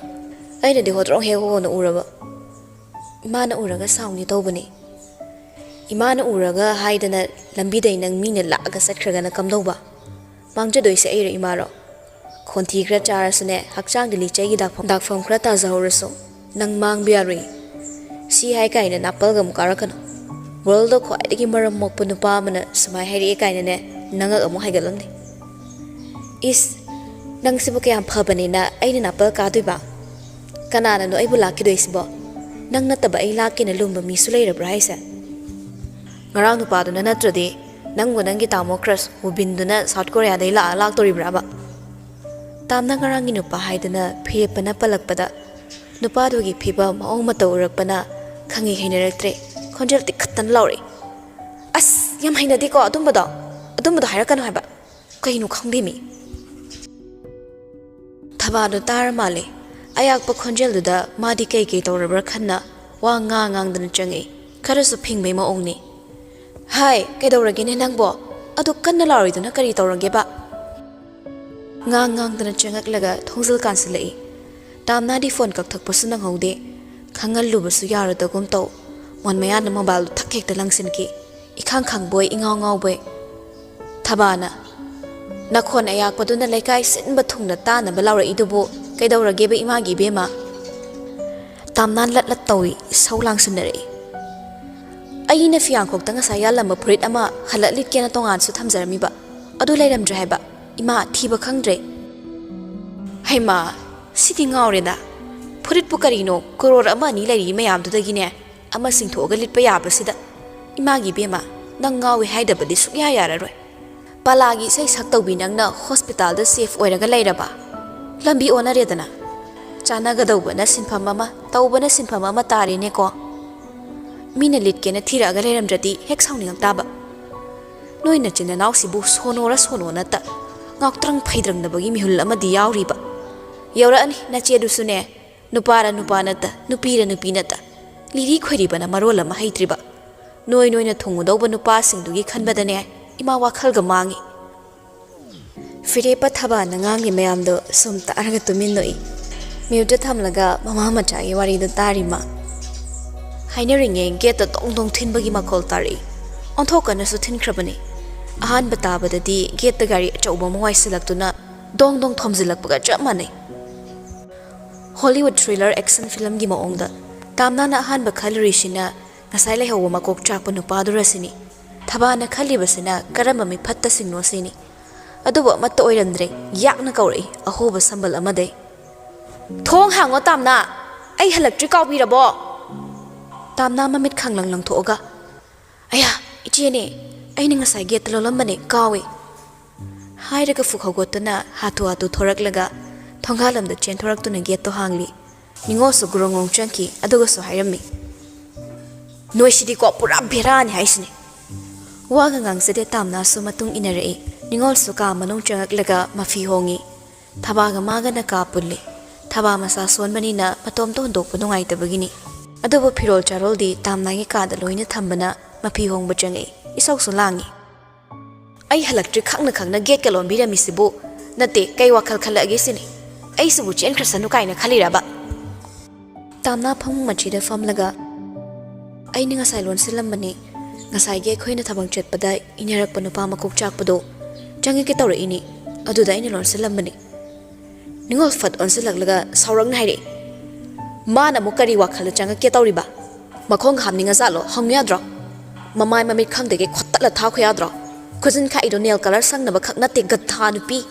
Khuzin na ngamdredana. Pali banaya do chicken bon side na bukhakna ti. Thabana. Yare na phinaroga ne loinu hongdo naro aduge ima salo laki sa thaknaba. Ningol na Akoi chape pet pi princess ti capusunu se make hayo. Tamnana aina chaba thakpa khra kan basida noina aise am kariyam nari she kaigino ba. Chaba thakpado chaning ba thakning khalaga chaw hairaga amuk su kariyam na de already hore ne chakam chara helani ai. Haiduna paikrabani matangi cha da machiga mamaga da on oinadana ningol su hande. Phare kaino ahaw ba khalaga imaga ing haw na chathoke. Natin taraga khwe ni mak chingthik padi yare ko. Tamnana mi ga dai thokpi khro yengzaning je amta chatpi khro. Ningol thababu ko laga. Thoksere phi hong basu loizarabani na. Haiduna thokre lagnare mi pegan mido matang sadana. Tamna thongi pardaga do hogatluraga archingsin khraga amu hanzilaktuna machin itom tumthokna phamthai. Adai amu phamung ka khallaga sa khrakandada phaizul tu sinkhatlaga makok phokopsin kre isau langi matomta. Yam nungai birene aina haksang amdraga nungai rene moi oina charoi chakamta hore numidang phoktum geba soye hogoloiba khangni katan mana chak thongbra yingi hose phire pamasu isau pe na langi banu pidada mana phon pai haiba kaw khre khangbana yelamdre nakong da bluetooth hapchilaga masu thabak loishili yumda hanna bahaina cabin de thorak pada eron gi call laksile paikhali amadu su hold the thamkraga kedawre eron tamo ge am lu wa ma khana da yadre thabakira mani tamo karamba section gi no beauty spa gira aw mani tamo na hasilakwa pharak ta dragadi ai nga ngairamage tamo lakpi gira somdamta khana da ba yada ba matang oire ai hangiri thola ine nanga ngairamo yausilagi hoi tamo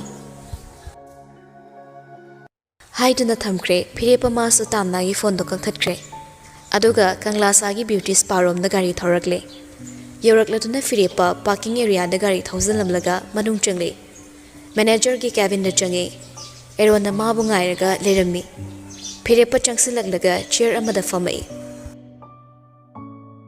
kedore haibano eron staff nupi ani pulak na tokre mangjaw na khangalak pasu leite aina maram hangbada kaishu tawde thabakte potharage na hairame ani do mafam amda thabane home service ke moida customer na threaten tawbirak lavra na tragana kaigumba amadi thoi habase yam chingne machin bangna hairam drasu sakfam singduna di khradi hairamle nupi machani na moida yaning daba ke tawraso pakna di haidoi kana tawraga thabano russia na thabane ai chanara hoi ai thabak amagi lehodre ai hek leitabaga ai ni hek home the service at pase silawdaba numit simadi staff amana traga ani di adum thabak ampham dei to aduna ni staff anawba yam to inshilise salary fange pikna sabana te increment fazana hapasida staff to ina toina to pa habase side amada hobo macha ma leirabani ai chara madi tin leaf kangbur singda asoiba khra leirambe complaint lak pangai redi yam farak tarani aduna ikhoina hana thidok thokse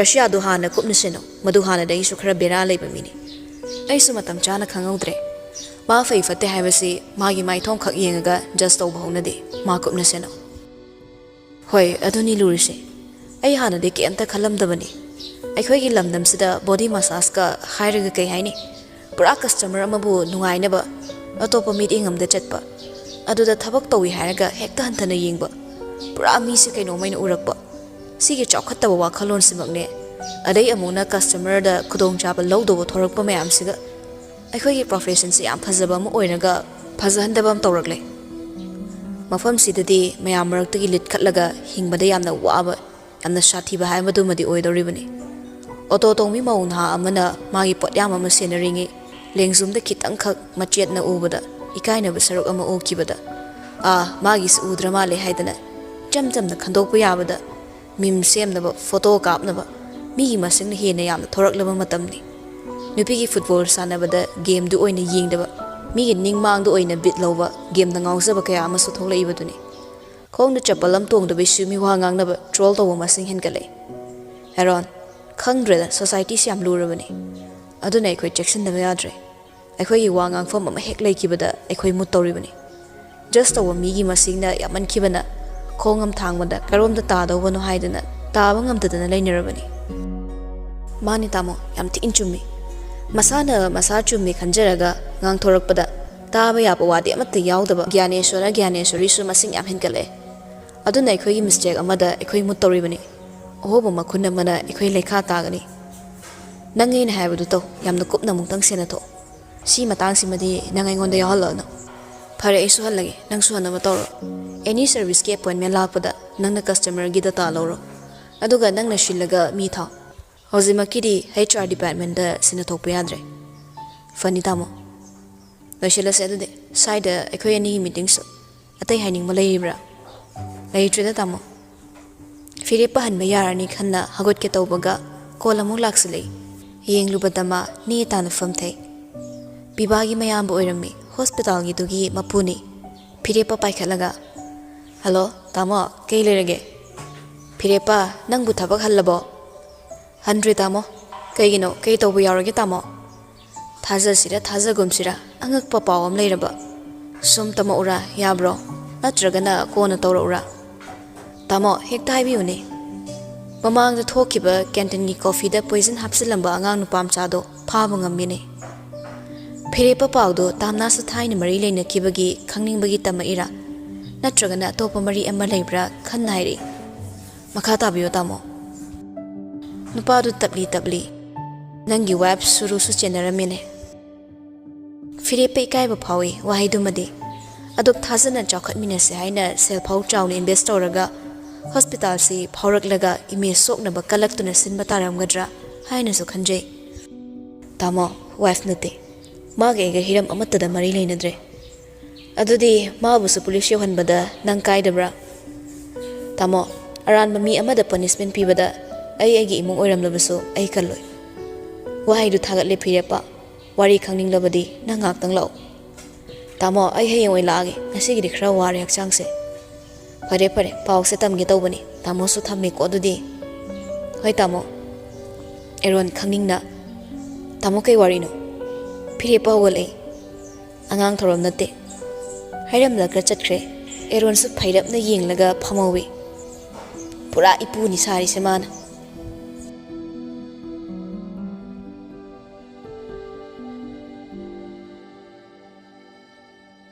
ꯅꯨꯃꯤꯗꯥꯡ ꯋꯥꯏꯔꯝ ꯌꯥꯆꯪꯕ ꯀꯥꯟꯗ ꯅꯤꯡꯉꯣꯜ ꯊꯕꯛ ꯏꯪꯈꯥꯡ ꯂꯣꯏꯅ ꯂꯣꯏꯔꯕ ꯃꯇꯨꯡ ꯇꯥꯝꯅꯥꯏ ꯀꯥꯗ ꯆꯪꯉꯛꯄꯗ ꯇꯥꯝꯅꯥ ꯐꯩꯖꯨꯞ ꯑꯊꯥꯕꯗꯨꯃ ꯁꯨꯞꯄ ꯇꯨꯝꯃꯝꯕꯗ ꯏꯪꯉꯉꯛꯏ ꯍꯩꯃꯥ ꯃꯁꯤ ꯑꯉꯥꯡꯁꯤꯅ ꯇꯧꯔꯤꯁꯤꯕꯨ ꯀꯩꯅꯣ ꯍꯥꯏꯔꯒ ꯐꯩꯖꯨꯞꯇꯣ ꯍꯥꯏꯗꯣꯛꯄꯤꯔꯝꯃꯤ ꯑꯗꯨꯒꯤ ꯇꯥꯝꯅꯥꯒꯤ ꯃꯁꯥ ꯅꯣꯝꯃꯛ ꯍꯧꯗꯣꯛꯏ ꯇꯥꯝꯅꯥ ꯇꯥꯝꯅꯥ ꯕꯦꯃꯧ ꯕꯦꯃꯧ ꯍꯧꯒꯠꯂꯣ ꯅꯪꯕꯣ ꯌꯥꯆꯪꯉꯛꯄꯁꯦ ꯇꯨꯝꯃꯗꯤ ꯐꯔꯔꯣꯏꯅꯦ ꯅꯁꯥꯗꯣ ꯇꯥꯝꯅꯥꯁꯨ ꯍꯧꯒꯠꯂꯛꯏ ꯍꯛꯀꯝ ꯂꯥꯎꯅ ꯆꯜꯂꯒ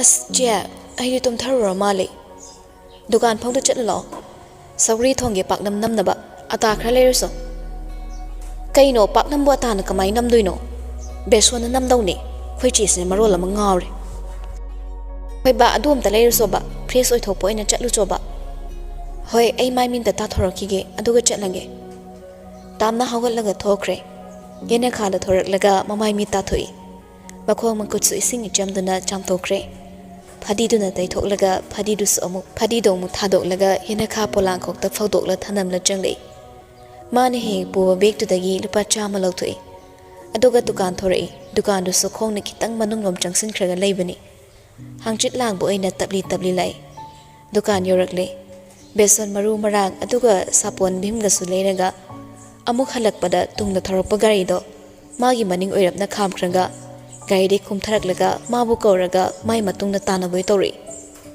ꯇꯥꯝꯅꯥ ꯗꯨꯀꯥꯟ ꯊꯣꯛꯏꯔꯣ? ꯑꯁꯤ ꯍꯥꯏꯔꯒ ꯃꯥꯒꯤ ꯅꯥꯀꯟꯗ ꯌꯥꯝꯅ ꯈꯪꯅꯕ ꯃꯤꯒ ꯁꯥꯔꯒ ꯅꯛꯁꯤꯜꯂ ꯆꯪꯂꯛꯏ꯫ ꯇꯥꯝꯅꯥꯁꯨ ꯌꯦꯡꯂꯨꯕꯗ ꯉꯁꯥꯏ ꯒꯦꯠ ꯃꯅꯨꯡ ꯆꯪꯉꯛꯀꯦ ꯇꯧꯔꯝꯕ ꯅꯨꯄꯥꯗꯨ ꯑꯣꯏꯔꯝꯃꯤ꯫ ꯅꯨꯄꯥꯁꯤꯒꯤ ꯃꯑꯣꯡꯁꯤꯅꯗꯤ ꯃꯥꯕꯨ ꯊꯣꯔꯛꯄ ꯃꯇꯝ ꯀꯣꯏꯁꯪ ꯁꯪꯂꯒ ꯂꯩꯕ ꯅꯨꯄꯥ ꯑꯣꯏꯅ ꯈꯟꯈ꯭ꯔꯦ꯫ ꯃꯥꯟꯕ ꯅꯠꯇ꯭ꯔꯦ ꯑꯣꯏꯔꯦ ꯈꯪꯂꯕꯅꯤ꯫ ꯍꯣꯏ꯫ ꯕꯤꯀꯤ ꯃꯈꯨꯠꯅ ꯈꯥꯎ ꯑꯃꯁꯨ ꯄꯥꯏꯔꯛꯂꯤ꯫ ꯃꯗꯨ ꯇꯥꯝꯅꯥꯗ ꯄꯤꯔꯒ ꯁꯦ ꯋꯥꯏꯊꯔꯨꯕ ꯉꯥ ꯊꯣꯛꯑꯝꯃꯦꯅ ꯂꯩꯔꯛꯄꯅꯤ, ꯑꯗꯨꯗ ꯅꯪꯒꯤ ꯁꯔꯨꯛꯁꯨ ꯑꯩꯅ ꯂꯩꯔꯛꯄ꯫ ꯇꯥꯝꯅꯥ ꯈꯣꯡꯊꯥꯡ ꯁꯞ ꯂꯦꯞꯂꯒ ꯅꯨꯄꯥꯗꯨꯗ ꯑꯣꯟꯁꯤꯜꯂꯛꯇꯨꯅ ꯁꯥꯎꯔꯞꯅ ꯍꯥꯏꯔꯛꯏ꯫ ꯑꯩꯒꯤꯗꯤ ꯀꯩꯒꯤꯅꯣ ꯍꯥꯏꯁꯦ?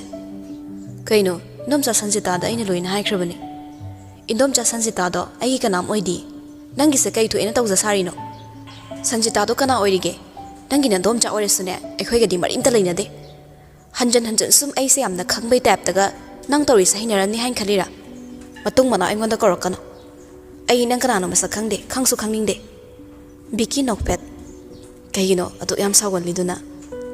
ꯑꯩꯅ ꯁꯥꯎꯕꯩ ꯃꯔꯝꯗꯤ ꯅꯁꯥꯅ ꯅꯇꯤꯟ ꯌꯣꯠꯊꯔ ꯈꯜꯂꯣ꯫ ꯍꯣꯏꯅꯦ ꯐꯔꯦꯅꯦ, ꯉꯥꯁꯤꯗꯤ ꯅꯪꯒꯤꯅꯦꯅ ꯂꯩꯔꯛꯄꯅꯦ, ꯁꯤꯃꯗꯤ ꯄꯥꯏꯈ꯭ꯔꯣꯕ꯫ ꯍꯌꯦꯡꯈꯩ ꯂꯩꯔꯔꯣꯏ, ꯉꯁꯤꯈꯛ ꯁꯤꯃꯗꯤ ꯄꯨꯈ꯭ꯔꯣ, ꯅꯠꯇ꯭ꯔꯗꯤ ꯑꯩ ꯌꯥꯝ ꯏꯀꯥꯏꯍꯧꯔꯅꯤꯕ꯫ ꯅꯪꯅ ꯌꯥꯝ ꯄꯤꯖꯅꯤꯡꯉꯒꯅꯦ ꯅꯌꯨꯝꯗ ꯄꯨꯔꯒ ꯍꯥꯎꯅ ꯆꯥꯔꯨꯔꯣ, ꯑꯩꯗꯤ ꯉꯥ ꯆꯥꯗꯦ꯫ ꯑꯗꯨ ꯑꯣꯏꯔꯒꯅ ꯌꯦꯟ ꯂꯩꯔꯝꯒꯦ, ꯇꯜꯂꯁꯨ ꯉꯥꯅꯨ ꯆꯥꯕ꯭ꯔꯥ, ꯄꯣꯛ ꯄꯥꯝꯕ꯭ꯔꯥ ꯑꯃꯗꯤ ꯂꯩꯔꯝꯒꯦ꯫ ꯇꯥꯝꯅꯥ ꯒꯦꯠ ꯌꯧꯔꯦ꯫ ꯒꯦꯠ ꯍꯦꯛ ꯆꯪꯒꯦ ꯇꯧꯕꯒ ꯕꯤꯀꯤ ꯅꯍꯥꯟꯈꯩꯗꯒꯤ ꯍꯦꯟꯖꯤꯟꯕ ꯑꯣꯏꯅ ꯅꯨꯄꯤꯗꯨꯒꯤ ꯈꯨꯗꯥꯡ ꯇꯥꯞ ꯐꯥꯔꯛꯏ꯫ ꯉꯥꯏꯈꯣ ꯍꯥꯏꯔꯒ ꯑꯗꯨꯛ ꯌꯥꯝ ꯁꯥꯎꯒꯟꯕ ꯍꯧꯅꯕ꯭ꯔꯣ?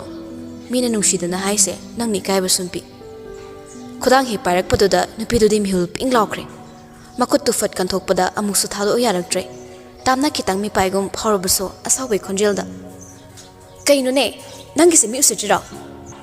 ꯕꯤꯀꯤ ꯑꯅꯝ ꯀꯟꯕ ꯉꯥꯎꯁꯤꯟꯅꯕ ꯏꯟꯈꯠꯂꯛꯂꯤꯕ ꯄꯥꯈꯪ ꯃꯆꯥꯒꯨꯝꯅ꯫ ꯑꯗꯨꯏꯗꯤ ꯉꯥꯏꯈꯣ, ꯉꯥꯁꯦ ꯄꯨꯁꯤꯟꯈ꯭ꯔꯣꯕ, ꯑꯗꯨ ꯅꯠꯇ꯭ꯔꯗꯤ ꯑꯩ ꯊꯥꯗꯣꯛꯑꯦ꯫ ꯇꯥꯝꯅꯥꯁꯨ ꯑꯃꯨꯛ ꯃꯈꯨꯠ ꯁꯠꯇꯣꯛꯅꯕ ꯍꯣꯠꯅꯩ꯫ ꯑꯃꯗꯨꯁꯨ ꯅꯣꯛꯈꯤ ꯃꯈꯨꯠ ꯌꯥꯜꯂꯛꯏ꯫ ꯈꯔ ꯃꯝꯁꯤꯜꯂꯛꯄꯒ ꯃꯩꯁꯨ ꯀꯌꯥ ꯉꯥꯟꯗꯕꯒ ꯊꯣꯡꯒꯥꯜ ꯃꯩꯁꯨ ꯊꯥꯟꯗꯕꯒ ꯅꯣꯛꯈꯤ ꯇꯧꯔꯛꯄꯒꯤ ꯈꯣꯟꯖꯦꯜꯗꯣ ꯈꯛꯅꯤ ꯇꯥꯕ꯫ ꯃꯁꯛꯁꯨ ꯃꯌꯦꯛ ꯁꯦꯡꯅ ꯎꯗꯕꯒ ꯇꯥꯝꯅꯥꯗ ꯀꯤꯕ ꯑꯃ ꯌꯥꯎꯔꯛꯂꯕꯅꯤ꯫ ꯃꯌꯨꯝꯗꯣ ꯑꯃꯨꯛ ꯑꯣꯟꯁꯤꯜꯂꯒ ꯃꯆꯦ ꯀꯧꯒꯦ ꯍꯥꯏꯅ ꯃꯁꯥ ꯂꯦꯡꯕꯒ ꯅꯨꯄꯥꯗꯨꯒꯤ ꯈꯨꯗꯥꯡ ꯑꯃꯗ ꯃꯈꯨꯠ ꯑꯃꯅ ꯇꯥꯞ ꯄꯥꯏꯔꯛꯏ꯫ ꯑꯗꯨꯒ ꯌꯥꯝ ꯊꯨꯅ ꯃꯈꯨꯠꯇꯣ ꯐꯠ ꯁꯠꯇꯣꯛꯈꯤ꯫ ꯀꯅꯥꯕꯨ ꯑꯣꯏꯔꯤꯒꯕ ꯃꯤꯠ ꯎꯏꯁꯤꯜꯂꯒ ꯂꯩꯔꯕꯁꯨ ꯈꯪꯕꯅꯤ ꯇꯥꯝꯅꯥꯅ꯫ ꯑꯗꯨꯕꯨ ꯀꯤꯔꯝꯕꯗꯣ ꯃꯤꯀꯨꯞꯇ ꯃꯥꯡꯈ꯭ꯔꯦ꯫ ꯂꯩꯃ ꯑꯩꯒꯤ ꯅꯤꯡꯊꯧ ꯂꯥꯛꯂꯦ, ꯁꯥꯍꯤꯡ ꯆꯥꯕ ꯑꯣꯏꯔꯕꯁꯨ ꯑꯩꯅ ꯀꯤꯗꯧꯕ ꯂꯩꯇ꯭ꯔꯦ ꯍꯥꯏꯅ ꯄꯦꯅ ꯊꯃꯣꯏꯗ ꯂꯥꯎꯔꯤ꯫ ꯐꯤꯔꯦꯞꯄꯁꯨ ꯅꯨꯄꯥꯗꯨꯗ ꯌꯦꯡꯉꯨꯗ ꯇꯥꯝꯅꯥꯗ ꯍꯪꯉꯤ꯫ ꯀꯥꯏ ꯆꯠꯂꯨꯏꯕ ꯅꯪꯅ? ꯕꯤꯀꯤ ꯃꯔꯝ ꯆꯠ ꯆꯨꯝꯃꯨꯗꯕꯅꯤꯅ ꯃꯃꯥꯏ ꯂꯩꯔꯒ ꯆꯠꯀꯦ ꯇꯧꯏ꯫ ꯐꯤꯔꯦꯞꯄꯅ ꯈꯨꯗꯥꯡ ꯐꯥꯔꯤꯕꯅꯤ, ꯊꯥꯗꯣꯛꯇ꯭ꯔꯤꯕꯅ ꯆꯠꯄꯁꯨ ꯌꯥꯔꯝꯗꯦ꯫ ꯑꯗꯨꯕꯨ ꯐꯤꯔꯦꯞꯄ ꯐꯥꯔꯤꯕ ꯃꯈꯨꯠꯇꯣ ꯃꯥꯅ ꯅꯠꯇꯕꯒꯨꯝ ꯕꯤꯀꯤꯗ ꯍꯟꯅ ꯌꯦꯡꯗ ꯇꯥꯝꯅꯥꯕꯗ ꯑꯃꯨꯛꯀꯁꯨ ꯍꯪꯉꯤ꯫ ꯇꯥꯝꯅꯥ, ꯅꯪꯉꯣꯟꯗꯅꯦ ꯑꯩꯅ ꯍꯪꯉꯤꯁꯦ꯫ ꯀꯩꯊꯦꯜ ꯆꯠꯅꯕ ꯕꯦꯁꯣꯟ ꯂꯩꯕ꯫ ꯏꯃꯥꯒ ꯅꯪꯒ ꯆꯥꯅꯕ ꯍꯩꯔꯥ ꯈꯔ ꯂꯩꯔꯛꯄꯅꯤ, ꯄꯨꯁꯤꯟꯈ꯭ꯔꯣ꯫ ꯐꯤꯔꯦꯞꯄ ꯕꯤꯀꯤꯗ ꯑꯃꯨꯛ ꯑꯣꯟꯁꯤꯜꯂꯛꯏ꯫ ꯅꯪꯅ ꯑꯃꯨꯛ ꯀꯅꯥ? ꯑꯩꯒꯤ ꯅꯨꯄꯤꯒꯤ ꯃꯈꯨꯠꯀ ꯄꯥꯏꯔꯝꯃꯤꯁꯤꯕꯨ ꯅꯨꯄꯤꯁꯦ ꯃꯄꯨ ꯄꯥꯟꯗ꯭ꯔꯤ ꯀꯥꯏꯅ ꯈꯜꯂꯤꯔꯥ? ꯈꯜꯂꯁꯨ ꯅꯨꯄꯤ ꯑꯃꯒꯤ ꯈꯨꯗꯥꯡ ꯑꯃꯕꯨ ꯃꯁꯥꯅ ꯑꯌꯥꯕ ꯄꯤꯗꯅ ꯀꯩꯒꯤ ꯄꯥꯏꯔꯝꯃꯤꯕ? ꯃꯄꯨꯔꯣꯏꯕ ꯑꯃ ꯑꯣꯏꯔꯕꯁꯨ, ꯃꯥꯒꯤ ꯅꯨꯄꯤ ꯐꯅ ꯑꯣꯏꯔꯕꯁꯨ ꯃꯁꯥꯅ ꯌꯥꯅꯤꯡꯗꯕ ꯇꯥꯟꯖꯥꯗꯗꯤ ꯃꯈꯨꯠ ꯄꯣꯛꯁꯣꯛꯄ ꯅꯠꯇꯦ꯫ ꯑꯗꯨꯒ ꯅꯪꯅ ꯍꯦꯛꯇ ꯄꯥꯏꯔꯝꯕ ꯌꯥꯕ꯭ꯔꯣ? ꯂꯨꯝꯕ ꯂꯥꯛꯄꯅꯦ ꯈꯜꯂꯁꯤ, ꯇꯥꯏꯃꯤꯡ ꯆꯥꯗꯦ꯫ ꯅꯨꯃꯤꯗꯥꯡꯗꯨꯕꯨ ꯀꯅꯥꯅ ꯂꯨꯝꯕ ꯂꯥꯛꯅꯒꯦ? ꯗꯤꯃꯣꯀ꯭ꯔꯦꯁꯤꯅꯤꯅ ꯄꯪꯇꯧ ꯇꯧꯅꯨ꯫ ꯃꯁꯥꯅ ꯌꯥꯗꯕ ꯅꯨꯄꯤ ꯑꯃꯒꯤ ꯐꯤꯖꯤ ꯂꯩꯃꯥꯏꯗ ꯇꯥꯔꯐꯥꯎ ꯃꯁꯥꯒ ꯁꯝꯅꯕ ꯐꯤꯖꯤ ꯑꯣꯏꯔꯝꯕꯗꯤ ꯐꯤꯖꯤꯗꯨ ꯂꯩꯃꯥꯏꯗ ꯆꯤꯡꯂꯦ ꯈꯛꯇ ꯇꯥꯛꯄ ꯅꯠꯇꯅ ꯈꯨꯟꯒꯠꯂ ꯄꯤꯕ ꯑꯌꯥꯕ ꯂꯩꯇꯦ꯫ ꯃꯔꯨꯑꯣꯏꯅ ꯃꯩꯇꯩ ꯑꯩꯈꯣꯏꯒꯤ ꯆꯠꯅꯕꯤꯗ ꯅꯨꯄꯥ ꯑꯃꯅ ꯍꯦꯛꯇ ꯅꯨꯄꯤ ꯑꯃꯒꯤ ꯃꯁꯥ ꯁꯣꯛꯄ ꯌꯥꯗꯦ ꯍꯥꯏꯕ ꯅꯪ ꯈꯪꯗꯕ꯭ꯔꯥ? ꯂꯧꯗ꯭ꯔꯤꯕ ꯅꯨꯄꯤ ꯑꯃꯒꯤ ꯈꯨꯗꯥꯡ ꯄꯥꯏꯕ ꯌꯥꯗꯦ ꯍꯥꯏꯁꯦ ꯅꯪ ꯈꯪꯕ꯭ꯔꯥ ꯈꯪꯗꯕ꯭ꯔꯥ? ꯕꯤꯀꯤꯅ ꯃꯥꯒ ꯁꯝꯅ ꯋꯥꯔꯤ ꯑꯃ ꯁꯥꯟꯅꯔꯝꯕꯅꯦ꯫ ꯁꯛꯄꯨ ꯑꯣꯟꯊꯣꯛꯅ ꯀꯥꯈ꯭ꯔꯦꯗ, ꯈꯨꯠꯁꯦ ꯊꯥꯗꯣꯛꯍꯜꯂꯒꯦ꯫ ꯅꯪꯅ ꯆꯠꯂꯤꯕ ꯂꯝꯆꯠꯁꯤ ꯅꯁꯥꯅ ꯆꯨꯝꯃꯤ ꯍꯥꯏꯅ ꯈꯟꯕ꯭ꯔꯥ, ꯂꯥꯜꯂꯦ ꯍꯥꯏꯅ ꯈꯟꯕ꯭ꯔꯥ? ꯄꯥꯎꯈꯨꯝ ꯄꯤꯗ꯭ꯔꯗꯤ ꯑꯩꯗꯤ ꯌꯣꯠꯆꯥꯕꯤꯗꯧꯅ ꯑꯗꯨꯝ ꯅꯞꯄ ꯂꯩꯔꯅꯤ꯫ ꯕꯤꯀꯤꯁꯨ ꯂꯥꯟꯖꯥꯎꯁꯨ ꯄꯥꯝꯗꯕ ꯃꯤꯀꯤ ꯑꯣꯏꯕ, ꯑꯗꯨꯒ ꯍꯦꯛ ꯅꯣꯟꯖꯕꯁꯨ ꯇꯟꯕꯒꯨꯝ ꯍꯣꯏꯅꯦ ꯂꯥꯜꯂꯦꯅꯦ꯫ ꯐꯤꯔꯦꯞꯄꯒꯤ ꯃꯆꯤꯡꯃꯛꯅꯦ ꯇꯞꯂꯤ ꯋꯥ ꯉꯥꯡꯉꯝꯕꯗꯩ ꯁꯨꯝ ꯊꯤꯡꯒꯠꯂꯛꯏ꯫ ꯂꯥꯜꯂꯦ ꯈꯪꯕ ꯊꯕꯛꯇ ꯑꯃꯨꯛ ꯀꯔꯤꯒꯤ ꯇꯧꯔꯤꯕ?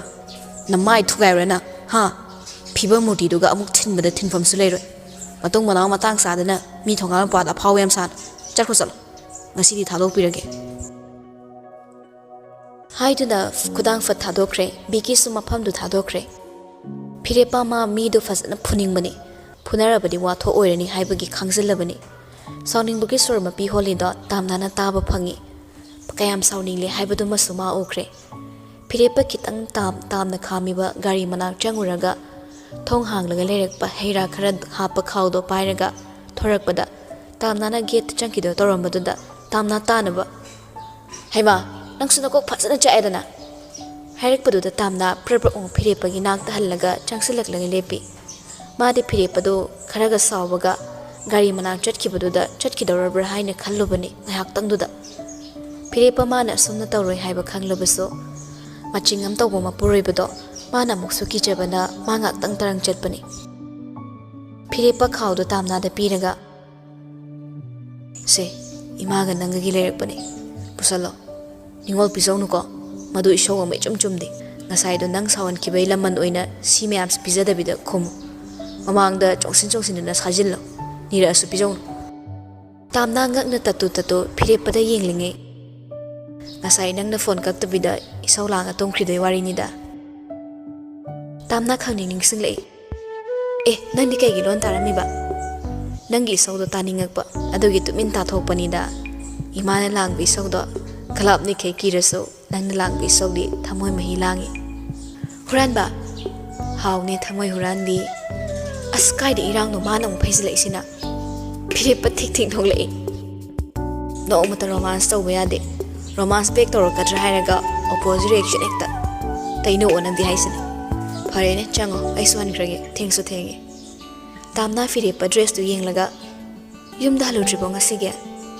ꯀꯃꯥꯏ ꯍꯟꯗꯣꯔꯤꯅꯣ ꯉꯁꯤ ꯅꯣꯡꯉꯥꯟꯕꯗꯩ ꯑꯩ ꯅꯪ ꯎꯗ꯭ꯔꯦ ꯑꯗꯨꯗꯤ ꯅꯍꯥꯟꯈꯩ ꯑꯩ ꯎꯗꯕꯁꯨ ꯑꯗꯨꯝ ꯌꯥꯎꯔꯤꯗꯨꯗꯤ ꯑꯗꯨꯅ ꯅꯪꯅ ꯑꯩ ꯎꯗꯕ ꯑꯩꯗꯤ ꯅꯨꯡꯇꯤꯒꯤ ꯅꯪ ꯉꯥꯛ ꯎꯍꯧꯗ꯭ꯔꯗꯤꯅꯦ ꯑꯁꯃꯥ ꯅꯥꯕꯗꯧꯅ ꯁꯣꯔ ꯐꯨꯟꯒꯠꯂꯛꯏ ꯍꯟꯗꯛ ꯅꯣꯡ ꯅꯤꯅꯤꯁꯤꯅ ꯑꯃꯨꯛ ꯍꯦꯜꯂꯦ ꯈꯔ ꯊꯨꯅ ꯂꯥꯛꯅꯕ ꯇꯧ ꯗꯣꯛꯇꯔꯗ ꯌꯦꯡꯉꯨꯔꯕꯅꯤ ꯑꯦꯟꯇꯤꯗꯣꯠꯁꯤꯅ ꯅꯪꯅꯤ ꯍꯥꯏꯅ ꯗꯣꯛꯇꯔꯅꯁꯨ ꯍꯥꯏꯔꯦ ꯇꯥꯝꯅꯥ ꯈꯤꯇꯪ ꯅꯣꯛꯂꯛꯏ ꯆꯪꯉꯒꯦ ꯍꯥꯏꯔꯝꯗꯨꯅ ꯇꯥꯝꯅꯥ ꯒꯦꯠ ꯃꯅꯨꯡꯗ ꯆꯪꯁꯤꯟꯈ꯭ꯔꯦ ꯒꯦꯠꯇꯨ ꯂꯣꯜꯂꯝꯗꯥꯏ ꯍꯨꯔꯥꯟꯗꯨꯅ ꯃꯉꯛ ꯊꯤꯟꯗꯣꯔꯛꯂ ꯌꯦꯡꯂꯝꯃꯤ ꯐꯤꯔꯦꯞꯄ ꯃꯥꯅꯁꯨ ꯒꯦꯠꯂꯣꯝꯗ ꯑꯣꯟꯁꯤꯜꯂꯒ ꯂꯩꯔꯝꯕꯅ ꯃꯥꯏꯊꯣꯡ ꯎꯕ ꯐꯪꯗ꯭ꯔꯕꯁꯨ ꯏꯀꯥꯏꯕꯅ ꯃꯉꯛ ꯁꯠꯂꯤꯁꯤꯟꯈ꯭ꯔꯦ ꯐꯤꯔꯦꯞꯄꯁꯨ ꯂꯨꯈꯝꯗ ꯅꯥꯜꯂꯒ ꯅꯣꯛꯃꯤ ꯃꯃꯥꯏ ꯂꯩꯔꯛꯂꯝꯃꯤ ꯍꯟꯗꯨꯅ ꯂꯥꯛꯂꯦ ꯒꯥꯔꯤꯗ ꯀꯥꯈꯠꯂꯛꯂꯦ ꯅꯣꯛꯃꯤ ꯒꯥꯔꯤ ꯁ꯭ꯇꯥꯔꯠ ꯇꯧꯔꯒ ꯇꯥꯝꯅꯥꯒꯤ ꯊꯣꯡꯒꯥꯜꯗ ꯃꯃꯤꯠꯇꯣ ꯍꯥꯏꯔꯞ ꯌꯦꯡꯂꯝꯂꯒ ꯃꯃꯥꯏ ꯂꯩꯔꯒ ꯊꯧꯔꯛꯏ ꯅꯨꯡꯁꯤꯕꯗ ꯇꯥꯎꯕꯁꯤꯗꯤ ꯀꯥꯂꯦꯟ ꯑꯣꯏꯔꯁꯨ ꯑꯗꯨꯝ ꯋꯥꯈꯜꯁꯦ ꯍꯪꯆꯤꯠ ꯌꯥꯝ ꯂꯥꯡꯉꯤꯅꯤ ꯏꯟꯈꯠꯂꯛꯄ ꯅꯍꯥꯁꯤꯡꯗ ꯅꯨꯡꯁꯤꯕ ꯁꯟꯇꯗꯤ ꯀꯥꯂꯦꯟ ꯊꯥꯗ ꯂꯥꯛꯄꯅ ꯐꯩꯌꯦꯅ ꯑꯦꯋꯥꯔꯅꯦꯁ ꯑꯃ ꯄꯤꯕꯤꯔꯁꯤꯔ ꯈꯪꯗꯦ ꯊꯕꯥꯁꯨ ꯐꯛ ꯃꯆꯥ ꯑꯃ ꯊꯥꯔꯒ ꯐꯝꯂꯤꯕꯅꯤ ꯆꯥꯛꯈꯨꯝ ꯃꯆꯥꯗꯨꯗ ꯑꯃꯅ ꯆꯥꯛ ꯊꯣꯡꯈ꯭ꯔꯁꯨ ꯃꯥꯒꯤ ꯊꯣꯛꯄ ꯇꯣꯉꯥꯟꯅ ꯂꯩꯅꯔꯨꯗꯦ ꯅꯨꯃꯤꯗꯥꯡꯁꯤꯗꯃꯗꯤ ꯄꯨꯂꯞ ꯐꯝꯂꯒ ꯋꯥꯔꯤ ꯋꯥꯇꯥꯏ ꯇꯧꯗꯨꯅ ꯂꯩꯔꯤ ꯆꯥꯛꯈꯨꯝꯗꯨꯗ ꯇꯥꯝꯅꯥꯅ ꯈꯥꯎ ꯑꯆꯧꯕ ꯑꯃ ꯊꯝꯃꯤꯗꯨꯗ ꯑꯃꯨꯛ ꯌꯦꯡꯂꯒ ꯃꯃꯥꯅ ꯑꯃꯨꯛ ꯍꯥꯏꯔꯛꯏ ꯑꯗꯨꯅ ꯑꯃꯨꯛ ꯀꯔꯤꯅꯣ ꯕꯦꯝꯃ ꯏꯃꯥ ꯁꯦꯝ ꯀꯣꯝꯂꯥꯅꯤ ꯊꯕꯥ ꯂꯩꯔꯛꯄꯗꯤ ꯅꯠꯇ꯭ꯔꯦ ꯈꯪꯉꯤ ꯃꯣꯏꯒꯤ ꯀꯩꯊꯦꯜ ꯃꯆꯥꯗꯨꯗ ꯑꯗꯨꯁꯨ ꯅꯨꯃꯤꯗꯥꯡꯁꯤꯗ ꯍꯩ ꯔꯥ ꯃꯌꯥꯝꯁꯦ ꯊꯣꯛꯂꯝꯒꯗꯕ ꯅꯠꯇ꯭ꯔꯦ ꯃꯆꯥꯅ ꯍꯔꯥꯎ ꯄꯨꯁꯤꯜꯂꯛꯄꯗꯣ ꯀꯅꯥꯅ ꯄꯤꯔꯛꯄ ꯑꯣꯏꯔꯝꯒꯅꯤ ꯍꯥꯏꯕ ꯃꯥ ꯚꯥꯞ ꯇꯥꯏ ꯃꯈꯥ ꯇꯥꯅ ꯋꯥꯍꯪ ꯑꯃ ꯍꯪꯗ꯭ꯔꯦ ꯍꯟꯖꯤꯟ ꯉꯥꯡꯗꯨꯅ ꯑꯃꯨꯛ ꯃꯆꯥꯒꯤ ꯃꯀꯥ ꯂꯥꯝꯖꯕ ꯃꯥꯏꯊꯣꯡꯗꯨꯗ ꯃꯥꯒꯤ ꯃꯤꯆꯩꯅ ꯅꯨꯡꯉꯥꯏꯕꯒꯤ ꯃꯌꯣꯜ ꯊꯨꯗꯦꯛꯄꯤꯕꯁꯨ ꯄꯥꯝꯗ꯭ꯔꯦ ꯑꯗꯨꯃꯛꯄꯨ ꯃꯁꯤꯅ ꯍꯦꯛꯇ ꯃꯁꯥꯅ ꯇꯧꯕ ꯊꯕꯛ ꯈꯨꯗꯤꯡꯃꯛꯇ ꯌꯥꯔꯒꯦ ꯈꯟꯈꯤꯕꯗꯤ ꯅꯠꯇꯦ ꯑꯗꯨꯕꯨ ꯊꯧꯗꯣꯛ ꯃꯆꯥꯁꯤꯃꯗꯤ ꯈꯔꯁꯨ ꯎꯁꯤꯟꯅꯗꯅ ꯈꯪꯁꯤꯟꯅꯗꯅ ꯂꯩꯔꯒꯦ ꯈꯜꯂꯛꯄꯅꯤ ꯃꯅꯤꯡ ꯃꯃꯥꯡ ꯊꯠꯄꯤ ꯃꯆꯦꯗꯨꯗꯤ ꯋꯥꯍꯪ ꯊꯥꯗꯔꯛꯏ ꯀꯩꯒꯤꯅꯣ ꯊꯦꯡꯉꯛꯏꯗꯤ ꯁꯦꯝꯗꯨꯅ ꯑꯃꯨꯛ ꯀꯅꯥ ꯊꯤꯜꯂꯛꯃꯤꯕ ꯕꯦꯝꯃ ꯅꯪ ꯑꯩꯈꯣꯏꯅ ꯌꯥꯗꯕ ꯊꯕꯛ ꯇꯧꯅꯨꯀꯣ ꯅꯪ ꯍꯥꯏꯕꯤꯗꯦ ꯍꯥꯏꯅꯨ ꯅꯪ ꯑꯔꯦꯝꯕꯗꯅꯦ ꯇꯞꯇꯥꯏ ꯐꯨꯗꯠꯂꯛꯀꯅꯤꯍꯦ ꯅꯪꯅ ꯉꯥꯡꯅꯕꯗ ꯈꯅꯥꯎ ꯇꯤꯡꯂꯦ ꯌꯥꯗ꯭ꯔꯕꯅꯤꯅ ꯀꯞꯅ ꯀꯞꯀꯜꯂꯤꯕ ꯈꯤꯇꯪꯈꯛ ꯉꯥꯡꯕꯗ ꯑꯗꯨꯒ ꯅꯅꯥꯅ ꯃꯔꯣꯜ ꯑꯃ ꯀꯜꯂꯤꯕ ꯈꯔ ꯀꯞꯁꯤꯟꯅꯔꯒ ꯚꯤꯛꯇꯤꯝ ꯀꯥꯔꯗ ꯄꯥꯏꯔꯒ ꯊꯣꯛ ꯊꯥꯛ ꯇꯧꯕ ꯌꯥꯔꯣꯏꯀꯣ ꯅꯪ ꯇꯥꯝꯅꯥ ꯃꯆꯦꯕꯨꯗꯤ ꯀꯤꯖꯕꯅꯤ ꯑꯗꯨꯒ ꯑꯃꯨꯛꯁꯨ ꯃꯥꯒꯤ ꯑꯔꯥꯟꯕ ꯈꯛ ꯅꯠꯇꯦ ꯍꯥꯏꯅ ꯃꯉꯣꯟꯗ ꯆꯩꯔꯛꯇꯅꯕ ꯁꯦꯡꯗꯣꯛꯅꯕ ꯍꯣꯠꯅꯩ ꯏꯆꯦ ꯊꯦꯡꯉꯛꯄꯩ ꯃꯔꯝꯗꯤ ꯑꯇꯩ ꯅꯠꯇꯦ ꯑꯩꯅ ꯍꯩꯅꯗꯦ ꯍꯥꯏꯕ ꯅꯨꯄꯥꯗꯣ ꯍꯧꯖꯤꯛꯁꯨ ꯑꯩꯒꯤ ꯏꯇꯨꯡ ꯏꯟꯅꯔꯛꯂꯝꯃꯤꯅꯤ ꯉꯥ ꯂꯩꯔ ꯂꯥꯛꯑꯦ ꯄꯨꯈꯣꯅ ꯑꯅꯝ ꯀꯟꯁꯤꯜꯂꯛꯏꯕ ꯑꯗꯨꯒ ꯑꯩꯅ ꯊꯣꯡꯒꯥꯜ ꯆꯪꯕꯗ ꯑꯩꯒꯤ ꯈꯨꯗꯥꯡ ꯐꯥꯔꯛꯏ ꯋꯥꯍꯩꯗꯨꯗ ꯆꯥꯛꯈꯨꯝꯗ ꯂꯩꯔꯝꯕ ꯑꯅꯤꯃꯛ ꯄꯨꯂꯞꯅ ꯇꯥꯝꯅꯥꯗ ꯌꯦꯡꯁꯤꯜꯂꯛꯏ ꯄꯥꯈꯠꯄꯒꯤ ꯃꯤꯠꯌꯦꯡꯅꯤ ꯑꯗꯨꯕꯨ ꯇꯥꯝꯅꯥ ꯊꯣꯛꯍꯟꯅꯤꯡꯗꯕ ꯊꯧꯗꯣꯛ ꯑꯃꯗꯤ ꯊꯣꯛꯈꯤꯗ꯭ꯔꯦ ꯍꯥꯏꯅ ꯄꯥꯈꯠꯂꯤꯁꯤꯡꯗꯨꯗ ꯃꯈꯥ ꯇꯥꯔꯛꯏ ꯇꯞꯊꯔꯛꯄ ꯈꯣꯟꯖꯦꯜ ꯑꯃꯗ ꯐꯤꯔꯦꯞꯄ ꯂꯥꯛꯑꯝꯗ꯭ꯔꯗꯤ ꯉꯁꯤ ꯀꯨꯝꯍꯩ ꯑꯃꯗꯤ ꯂꯩꯔꯕꯅꯤ ꯊꯕꯛ ꯈꯪꯗꯣꯛꯅꯕ ꯍꯣꯠꯅꯩ ꯐꯤꯔꯦꯞꯄꯅ ꯅꯪꯅ ꯀꯧꯔꯤꯕ꯭ꯔꯥ ꯇꯥꯝꯅ ꯑꯗꯨꯃꯗꯤ ꯁꯠ ꯈꯨꯝꯃꯤ ꯅꯠꯇꯦ ꯏꯃꯥ ꯃꯥꯗꯤ ꯁꯨꯝ ꯂꯥꯛꯄ꯭ꯔꯥ ꯈꯪꯗꯤꯌꯦ ꯑꯩ ꯀꯧꯗꯦ ꯃꯥ ꯑꯩꯅ ꯀꯧꯕ ꯅꯠꯇꯤꯌꯦ ꯃꯊꯟꯇ ꯂꯥꯛꯆꯔꯝꯕꯅꯤ ꯃꯇꯣꯝꯇ ꯂꯩꯖꯔꯝꯕꯅꯤ ꯊꯕ ꯅꯨꯄꯥ ꯑꯃꯅ ꯃꯆꯥꯒꯤ ꯈꯨꯗꯥꯡ ꯀꯨꯝꯍꯩ ꯁꯥꯒꯠꯀꯦ ꯇꯧꯏ ꯍꯥꯏꯕ ꯋꯥꯍꯩꯗꯨ ꯇꯥꯕꯗ ꯄꯥꯡꯒꯜꯁꯨ ꯊꯣꯛꯄ ꯉꯝꯗ ꯌꯥꯝꯅꯗꯤ ꯁꯥꯎꯅꯤꯡꯂꯕꯅꯤ ꯁꯥꯎꯅꯤꯡꯃꯟꯕꯒꯤ ꯃꯥ ꯃꯥꯏꯊꯣꯡ ꯑꯃ ꯇꯧꯏ ꯃꯥꯏꯊꯣꯡ ꯑꯃ ꯍꯣꯡꯉꯤ ꯀꯔꯝꯕ ꯃꯃꯥ ꯑꯃꯅ ꯅꯨꯄꯥ ꯑꯃꯅ ꯍꯦꯛꯇ ꯂꯥꯛꯇꯨꯅ ꯃꯆꯥꯒꯤ ꯅꯨꯄꯤꯒꯤ ꯏꯖꯠ ꯌꯦꯡꯗ ꯏꯖꯠ ꯃꯌꯦꯡ ꯇꯥꯒꯗꯕ ꯀꯨꯝꯍꯩ ꯑꯃ ꯁꯥꯟꯅꯕꯗ ꯅꯨꯡꯉꯥꯏꯗꯧꯔꯤꯕ꯭ꯔꯥ ꯃꯕꯨꯡ ꯑꯃ ꯃꯈꯨꯔꯥ ꯑꯃ ꯂꯩꯗꯅ ꯂꯥꯛꯆꯔꯛꯂꯤꯕ ꯃꯤꯗꯣ ꯉꯛꯊꯤ ꯁꯞꯄꯒ ꯐꯨꯔꯨꯅꯤ ꯍꯥꯏꯕꯁꯨ ꯅꯠꯇ꯭ꯔꯤ ꯊꯕ ꯈꯣꯟꯖꯦꯜ ꯈꯤꯇꯪ ꯐꯥꯏꯗꯨꯅ ꯉꯥꯡꯉꯤ ꯃꯥꯅ ꯅꯪꯒꯤ ꯈꯨꯗꯥꯡꯒ ꯄꯥꯏꯔꯛꯂꯤꯕ ꯅꯤꯡꯉꯣꯜꯅ ꯏꯃꯥꯁꯥ ꯑꯗꯨꯏ ꯃꯤꯗꯣ ꯑꯩꯁꯨ ꯎꯔꯦ ꯍꯛꯊꯦꯡꯅꯅ ꯊꯦꯡꯅꯗꯦ ꯍꯥꯏꯕ ꯈꯛꯇꯅꯤ ꯊꯣꯛꯑꯕ ꯑꯃ ꯇꯧꯔꯛꯀꯗꯧꯕ ꯃꯥꯜꯂꯦ ꯌꯨꯝꯁꯤꯒꯤ ꯋꯥꯔꯤꯁꯨ ꯀꯨꯞꯅ ꯈꯪꯕꯗꯧꯅ ꯃꯉꯛ ꯍꯥꯏꯒꯠꯄ ꯑꯃꯁꯨ ꯌꯥꯎꯔꯤ ꯂꯣꯏꯅ ꯈꯪꯗꯣꯛ ꯌꯦꯡꯊꯣꯛꯂꯒ ꯇꯧꯔꯤꯅꯤ ꯑꯗꯨ ꯅꯠꯇ꯭ꯔꯒꯕꯨ ꯑꯩꯈꯣꯏ ꯇꯥꯝꯅꯥꯒꯤ ꯐꯤꯕꯝ ꯃꯨꯔꯇꯤꯗ ꯅꯨꯄꯥ ꯑꯃꯅ ꯍꯦꯛꯇ ꯀꯥꯔꯟ ꯇꯧꯔꯛꯀꯗꯕ ꯅꯠꯇꯦ ꯇꯥꯝꯅꯥ ꯃꯃꯥꯏ ꯃꯅꯥꯛ ꯐꯝꯊꯔꯛꯂꯒ ꯏꯃꯥ ꯉꯔꯥꯡꯁꯨ ꯒꯦꯠ ꯃꯅꯨꯡꯁꯤꯗ ꯍꯦꯛꯇ ꯄꯥꯏꯁꯤꯜꯂꯛꯏ ꯑꯗꯨꯒ ꯉꯁꯤꯁꯨ ꯈꯨꯗꯥꯡ ꯍꯦꯛꯇ ꯐꯔꯛꯏ ꯑꯩꯅ ꯊꯕꯛ ꯆꯠꯄ ꯍꯜꯂꯛꯄ ꯑꯩꯈꯣꯏ ꯊꯣꯡꯒꯥꯜꯗ ꯍꯦꯛꯇ ꯂꯩꯔꯝꯃꯤ ꯃꯑꯣꯡ ꯃꯇꯧꯃꯛꯅꯤ ꯑꯩ ꯈꯛꯇ ꯌꯥꯝꯅ ꯅꯥꯏꯌꯦꯕ ꯑꯩꯅ ꯍꯦꯛꯇ ꯃꯥ ꯀꯤꯕꯒꯤ ꯋꯥꯃꯛꯁꯨ ꯅꯠꯇꯦ ꯑꯗꯨꯕꯨ ꯇꯧꯔꯛꯂꯤꯕ ꯃꯑꯣꯡ ꯃꯇꯧꯗꯨꯗ ꯀꯤꯗꯕꯁꯨ ꯑꯃꯨꯛ ꯉꯝꯗꯦ ꯃꯥꯏ ꯃꯤꯠꯌꯦꯡ ꯅꯥꯌꯦꯡꯗꯣ ꯌꯥꯝ ꯂꯨꯗꯕ ꯑꯃ ꯌꯥꯎꯔꯤ ꯊꯕꯛ ꯑꯉꯥꯡꯁꯤꯡꯗꯨꯅ ꯀꯤꯗꯅꯕ ꯑꯁꯨꯝ ꯊꯦꯝꯖꯤꯜꯂꯛꯏ ꯍꯦꯔꯥ ꯃꯣꯏꯅ ꯍꯦꯛꯇ ꯄꯥꯈꯟ ꯍꯦꯟꯖꯤꯟꯕ ꯌꯥꯕ ꯅꯠꯇꯦ ꯃꯤ ꯑꯃꯒꯤ ꯌꯨꯝꯗ ꯁꯛꯈꯪꯗꯕ ꯃꯣꯏꯅ ꯑꯐꯥꯎ ꯁꯥꯕ ꯌꯥꯕ ꯅꯠꯇꯦ ꯀꯩꯁꯨ ꯈꯜꯂꯨꯅꯨ ꯀꯤꯊꯤꯞ ꯀꯤꯔꯨꯝꯒ ꯇꯧꯔꯨꯅꯨ ꯑꯗꯨ ꯅꯠꯇ꯭ꯔꯕꯗꯤꯅꯦ ꯍꯦꯛꯇ ꯍꯦꯟꯖꯤꯜꯂꯛꯀꯗꯧꯔꯤꯕꯅꯤ ꯅꯨꯄꯥ ꯍꯥꯏꯕꯁꯦ ꯁꯤꯡꯈ꯭ꯔꯕꯖꯥꯠꯅꯤ ꯈꯤꯇꯪ ꯑꯩꯈꯣꯏꯅ ꯀꯤꯔꯨꯕꯗ ꯃꯣꯏꯅ ꯑꯗꯨꯗ ꯍꯦꯟꯖꯤꯜꯂꯛꯇꯧꯔꯤꯕꯅꯤ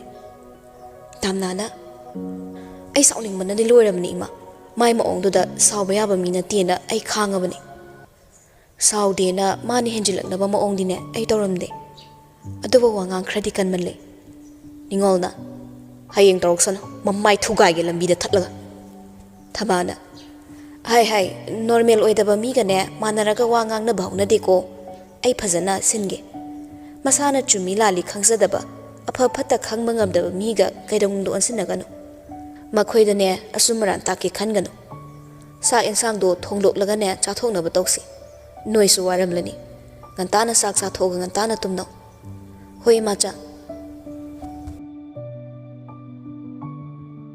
ꯐꯤꯔꯦꯞꯄꯁꯨ ꯌꯨꯝ ꯌꯧꯔꯛꯂꯦ ꯍꯥꯟꯅꯒꯨꯝ ꯃꯁꯥ ꯁꯦꯡꯗꯣꯛꯂꯕ ꯆꯥꯛꯁꯨ ꯃꯇꯝ ꯋꯥꯠꯂꯤꯕꯒꯤ ꯐꯃꯨꯡꯗ ꯍꯤꯞꯄꯣꯏ ꯐꯝꯕꯣꯏ ꯇꯧꯔꯤ ꯇꯥꯝꯅꯥꯗ ꯀꯣꯜ ꯇꯧꯁꯤꯟꯁꯤꯔꯥ ꯍꯥꯏꯗꯅ ꯃꯈꯨꯠꯅ ꯐꯣꯟꯗꯣ ꯄꯥꯏꯔꯒ ꯅꯦꯝꯅ ꯂꯪꯈꯠꯇꯨꯅ ꯁꯥꯟꯅꯩ ꯇꯧꯔꯣꯏꯗ ꯆꯥꯛ ꯆꯥꯔꯝꯈꯤꯔꯣꯏ ꯍꯣꯔꯦꯟ ꯇꯨꯝꯃꯝꯗꯥꯏꯗ ꯃꯦꯁꯦꯖ ꯑꯣꯏꯅ ꯊꯥꯔꯒꯦ ꯍꯥꯏꯗꯨꯅ ꯃꯥ ꯇꯧꯔꯨꯗ꯭ꯔꯦ ꯑꯗꯨꯕꯨ ꯕꯣꯔꯤꯁꯇꯤ ꯊꯣꯏꯒ ꯋꯥꯔꯤ ꯀꯟꯅ ꯇꯧꯔꯝꯃꯤ ꯆꯥꯛꯅ ꯀꯅꯥ ꯊꯣꯡꯈ꯭ꯔꯕ ꯃꯤꯅꯥꯏ ꯂꯣꯏꯕꯤꯅꯤꯅ ꯃꯤꯅꯥꯏꯅ ꯊꯣꯡꯈ꯭ꯔꯦ ꯀꯥꯏ ꯍꯥꯏꯔꯛꯇꯣꯏꯔꯥ ꯑꯩꯈꯣꯏꯒꯤ ꯀꯦꯄꯥꯁꯤꯇꯤꯁꯤꯗ ꯆꯥꯛ ꯊꯣꯡꯅꯕ ꯏꯃꯨꯡꯒꯤ ꯊꯕꯛ ꯏꯪꯈꯥꯡ ꯅꯣꯝꯅꯕ ꯃꯤꯒ ꯊꯝꯅꯤꯡꯉꯥꯏ ꯁꯦꯜ ꯂꯩꯇꯦ ꯔꯦꯁꯇꯨꯔꯦꯟꯠ ꯐꯥꯎ ꯁꯦꯜꯐ ꯁꯔꯚꯤꯁ ꯇꯧꯕ ꯌꯥꯎꯅꯔꯀꯥꯟꯁꯤꯗ ꯃꯤ ꯑꯃꯅꯤꯒꯤ ꯃꯤ ꯊꯝꯗꯧ ꯅꯠꯇꯦ ꯑꯗꯨ ꯌꯥꯝ ꯂꯤꯛꯑꯗꯤ ꯀꯃꯥꯏꯅ ꯇꯧꯗꯣꯏꯕ ꯃꯤ ꯑꯃ ꯅꯦꯛꯊꯣꯛꯑꯒ ꯁꯦꯜꯁꯨ ꯈꯔ ꯐꯪꯖꯕ ꯊꯕꯛ ꯄꯤꯕꯗꯤ ꯌꯥꯏ ꯀꯩꯅꯣ ꯅꯪꯒꯤꯁꯦ ꯍꯌꯦꯡ ꯑꯩꯕꯨ ꯃꯤꯅꯥꯏꯒ ꯎꯠꯂꯛꯅꯕ ꯍꯥꯟꯅ ꯋꯥꯃꯥꯡ ꯌꯥꯠꯄ ꯃꯥꯜꯂꯤꯗ ꯅꯨꯄꯤꯒꯤ ꯃꯔꯜꯗ ꯃꯇꯤꯟ ꯇꯥꯕ ꯃꯤꯒ ꯃꯥꯜꯂꯨꯔꯕꯣ ꯑꯩꯒꯨꯝꯕ ꯅꯨꯄꯥ ꯑꯃ ꯐꯪꯕꯗꯤ ꯅꯪ ꯄꯣꯛꯄꯩ ꯃꯍꯩ ꯌꯥꯜꯂꯕꯅꯤ ꯏꯁꯥ ꯃꯇꯤꯛ ꯍꯥꯏꯔ ꯆꯥꯔꯦ ꯁꯦꯜ ꯍꯥꯏꯔ ꯄꯥꯏꯔꯦ ꯅꯪꯒꯤ ꯋꯥꯍꯩ ꯈꯨꯗꯤꯡ ꯑꯩꯅ ꯑꯟꯗꯔꯁꯇꯦꯟ ꯇꯧꯏ ꯁꯤꯗꯩ ꯍꯦꯟꯅ ꯐꯕ ꯅꯨꯄꯥꯗꯤꯅꯦ ꯅꯪꯅ ꯋꯥꯔꯜ ꯇꯨꯔ ꯆꯠꯂꯁꯨ ꯐꯪꯉꯔꯣꯏ ꯁꯃꯨꯗ꯭ꯔ ꯃꯅꯨꯡꯗ ꯏꯔꯣꯏꯔꯨꯔꯒꯅ ꯐꯥꯒꯠꯂꯛꯑꯔꯣꯏ ꯃꯔꯝꯗꯤ ꯏꯁꯤꯡ ꯌꯥꯝꯅ ꯂꯨꯏ ꯅꯪ ꯏꯔꯣꯏꯕ ꯍꯩꯔꯝꯃꯣꯏ ꯑꯇꯤꯌꯥ ꯃꯊꯛꯇ ꯄꯥꯏꯈꯠꯂꯨꯔꯒꯅ ꯒ꯭ꯔꯦꯚꯤꯇꯤꯅ ꯃꯔꯝ ꯑꯣꯏꯔꯒ ꯂꯩꯃꯥꯏꯗ ꯊꯋꯥꯏ ꯃꯥꯡꯉ ꯄꯥꯏꯊꯔꯛꯑꯅꯤ ꯋꯥꯔꯜ ꯇꯨꯔ ꯆꯠꯂꯁꯨ ꯁꯦꯜ ꯇꯤꯡꯅꯕꯅꯤ ꯑꯩꯅ ꯉꯥꯡꯉꯤꯁꯤ ꯊꯥꯖꯧ ꯑꯩ ꯃꯨꯛ ꯃꯇꯤꯛ ꯆꯥꯕ ꯅꯨꯄꯥ ꯃꯥꯂꯦꯝꯁꯤꯗ ꯐꯪꯉꯣꯏ ꯐꯖꯅ ꯋꯥꯏ ꯁꯤꯠꯂꯦꯍꯦ ꯀꯥꯆꯤꯟ ꯀꯣꯌꯥ ꯁꯤꯟ ꯊꯣꯡꯗꯅ ꯅꯣꯏ ꯅꯇꯩꯃꯒ ꯅꯣꯏ ꯇꯥꯃꯣꯒꯗꯣ ꯄ꯭ꯔꯞ ꯑꯝꯇ ꯊꯨꯡꯅꯍꯜꯂꯣ ꯅꯣꯏ ꯃꯥꯒꯤ ꯐꯤꯔꯣꯏ ꯍꯦꯛ ꯂꯣꯏꯕꯒꯅꯦ ꯅꯪꯅ ꯆꯦꯟꯗ꯭ꯔꯁꯨ ꯑꯩꯅ ꯆꯦꯜꯂꯗꯧꯅꯤ ꯑꯩ ꯆꯍꯤ ꯌꯥꯔꯛꯇ꯭ꯔꯦ ꯍꯣꯏꯗ ꯇꯥꯃꯣꯒ ꯏꯇꯩꯃꯒꯗꯤ ꯁꯥꯊꯤꯅ ꯅꯨꯡꯁꯤꯅꯔꯦ ꯀꯩꯅꯣ ꯑꯍꯜ ꯃꯁꯦꯜ ꯁꯥꯎꯅꯕ ꯈꯛꯅꯤꯗ ꯄꯥꯕꯨꯡꯅꯁꯨ ꯌꯥꯔꯕꯅꯤꯗ ꯏꯅꯦꯅ ꯈꯔ ꯋꯥꯔꯧꯕ ꯑꯗꯨꯒꯤꯅꯤ ꯃꯣꯏ ꯑꯅꯤꯒꯤ ꯈꯟꯕꯗꯅꯦ ꯑꯩ ꯃꯊꯥ ꯌꯥꯝ ꯁꯥꯏ ꯇꯥꯝꯅꯥꯅ ꯃꯔꯣꯜ ꯑꯃ ꯂꯝ ꯍꯦꯜꯂꯒ ꯅꯨꯄꯥ ꯃꯅꯥꯛꯇ ꯊꯣꯛ ꯆꯦꯟꯗꯧꯁꯨꯅꯦ ꯃꯣꯏ ꯏꯃꯨꯡꯒꯤ ꯐꯤꯕꯝꯗꯨꯗ ꯃꯃꯥꯗ ꯋꯥ ꯑꯝꯇ ꯍꯥꯏꯕꯁꯨ ꯉꯝꯃꯝꯃꯣꯏ ꯑꯗꯨꯒ ꯐꯤꯔꯦꯞꯄ ꯕꯣꯔꯤꯁ ꯈꯪꯆꯩ ꯆꯦꯁꯤꯜꯂꯤ ꯀꯅꯥꯏ ꯐꯤꯔꯦꯞꯄꯅꯣ ꯅꯇꯩꯗ ꯃꯤꯡ ꯀꯧꯕ ꯄꯛꯇꯦꯍꯦ ꯌꯥꯝꯅ ꯑꯩꯗꯤ ꯈꯪꯄ꯭ꯔꯦꯛꯄꯨ ꯈꯪꯉꯤ ꯇꯤꯂꯣꯅ Boris, chak thire lao, cha thoknaba tawrasi. Tilona chak loire haina thongzilde kaurakpada Boris thamamai hairamaga thokre.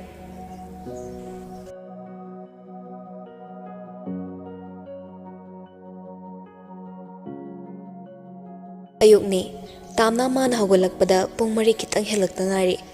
Adobo nongde ngalabani, ingthamtha nattabanina. Thong hanglaga imungdagi mapalom thore. Adoga amung sakhomde sumje puthoraklaga Mangolgi wai hana taksili. Churi tabida khaw ama leinido ma ure. Cherang oina huina chensilambasu mande. Nungshini humjilakpasu oiroi. Pot hapa khaw oina towi. Tamna machinda solaga changsili. Kaino nisiba? Kaino yaurisina? Asumna sumjito thamlaga kumtharagle. Khaw do pairaga yengubada ngazaw ama yaurami. Tamna khakbre khangna samtatna ima lauduna khanglang langthoi. Thaba sutai, madi tusin khosin batawrabra haina phingna thori. Hatu hatu. Hey, kaidore ha? Tamna khawdama khuthilaga. Ima, churi tabida si khawsa lerame. Ai si singarang nupadu na piramba nga tuni. Aina lawde haibaduni. Sida lerame ima. Wais bada thengnarakpa. Ai di sumai leramni khangdabina kainu yengubani. Thaba su tu chungi warido.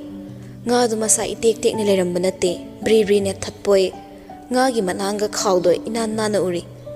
Ngarang tamnana law yakidaba nga khawdobo gate su loliba yumdugi churi tabida lerami haibasida thaba masumi pairakanu yadre khudaktuda. Sanariba warido ningol su thogle. Kaino kedorome haino? Tamnana iche ngarang nupadu na piramba nga do asisine. Ningol praprap khawduda yenglubada khawduda nga do su phibam machadana lerambaduda masu kharadi kaino makhali wakhalda. Madi sida kamai changa iba adoga kamai thamami ba maning labuk lomdagi phauzala isala tamna matin kut yo laga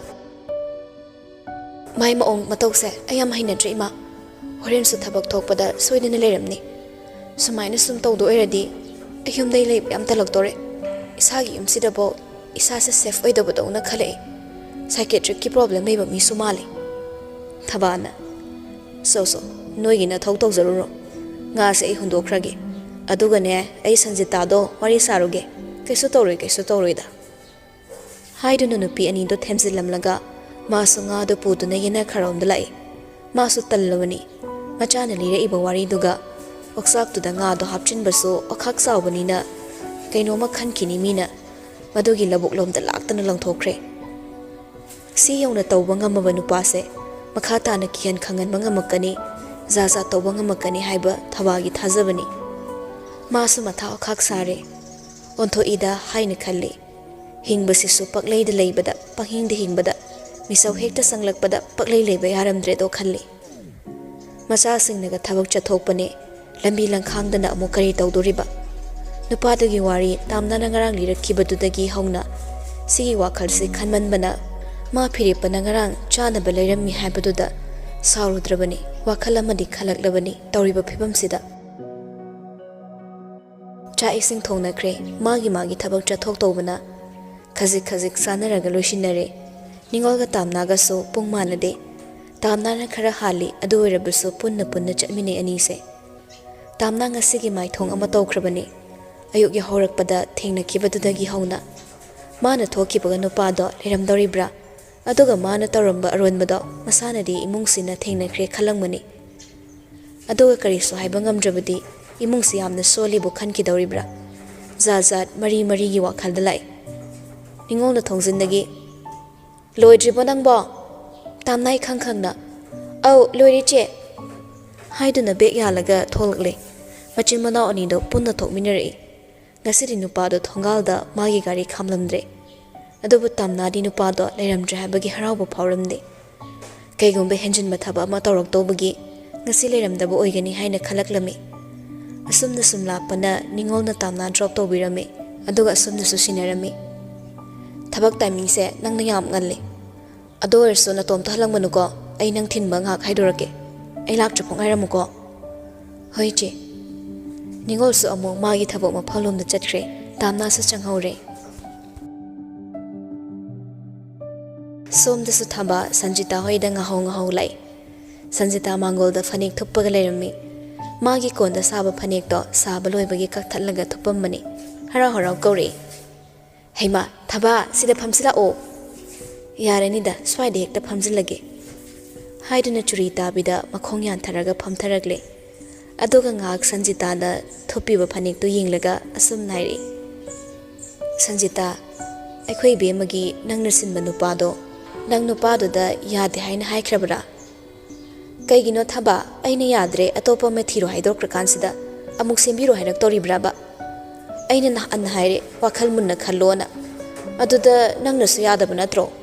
Haujikte ai suwadu haudopa ikaireda. Mansu yamni ikaikrabani. Sanjita oidaba ngangban midi natte. Aduna nupado da ma tamnagi maramda makha tana wari saramlaroi khangle. Aduna manasu ngarang han itat tattana thokliba wadugi matangda haidok langumge khalakle. Adu natrabadi machin yawba Sanjitana lekai sinthungna tangthokini haiba khalammi.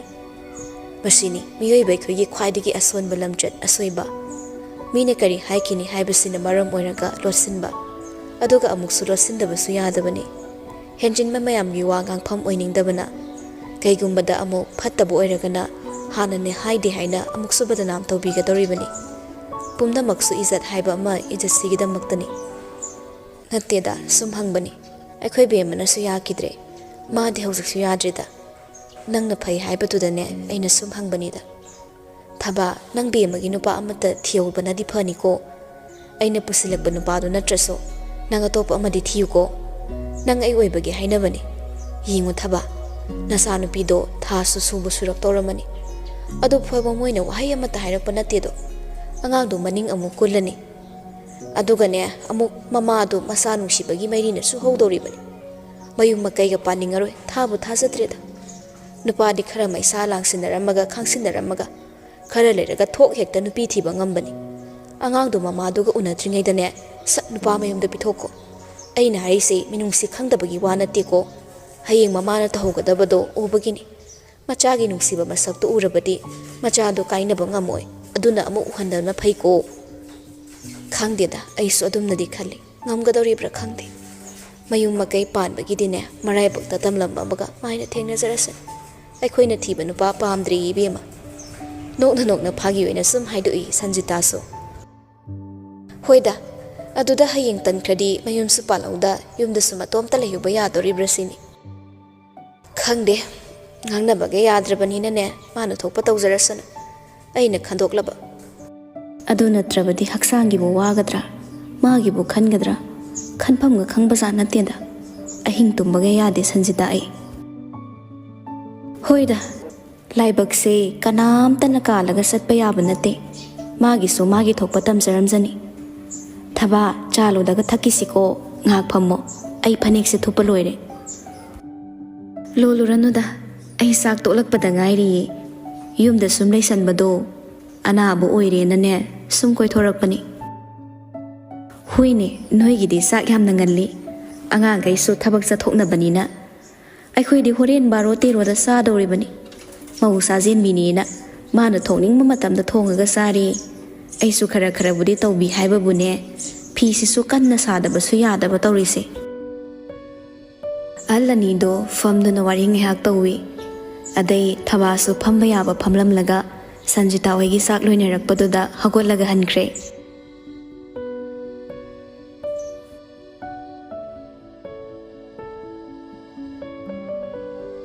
Nungthilgi pung ahum tarakle pung anidagi machi ngaibani. Evening sipsi pung anida loire. Hanani staff ka yamdabaga working hour sangbado hawjik staff yambani na tensinle sip ahum thokna khaidokibada. Pung mari phawa machi ngai dawdo ma khwangdana te nangandai ngaklidagi sumnarakpaduda yumda haningle. Firipada haisira amuk khalli adubu thaba khutchinduda haiba talammi. Aduga amuk sunupado thingnadaw sarok Firipada thabak hapaduna hina phare khale. Aduna ma firipada oina phone tawsile. Firipa sapairi. Thabak loiramo ai lobala ora. Ma nago oina yamna khangna hairakpadudadi tamna su khitang he khaiba pu iponi. Mateng hangphau hangdri mana oina khangzilai. Ikai sabam yawrinda ide. Ai iche ngai ba ngamdreba. Pungsu ahum makhai tadri kuina phammandana khwang nare. nang ngaktang thimbiyo hainge haidana tawrakpa thawai haksang tangkhainina nangna kari pamba nangna kari tawningba ai loina khangi nangi khonjel nane sur amada aigi mingtang kaurakpada nangse kyam ware nangse ngasi de kedaramgani haiba loina khangma ngamini ngasai de ningol hingsabi do ngai dau saro engodo kok hairasu yabadubo nachini irum heglum madana Piripagi wangang amadi sahomda taraga ma lauba thorakli haiba tamna su khangle adu ngairamage phajana lao thamage Okay madam ngaibiromo laksarage madam gi damaktabu oiraba kai onba sungammi nongsa onba sungammi thengu onba sungammi theb onba sungamkini hojikna amo leopard onaga yangna pairage hekta adundi madam gi nakta minute 10 gi manungda lao Mr. Kabo kay haiduna tamna na oina phone kaktali phirepana lawba lakani haibana ngasai ke kitchen da leirobagi masada tilau chanam gi manam nambra haina mga kadon tharaga sut nammi makutto thau manam khra chili aduna washroom da changa aga singda hamdoklaga mana purak behan lotion do khra taisile phirepasu yoraklani mate khra thoklaga ngairgi khanna thorai adobo biki do nofet changsilakpa mana ure handuna janglubasu pharak tagum to mabu ki duna chen bani khran khrani su khalle mayuk na matare sina dum phare na khale onsinaraga wa ngangna ba phau tandi talabani fasana biki do yam kakna ngarang inu pa ka ko kanano sathi na ka ine black nomei ga marang ka ra kan sida engon us tabu tawradana ha nangi di nupa ne haise nangi ex husband ra ha wangang sangang dumakde kap ta kap kidong mali film duga amuk su tamna ga yamna naknaba mini mana sari do ex husband natre hojik mak ma ai ga wari loinadre aidi matam khra gi pam da leibane ma gi manak chatore aduga nangna sum ai gi itong koini nei sa inaba lepo aidi yum pale adubu de su pale yum pan ba masel icham samna koi banong phadok su samina ba yai kaino punji haibasidi khrasu enjoy tokse langthokse ngauthokse nungai thokse mawa mani hairaga sakhum ga sumanga da loishin bado nungai bro nangbo tamna di sawgal ai ngasi do nahan khaina khangdabagini khallaso ngasi mana mayek sengna takla phau henjeluk badudadi sawbagi mafam chare khanna sawgal ai aina naha de sam sawdabani aigi maramda aigi wari da khangamoina mister nang ngangi bawangang sangang do kaino ha ayum pale ayi nu pale re haira pau 100 se ai se phagira ba namai du da khupak nan jin thazala di kumai oina ni swaida nomi wanga ngam biki do tamna na mayam ta ni taroi khangdana khonjal hauna serak paduda sakpam khakan hanjile mamit mana sangto laga maya siksin haire ado fazana loina raga mayam mawang sida urau tharari se nang engon da singnarira ngasi yawrak pada thengnabaduna nga asibani nangi nupa du sumanga kaga noige thongal kanthofam da thanam mangam banu pani haibisa kauno aidi khankre lauge su khankre adum lore kanam tan kham thing mangam banate nangai sa kana ne khange ha nasagi fivam da khra hanbi bani matam kitang ngai ge khanbani yamna akana ring saba haiba bu na khazairu da thazil adi nang oina kumai dani firepana nan hozing hai do kana dana Phirepa tamna gi manak tele piba biki do maning lom dagi phurit tu yalaga chingthorei khonjam ngangduna sorma pi holaga kanadana nang hojingangi do na khazai do on na thar adi haidu kanadana nang namai do thugai ra chinga khut ka chap hek manai thugai ra haibaga kinne hekta mamai tamna thinjille biki ro khrak long na tai aduga phirepa mukso phurit color do pai do na chingkhalak laga masado mathaklom da thangkat poin khai poi tawraga saptra ma yauna nang ai leisa kai oina uge nang do mai hek thai ba mira hairaga amuk sukin na mammai mamit khangda thinjin lei angaw gu machingi fibam da tamna na ngawri khalubadi bikini adu phirepa so angaw bagi maching amadi yauduna leiramle phirepa biki gi fritki collar do pai raga amuk mammai da sor phi kam naksilaglaga maya chiksin na hairi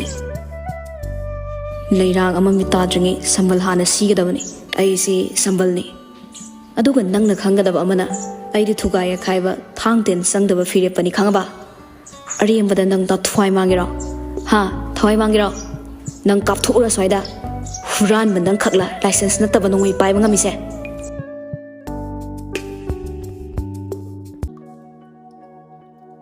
ꯅꯨꯡꯁꯤꯕꯒꯤ ꯄꯥꯝꯖꯕꯒꯤ ꯃꯤꯅ ꯍꯨꯈꯤꯅꯤ ꯈꯟꯕꯅ ꯇꯝꯊꯤꯕ ꯂꯩꯔꯣꯜ ꯂꯤꯁꯤꯡꯅ ꯁꯝꯕꯜ ꯑꯣꯏꯅ ꯆꯦꯠꯅ ꯈꯥꯗꯨꯅ ꯊꯝꯖꯔꯤꯕ ꯂꯩꯔꯥꯡ ꯑꯃꯕꯨ ꯍꯨꯒꯦ ꯍꯥꯏꯅ ꯂꯥꯛꯂꯤꯕ ꯃꯥꯁꯨ ꯑꯉꯛꯄꯅꯤ ꯂꯩꯔꯥꯡ ꯂꯩꯀꯥ ꯑꯃ ꯆꯣꯏꯅ ꯇꯥꯈꯤꯅꯤ ꯍꯥꯏꯅ ꯃꯁꯣꯡ ꯐꯟꯅ ꯊꯠꯂꯤꯕꯅꯤ ꯍꯤꯃꯥꯂꯣꯏ ꯆꯤꯡꯁꯥꯎꯒꯨꯝ ꯂꯩꯅꯥ ꯑꯃ ꯀꯦꯟꯈꯤꯅꯤ ꯋꯥꯔꯤꯕ ꯃꯥꯒꯤ ꯃꯤꯠꯃꯥꯡꯃꯛꯇꯗ ꯂꯩꯔꯥꯡꯗꯨꯕꯨ ꯍꯦꯛꯀꯦ ꯍꯥꯏꯔꯛꯂꯤꯕ ꯃꯤꯁꯛꯇꯣ ꯂꯦꯝꯅ ꯊꯥꯒꯦ ꯍꯥꯏꯗꯧꯔꯤꯕ꯭ꯔꯥ ꯐꯤꯔꯦꯞꯄ ꯃꯈ꯭ꯌꯥꯆꯤ ꯅꯪ ꯈꯛꯇꯔꯣ ꯈꯨꯠꯂꯥꯏ ꯄꯥꯏꯕ ꯍꯩꯔꯤꯁꯦ ꯍꯥ ꯅꯪ ꯈꯛꯇꯔꯣ ꯃꯤ ꯎꯁꯤꯠꯇꯕ ꯍꯩꯔꯤꯁꯦ ꯅꯪ ꯈꯛꯇꯔꯣ ꯑꯔꯣꯟꯕ ꯈꯨꯠꯂꯥꯏ ꯂꯩꯕ ꯉꯝꯃꯤꯁꯦ ꯅꯪ ꯁꯤꯅꯤꯡꯕ꯭ꯔꯥ ꯑꯩꯒꯤ ꯈꯨꯠꯇ ꯅꯪ ꯁꯤꯒꯦꯔꯣ ꯅꯪ ꯅꯊ꯭ꯋꯥꯏꯗꯨ ꯂꯥꯟꯒꯦꯔꯣ ꯍꯥꯏꯔꯒ ꯍꯦꯛꯇ ꯃꯥꯁꯨ ꯅꯣꯡꯃꯩꯗꯨ ꯄꯨꯛꯆꯦꯠꯂꯣꯝꯗꯒꯤ ꯁꯠꯇꯣꯔꯛꯂꯒ ꯕꯤꯀꯤꯒꯤ ꯂꯥꯏꯕꯛ ꯅꯥꯆꯦꯞꯇꯨꯗ ꯅꯝꯈꯠꯂꯛꯏ ꯕꯤꯀꯤꯗꯤ ꯁꯥꯎꯔꯤꯕ ꯐꯤꯔꯦꯞꯄ ꯑꯗꯨꯅ ꯈꯪꯀꯥ ꯀꯥꯞꯁꯤꯜꯂꯛꯑꯗꯤ ꯍꯥꯏꯅ ꯃꯤꯍꯨꯜ ꯃꯥꯡꯈ꯭ꯔꯦ ꯁꯥꯎꯗꯣꯛꯇꯅ ꯁꯥꯎꯕ ꯐꯤꯔꯦꯞꯄꯒꯤ ꯍꯤꯡꯁꯥꯕꯒꯨꯝꯕ ꯃꯔꯝ ꯆꯠꯅꯤ ꯑꯗꯨꯛ ꯊꯤꯅ ꯐꯤꯡꯅ ꯁꯥꯎꯕ ꯍꯩꯔꯝꯒꯅꯤ ꯍꯥꯏꯕ ꯃꯥ ꯐꯤꯔꯦꯞꯄꯒꯤ ꯃꯣꯂꯤ ꯃꯣꯂꯤꯕ ꯃꯇꯧꯗ ꯀꯥꯎꯊꯣꯛꯂꯨꯏ ꯃꯌꯥꯝꯗꯩ ꯇꯣꯉꯥꯟꯕ ꯃꯆꯤꯡꯗꯤ ꯎꯈ꯭ꯔꯦ ꯑꯗꯨꯕꯨ ꯉꯁꯤꯒꯤ ꯍꯤꯡꯁꯥ ꯌꯥꯏꯇꯝꯕ ꯁꯕꯥꯟꯒ ꯆꯥꯅꯕ ꯐꯤꯡꯒꯟꯕ ꯃꯔꯝ ꯆꯠꯇꯤ ꯉꯁꯤꯅ ꯑꯍꯥꯟꯕ ꯑꯣꯏꯔꯤ ꯕꯤꯀꯤ ꯃꯃꯤꯠ ꯈꯞ ꯈꯞ ꯃꯁꯥ ꯅꯤꯛꯄ ꯍꯧꯔꯛꯂꯦ ꯋꯥ ꯉꯥꯡꯗꯨꯅ ꯑꯩ ꯂꯥꯜꯂꯦ ꯇꯧꯖꯔꯔꯣꯏ ꯍꯦꯛ ꯍꯥꯏꯔꯨꯕꯁꯨ ꯑꯗꯨꯛ ꯃꯥꯅ ꯀꯔꯦꯝꯅꯔꯨꯔꯤꯗꯨꯒ ꯏꯀꯥꯏꯕꯒꯨꯝꯁꯨ ꯐꯥꯎꯔꯤꯕꯅꯤ ꯑꯗꯨꯅ ꯃꯥ ꯀꯤꯁꯨ ꯀꯤꯔꯒ ꯃꯀ꯭ꯂꯥꯞꯇꯨ ꯆꯦꯡ ꯈꯩꯕꯒꯨꯝꯅ ꯐꯖꯅ ꯈꯩꯈ꯭ꯔꯦ ꯂꯩꯔꯝꯕ ꯆꯠꯅꯔꯤꯕ ꯃꯌꯥꯝꯗꯨꯁꯨ ꯑꯅꯤꯗꯨꯒꯤ ꯈꯨꯠꯈꯠꯅꯗꯨꯗ ꯍꯦꯛ ꯆꯪꯁꯤꯜꯂꯒ ꯈꯥꯝꯕꯁꯨ ꯀꯤꯕꯅ ꯂꯥꯞꯇꯛ ꯂꯥꯞꯇꯛ ꯂꯦꯞꯂꯒ ꯌꯦꯡꯕ ꯌꯥꯎꯔꯝꯃꯤ ꯑꯗꯨꯒ ꯎꯁꯤꯟꯅꯗꯅ ꯆꯠꯈꯤꯕꯁꯨ ꯌꯥꯎꯔꯝꯃꯤ ꯈꯨꯠꯂꯥꯏ ꯌꯥꯎꯔꯒ ꯈꯠꯅꯕ ꯍꯥꯏꯕꯁꯤꯇꯕꯨ ꯆꯪꯁꯤꯜꯂꯒ ꯈꯥꯝꯕ ꯀꯤꯅꯕꯅꯤ ꯗꯁꯥ ꯐꯠꯇ꯭ꯔꯗꯤ ꯗꯁꯥ ꯇꯥꯗꯧꯔꯤꯕꯅꯤ ꯐꯤꯔꯦꯞꯄ ꯑꯃꯨꯛꯁꯨ ꯂꯥꯛꯇꯅ ꯏꯜꯂꯒ ꯍꯥꯏꯔꯛꯏ ꯃꯇꯨꯡ ꯇꯥꯔꯛꯄꯗ ꯅꯪ ꯃꯥꯏ ꯃꯇꯨꯡ ꯏꯟꯅꯔꯕ ꯀꯥꯊꯣꯛ ꯀꯥꯔꯟ ꯇꯧꯔꯝꯃꯕ ꯅꯪ ꯍꯥꯏꯁꯤꯅꯤ ꯅꯪ ꯀꯌꯥ ꯅꯨꯡꯉꯥꯏꯔꯣ ꯆꯠꯈ꯭ꯔꯣ ꯆꯠꯂꯣ ꯕꯤꯀꯤ ꯈꯔ ꯂꯥꯞꯅ ꯐꯤꯡꯅ ꯆꯠꯊꯣꯔꯛꯏ ꯑꯗꯨꯕꯨ ꯅꯨꯄꯥꯗꯨꯗ ꯃꯈ꯭ꯌꯥ ꯆꯤꯛꯇꯨꯅ ꯍꯟꯗꯨꯅꯁꯨ ꯌꯦꯡꯂꯝꯂꯒ ꯆꯠꯈꯤ ꯐꯤꯔꯦꯞꯄ ꯅꯨꯄꯥꯗꯨꯒꯤ ꯒꯥꯔꯤꯅ ꯍꯦꯛ ꯊꯧꯈꯤꯕꯒ ꯃꯁꯥꯗ ꯀꯥꯔꯤꯕ ꯇꯦꯟꯁꯟ ꯃꯌꯥꯝꯗꯣ ꯇꯞꯅ ꯇꯞꯅ ꯍꯟꯊꯔꯛꯅꯕ ꯍꯣꯠꯅꯖꯩ ꯑꯗꯨꯒ ꯃꯁꯥꯗꯣ ꯈꯔ ꯁꯦꯝꯃꯒ ꯑꯃꯨꯛ ꯇꯥꯝꯅꯥꯒꯤ ꯃꯅꯥꯛꯇ ꯅꯛꯁꯤꯜꯂꯛꯏ ꯍꯜꯂꯁꯤꯔꯥ ꯑꯗꯨꯛ ꯏꯪꯅ ꯍꯥꯏꯔꯛꯄ ꯈꯣꯟꯖꯦꯜꯗꯨꯃꯗꯤ ꯉꯁꯥꯏꯈꯩ ꯇꯧꯔꯨꯔꯤꯕ ꯁꯞꯇ꯭ꯔꯗꯨꯒ ꯀꯌꯥꯗꯤ ꯍꯦꯛ ꯈꯦꯠꯅꯔꯕꯅꯣ ꯑꯇꯣꯞꯄ ꯃꯤ ꯑꯃ ꯃꯥꯜꯂꯕꯅꯤ ꯁꯛ ꯃꯥꯟꯅꯕ ꯃꯤꯁꯛ ꯑꯃ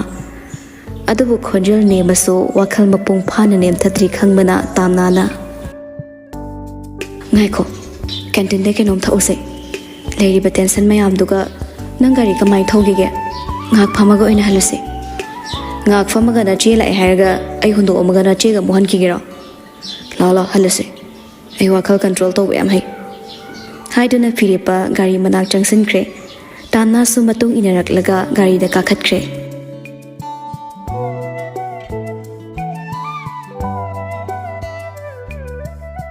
ꯁꯣꯝꯗꯅ ꯅꯤꯡꯉꯣꯜ ꯍꯦꯛ ꯍꯦꯛ ꯉꯟꯅ ꯍꯟꯗꯣꯏ ꯇꯧꯕꯒꯤ ꯉꯁꯤꯗꯤ ꯑꯦꯔꯣꯟꯅ ꯂꯥꯛꯅꯒꯤ ꯃꯇꯥꯒꯨꯝ ꯂꯥꯛꯅꯈ꯭ꯔꯕꯅꯤ VIP ꯅꯨꯄꯤꯒꯤ ꯕꯣꯗꯤ ꯃꯁꯥꯖ ꯑꯃꯗꯤ ꯑꯥꯏꯂꯤꯠꯁ ꯊꯥꯕꯒꯤ ꯊꯕꯛꯇꯨꯁꯨ ꯑꯌꯥꯝꯕꯅ ꯅꯤꯡꯉꯣꯜꯗ ꯄꯤꯁꯤꯟꯈꯤꯕꯅꯤ ꯃꯊꯧ ꯈꯔ ꯆꯤꯜꯍꯟꯕꯅꯤ ꯄꯤꯔꯛꯄ ꯊꯕꯛ ꯃꯌꯥꯝꯗꯨ ꯂꯣꯏꯔꯒ ꯁ꯭ꯇꯥꯐꯁꯤꯡꯒꯤ ꯉꯥꯏꯍꯥꯛ ꯄꯣꯊꯥꯐꯝꯗꯨꯗ ꯆꯪꯉꯛꯑꯒ ꯁꯣꯔ ꯁꯥꯡꯅ ꯍꯣꯟꯗꯣꯛꯑꯒ ꯐꯝꯃꯛꯏ ꯑꯁ ꯁꯦꯜ ꯇꯥꯟꯕꯁꯤ ꯅꯨꯡꯉꯥꯏꯕ ꯑꯝꯇ ꯂꯩꯔꯝꯗ꯭ꯔꯦ ꯑꯩꯅ ꯏꯃꯥ ꯄꯥꯕꯨꯡꯒꯗꯒꯤ ꯂꯧ ꯂꯧꯗꯨꯅ ꯆꯥꯊꯣꯛꯎꯔꯤ ꯃꯌꯥꯝꯗꯣ ꯉꯁꯤꯗꯤ ꯌꯥꯝ ꯄꯥꯝꯃꯨꯔꯛꯑꯦ ꯑꯗꯨ ꯃꯌꯥꯝꯗꯣ ꯂꯣꯏ ꯇꯨꯡꯁꯤꯜꯂꯝꯃꯗꯤ ꯃꯤꯂꯤꯅꯤꯌꯔꯒ ꯑꯣꯏꯔꯝꯕ ꯌꯥꯕꯖꯥꯠꯅꯤ ꯑꯦꯔꯣꯟꯅ ꯀꯣꯛ ꯀꯣꯛ ꯊꯤꯜꯂꯒ ꯃꯦ ꯑꯥꯏ ꯀꯝ ꯏꯟ ꯍꯥꯏꯅ ꯆꯪꯁꯤꯜꯂꯛꯏ ꯔꯦꯁꯄꯣꯟꯁꯀ ꯉꯥꯏꯔꯝꯗꯦ ꯅꯤꯡꯉꯣꯜꯗ ꯐꯝꯃꯤꯗꯨꯒꯤ ꯃꯃꯥꯡꯗ ꯂꯦꯞꯄꯒ ꯍꯌꯦꯡꯒꯤ ꯁꯥꯔꯚꯤꯁꯅꯤ ꯄꯨꯡ 1ꯗ ꯊꯨꯡꯒꯗꯕ VIPꯅꯤ ꯐꯖꯅ ꯀꯝꯄ꯭ꯂꯦꯟ ꯆꯥꯍꯟꯗꯅ ꯊꯕꯛ ꯇꯧꯔꯝꯃꯣ ꯁꯥꯔ ꯌꯨꯝꯗ ꯁꯥꯔꯚꯤꯁ ꯆꯠꯄꯁꯦ ꯌꯥꯝ ꯋꯥꯏ ꯑꯗꯣ ꯑꯩ ꯅꯠꯇ꯭ꯔꯗꯤ ꯁ꯭ꯇꯥꯐ ꯑꯝꯇ ꯂꯩꯖꯗꯕ꯭ꯔꯥ ꯁꯥꯔ ꯍꯣꯏꯁꯦ ꯅꯪ ꯐꯦꯃꯤꯂꯤ ꯅꯥꯕꯩꯅꯤꯅ ꯇꯣꯂꯣꯞꯁꯨ ꯀꯛꯄꯤꯗ꯭ꯔꯦ ꯑꯗꯨ ꯑꯣꯏꯇꯥꯔꯒꯗꯤ ꯈꯤꯇꯪꯁꯨ ꯈꯔ ꯀꯟꯅ ꯍꯣꯠꯅꯕ ꯀꯩ ꯀꯥꯏꯒꯦ ꯅꯪꯅ ꯄꯥꯝꯃꯤꯁꯦ ꯐꯝꯃꯒ ꯂꯩꯔꯒ ꯇꯣꯂꯣꯞꯅ ꯅꯨꯡꯉꯥꯏꯅ ꯐꯪꯕꯗꯨꯔꯣ ꯊꯕꯛ ꯁꯨꯕ ꯉꯝꯃꯣꯏꯗꯣꯏ ꯑꯣꯏꯇꯥꯔꯒꯗꯤꯅꯦ ꯅꯪ ꯅꯁꯥꯅ ꯑꯗꯨꯝ ꯇꯣꯛꯆꯈꯣ ꯌꯥꯅꯤ ꯌꯥꯔꯣꯏ ꯀꯥꯏꯅ ꯃꯔꯣꯜ ꯂꯣꯜꯂꯛꯑꯣꯏ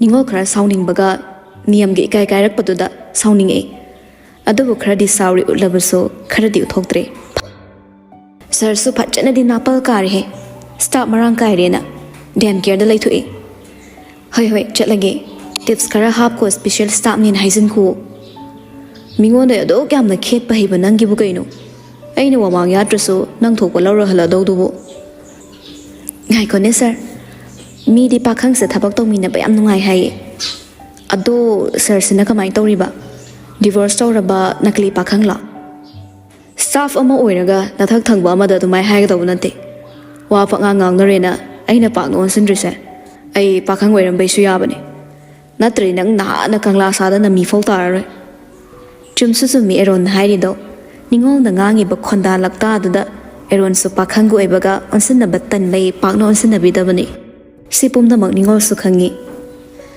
sorry sir adu da som hayang Russia ga chalo na tom chat patan lagana ai sir chalam dai da report toromo chatorena ai sir ngasi gi customer am le horim ni ai sir kaino sir working hour matam loire nang khai nang na li du di hairam lagi eron thoki ningol tai na pham su khang da I ka ba hai du oire makut ani da kan na kutum pulap ta silaga thangatuna maya umsilaga lauduna lehowi nimindang wairam sandia ya changlakpa matung ni ningol na chak thong lingai tamna na duk thong mai katlaga imung da changge tawringi thongal dagi makhoi ahum khak changai nupa ngaktani adubu lenga oina chang amada loina urammi ngasai thokkiba thodok to magne tamna sumsum chingna behelakpagum ma thintha da imung da krongong changaklaga machena pau tammare iche nupa ahum mai khoida chang awe kana oisa anu khangde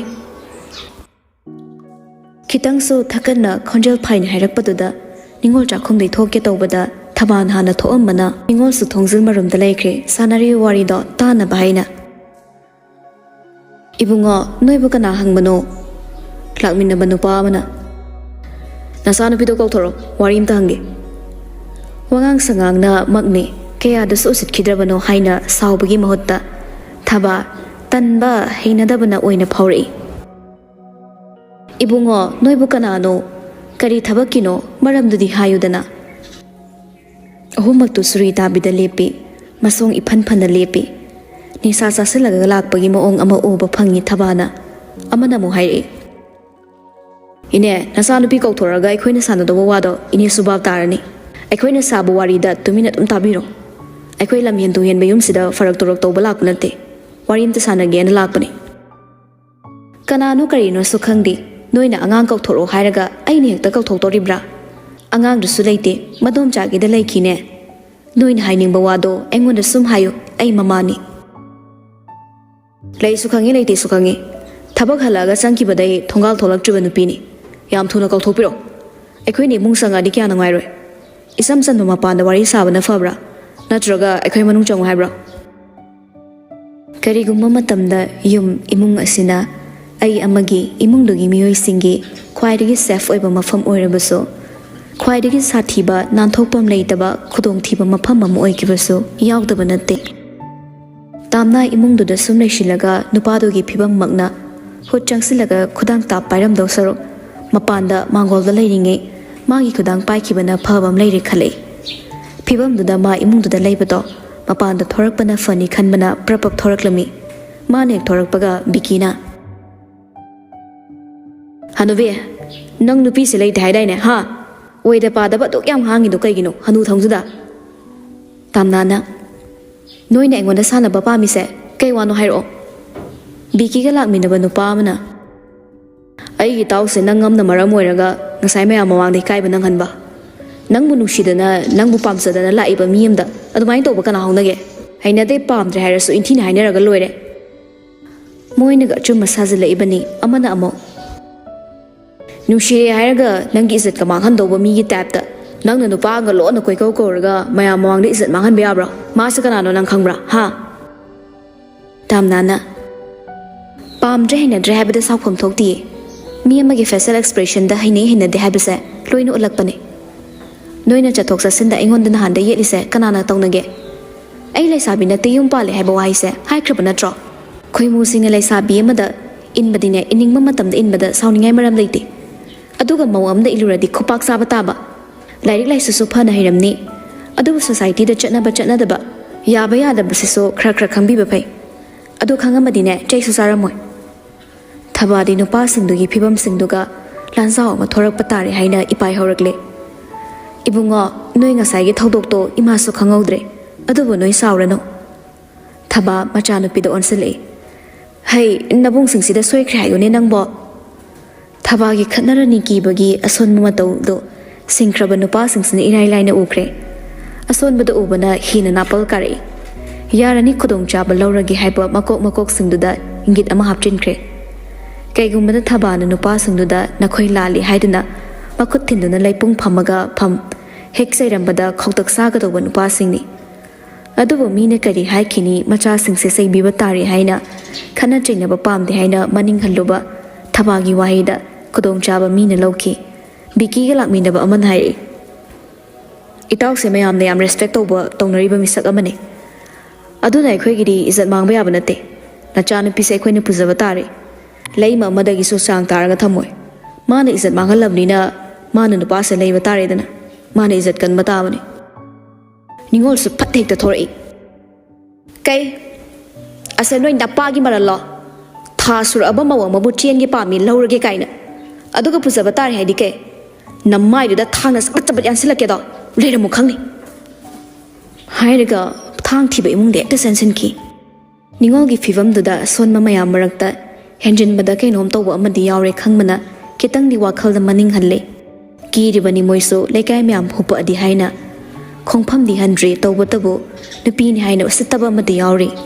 Pangal fari haibagi napalla ningol su thangzo pairaga thore. Lao lao nari leraga ne aigi nauksa da khutang oira su pairo lao. Ting thora iban nakut singdo kak khatpa ngamdraba ayon sibige. Nupa ama changsin ge tawbada bikina khami aduga nupi ahumduda onsilaklaga. Farene ngasigidi narai kaini na noina ngamzo. Adubu no yumsidagi thonga lalagadi tholakkini dana. Aduda nangina naw nupi se yumsida halakkani de khalrano. Airi izat sokpa yaba mi nate. Aduga aina singnaraga pugi khankiba pot amata supudana toktre. Lakminari singduda onsilaga. Chaslo kande side izat amuka mangba yaba nate. Haiduna mana mang tharaga hanki. Bikina hankibagi maramse ma ningol giduna hanmanate. Matam sunga libanina leira khulaki mi waloi. Khonjal amane hek laukibada khonpham narakani. Imungsigi izat soklabaso makhoi su senpham leiroi khangbanina hankibani. Makhoi khangi yum amadagi mi amabu irai laina thangba yaroi haiba. Adubu kadai fok ngami haibasimadi makhoi su kinaba utlambani. Moisingdu thokibaga lainaramba mihulsingdo tamna hantarakle. Adubu wakhaldi phumbangnare. Thabana imungda sangsilaw angangsa laknaro. Haiduna tamna ningol imungda pulap changakle. Asuk nga liba matamduda thaba imungi thonglon sinkhre ngasidi. Sakhumda changaklaga pulap phami. Ningol na pusari nina gas makhongda lepi kangsoi sa suzankre. Thaba phaktuda phami. Tamna su phak machinda phamlaga tumina mamayung silaga leiri. Thaba machanupida hangai. Ngasai na kaidawriba. Tanap kirop ngasai gi thodok to tamai. Mayam mamangduda nature tadaba maong tawraini. Anduda phirepaga thengnarure. Adu phawba mi usittabai nongmaiga satoknaraga hospital mamangda khanai. Phirepana khara phokre adui khanaba hawba laini. Ningolna Phirepa masu ko kapthok hatonggi de haide. Wayam sangnaba. Be ni khalluba mana last hero sumsum oirakpe tap ta toksile eside. Thabana cheri. Ningol nangi karan do matang yam sade ko. Chahi su phana yamabani ibi manangama. Jerak paduda ningol du tumin laikre.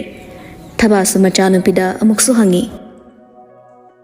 Adudi kamay tawraba mayang matho oikibra. Oidi ima madi atum chenkhrabani. Ima adui mi do gundagi tap ta stawi. Maril di yaudaba moi amani punsilaga gunda tawba mini. Haying na mokay toroktoy no khangde. Yumdagi chathokpasu kire. Aduga mai maongduda aina chathoktraso yumda ikhoini tanglaringida tuminchang adi kamay tawne. Hera nang maso anthongna kigan kreda. Ma sudap toksinaribani khara khoktak saram dori poni. Ningolna imasa aisu thang paijarasune khalapti niglei ko. Mi singdo mi gi wakhal chenba mi mande. Tamnana Moina sumaina sum tawradi ayumdaga leiba tanno male yumda leitrasu aigi leifam khangkidaba mini nupaga leiminade mapamda leire kaina usitrine maido Thabana Yare yare mano usitribado magi matam sudabagini magi matam sulakini mathangne yumda lakta laksanu ima tawge Thaba themjarabasu wa khalama khalli cha ising sanakre toknaraba tongda tumba soksuk ya yadre tumthage tawrasu mamit ushinba yakidre aduna ma kokila na piramba phone number do upudagi lakthoklami ki fet ma na paiba phone duma su pairaga mapanda tuminna thori angang singdudi tumkhrabani Thaba mamit uboi udaboy number do mi laga kokila da phone tawi kokila su number save tawdabani na pakhe pairamde pungdunaga gandrabanina adubo anirak ahumlak sum khingjalakpaduda tumambado hawalaga phamu mayai famlaga paikhalai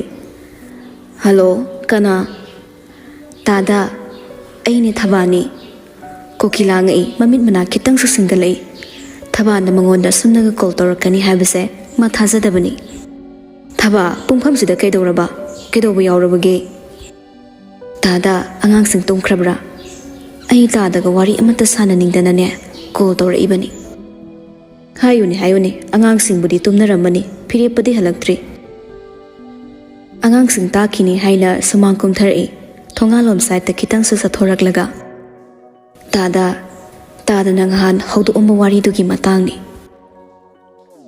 hairakpadu da kokila so khradi harawi hayo yamna thuna namit afaba miyinglagane phire pabong hak thabiro aina senaba ngamdre angangsi wathok sawbi ongadawre tada mabu ngakpi senbinaba mi leitre laisabina wathok sawbana nupa mai amna tanabagini hairasu khara lemi atubu mauna wathok chawbati ayo henba pamdre mayamna sirakpa maral khudingmaksa soidana paklani kokila Thabana makhol nikna hairakpa wado bhaptai mana puriba awaba polum khonjelgi surduna taklaklami Thabas makha tajai tada ngasi phawbada aigi ichase magi mapuriba natana atopa kana amagi maming magi simbaldagi nushina sonba itakidri mana nushina mapuriba buningsaba uraga tada hoida waroba henkibani aina sum sida mabu senaraga leiba ngamdre aina sida mabu sum senaraga leiba ngamdre migi mihu yam sange aina kallinge ngakthokpo ngamami adubu pangalna sonjilaklabanina aiso akiba sum loinaraga leire Thaba ngasi phawbada aigi sana sune aigi imaubo adu khakningduna lakhibani sahi angang oiringi matam oikibagi ningak khudingmangna asumba phirepni khankibana imung anigi marakta nungaina daba kaya ama thokibani wakhal leptringai yum palalluba aikhoina soibani adubu Thaba imauduna yumsidagi hek satkiba numittagine phirepo hongkhre tamna satkibadagi gyan tara male khalluba adubu madi mau satkibagi khaina maisa khangbo iramle wakhalgi thamoigi nungaiba pumnama mangkibagini atopa phibam amada hongkibo iramle aduna Thaba aina sunangna hodorakliba wase kuirabani pamduna ngairakpa adubu tada aina kiba masuleiri hanagum aigi charsibo noina kana leiti haina irai line inthopirakadra kokila khrasi ikaijai Thaba nangai khoibu lankhri haina ikaiba pirano isani isagi iralyazadunane nangin akhongda turibasini asumba khongthang amubu matam lawhallaga matam sanghanduna thangdoknaba thamubasinane pumnamak asoiba khongthang oikibani marai sai thariba yumse santi pamabani aiso hayeng numit phabra yengage hangsit pu oiro ai phirepada hairagane maulo bula allage yamna thuna makla allage ko Thaba do pukning khralumle tada yam nungaire phirepado thabiro tada maga paw amatang hodoknaragane adude isu thamage tada su pathabiro haiduna Thaba phone do madi thamkre adubu ma amuk su kapchei machagi khallubada kanamta leitraba matomtana yumlep tamlakliba magi punsi do ningsinglaga amuk su mapuni nungsibatuna mateng pangsilai makhoi papong nangi mahut ai oina siramlabadi kitang sumina laksaribase laksaba ngamamoi ko aini icha singsigi ꯄꯨꯛꯅꯤꯡꯒꯤ ꯋꯥ ꯈꯪꯕꯤꯕ ꯉꯝꯂꯕꯁꯨ ꯅꯨꯄꯥ ꯂꯩꯇꯕ ꯏꯃꯨꯡ ꯑꯣꯏꯔꯨꯕꯅ ꯀꯅꯥꯃꯠꯇꯅ ꯑꯩꯕꯨ ꯎꯁꯤꯠꯇ꯭ꯔꯦ ꯑꯩꯅ ꯑꯁꯨꯛ ꯁꯥꯡꯕ ꯄꯨꯟꯁꯤꯁꯤꯗ ꯂꯥꯟꯊꯦꯡꯅꯔꯛꯄ ꯃꯇꯝꯗ ꯉꯁꯤꯒꯤ ꯅꯨꯃꯤꯠꯁꯤꯅ ꯈ꯭ꯋꯥꯏꯗꯒꯤ ꯄꯨꯛꯅꯤꯡ ꯅꯨꯡꯁꯤꯕ ꯅꯨꯃꯤꯠ ꯑꯃ ꯍꯥꯏꯕꯗꯣ ꯍꯦꯛ ꯑꯣꯏꯍꯜꯂꯦ ꯏꯆꯥꯁꯤꯒ ꯑꯩꯒ ꯑꯣꯟꯊꯣꯛꯅ ꯋꯥꯅꯁꯨ ꯂꯩꯔꯛꯈ꯭ꯔꯕꯅꯤꯗꯀꯣ ꯑꯗꯨꯕꯨ ꯁꯤꯔꯝꯗꯥꯏꯁꯤꯐꯥꯎ ꯍꯦꯛ ꯋꯥꯕꯁꯤꯗꯤ ꯂꯣꯏꯕ ꯅꯥꯏꯗꯦ ꯄꯥꯡꯒꯜ ꯁꯣꯜꯂꯛꯏꯈꯩ ꯎꯁꯤꯠꯇꯕꯁꯨ ꯁꯨꯝ ꯁꯨꯝ ꯍꯦꯜꯂꯛꯏ ꯅꯆꯥ ꯅꯤꯡꯉꯣꯜꯁꯤꯒꯤ ꯈꯟꯕꯗꯅꯦ ꯑꯩ ꯌꯥꯝꯅ ꯋꯥꯔꯦ ꯊꯕꯥ ꯃꯄꯤꯗꯨ ꯃꯈꯨꯠ ꯑꯅꯤ ꯆꯪꯂꯒ ꯇꯩꯊꯣꯛꯏ ꯑꯗꯨꯒ ꯒꯦꯠꯂꯣꯝꯗ ꯃꯤꯠꯌꯦꯡꯐꯝ ꯇꯥꯕꯅ ꯌꯦꯡꯂꯨꯕꯗ ꯒꯥꯔꯤ ꯑꯆꯧꯕ ꯑꯃ ꯈꯥꯝꯃꯤꯗꯨ ꯎꯔꯦ ꯃꯥ ꯂꯥꯏꯠ ꯅꯦꯝꯅ ꯊꯥꯜꯂꯒ ꯃꯤꯍꯨꯜ ꯁ꯭ꯋꯥꯏ ꯃꯥꯡꯈꯤ ꯈꯨꯗꯛꯇ ꯄꯨꯛꯅꯤꯡ ꯅꯨꯡꯁꯤꯕ ꯃꯥꯡꯈꯤ ꯑꯍꯤꯡꯁꯤꯗ ꯐꯥꯎ ꯈꯨꯗꯣꯡꯆꯥꯕ ꯂꯧꯕ ꯂꯥꯛꯂꯦ ꯍꯥꯏꯅ ꯃꯤꯍꯨꯜ ꯃꯥꯡꯈ꯭ꯔꯕꯅꯤ ꯊꯕꯥ ꯌꯦꯡꯗꯗꯤ ꯌꯦꯡꯂꯒꯦ ꯃꯥꯅ ꯇꯨꯝꯕ ꯆꯪꯈ꯭ꯔꯤꯉꯩ ꯁꯦꯔꯥꯟ ꯇꯨꯔꯥꯟ ꯇꯧꯔꯛꯑꯝꯕꯁꯨ ꯀꯅꯥꯅ ꯈꯪꯕ ꯑꯁꯨꯝꯅ ꯈꯜꯂꯒ ꯃꯥ ꯒꯦꯠꯂꯣꯝ ꯊꯣꯔꯛꯏ ꯒꯦꯠ ꯒ꯭ꯔꯣꯡ ꯂꯥꯎꯅ ꯍꯥꯡꯕꯗꯨꯗ ꯒꯥꯔꯤ ꯃꯃꯥꯡꯗ ꯉꯥꯊꯔꯒ ꯃꯈꯣꯡ ꯑꯅꯤ ꯀꯥꯔꯟꯆꯠ ꯄꯣꯀꯦꯠ ꯍꯨꯝꯗꯨꯅ ꯂꯩꯔꯝꯕ ꯐꯤꯔꯦꯞꯄꯗꯣ ꯆꯞ ꯌꯨꯡꯅ ꯂꯦꯞꯈꯤ ꯏꯈꯪ ꯈꯪꯉꯤ 마수 까나보노 토럭리브세 칼루브나 타바나스 우크레 피레빠도 잉응응 항레 피레빠 나트레네 낭보 피레빠 미홀 총이 아도가 아우 이마 마네 아이 피레빠네 피레빠 또민 칼레 아스 누피 상마 락브라이버보 와락다보인 우키오 따레드나 헬라이박 낭세 앞티 이베라 까레 아이기데 타바 크라 정슬락라가 레피 ꯅꯪꯗꯤ ꯑꯍꯤꯡ ꯅꯣꯡꯌꯥꯏꯁꯤꯗ ꯀꯩꯗꯧꯔꯤꯕ ꯅꯪꯕꯨ ꯑꯀꯤ ꯑꯈꯪꯒ ꯑꯃꯠꯇ ꯂꯩꯇ꯭ꯔꯕ꯭ꯔꯥ ꯍꯥꯏꯕꯅꯤꯅꯦ ꯐꯤꯔꯦꯞꯄ ꯇꯧꯐꯝ ꯈꯪꯗꯕꯒꯤ ꯃꯈꯨꯠ ꯅꯥꯕ ꯂꯨꯈꯝꯗ ꯅꯥꯜꯂꯒ ꯏꯃꯥ ꯑꯩ ꯍꯜꯂꯒꯦ ꯊꯕꯛ ꯑꯃ ꯆꯠꯊꯣꯛꯎꯕ ꯑꯗ ꯑꯩꯁꯦ ꯀꯣꯛ ꯅꯨꯡꯉꯥꯏꯇꯦ ꯒꯥꯔꯤ ꯉꯥꯛ ꯈꯥꯝꯃꯒ ꯄꯣꯊꯥꯁꯤꯔꯥꯅ ꯂꯩꯔꯝꯕ ꯏꯃꯥ ꯑꯩ ꯍꯜꯂꯒꯦ ꯀꯣꯛ ꯉꯥꯎꯕ ꯈꯔ ꯐꯔꯦ ꯐꯤꯔꯦꯞꯄ ꯇꯍꯥ ꯊꯕꯥꯅ ꯋꯥ ꯑꯃ ꯃꯈꯥ ꯇꯥꯔꯛꯄ ꯅꯪꯗ꯭ꯔꯤꯉꯩ ꯒꯥꯔꯤꯗ ꯀꯥꯈꯠꯂꯦ माना साइड लेरंबसे थबाने यानिंगलमलोय उसित्ते हाइना खनख्रनी खंदा उपाय हौख्रबनी थबा कीबन लोइबनी मासु तामनाबु संगबला इबनी अंगाव मागा थेंगना किबा नुपादुगा ngasai khra khana kibaga yumdu hut laisilakलाga sangduna leramgadra haibagi ma oina sangba laklibani phirepa gari thaukhre thamasu phirepagi matau magne machindu soli thida angawbasidi फिरेपा गाड़ी खितंग थवलगा अमुक खामदुना लेख्रे थिंगलंबा सोरदो होंथबा सुंगमले अस सिरमनिदा इनेम पोक मक्की मिहुल मकने आइदि चेरकद्राना खनबने चैदि चेरक्ट्रे आइसु इमा चौगी गेगा अमते हायरमद्रे चिन लेगा सेकेनोम तोख्रेने लोइने फाजनखि नुसिद्रिङै मथक्सिदा अमुक हेना नुसिरमरोइदो अदै अमुक तुमिन लेखिमा मसिन सुक्लेंग लेंदना चाकना सोनबा मोहरे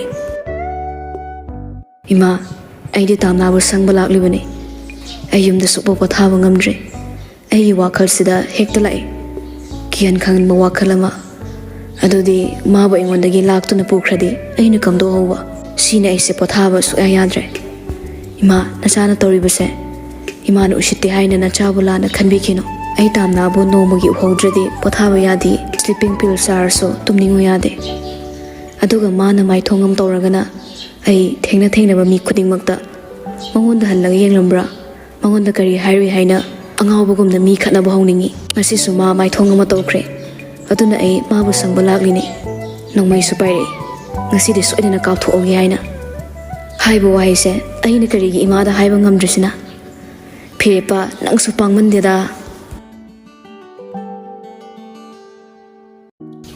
tamna nangna satkibana nangna leirang nangbu sangjabada apen pen da leikhrabaso ngakpiyuko leirang asigi hozik mapu oiriba awaiba mapu khudol oine ifamda leirang sibo amuk ningthina nahakna sinna pitri phawdi apen pen da leiram kini matamgi khongsat kaubi nong leina ifamdagi lapna homkhraba leirang sibo cheksin ngakpi senbirami ikok no na khurumzage malem leimaida laibak na theng thagat jage mapu nangbuso asuk cheksina thambirambagi aigi ningthibi akhang kanbi leimaida nemna sachabi leibak lei phirepama asumna hek lakbani mayumda pothaba khangaktrabade handak maraksina sumahele ma chaning tana tumba yaraktaba कोका मोनगा समनखिबदा मिगी दि पथाबा याय हाइनै नुमित चुपा मवारुरदि ꯑꯗꯨꯕꯨ ꯐꯤꯔꯦꯞꯄ ꯃꯥꯒꯤ ꯃꯐꯝꯗꯗꯤ ꯅꯨꯃꯤꯠ ꯆꯨꯞ ꯑꯃ ꯋꯥꯔꯨꯔꯕꯁꯨ ꯁꯦꯀꯦꯟ ꯑꯃ ꯃꯥꯒꯤ ꯀꯥ ꯃꯅꯨꯡꯗꯨꯗ ꯆꯪꯂꯒ ꯍꯤꯞꯊꯕ ꯌꯥꯔꯝꯗꯦ꯫ ꯃꯣꯟꯁꯤꯒ ꯃꯥꯒꯤ ꯌꯦꯛꯅꯕꯒꯨꯝ ꯀꯣꯛꯀ ꯃꯣꯟꯒ ꯍꯦꯛ ꯇꯥꯏꯅꯕꯒ ꯍꯦꯟꯅ ꯊꯕꯥꯛ ꯐꯨꯟꯒꯠꯂꯛꯏꯕꯅꯤ꯫ ꯊꯕꯥ ꯑꯗꯨꯕꯨ ꯆꯪꯉꯝꯃꯗ꯭ꯔꯥ ꯍꯥꯏꯅ ꯑꯃꯨꯛꯁꯨ ꯃꯉꯛꯇꯣ ꯃꯅꯤꯡꯂꯣꯝꯗ ꯑꯣꯟꯊꯣꯛꯂꯒ ꯌꯦꯡꯂꯨꯏ꯫ ꯑꯗꯨꯕꯨ ꯃꯩꯒ ꯀꯌꯥ ꯊꯥꯟꯗꯕꯅꯤ, ꯊꯥꯕꯜ ꯃꯉꯥꯜꯅꯒ ꯃꯌꯦꯛ ꯁꯦꯡꯗꯕꯅꯤ꯫ ꯊꯣꯡꯒꯥꯜꯗꯒꯤ ꯆꯪꯈ꯭ꯔꯕ꯭ꯔꯥ ꯆꯪꯗ꯭ꯔꯤꯕ꯭ꯔꯥ ꯎꯕ ꯉꯝꯂꯝꯗꯦ꯫ ꯑꯁꯨꯛ ꯌꯥꯝꯅ ꯊꯦꯡꯂꯀꯥꯟꯁꯤꯗ ꯊꯕꯥ ꯃꯥꯅ ꯁꯨꯃꯥꯏꯅ ꯊꯣꯔꯛꯀꯅꯤ ꯍꯥꯏꯕꯗꯤ ꯃꯥꯁꯨ ꯍꯦꯛ ꯈꯜꯂꯨꯗꯕꯅꯤ꯫ ꯐꯤꯔꯦꯞꯄ ꯃꯥꯅ ꯑꯗꯥꯏꯗ ꯒꯥꯔꯤ ꯈꯥꯝꯃꯤꯉꯩ ꯒꯥꯔꯤ ꯑꯆꯧꯕ ꯑꯃ ꯁꯣꯔꯣꯛꯂꯣꯝꯗꯒꯤ ꯊꯧꯖꯤꯜꯂꯛꯄ ꯎꯔꯛꯂꯦ꯫ ꯑꯗꯨꯅ ꯃꯇꯥꯡ ꯆꯥꯗꯅ ꯁ꯭ꯋꯥꯏꯗ ꯍꯦꯛ ꯃꯥꯅ ꯒꯥꯔꯤ ꯈꯥꯝꯕꯁꯦ ꯂꯩꯀꯥꯏ ꯃꯤꯅ ꯎꯔꯒ ꯐꯖꯔꯣꯏ ꯈꯟꯕꯅ ꯒꯥꯔꯤꯗ ꯁ꯭ꯇꯥꯔꯠ ꯉꯪꯈꯠꯈ꯭ꯔꯦ꯫ ꯃꯈꯥ ꯇꯥꯅ ꯂꯩꯔꯝꯗ꯭ꯔꯦ ꯈꯟꯈ꯭ꯔꯦ ꯃꯥ꯫ ꯃꯌꯨꯝ ꯌꯧꯔꯛꯂꯦ꯫ ꯍꯣꯔꯟ ꯇꯤꯠ ꯇꯤꯠ ꯒꯦꯠꯀꯤ ꯋꯥꯡꯃꯗꯒꯤ ꯈꯣꯡꯂꯛꯄꯗꯨꯗ ꯁꯦꯀ꯭ꯌꯨꯔꯤꯇꯤꯗꯨ ꯏꯈꯪ ꯈꯪꯅ ꯃꯤꯀꯞ ꯊꯣꯔꯛꯏ꯫ ꯊꯨꯅ ꯊꯣꯔꯛꯂꯒ ꯒꯦꯠ ꯍꯥꯡꯉꯤ꯫ ꯐꯤꯔꯦꯞꯄ ꯃꯥꯅ ꯃꯇꯝ ꯆꯥꯗꯅ ꯊꯦꯡꯅ ꯍꯦꯛ ꯍꯜꯂꯛꯄꯅꯤꯅ ꯃꯌꯥꯝꯗꯨꯒꯤ ꯇꯨꯝꯕꯗꯣ ꯃꯥꯅ ꯍꯦꯛ ꯊꯨꯒꯥꯏꯔꯕꯅꯤ꯫ ꯑꯗꯨꯕꯨ ꯃꯥꯁꯨ ꯈꯪꯅ ꯅꯨꯡꯇꯤ ꯅꯨꯃꯤꯠ ꯈꯨꯗꯤꯡꯒꯤ ꯊꯨꯒꯥꯏꯔꯤꯕꯅꯤ ꯇꯨꯝꯕꯁꯦ꯫ ꯒꯦꯠ ꯍꯥꯡꯕꯒꯤ ꯒ꯭ꯔꯣꯡ ꯒ꯭ꯔꯥꯡ ꯇꯧꯕ ꯃꯈꯣꯜꯗꯨꯗ ꯑꯣꯏꯔꯕ꯭ꯔꯥ ꯀꯣꯀꯤꯂꯥꯁꯨ ꯇꯨꯝꯃꯝꯗꯕꯅꯤꯅ ꯃꯄꯥꯟꯂꯣꯝꯗ ꯊꯣꯔꯛꯏ꯫ ꯉꯁꯥꯏꯗꯒꯤ ꯃꯆꯥ ꯍꯜꯂꯛꯄ ꯉꯥꯏꯔꯤꯕꯅꯤ ꯃꯥꯅꯁꯨ꯫ ꯃꯥꯡꯒꯣꯜꯗꯨꯗ ꯂꯦꯞꯄꯒ ꯃꯆꯥꯅꯨꯄꯥꯅ ꯒꯥꯔꯤ ꯃꯐꯝ ꯆꯥꯅ ꯊꯧꯖꯤꯟꯈꯤꯕꯗꯨ ꯌꯦꯡꯂꯤ꯫ ꯃꯥꯡꯒꯣꯜꯂꯣꯝꯗ ꯂꯥꯛꯂꯒ ꯀꯥꯈꯠꯂꯛꯄꯗ ꯎꯕꯗ ꯀꯣꯀꯤꯂꯥꯅ "ꯅꯪꯕꯨ ꯈꯔ ꯉꯟꯅ ꯍꯜꯂꯛꯄ ꯌꯥꯗ꯭ꯔꯅꯦ? ꯋꯥ ꯑꯃ ꯍꯥꯏꯅꯤꯡꯉꯁꯨ ꯇꯥꯅꯅꯤꯡꯉꯁꯨ ꯍꯦꯛꯇ ꯇꯥꯅꯕ ꯐꯪꯒꯟꯗꯦ꯫ ꯀꯩꯁꯨ ꯅꯠꯇꯗꯅ ꯌꯨꯝꯗ ꯁꯥꯗꯨ ꯁꯥꯔꯒ ꯂꯦꯡꯗꯅ ꯂꯩꯔꯝꯅꯤ, ꯑꯗꯨꯒ ꯀꯩꯁꯨ ꯅꯠꯇꯕꯗꯅ ꯋꯥꯔꯤ ꯑꯃꯇꯪ ꯈꯟꯅꯒꯦ ꯍꯥꯏꯔꯒꯅꯅꯦ ꯅꯁꯛ ꯎꯒꯦ ꯐꯪꯗꯦ꯫ ꯅꯪꯗ ꯊꯤꯅꯕꯗ ꯊꯕꯛ ꯑꯃ ꯑꯣꯏ"꯫ ꯐꯤꯔꯦꯞꯄ ꯃꯈꯣꯡ ꯂꯦꯞꯇꯦ ꯏꯃꯨꯡꯗ ꯆꯪꯉꯛꯏ꯫ ꯀꯣꯀꯤꯂꯥ ꯃꯥꯅ ꯃꯅꯤꯡ ꯑꯣꯏꯔꯞꯅ ꯇꯨꯡꯗ ꯏꯟꯅꯔꯛꯂꯒ ꯇꯨꯡꯗ ꯃꯥꯡꯗ ꯆꯪꯃꯤꯟꯅꯔꯛꯏ꯫ ꯏꯆꯥꯎ ꯆꯥꯎꯕ ꯌꯨꯝꯌꯥꯏ ꯀꯥꯗꯨꯒꯤ ꯁꯣꯐꯥꯗꯨꯗ ꯆꯪꯁꯤꯟꯈ꯭ꯔꯒ ꯐꯝꯊꯩ꯫ ꯋꯥꯕꯒꯤ ꯃꯉꯛꯇꯣ ꯄꯨꯕ ꯉꯝꯗꯕꯒꯨꯝ ꯃꯅꯤꯡꯗ ꯍꯥꯏꯊꯩ꯫ ꯉꯥꯊꯗꯨꯅ ꯐꯝꯂꯒ "ꯀꯩ ꯋꯥ ꯇꯥꯟꯅꯁꯦ ꯍꯥꯏꯕꯅꯣ ꯄꯥꯕꯨꯡ? ꯑꯩꯒ ꯇꯥꯟꯅꯅꯤꯡꯕ ꯋꯥꯁꯦ ꯑꯣꯟꯊꯣꯛ ꯌꯥꯝꯅꯁꯨ ꯂꯩꯈ꯭ꯔꯦ꯫ ꯊꯤꯒꯠꯂꯨꯔꯒꯅ ꯑꯩꯅ ꯍꯔꯥꯎꯒꯗꯕ ꯅꯨꯡꯉꯥꯏꯒꯗꯕ ꯋꯥ ꯑꯝꯇꯁꯨ ꯍꯦꯛ ꯇꯥꯟꯅꯁꯦ ꯍꯥꯏꯗꯨꯅ ꯄꯨꯊꯣꯔꯛꯇꯦ꯫ ꯇꯥꯅꯤꯡꯗꯕ ꯅꯥꯀꯣꯡ ꯂꯥꯏꯈꯨꯟ ꯇꯧꯗꯧꯕ ꯋꯥ ꯉꯥꯛꯇ"꯫ ꯀꯣꯀꯤꯂꯥ ꯗꯕꯜ ꯁꯤꯠꯇꯨꯗ ꯐꯝꯃꯛꯏ꯫ ꯑꯗꯨꯒ ꯇ꯭ꯔꯤꯄꯜ ꯁꯤꯠꯇꯨꯗ ꯐꯝꯃꯤꯕ ꯃꯆꯥꯅꯨꯄꯥꯗ ꯌꯦꯡꯂꯒ "ꯊꯕꯥ ꯐꯣꯟ ꯇꯧꯔꯛꯑꯝꯃꯤ"꯫ ꯊꯕꯥ ꯄꯜꯂꯛꯄꯗ ꯐꯤꯔꯦꯞꯄꯗꯣ ꯁꯠ ꯆꯨꯝꯅ ꯐꯝꯃꯤ, ꯃꯃꯤꯠ ꯃꯅꯥ ꯈꯪꯁꯤꯡꯁꯤꯡꯅ꯫ "ꯀꯩ ꯍꯥꯏꯔꯛꯏꯅꯣ ꯄꯥꯕꯨꯡ? ꯅꯆꯥꯅꯨꯄꯥ ꯋꯥꯔꯛꯎ ꯍꯥꯏꯔꯛꯏꯔꯥ?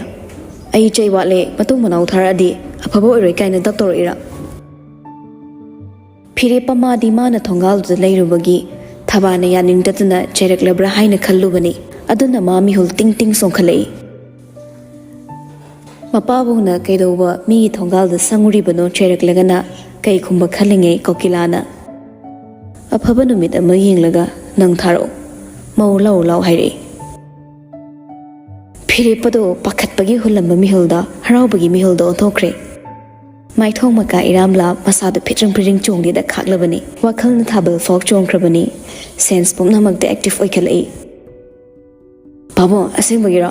ꯉꯁꯤꯁꯦ ꯑꯦꯄ꯭ꯔꯤꯜ ꯐꯨꯜꯂꯅꯦ"꯫ "ꯍꯥꯏ, ꯏꯉꯥ ꯏꯉꯦꯟꯁꯤꯗ ꯀꯗꯥꯏꯗꯒꯤ April ꯐꯨꯜꯅꯣ ꯑꯉꯥꯎꯕꯧ?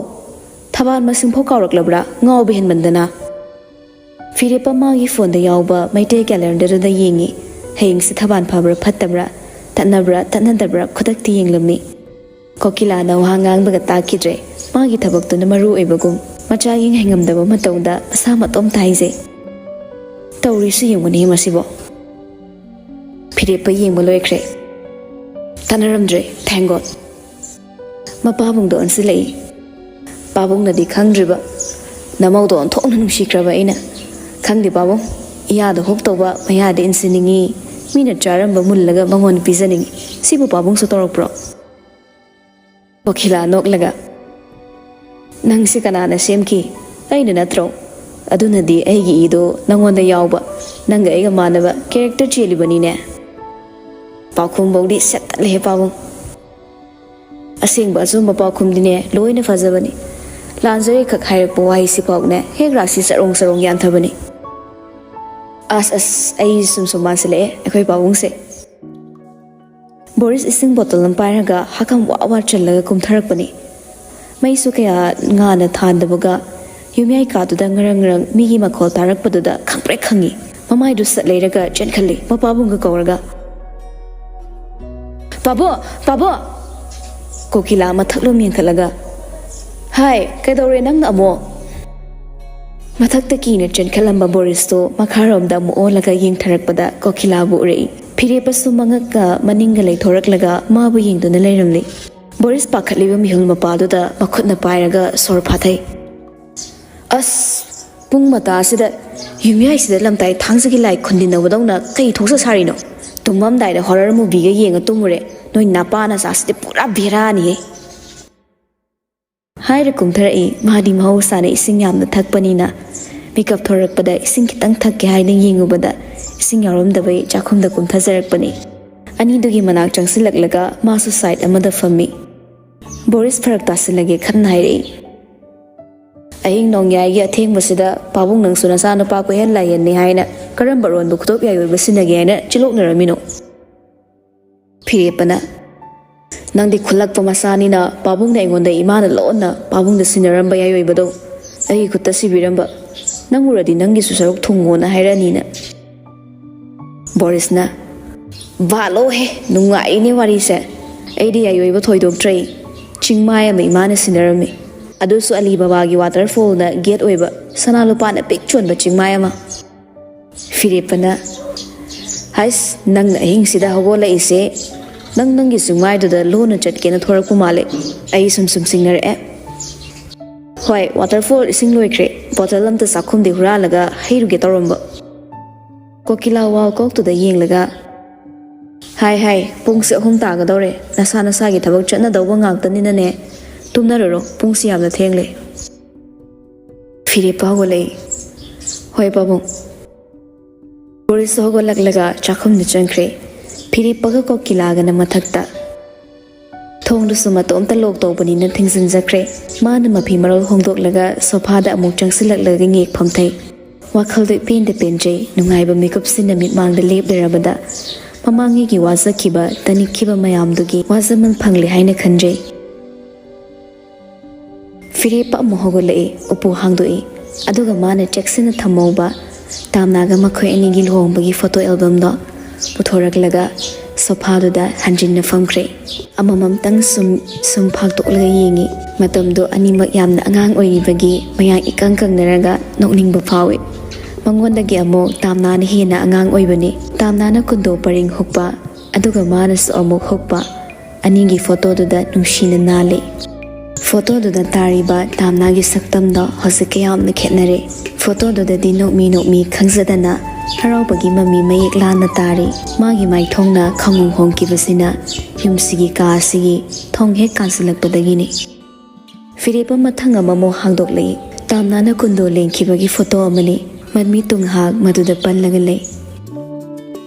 Kundo haibi singe lairanglaktagi magul leina ningthibi nangi natekne aise kande habade sukyamak yade nangi thorina punkhiba aikhoini se tatlo yadaba thori amana chena punsin kibagom tamna nakshina kidona amakhak oiba ngamki nangi na tekne aise othongla su kankreda hogolakle Phirepada omukso ma photo album da so puda hapchilamaga ka dudagi thorakle thangnaba ka do thong hanglaga chengli ka do tamna makhoi anigi adongegi ka duni kanamta thong kansin hanmanate adubo tilgona tawraga nungtigi di sengdok halli kaadu koilei lerega haying tamna laklani haibagi sengdok ninglamni kankhalsu sindoi adusu makhoi anigi luhongma numitta khankhiba tamnan mayumdagi purakpa kankhal ariba matamduda chetnaba design duni mampak phidaktu sodoina sindokre aduga hana tharamba singduna bathroom da pushilaga thamkre nonganbaga suna bahaina ka machadu loisin phapok loi phatringi nongdingan mangalaklabani. Phirepa balcony da thorai nongpok lomdagi litkhalak kadoriba karong magi maike yenglaga makhut ani lonnakre mami chena uishillaga karo hanwi paibungo aikhoi ni marakta kanaguma misat amatana ayetpa banma pibiranuko aikhoi ni na lapna duna lereklise kuire aibudi maga lapna handuna aina mamang haktakta mabu nungsiba ngamkhidabagi papto phanganbibani adubu magi pirangdi kanamtasu khanganda ngamhanbiramje mapap leidaba mangonda kari cherak pibiriba ꯑꯗꯨꯕꯨ ꯉꯁꯤꯗꯒꯤꯗꯤ ꯑꯃꯨꯛ ꯍꯟꯅ ꯇꯥꯝꯅ ꯑꯩꯈꯣꯏꯅꯤꯒꯤ ꯃꯔꯛꯇ ꯊꯥꯔꯠ person ꯑꯃꯗ ꯆꯪꯍꯟꯕꯤꯔꯛꯂꯅꯨ. ꯍꯤꯒꯣꯛ ꯃꯆꯨꯒꯤ ꯑꯇꯤꯌꯥ ꯊꯛꯇ ꯂꯟꯇꯛ ꯂꯟꯇꯛ ꯄꯜꯂꯤꯕ ꯑꯉꯧꯕ ꯂꯩꯆꯤꯜ, ꯅꯨꯃꯤꯠꯀꯤ ꯃꯁꯦꯛ ꯃꯉꯥꯜꯅ ꯊꯛꯇꯣꯔꯛꯄꯗ ꯉꯥꯡꯂꯩꯅꯅ ꯀꯌꯥꯗ ꯐꯖꯔꯤꯕ, ꯏꯄꯣꯝ ꯅꯥꯏꯕ ꯁꯛꯇꯝ ꯑꯃꯒꯨꯝ ꯀꯣꯏꯅ ꯀꯣꯏꯅ ꯄꯥꯏꯈ꯭ꯔꯤꯕ ꯑꯉꯧꯕ ꯂꯩꯆꯤꯜ. ꯏꯁꯥꯅ ꯏꯁꯥꯗ ꯉꯛꯁꯩ, ꯅꯪꯁꯦ ꯀꯅꯥꯅ ꯍꯨꯝꯗꯨꯅ ꯄꯣꯛꯈ꯭ꯔꯤꯕ?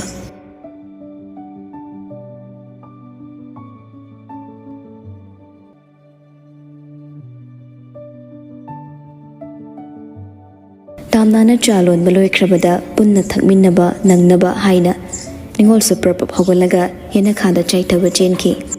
ꯃꯥꯗꯤ ꯑꯌꯨꯛꯁꯤ ꯌꯥꯍꯧ ꯈꯔ ꯊꯦꯡꯉꯤ. ꯑꯗꯨꯅ ꯑꯌꯨꯛꯀꯤ ꯊꯕꯛꯁꯤꯃꯗꯤ ꯇꯥꯝꯅꯥꯒꯤ ꯇꯥꯔꯕꯅꯤ. ꯅꯨꯃꯤꯗꯥꯡꯒꯤꯅ ꯃꯥꯅ ꯍꯣꯠꯅꯩ. ꯇꯥꯝꯅꯥꯒ ꯊꯕꯥꯒꯁꯨ ꯃꯥꯡꯒꯣꯜꯗ ꯆꯥ ꯍꯩꯕꯗꯣ ꯄꯨꯊꯣꯛꯂꯒ ꯅꯤꯡꯉꯣꯜꯅ ꯏꯔꯨꯖꯕ ꯂꯣꯏꯔꯒ ꯊꯣꯔꯛꯄ ꯉꯥꯏꯔꯝꯃꯤ. ꯇꯥꯝꯅꯥ ꯑꯃꯨꯛꯁꯨ ꯃꯆꯦꯗ ꯀꯧꯏ, ꯃꯅꯤꯡꯗ ꯏꯔꯨꯖꯔꯤꯗꯣ ꯇꯥꯅꯕ ꯍꯥꯏꯅ. ꯏꯆꯦ ꯂꯣꯏꯗ꯭ꯔꯤꯕꯣ? ꯆꯥꯛ ꯂꯥꯝꯕꯅ ꯂꯣꯏꯔꯦꯃꯤ.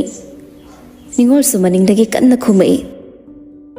ꯂꯣꯏꯔꯦꯃꯤ, ꯉꯥꯏꯍꯥꯛ ꯉꯥꯏꯌꯣ, ꯁꯦꯀꯦꯟ ꯑꯝꯇ ꯉꯥꯏꯔꯦꯕ. ꯇꯥꯝꯅꯥꯁꯨ ꯃꯨꯔꯨꯝ ꯁꯣꯜꯂꯤ ꯑꯃꯨꯛ. ꯃꯁꯤ ꯅꯨꯄꯤꯁꯦ ꯑꯗꯨꯝ ꯇꯧꯔꯗꯧꯅꯤ. ꯑꯌꯨꯛꯁꯤꯗ ꯃꯥꯛꯗ ꯉꯥꯏꯅꯕꯗ ꯆꯥꯛꯈꯥꯎꯁꯦ ꯃꯊꯛꯒꯥꯡ ꯑꯣꯜꯂꯕꯅꯤ. ꯅꯨꯃꯤꯗꯥꯡꯁꯨ ꯉꯟꯇꯥ ꯇꯨꯝꯃꯤ, ꯑꯗꯨꯒ ꯑꯌꯨꯛꯅ ꯌꯥꯍꯧ ꯁꯨꯛꯉꯟ ꯉꯝꯗꯦ. ꯉꯔꯥꯡꯗꯤ ꯊꯕꯛ ꯈꯔ ꯋꯥꯏ ꯍꯥꯏꯕꯅꯤ, ꯑꯗꯨꯅꯅꯤ. ꯅꯤꯡꯉꯣꯜꯁꯨ ꯂꯨꯖꯕ ꯂꯣꯏꯔꯒ ꯃꯐꯤ ꯁꯠ ꯍꯣꯡꯂꯒ ꯁꯝꯖꯦꯠꯇꯨꯁꯨ ꯍꯥꯠꯇ ꯌꯥꯗꯦ ꯍꯥꯏꯕꯒꯤ ꯑꯍꯨꯝꯂꯛꯈꯛ ꯁꯤꯡꯉꯒ ꯆꯦꯟꯊꯣꯔꯛꯏ. ꯊꯕꯥꯅ ꯐꯝꯃꯤꯗꯨꯒꯤ ꯐꯛ ꯃꯆꯤꯗ ꯐꯝꯂꯒ ꯆꯥꯗꯨ ꯄꯥꯏꯈ꯭ꯔꯦ. ꯇꯥꯝꯅꯥꯅ ꯈꯔ ꯄꯩꯇꯛ ꯇꯧꯔꯒ, ꯌꯥꯍꯧꯗꯨ ꯈꯔ ꯉꯜꯂꯣ. ꯊꯕꯛ ꯇꯧꯗ꯭ꯔꯁꯨ ꯆꯥꯁꯤ ꯐꯥꯎꯗꯤ ꯈꯔ ꯉꯟꯅ ꯊꯛꯅꯕ. ꯃꯇꯣꯝꯇꯒꯤ ꯈꯥꯛꯑꯝꯃꯁꯨꯅꯦ ꯃꯇꯣꯝꯇ ꯊꯛꯄ ꯅꯨꯡꯉꯥꯏꯇꯦ ꯍꯥꯏ. ꯑꯗꯨꯒ ꯌꯥꯍꯧ ꯍꯥꯏꯔꯁꯨ ꯍꯦꯛ ꯉꯟꯗꯦ. ꯍꯦꯛꯇ ꯇꯨꯝꯅꯤꯡꯉꯛꯄ, ꯑꯗꯨꯅꯅꯦ. ꯍꯌꯦꯡꯗꯤ ꯑꯦꯂꯥꯝ ꯍꯥꯞꯄꯒꯦ. ꯑꯌꯨꯛꯁꯤꯅ ꯇꯨꯝꯕ ꯏꯅꯨꯡ ꯅꯨꯡꯉꯥꯏ ꯑꯍꯤꯡꯗꯩꯗꯤ. ꯑꯍꯤꯡꯗꯅ ꯐꯣꯟ ꯃꯦꯠꯄ, ꯑꯗꯨꯒ ꯑꯌꯨꯛꯇꯅ ꯇꯨꯝꯕ. ꯁꯤꯃꯨꯛ ꯅꯨꯡꯉꯥꯏꯕꯗꯤ ꯂꯩꯇ꯭ꯔꯦꯍꯦ. ꯌꯥꯔꯦ ꯑꯦꯂꯥꯝꯗꯣ ꯑꯩꯈꯣꯏ ꯑꯣꯏꯅ ꯇꯨꯝꯕ ꯀꯥꯏꯅꯤ. ꯅꯪꯗꯤ ꯁꯨꯛꯇꯥꯕꯨ ꯇꯥꯔꯣꯏ. ꯑꯗꯨꯅ ꯍꯥꯞꯄꯨꯔꯅꯨ ꯑꯦꯂꯥꯝꯒ ꯑꯃꯠꯇ. ꯅꯤꯡꯉꯣꯜꯅ, ꯉꯁꯤꯁꯨ ꯊꯕꯛꯇꯤ ꯃꯩ ꯇꯥꯎꯋꯦ. ꯍꯣꯔꯦꯟ ꯍꯜꯂꯛꯄꯒ ꯄꯣꯝꯂꯥꯎ ꯇꯨꯝꯗꯣꯔꯤꯕꯅꯤ. ꯏꯆꯦ ꯊꯕꯛ ꯌꯥꯝ ꯋꯥꯕ꯭ꯔꯣ ꯏꯆꯦ ꯍꯣꯏꯒꯤꯗꯣ? ꯍꯣ, ꯃꯦꯅꯦꯖꯔ ꯐꯠꯇꯤꯌꯦ, ꯑꯗꯨꯅ ꯋꯥꯔꯤꯕ. ꯃꯦꯅꯦꯖꯔ ꯉꯥꯛꯅꯕ ꯈꯨꯋꯥꯁꯤꯗꯤ ꯂꯩꯇ꯭ꯔꯦ. ꯊꯕꯥ ꯋꯥ ꯍꯣꯡꯉꯛꯏ. ꯉꯔꯥꯡ ꯀꯣꯀꯤꯂꯥꯒ ꯁꯥꯟꯅꯈꯤꯕ ꯋꯥꯗꯨꯒꯤ ꯃꯇꯥꯡꯗ ꯃꯆꯥꯅꯨꯄꯤꯗ ꯍꯧꯗꯣꯔꯛꯏ. ꯕꯦꯃꯥ, ꯇꯥꯝꯅꯥ ꯅꯤꯡꯉꯣꯜ ꯈꯨꯀꯧꯗꯨꯗ ꯊꯕꯥꯗ ꯀꯩ ꯍꯥꯏꯔꯛꯇꯣꯔꯤꯕ ꯈꯟꯅ ꯆꯃꯝꯅꯅ ꯌꯦꯡꯉꯤ. ꯊꯕꯥꯅ, ꯅꯪ ꯉꯁꯤ ꯂꯧꯕ ꯂꯥꯛꯂꯅꯤ. ꯇꯥꯗ ꯀꯣꯀꯤꯂꯥꯗꯣ ꯍꯧꯖꯤꯛ ꯐꯣꯟ ꯇꯧꯔꯛꯑꯝꯃꯤ. ꯐꯤꯔꯦꯞꯄꯅ ꯅꯪꯕు ꯂꯧꯕ ꯆꯠꯅꯕ ꯂꯣꯏꯁꯤꯟꯈ꯭ꯔꯦꯅ ꯍꯥꯏꯔꯛꯏ. ꯅꯨꯄꯤ ꯑꯅꯤꯗꯣ ꯉꯛꯄꯅ ꯂꯣꯏꯈ꯭ꯔꯦ. ꯑꯃꯅ ꯑꯃꯗ ꯌꯦꯡꯅꯩ. ꯑꯁꯨꯛ ꯊꯨꯅ ꯊꯕꯥꯅ ꯃꯥꯕꯨ ꯅꯨꯄꯥ ꯃꯌꯨꯝꯗ ꯁꯤꯟꯅꯔꯨꯒꯅꯤ ꯍꯥꯏꯕꯗꯤ ꯇꯥꯝꯅꯥꯅ ꯊꯥꯖꯗꯕꯅꯤ. ꯇꯥꯝꯅꯥꯅꯁꯨ ꯃꯄꯨꯔꯣꯏꯕ ꯅꯨꯡꯁꯤꯔꯁꯨ ꯉꯁꯤꯗꯤ ꯃꯥ ꯀꯧꯕ ꯂꯥꯛꯀꯅꯤ ꯍꯥꯏꯕꯗ ꯍꯔꯥꯎꯕꯒꯤ ꯃꯃꯤꯒꯤ ꯃꯍꯨꯠꯇ ꯃꯥꯏꯊꯣꯡꯗꯨ ꯍꯦꯟꯅ ꯃꯛꯁꯟꯈꯤ. ꯇꯞꯂꯤ, ꯀꯩꯒꯤꯅꯣ ꯏꯃꯥ? ꯑꯩꯅ ꯁꯤꯗ ꯂꯩꯕꯁꯦ ꯀꯩꯗꯧꯔꯒꯦ? ꯉꯔꯥꯡꯁꯨ ꯀꯩꯝꯇ ꯍꯥꯏꯔꯛꯇꯦ. ꯌꯥꯝꯅ ꯊꯨꯃꯟꯗ꯭ꯔꯥ ꯏꯃꯥ? ꯅꯪꯅ ꯁꯤꯗ ꯂꯩꯕ ꯀꯩꯁꯨ ꯀꯥꯏꯗꯦ. ꯀꯥꯏ ꯍꯥꯏꯕ ꯅꯠꯇꯤꯌꯦ. ꯑꯗꯨꯗꯅꯦ, ꯉꯔꯥꯡ ꯇꯧꯔꯤꯕ ꯊꯧꯗꯣꯛ, ꯅꯍꯥꯟꯒ ꯇꯧꯔꯤꯕ ꯃꯌꯥꯝ, ꯑꯁꯣꯟꯕꯤ ꯅꯃꯥ ꯑꯩꯅ ꯀꯩꯗꯧꯅꯨꯡꯗ ꯃꯤꯍꯨ ꯆꯪꯍꯟꯗꯅ ꯅꯪꯕꯨ ꯉꯥꯛꯁꯟꯕ ꯉꯝꯂꯣꯏꯗꯣ? ꯑꯗꯨꯒꯤꯁꯨ ꯃꯊꯛꯇ ꯏꯃꯥ ꯁꯣꯜꯂꯦ. ꯅꯪꯅ ꯏꯪꯅ ꯆꯤꯛꯄ ꯅꯪꯒꯤ ꯅꯁꯥꯒꯤ ꯌꯨꯝ ꯑꯃ ꯁꯦꯝꯒꯠꯈꯤꯕꯗೋ ꯌꯦꯡꯂꯒ ꯏꯃꯥ ꯁꯤꯕ ꯄꯥꯝꯃꯤ. ꯅꯤꯡꯉꯣꯜꯁꯨ ꯃꯃꯥꯆꯥꯒꯤ ꯋꯥꯗꯣ ꯌꯥꯔꯛꯏ. ꯇꯥꯝꯅꯥ, ꯁꯤꯅ ꯐꯔꯦꯗ. ꯃꯩꯁꯥ ꯌꯥꯝ ꯂꯥꯡꯒꯅꯤꯕ ꯅꯪꯅ ꯁꯤꯗ ꯂꯩꯕꯁꯦ. ꯅꯪꯅ ꯑꯔꯥꯟꯕ ꯇꯧꯋꯦ, ꯅꯪꯅ ꯏꯔꯥꯡ ꯄꯨꯔꯦ ꯍꯥꯏꯕ ꯅꯠꯇꯦ. ꯏꯔꯥꯡ ꯄꯨꯕ ꯃꯌꯥꯝꯁꯤꯅ ꯃꯔꯝ ꯑꯣꯏꯔꯒ ꯅꯪꯕꯨ ꯏꯔꯥꯡ ꯄꯨꯕꯁꯨ ꯇꯥꯔꯦ. ꯑꯩ ꯅꯨꯃꯤꯠ ꯆꯨꯞꯄ ꯑꯃ ꯈꯟꯕ ꯌꯥꯕ ꯈꯜꯂꯕ ꯇꯨꯡ ꯅꯪꯕꯨ ꯂꯧꯕ ꯂꯥꯛꯑꯣ, ꯀꯧꯕ ꯂꯥꯛꯑꯣꯅ ꯍꯥꯏꯈꯤꯕꯅꯤ. ꯇꯥꯗ ꯀꯣꯀꯤꯂꯥꯗꯣ ꯅꯣꯡꯃꯁꯨ ꯂꯥꯛꯂꯝꯃꯤ. ꯅꯪꯕꯨ ꯂꯧꯕ ꯂꯥꯛꯂꯒꯦꯅ ꯑꯩꯅ ꯅꯣꯏꯗ ꯍꯥꯏꯗꯣꯛꯇꯕꯅꯤ. ꯇꯥꯝꯅꯥ ꯈꯨꯝꯈꯤꯗ꯭ꯔꯦ, ꯈꯨꯝꯐꯝ ꯂꯩꯈꯤꯗ꯭ꯔꯦ. ꯃꯥꯅ ꯀꯔꯤꯕꯨ ꯈꯨꯝꯗꯧꯔꯤꯕ? ꯃꯉꯣꯟꯗ ꯄꯥꯎꯈꯨꯝ ꯂꯩꯇꯦ, ꯍꯥꯏꯅꯤꯡꯕ ꯋꯥꯁꯨ ꯊꯣꯏꯗꯣꯛꯇꯦ. ꯁꯨꯝ ꯃꯉꯛꯇꯣ ꯂꯨꯛꯊꯈꯤꯕꯅ ꯂꯩꯀ꯭ꯔꯛ ꯑꯍꯣꯕꯒ ꯂꯩꯔꯝꯃꯗꯤ ꯆꯪꯈꯤꯒꯗꯧꯔꯕꯅꯤ. ꯊꯕꯥꯅ, ꯅꯨꯄꯤ ꯑꯩꯈꯣꯏꯁꯦ ꯌꯨꯝꯕꯨ ꯍꯦꯛ ꯄꯥꯜꯂꯨꯔꯕ ꯏꯄꯥꯝꯗ ꯍꯜꯂꯛꯂꯒ ꯂꯩꯕꯗ ꯃꯌꯥꯝꯒꯤ ꯃꯤꯅꯣꯛ ꯃꯩꯁꯥ ꯌꯥꯝꯅ ꯈꯥꯡꯉꯤ. ꯌꯨꯝ ꯄꯥꯟꯗ꯭ꯔꯦ ꯉꯥꯡꯅꯩ, ꯌꯨꯝ ꯄꯥꯜꯂꯦ ꯃꯊꯣꯡ ꯆꯥꯗ꯭ꯔꯦ ꯉꯥꯡꯅꯩ. ꯌꯥꯝꯅ ꯂꯨꯔꯦ ꯍꯤꯡꯕꯗ. ꯈꯨꯠꯀꯟ ꯄꯥꯟꯒꯟꯕ ꯑꯣꯏꯔꯕꯗꯤ ꯑꯃꯨꯛꯁꯨ ꯐꯩꯗꯣ. ꯑꯗꯨꯕꯨ ꯅꯪ ꯐꯤꯔꯦꯞꯄꯒꯤ ꯃꯅꯥꯛꯇ ꯅꯨꯡꯉꯥꯏꯅ ꯂꯩꯔꯨꯔꯣ. ꯅꯪꯅ ꯅꯥꯆꯤꯟ ꯊꯣꯛꯅ ꯏꯃꯥꯗ ꯍꯥꯏꯕ ꯉꯝꯗ꯭ꯔꯕꯁꯨꯅꯦ, Nangi thamoina kari hairiba ima khangi imana sui. Ningolna tamna yum palaba mau haiside mapurui bagi yum da sigadabani mapam da sihaide. Adugi sumathakta nang phirepa bu kauthoklaga chatpa ngamde. Machana pina pukni nungsiki baduda themzila I thawana. Imagi bema matam simi se yam phatre. Ngasidi nangidama khallaga imana nangbu phirepada sinakibana phari haina khallabani. Yingo lekai mayamna nimbu ngangnariba mayam kalakpa kayana aduga amukso aikhoigi wa ngangnaragane mabuk thanba kaya amaso sigi mathakta aikhoigi imung sole khangbagine khudong chab lauragi haina lakpa kaya ama tamnana noina kitanganna so haide hozik haibasidi imana tadunadi nongni ni leraga satlu haibane phirepana yadre hai ningolna udradi ma leiba ngamdre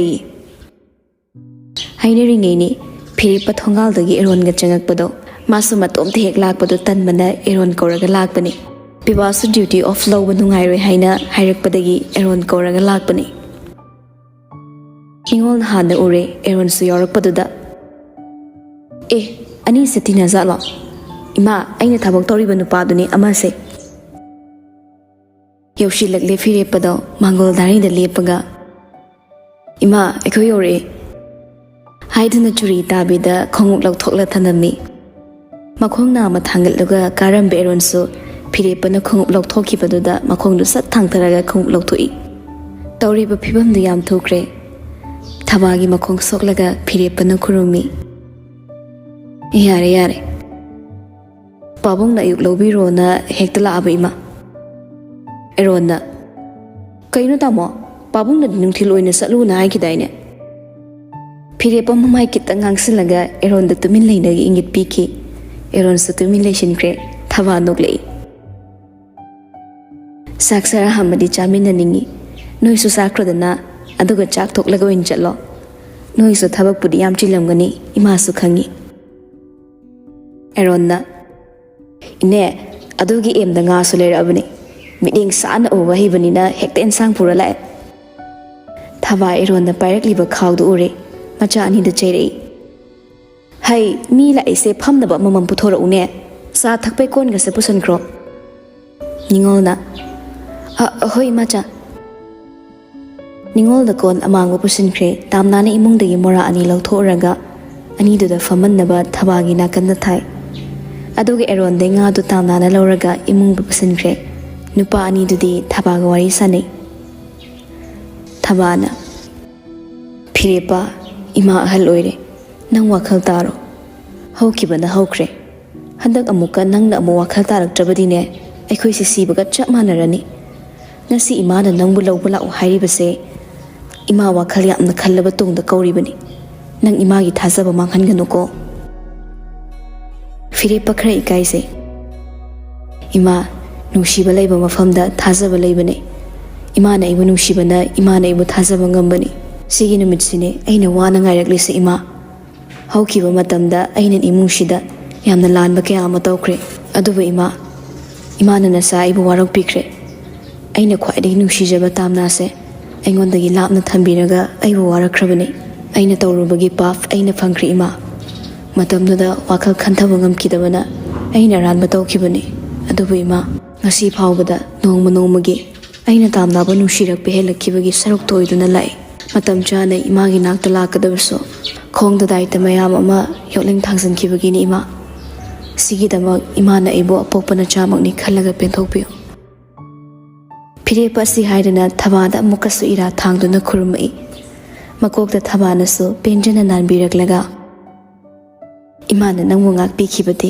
kuireda hawjikti ima su pele wakhal ingna chingna santi da leiba phanglani thaba amukaso ima nangi wari pumnamaksu tare khangle ibungo laibokti iduna leiramlaba nakhoi ani gi punsini thaidoktuna chatpadi karamna yagadagedo adubu phana oiduna so nangna igi isagi mapam kanaguma misak amatada sina thoktana thamlambase ima yamna pele ima pauna yingba kanaguma amagi medingda ꯑꯩꯕꯨ ꯐꯠꯇꯅ ꯑꯣꯏꯅ ꯎꯈ꯭ꯔꯕꯁꯨ ꯑꯩꯕꯨ ꯑꯔꯥꯟꯕ ꯇꯥꯍꯟꯕꯤꯈ꯭ꯔꯕꯁꯨ ꯏꯃꯥ ꯑꯩ ꯄꯨꯛꯆꯦꯜ ꯂꯦꯞꯇꯕ ꯃꯤꯁꯛ ꯑꯃ ꯑꯣꯏꯕ ꯉꯝꯈꯤꯗꯦ ꯑꯔꯥꯟꯕ ꯂꯝꯕꯤꯗ ꯑꯃꯨꯛꯇꯁꯨ ꯆꯠꯈꯤꯗ꯭ꯔꯦ ꯑꯩꯅ ꯂꯥꯜꯂꯨꯕ ꯍꯥꯏꯕꯕꯨ ꯏꯃꯥ ꯃꯥꯒꯤ ꯃꯅꯥꯛꯇ ꯆꯠꯀꯦ ꯈꯟꯅ ꯆꯠꯄ ꯉꯝꯗ꯭ꯔꯤꯉꯩ ꯄꯨꯟꯁꯤꯅ ꯁꯦꯔꯥꯟꯅꯕ ꯂꯝꯕꯤ ꯑꯃꯗ ꯐꯩꯗꯨꯅ ꯄꯨꯕꯤꯈꯤ ꯍꯧꯈꯤꯕ ꯄꯨꯊꯣꯛꯅꯔꯒ ꯂꯥꯏꯃꯟ ꯑꯣꯏꯒꯗꯕ ꯋꯥꯔꯤ ꯃꯌꯥꯝꯗꯣ ꯊꯕꯥꯅ ꯂꯣꯏꯅꯃꯛ ꯁꯨꯞꯆꯤꯟꯈ꯭ꯔꯒ ꯍꯧꯈ꯭ꯔꯕ ꯋꯥꯔꯤ ꯇꯣꯛꯂꯁꯤ ꯆꯥꯛ ꯏꯁꯤꯡ ꯆꯥꯔꯒꯅꯦ ꯇꯞꯅ ꯍꯦꯛ ꯍꯜꯂꯣ ꯅꯣꯏꯅ ꯑꯦꯟꯁꯥꯡꯒ ꯂꯩꯗꯅ ꯂꯥꯛꯏꯁꯦ ꯌꯥꯝ ꯐꯔꯦ ꯑꯩꯈꯣꯏ ꯕꯦꯝꯃꯁꯨ ꯁꯤꯗ ꯁꯨꯝ ꯂꯩꯔꯛꯑꯕꯅꯤꯅꯅꯦ ꯃꯥꯁꯨ ꯅꯨꯡꯉꯥꯏꯇ꯭ꯔꯦ ꯑꯗꯨꯅ ꯆꯥꯛ ꯆꯔꯥ ꯑꯃ ꯆꯥꯃꯤꯟꯅꯔꯒꯦ ꯍꯣꯏ ꯏꯃꯥ ꯆꯥꯛ ꯌꯦꯟꯁꯥꯡꯗꯣ ꯅꯤꯡꯉꯣꯜꯒ ꯇꯥꯝꯅꯥꯒꯅ ꯊꯣꯡꯉꯤ ꯇꯥꯝꯅꯥꯗꯤ ꯍꯩꯅꯤꯡ ꯍꯔꯥꯎꯕ ꯑꯣꯏꯔꯝꯗꯦ ꯀꯩꯒꯤ ꯌꯥꯝ ꯊꯨꯅ ꯃꯃꯥꯅ ꯃꯥꯕꯨ ꯐꯤꯔꯦꯞ ꯄꯀꯧꯗꯨꯅ ꯄꯤꯊꯣꯔꯛꯂꯤꯕꯅꯣ ꯈꯪꯉꯤ ꯑꯁꯨꯛ ꯁꯥꯡꯕ ꯃꯇꯝꯗ ꯋꯥꯅ ꯉꯥꯏꯖꯈꯤꯕ ꯃꯍꯥꯛ ꯑꯃꯗꯤ ꯃꯥꯅ ꯂꯩꯅꯤꯡꯈꯤꯕ ꯃꯅꯥꯛ ꯆꯠꯂꯅꯤ ꯍꯔꯥꯎꯁꯤꯔꯥ ꯃꯃꯥ ꯑꯁꯣꯟꯕ ꯃꯆꯤ ꯅꯨꯡꯁꯤꯕꯤꯁꯦ ꯃꯈꯣꯏ ꯈꯛꯇꯃꯛ ꯉꯥꯏꯍꯧꯔꯅꯤꯕꯨ ꯋꯥꯒꯗ꯭ꯔꯥ ꯃꯄꯨꯛꯅꯤꯡ ꯄꯥꯛꯅꯤꯡꯅ ꯅꯨꯡꯁꯤꯈ꯭ꯔꯦ ꯃꯇꯣꯝꯇ ꯑꯃꯨꯛꯁꯨ ꯊꯦꯝꯖꯤꯟꯖꯩ ꯅꯪꯅ ꯉꯥꯏꯖꯔꯛꯄ ꯃꯤꯀꯨꯞꯇꯣ ꯉꯁꯤꯒꯤ ꯃꯤꯀꯨꯞꯁꯦ ꯅꯠꯇꯕ꯭ꯔꯥ ꯑꯋꯣꯟ ꯑꯋꯣꯟ ꯆꯥꯒꯅꯨ ꯊꯃꯣꯏ ꯅꯪꯃꯁꯨ ꯃꯍꯥꯛꯅ ꯀꯩꯒꯨꯝꯕ ꯊꯣꯛ ꯆꯠꯈ꯭ꯔꯕꯗꯤ ꯃꯥꯅ ꯍꯨꯟꯗꯣꯛꯂꯝꯂꯦ ꯍꯥꯏꯅ ꯋꯥꯔꯧꯔꯛꯀꯅꯤ ꯆꯥꯛ ꯌꯦꯟꯁꯥꯡ ꯊꯣꯡꯕ ꯂꯣꯏꯈ꯭ꯔꯦ ꯄꯤꯛ ꯄꯤꯛꯅ ꯏꯐꯨꯟ ꯐꯨꯟꯕ ꯆꯥꯛꯈꯨꯝ ꯃꯆꯥꯗꯨꯗ ꯍꯨꯃꯥꯡꯁꯤ ꯅꯥꯟꯊꯩ ꯆꯥꯛꯂꯦꯟ ꯑꯃ ꯍꯥꯎꯅꯁꯨ ꯆꯥꯃꯤꯟꯅꯔꯦ ꯊꯕꯛꯅꯗꯤ ꯃꯔꯤ ꯃꯔꯤ ꯂꯩꯅꯕꯅꯤꯅ ꯑꯦꯔꯣꯟꯒꯤꯁꯨ ꯐꯤꯔꯦꯞꯄꯒꯤꯁꯨ ꯐꯣꯟ ꯃꯅꯝ ꯃꯅꯝ ꯂꯥꯛꯁꯤꯜꯂꯛꯄꯗ ꯉꯥꯏꯍꯥꯛꯇ ꯅꯦ ꯇꯥꯅ ꯐꯝꯂꯒ ꯑꯋꯥ ꯅꯨꯡꯉꯥꯏ ꯋꯥꯔꯤ ꯇꯧꯕ ꯁꯪꯂꯝꯗꯦ ꯑꯗꯨꯒ ꯑꯃꯨꯛꯁꯨ ꯁꯥꯅꯒ ꯁꯥꯕꯅꯤ ꯑꯣꯝꯆꯥꯛꯅꯕꯗꯨꯗ ꯊꯕꯥꯁꯨ ꯏꯀꯥꯏꯔꯦ ꯉꯥꯏꯍꯥꯛ ꯂꯩꯈꯣ ꯍꯥꯏꯅꯤꯡꯗ꯭ꯔꯦ ꯊꯨꯅ ꯆꯠꯍꯟꯅꯤꯡꯂꯦ ꯃꯥꯡꯒꯣꯜꯗꯅ ꯅꯨꯡꯁꯤꯠ ꯅꯨꯡꯁꯥ ꯈꯔ ꯆꯪꯉꯤ ꯍꯥꯏꯅ ꯐꯝꯂꯤꯕꯗꯨꯁꯨ ꯍꯨꯃꯥꯡꯅ ꯏꯔꯨ ꯂꯨꯖꯔꯕꯅꯤ ꯅꯣꯡꯅ ꯆꯨꯔꯒꯅ ꯈꯔ ꯐꯩ ꯅꯣꯡ ꯆꯨꯗ꯭ꯔꯕꯗꯤ ꯂꯩꯕ ꯐꯝꯕ ꯉꯝꯕꯖꯥꯠ ꯅꯠꯇꯦ ꯊꯕꯥꯒꯤ ꯂꯥꯏꯔꯕ ꯈꯥꯡꯄꯣꯛꯇꯣ ꯏꯃꯨꯡ ꯑꯣꯟꯁꯤꯜꯂꯒ ꯊꯕꯥꯅ ꯍꯥꯏ ꯃꯤ ꯊꯦꯡꯈ꯭ꯔꯅꯤ ꯂꯥꯛꯑꯣ ꯆꯠꯅꯕ ꯇꯧꯔꯣ ꯂꯥꯛꯑꯣ ꯄꯨꯡꯁꯨ 2 ꯇꯥꯔꯦꯅꯦ ꯅꯤꯡꯉꯣꯜꯗ ꯏꯃꯨꯡꯗꯩ ꯍꯣꯏ ꯕꯥ ꯂꯣꯏꯔꯦ ꯉꯥꯏꯉꯝꯗꯕꯤꯁꯤꯗꯤ ꯃꯤ ꯁꯣꯝꯗ ꯋꯥꯔꯤ ꯑꯃ ꯇꯥꯟꯅꯕꯩꯅꯤ ꯑꯦꯔꯣꯟ ꯃꯇꯣꯝꯇ ꯃꯁꯥꯏ ꯑꯗꯨꯝ ꯈꯔ ꯍꯥꯎꯇꯕ ꯖꯥꯠꯅꯤꯗ ꯑꯩꯉꯣꯟꯗ ꯈꯛ ꯑꯣꯏꯔꯝꯗ꯭ꯔꯦ ꯑꯦꯔꯣꯟ ꯊꯕꯥꯗ ꯑꯃꯨꯛ ꯑꯣꯟꯁꯤꯜꯂꯒ ꯏꯅꯦ ꯅꯤꯡꯉꯣꯜꯁꯦ ꯏꯅꯦ ꯍꯣꯏꯒ ꯀꯔꯤ ꯃꯔꯤ ꯊꯣꯛꯅꯔꯤꯅꯣ ꯏꯇꯩꯒꯤ ꯃꯆꯥꯅꯤ ꯁꯤꯗ ꯃꯤꯔꯣꯜ ꯂꯩꯇꯕꯅꯤꯅ ꯃꯥꯁꯨ ꯁꯤꯗ ꯁꯨꯝ ꯂꯩꯔꯦꯗꯅ ꯑꯁꯣꯝꯗꯁꯨꯅꯦ ꯃꯃꯥꯒ ꯃꯄꯥꯒꯅ ꯂꯥꯛꯍꯟꯅꯤꯡꯕꯗ ꯂꯣꯏꯔꯕꯅꯤ ꯑꯦꯔꯣꯟꯅ ꯆꯠꯀꯦꯒ ꯆꯠꯍꯟꯈ꯭ꯔꯣ ꯁ꯭ꯋꯥꯏꯗ ꯃꯌꯨꯝ ꯄꯥꯟꯗꯣ ꯁꯔꯨꯛ ꯃꯌꯥꯡ ꯕꯍꯥꯗꯨꯔ ꯑꯃꯗ ꯄꯥꯜꯂꯒ ꯄꯥꯟ ꯗꯨꯀꯥꯟ ꯐꯝꯕ ꯌꯥꯝ ꯆꯠꯅꯗꯧ ꯃꯥꯜꯂꯦ ꯃꯆꯤꯟꯁꯤꯁꯨ ꯃꯔꯤ ꯆꯠꯂꯦ ꯊꯕꯥ ꯅꯣꯛꯏ ꯃꯆꯤꯟ ꯈꯔ ꯌꯥꯡꯕꯅꯤ ꯀꯥꯏꯗ ꯌꯥꯡꯕꯅꯣ ꯁꯤꯕꯣ ꯀꯟꯕ ꯀꯧꯏ ꯀꯟꯕ ꯃꯆꯤꯟ ꯌꯥꯡꯕꯒ ꯃꯆꯤꯟ ꯀꯟꯕꯒ ꯑꯅꯤꯁꯦ ꯈꯔ ꯈꯦꯠꯅꯩ ꯐꯤꯔꯦꯞꯄꯅ ꯌꯥꯔꯦ ꯅꯪꯕꯨꯁꯨ ꯃꯤ ꯖꯁ ꯇꯧꯕ ꯌꯥꯝ ꯍꯩꯈ꯭ꯔꯦ ꯅꯪ ꯅꯁꯥ ꯀꯌꯥꯝ ꯐꯔꯗꯅ ꯑꯦꯔꯣꯟꯅ ꯃꯤꯆꯪꯁꯤꯅ ꯀꯟꯅ ꯑꯃꯨꯛ ꯆꯪꯈꯠꯂꯛꯏ ꯌꯥꯅꯕ ꯍꯣꯠꯅꯕꯗ ꯊꯕꯥ ꯅꯣꯛꯏ ꯋꯥꯔꯤꯗꯨꯗ ꯀꯥ ꯃꯅꯨꯡꯗꯅ ꯅꯤꯡꯉꯣꯜꯅ ꯇꯥꯝꯅꯥꯗꯣ ꯈꯤꯇꯪꯒ ꯀꯦꯁꯤꯟꯕꯤꯕꯅꯤ ꯃꯃꯥꯏꯗꯨ ꯄꯥꯎꯗꯔ ꯈꯔ ꯅꯥꯟꯁꯤꯜꯂꯤ ꯑꯗꯨꯒ ꯂꯤꯞꯁꯇꯤꯛꯀꯗꯣ ꯈꯔ ꯁꯪꯕꯤꯔꯒ ꯃꯁꯝ ꯍꯥꯠꯄꯤꯔꯝꯃꯤ ꯃꯧꯗ ꯃꯧ ꯅꯥꯟꯅ ꯍꯦꯛ ꯂꯣꯏꯁꯤꯟꯕꯤ ꯆꯠꯇꯧꯔꯕꯅꯤ ꯍꯥꯏꯅ ꯂꯣꯏꯁꯤꯟꯕ ꯂꯣꯏꯈ꯭ꯔꯀꯥꯟꯗ ꯅꯤꯡꯉꯣꯜꯅ ꯇꯥꯝꯅꯥꯒꯤ ꯂꯦꯡꯖꯨꯝ ꯑꯅꯤꯗꯣ ꯄꯥꯏꯔꯒ ꯎꯈꯣꯡꯗ ꯊꯦꯠꯂꯤꯕ ꯄꯣꯂꯛꯇꯒꯤ ꯂꯩꯔꯛꯄ ꯃꯤꯡꯁꯦꯜ ꯃꯆꯥꯗꯨꯗ ꯂꯨꯄꯥ 90 ꯄꯤꯕꯗꯨꯗ ꯌꯦꯡꯍꯜꯂꯤ ꯐꯖꯔꯕ꯭ꯔꯥ ꯇꯥꯃꯥ ꯃꯆꯦꯗ ꯃꯣꯜꯂꯤ ꯃꯣꯜꯂꯤ ꯃꯥꯕꯨ ꯀꯦꯕꯤꯔꯤꯕꯗꯣ ꯈꯔ ꯈꯖꯤꯛ ꯏꯔꯥ ꯆꯦꯜꯂꯛꯏ ꯏꯔꯥ ꯁꯨꯝ ꯊꯥꯡꯕ ꯍꯦꯟꯒꯠꯂꯛꯂꯦ ꯃꯆꯦꯗ ꯑꯣꯟꯁꯤꯜꯂꯒ ꯄꯦꯔꯤ ꯄꯦꯔꯤ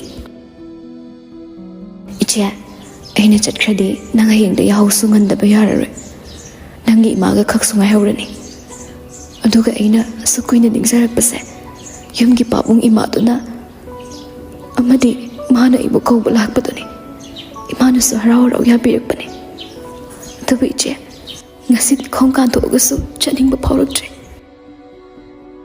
ꯇꯥꯝꯅꯥ ꯅꯤꯡꯉꯣꯜꯒꯤ ꯈꯖꯥꯏꯗꯣ ꯃꯈꯨꯠ ꯅꯥꯝꯃꯅ ꯅꯨꯡꯁꯤꯅ ꯄꯥꯏꯔꯛꯂꯒ ꯑꯉꯥꯎꯕꯤ ꯃꯥꯟ ꯖꯒꯥꯗ ꯆꯠꯄꯕꯨ ꯀꯔꯤꯒꯤ ꯀꯞꯄꯤꯕ ꯃꯤꯀꯨꯞꯁꯤꯗ ꯁꯤꯟꯊꯔꯛꯄ ꯄꯤꯔꯥꯡꯗꯤ ꯑꯣꯏꯅꯕꯒꯤ ꯄꯤꯔꯥꯡꯅꯤ ꯈꯟꯅ ꯅꯣꯛꯅꯈꯤꯅꯤ ꯀꯞꯀꯅꯨ ꯀꯦꯕ ꯐꯪꯗ꯭ꯔꯕꯤ ꯅꯪꯁꯦ ꯃꯤꯅ ꯌꯥꯝ ꯀꯦꯖꯕꯤ ꯑꯣꯏꯅ ꯎꯕꯤꯈꯤꯅꯤ ꯑꯩꯅ ꯐꯤꯔꯦꯞꯄꯒ ꯄꯥꯎ ꯐꯥꯎꯅꯩꯅ ꯆꯩꯕꯗꯣ ꯑꯗꯨꯗꯤ ꯅꯣꯏꯅꯤ ꯀꯥꯏꯅꯔꯁꯅꯨꯅ ꯆꯩꯈꯤꯕ ꯅꯠꯇꯦ ꯍꯦꯟꯅ ꯅꯛꯁꯟꯅꯅꯕ ꯆꯩꯈꯤꯕꯅꯤ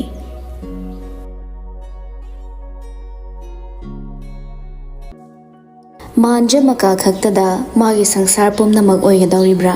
ꯃꯥꯒꯤ ꯃꯅꯥ ꯈꯛꯇꯗ ꯃꯥꯒꯤ ꯋꯥꯈꯜ ꯁꯥꯟꯇꯤ ꯐꯪꯕ꯭ꯔꯥ?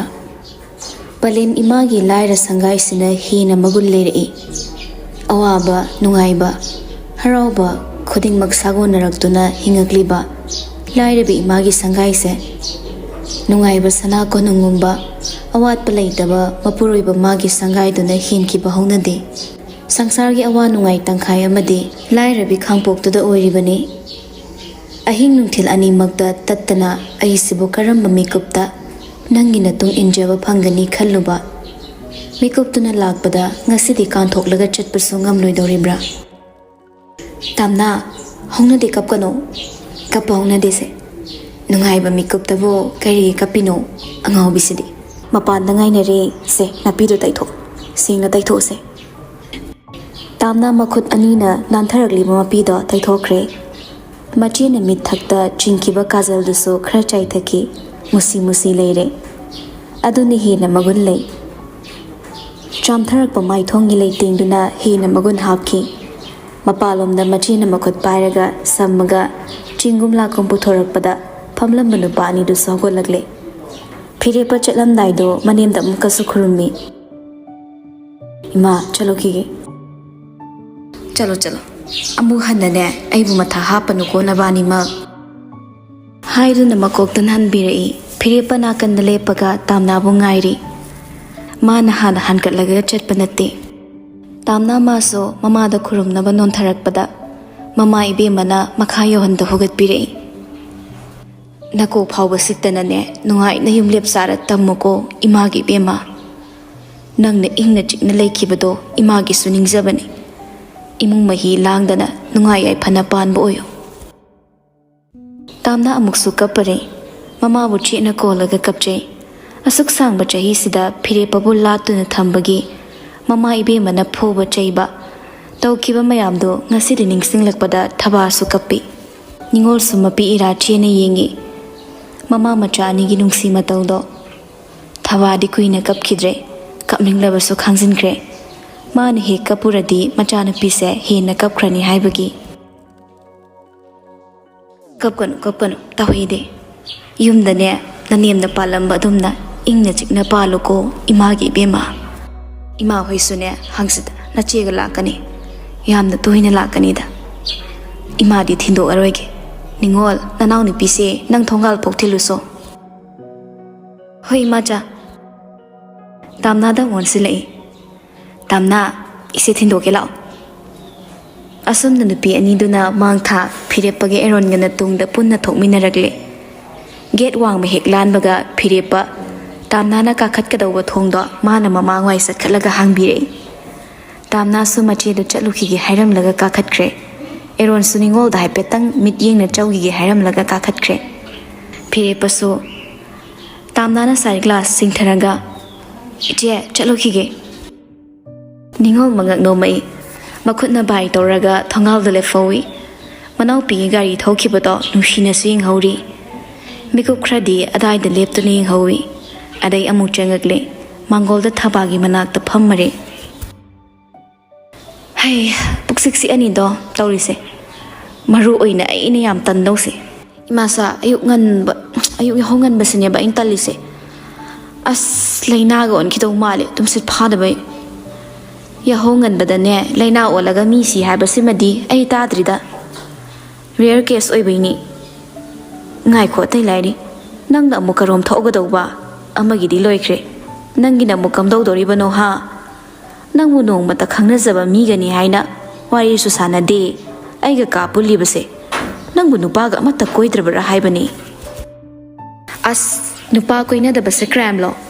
ꯅꯠꯇꯦ FIRꯒ ꯄꯥꯟꯅꯤ ꯀꯥꯏꯅ ꯍꯥꯏꯔꯛꯄ ꯂꯩꯕ꯭ꯔꯕ?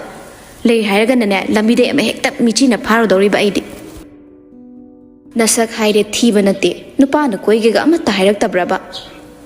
ꯅꯤꯡꯉꯣꯜ ꯈꯔ ꯁꯥꯎꯔꯪ ꯇꯧꯏ꯫ ꯍꯥꯏꯔꯛꯇꯦꯗ ꯑꯝꯇ꯫ ꯃꯃꯤꯠꯁꯤꯡꯗꯣ ꯂꯣꯏ ꯇꯥꯡꯉꯕ꯭ꯔꯥ ꯈꯪꯗꯦ꯫ ꯑꯃꯠꯇ ꯍꯦꯛ ꯀꯣꯏꯒꯦ ꯍꯥꯏꯔꯛꯇꯦꯕ, ꯉꯥꯎꯕ꯭ꯔꯥ ꯈꯪꯗꯦ꯫ ꯑꯩ ꯂꯧꯖꯔꯗꯤ ꯏꯅꯦꯝ ꯏꯀꯨꯗꯨꯁꯨꯅꯦ ꯐꯖꯅ ꯌꯦꯡꯁꯤꯟꯕꯤꯅꯤ, ꯊꯕꯛꯁꯨ ꯇꯧꯅꯤ, ꯏꯃꯨꯡꯁꯨ ꯀꯨꯞꯅ ꯁꯦꯟꯅꯅꯤ꯫ ꯑꯗꯨꯕꯨ ꯁꯨꯝꯕ ꯃꯌꯥꯝꯁꯦ ꯑꯃꯠꯇ ꯍꯦꯛ ꯎꯗꯕꯅꯤꯅ ꯀꯣꯏꯒꯦꯒ ꯑꯝꯇ ꯍꯥꯏꯕꯤꯔꯛꯇꯦꯕ꯫ ꯑꯩꯁꯨ ꯀꯣꯏꯅꯤꯡꯈ꯭ꯔ ꯄꯣꯠꯅꯤ꯫ ꯑꯗꯨꯗ ꯍꯥꯏꯔꯛꯇꯕꯅꯤꯅ ꯅꯨꯄꯥ ꯅꯍꯥꯗ ꯏꯟꯇꯔꯦꯁ ꯂꯩꯇꯕ ꯁꯥꯔꯒ ꯑꯗꯨꯝ ꯂꯩꯔꯦꯗꯅ꯫ Haima, siri karino. Ikai baga amata khangdi ni hey. Kari pakhum no adubo. Lida lira adine, ikai ba khangdi haidu tawre ne. Haima, asing mani, wahang na mana hanga aga. Pakhum asing bupiraga ni ikai ba khangdi haisibo, kari darmano thaba ngawbi. Tamna sat khamina, mai ka da igi pochai set roi honjilage. Hairam laga ningol da taping hawalaga imung jensen ki.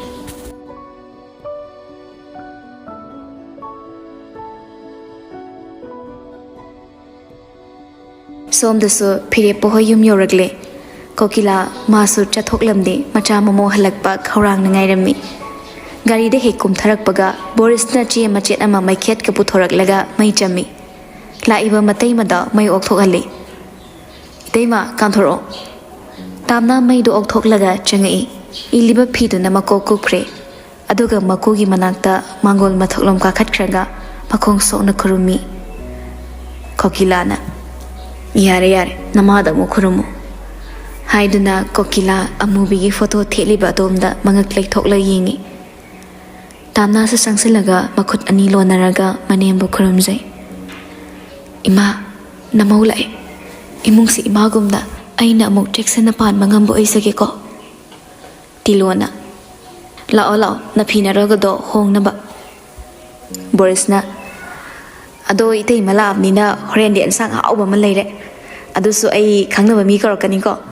Ngasidi itay malab kani hayda na ay si ekta chelay ni. Tabo mapam ka ngak yoruraga. Horendi dapi ba chetoy eron akoy daloy na chaksa da bayaroy ko. Eron iba ni ang sang layro si. Itay ma kaya ang sang saninge. Iking mangay ngamdaba Boris ni nang horoy matagom irang langi. Kokilana. Hai, sorang hak to hon kisano.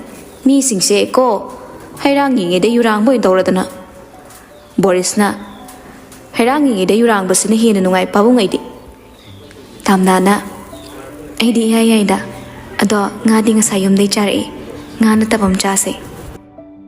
Boris na akoy pabung so nganu chaning hai da itay man nganu chabra.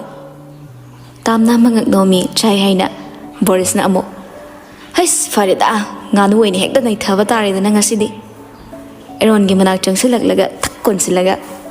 Lao nganu thiruse. Eron na as nang chalro ne ai ware ba. Adu yarui nanga chatmina dadi ai di kana chatmina doi ba. Thabak ya masu ngasidi thabak kane postpone loi tawtho. Eron du itan tallabani chatningdrabani. Adu Boris na namdana chingaga pukhre. Tiloga tamnaga su imung changlei. Mathaki hana mana yumsida ihan hana lakpada leramba rumduda magi kani haidana nana loisilaga thambiramle. Tilodi ka gi thong phau lamsing lamlaga thokrabani. Tamnadi lehore. Yumdagi selakpa phanek phi do phianda ya lamba phanek phi ama hongdoi. Aduga leiba upusing hang duna check tawbada phirepa makhoi anigi phiro loina yawrammi. Ma mayumdagi phanek phi amatta puraklamde. Adubu tilona silaga khara thambirambo oiramgani khangi. Phi hongba loiraga roomda sum koina yenglubada. Tamna mana firepada kundo hokkibagi photo ama date kanamit ka tharaga chauna phaklangda thelammi. Madu ubada changsilaga lepaga ngak yengi. Thari wahaiduna. Our precious moment.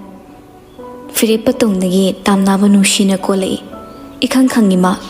Photo do da pukning lukibana phirepa changakpagi saung phangawdabani. Phirepa masu kezai lengzumda nga tharaga kay wakhal khalamiba khaliba asum our precious moment sa ai khaki oi khidai ni haina. Phirepa lengzumda nga tharambado non khalei kolibado ma thadorakte. Nangna mikuptuda nushiba kari no tamlamge haina lakiba. Aduga nangna nushiba tambiramba. Aduga iso tapna khangaki. Punsida khwaidagi tangba mikup amasa nangna yingaksamda kundo paring hokkiba mikup sine haina. Nushitra matamse nangisu nangi thokpa aigisu aigi thokpa haina inthoklambato nangna. Aina hing khuding kapkiba nangna aigi pirang khangbikidaba. Aigi wai khudingma hugumna tathibiki. Nangi nanakta hek lakibadagi naitom tabagi mai chakso nangna tambiki. Malim sida aibu nangna yamna tolanbiki. ꯁꯪꯁꯥꯔꯁꯤꯗ ꯈ꯭ꯋꯥꯏꯗꯒꯤ ꯑꯀꯟꯕ ꯂꯥꯟꯐꯝ ꯀꯌꯥ ꯑꯃ ꯇꯞꯅ ꯇꯞꯅ ꯑꯩꯅ ꯃꯥꯌꯣꯛꯅꯕ ꯇꯥꯔꯛꯈꯤ. ꯄꯨꯝꯅꯃꯛ ꯃꯪꯂꯥꯟꯅꯕꯒꯨꯝ ꯑꯩ ꯆꯃꯝꯅꯈꯤ. ꯑꯗꯨꯕꯨ ꯄꯨꯝꯅꯃꯛ ꯑꯣꯏꯗꯨꯅꯁꯨ ꯅꯪꯅ ꯑꯩꯕꯨ ꯅꯨꯡꯁꯤꯔꯛꯄ ꯃꯤꯀꯨꯞꯇ ꯑꯩ ꯉꯥꯏꯅꯤꯡꯈꯤ. ꯉꯝꯈꯤ ꯅꯪꯅ ꯑꯩꯕꯨ ꯅꯝꯗꯨꯅ ꯅꯨꯡꯁꯤꯍꯟꯈꯤ. ꯅꯪꯅ ꯃꯥꯏ ꯄꯥꯛꯈꯤ. ꯇꯝꯕꯤꯔꯝꯃꯤ ꯅꯪꯅ ꯑꯩꯕꯨ ꯅꯨꯡꯁꯤꯕ. ꯑꯗꯨꯒ ꯅꯥꯏꯇꯣꯝ ꯇꯥꯕꯒꯤ ꯃꯩꯆꯥꯛꯇꯣ ꯑꯩꯒꯤ ꯁꯔꯨꯛꯁꯨ ꯅꯪꯅ ꯊꯨꯡꯍꯟꯕꯤꯔꯝꯈꯤ. ꯑꯗꯨꯝ ꯂꯥꯞꯅꯕ ꯍꯥꯏꯗꯣ ꯑꯣꯏꯈ꯭ꯔꯦꯀꯣ. ꯅꯪ ꯑꯩꯒꯤ ꯃꯔꯤꯗꯨꯗꯤ ꯇꯥꯝꯌꯥꯏ. ꯅꯪꯅꯁꯨ ꯑꯩꯒꯤ ꯅꯥꯛꯇ ꯂꯥꯛꯈꯤꯗꯦ. ꯑꯩꯅꯁꯨ ꯅꯪꯒꯤ ꯅꯅꯥꯛꯇ ꯆꯪꯖꯕ ꯉꯝꯈꯤꯗꯦ. ꯑꯗꯨꯕꯨ ꯉꯁꯤꯗꯤ ꯑꯃꯨꯛ ꯅꯛꯅ ꯆꯤꯡꯁꯤꯜꯂꯤꯁꯤꯗꯤ. ꯊꯥꯖꯗꯕꯅ ꯑꯩ ꯃꯪꯂꯥ ꯍꯥꯏꯅ ꯑꯃꯨꯛꯃꯨꯛꯁꯨ ꯃꯤꯍꯨꯜ ꯃꯥꯡꯂꯤꯕ.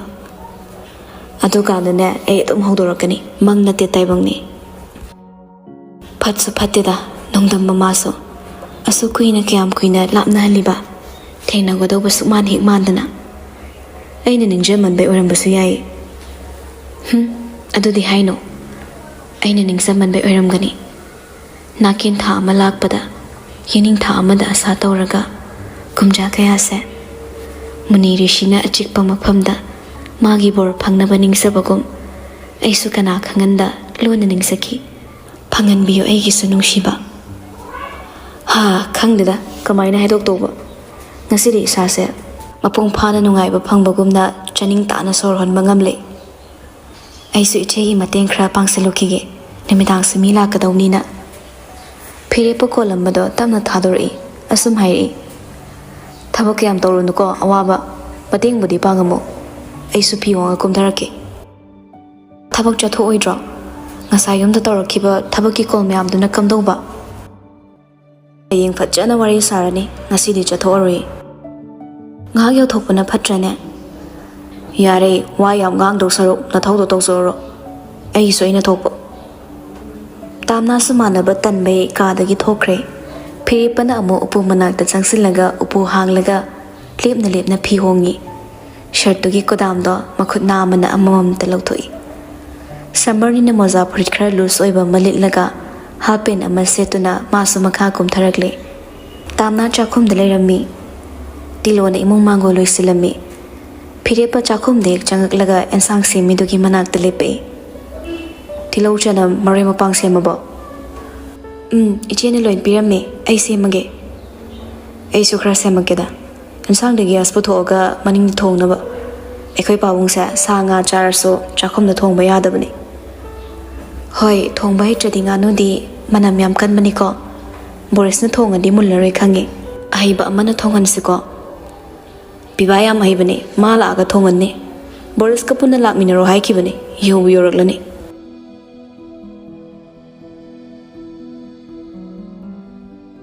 ꯀꯨꯏꯍꯧꯗꯦ ꯍꯥꯏꯅꯔꯤꯉꯩ ꯒꯥꯔꯤꯁꯤꯡꯗꯣ ꯃꯊꯪ ꯃꯊꯪ ꯊꯧꯖꯤꯟꯅꯔꯛꯂꯦ. ꯑꯗꯩ ꯃꯔꯥꯡ ꯂꯥꯡꯅꯗꯨꯅ ꯀꯨꯝꯊꯔꯛꯏ. ꯑꯦꯔꯣꯟ, ꯐꯤꯔꯦꯞꯄ, ꯄꯤꯕꯥꯅꯤ ꯌꯥꯎꯔꯛꯂꯤꯗꯣ. ꯕꯣꯔꯤꯁꯅ ꯉꯥꯅꯨ ꯑꯆꯧꯕ ꯑꯅꯤ ꯌꯦꯅꯈꯥꯔꯣꯝꯗ ꯄꯨꯈ꯭ꯔꯦ. ꯑꯗꯨꯒ ꯑꯅꯤꯗꯨꯅ ꯏꯃꯨꯡ ꯆꯪꯉꯛꯏ. ꯄꯤꯕꯥꯗꯤ ꯁꯦꯟꯗꯜ ꯑꯃꯒ ꯂꯥꯛꯏ. ꯇꯤꯐꯤꯟ ꯑꯃꯁꯨ ꯄꯥꯏꯔꯛꯏ.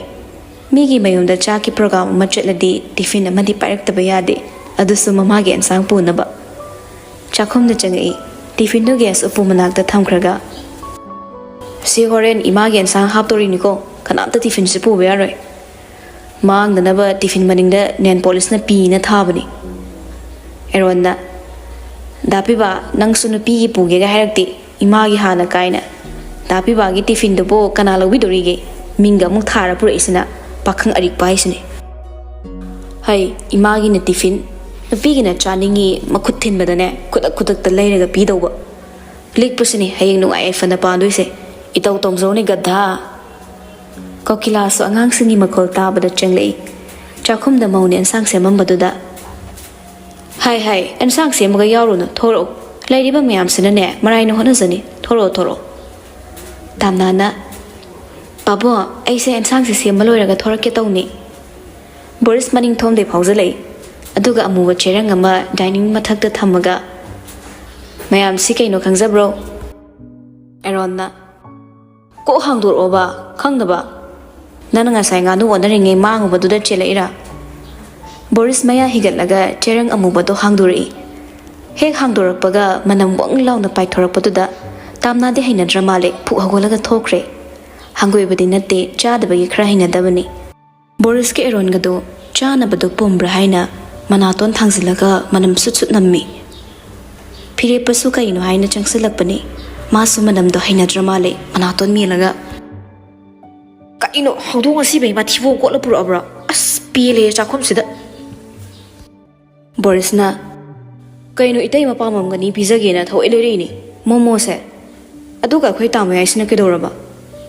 Tilhonogle aduga sumhai manam haina dabagi tawrini ekhoi phirepasu na dai chaba thakpa nungai tadana tawridani ensang oina ngora kanda bu hawe wani ahing bisidane manam napthibani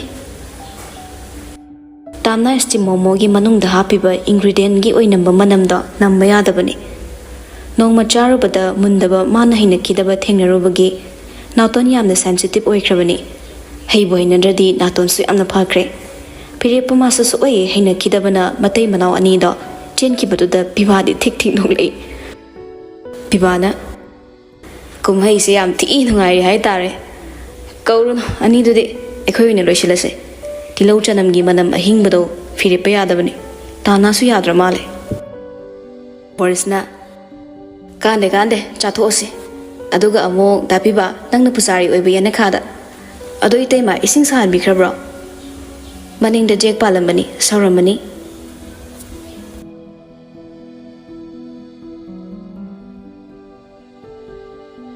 somdana ningol office ki group da ngasi thabak lakdaba sing information piram daba ke salary kakthat kani haina thagatlami eron na thagat ki auna thagatlakpani haiba mana khangle thagalikle do eron dani ningol na simi se ke adano yengune situation se maso khangdaba natiba haidana ningol na eron da call toksili adubu eron pairaklamde hanjin amuka toksinbada pairi ningol na Sir, I ngasi inaw pi mayum thin bagi thabak chatrabani. Adu nang kanada hairamge. Sir na uri dudi. Adu nang ki haifam thokpadi haiba kai kaige. Nang boy gi nupiro. Aigi imara. Aigi relatives la. Hekto suti haida lepisu kai gino. Ado. Akoi tay malak bagi celebration tawri. Kono tawro. Phone ga. Ay thame. Hairagi erondo ikaka ang nathamki. Ningol su upay leitre. Matom to hek khidong lang kansay. Phone thamaga cha ising amu hona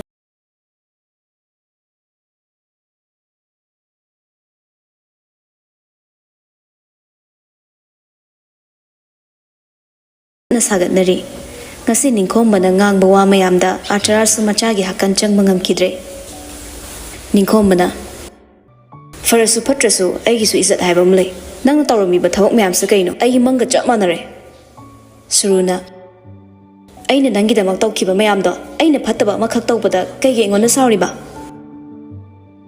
nangna ngona haithariba thadariba mayamse nangna igi thakta wa ngang ba yanabro phanam ni am jumdaba phattaba mi ama oraso aidi mi ama hatpagi atok phattaba kok chenba saing jaba jibunate nangi na ongna tawsidi hayeng ekhoini leiminaraga aigi ma pabung nan nangonda yaningdaba ma ulakpu matamda makhoigi thawai phawa lobu ngamgadoribro kainom tawri asarada amo ningkhombo onsilei Ima, nachanu pisi imana warak pakhra wale. Ma mayum palurasu, ma na ibu sembirak panina, aina mahabu lauge khallaga, ahal sing thalaga wari su sana krabani. Aduga cherak sida hospital da food poisoning gi case da ma su senare. Si wasi taraba sida aigi ma pabung nasu, aiga magal home bayadre. Aduna matam khradina sabu warobino. Nacha yum sida gi khra lapna leisage.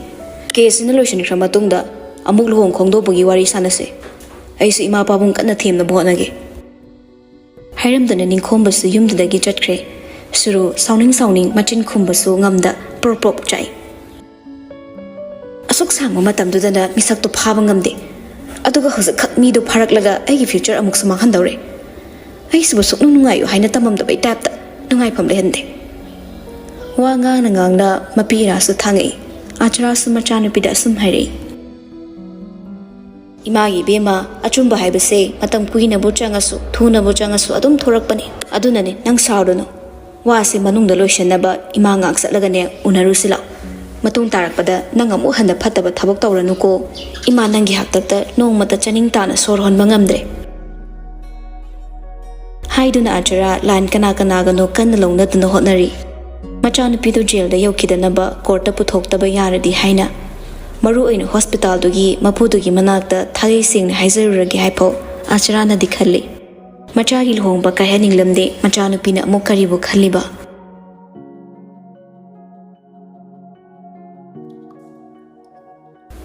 Cha ising thongba thakpa yadrabnina phirepa tamnaga ka manungda mana thokpa leine. Phirepana room manungda thariba L-shape sofa duda famlaga laptop hangdui. Aduga tamnana TV apakpaduda mamit yungshille. Thainagi ariba film gi isai ni yenglido. Tamna di chak sulam khatlaglabani. Mayumde nganta chabani. Adubu ngasidi pung nipan helapau sak loiraktre. Phirepa wari hori. Aikoi ni se thabak phasana laithuena hairamba tare. Aisu handak se naton se am sensitive oiba. Aduna akanba manam mahasi namba yade. Aidi nahan momo charo bataini momo yakidrise. Hawi na changaga chawre sum hangoira aba. Aina mai am chasinbera natragana mundrera amadi tawre. Mapudu sunungai haudrabani. Charamba mayam mamangdudasu ai oina ikaira aba. Hayengde thabak amuk chatke haidoribra. Pabung nabu yarak tong mahandine. Thabak to ngasi susuti hairudre. Karibu hairap toino khangde. Yumda sum lero. Aduga nangna thabak chatningasune beauty's father ama chatpa yanida. Ando aina hana tawrakpasida thamukti chatkige. Sat hek tokpadu nungaite. Moine yaragana atum lepage. Yadragana matam khradi pubirage. Aduda aidi thongba thakpadagina khra chanai. Boris na ngoba khra khaidoklaga matai mamaya magi kada kokok thillaga pusilai. Tamo itaima nabani gine na hekta pusilabane swaida. Aikhoidi makha chawrage sina tamuga itaimaga charo. Hairaga table da thamamaga mayamna ngoba khaidok hobada chaba horamlani mangaira maroi haibagi tapta hotana chenkre. Phirepa thau thumse kya hinadabana tamna dairi. Nang sajaro aidi kya chanindre. Ado nganu se sabada tumgandabani ko. Aduna yam chasaluno. Rembada amuk lamjil chenani neangkangi khukangduga. Tamna di pamsarura male khaidorakpa angauba phanamdo. Isai du yingni na chap saibada loin hek loisin ki bangamki. Aduga amuk su oktabagumna makhuna pa ko mahida marina tak thinglaga li. Phirepa makhut lepaga tamna do onsilai. Oktraba hawbra. Hawe oeda sumhaina bi oina khut lekpasidi. Hairaga hawalagle plate puthok laga thoke tawbada Phirepa na khami. Aduga tamna thamamlaga plate mano oina puraga thorai. Maning da thorak laga plate na chado phenguraga chakhum da pusilagle. Rek to da hapchilaga maning yene khada ensang thongi do imanak tamuk changsilaga phamare. Phirepa na ensang sibu kya walige aidi chakla mine. Ivana loishale nang ka dai sutok tholak tabaduda romance ngak tawjasano na mullabe ensang se queen ek sawan bani thangtharani. Phirepa na wa yam khangida nan kheli minadabai masu ikaidana aisu ikaidana wari fasan sanandida. Thabak suklai leitabai laptop hanga thabak chinma sabada phachana buai.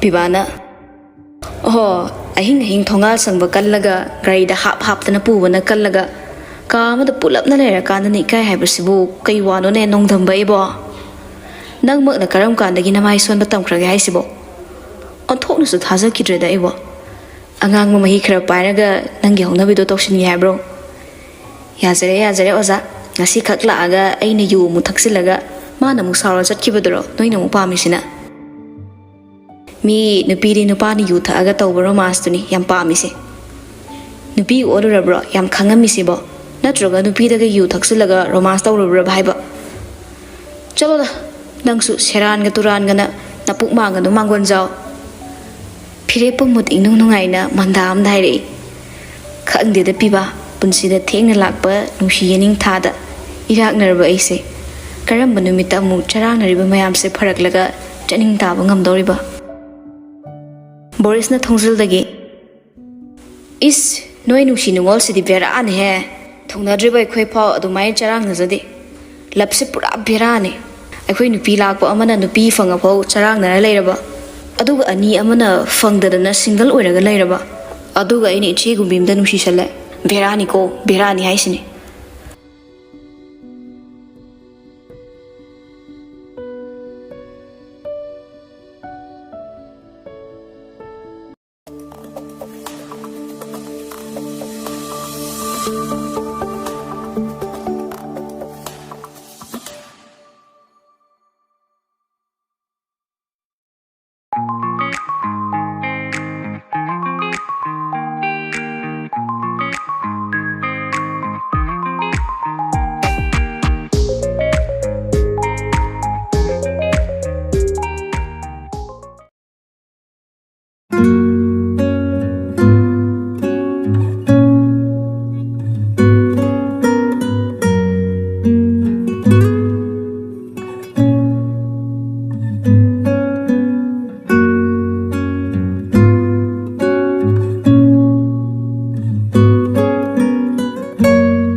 Piba Piripa ikhang khangni. Makhoi khak wari torambada. Boris na tar galerambadu da khangmani. Boris sangsilai khadang makha sathari. Thungnaraba noina sidai sida charang naraga leiraba. Thungnadriba ikhoina kaisu tawdine. Khare henjinbam yauri noigi lafto. Firepana angang thoram nate. Itay mana tawrido khare yauksaluso sakumda. Kay kandabda seran ga turan ga angang ni kaina.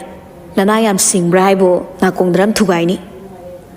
Boris na hoida noina angang ni khanjabai wani. Chahi masing thiraga moktang mamit usilaga sajala yengo. Aise sahi kuntraum do haraglawani.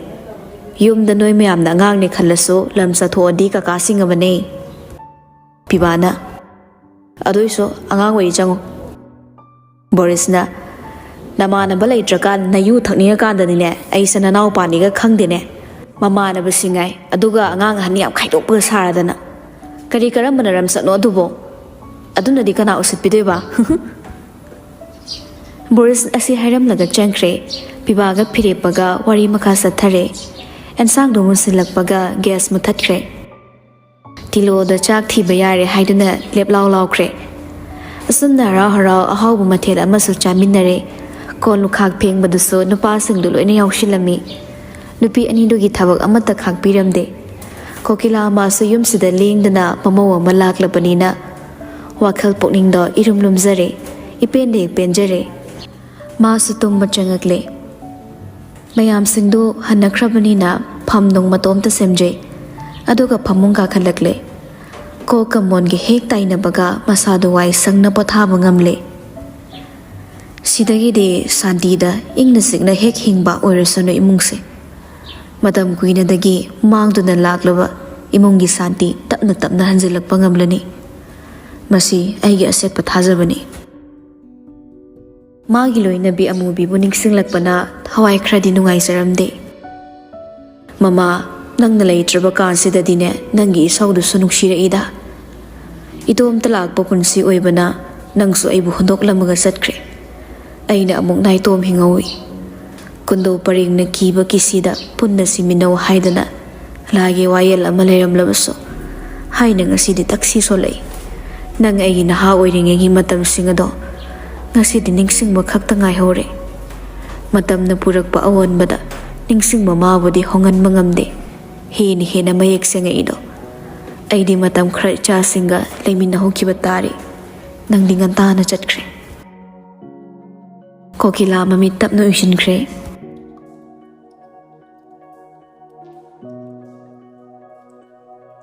Ayuk yanda angan bada saw kraba yumdugi akoy bada. Dubki lehaw lerin manamna sin bathongna puksa heksai thui nungsiba manamna leiroi koi pai pai nahan makhayum sangmina tha baduk manamga mauna tharak baduk manamga iket khetna bagumna kaya da sumagun leiriba yum amada mau ama leiba haisitabo yum do mapung phabagumna kaya da lumne he uhalli phire pamasu thingna nongalam dai da halaglaga tumlaga Pung nipan mapan da hawat pada kasi dengan hawat tu na leiramle. Tana na duk thang me khara kat paloi naga phanek pi aseng bada. Hong dok na bahay na ka da changak pada. Phire pamasu iruza baloi naga tawelam set laga akang batawel amana. Makok to taythok na barum dagi thorai. Pabung hala orabo walking saki bada. Tamna suma pi hong kre hong na. Hala udriye. Chadi ichena loi kre adu tam yai Boris se hokdo piramo cha punna thaknaba madi yaho khra thing bani tumja satu na ngak so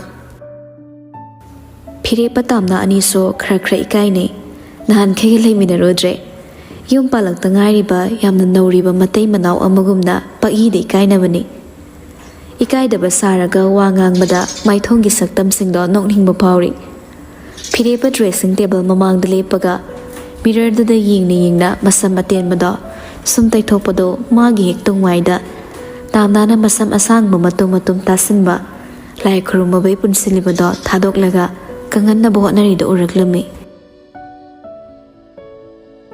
laisabi amaga maw amagigi ningthi base ꯀꯔꯤꯒꯨꯝꯕꯗ ꯆꯥꯡꯗꯝꯅꯔꯕꯁꯨ ꯐꯖꯕ ꯈꯦꯠꯅꯩ, ꯃꯁꯛ ꯇꯣꯉꯥꯜꯂꯤ꯫ ꯃꯧꯗ ꯐꯖꯩ ꯍꯥꯏꯅ ꯃꯌꯥꯝꯅ ꯁꯣꯟꯅꯕꯗꯤ ꯃꯧꯗꯨꯅ ꯃꯧꯒꯤ ꯑꯃꯒꯤ ꯐꯤꯖꯦꯠ ꯁꯦꯠꯂꯕ ꯀꯥꯟ, ꯁꯃꯨꯜ ꯅꯤꯡꯊꯤꯅ ꯄꯨꯜꯂꯕ ꯀꯥꯟꯗ ꯂꯨꯝꯅ ꯆꯣꯡꯊꯣꯔꯛꯄꯗꯨꯅꯤ ꯃꯧ ꯑꯃꯒꯤ ꯑꯁꯦꯡꯕ ꯐꯖꯕ꯫ ꯐꯖꯔꯦ ꯍꯥꯏꯅ ꯃꯁꯝ ꯃꯅꯥ ꯏꯊꯥ ꯊꯥꯗꯣ ꯐꯅꯦꯛ ꯐꯤ ꯁꯦꯠꯇ ꯌꯥꯗꯦ, ꯏꯟꯗꯕ ꯌꯥꯗꯦ ꯍꯥꯏꯕꯒꯤ ꯃꯑꯣꯡꯗ ꯁꯦꯠꯂꯗꯤ, ꯏꯜꯂꯕꯗꯤ ꯃꯤꯁꯛꯇꯨꯒꯤ ꯑꯀꯣꯝꯕ ꯐꯤꯖꯦꯠꯅ ꯃꯥꯕꯨ ꯀꯅꯥꯝꯇꯅ ꯐꯖꯩ ꯍꯥꯏꯔꯣꯏ꯫ ꯃꯧ ꯑꯃꯒꯤ ꯑꯁꯦꯡꯕ ꯐꯤꯖꯦꯠ ꯂꯩꯇꯦꯡ ꯅꯤꯡꯊꯤꯅ ꯅꯤꯌꯝ ꯀꯥꯏꯗꯅ ꯁꯦꯠ ꯆꯥꯕ ꯅꯨꯄꯤ ꯑꯃꯠꯇ ꯊꯤ ꯍꯥꯏꯕ ꯂꯩꯔꯣꯏ, ꯂꯨꯝꯅ ꯆꯠꯄꯅꯤ꯫ ꯂꯩꯁꯥꯔꯤꯉꯩꯗꯅ ꯌꯥꯡꯅ ꯐꯖꯕ, ꯑꯗꯨꯒ ꯂꯨꯝꯁꯤꯜꯂꯛꯄꯅ ꯁꯝꯕꯜ ꯌꯥꯞꯈꯠꯂꯒ ꯌꯨꯝ ꯑꯃꯒꯤ ꯌꯨꯝꯕꯨꯔꯦꯝꯕꯤ ꯑꯣꯏꯔꯕ ꯀꯥꯟ ꯍꯦꯜꯂꯛꯄꯅꯤ꯫ ꯐꯤꯖꯦꯠ ꯂꯩꯇꯦꯡꯗ ꯇꯥꯛꯅꯅꯤꯡꯉꯥꯏ ꯂꯩꯇꯕꯤꯗꯣ ꯑꯆꯣꯠꯄ ꯁꯝꯂꯥꯡꯗꯣ ꯀꯣꯝꯅ ꯄꯨꯟꯁꯤꯜꯂꯒ ꯀꯥꯗꯨꯗꯒꯤ ꯑꯃꯨꯛ ꯊꯣꯔꯛꯂꯦ꯫ ꯃꯀꯣꯛ ꯐꯥꯎꯕ ꯐꯨꯡ ꯐꯨꯡ ꯉꯥꯎꯕꯅ ꯃꯁꯥꯗꯨ ꯅꯤꯁꯥ ꯆꯥꯕ ꯃꯤꯁꯛ ꯑꯃꯒꯨꯝꯅ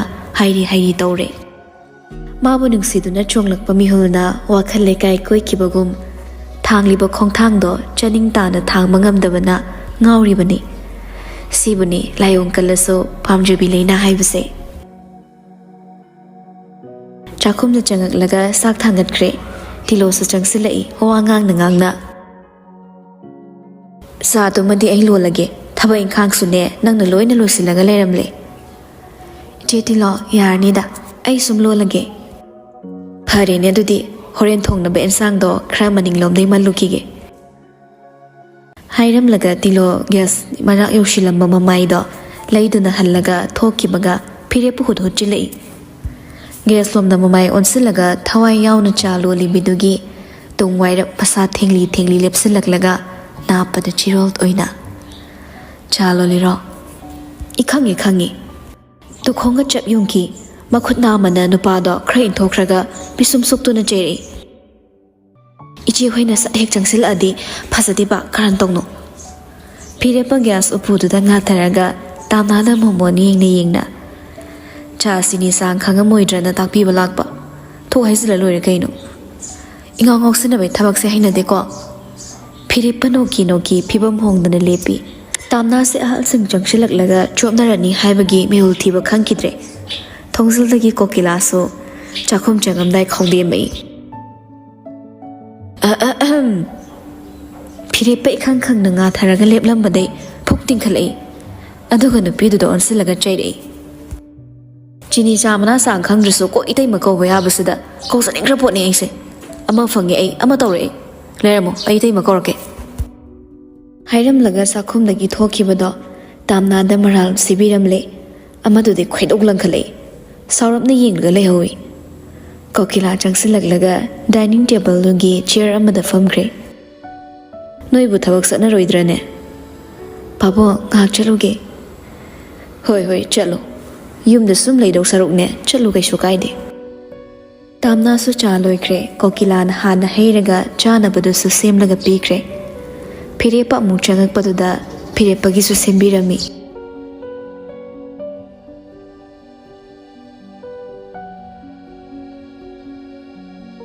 ꯅꯨꯃꯤꯠꯇꯨ ꯑꯣꯐꯤꯁ ꯑꯋꯥꯔꯒꯤ ꯃꯇꯝ ꯑꯣꯏꯔꯝꯃꯤ꯫ ꯇꯥꯝꯅꯥꯁꯨ ꯊꯕꯛ ꯃꯐꯝꯗ ꯂꯩꯔꯤ, ꯃꯌꯥꯝꯒꯤ ꯆꯥꯅ ꯊꯛꯅꯕ ꯁꯦꯝ ꯁꯥꯕꯗ ꯌꯥꯎꯔꯤ꯫ ꯊꯥꯖꯗꯅ ꯁꯨꯛꯊꯦꯡ ꯊꯦꯡꯅꯈꯤꯗ꯭ꯔꯕ ꯃꯤ ꯑꯃ ꯑꯣꯛꯅꯩ ꯍꯥꯏꯕꯗꯨꯅꯤ꯫ ꯁꯨꯔꯨ ꯀꯦꯟꯇꯤꯟ ꯃꯅꯨꯡ ꯆꯪꯉꯛꯏ, ꯑꯗꯨꯒ ꯀꯥꯎꯟꯇꯔꯒꯤ ꯇꯦꯕꯜꯗꯨꯗ ꯃꯈꯨꯠꯅ ꯊꯛ ꯊꯛ ꯇꯥꯟ ꯊꯤꯂꯞ ꯇꯧꯔꯒ, ꯀꯣꯐꯤ ꯑꯅꯤꯗ ꯀꯌꯥ ꯑꯣꯏꯅꯤ? ꯇꯥꯝꯅꯥꯅ 160꯫ ꯁꯨꯔꯨ ꯄꯦꯠ ꯇꯧꯔꯝꯂꯒ ꯍꯩꯕ ꯂꯣꯏꯔꯕ ꯀꯣꯐꯤꯗꯣ ꯄꯨꯈꯤꯗ꯭ꯔꯦ, ꯁꯨꯝ ꯎꯁꯤꯟꯅꯗꯕ ꯁꯥꯔꯒ, ꯄꯨꯕꯤꯔꯛꯑꯣ, ꯑꯩ ꯀꯨꯏꯅ ꯂꯦꯞꯄ ꯌꯥꯗꯦ, ꯈ꯭ꯋꯥꯡ ꯈꯔ ꯅꯥꯏ, ꯑꯅꯣꯞ ꯑꯇꯤꯡ ꯁꯥꯟꯅꯕ ꯈꯔ ꯅꯨꯡꯉꯥꯏꯇꯦ꯫ ꯇꯥꯝꯅꯥ ꯃꯇꯣꯝꯇ ꯈꯜꯂꯛꯏ, ꯃꯍꯧꯁꯥꯒꯤ ꯑꯍꯣꯡꯕ ꯀꯩꯝꯇ ꯍꯦꯛ ꯂꯩꯇꯦꯗ, ꯃꯁꯤ ꯅꯨꯄꯤꯁꯦ ꯑꯩ ꯄꯥꯟꯅꯕ ꯑꯃꯨꯛ ꯂꯥꯛꯏꯔꯥ ꯈꯪꯗꯦꯅꯦ꯫ ꯇꯥꯝꯅꯥꯁꯨ ꯃꯥꯟꯅꯕ ꯇꯟꯕꯅ ꯀꯣꯐꯤ ꯑꯅꯤꯗꯣ ꯄꯨꯔꯒ ꯊꯣꯔꯛꯏ꯫ ꯁꯨꯔꯨꯅ ꯐꯝꯃꯤꯕ ꯇꯦꯕꯜꯗꯨꯗ ꯀꯣꯐꯤ ꯑꯅꯤꯗꯣ ꯊꯝꯃꯤ, ꯑꯗꯨꯒ ꯃꯃꯥ ꯍꯦꯛ ꯂꯩꯒꯦ ꯇꯧꯕꯒ, ꯌꯥꯝ ꯊꯨꯔꯕꯣ? ꯅꯠꯇ꯭ꯔꯒ ꯑꯩ ꯎꯕ ꯉꯝꯗ꯭ꯔꯤꯔꯥ?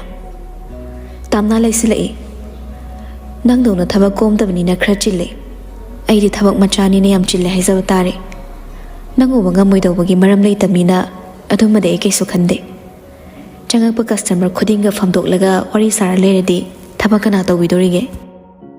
ꯀꯦꯟꯇꯤꯟ ꯐꯝꯃꯒ ꯁ꯭ꯇꯥꯐꯅ ꯗꯨꯛ ꯌꯥꯝ ꯔꯨꯠ ꯑꯣꯏꯕ ꯋꯥꯉꯥꯡ ꯉꯥꯡꯕ, ꯐꯤꯗꯕꯦꯛ ꯄꯤꯔꯝꯕ ꯇꯥꯔꯦ꯫ feedback ti iramdrasu yarani ai thabak tokpa yabagi phibamda leire kemta waruno khra leiraga nangna hospital sidla aso ayuba phangaroi ai lift laudore ngangundabagi matam kuiraktre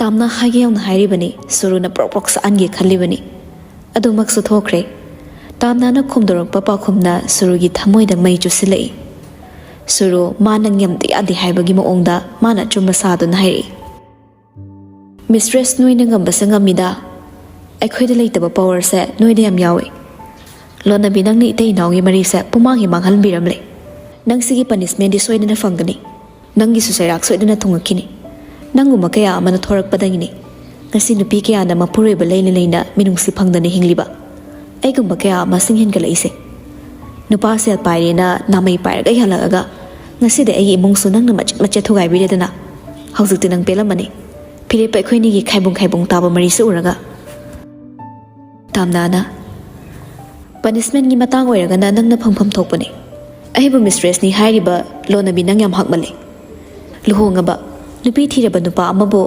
maruf amagi maikhom uplaga nang na khudong saba laukiba natra nangi na khurana tonsing namadu sungamine nupi thiraba nupa amabu phayena noi myam changlaga nangbu katsilakibani ne ngasi nang hingliba punsi marel dudi nasana hingan jabani matamduda nangi namaide aina khupang thakidabado ayam pelodre habzik su khupak se thangatlaga nangi khasaida thaningba pokli aduna wangang da khra seksalo aduga khoi mahum da saksak thilakano ari mada khoina chiklaga laikat nagani suru phu hogale nang mayam wang sa khongoina ramura nang nangang ba khudimang loin chumi sira nang haktak ta ise phattabi su ta halamba pukchel pipi su helamba ayema phattabo erakpada nang na sauna mateng pangami nang na thauna tana ai punsida changakibadagi ai di phattabi uhan khrabani tamna su sangalai nang khakna khongoina bahibra ai sumi khongoina bayam hai Lonabi haibani siwaran bawara ai yamba leina ai gi puroi babu society gi meeting khudong chapa lauraga noi mase sinaraga Lonabi oina namduna lakhiba natrane nangbo nangna matamduda tawkhiba mayam ai khangam haina khanbra nangda natana noigi imung manung sagaina tai punamak aingonda lale tamna makha tare ai di matamduda ai bunung sidaba maphamda ai leiba pamdabagi tholakibani adubu nangonda khudong saba piboina thokredana matamduda ngasigi ai sa oiramaba nang samasida likhatlaga hingbasu ngamamoi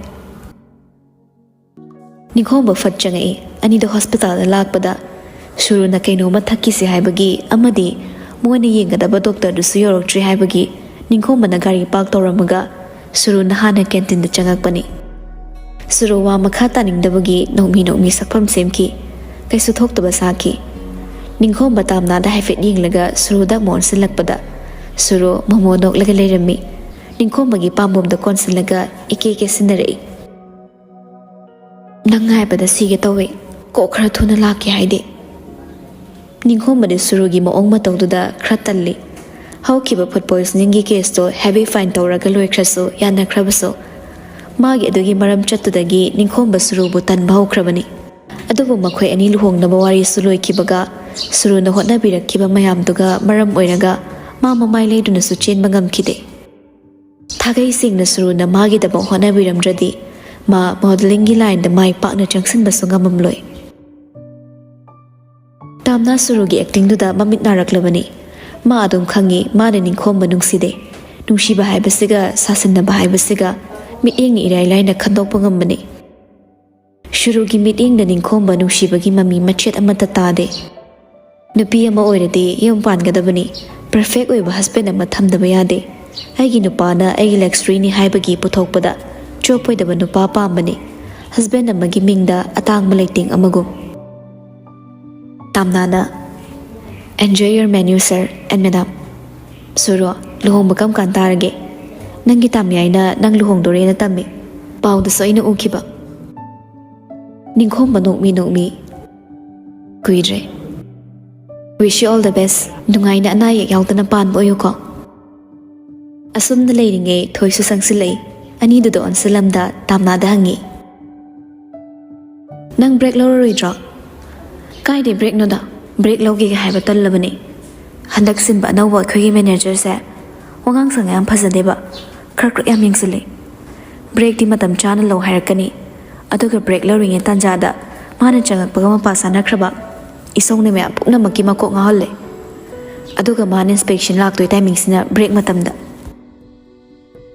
ani do khra sa thokraga leptuna wari tawi haini ringe manager du su changai ani do gi manak changak pada tamna mangon da chereklani haina mihol thina khangkidrabani adubu manager da monda khra nungai bra harawara hongai nabani su break loge toromira tamna ingangangna hoi sir pare logtho chereksida phirepa masu magi pi duga punna changminarak pu ure phirepa ubasida paklak tlai haina khraso sawning bupui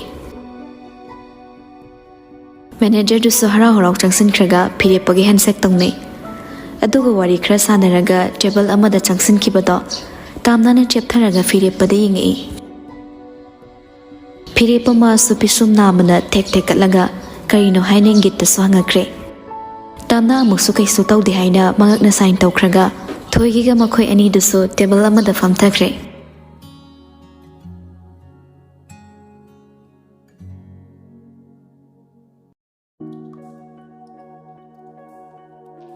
somda su phirepa manager su oiriba director in charge puriba nupaduga wari sanai canteen da fangba menu du list oina soft coffee da yawbudo laptop to da open tawraga phirepa da thangsila yenghanli manager na sir phirepa canteen gi menu sida lere sidagi chaning ba makhalaga test to bayani chana badi yamna hawtaba tawri aikoi gi sapsi thongba thakba yam nai test hana tawraga contract gi matang du oina sa se harasu yare phirepa nokfet tawraga manager sir ai chana ba test tawdrasu yare manager sir so anoba lakpanina khangamaroi canteen gi staff nupido ai loina bini nungti mana thongba dum charaga leiramina mahau khangle manager yam ngakna tamnarom da yinglamlaga phirepa amu yingle ma sukta thajade asuk yam mamung chatliba director amagi nupina isam samba canteen macha sada safe oina leiramgani haibati ma hujik su thajaba ngamde phirepa manager dugi angakpa meeting da ma sanok mi makha tari magi profession khudingmak aina respect towe thongba tak pasu yam pambani aduna aina restaurant ama sagat kena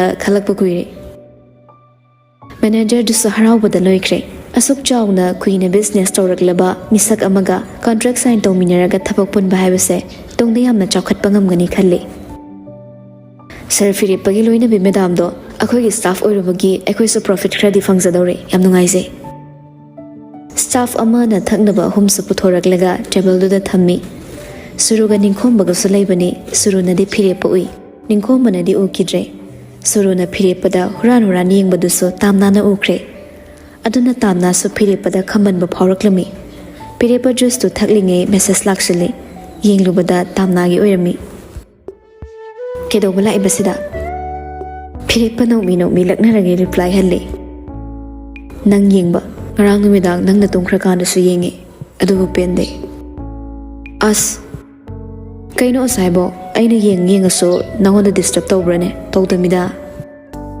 just thagane prapa phalo nang uhaningdaba mi yam le phirepa kana leibano koileli tuna yenglubada lindu ma faklang karakta mangoda chadogi maongda yenga leirambada ukre reply amu halle sathi balin ni side hallo thuna okay boss hairaga phirepa wari marak thalamlaga hawalagle aduga tamna na famni dugi manak lagle thoiga sukongni aduga amuk tamna dai manager siga khangno lo akhoi ga business punduini thoi nangak pamamuko ai tamna sangak tang khwaisage hoi yai waizawo tamna sogo lagle aduga animak to manager dugi manak changminaragi manager du da tamna na sir phirepa su tamna so chair du da famtharaglaga phirepa na manager du da magi loina bido mukasu saktagle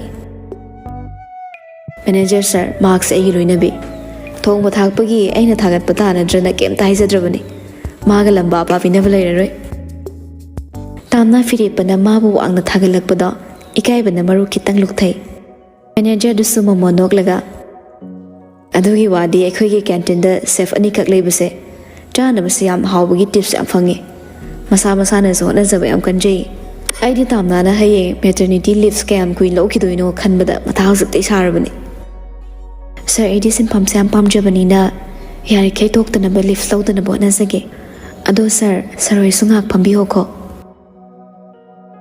ꯍꯣꯏ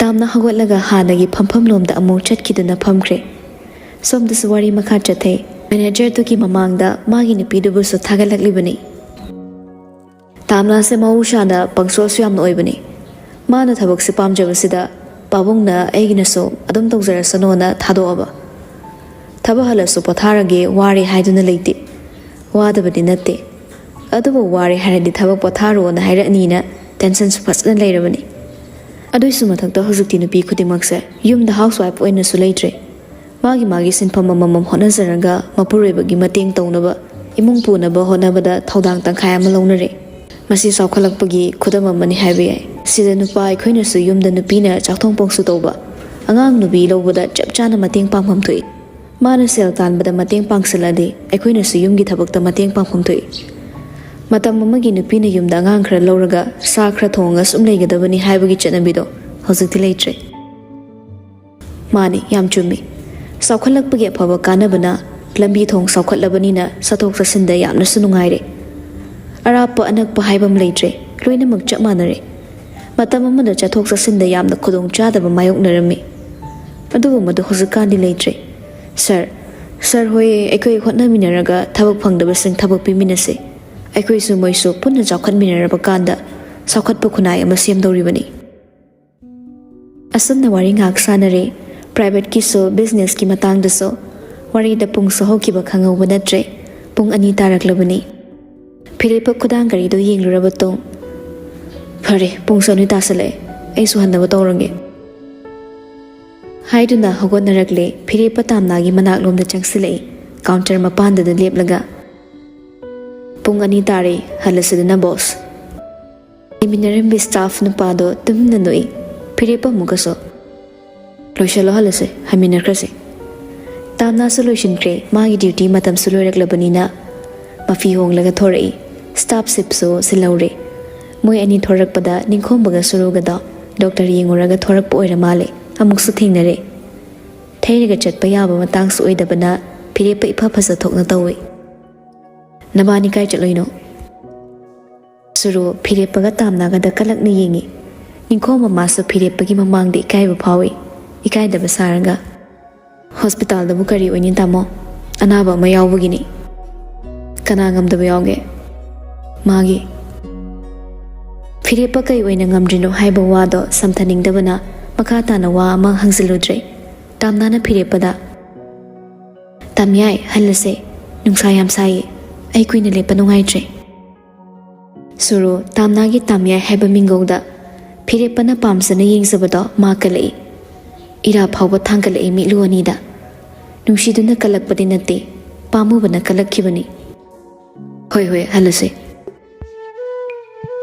ꯅꯨꯡꯁꯥ ꯃꯇꯦꯛ ꯑꯃ ꯊꯣꯔꯛꯄꯗꯨꯗ ꯐꯤꯔꯦꯞꯄꯅ ꯇꯥꯝꯅꯥꯒꯤ ꯃꯃꯥꯏꯗ ꯐꯨꯖꯤꯜꯂꯛꯂꯤꯕ ꯅꯨꯡꯁꯥꯗꯣ ꯃꯈꯨꯠꯅ ꯈꯤꯇꯪ ꯑꯣꯏꯔꯕꯁꯨ ꯉꯥꯛꯊꯣꯛꯄꯤꯔꯒ ꯄꯥꯔꯀꯤꯡꯂꯣꯝꯗ ꯂꯥꯛꯃꯤꯟꯅꯔꯦ ꯒꯥꯔꯤꯒꯤ ꯊꯣꯡꯒꯗꯣ ꯃꯇꯝ ꯆꯪꯍꯟꯗ ꯍꯥꯡꯕꯤꯈꯤ ꯇꯥꯝꯅꯥꯁꯨ ꯀꯥꯈꯠꯂꯝꯗꯥꯏꯗꯣ ꯁꯨꯔꯨꯗ ꯍꯥꯏꯐꯦꯠ ꯑꯣꯟꯊꯣꯛꯂ ꯌꯦꯡꯂꯝꯂꯒ ꯀꯥꯈꯠꯂꯛꯏ ꯌꯦꯡꯍꯧꯋꯤ ꯇꯨꯡꯑꯣꯏꯔꯞꯅ ꯂꯦꯞꯄꯒ ꯁꯨꯔꯨꯅꯁꯨ ꯀꯩꯁꯨ ꯍꯥꯏꯔꯝꯗꯅ ꯌꯦꯡꯂꯝꯕ ꯃꯤꯠꯌꯦꯡꯗꯨꯅ ꯀꯔꯤꯕꯨ ꯍꯥꯏꯔꯝꯂꯤꯕ ꯁꯨꯔꯨꯁꯨ ꯈꯪꯍꯧꯋꯤ ꯇꯥꯝꯅꯥ ꯒꯥꯔꯤ ꯃꯅꯨꯡꯗꯒꯤ ꯁꯨꯔꯨꯒꯤ ꯀꯂꯛꯆꯕ ꯁꯛꯇꯝꯗꯣ ꯄꯦꯟꯅ ꯌꯦꯡꯂꯝꯃꯤ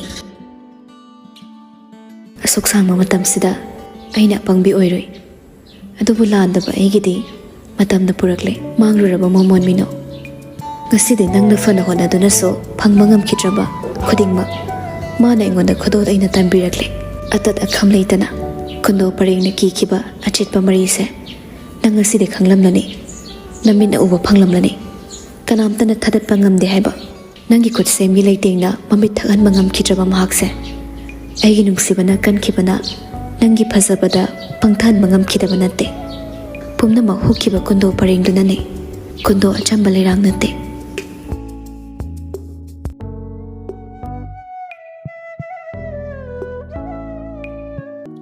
ꯎꯠꯂꯝꯂꯤꯕ꯭ꯔꯥ ꯀꯜꯂꯛꯅꯕ ꯁꯤꯡꯅꯔꯝꯂꯤꯕ꯭ꯔꯥ ꯁꯥꯎꯅꯤꯡꯅꯕ ꯑꯩꯒꯤ ꯑꯣꯏꯔꯦ ꯃꯍꯥꯛꯇꯤ ꯅꯪꯒꯤ ꯍꯛ ꯂꯩꯇ꯭ꯔꯦ ꯇꯥꯛꯂꯝꯂꯤꯕ꯭ꯔꯥ ꯅꯨꯡꯁꯤꯕ ꯐꯪꯂꯕꯤ ꯅꯥꯄꯜ ꯀꯥꯕꯤꯒꯨꯝ ꯅꯥꯄꯜ ꯑꯗꯨ ꯀꯥꯕ꯭ꯔꯥ ꯄꯨꯝꯅꯃꯛ ꯑꯃꯠꯇ ꯅꯠꯇꯦ ꯑꯗꯨꯕꯨ ꯃꯥꯒꯤꯁꯨ ꯄꯦꯟꯖꯗꯕ ꯑꯃꯗꯤ ꯂꯩꯈꯤ ꯏꯄꯪ ꯄꯪꯖꯕꯤ ꯀꯔꯤꯁꯨ ꯈꯪꯖꯗꯕꯤ ꯑꯃꯒꯤ ꯁꯛꯂꯣꯟꯗ ꯃꯥꯕꯨ ꯍꯟꯖꯤꯟ ꯍꯟꯖꯤꯟ ꯑꯋꯥ ꯆꯩꯊꯦꯡ ꯈꯨꯗꯣꯜ ꯇꯝꯂꯝꯕꯤ ꯂꯦꯡꯃꯥꯟꯅꯕꯤ ꯑꯃꯒꯤ ꯃꯑꯣꯡꯗ ꯍꯤꯡꯁꯥꯕꯤ ꯑꯣꯏꯈꯤ ꯀꯔꯝꯅ ꯀꯥꯎꯕ ꯉꯝꯒꯗꯧꯔꯤꯕ ꯄꯨꯟꯁꯤꯗ ꯅꯤꯡꯁꯤꯡꯕ ꯂꯩꯇꯅ ꯃꯤꯀꯨꯞ ꯈꯨꯗꯤꯡꯒꯤ ꯋꯥꯈꯜꯗ ꯄꯛꯇꯨꯅ ꯂꯩꯔꯒꯗꯧꯕ ꯊꯧꯗꯣꯛ ꯀꯌꯥ ꯈꯨꯗꯣꯜ ꯇꯝꯂꯝꯕꯤꯅꯤ ꯂꯨꯍꯣꯡꯕꯒꯤ ꯅꯨꯃꯤꯠꯇ ꯀꯩꯅꯥ ꯃꯥꯕꯨ ꯍꯨꯟꯗꯣꯛꯂꯝꯈꯤꯕ ꯃꯉꯥꯅꯤ ꯆꯥꯛꯀꯧꯕ ꯅꯨꯃꯤꯠꯇ ꯃꯥꯅ ꯍꯤꯛ ꯍꯤꯛ ꯀꯞꯁꯟꯅꯈꯤꯕ ꯁꯤꯗꯁꯨ ꯅꯠꯇꯅ ꯂꯝꯕꯤ ꯇꯣꯈꯥꯏꯅ ꯆꯠꯅꯔꯕ ꯇꯨꯡ ꯅꯝꯗꯅ ꯑꯣꯏꯍꯟꯈꯤ ꯍꯣꯠꯅꯈꯤꯕ ꯂꯣꯅꯕꯤꯒꯨꯝ ꯑꯗꯨꯕꯨ ꯊꯥꯒꯩ ꯁꯦꯡꯅ ꯉꯁꯤꯗꯤ ꯃꯥꯅ ꯑꯗꯨꯝ ꯇꯥꯍꯧꯔꯦ ꯂꯣꯅꯕꯤꯗꯤ ꯇꯥꯏꯕꯪꯒꯤ ꯆꯠꯅ ꯄꯊꯥꯞ ꯀꯥꯏꯔꯕꯤ ꯏꯃꯨꯡ ꯑꯃꯕꯨ ꯏꯔꯥꯏ ꯂꯥꯏꯅ ꯊꯨꯒꯥꯏꯕꯤ ꯂꯣꯅꯕꯤꯅꯤ ꯃꯍꯥꯛꯇꯤ ꯂꯣꯅꯕꯤ ꯃꯤꯅꯨꯡꯁꯤ ꯎꯠꯐꯝ ꯊꯣꯛꯇꯦ ꯅꯨꯡꯁꯤꯕ ꯐꯥꯎꯐꯝ ꯊꯣꯛꯇꯦ ꯃꯁꯥꯅ ꯃꯁꯥꯒꯤ ꯃꯔꯥꯜ ꯌꯥꯖꯗ꯭ꯔꯤ ꯐꯥꯎꯕ ꯃꯥꯕꯨ ꯉꯥꯛꯄꯤꯐꯝ ꯊꯣꯛꯇꯦ ꯃꯔꯥꯜ ꯌꯥꯖꯔꯤ ꯍꯥꯏꯅ ꯃꯈꯣꯡꯗ ꯇꯨꯔ ꯐꯥꯎꯕ ꯊꯥꯖꯕꯒꯤ ꯆꯥꯡ ꯋꯥꯠꯂꯗꯧꯕꯤꯅꯤ ꯁꯨꯔꯨꯅ ꯆꯥꯛꯅ ꯌꯦꯡꯍꯧꯕ ꯃꯥꯅ ꯄꯦꯟꯅ ꯅꯨꯡꯉꯥꯏꯕ ꯁꯤꯃꯁꯨ ꯃꯉꯣꯟꯗ ꯃꯤꯕꯨ ꯀꯜꯂꯛꯍꯜꯂꯤ ꯍꯥꯏꯗꯧꯔꯤꯕ꯭ꯔꯥ ꯅꯠꯇꯦ ꯍꯥꯏꯐꯝ ꯊꯣꯛꯇꯦ ꯃꯥꯅ ꯇꯧꯕꯅ ꯃꯥꯅ ꯐꯪꯕꯅꯤ ꯂꯥꯛꯏ ꯈꯨꯗꯤꯡꯃꯛꯀꯤ ꯄꯦꯟꯖꯕ ꯅꯨꯃꯤꯠꯁꯤꯡ ꯅꯣꯡꯃ ꯅꯠꯇ꯭ꯔꯒ ꯅꯣꯡꯃ ꯊꯦꯡꯕ ꯉꯟꯕꯅ ꯂꯥꯏꯕꯛꯀꯤ ꯋꯥꯅꯤ ꯅꯣꯡꯃ ꯑꯃ ꯂꯩꯔꯤꯉꯩ ꯉꯥꯏꯖꯔꯛꯄ ꯃꯤꯀꯨꯞ ꯑꯃꯗꯤ ꯂꯥꯏꯒꯤ ꯋꯥꯌꯦꯜ ꯃꯇꯨꯡ ꯏꯟꯅ ꯁꯣꯏꯗꯅ ꯄꯨꯔꯛꯏ ꯁꯨꯔꯨꯅ ꯁꯨꯝ ꯂꯦꯞꯄꯒ ꯂꯩꯊꯔꯒ ꯂꯩꯍꯧꯕꯗꯨꯗ ꯆꯠꯄ ꯍꯧꯔꯝꯂꯕ ꯅꯤꯡꯈꯣꯝꯕꯗꯣ ꯁꯨꯔꯨꯂꯣꯝꯗ ꯑꯣꯟꯁꯤꯜꯂꯛꯂꯒ ꯀꯩꯅꯣ ꯍꯜꯂꯁꯦ ꯑꯦꯛꯁꯤ ꯑꯃꯨꯛ ꯅꯤꯡꯁꯤꯡ ꯂꯩꯔꯕꯣ ꯃꯥ ꯀꯥꯎꯕ ꯉꯝꯗ꯭ꯔꯕ꯭ꯔꯕ ꯍꯥ ꯑꯃꯒꯤ ꯆꯩꯅꯥꯃꯛꯁꯨ ꯂꯣꯏꯐꯥꯠꯇ꯭ꯔꯤꯉꯩ ꯋꯥꯍꯩꯗꯨꯅ ꯊꯥꯡꯅ ꯌꯥꯟꯁꯤꯜꯂꯛꯄꯒ ꯆꯩꯅꯥꯍꯩ ꯐꯥꯎꯏ ꯀꯔꯦꯝꯅꯕ ꯋꯥꯉꯥꯡꯅꯤ ꯅꯤꯡꯈꯣꯝ ꯃꯃꯥꯒꯤ ꯃꯤꯅ ꯅꯨꯡꯉꯥꯏꯈꯤꯅꯤ ꯅꯨꯡꯉꯥꯏꯔꯣꯏ ꯈꯟꯗꯕ ꯊꯃꯣꯏꯗ ꯆꯩꯅꯥ ꯐꯥꯎꯔꯕꯁꯨ ꯆꯤꯝꯕꯥꯜꯗ ꯏꯐ ꯐꯗꯣꯛꯅ ꯑꯁ ꯇꯥꯅꯤꯡꯗꯦ ꯑꯝꯇ ꯍꯧꯖꯤꯛꯄꯨ ꯑꯩꯅ ꯃꯥ ꯑꯃꯨꯛ ꯈꯟꯗꯨꯅ ꯂꯩꯕ ꯌꯥꯔꯤꯕ꯭ꯔꯥ ꯆꯤꯝꯕꯥꯜꯃꯛꯅ ꯑꯁꯨꯝꯅ ꯈꯨꯝꯈ꯭ꯔꯕꯁꯨ ꯊꯃꯣꯏꯗꯗꯤ ꯀꯔꯤꯒꯨꯝꯕ ꯑꯃ ꯈꯟꯕꯒꯨꯝ ꯎꯔꯤ ꯑꯗꯨꯕꯨ ꯈꯪꯗꯦ ꯀꯅꯥꯝꯇꯅ ꯈꯪꯕ ꯉꯝꯗꯦ ꯂꯥꯛꯑꯣꯗꯅ ꯑꯗꯨꯗꯤ ꯍꯜꯂꯁꯦ ꯅꯪꯅ ꯑꯣꯡꯅ ꯇꯧꯗ ꯁꯨꯝ ꯑꯃꯁꯦ ꯑꯃꯨꯛ ꯄꯥꯝꯃꯛꯄ ꯃꯥꯜꯂꯛꯄ ꯀꯩꯁꯨ ꯍꯟꯅꯁꯨ ꯌꯦꯡꯕꯤꯔꯛꯑꯔꯣꯏꯗꯕꯁꯤꯗ ꯀꯥꯟꯅꯗꯕꯗ ꯑꯃꯨꯛ ꯌꯦꯡꯅꯤꯡꯉꯨꯔꯤꯕ ꯅꯤꯡꯈꯣꯝꯕꯒꯤ ꯋꯥꯉꯥꯡꯗ ꯃꯍꯥꯛꯁꯦ ꯅꯤꯡꯈꯣꯝꯕꯟꯕ ꯎꯁꯤꯠꯇ꯭ꯔꯦ ꯍꯥꯏꯕꯁꯤꯃꯗꯤ ꯈꯪꯕꯅꯤ ꯀꯔꯦꯝꯅꯔꯛꯄ ꯃꯇꯧ ꯑꯃꯅ ꯇꯥꯝꯅꯥꯗ ꯇꯥꯊꯤꯕꯁꯨ ꯍꯦꯜꯂꯛꯏ ꯁꯨꯝ ꯍꯛꯆꯥꯡꯗ ꯁꯣꯛꯈꯤꯕ ꯗꯥꯛꯐꯝꯗꯤ ꯇꯞꯅ ꯇꯞꯅ ꯐꯔꯛꯏ ꯆꯩꯅꯥꯁꯨ ꯇꯞꯅ ꯇꯞꯅ ꯍꯟꯊꯈꯤ ꯑꯗꯨꯕꯨ ꯊꯃꯣꯏꯗ ꯁꯣꯛꯍꯜꯂꯝꯕ ꯑꯁꯣꯛꯄꯁꯤꯗꯤ ꯗꯥꯛꯐꯝꯁꯨ ꯆꯩꯅꯥꯁꯨ ꯇꯞꯅ ꯇꯞꯅ ꯁꯥꯊꯤꯔꯛꯏ ꯁꯣꯝꯗꯅ ꯀꯟꯐꯔꯦꯟꯁ ꯔꯨꯝꯗꯅꯤ ꯍꯟꯗꯛ ꯊꯥꯁꯤꯗ ꯃꯔꯝ ꯆꯥꯗꯅ ꯊꯕꯛ ꯂꯥꯛꯇꯕ ꯃꯤꯁꯤꯡ ꯂꯣꯏꯅ ꯀꯧꯁꯤꯜꯂꯝꯃꯤ ꯑꯦꯔꯣꯟꯅ ꯅꯤꯡꯉꯣꯜꯒ ꯊꯥꯔꯒ ꯃꯈꯣꯏ ꯑꯍꯨꯝꯅꯤ ꯑꯦꯄ꯭ꯂꯤꯀꯦꯁꯟ ꯏꯔꯝꯗꯅ ꯑꯦꯕꯁꯦꯟ ꯑꯣꯏꯔꯝꯕꯁꯦ ꯃꯥꯒꯤ ꯀꯦꯕꯤꯟꯗꯨꯗ ꯃꯣꯏ ꯑꯍꯨꯝꯗꯣ ꯄꯨꯂꯞꯅ ꯂꯝꯍꯦꯟꯕ ꯁꯥꯇ꯭ꯔꯤꯅ ꯄ꯭ꯔꯤꯟꯁꯤꯄꯥꯜ ꯃꯃꯥꯡꯗ ꯅꯣꯂꯨꯛꯅ ꯂꯦꯞꯄꯒꯨꯝ ꯂꯦꯞꯂꯤ ꯆꯩꯞ ꯀꯤꯕꯒꯤ ꯑꯦꯔꯣꯟꯁꯨ ꯑꯍꯨꯝꯗꯨꯗ ꯍꯨꯠꯇꯠꯂ ꯌꯦꯡꯉꯛꯏ ꯊꯕꯛ ꯂꯥꯛꯇ꯭ꯔꯒ ꯍꯦꯛꯇ ꯃꯔꯝ ꯑꯃ ꯄꯤꯁꯤꯜꯂꯒ ꯌꯥꯔꯅꯤ ꯁꯤꯔꯣ ꯁꯨꯇꯤ ꯂꯧꯕꯗ ꯐꯣꯔꯃꯦꯜꯁꯨ ꯑꯝꯇ ꯑꯣꯏꯗꯦꯅꯦ ꯅꯣꯏꯁꯦ ꯀꯃꯥꯏꯅ ꯇꯧꯕꯅꯣ ꯈꯪꯗꯦ ꯑꯃꯅ ꯁꯥꯔ ꯑꯩ ꯗꯥꯏꯔꯤꯌꯥꯗꯣ ꯀꯟꯅ ꯇꯧꯕꯗꯒꯤ ꯉꯔꯥꯡ ꯂꯥꯛꯄ ꯐꯔꯛ ꯇꯥꯔꯕ ꯑꯣꯇꯨꯁꯨ ꯃꯊꯧ ꯇꯧꯗ꯭ꯔꯕ ꯍꯣꯏ ꯁꯥꯔ ꯇꯧꯗ꯭ꯔꯦ ꯇꯉꯥꯏ ꯐꯗꯕꯒꯤꯅꯦ ꯑꯦꯔꯣꯟ ꯑꯃꯗ ꯑꯃꯨꯛ ꯑꯣꯟꯁꯤꯜꯂꯤ ꯅꯪꯅ ꯀꯩꯒꯤ ꯁꯥꯔ ꯑꯩꯗꯤ ꯐꯤꯚꯔ ꯇꯧꯕ ꯂꯥꯏꯍꯧ ꯀꯗ꯭ꯔꯛ ꯀꯗ꯭ꯔꯛ ꯅꯤꯛꯊꯝꯕ ꯉꯔꯥꯡ ꯂꯥꯏꯍꯧ ꯇꯧꯔꯒ ꯉꯁꯤ ꯁꯦꯟꯗ꯭ꯔꯥꯡꯗꯧꯅ ꯈꯞꯄꯒ ꯏꯈꯦꯡ ꯈꯦꯡꯅ ꯂꯥꯛꯏꯁꯤꯅ ꯀꯔꯝꯕ ꯄ꯭ꯂꯥꯅꯦꯠꯇ ꯂꯩꯕ ꯀꯔꯝꯕ ꯑꯦꯂꯦꯟꯒꯤ ꯐꯦꯛꯇꯔꯤꯅ ꯁꯥꯕ ꯍꯤꯗꯥꯛ ꯆꯥꯏ ꯍꯥ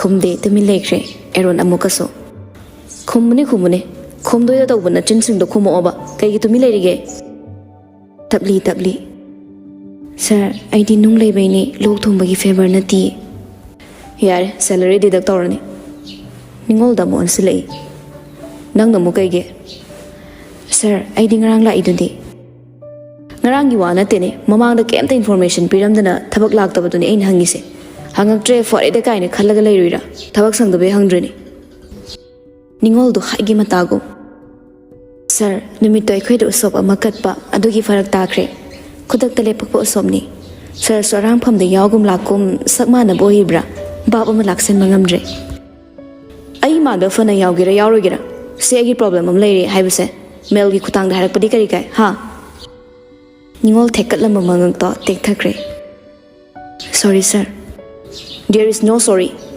ꯅꯣꯏ ꯑꯍꯨꯝꯃꯛ ꯁꯦꯂꯔꯤ ꯂꯣꯏꯅ ꯀꯛꯑꯅꯤ body massage noi hum leibado noi ahum suti masana masade paklau do lawjaraga leirene aikoina service tharakani na haidokiba customer da asoiba ngaknaba atopa company dagi staff oina neega tharedana company se nasana sagini haina khallaga thabak tawgadabani si hairubaina sana sa se director oina loi urene ha kusira sida hairubaina lanba ta doribra thokro matung tarakpada sumba thabak thoalaba thabak te potharo haibaga kapna lawnadabi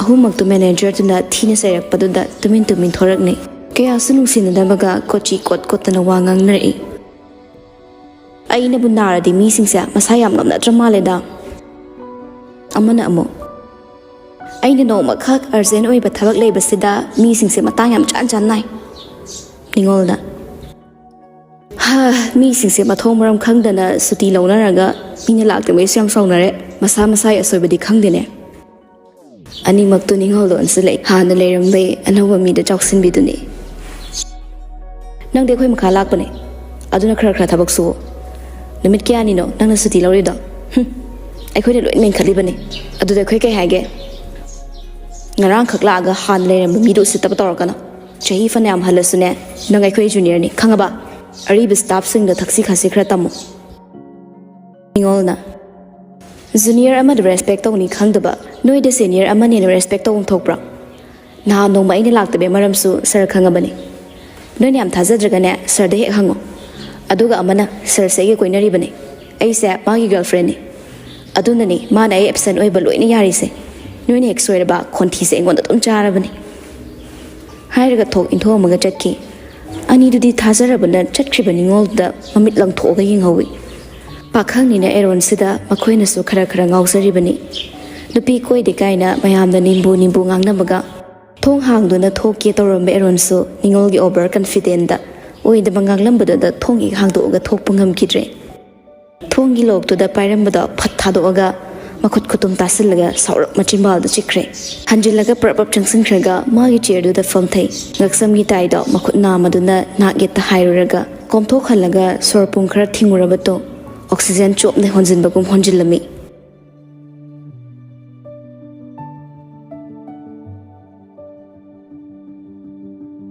yum yorakle phirepa tamna bu thamlamlaga magi pi duga amu chatki thaba khara wali haidu na hairami tamna su imung na changai mana halakpada tilona yum sangdun leirami kanam ta leiramdre ka da ka khalaklaga mafi ha da hongli hongbe ek loibaka tilona thaknaba ama pusilai sofa gi table manakta thamlaga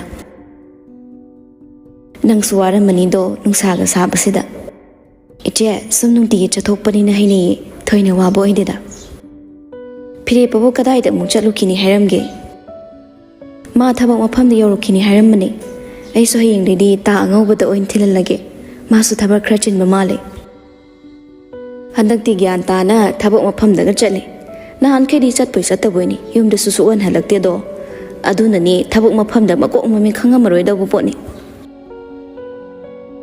tilon hairak do ma lak padagi gyan khra tare mathau masa khangli hairak libani tamna kitang mai thong da ma monogli pakhum oikre tilogi maduda tilo su kuine leramdre thabuk halak ta ngari ba manau do pathasara sanu hain thorak lami tilona semli ramba hai mai do gragra thaksile glass tuna chamana ba ka de kum tharakle chakhom gi basin du da fengdok laba ningthina rek tu da hapkat lamlaga ka manung changak pada ngairi phire pagi ko laksalak pado nokmi ma so changsilaga paikhatli hello tamyai phire pa ithum thumna fi hongaba hongi ngak potharo ko du de pothaba kaw ni na alam kinga ini chaba tumba chatpa loina ma ki alam oidoine ina phone da alam hapuni phone gi ringtone do na ko me ada som tattana tahan wa fate here shells to the master halibani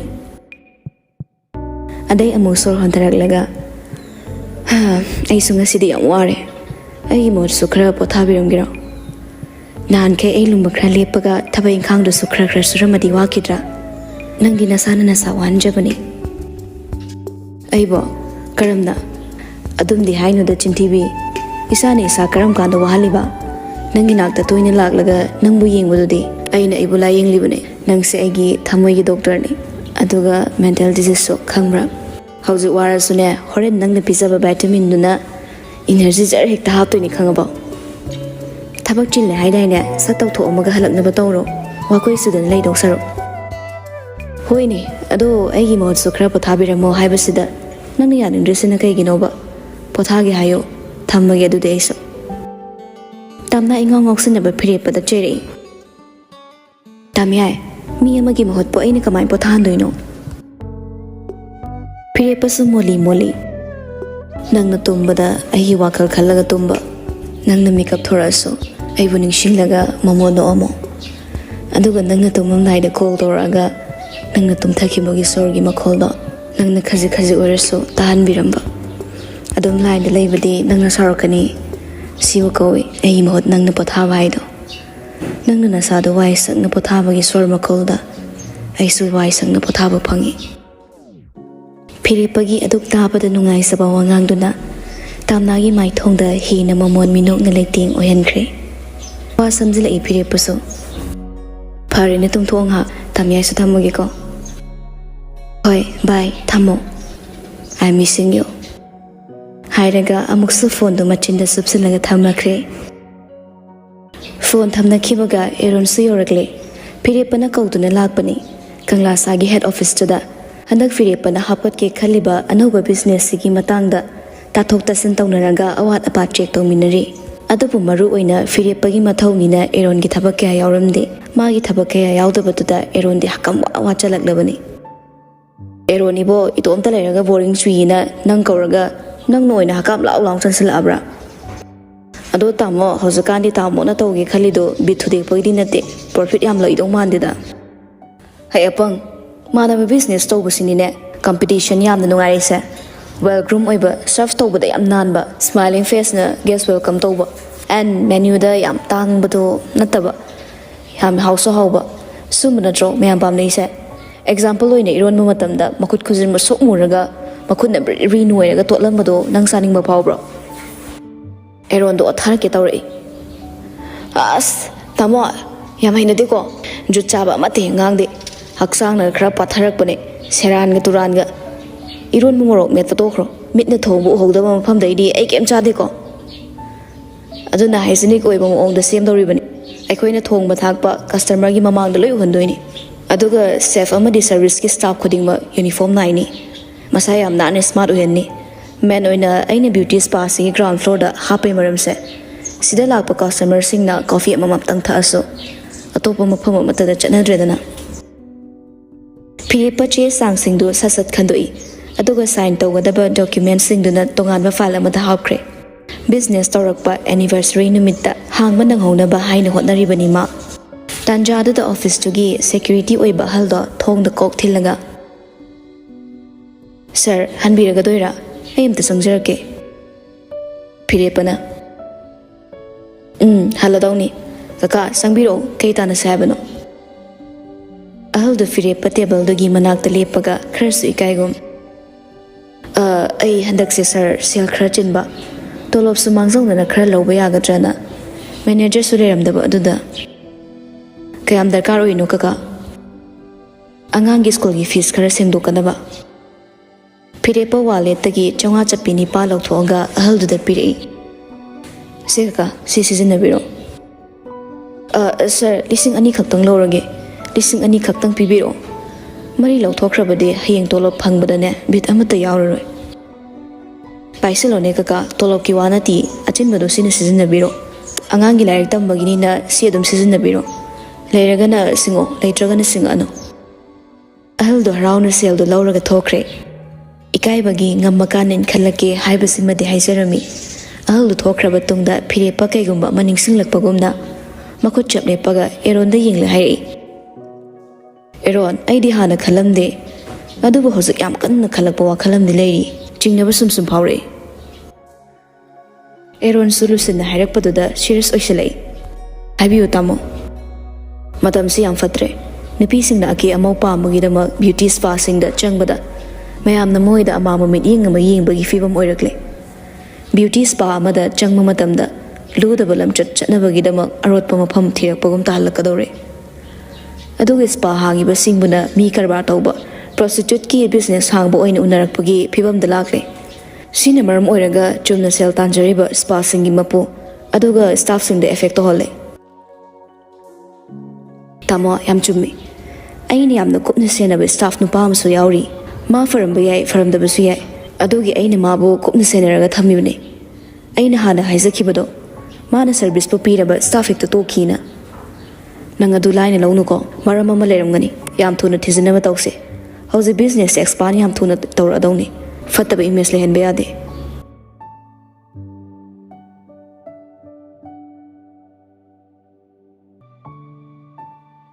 ꯁꯣꯝꯗꯅ ꯅꯤꯡꯉꯣꯜꯗ ꯔꯁꯤꯌꯥꯅ call ꯇꯧꯔꯛꯏ ꯅꯤꯡꯉꯣꯜ ꯅꯪ ꯑꯩꯒꯤ ꯔꯨꯝꯗ ꯑꯝꯇ ꯆꯪꯉꯛꯑꯝꯃꯨ ꯊꯕꯛ ꯑꯃ ꯂꯩꯔꯦ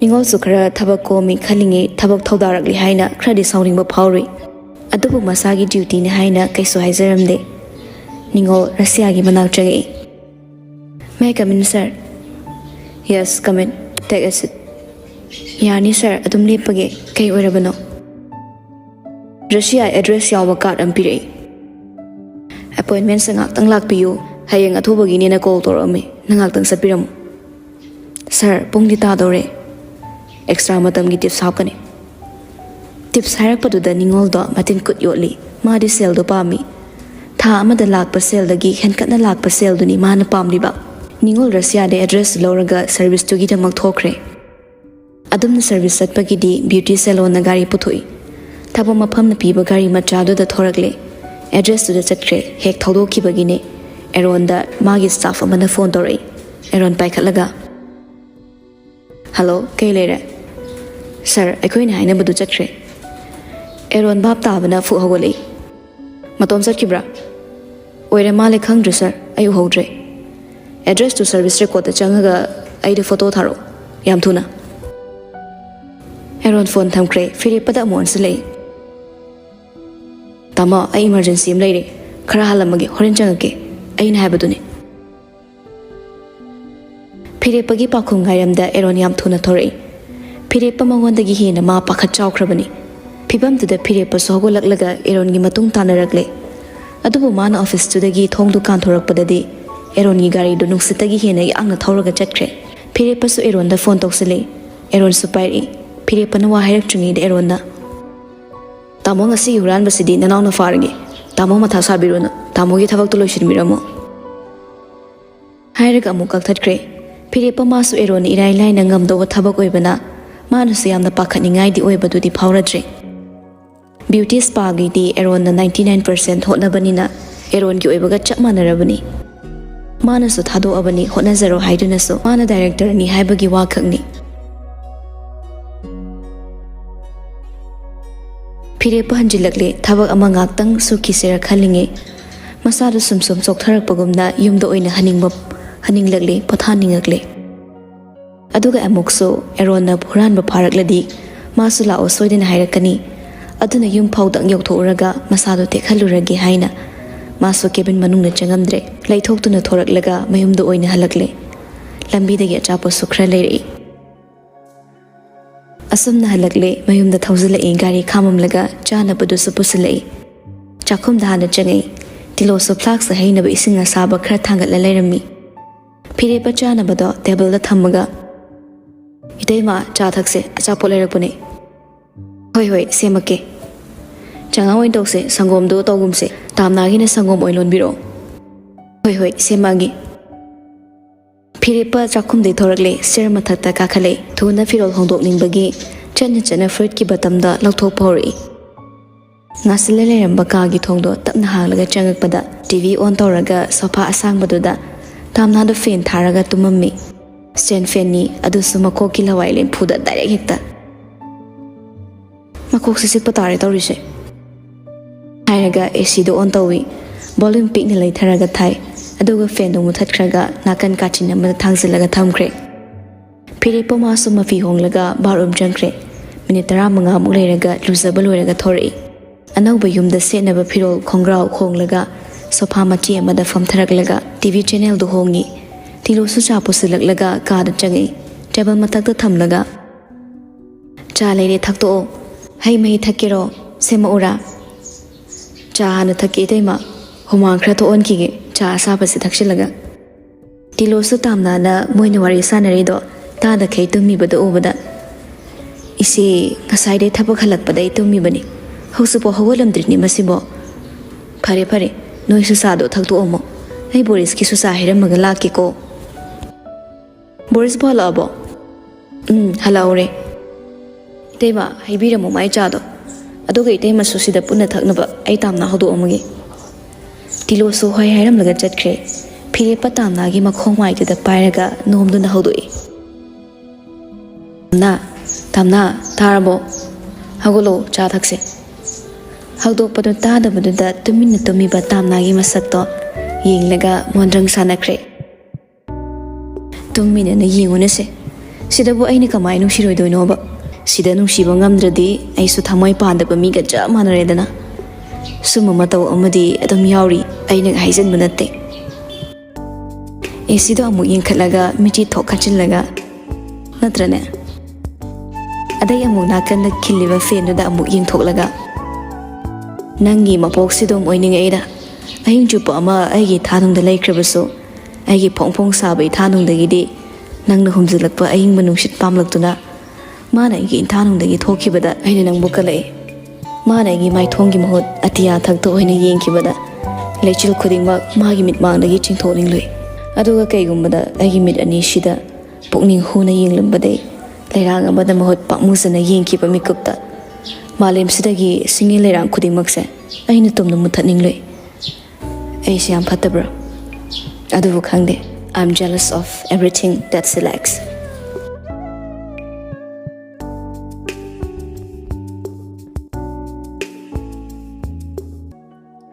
ꯁꯣꯝꯗꯅ ꯀꯝꯗꯧꯗꯧꯔꯤꯕ ꯅꯤꯡꯉꯣꯜꯅ ꯕꯣꯗꯤ ꯃꯁꯥꯖꯀꯤ ꯃꯐꯝꯗꯨ ꯌꯧꯔꯛꯂꯦ ꯄꯤꯔꯛꯂꯤꯕ ꯑꯦꯗ꯭ꯔꯦꯁꯇꯨꯁꯨ ꯌꯨꯝ ꯑꯣꯏꯔꯝꯗ꯭ꯔꯦ ꯃꯣꯇꯦꯜ ꯃꯆꯥ ꯑꯃ ꯑꯣꯏꯔꯝꯃꯤ ꯃꯃꯤꯡ ꯇꯥꯕ ꯃꯣꯇꯦꯜꯗꯤ ꯅꯠꯇꯕꯅꯤꯅ ꯃꯥꯗꯤ ꯌꯨꯝꯒꯨꯝꯕ ꯑꯗꯨꯒ ꯁ꯭ꯇꯣꯔꯒꯨꯝꯕꯗ ꯄꯨꯂꯞꯅ ꯃꯣꯏ ꯑꯃꯅꯤꯅ ꯄꯨꯟꯁꯤꯜꯂꯒ ꯀꯧꯔꯤꯕ꯭ꯔꯥ ꯍꯥꯏꯅ ꯈꯜꯂꯨꯕꯅꯤ ꯌꯧꯔꯛꯂꯕꯅꯤꯅ ꯑꯃꯗꯤ ꯀꯪꯂꯥꯁꯥꯗ ꯐꯠꯇꯕꯒꯤ ꯃꯃꯤ ꯃꯆꯦꯠ ꯑꯃꯠꯇꯒꯤ ꯁꯃꯤꯜ ꯐꯪꯗꯕꯅ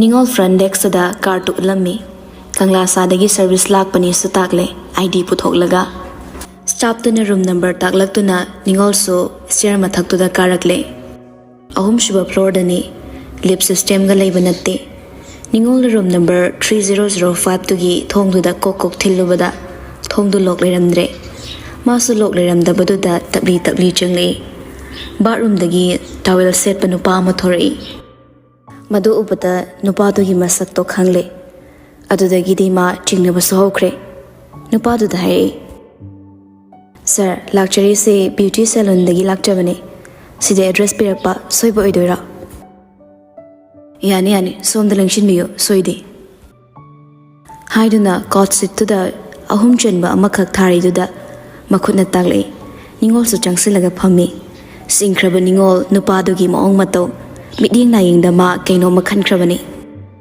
ꯅꯨꯄꯥꯁꯤ ꯃꯥꯒꯤ ꯃꯅꯥꯎꯄꯤꯅ ꯌꯨꯝꯗ ꯂꯩꯔꯤꯉꯩ ꯀꯥꯔꯟ ꯇꯥꯔꯛꯈ꯭ꯔꯤꯕ ꯅꯨꯄꯥꯗꯨꯅꯤ ꯅꯨꯄꯥꯗꯨꯁꯨ ꯃꯥꯕꯨ ꯃꯁꯛ ꯈꯪꯉꯝꯒꯅꯤ ꯍꯥꯏꯕꯗꯤ ꯃꯥꯒꯤ ꯊꯥꯖꯕꯅꯤ ꯑꯗꯨꯕꯨ ꯑꯃꯨꯛꯁꯨ ꯃꯑꯣꯡꯗꯨꯒꯗꯤ ꯃꯥꯕꯨ ꯃꯁꯛ ꯈꯪꯗꯕꯗꯧꯅꯁꯨ ꯇꯧꯔꯤ ꯅꯨꯄꯥꯗꯨꯁꯨ ꯕꯦꯠꯇꯨꯗ ꯐꯝꯂꯒ ꯂꯩꯕꯗꯨꯗ ꯃꯥ ꯈꯤꯇꯪ ꯁꯥꯎꯅꯤꯡꯕ ꯍꯧꯔꯛꯂꯦ ꯆꯩꯔꯛꯇꯨꯗ ꯅꯨꯄꯥꯗꯨꯅ ꯍꯧꯔꯁꯤꯔꯥ ꯀꯩꯕ ꯕꯣꯗꯤ ꯃꯁꯥꯖꯄꯣ ꯀꯅꯥꯗ ꯑꯩꯉꯣꯟꯗ ꯅꯤꯡꯉꯣꯜ ꯑꯁꯥꯎꯕꯅ ꯃꯅꯥ ꯄꯥꯏꯕ ꯌꯥꯈꯤꯗ꯭ꯔꯦ ꯑꯩꯈꯣꯏꯒꯤ ꯁꯦꯂꯨꯟ ꯁꯔꯚꯤꯁꯀꯤꯗꯤ ꯀꯁꯇꯃꯔ ꯅꯨꯄꯥꯒꯤꯅ ꯅꯨꯄꯥ ꯁ꯭ꯇꯥꯐ ꯅꯨꯄꯥ ꯑꯗꯨꯒ ꯀꯁꯇꯃꯔ ꯅꯨꯄꯤꯒꯤꯅ ꯁ꯭ꯇꯥꯐ ꯅꯨꯄꯤꯅ ꯁꯔꯚꯤꯁ ꯇꯧꯖꯩ ꯄꯤꯔꯛꯂꯤꯕ ꯀꯥꯔꯠꯁꯤꯗꯁꯨ ꯅꯨꯄꯤ ꯃꯃꯤꯡ ꯍꯥꯞꯄꯤꯔꯝꯂꯦ ꯌꯥꯅꯤ ꯁ꯭ꯇꯥꯐ ꯑꯃ ꯑꯩꯈꯣꯏ ꯀꯧꯖꯒꯦ ꯀꯩꯅꯣꯅꯦ ꯑꯩ ꯊꯕꯛꯁꯨ ꯌꯥꯝ ꯌꯥꯝꯃꯤ ꯍꯧꯖꯤꯛꯁꯦ ꯅꯣꯏꯒꯤ ꯁ꯭ꯇꯥꯐ ꯅꯨꯄꯥꯗꯣ ꯑꯃꯨꯛ ꯂꯥꯛꯄ ꯉꯥꯏꯗꯧꯔꯤꯕ꯭ꯔꯥ ꯑꯩꯒꯤ ꯊꯕꯛꯁꯦ ꯀꯩ ꯑꯣꯏꯅ ꯎꯕꯤꯒꯦ ꯅꯣꯏꯅ ꯁ꯭ꯇꯥꯐ ꯅꯨꯄꯤꯅ ꯀꯁꯇꯃꯔ ꯅꯨꯄꯥꯒꯤ ꯕꯣꯗꯤ ꯃꯁꯥꯖ ꯇꯧꯕ ꯌꯥꯗꯦ ꯍꯥꯏꯕ ꯂꯩꯕ꯭ꯔꯣ ꯃꯄꯥꯟ ꯂꯝꯗꯗꯤ ꯅꯨꯄꯤꯅ ꯅꯨꯄꯥꯒꯤ ꯑꯗꯨꯒ ꯅꯨꯄꯥꯅ ꯅꯨꯄꯤꯒꯤ ꯇꯧꯅꯔꯤꯕꯅꯤ ꯑꯩ ꯁꯦꯔꯥꯟ ꯇꯨꯔꯥꯟ ꯇꯧꯒꯗꯕ ꯃꯤ ꯅꯠꯇꯦ ꯏꯕꯦꯝꯃ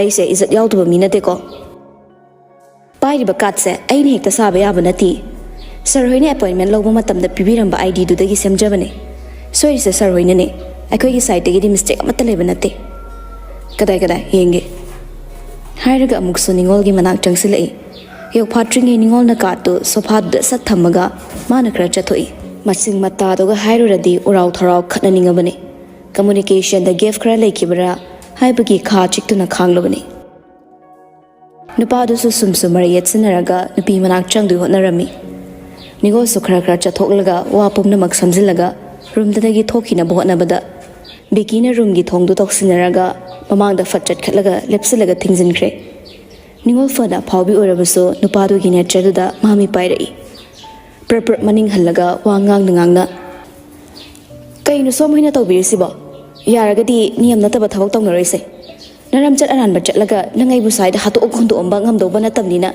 nang aphabadi oiroi Nangna sumba pamagana sumba yaba misu am leibani somnani iba misu onare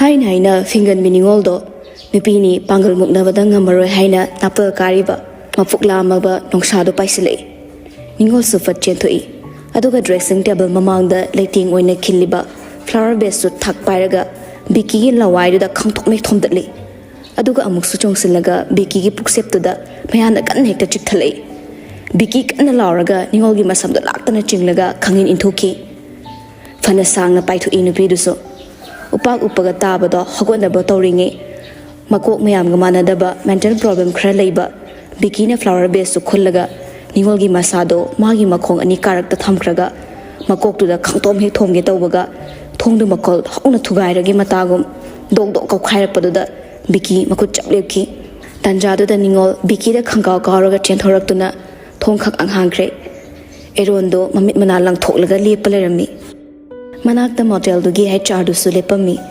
leramba phibam da HR magi security da pau pikre emergency ni haikre eron nupidu gi maongdu ubada nupidu dagi thairaklaga nongsagum paisilai Biki gi manaktamna chongsilaga thindat pawri masa phok chumna leptraba Biki do eron nakinna chanjin thinjili ngangduna soire nupi angangda nakut sangba Kanglasa Enterprises sa singnaba yabra ha HR do sinaba tarik khanda chansilaglaga khamdoi staff nupi amma laklaga Ningol bu room dai puthok pikre HR nupaduna khamdoklaga eron bu themi security su yoraklabanina Biki puthokre HR du su matha sare business mutladrana kire aduga phibam sida amo police ko biranu haidok su ikai serami pangal thokpa ngablamde adusu Kanglasa Enterprises ta chawkraba tu hatpinaba namatpinaba leitraba business amakhakni Kanglasa se aduna makhoiso niyom amagi wangbada wanganglubada matik oide HR na Sir ekhoy yam lale sir hoina kai pambano ekhoy da haibiro ekhoy loina tawjanaba sem sarage Eron sorma pisu holibani sokningbada nupi angang halamanda yamna masagi oina respect tawjaba misak ama oibana sumba thongsi magi kwaidigi asawbani pangal kan mamina pangal son mamida respect pidaba yade HR da onslei Noigi motel se van tawrage yadori braha no yadori braba hozibak chairman do call to engonda matam leite amot pa mafam sida second am thogle pada hangoine sir chairman di Delhi da chatki erondo sauna lawri adu eragana GM da HR tafing GM da call to kre minute amabu pharamoi GM du pairakle thawa isa sadana wa ngang na changle eron ge HR ga leiba mafam do lomda nupi du boy khoina ka manu sida makhut paisilaga chingsilu bro magi sune soiba khra leramgani haina hek changakpani eron lepam maduda ma nganglambadu chatlepkhre machimbal do khangpot phosanki HR da mamit to amukhak sepa yinglui mangonda Kanglasa gi mini haiba khangalakti haina GM do wanganglakthringe eron na pairi business ama hangni haina hangaga safety and responsibilities amata leisadaba noi business se ben toksiloro complain ama lakpa matamda reason do hana khangaga wanganguna fai general manager amagi duties and responsibilities kemta leitabra ta amo haibra GM na sir ai ta singna sir hoini khangjaudre adudani ain haise Kanglasa gi staff nataba atopa business tek hangjaba mafam amagi staff oiramba taragadi noi gi adung be attitude to ulaga mibu namsilaga thamdoribra sir ai gi room da changaga fazana phama wari sarase sumba chamot laba motel na sama da famga leidoba mina te khangaba ai gi thaksige yam ti khenai hangsit langba fawda prithvi da khwai gi tangba resort hotel kai da leigena hannandana thira satliba misangni nonsense mi masa chena be staff am da lem na tharoi akhoi staff soisana noi gi soisana aduga fariba mi du sai khoi da sinaga dabani akhoi thokpa tawni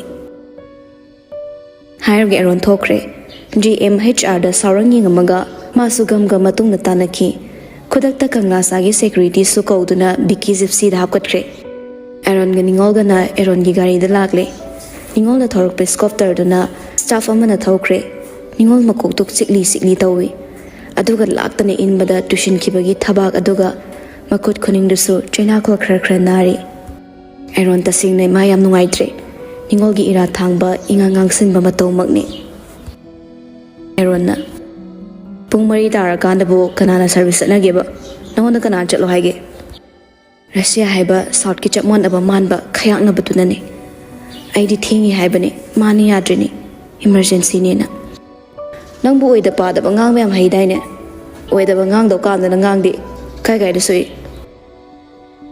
kai soki ga hangak padu da khangjil lamb kapning bada hik mapunin inung nushi na kapkre Aaron sugari du tapna thawi aduga mukso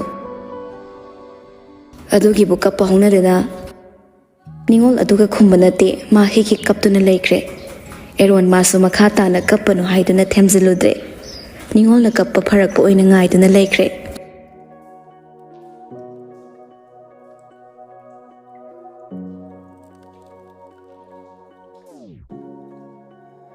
somdana ningol na halaktabaduda thabadi kaidorabano haina pakhatcherami ningol da phone to paduso phone do hotel gi room da puksai sai haurabani na off laikre chen masong mathoklamadi khallagi so nupa na ha koiba macha nattabani na thazade aduda tamna da oina call toramlami macha halaktabaduda tamna so sakhom da laikhibaga phone do ka da lehobana taramdre phire pasu pau phangbagi chathoki leramde ma tamna da so haidoklamde thaba thongal phoktoki haina matik ama thoraklinge mangoda ko lai number save tawdabani thaba su paikhatli hello kana imacha aine ai phone do kaikre office tang sai tuition mada wa makha taba nangdringe thaba na pakhatna aima kayam su iba kamaina tawre hospital da leiro ima sangak la ura kaisu tawdre imacha pakhat poi thakhat poi tawbada ngaktang potharwana potharaga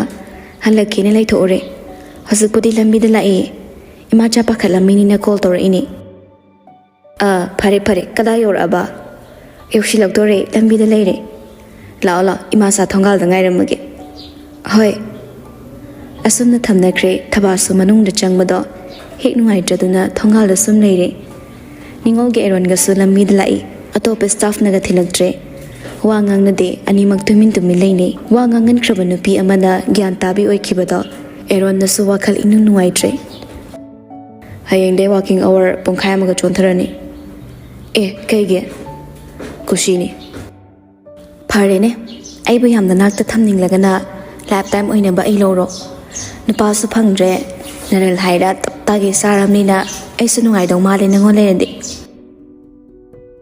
Aaron hausa khakta da nokmi tawri ma su lakna rei aduna faradra ai su nupi leitre leramoi haiba ai fasana khangi kring hek lauradana ego na marol ama akasyawi nangna fangdridana kay yoidoino ningol sat haizalai leizai ibungo leizai singbaine koinare na koi law thoktabe wani yam male somdana tilo tamnaga cha ensang thong balore tung fire pahalak laga char se haina ngainari TV yingba game sanaba thabak subana suba magi thokpa yumgi mising do leinari tamna su phire pa kayam watligi hangna bahaina kada call to bachangi thonga salam laga phone do check tawbada mamagi miss call ani lerami adu oina hana call tawi pai ima id miss call gamta khangaudre sum tawrambra thaba wa de haidre hoi cha exing sara brand ne imana sum tawramba chanadri tamyai do thuba thabak amagi sathokiba mahalak pangai nari mahala chadoini ado yumgi chanaba ngai balai kalini na ngai ba haptadi hautre chamthong oiraso aikhoi dongna tik laudana kalleri phaba aduna tamnina ima saba yaba khra khallaga khra yam jasilo thaba noglei ima budi charine nangsu khra sauko them dana nang son ba yab nate hoiba ima ai budi kem thoidok patongdi ꯐꯔꯦ ꯐꯔꯦ ꯑꯩꯁꯨ ꯊꯝꯃꯒꯦꯀꯣ ꯑꯩꯈꯣꯏꯁꯨ ꯆꯥꯛ ꯆꯥꯒꯦ ꯇꯧꯅꯔꯦ ꯏꯃꯥ ꯍꯣꯔꯦꯟ ꯑꯃꯨꯛ ꯇꯧꯔꯛꯑꯒꯦ ꯍꯣꯏ ꯍꯥꯏꯗꯨꯅ ꯐꯣꯟ ꯊꯝꯅꯈ꯭ꯔꯦ ꯇꯥꯝꯅ ꯃꯃꯥꯒ ꯐꯣꯟ ꯋꯥꯔꯤ ꯁꯥꯟꯅꯕ ꯂꯣꯏꯈ꯭ꯔꯕ ꯃꯇꯨꯡ ꯐꯤꯔꯦꯞꯄꯗ ꯑꯃꯨꯛ ꯐꯣꯟ ꯇꯧꯏ ꯐꯤꯔꯦꯞꯄꯗꯗꯤ ꯑꯣꯏꯅꯕ ꯑꯃꯁꯨ ꯌꯥꯎꯔꯤꯕꯅꯤ ꯑꯣꯏꯅꯒꯦ ꯈꯜꯂꯒ ꯐꯣꯟ ꯇꯧꯕ ꯑꯗꯨꯕꯨ ꯊꯕꯛ ꯆꯤꯟꯕꯅ ꯄꯥꯏꯔꯛꯂꯝꯗꯦ ꯁꯣꯝꯗꯗꯤ ꯐꯤꯔꯦꯞꯄ ꯕꯤꯀꯤꯗꯨ ꯐꯨꯗꯨꯅ ꯋꯥꯔꯛꯂꯤꯕꯅꯤ ꯐꯤꯔꯦꯞꯄ ꯀꯣꯠꯀ ꯑꯝꯇ ꯂꯩꯇ꯭ꯔꯦ ꯋꯥꯠꯁꯔꯠꯇꯨ ꯈꯨꯗꯥꯡ ꯐꯥꯎ ꯊꯦꯠꯀꯠꯂꯒ ꯋꯥꯍꯪ ꯍꯪꯗꯅ ꯕꯤꯀꯤꯗꯨ ꯐꯨꯠꯅꯕ ꯍꯧꯔꯛꯏ ꯌꯥꯝꯅ ꯆꯥꯅꯩ ꯁꯥꯎꯗꯣꯔꯛꯂꯤꯕ ꯍꯤꯡꯁꯥꯕꯒꯤ ꯃꯆꯤꯡꯗꯨꯒ ꯑꯣꯏꯔꯤꯕ ꯁꯕꯥꯟ ꯃꯨꯔꯇꯤꯗꯨꯒ ꯅꯨꯄꯥ ꯍꯥꯏꯁꯤꯗꯤ ꯑꯁꯨꯝꯅꯁꯨ ꯈꯔ ꯃꯆꯤꯡ ꯊꯤꯗꯧꯅꯤ ꯐꯤꯔꯦꯞꯄꯅ ꯅꯪꯒꯤꯁꯦ ꯀꯪꯂꯥ ꯑꯁꯥꯁꯤꯒ ꯄꯔꯁꯅꯦꯜ ꯑꯣꯏꯕ ꯅꯨꯡꯉꯥꯏꯅꯗꯕ ꯂꯩꯕ꯭ꯔꯥ ꯍꯥ ꯅꯨꯄꯤ ꯍꯥꯛꯇꯛꯇꯁꯨ ꯅꯪꯕꯨ ꯑꯩꯒꯤ ꯀꯤꯟ ꯐꯅ ꯌꯥꯝ ꯆꯥꯈ꯭ꯔꯗꯥꯏꯅꯦ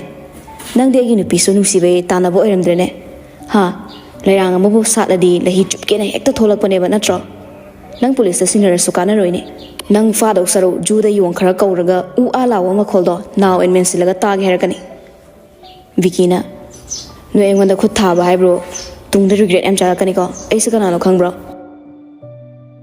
ꯐꯤꯔꯦꯞꯄ ꯀꯔꯦꯝꯅꯅ ꯃꯆꯤꯟ ꯑꯃ ꯆꯤꯡꯈꯠꯂꯒ ꯅꯣꯛꯏ ꯅꯪꯕꯨ ꯀꯅꯥꯅꯣ ꯃꯀꯣꯛ 10 ꯄꯥꯟꯕ ꯔꯥꯕꯣꯂꯣ ꯅꯠꯇ꯭ꯔꯒ ꯖꯦꯜꯂꯥ ꯑꯗꯨ ꯑꯣꯏꯔꯁꯨ ꯑꯩꯗꯤ ꯀꯤꯔꯦꯅꯦ ꯀꯝꯗꯧꯁꯦꯕ ꯍꯥꯏꯔꯒ ꯑꯃꯨꯛꯁꯨ ꯈꯨꯟꯅꯝꯗꯨꯅ ꯃꯃꯥꯏꯗꯨꯗ ꯁꯠꯆꯤꯜꯂꯤ ꯅꯔꯝ ꯆꯠꯂꯨꯗꯕ ꯅꯣꯏꯒꯨꯝꯕ ꯀꯌꯥꯅ ꯀꯁꯇꯃꯔ ꯑꯣꯏꯕ ꯃꯣꯇꯦꯜ ꯍꯣꯇꯦꯜ ꯀꯌꯥ ꯄ꯭ꯔꯣꯁꯇꯤꯇ꯭ꯌꯨꯠ ꯀꯌꯥꯒꯤ ꯋꯥꯟ ꯅꯥꯏꯠ ꯁ꯭ꯇꯦꯟꯒꯤ ꯃꯐꯝ ꯑꯣꯏꯅ ꯑꯣꯏꯍꯟꯈ꯭ꯔꯕꯅꯤ ꯃꯔꯥꯏꯕꯛ ꯊꯤꯕ ꯂꯥꯟꯖꯗꯕ ꯀꯌా ꯑꯃꯁꯨ ꯈꯨꯗꯨꯝ ꯆꯟꯕ ꯌꯥꯎꯔꯝꯒꯅꯤꯅꯦ ꯅꯪꯀꯣ ꯑꯩ ꯈꯨꯠ ꯌꯥꯝ ꯊꯥꯅꯤꯡꯗꯦ ꯑꯗꯨꯕꯨ ꯃꯅꯨꯡꯗ ꯐꯨꯝꯃꯤꯕ ꯑꯩꯒꯤ ꯑꯁꯥꯎꯕꯁꯤꯅꯗꯤ ꯅꯪꯕꯨ ꯍꯥꯠꯇꯣꯛꯈ꯭ꯔꯣ ꯍꯥꯏꯔꯕꯅꯤ ꯅꯪꯒ ꯑꯩꯒ ꯌꯦꯛꯅꯕꯁꯦ ꯄꯔꯁꯅꯦꯜ ꯑꯃ ꯑꯗꯨꯒ ꯕꯤꯖꯤꯅꯦꯁꯇꯁꯨ ꯑꯣꯏꯔꯦ ꯐꯤꯔꯦꯞꯄ ꯆꯨꯝꯅ ꯑꯃꯨꯛ ꯂꯦꯞꯄꯛꯏ ꯕꯤꯀꯤꯒꯤ ꯑꯀꯣꯏꯕꯗꯣ ꯔꯥꯎꯟ ꯑꯣꯏꯅ ꯇꯞꯂꯤ ꯆꯠꯂꯒ ꯅꯪ ꯍꯣꯝ ꯃꯤꯅꯤꯁꯇꯔꯒꯤ ꯄꯤꯌꯦꯅꯤ ꯍꯥꯏꯗꯥꯏ ꯑꯁꯤ ꯍꯥꯏꯔꯒ ꯑꯃꯨꯛ ꯐꯤꯔꯦꯞꯄ ꯃꯥꯒꯤ ꯐꯣꯟꯗꯣ ꯂꯧꯔꯨꯏ ꯀꯣꯠꯀꯤ ꯄꯣꯀꯦꯠꯇ ꯍꯥꯞꯄꯤꯗꯣ ꯑꯃꯨꯛ ꯌꯦꯡꯕꯗ ꯇꯥꯝꯅꯥꯒꯤ ꯃꯤꯁꯀꯣꯜ 3 ꯂꯩꯔꯝꯃꯤ ꯑꯗꯨꯕꯨ ꯃꯥ ꯇꯧꯔꯨꯗ꯭ꯔꯦ ꯍꯣꯝ ꯃꯤꯅꯤꯁꯇꯔꯗ ꯑꯣꯏꯅ ꯗꯥꯏꯔꯦꯛ ꯀꯟꯇꯦꯛ ꯇꯧꯏ ꯍꯜꯂꯣ ꯇꯥꯃꯣ ꯆꯥꯛ ꯏꯁꯤꯡ ꯎꯅꯕꯤꯔꯕ꯭ꯔꯥ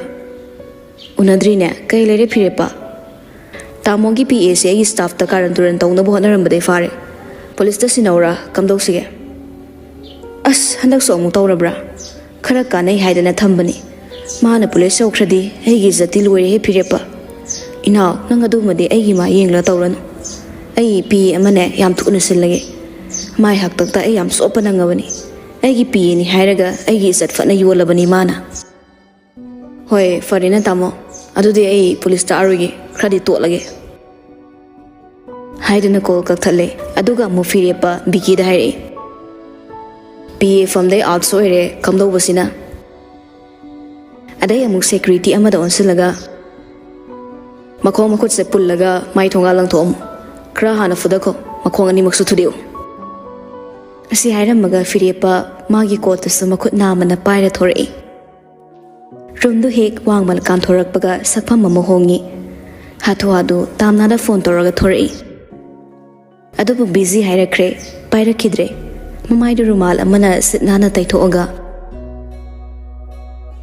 ꯑꯁ ꯍꯣꯔꯦꯟꯗꯤ ꯏꯁꯧ ꯑꯃ ꯂꯩꯔꯦꯗꯅ ꯑꯩꯕꯨ ꯅꯥꯀꯣꯡꯁꯦ ꯍꯦꯗꯐꯣꯟ ꯍꯥꯞꯆꯤꯜꯂꯒ ꯏꯁꯩ ꯐꯨꯜꯗ ꯂꯩꯈꯠꯂ ꯆꯪꯕꯅ ꯐꯗꯧ ꯃꯥꯜꯂꯦ ꯍꯥꯏꯅ ꯃꯥ ꯃꯐꯝꯗꯨꯗꯩ ꯊꯣꯔꯛꯂꯦ ꯃꯌꯨꯝꯂꯣꯝꯗ ꯒꯥꯔꯤꯗꯣ ꯌꯥꯡꯅ ꯊꯧꯔꯛꯂꯦ ꯇꯥꯟꯖꯥ ꯏꯁꯥ ꯆꯥꯗꯅ ꯃꯣꯕꯥꯏꯜꯗꯨꯁꯨ ꯀꯟꯅ ꯈꯤꯡꯒꯠꯂꯛꯏ ꯅꯝꯕꯔꯗꯣ ꯁꯦꯞ ꯂꯩꯇꯝꯅꯤꯅ ꯃꯥꯁꯨ ꯄꯥꯏꯔꯝꯗꯦ ꯇꯧꯔꯛꯂꯤꯕ ꯐꯣꯟꯗꯨꯗ ꯃꯥ ꯊꯣꯏꯗꯣꯛꯇꯦ ꯌꯨꯝ ꯌꯧꯕꯅ ꯃꯔꯨꯅꯤ ꯈꯜꯂꯤ ꯑꯇꯣꯞꯄ ꯅꯝꯕꯔ ꯑꯃꯗꯩ ꯑꯃꯨꯛꯁꯨ ꯀꯣꯜ ꯇꯧꯔꯛꯏ 2-3 ꯁꯤꯟꯁꯤꯟꯗꯨꯅ ꯀꯣꯜ ꯄꯛꯇꯧ ꯇꯧꯁꯤꯜꯂꯛꯄꯗꯨꯗ ꯐꯤꯔꯦꯞꯄꯁꯨ ꯄꯥꯏꯈꯠꯂꯦ ꯄꯥꯏꯈꯠꯄꯒ ꯐꯤꯔꯦꯞꯄ ꯍꯦꯂꯣ ꯍꯥꯏꯗꯦ ꯇꯧꯔꯛꯂꯤꯕ ꯃꯤꯁꯛꯇꯣ ꯋꯥ ꯉꯥꯡꯉꯛꯄ ꯉꯥꯏꯔꯝꯃꯤ ꯑꯇꯞꯄ ꯈꯣꯟꯖꯦꯜꯗ ꯀꯧꯔꯛꯏ ꯇꯥꯃꯣ ꯌꯥꯏ ꯀꯧꯔꯛꯅ ꯍꯤꯛꯁꯤꯡꯗꯨꯅ ꯀꯞꯄꯛꯏ ꯐꯤꯔꯦꯞꯄ ꯃꯥꯁꯨ ꯈꯣꯟꯖꯦꯜꯗꯨꯗ ꯀꯅꯥꯅꯣ ꯏꯔꯥꯏ ꯂꯥꯏꯅ ꯈꯪꯈ꯭ꯔꯕꯅꯤ ꯑꯗꯨꯅ ꯒꯥꯔꯤꯒꯤ ꯁ꯭ꯄꯤꯗ ꯇꯞꯊꯔꯒ ꯀꯩ ꯍꯥꯏꯅꯤꯡꯒꯦ ꯇꯥꯃꯣ ꯌꯥꯏ ꯅꯪ ꯀꯥꯏ ꯂꯩꯒꯦ ꯍꯥꯏꯗꯧꯗꯣ ꯍꯥꯏꯌꯨꯅꯦ ꯁꯨꯔꯣ ꯍꯤꯛ ꯀꯞꯄꯒ ꯑꯩꯒꯤ ꯂꯨꯍꯣꯡꯕ ꯀꯥꯏꯔꯦ ꯇꯥꯃꯣ ꯌꯥꯏ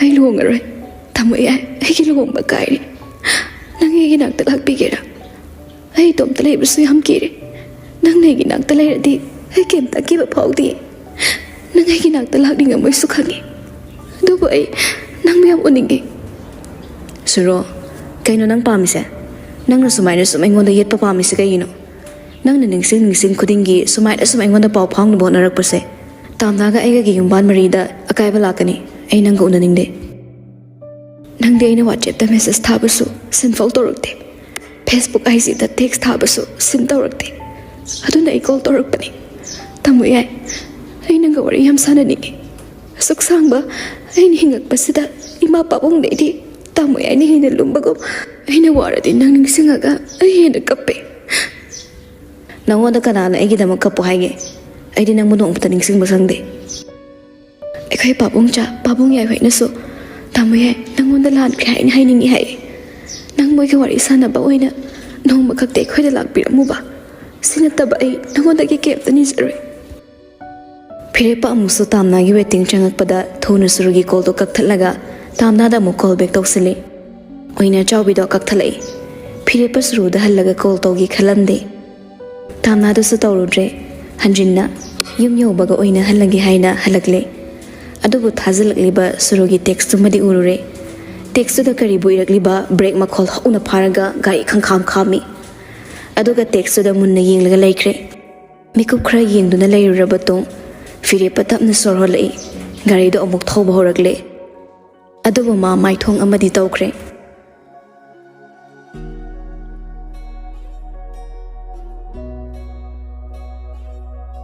ꯌꯨꯝ ꯌꯧꯔꯛꯂꯦ ꯁꯛꯐꯝ ꯁꯦꯝꯅꯕ ꯍꯣꯠꯅꯩ ꯒꯥꯔꯤꯗꯣ ꯒꯔꯥꯖꯇ ꯊꯧꯖꯤꯟꯕ ꯅꯪꯈꯤꯗ꯭ꯔꯦ ꯇꯥꯝꯅꯥꯕꯨ ꯊꯦꯡꯕꯨꯅꯕ ꯍꯣꯠꯅꯕꯗ ꯃꯐꯝ ꯏꯆꯥ ꯆꯥꯗꯅ ꯈꯥꯝꯃꯝꯂꯒ ꯏꯃꯨꯡ ꯆꯪꯉꯛꯄꯗ ꯃꯌꯥꯝꯗꯣ ꯇꯤꯚꯤ ꯌꯦꯡꯉ ꯂꯩꯔꯝꯃꯤ ꯑꯗꯨꯕꯨ ꯃꯥꯅ ꯌꯦꯡꯉꯛꯂꯤꯕꯁꯦ ꯇꯥꯝꯅꯥꯅꯤ ꯇꯥꯝꯅꯥ ꯎꯗꯦ ꯃꯌꯥꯝ ꯃꯔꯛꯇ ꯀꯥꯗ ꯂꯩꯔꯝꯒꯅꯤ ꯈꯪꯉꯤ ꯑꯗꯨꯅ ꯊꯨꯅ ꯆꯦꯟꯆꯠ ꯇꯧꯗꯨꯅ ꯀꯥꯈꯠꯂꯛꯏ ꯀꯥꯒꯤ ꯊꯣꯡꯗꯣ ꯍꯥꯡꯉ ꯆꯪꯉꯛꯄꯗ ꯇꯥꯝꯅꯥ ꯁꯣꯐꯥꯗꯨꯗ ꯐꯝꯃꯒ ꯈꯨꯗꯣꯡꯕꯤꯗꯨ ꯁꯨꯔꯨ ꯅꯣꯏꯔꯒ ꯌꯦꯡꯈꯤꯕ ꯑꯃꯗ ꯌꯦꯡꯂ ꯂꯩꯔꯝꯃꯤ ꯐꯤꯔꯦꯞꯄ ꯇꯞꯂꯤ ꯇꯞꯂꯤ ꯃꯅꯥꯛꯇ ꯆꯪꯁꯤꯜꯂꯒ ꯂꯦꯞꯄꯤ ꯊꯕꯛꯅ ꯌꯥꯗꯗꯅ ꯀꯣꯜꯒ ꯄꯥꯏꯔꯛꯇ꯭ꯔꯦ ꯇꯥꯝꯅꯥ ꯃꯃꯥꯏꯗꯨ ꯅꯥꯀꯜ ꯑꯃꯗ ꯂꯩꯊꯣꯛꯈ꯭ꯔꯦ ꯐꯤꯔꯦꯞꯄ ꯑꯃꯨꯛꯁꯨ ꯂꯩꯊꯣꯛꯂꯤꯕ ꯅꯥꯀꯜꯗꯨꯗ ꯂꯦꯞꯁꯤꯜꯂꯒ ꯃꯅꯥ ꯄꯥꯏꯗꯨꯅ ꯐꯝꯃꯨ ꯂꯦꯞꯄꯨ ꯇꯧꯔꯛꯏ ꯆꯤꯝꯕꯥꯜ ꯂꯦꯡꯉꯒ ꯃꯈꯣꯜ ꯊꯣꯛꯍꯟꯗ ꯁꯣꯔꯤ ꯇꯥꯝꯅꯥ ꯐꯤꯔꯦꯞꯄꯅ ꯏꯔꯦꯝ ꯂꯦꯝꯅ ꯐꯝꯃꯨ ꯂꯦꯞꯄꯨ ꯇꯧꯁꯤꯜꯂꯛꯄꯗꯨꯗ ꯅꯣꯛꯅꯤꯡꯂꯛꯏ ꯑꯗꯨꯕꯨ ꯃꯥ ꯅꯣꯛꯂꯨꯔꯗꯤ ꯁꯥꯎꯕ ꯐꯈ꯭ꯔꯦ ꯈꯪꯈ꯭ꯔꯅꯤ ꯍꯦꯟꯅ ꯁꯥꯎꯗꯅꯕ ꯑꯣꯏꯅ ꯀꯤꯒꯦ ꯈꯟ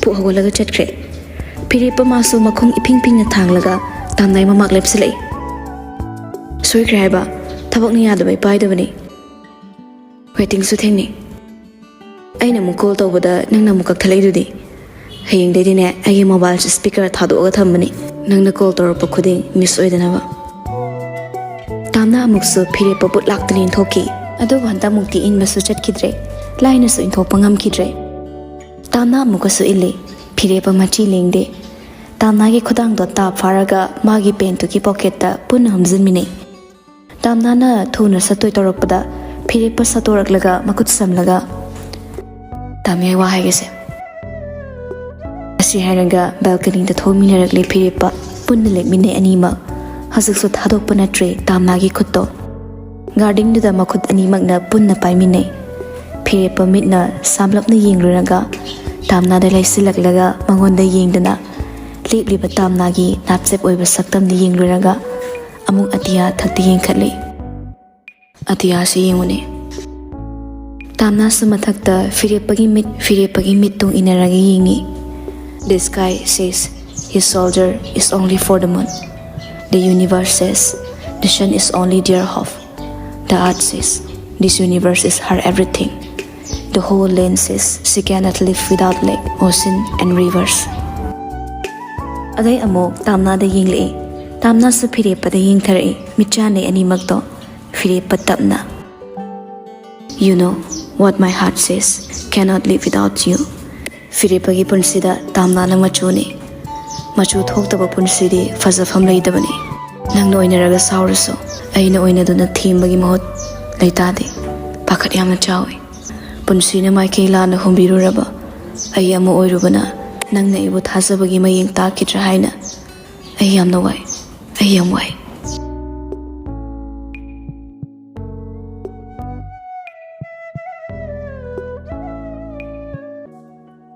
Sangsar Malem oina haisi Malem ni hina magulle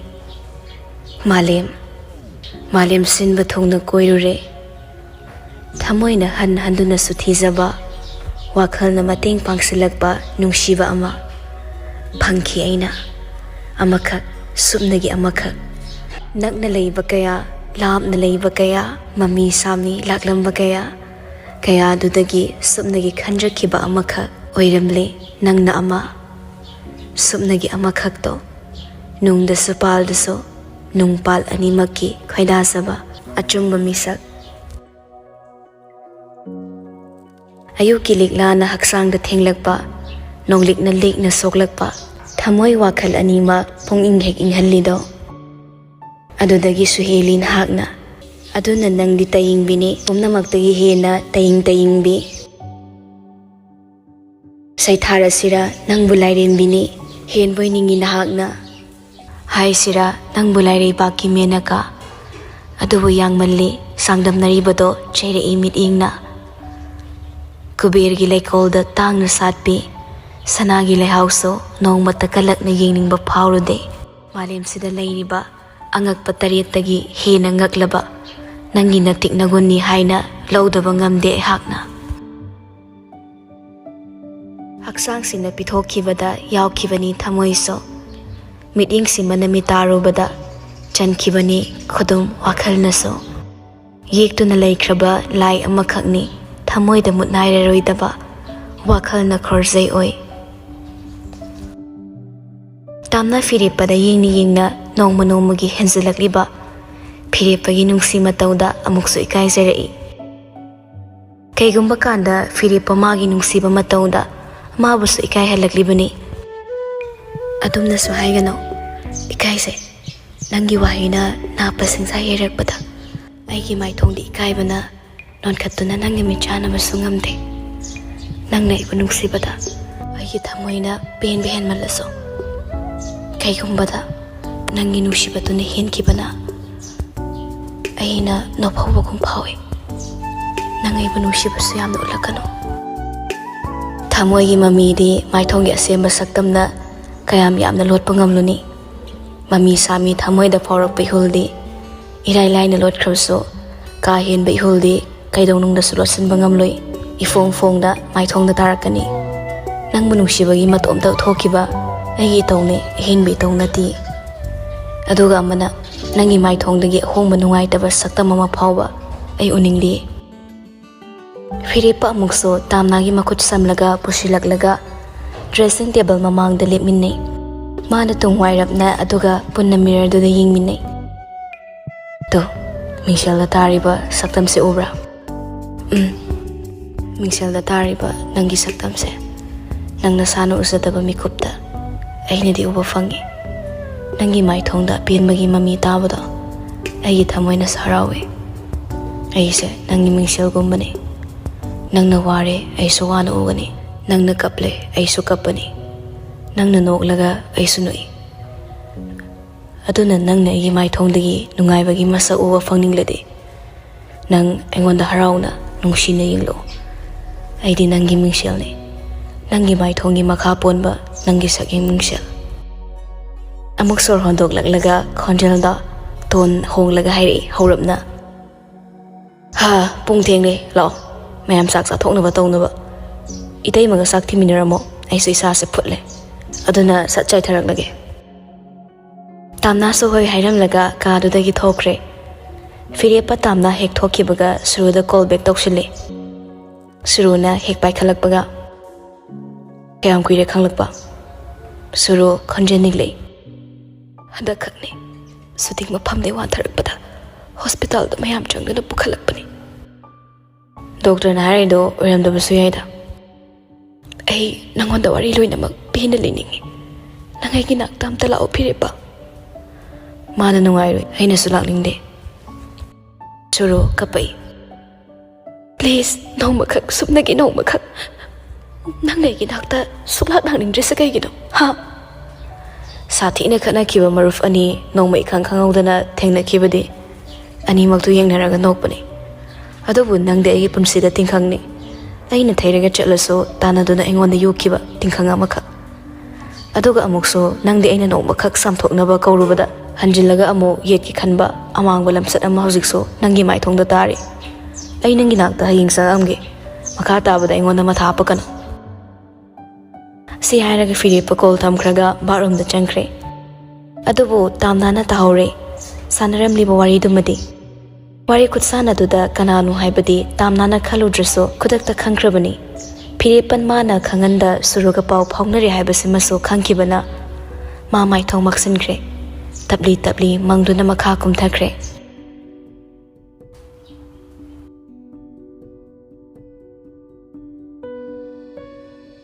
Mathangi numitni Russia office ta kakhole. Aduga loinana company asoba thawai puba staff singa pulap asoba meeting ama tawri.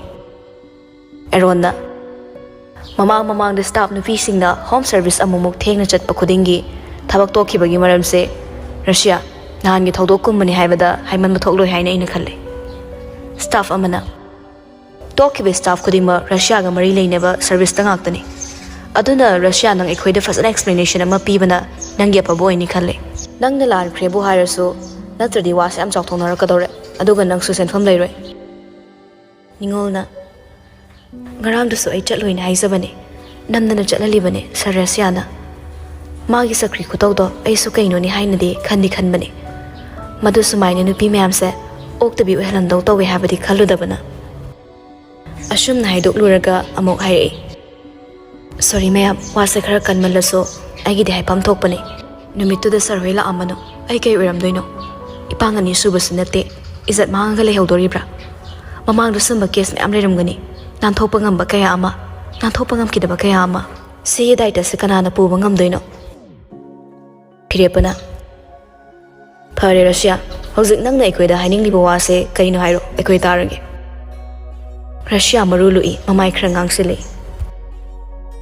Sir moina moyana basinge mi dutang tharo haidana aina silubani sir ai social gi mayaina rickshaw ba thabak se tawrure ai soikre mayangi mafamda lale Phirepana Ngarangi thodoktuga tharaga nangna sumba nataba thabak tawrise kya sure Eron sat oklei Mamang da pimcha ani service saluraga nongan baga sauna chelang silamaga chatkiba nupiduga tharaga ngarangi thodok sigadi marirak natra Russiana Sorry sir I am sorry Phirepana Company amagi staff oiraga company gi isat yolamba nang police sinaba tabane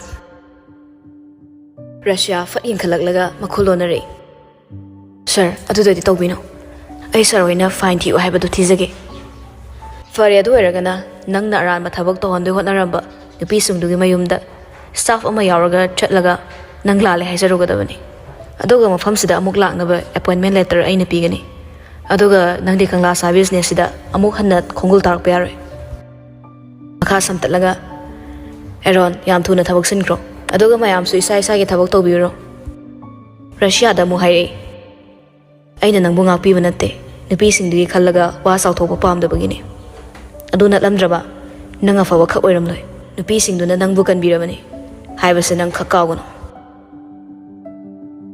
haiduna mari hagonnakre ningol sogalei aduga madi sawningdura male Russia gi manakta prapap changsilaklaga makoktuda makut khutum china tasilaga duks anirak surami Siro nangda kathimo Erondu tingak tumin hingli ningol bunga ngai biduna lerami ningol sarap Russia dinglamlaga kadudagi taping thokibaga Eron sunok ingba thinkatlaga matungda ineraga thoki Asunda bikina kangla saming chathina batorambagi charge ta kota puthoklaga masaga chanaba punishment pikre jail da matam khra leiba taki Russia su kangla sadagi khongol muthatkibana amuk hanna kangla sada thabak karakidre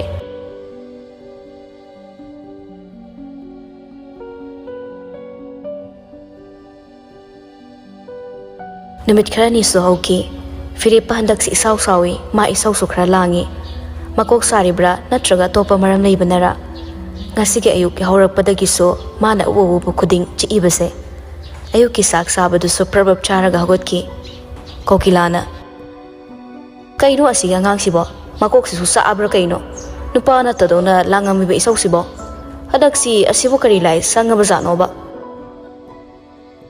haina saksai aduga masu okre voristing ma amadana chari tiloga tamnaga so chaksa na ba phamtharagle tilona tamnada hangai nabani bu handaksi waga khara hainar braba Phireppa sibo karino ma itaw taw maline tamnadi Phireppa gi maong matawse chingnaba kuirabani Philipana mangonda mana chingnaridugi matangda suruga maga pau phaunarido haidabana manasu khangsinadaba saraga leibani.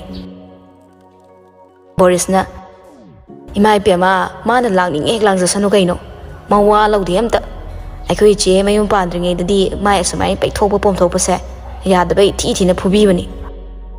Tamnana Kemso hainabana ti kaining singa bano khangde thabang phamda saunaba yaubra pressure ga leibra ama oiramnida yumgi mande chetilo.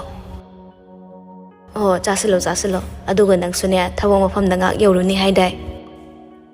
Hoi che lipti laurabane andunda anauba ngang sing lakpado one day gi training class macha ama pungam tang orasu numin ini khakti tawbiramona request laaba. Iteima ai sogole Haidin hagolaga Borisu makut hamdokre tamna so hamdokla hagolakle ma ko lukhak luishin bayoramde ayuksidi ma ko lukhak luishin bayawde tilona loina hotnabani tamna so ka da changi aduga thabak chatnaba philoi silakpada luishin baloramaba phirepana samtatpa khomjelda nang thabak satpa yaroi lift lawre haraga kai gi satoino tamna ingangakna tamyai mina du phasana hairaga aina so hoi haikhraga Yaroi di yaroi aduna kaigino aini yaroi hardi yaroi dongni tamna sida wa koi thoga kai kana doino aina thabak chaloi dabagi maramna kaigino maram leitana thabak pule pe yabra talle haraga na tokpa tandraga na chatpa yaba thabak na tie kaino ne haraga tamna filoi sile chatna bahaina phire pana ngang ba chei badu taramde phire pa musu sangsalak makhwang bet laga tamna aina khonjau thadar adi nang napukning nusidana kap ke harakani aina aisa nang gyang khara tau nang thabak chatpa yaroi di yaroi tamna so sagalei aina chatloi doi sakai ginoba adudi maram du hairodana maram haibabu nang ai ginu pini aina yaroi hairdi tokadaba aingonda question answer tawrapagi mathau tade tamyai phirepa kemta khumamde khongup tongsile tamnana tamyai nai thin batalagana ai dom boris ta thilalage tamyai satkro Haraga chuni masado yansilaklaga bag to thak pai khatki phire pa changsilaga tamna dagi bag to mullaga khaklaw lawduna cheri aini yaroi hadi yaroi damani sum nang no wa hanjan jangang na lisa kaigino haina makhu thage torakpada tamna mamit khap khappi aduga mitlu da ira sar tung khalakle machindi makha ta da kanduna khumlakhidre phire pa makhut pai do na chingsilaklaga Fiam to hong aina chatpa yararoi haidi yararoi dongni canteen du da leibado nang matik sa hena khanbra adu da leibada nang matik yam chadi nafisat hong tamna tongduna leirambi irada mamit amuk tang khappada nan thakre khazai thaktuda phirepadagi makutto fatkan thoklamaga phamungda prabab changsilaga git phamthai phirepa haipet yenglami aduga amukso aina sathokraga kaigumba lam helaga thabak salamaba nang napam thindokadabani aina wayam kana ngangrena aina haibe loidogi tawradana hairamaga phirepa thokre tamna phirepa hek thokibaga hek kaptuna mapukni inungda nungsiraga laikre kari tawrabano kari maram leirabano aduga mangonda kari gi tainaribano haibaso surugi matangno oigani haina khankre nongmatasu akanma wahaine chaiba daptawba tawkhidrabani aduga handaksina maithong isokso mangonda wasu inthina ngangbidabani Mana kari soirage hangba sukhumde kilo su phirepana laukhiba tabada tamnai manak changakpani tamnana famung machida mamai non tharaga kappalerambadu obada hatu masu sangsilaklaga phamtharai haima kari mu khainarage amasina matomta kari thodo sarkhrisina karigino nati nangbo sauringe dana singa khumurabraba tamna mapi taithokna aina mangonda kemta su haiba natte ai thabak chatpa yaroina thina ngangamini maram su hayo yate Thabak sibo ina chaningaga chanindraga tokpa yabadongna ai suniyam amagi makhadani leise lipsu thake agino lorido aduda tu des khak lakpiyona adu phasana request tawraga aina chatre phasari braba to oto call hek tawra asune nasangamdre hek hairo horin halaga ne phasana wari sanaro masu taina pham khangdabai nangonda tainarambo oiramgani magi person matter duga ai thabak ka samjina basini aina sauningi se iche Tilo so hawalagi yari maga sauna drakanda hek phazana wa ngangnaro ngasi gi dine chalurano ꯅꯪꯅ ꯁꯠ ꯍꯦꯛ ꯆꯠꯂꯨꯔꯒ ꯃꯥꯅ ꯉꯟꯇꯥ ꯍꯜꯂꯛꯑꯗꯤꯅꯦ ꯑꯔꯦꯝꯕꯗ ꯑꯃꯨꯛ ꯑꯋꯥꯏ ꯈꯨꯝ ꯇꯧꯅꯔꯛꯂꯅꯤ ꯍꯥꯏꯔꯝꯂꯒ ꯊꯦꯝꯂꯒꯁꯨ ꯇꯤꯂꯣ ꯊꯣꯔꯛꯂꯦ ꯃꯌꯥꯝꯁꯤꯡꯗꯨꯅ ꯊꯕꯛ ꯆꯠꯊꯣꯛꯅꯈ꯭ꯔꯕ ꯇꯨꯡꯗ ꯏꯃꯨꯡ ꯃꯥꯡꯒꯣꯜ ꯁꯤꯠ ꯅꯥꯟꯅ ꯂꯣꯏꯁꯤꯜꯂꯛꯂꯒ ꯃꯥ ꯇꯤꯚꯤ ꯀꯥꯗ ꯌꯨꯝꯌꯥꯏꯗ ꯆꯪꯈ꯭ꯔꯦ ꯑꯗꯩ ꯑꯃꯨꯛ ꯄꯨꯡ 1 ꯇꯥꯔꯛꯄ ꯑꯗꯨꯋꯥꯏꯗ ꯃꯥꯒꯤ ꯀꯥꯗ ꯆꯪꯈꯤꯗꯨꯅ ꯉꯥꯛꯁꯨ ꯇꯨꯝꯊꯣꯛꯂꯨꯔꯦ ꯄꯨꯡ 3 ꯈꯔ ꯍꯦꯜꯂꯛꯄ ꯑꯗꯨꯋꯥꯏꯗ ꯃꯌꯥꯝꯁꯤꯡꯗꯨ ꯍꯜꯂꯛꯅꯕꯒꯤ ꯃꯇꯝ ꯑꯣꯏꯔꯦ ꯍꯥꯏꯅ ꯑꯃꯨꯛ ꯈꯩ ꯃꯍꯤ ꯁꯦꯝꯕ ꯆꯥ ꯊꯥꯡꯒꯠꯅꯕ ꯍꯥꯏꯅ ꯆꯥꯛꯈꯨꯝꯗ ꯆꯪꯈ꯭ꯔꯕꯅꯤ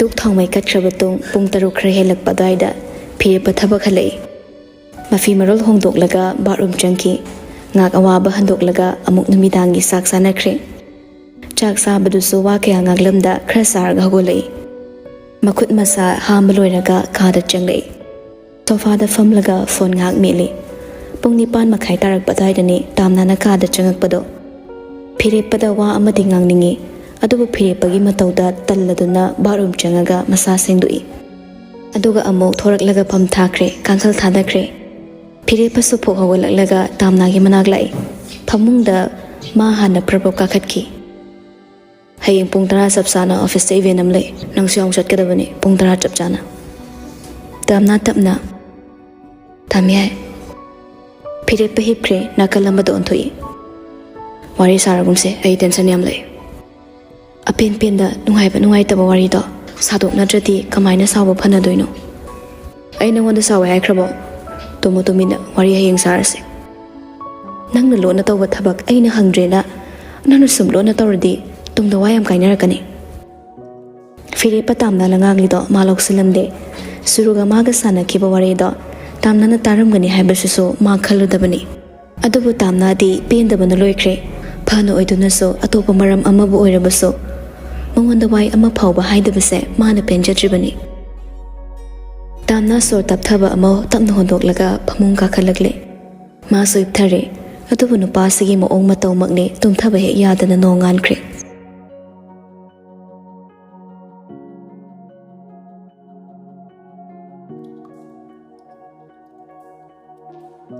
ꯑꯌꯨꯛꯇꯣ ꯅꯨꯡꯇꯤ ꯅꯨꯃꯤꯠ ꯈꯨꯗꯤꯡꯒꯤ ꯇꯧꯕꯒꯨꯝ ꯃꯁꯥ ꯃꯁꯥꯒꯤ ꯃꯊꯧ ꯇꯧꯅꯩ ꯑꯗꯨꯕꯨ ꯉꯁꯤꯗꯤ ꯀꯣꯀꯤꯂꯥꯁꯨ ꯕꯣꯔꯤꯁꯁꯨ ꯆꯥꯛ ꯑꯃꯠꯇ ꯍꯥꯞꯍꯟꯗ꯭ꯔꯦ ꯐꯤꯔꯦꯞꯄꯒꯤ ꯐꯪꯁꯟ ꯑꯃ ꯂꯩ ꯍꯥꯏꯕꯗꯨꯗ ꯃꯆꯥꯅꯨꯄꯥꯒꯤꯅꯤꯅ ꯃꯈꯣꯏꯁꯨ ꯌꯥꯎꯗꯧꯔꯕꯅꯤ ꯇꯥꯝꯅꯥꯁꯨ ꯐꯤꯔꯦꯞꯄꯅ ꯆꯠꯁꯦ ꯍꯥꯏꯔꯝꯕꯅ ꯁꯦꯠꯀꯗꯕ ꯐꯤ ꯎꯄꯨꯗꯒꯤ ꯍꯥꯡꯂꯒ ꯌꯦꯡꯂꯤ ꯐꯅꯦꯛ ꯃꯌꯦꯛ ꯅꯥꯏꯕ ꯋꯥꯏꯠ ꯃꯆꯨ ꯑꯃꯒ ꯔꯥꯅꯤ ꯋꯥꯏꯠ ꯃꯆꯨꯗ ꯃꯄꯥꯟ ꯕꯣർഡꯔ ꯑꯃꯨꯕꯅ ꯍꯛꯄ ꯑꯃ ꯏꯜꯂꯤ ꯃꯁꯝꯗꯨ ꯂꯥꯏꯕꯛꯇ ꯃꯌꯥꯏ ꯆꯞ ꯆꯥꯅ ꯇꯪꯈꯥꯏ ꯈꯥꯏꯔꯒ ꯁꯝꯕꯨꯜ ꯅꯥꯟꯅ ꯅꯦꯝꯇꯛꯅ ꯄꯨꯜꯂꯤ ꯂꯥꯏꯕꯛꯇ ꯂꯩꯁꯥ ꯑꯃ ꯀꯤꯠ ꯅꯝꯃꯤ ꯐꯪꯁꯟꯅꯤ ꯍꯥꯏꯕꯗꯨꯗ ꯃꯥꯁꯨ ꯈꯔ ꯀꯦꯁꯤꯜꯂꯦ ꯅꯥꯗ ꯁꯅꯥ ꯈꯤꯇꯪ ꯆꯥꯎꯕ ꯑꯃ ꯆꯤꯜꯂꯤ ꯅꯥꯅꯞꯄꯤꯗ ꯅꯦꯛꯂꯦꯁ ꯍꯥꯏꯐꯦꯠ ꯃꯥꯟꯕ ꯄꯤꯛꯇꯛꯅ ꯀꯧꯕ ꯂꯤꯛ ꯑꯃꯒ ꯑꯣꯏꯒꯤ ꯈꯨꯠꯌꯥꯏꯗ ꯈꯨꯗꯣꯞ ꯄꯨꯡꯊꯣꯜ ꯃꯄꯥꯟꯒꯤ ꯑꯃꯈꯛꯀꯤ ꯁꯤꯔꯝꯃꯤ ꯃꯈꯨꯠ ꯑꯣꯏꯗꯅ ꯁꯅꯥ ꯃꯆꯨꯒꯤ ꯘꯔꯤ ꯑꯃ ꯐꯤꯔꯦꯞꯄ ꯂꯣꯏꯔꯕ꯭ꯔꯥ ꯍꯥꯏꯗꯨꯅ ꯆꯪꯉꯤ ꯇꯥꯝꯅꯥꯁꯨ ꯂꯣꯏꯔ ꯃꯥꯜꯂꯦ ꯕꯦꯛ ꯃꯆꯥꯗꯣ ꯄꯥꯏꯔꯒ ꯇꯥꯝꯌꯥꯏ ꯂꯣꯏꯔꯦ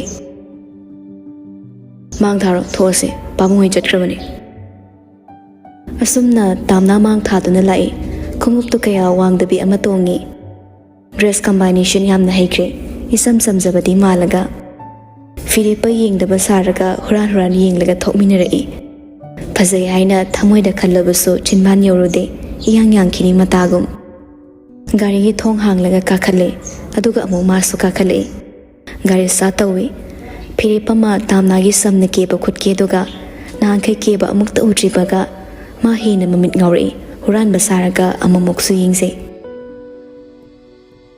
ꯑꯁꯨꯝꯅ ꯑꯣꯐꯤꯁ ꯌꯧꯔꯛꯂꯦ ꯐꯤꯔꯦꯞꯄ ꯒꯥꯔꯤ ꯄꯥꯔꯀꯤꯡ ꯂꯣꯝꯗ ꯊꯧꯖꯤꯜꯂꯝꯂꯒ ꯇꯥꯝꯅꯥꯒ ꯄꯨꯟꯅ ꯑꯣꯐꯤꯁ ꯃꯅꯨꯡ ꯆꯪꯂꯛꯂꯦ ꯃꯅꯨꯡ ꯍꯦꯛ ꯆꯪꯉꯛꯄꯒ ꯇꯦꯕꯜ ꯈꯔ ꯔꯥꯎꯟ ꯇꯦꯕꯜꯈꯔ ꯊꯥꯔꯝꯃꯤ ꯆꯤꯌꯔ 3 ꯑꯃꯒ ꯐꯤꯔꯦꯞꯄꯗꯤ ꯁ꯭ꯇꯥꯐ ꯑꯃꯒ ꯀꯧꯈꯤꯕꯗꯒꯤ ꯍꯥꯊꯨ ꯍꯥꯊꯨ ꯆꯠꯈ꯭ꯔꯦ ꯇꯥꯝꯅꯥꯅ ꯃꯌꯥꯝ ꯐꯝꯅꯔꯤꯗꯨꯗ ꯃꯥꯁꯨ ꯑꯍꯥꯡꯕ ꯇꯦꯕꯜ ꯑꯃꯗ ꯆꯪꯁꯤꯜꯂꯒ ꯐꯝꯃꯤ ꯅꯤꯉꯣꯜꯅ ꯇꯥꯝꯅꯥ ꯎꯈ꯭ꯔꯦ ꯄ꯭ꯔꯞ ꯄ꯭ꯔꯞ ꯆꯪꯁꯤꯜꯂꯛꯂꯒ ꯇꯥꯝꯅꯥꯒꯤ ꯅꯥꯛꯇ ꯒꯤꯠ ꯐꯝꯖꯤꯜꯂꯛꯏ ꯐꯤꯔꯦꯞꯄꯅ ꯀꯥꯏ ꯆꯠꯈ꯭ꯔꯕ ꯅꯨꯄꯥ ꯑꯃꯅ ꯀꯧꯈꯤꯕꯩ ꯃꯅꯨꯡꯂꯣꯝ ꯆꯪꯈꯤꯌꯦ ꯏꯆꯦ ꯃꯁꯛ ꯈꯪꯅꯕꯁꯨ ꯑꯝꯇ ꯌꯥꯎꯗꯦ ꯂꯥꯛꯑꯝꯗꯕꯅ ꯐꯕꯅꯤꯗ ꯃꯥꯏ ꯃꯆꯤꯡꯗꯨꯗ ꯀꯦꯝꯁꯨ ꯍꯥꯏꯕ ꯉꯝꯗꯗꯅ ꯑꯩ ꯂꯥꯛꯑꯕ ꯍꯥꯏꯅꯔꯤꯉꯩ ꯄ꯭ꯔꯣꯒ꯭ꯔꯥꯝ ꯍꯧꯗꯣꯔꯦ ꯃꯌꯥꯝꯁꯤꯡ ꯀꯣꯏꯆꯠ ꯆꯠꯅꯔꯝꯕ ꯂꯥꯡꯅꯔꯝꯕ ꯃꯌꯥꯝ ꯇꯨꯃꯤꯟ ꯇꯨꯃꯤꯟ ꯐꯝꯅꯈ꯭ꯔꯦ welcome address pinaba staff nupi ama thori aduga magi speech pirabato director oiba phirepabu kauthori magi maphamdagi wahai khara thambinaba phirepa microphone mapaduda chimbal thangjan nongmi wangangai mayam pumna mapo ahan mamaktada phirepa isamakna ikai khumna butchari staff mayam changlaga pulap no hotna minaduna ngasidi anau business mayam ama paikhat pasungamle aige treatment da mayam gi saru mating su yauri matam pumna makta mayam gi hotna biba ikha kaukzaroi maru aina ngasigi anau restaurant se so mayam go putna khutsa minaraga hotna minasi matam yamna sangna lawzaroi aduna kanglasa test gi general manager oiga tori bido mayam da saktak sage mahak tu de phirepa makhut tingthori tamna romda ai loina bi tamna ni mayam khobak hauna tamna da yinglega khuri tamna I thak thakali ma mi hulga mangre pumna makai mangla tai bangla gyan ta chungi phirepana mahak se thong bathak pe amna pame Lanchen bi hospital gi canteen da chef oina leibani aduga mana thong bathak pa pamani na aina magi damak surprise oina pigena masa khangandana lon hona bani tasengna mahak surprise oidana oiramgani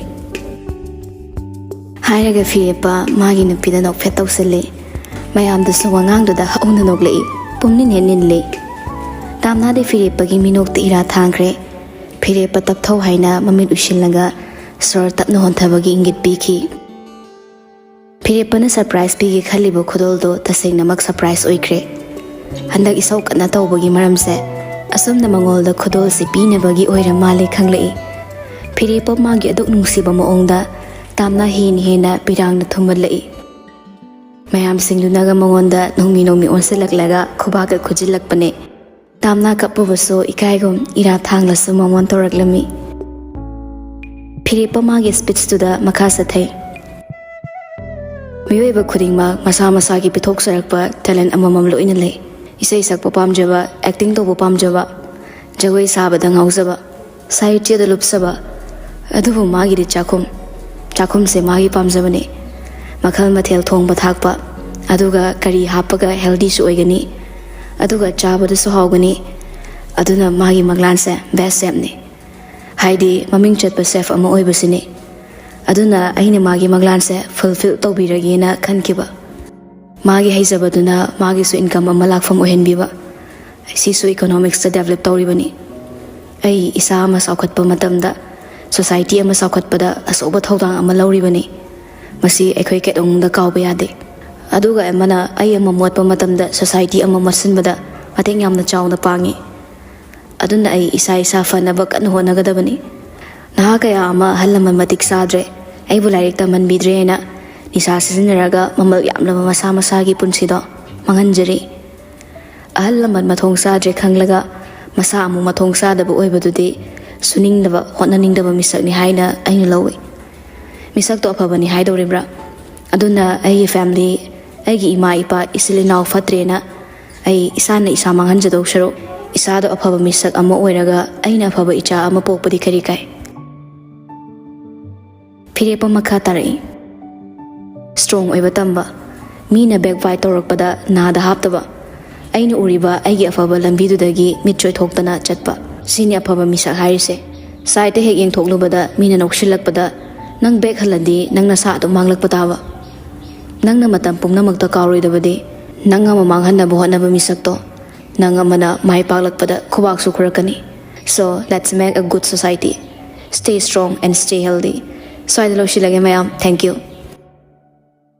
khubak makhol na podrok pungning henille hol manungdo chana badusu buffet tawi aduna masa gi plate amamam pairaga leriba mathel mayam dudagi apamba khallaga hapne phirepa nomi tamna gi manak changsilai tamna su phirepa gi mamang de lepsilai ani da mayam marak to den lep mamon michane tanja thugai rak pagum phirepa magi phone da call amalai kanano yingbada sep song thorak pado tamna na ukre phirepa na sulot panang haudre mai thong da ngan jaram ba saktam da khudak ta mamsin kre tamna na phone du laktana mullaga khanglang lang khai tawi adubu mayam mamang du da phirepa gi sa sokani khanbana phatai sorphui no holai tamna phirepa gi makhut da phone do laktana pisalaga aina gi gip am da pamthe nang na khale sa kaino mayek sing nairam ꯅꯪꯒ ꯃꯥꯒ ꯋꯥꯔꯤ ꯂꯣꯠꯅ ꯁꯥꯟꯅꯈꯤꯕꯗꯨꯁꯨ ꯑꯩ ꯇꯥꯔꯝꯃꯣꯏꯅ ꯈꯟꯕ꯭ꯔꯥ?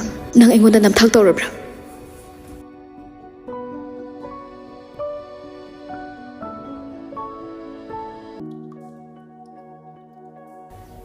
Manipuri story collection khudol tamjaba Balabi Mangang khutida Lonabi hairiba wari si leptana tabirakpana aroiba tangkak tu puduna lakjare hozi pathokjaraklage mayam punna taminarasi.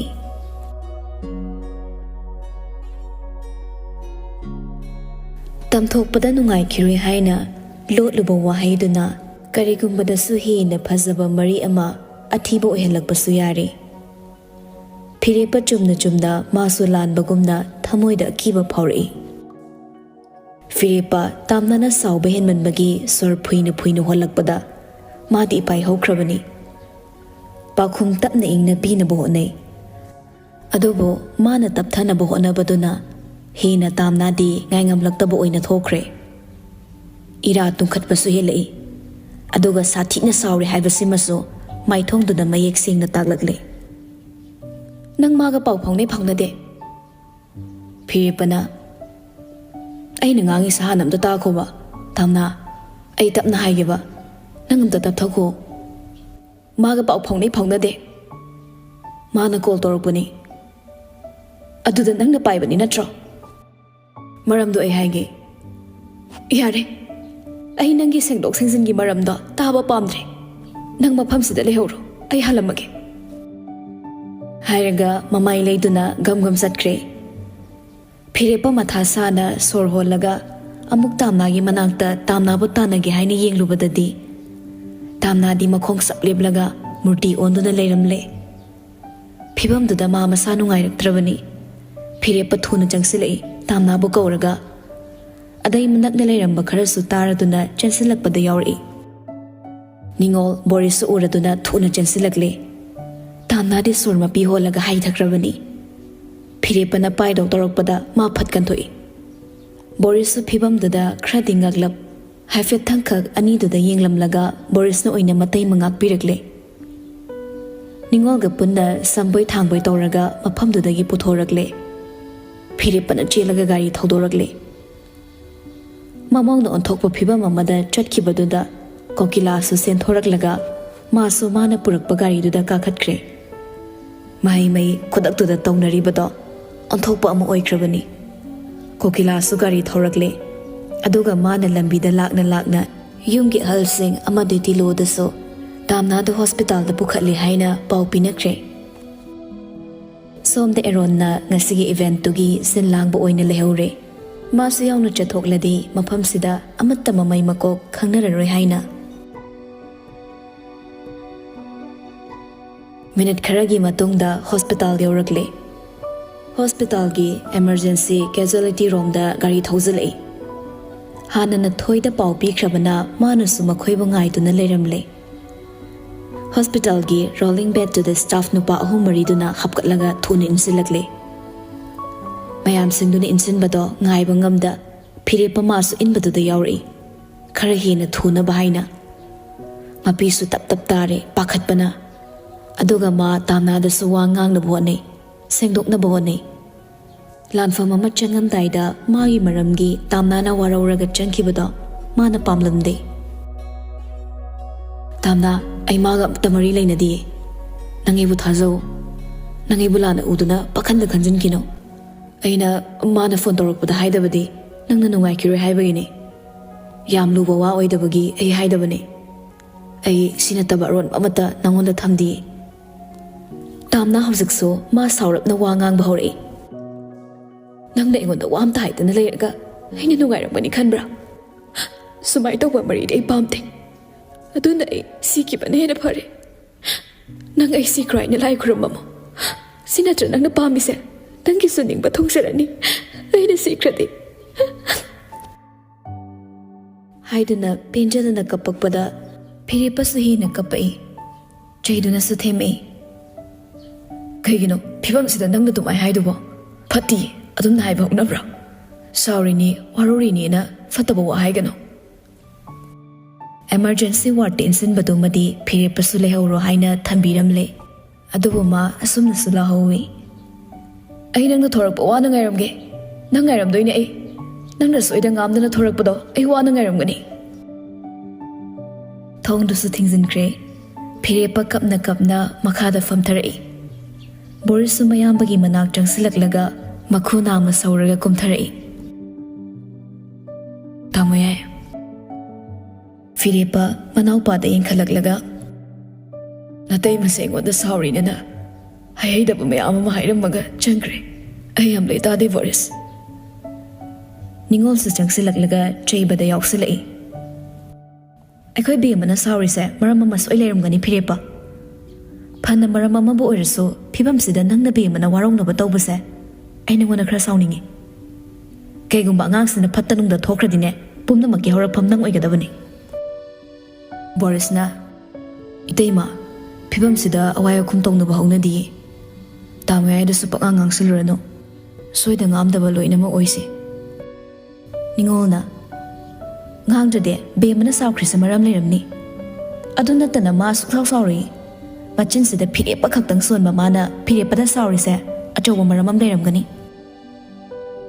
Nurse ꯑꯃ ꯊꯣꯔꯛꯏ ꯑꯗꯩ ꯐꯤꯔꯦꯞꯄ ꯕꯣꯔꯤꯁ ꯌꯥꯝ ꯊꯨꯅ ꯍꯧꯒꯠꯂꯛꯂꯤ ꯅꯔꯁꯇꯨꯁꯨ ꯆꯦ ꯑꯃꯗ ꯍꯤꯗꯥꯛ ꯈꯔ ꯏꯔꯒ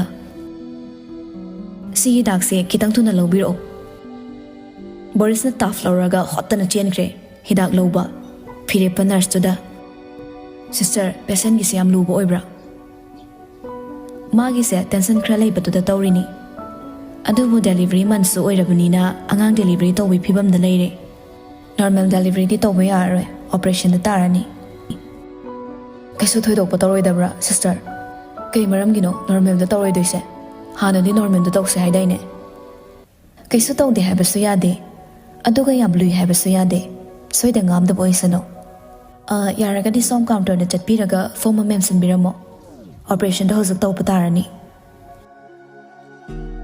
ꯐꯤꯔꯦꯞꯄ ꯃꯅꯨꯡꯂꯣꯝꯗ ꯍꯥꯏꯐꯦꯠ ꯌꯦꯡꯂꯝꯂꯒ ꯃꯥꯁꯨ ꯀꯥꯎꯟꯇꯔꯔꯣꯝꯗ ꯐꯣꯝ ꯃꯦꯟꯕ ꯂꯥꯛꯏ ꯑꯁꯨꯝꯅ ꯑꯣꯄꯔꯦꯁꯟꯒꯤ ꯐꯣꯝ ꯃꯦꯟꯕ ꯂꯣꯏꯔꯒ ꯑꯃꯨꯛ ꯆꯪꯉꯛꯄꯗ ꯇꯤꯂꯣ ꯀꯣꯀꯤꯂꯥꯒꯁꯨ ꯌꯧꯁꯤꯜꯂꯛꯇꯨꯅ ꯂꯩꯔꯝꯂꯦ ꯃꯆꯥꯅꯨꯄꯥꯒꯤ ꯐꯤꯕꯝꯃꯛꯅꯤ ꯀꯣꯀꯤꯂꯥꯁꯨ ꯃꯆꯥꯅꯨꯄꯥꯒꯤ ꯃꯅꯥꯛ ꯆꯪꯁꯤꯜꯂꯒ ꯂꯦꯞꯅ ꯂꯦꯞꯅ ꯆꯩꯔꯛꯏ ꯍꯩ ꯑꯉꯥꯡ ꯎꯅꯕ ꯍꯥꯏꯕꯁꯤꯗꯤ ꯃꯤꯔꯣꯜꯂꯗꯤ ꯑꯗꯨꯝ ꯎꯅꯕ ꯇꯥꯕꯅꯤ ꯁꯤꯒꯤ ꯃꯤꯀꯨꯞꯁꯤꯅꯤꯅꯦ ꯃꯌꯥꯝꯅ ꯈꯧꯔꯥꯡꯅ ꯉꯥꯏꯔꯤꯕꯁꯦ ꯑꯗꯨꯅꯅꯤ ꯌꯥꯝꯅ ꯌꯦꯡꯅꯤꯡꯗꯦꯀꯣ ꯑꯔꯨꯕ ꯂꯩꯅꯥ ꯑꯃꯒꯤ ꯑꯣꯄꯔꯦꯁꯟ ꯇꯧꯅꯕ ꯄꯨꯁꯤꯟꯈꯤꯕꯁꯤ ꯉꯥꯏꯅꯦ ꯇꯤꯂꯣꯅ ꯍꯥꯏꯒꯨꯝꯗꯅ ꯏꯕꯨꯡꯉꯣ ꯀꯜꯂꯤꯕ ꯑꯅꯝ ꯈꯨꯀꯟꯗꯨꯒ ꯇꯧꯊꯣꯔꯛꯏꯕ ꯁ꯭ꯇꯥꯏꯜꯗꯨꯒ ꯌꯥꯝ ꯄꯛꯇꯦ ꯅꯪ ꯑꯃ ꯐꯤꯔꯦꯞꯄꯅ ꯏꯇꯩꯃ ꯅꯣꯔꯃꯦꯜꯗ ꯌꯥꯅꯤ ꯍꯥꯏꯔꯝꯃꯒ ꯑꯣꯄꯔꯦꯁꯟ ꯑꯃꯨꯛ ꯍꯥꯏꯔꯛꯏ ꯁꯤꯗ ꯑꯩ ꯀꯃꯥꯏꯅ ꯄꯥꯈꯠꯂꯣꯏꯗꯣꯏꯅꯣ ꯇꯤꯂꯣꯅ ꯑꯣꯄꯔꯦꯁꯟꯁꯤꯕꯨ ꯀꯅꯥ ꯑꯃꯠꯇꯅ ꯁꯨꯛꯇꯧ ꯇꯧꯅꯗꯕꯗꯨ ꯉꯥꯏꯍꯦ ꯅꯪ ꯑꯃꯅꯦ ꯈꯔꯁꯨ ꯋꯥꯈꯜ ꯆꯥꯎꯊꯣꯛꯎ ꯐꯤꯔꯦꯞꯄ ꯄꯥꯈꯠꯄꯒꯤ ꯅꯦꯝꯊꯗ꯭ꯔꯤꯕ ꯃꯤꯍꯨꯜ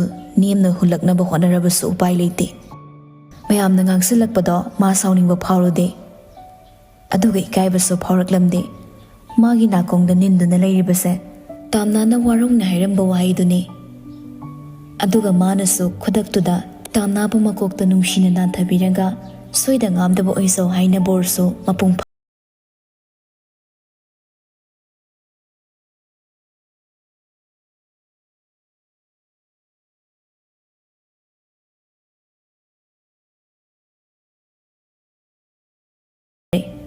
ꯑꯗꯨꯅ ꯃꯥꯁꯨ HR ꯑꯃꯗꯤ ꯁꯤꯅꯤꯌꯔ ꯁ꯭ꯇꯥꯐꯁ ꯑꯅꯤꯗꯨꯗ ꯁꯤꯟꯅꯔꯝꯃꯒ ꯊꯣꯔꯛꯂꯦ ꯍꯣꯁꯄꯤꯇꯥꯜ ꯂꯣꯝꯗ ꯆꯠꯀꯦ ꯇꯧꯕꯒ ꯅꯤꯡꯉꯣꯜꯅ ꯀꯣꯜ ꯇꯧꯁꯤꯜꯂꯛꯏ ꯄꯥꯏꯈꯠꯂꯒ ꯍꯥꯎ ꯊꯣꯏꯗꯣꯛꯄ ꯔꯨꯕ ꯂꯩꯕ꯭ꯔꯣ ꯅꯤꯡꯉꯣꯜꯅ ꯏꯃꯥꯆꯥꯗꯣ ꯐꯣꯟ ꯇꯧꯔꯛꯄꯗ ꯈꯥꯡ ꯂꯥꯛ ꯉꯝꯗ꯭ꯔꯦ ꯁꯔꯅ ꯊꯣꯔꯛꯄꯗ ꯏꯃꯥꯆꯥꯁꯨ ꯍꯥꯞꯀꯠꯂꯛꯀꯦꯔꯥ ꯑꯦꯔꯣꯟꯅ ꯉꯥꯏꯈꯣꯀꯣ ꯉꯥꯛꯇꯪ ꯂꯩꯔꯒ ꯈꯤꯇꯪ ꯅꯦꯝꯊꯔꯒ ꯂꯧꯔꯨꯔꯒꯦꯕ ꯑꯩ ꯑꯗꯣꯝꯗ ꯍꯥꯟꯅ ꯉꯥꯛꯇꯪ ꯌꯧꯔꯛꯂꯒꯦ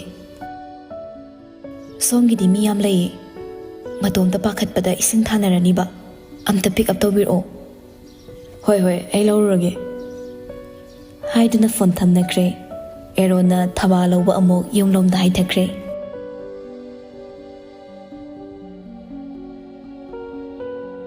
ꯁꯣꯝꯗꯁꯨ ꯁꯨꯔꯨ ꯐꯤꯔꯦꯞꯄꯗ ꯀꯣꯜ ꯇꯧꯕꯗꯣ ꯁꯨꯄꯥꯏ ꯄꯥꯏꯔꯛꯇꯕꯗꯨꯗ ꯃꯥꯁꯨ ꯀꯞꯂꯤ ꯇꯧꯔꯛꯂꯝꯃꯤ ꯉꯁꯤ ꯃꯥꯒꯤ ꯍꯣꯁꯄꯤꯇꯥꯜꯗ ꯆꯠꯀꯗꯧꯕꯁꯦ ꯐꯤꯔꯦꯞꯄꯗ ꯉꯥꯛꯇꯪ ꯂꯥꯛꯄꯤꯌꯨ ꯍꯥꯏꯒꯦ ꯈꯟꯕꯅꯤ ꯃꯃꯥꯁꯨ ꯒꯥꯔꯤ ꯊꯧꯕ ꯍꯩꯇꯕꯅ ꯑꯗꯨꯒ ꯃꯥꯅꯁꯨ ꯒꯥꯔꯤ ꯊꯧꯕ ꯀꯤꯕꯒ ꯐꯤꯔꯦꯞꯄꯗ ꯆꯠꯃꯤꯟꯅꯁꯦ ꯍꯥꯏꯒꯦ ꯈꯟꯕꯅꯤ ꯑꯗꯨꯕꯨ ꯎꯄꯥꯏ ꯂꯩꯇꯕꯅ ꯃꯥ ꯃꯇꯣꯝꯇ ꯍꯣꯁꯄꯤꯇꯥꯜꯗ ꯂꯥꯛꯂꯦ ngarang appointment lauramana ticket to pairaga gynecology department lakle doctor nupa ama tarami khras ohal oire doctor sulambi da leire yaksilaktre haibagi ngai bo oina che do attendant da pisilamaga mana mayam phamnari baduda changsilaga famkre minute manga amuk leiraga serial kausin bahuragle doctor lakramale ahum subadana magini ma sogolaktuna lagle doctor ki cabin changam daida may I come in doctor doctor duna oh sango famu kausilaga famalle famnaraba tungda doctor duna mamang yingbada test kara tongna bahai ki badaso result puragle doctor da test result do pire result sing do mathang sum mamutta na khupdi yinglaba tungda magi opposite to the family banu pi da onsile nangi si reproductive system sida asoiba khra leire haibadi infertility oire aduga worm se sukhra soksale kuina thamjin bada fabasu oigani thajade cancer form tarak pasu yai aduna ngang khause lautho obana fagani haina khalle ai motade aina khanbada nang hada contraceptive tablets komba yam chaki bulai bro ikai ganu koi ganu ko adum ising sing na hayo pakom chumna piri ke laying banungai gadori bani suru thamoi machet ta na kairabani doctor gi wahai singduna wa ngang bapho makhol nilaklabani mana mamang da tawkiba mayam duna hauzati magi punsi mang ba haibatu oire khalakpana doctor ai tablet sa mamang da khra sakre isa se angang ke alaire amata yaudribra ayum pansadri adubu handakti anabasina maram oiraga doctor ai luhongbasu kaire nupa mayumna luhongba haidorakle hidak langthak charagaso angang ama phawba yawbagi chance aingonda fangba ngamlaroidra doctor do nakoinana hauzik yam chawkhatlena surrogacy process tawraga angang yawba yarena wo mama wairaga family ani yanaraga tathok tasin tawnaraga loire hoziki matamda yadaba amatta leitre aduna thoidokna sida matha sananingai oideda doctor imum khuding magna madogi apamba leite aikhaigi di mangol kanaba khaknina lohongba mag oitribanina lohongba kaire nupa mayumna aikhaigi wa amatta sutararoi aina mama ama oiba ngamdradi kaisu yamna thoidokpa khanjalunuda thawaina maruni amuk tangkhak pokma mapokni yum pandaba kaya amasu hingli yum pandi isa yaude pokta yade haiba leite aduna ne nungaina leibiyo punsi saun hingko surgery gi matang se nang kai khalli surgery se doctor karamba kanda yane yaringi thubana fai khalli ayum ga tana sar age aduga doctor da pau phausar age gasi gi di yum da haluki ge hoi aigi number du da call udum tobiro kaisu khalunu da nangi se aruba thawai mang do balaina oiramdriba se you are the most luckiest woman haina in hainingi kaigumba kanda contraceptive tablet chaba maramna cervical cancer form to hanbasu yauribani aduga nangi side adumak oiramdre aduna nang laibak yam pharabani aduga ne yamna nganna wom soksile haiba khanga isisu yam phai phare yumda halo aduga wa tanaro surgery di yam thuna tawna bo honarasi funny doctor adude isu yaukrage suru chalu ki gi hairam laga hagolakle Kevin dagi heng thorak baga washroom changai aduga ma sorang hak tapna holi ade ningkhoma da call toksili ningkhoma ma so pak na pairak lamde anirak ahom lak toksilakanda pairi ningkhoma na kai hage haino nangna phone sum saka tor ise aina nangonda call torak pase yadabra ningkhoma yaine aduda oiroi doba yararoi discussion do mada sumhanjin hanjin nainara leibado ai pamdaba aina ngasi oiriba phibam se kanano ohenbano ningkhomba ta tharaklaga suro kaino nang hainingi wase yumgi mi amattana nangbu pamdre sida ai kedo haibano yumda so ichile naw nupa ani subanatte khangna icha piba ngamoidaba nangbu aina kamaini yumda pusandoino adoi su mathakta nang infertility oire yumgi ahasangna khangamnina luhongba yadra kaire sibo ai irala aina ngasi mama ama oiba ngamoidoise ꯅꯪꯒꯤꯁꯨ ꯅꯔꯥꯜ ꯌꯥꯎꯏ ꯑꯗꯨꯅ ꯁꯤꯗ ꯅꯪꯒꯤ ꯔꯦꯁꯄꯣꯟꯁꯤꯕꯤꯂꯤꯇꯤꯁꯨ ꯌꯥꯎꯔꯤꯕꯅꯤ ꯑꯩꯕꯨ ꯅꯥꯏꯇꯣꯝ ꯅꯪꯅ ꯇꯥꯍꯜꯂꯤꯁꯦ ꯅꯪ ꯆꯨꯝꯃꯦꯅ ꯈꯟꯕ꯭ꯔꯥ ꯑꯁꯨꯝꯅ ꯐꯠꯇꯕ ꯑꯣꯏꯔꯛꯀꯅꯤ ꯍꯥꯏꯕꯗꯤ ꯑꯩꯁꯨ ꯈꯜꯂꯨꯗꯦꯗꯅ ꯅꯪ ꯑꯩ ꯌꯥꯅꯔꯒ ꯂꯩꯃꯤꯟꯅꯈꯤꯕ ꯉꯥꯛꯇꯅꯤ ꯑꯩꯒꯤ ꯏꯔꯥꯜ ꯑꯁꯦ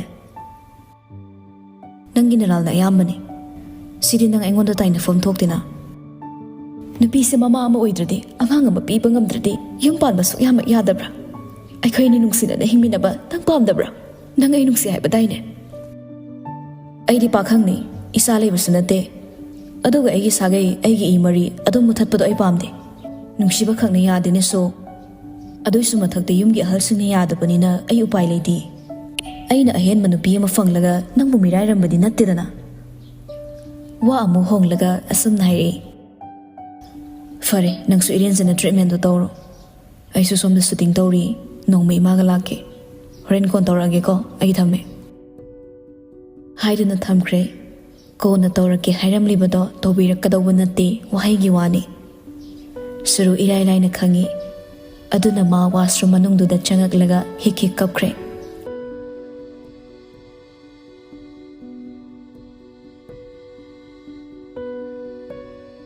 ꯁꯣꯝꯗ ꯑꯣꯄꯔꯦꯁꯟꯒꯤ ꯊꯥꯜꯂꯝꯕ ꯚꯜꯚꯇꯨꯅ ꯍꯦꯛ ꯃꯨꯠꯈꯤꯕꯒ ꯃꯌꯥꯝꯁꯤꯡꯗꯨ ꯂꯦꯡꯕ ꯑꯣꯠꯄ ꯍꯧꯔꯛꯂꯦ ꯐꯤꯔꯦꯞ ꯑꯃꯗꯤ ꯊꯣꯡꯖꯜꯗꯨꯗ ꯂꯦꯞꯄꯒ ꯗꯣꯛꯇꯔ ꯊꯣꯛꯂꯛꯄ ꯉꯥꯏꯔꯤ ꯗꯣꯛꯇꯔ ꯊꯣꯔꯛꯂꯦ ꯐꯤꯔꯦꯞꯄ ꯉꯥꯏꯉꯝꯗꯅ ꯊꯣꯏ ꯀꯃꯥꯏ ꯇꯧꯔꯦ ꯇꯥꯅ ꯀꯩꯁꯨ ꯇꯧꯗꯕ꯭ꯔꯥ ꯃꯆꯥꯒꯤ ꯋꯥꯒ ꯍꯪꯗꯦ ꯃꯆꯥ ꯅꯨꯡꯁꯤꯗꯕꯁꯨ ꯅꯠꯇꯦ ꯃꯆꯥ ꯄꯥꯝꯗꯕ ꯑꯣꯏꯗꯦ ꯑꯗꯨꯕꯨ ꯃꯃꯥꯗꯨꯒꯤ ꯍꯦꯟꯅ ꯋꯥꯈ꯭ꯔꯕꯅꯤ ꯐꯤꯔꯦꯞꯄꯒꯤ ꯉꯥꯏꯉꯝꯗꯕ ꯏꯈꯧ ꯂꯥꯡꯕ ꯃꯤꯠꯌꯦꯡꯗꯨꯗ ꯊꯣꯏꯁꯨ ꯇꯞꯂꯤ ꯇꯞꯂꯤ ꯌꯦꯡꯂꯤ ꯃꯌꯥꯝꯁꯤꯡꯗꯣ ꯊꯣꯏꯒꯤ ꯃꯅꯥꯛꯇ ꯐꯤꯡꯅ ꯆꯪꯁꯤꯟꯅꯔꯛꯏ ꯍꯪꯈꯤꯕ ꯋꯥꯍꯪꯗꯨꯒꯤ ꯄꯥꯎꯈꯨꯝ ꯏꯈꯧ ꯂꯥꯡꯗꯨꯅ ꯉꯥꯏꯅꯔꯤ ꯊꯣꯏ ꯅꯣꯛꯈꯤ ꯅꯣꯛꯈꯤ ꯃꯈꯣꯜ ꯍꯧꯔꯞ ꯂꯥꯎꯔꯒ ꯀꯪꯒ꯭ꯔꯦꯆꯨꯂꯦꯁꯟ ꯃꯌꯥꯝ ꯑꯉꯥꯡ ꯌꯥꯝ ꯈꯤꯡꯕ ꯅꯨꯄꯥ ꯃꯆꯥ ꯑꯃ ꯐꯪꯉꯤ ꯃꯌꯥꯝꯗꯣ ꯍꯧꯖꯤꯛꯇꯗ ꯁꯣꯔ ꯍꯣꯟꯗꯣꯛꯅꯔꯛꯂꯦ ꯐꯤꯔꯦꯞꯄ ꯃꯥꯁꯨ ꯅꯣꯛꯃꯤ ꯅꯣꯛꯃꯤ ꯇꯧꯔꯛꯂꯦ ꯐꯣꯡꯅ ꯍꯦꯛ ꯍꯔꯥꯎꯕꯁꯨ ꯏꯀꯥꯏꯖꯕꯒꯨꯝ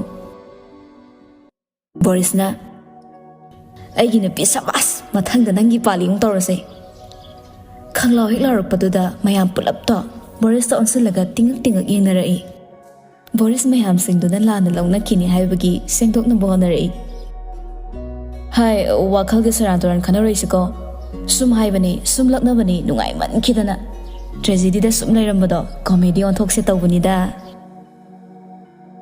ꯊꯣꯏꯁꯨ ꯑꯗꯥꯏꯗ ꯂꯩꯕ ꯏꯀꯥꯏꯔꯗꯅ ꯇꯥ ꯆꯠꯈ꯭ꯔꯦ ꯍꯥꯏꯗꯧꯕ ꯁꯤꯟꯅꯗꯧꯕ ꯋꯥꯒ ꯑꯃꯠꯇ ꯍꯥꯏꯔꯝꯕ ꯅꯠꯇꯦ ꯑꯗꯨꯒ ꯃꯃꯥꯗꯨꯁꯨ ꯁ꯭ꯄꯦꯁꯤꯌꯦꯜ ꯋꯥꯔꯗ ꯑꯃꯗ ꯏꯟꯊꯣꯛꯈ꯭ꯔꯦ ꯑꯉꯥꯡꯗꯨꯅ ꯅꯔꯁ ꯑꯃꯅ ꯃꯩ ꯌꯥꯏꯅꯕ ꯄꯨꯊꯣꯛꯈ꯭ರೆ ꯀꯣꯀꯤꯂꯥ ꯇꯤꯂꯣ ꯊꯕꯥꯁꯨ ꯃꯇꯨꯡ ꯏꯟꯅꯈ꯭ꯔꯦ ꯅꯤꯉꯣꯜ ꯕꯣꯔꯤꯁ ꯐꯤꯔꯦꯞꯄ ꯇꯥꯝꯅꯥꯕꯨ ꯏꯟꯗꯨꯅ ꯄꯨꯈꯤꯕ ꯁ꯭ꯄꯦꯁꯤꯌꯦꯜ ꯋꯥꯔꯗ ꯃꯇꯨꯡ ꯏꯟꯅꯔꯛꯂꯦ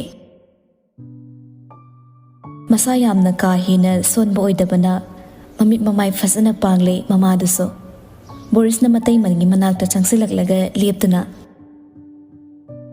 ꯏꯇꯩꯃ ꯅꯁꯥ ꯀꯩꯁꯨ ꯇꯧꯗꯦꯀꯣ ꯅꯀꯨꯕꯣꯛꯇꯨꯁꯨ ꯃꯃꯧꯁꯦ ꯍꯥꯟꯅ ꯍꯪꯒꯦ ꯍꯥꯏꯗꯤ ꯃꯁꯨ ꯃꯅꯥꯛ ꯆꯦꯟꯈ꯭ꯔꯦ ꯑꯩ ꯈꯛꯇꯪꯅꯤ ꯏꯇꯩꯃ ꯍꯦꯟꯅ ꯅꯨꯡꯁꯤꯔꯤꯁꯦ ꯑꯇꯩꯗꯤ ꯅꯝꯊꯥꯛ ꯉꯥꯛꯇ ꯑꯗꯣ ꯏꯇꯩꯃ ꯄꯣꯊꯥꯔꯝꯃꯣ ꯑꯩꯁꯨ ꯑꯉꯥꯡ ꯑꯃꯨꯛ ꯌꯦꯡꯈꯤꯒꯦ ꯅꯤꯉꯣꯜꯅ ꯇꯥꯝꯅꯥ ꯄꯣꯊꯥꯔꯝꯃꯨꯀꯣ ꯏꯆꯦ ꯇꯤꯂꯣꯒ ꯑꯩꯒꯁꯨꯅꯦ ꯑꯉꯥꯡꯒꯤ ꯅꯤꯡꯊꯥ ꯑꯗꯨꯒ ꯏꯁꯤꯡ ꯑꯁꯥꯕ ꯀꯩꯀꯩꯁꯨ ꯈꯔ ꯌꯦꯡꯉꯒꯦ ꯑꯋꯥꯠ ꯑꯄꯥꯗꯣ ꯇꯥꯟꯅꯔꯨꯔꯒꯦꯀꯣ ꯀꯩꯊꯦꯜ ꯀꯥꯗꯕꯁꯨ ꯌꯥꯔꯣꯏ ꯇꯥꯝꯅꯥ ꯍꯣꯏ ꯍꯥꯏꯕꯒꯨꯝ ꯃꯉꯪꯗꯣꯃꯛꯏ ꯅꯤꯉꯣꯜꯁꯨ ꯔꯨꯝꯗꯨꯗꯒꯤ ꯊꯣꯛꯈ꯭ꯔꯦ ꯐꯤꯔꯦꯞꯄ ꯇꯞꯂꯤ ꯇꯞꯂꯤ ꯇꯥꯝꯅꯥꯏ ꯃꯅꯥꯛ ꯆꯪꯁꯤꯜꯂꯒ ꯂꯦꯞꯄꯤ ꯃꯥ ꯋꯥꯁꯨ ꯉꯥꯡꯗꯦ ꯇꯥꯝꯅꯥꯅ ꯃꯥꯒꯤ ꯈꯣꯟꯖꯦꯜ ꯇꯥꯔꯒ ꯍꯦꯟꯅ ꯁꯥꯎꯔꯛꯀꯗ꯭ꯔꯥ ꯈꯟꯅ ꯀꯤꯖꯗꯨꯅ ꯂꯩꯔꯝꯃꯤ ꯇꯥꯝꯅꯥ ꯐꯤꯔꯦꯞꯄꯗ ꯍꯥꯏꯐꯦꯠ ꯌꯦꯡꯂꯒ ꯈꯪꯉꯥꯏ ꯈꯪꯖꯜ ꯑꯣꯏꯅ ꯅꯪ ꯁꯤꯗ ꯀꯩꯗꯧ ꯂꯦꯞꯄꯝꯃꯤꯅꯣ ꯊꯣꯛꯈ꯭ꯔꯣ ꯑꯩꯒꯤ ꯋꯥꯁꯦ ꯑꯝꯇ ꯇꯥꯎꯗ ꯇꯥꯝꯅꯥ ꯅꯪꯅ ꯁꯨꯃꯥꯏꯅ ꯑꯩꯕꯨ ꯁꯨꯝ ꯇꯥꯟꯊꯣꯛꯑꯗꯤ ꯑꯩꯗꯤ ꯀꯃꯥꯏꯅ ꯅꯨꯡꯉꯥꯏꯗꯣꯏꯅꯣ ꯅꯪ ꯃꯄꯥ ꯅꯠꯇ꯭ꯔꯥ ꯑꯉꯥꯡꯁꯤꯗ ꯂꯩꯇ꯭ꯔꯤꯁꯦ ꯃꯤꯅ ꯑꯉꯥꯡ ꯑꯣꯟꯅꯅ ꯄꯨꯈ꯭ꯔꯗꯤ ꯀꯝꯗꯧꯅꯤ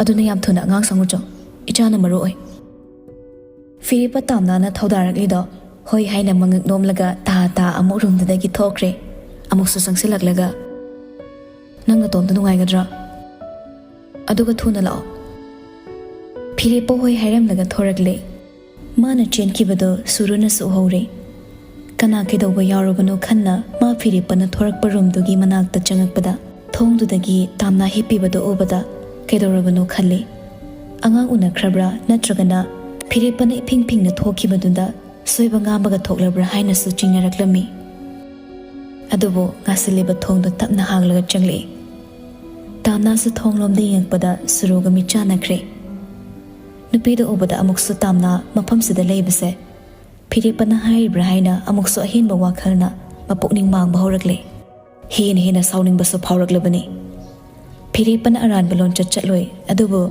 ꯁꯨꯝ ꯌꯦꯜꯂꯛꯂꯤꯕ ꯃꯤꯁꯤꯗ ꯁꯥꯎꯅꯤꯡꯕꯗꯤ ꯍꯦꯟꯒꯠꯂꯛꯄꯅꯤ꯫ ꯇꯥꯝꯅꯥꯅ "ꯀꯅꯥ ꯍꯪꯕ ꯆꯪꯉꯛꯏꯅꯣ?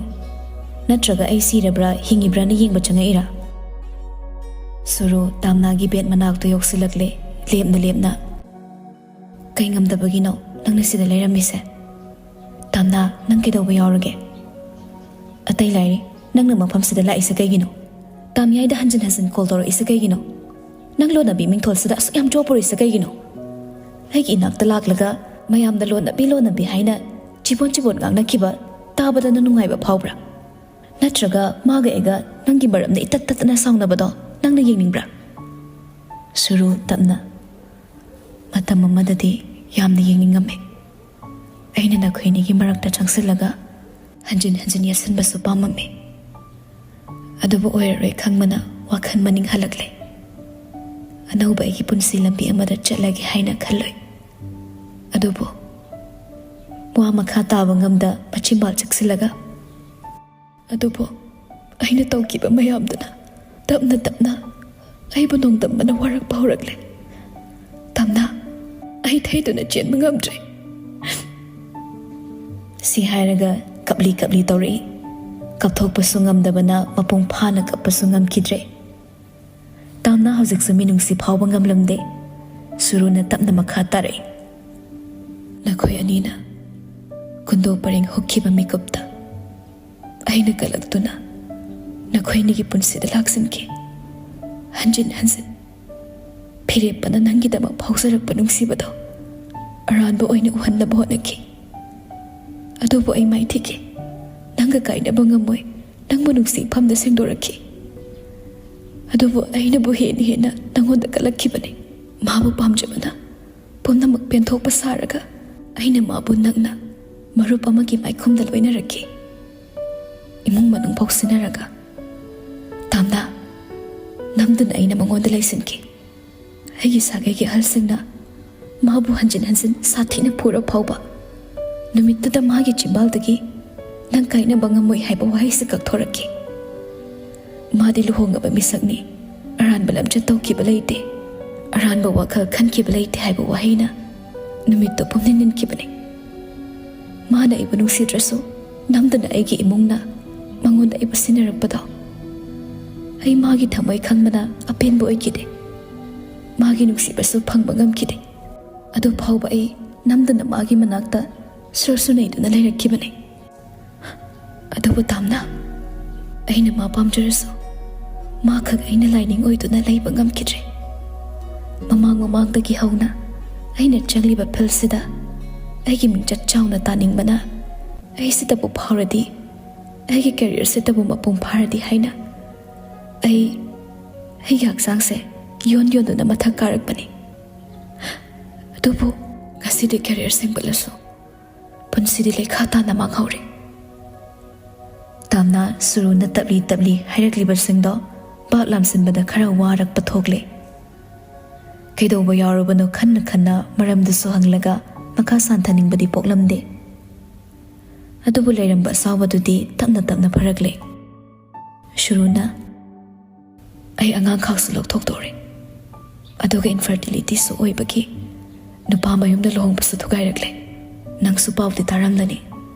ꯃꯃꯥꯡꯗ ꯅꯤꯡꯈꯣꯝꯕꯒ ꯑꯩꯒ ꯑꯦꯡꯒꯦꯖ ꯇꯧꯔꯦ ꯍꯥꯏꯕꯗꯣ. ꯑꯗꯨꯕꯨ ꯀꯥꯏꯔꯦ.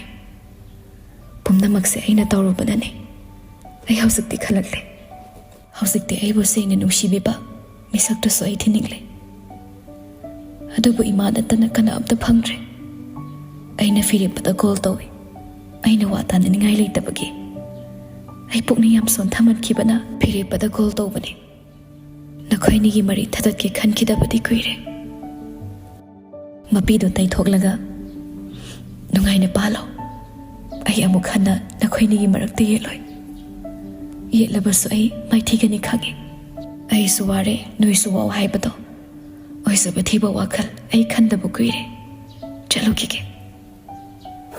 ꯍꯥꯏꯔꯝꯂꯒ ꯁꯨꯔꯨ ꯊꯣꯛꯈ꯭ꯔꯦ ꯃꯥꯅ ꯊꯣꯛꯈꯤꯕꯗꯣ ꯇꯥꯝꯅꯥꯁꯨ ꯅꯨꯡꯉꯥꯏꯇꯦ ꯌꯦꯡꯍꯧꯏ ꯃꯃꯥ ꯑꯃ ꯑꯣꯏꯕ ꯉꯝꯂꯔꯣꯏ ꯍꯥꯏꯕ ꯋꯥꯍꯩꯗꯨꯅ ꯇꯥꯝꯅꯥꯅꯁꯨ ꯃꯤꯅꯨꯡꯁꯤ ꯄꯣꯛꯍꯧꯕꯅꯤ ꯅꯨꯡꯉꯥꯏꯇꯕ ꯃꯥꯏꯊꯣꯡ ꯁꯦꯀꯦꯟ ꯑꯃ ꯐꯥꯅ ꯃꯥꯏꯊꯣꯡꯗ ꯀꯨꯏꯅ ꯂꯩꯇꯦꯡꯕ ꯅꯪꯈꯤꯗ꯭ꯔꯦ ꯑꯉꯥꯡ ꯄꯨꯔꯛꯂꯦ ꯀꯣꯀꯤꯂꯥꯅ ꯄꯝꯂꯒ ꯊꯕꯥ ꯕꯣꯔꯤꯁ ꯑꯦꯔꯣꯟ ꯃꯤ ꯂꯣꯏꯅ ꯁꯨꯔꯦ ꯔꯨꯝ ꯃꯅꯨꯡꯗꯨꯗ ꯊꯣꯏꯁꯨ ꯌꯥꯎꯔꯤ ꯑꯉꯥꯡꯗꯣ ꯃꯌꯥꯝꯁꯤꯡꯗꯨꯅ ꯄꯝꯅꯗꯧꯒꯤ ꯀ꯭ꯌꯨ ꯂꯦꯞꯄꯗꯨꯗ ꯊꯣꯏꯅ ꯀꯣꯀꯤꯂꯥꯗ ꯆꯪꯁꯤꯜꯂꯒ ꯀꯗꯥꯏ ꯄꯥꯕꯨꯡ ꯑꯉꯥꯡꯗꯣ ꯃꯃꯥꯏ ꯇꯝꯄꯥꯛꯇ ꯂꯩꯇ꯭ꯔꯤꯕꯅꯤ ꯃꯃꯥ ꯑꯝꯇ ꯄꯝꯍꯟꯁꯤ ꯍꯥꯏꯗꯨꯅ ꯑꯉꯥꯡꯗꯣ ꯃꯥꯅ ꯀꯣꯀꯤꯂꯥꯗꯒꯤ ꯂꯧꯔꯦ ꯐꯤꯔꯦꯞꯄꯅ ꯑꯃꯨꯛ ꯇꯥꯝꯅꯥꯒꯤ ꯃꯅꯥꯛ ꯆꯪꯁꯤꯜꯂꯒ ꯍꯤꯞꯂꯤꯕ ꯇꯥꯝꯅꯥꯗꯣ ꯍꯧꯒꯠꯍꯜꯂꯤ ꯃꯥꯁꯨ ꯃꯆꯤꯗ ꯐꯝꯂꯒ ꯃꯥꯅ ꯉꯥꯛꯂꯧꯏ ꯃꯉꯣꯟꯗ ꯉꯥꯊ꯭ꯔꯞ ꯂꯩꯍꯜꯂꯤ ꯇꯥꯝꯅꯥꯕꯨ ꯊꯣꯏꯅ ꯑꯉꯥꯡꯗꯣ ꯃꯃꯥꯗ ꯁꯤꯟꯅꯔꯛꯂꯦ ꯇꯥꯝꯅꯥꯅ ꯍꯦꯛ ꯄꯝꯕꯒ ꯑꯉꯥꯡꯗꯣ ꯈꯤꯇꯪꯕꯨ ꯀꯞꯀꯦ ꯇꯧꯔꯛꯂꯝꯂꯒ ꯇꯨꯃꯤꯟꯅ ꯂꯩꯈꯤ ꯐꯤꯔꯦꯞꯄꯁꯨ ꯃꯥꯅ ꯄꯝꯂꯤꯕ ꯑꯉꯥꯡꯗꯨꯗ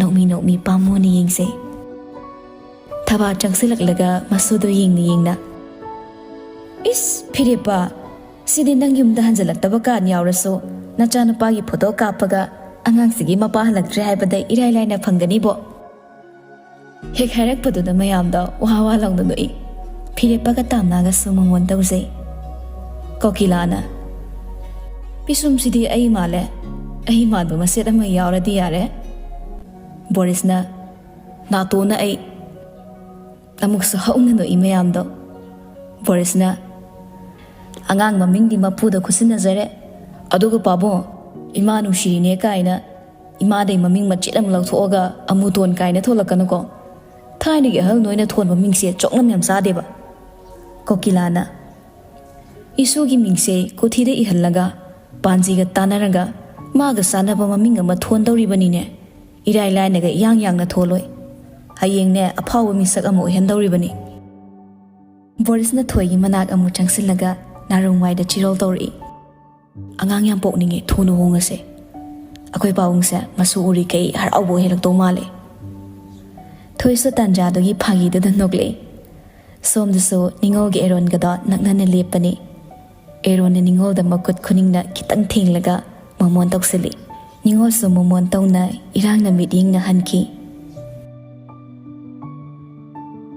ꯃꯌꯥꯝ ꯄꯨꯝꯅꯃꯛꯇꯨꯒꯤ ꯃꯀꯥ ꯂꯥꯝꯕ ꯁꯛꯇꯝꯗꯣ ꯁꯨꯔꯨ ꯂꯣꯟꯅ ꯊꯣꯡꯖꯤꯜꯂꯒ ꯌꯦꯡꯂꯝꯂꯒ ꯃꯥꯁꯨ ꯇꯞꯅ ꯊꯣꯔꯛꯂꯦ ꯍꯣꯁꯄꯤꯇꯥꯜꯗꯨꯒꯤ ꯃꯦꯟ ꯗꯣꯔꯗꯨꯗ ꯉꯥꯏꯍꯥꯛ ꯂꯦꯞꯄꯒ ꯇꯔꯪ ꯑꯃꯗ ꯋꯥꯈꯜ ꯂꯩꯀꯥꯏꯈꯣꯏ ꯑꯁꯨꯝꯅ ꯋꯥꯈꯜꯗꯨꯅ ꯍꯥꯏꯔꯤ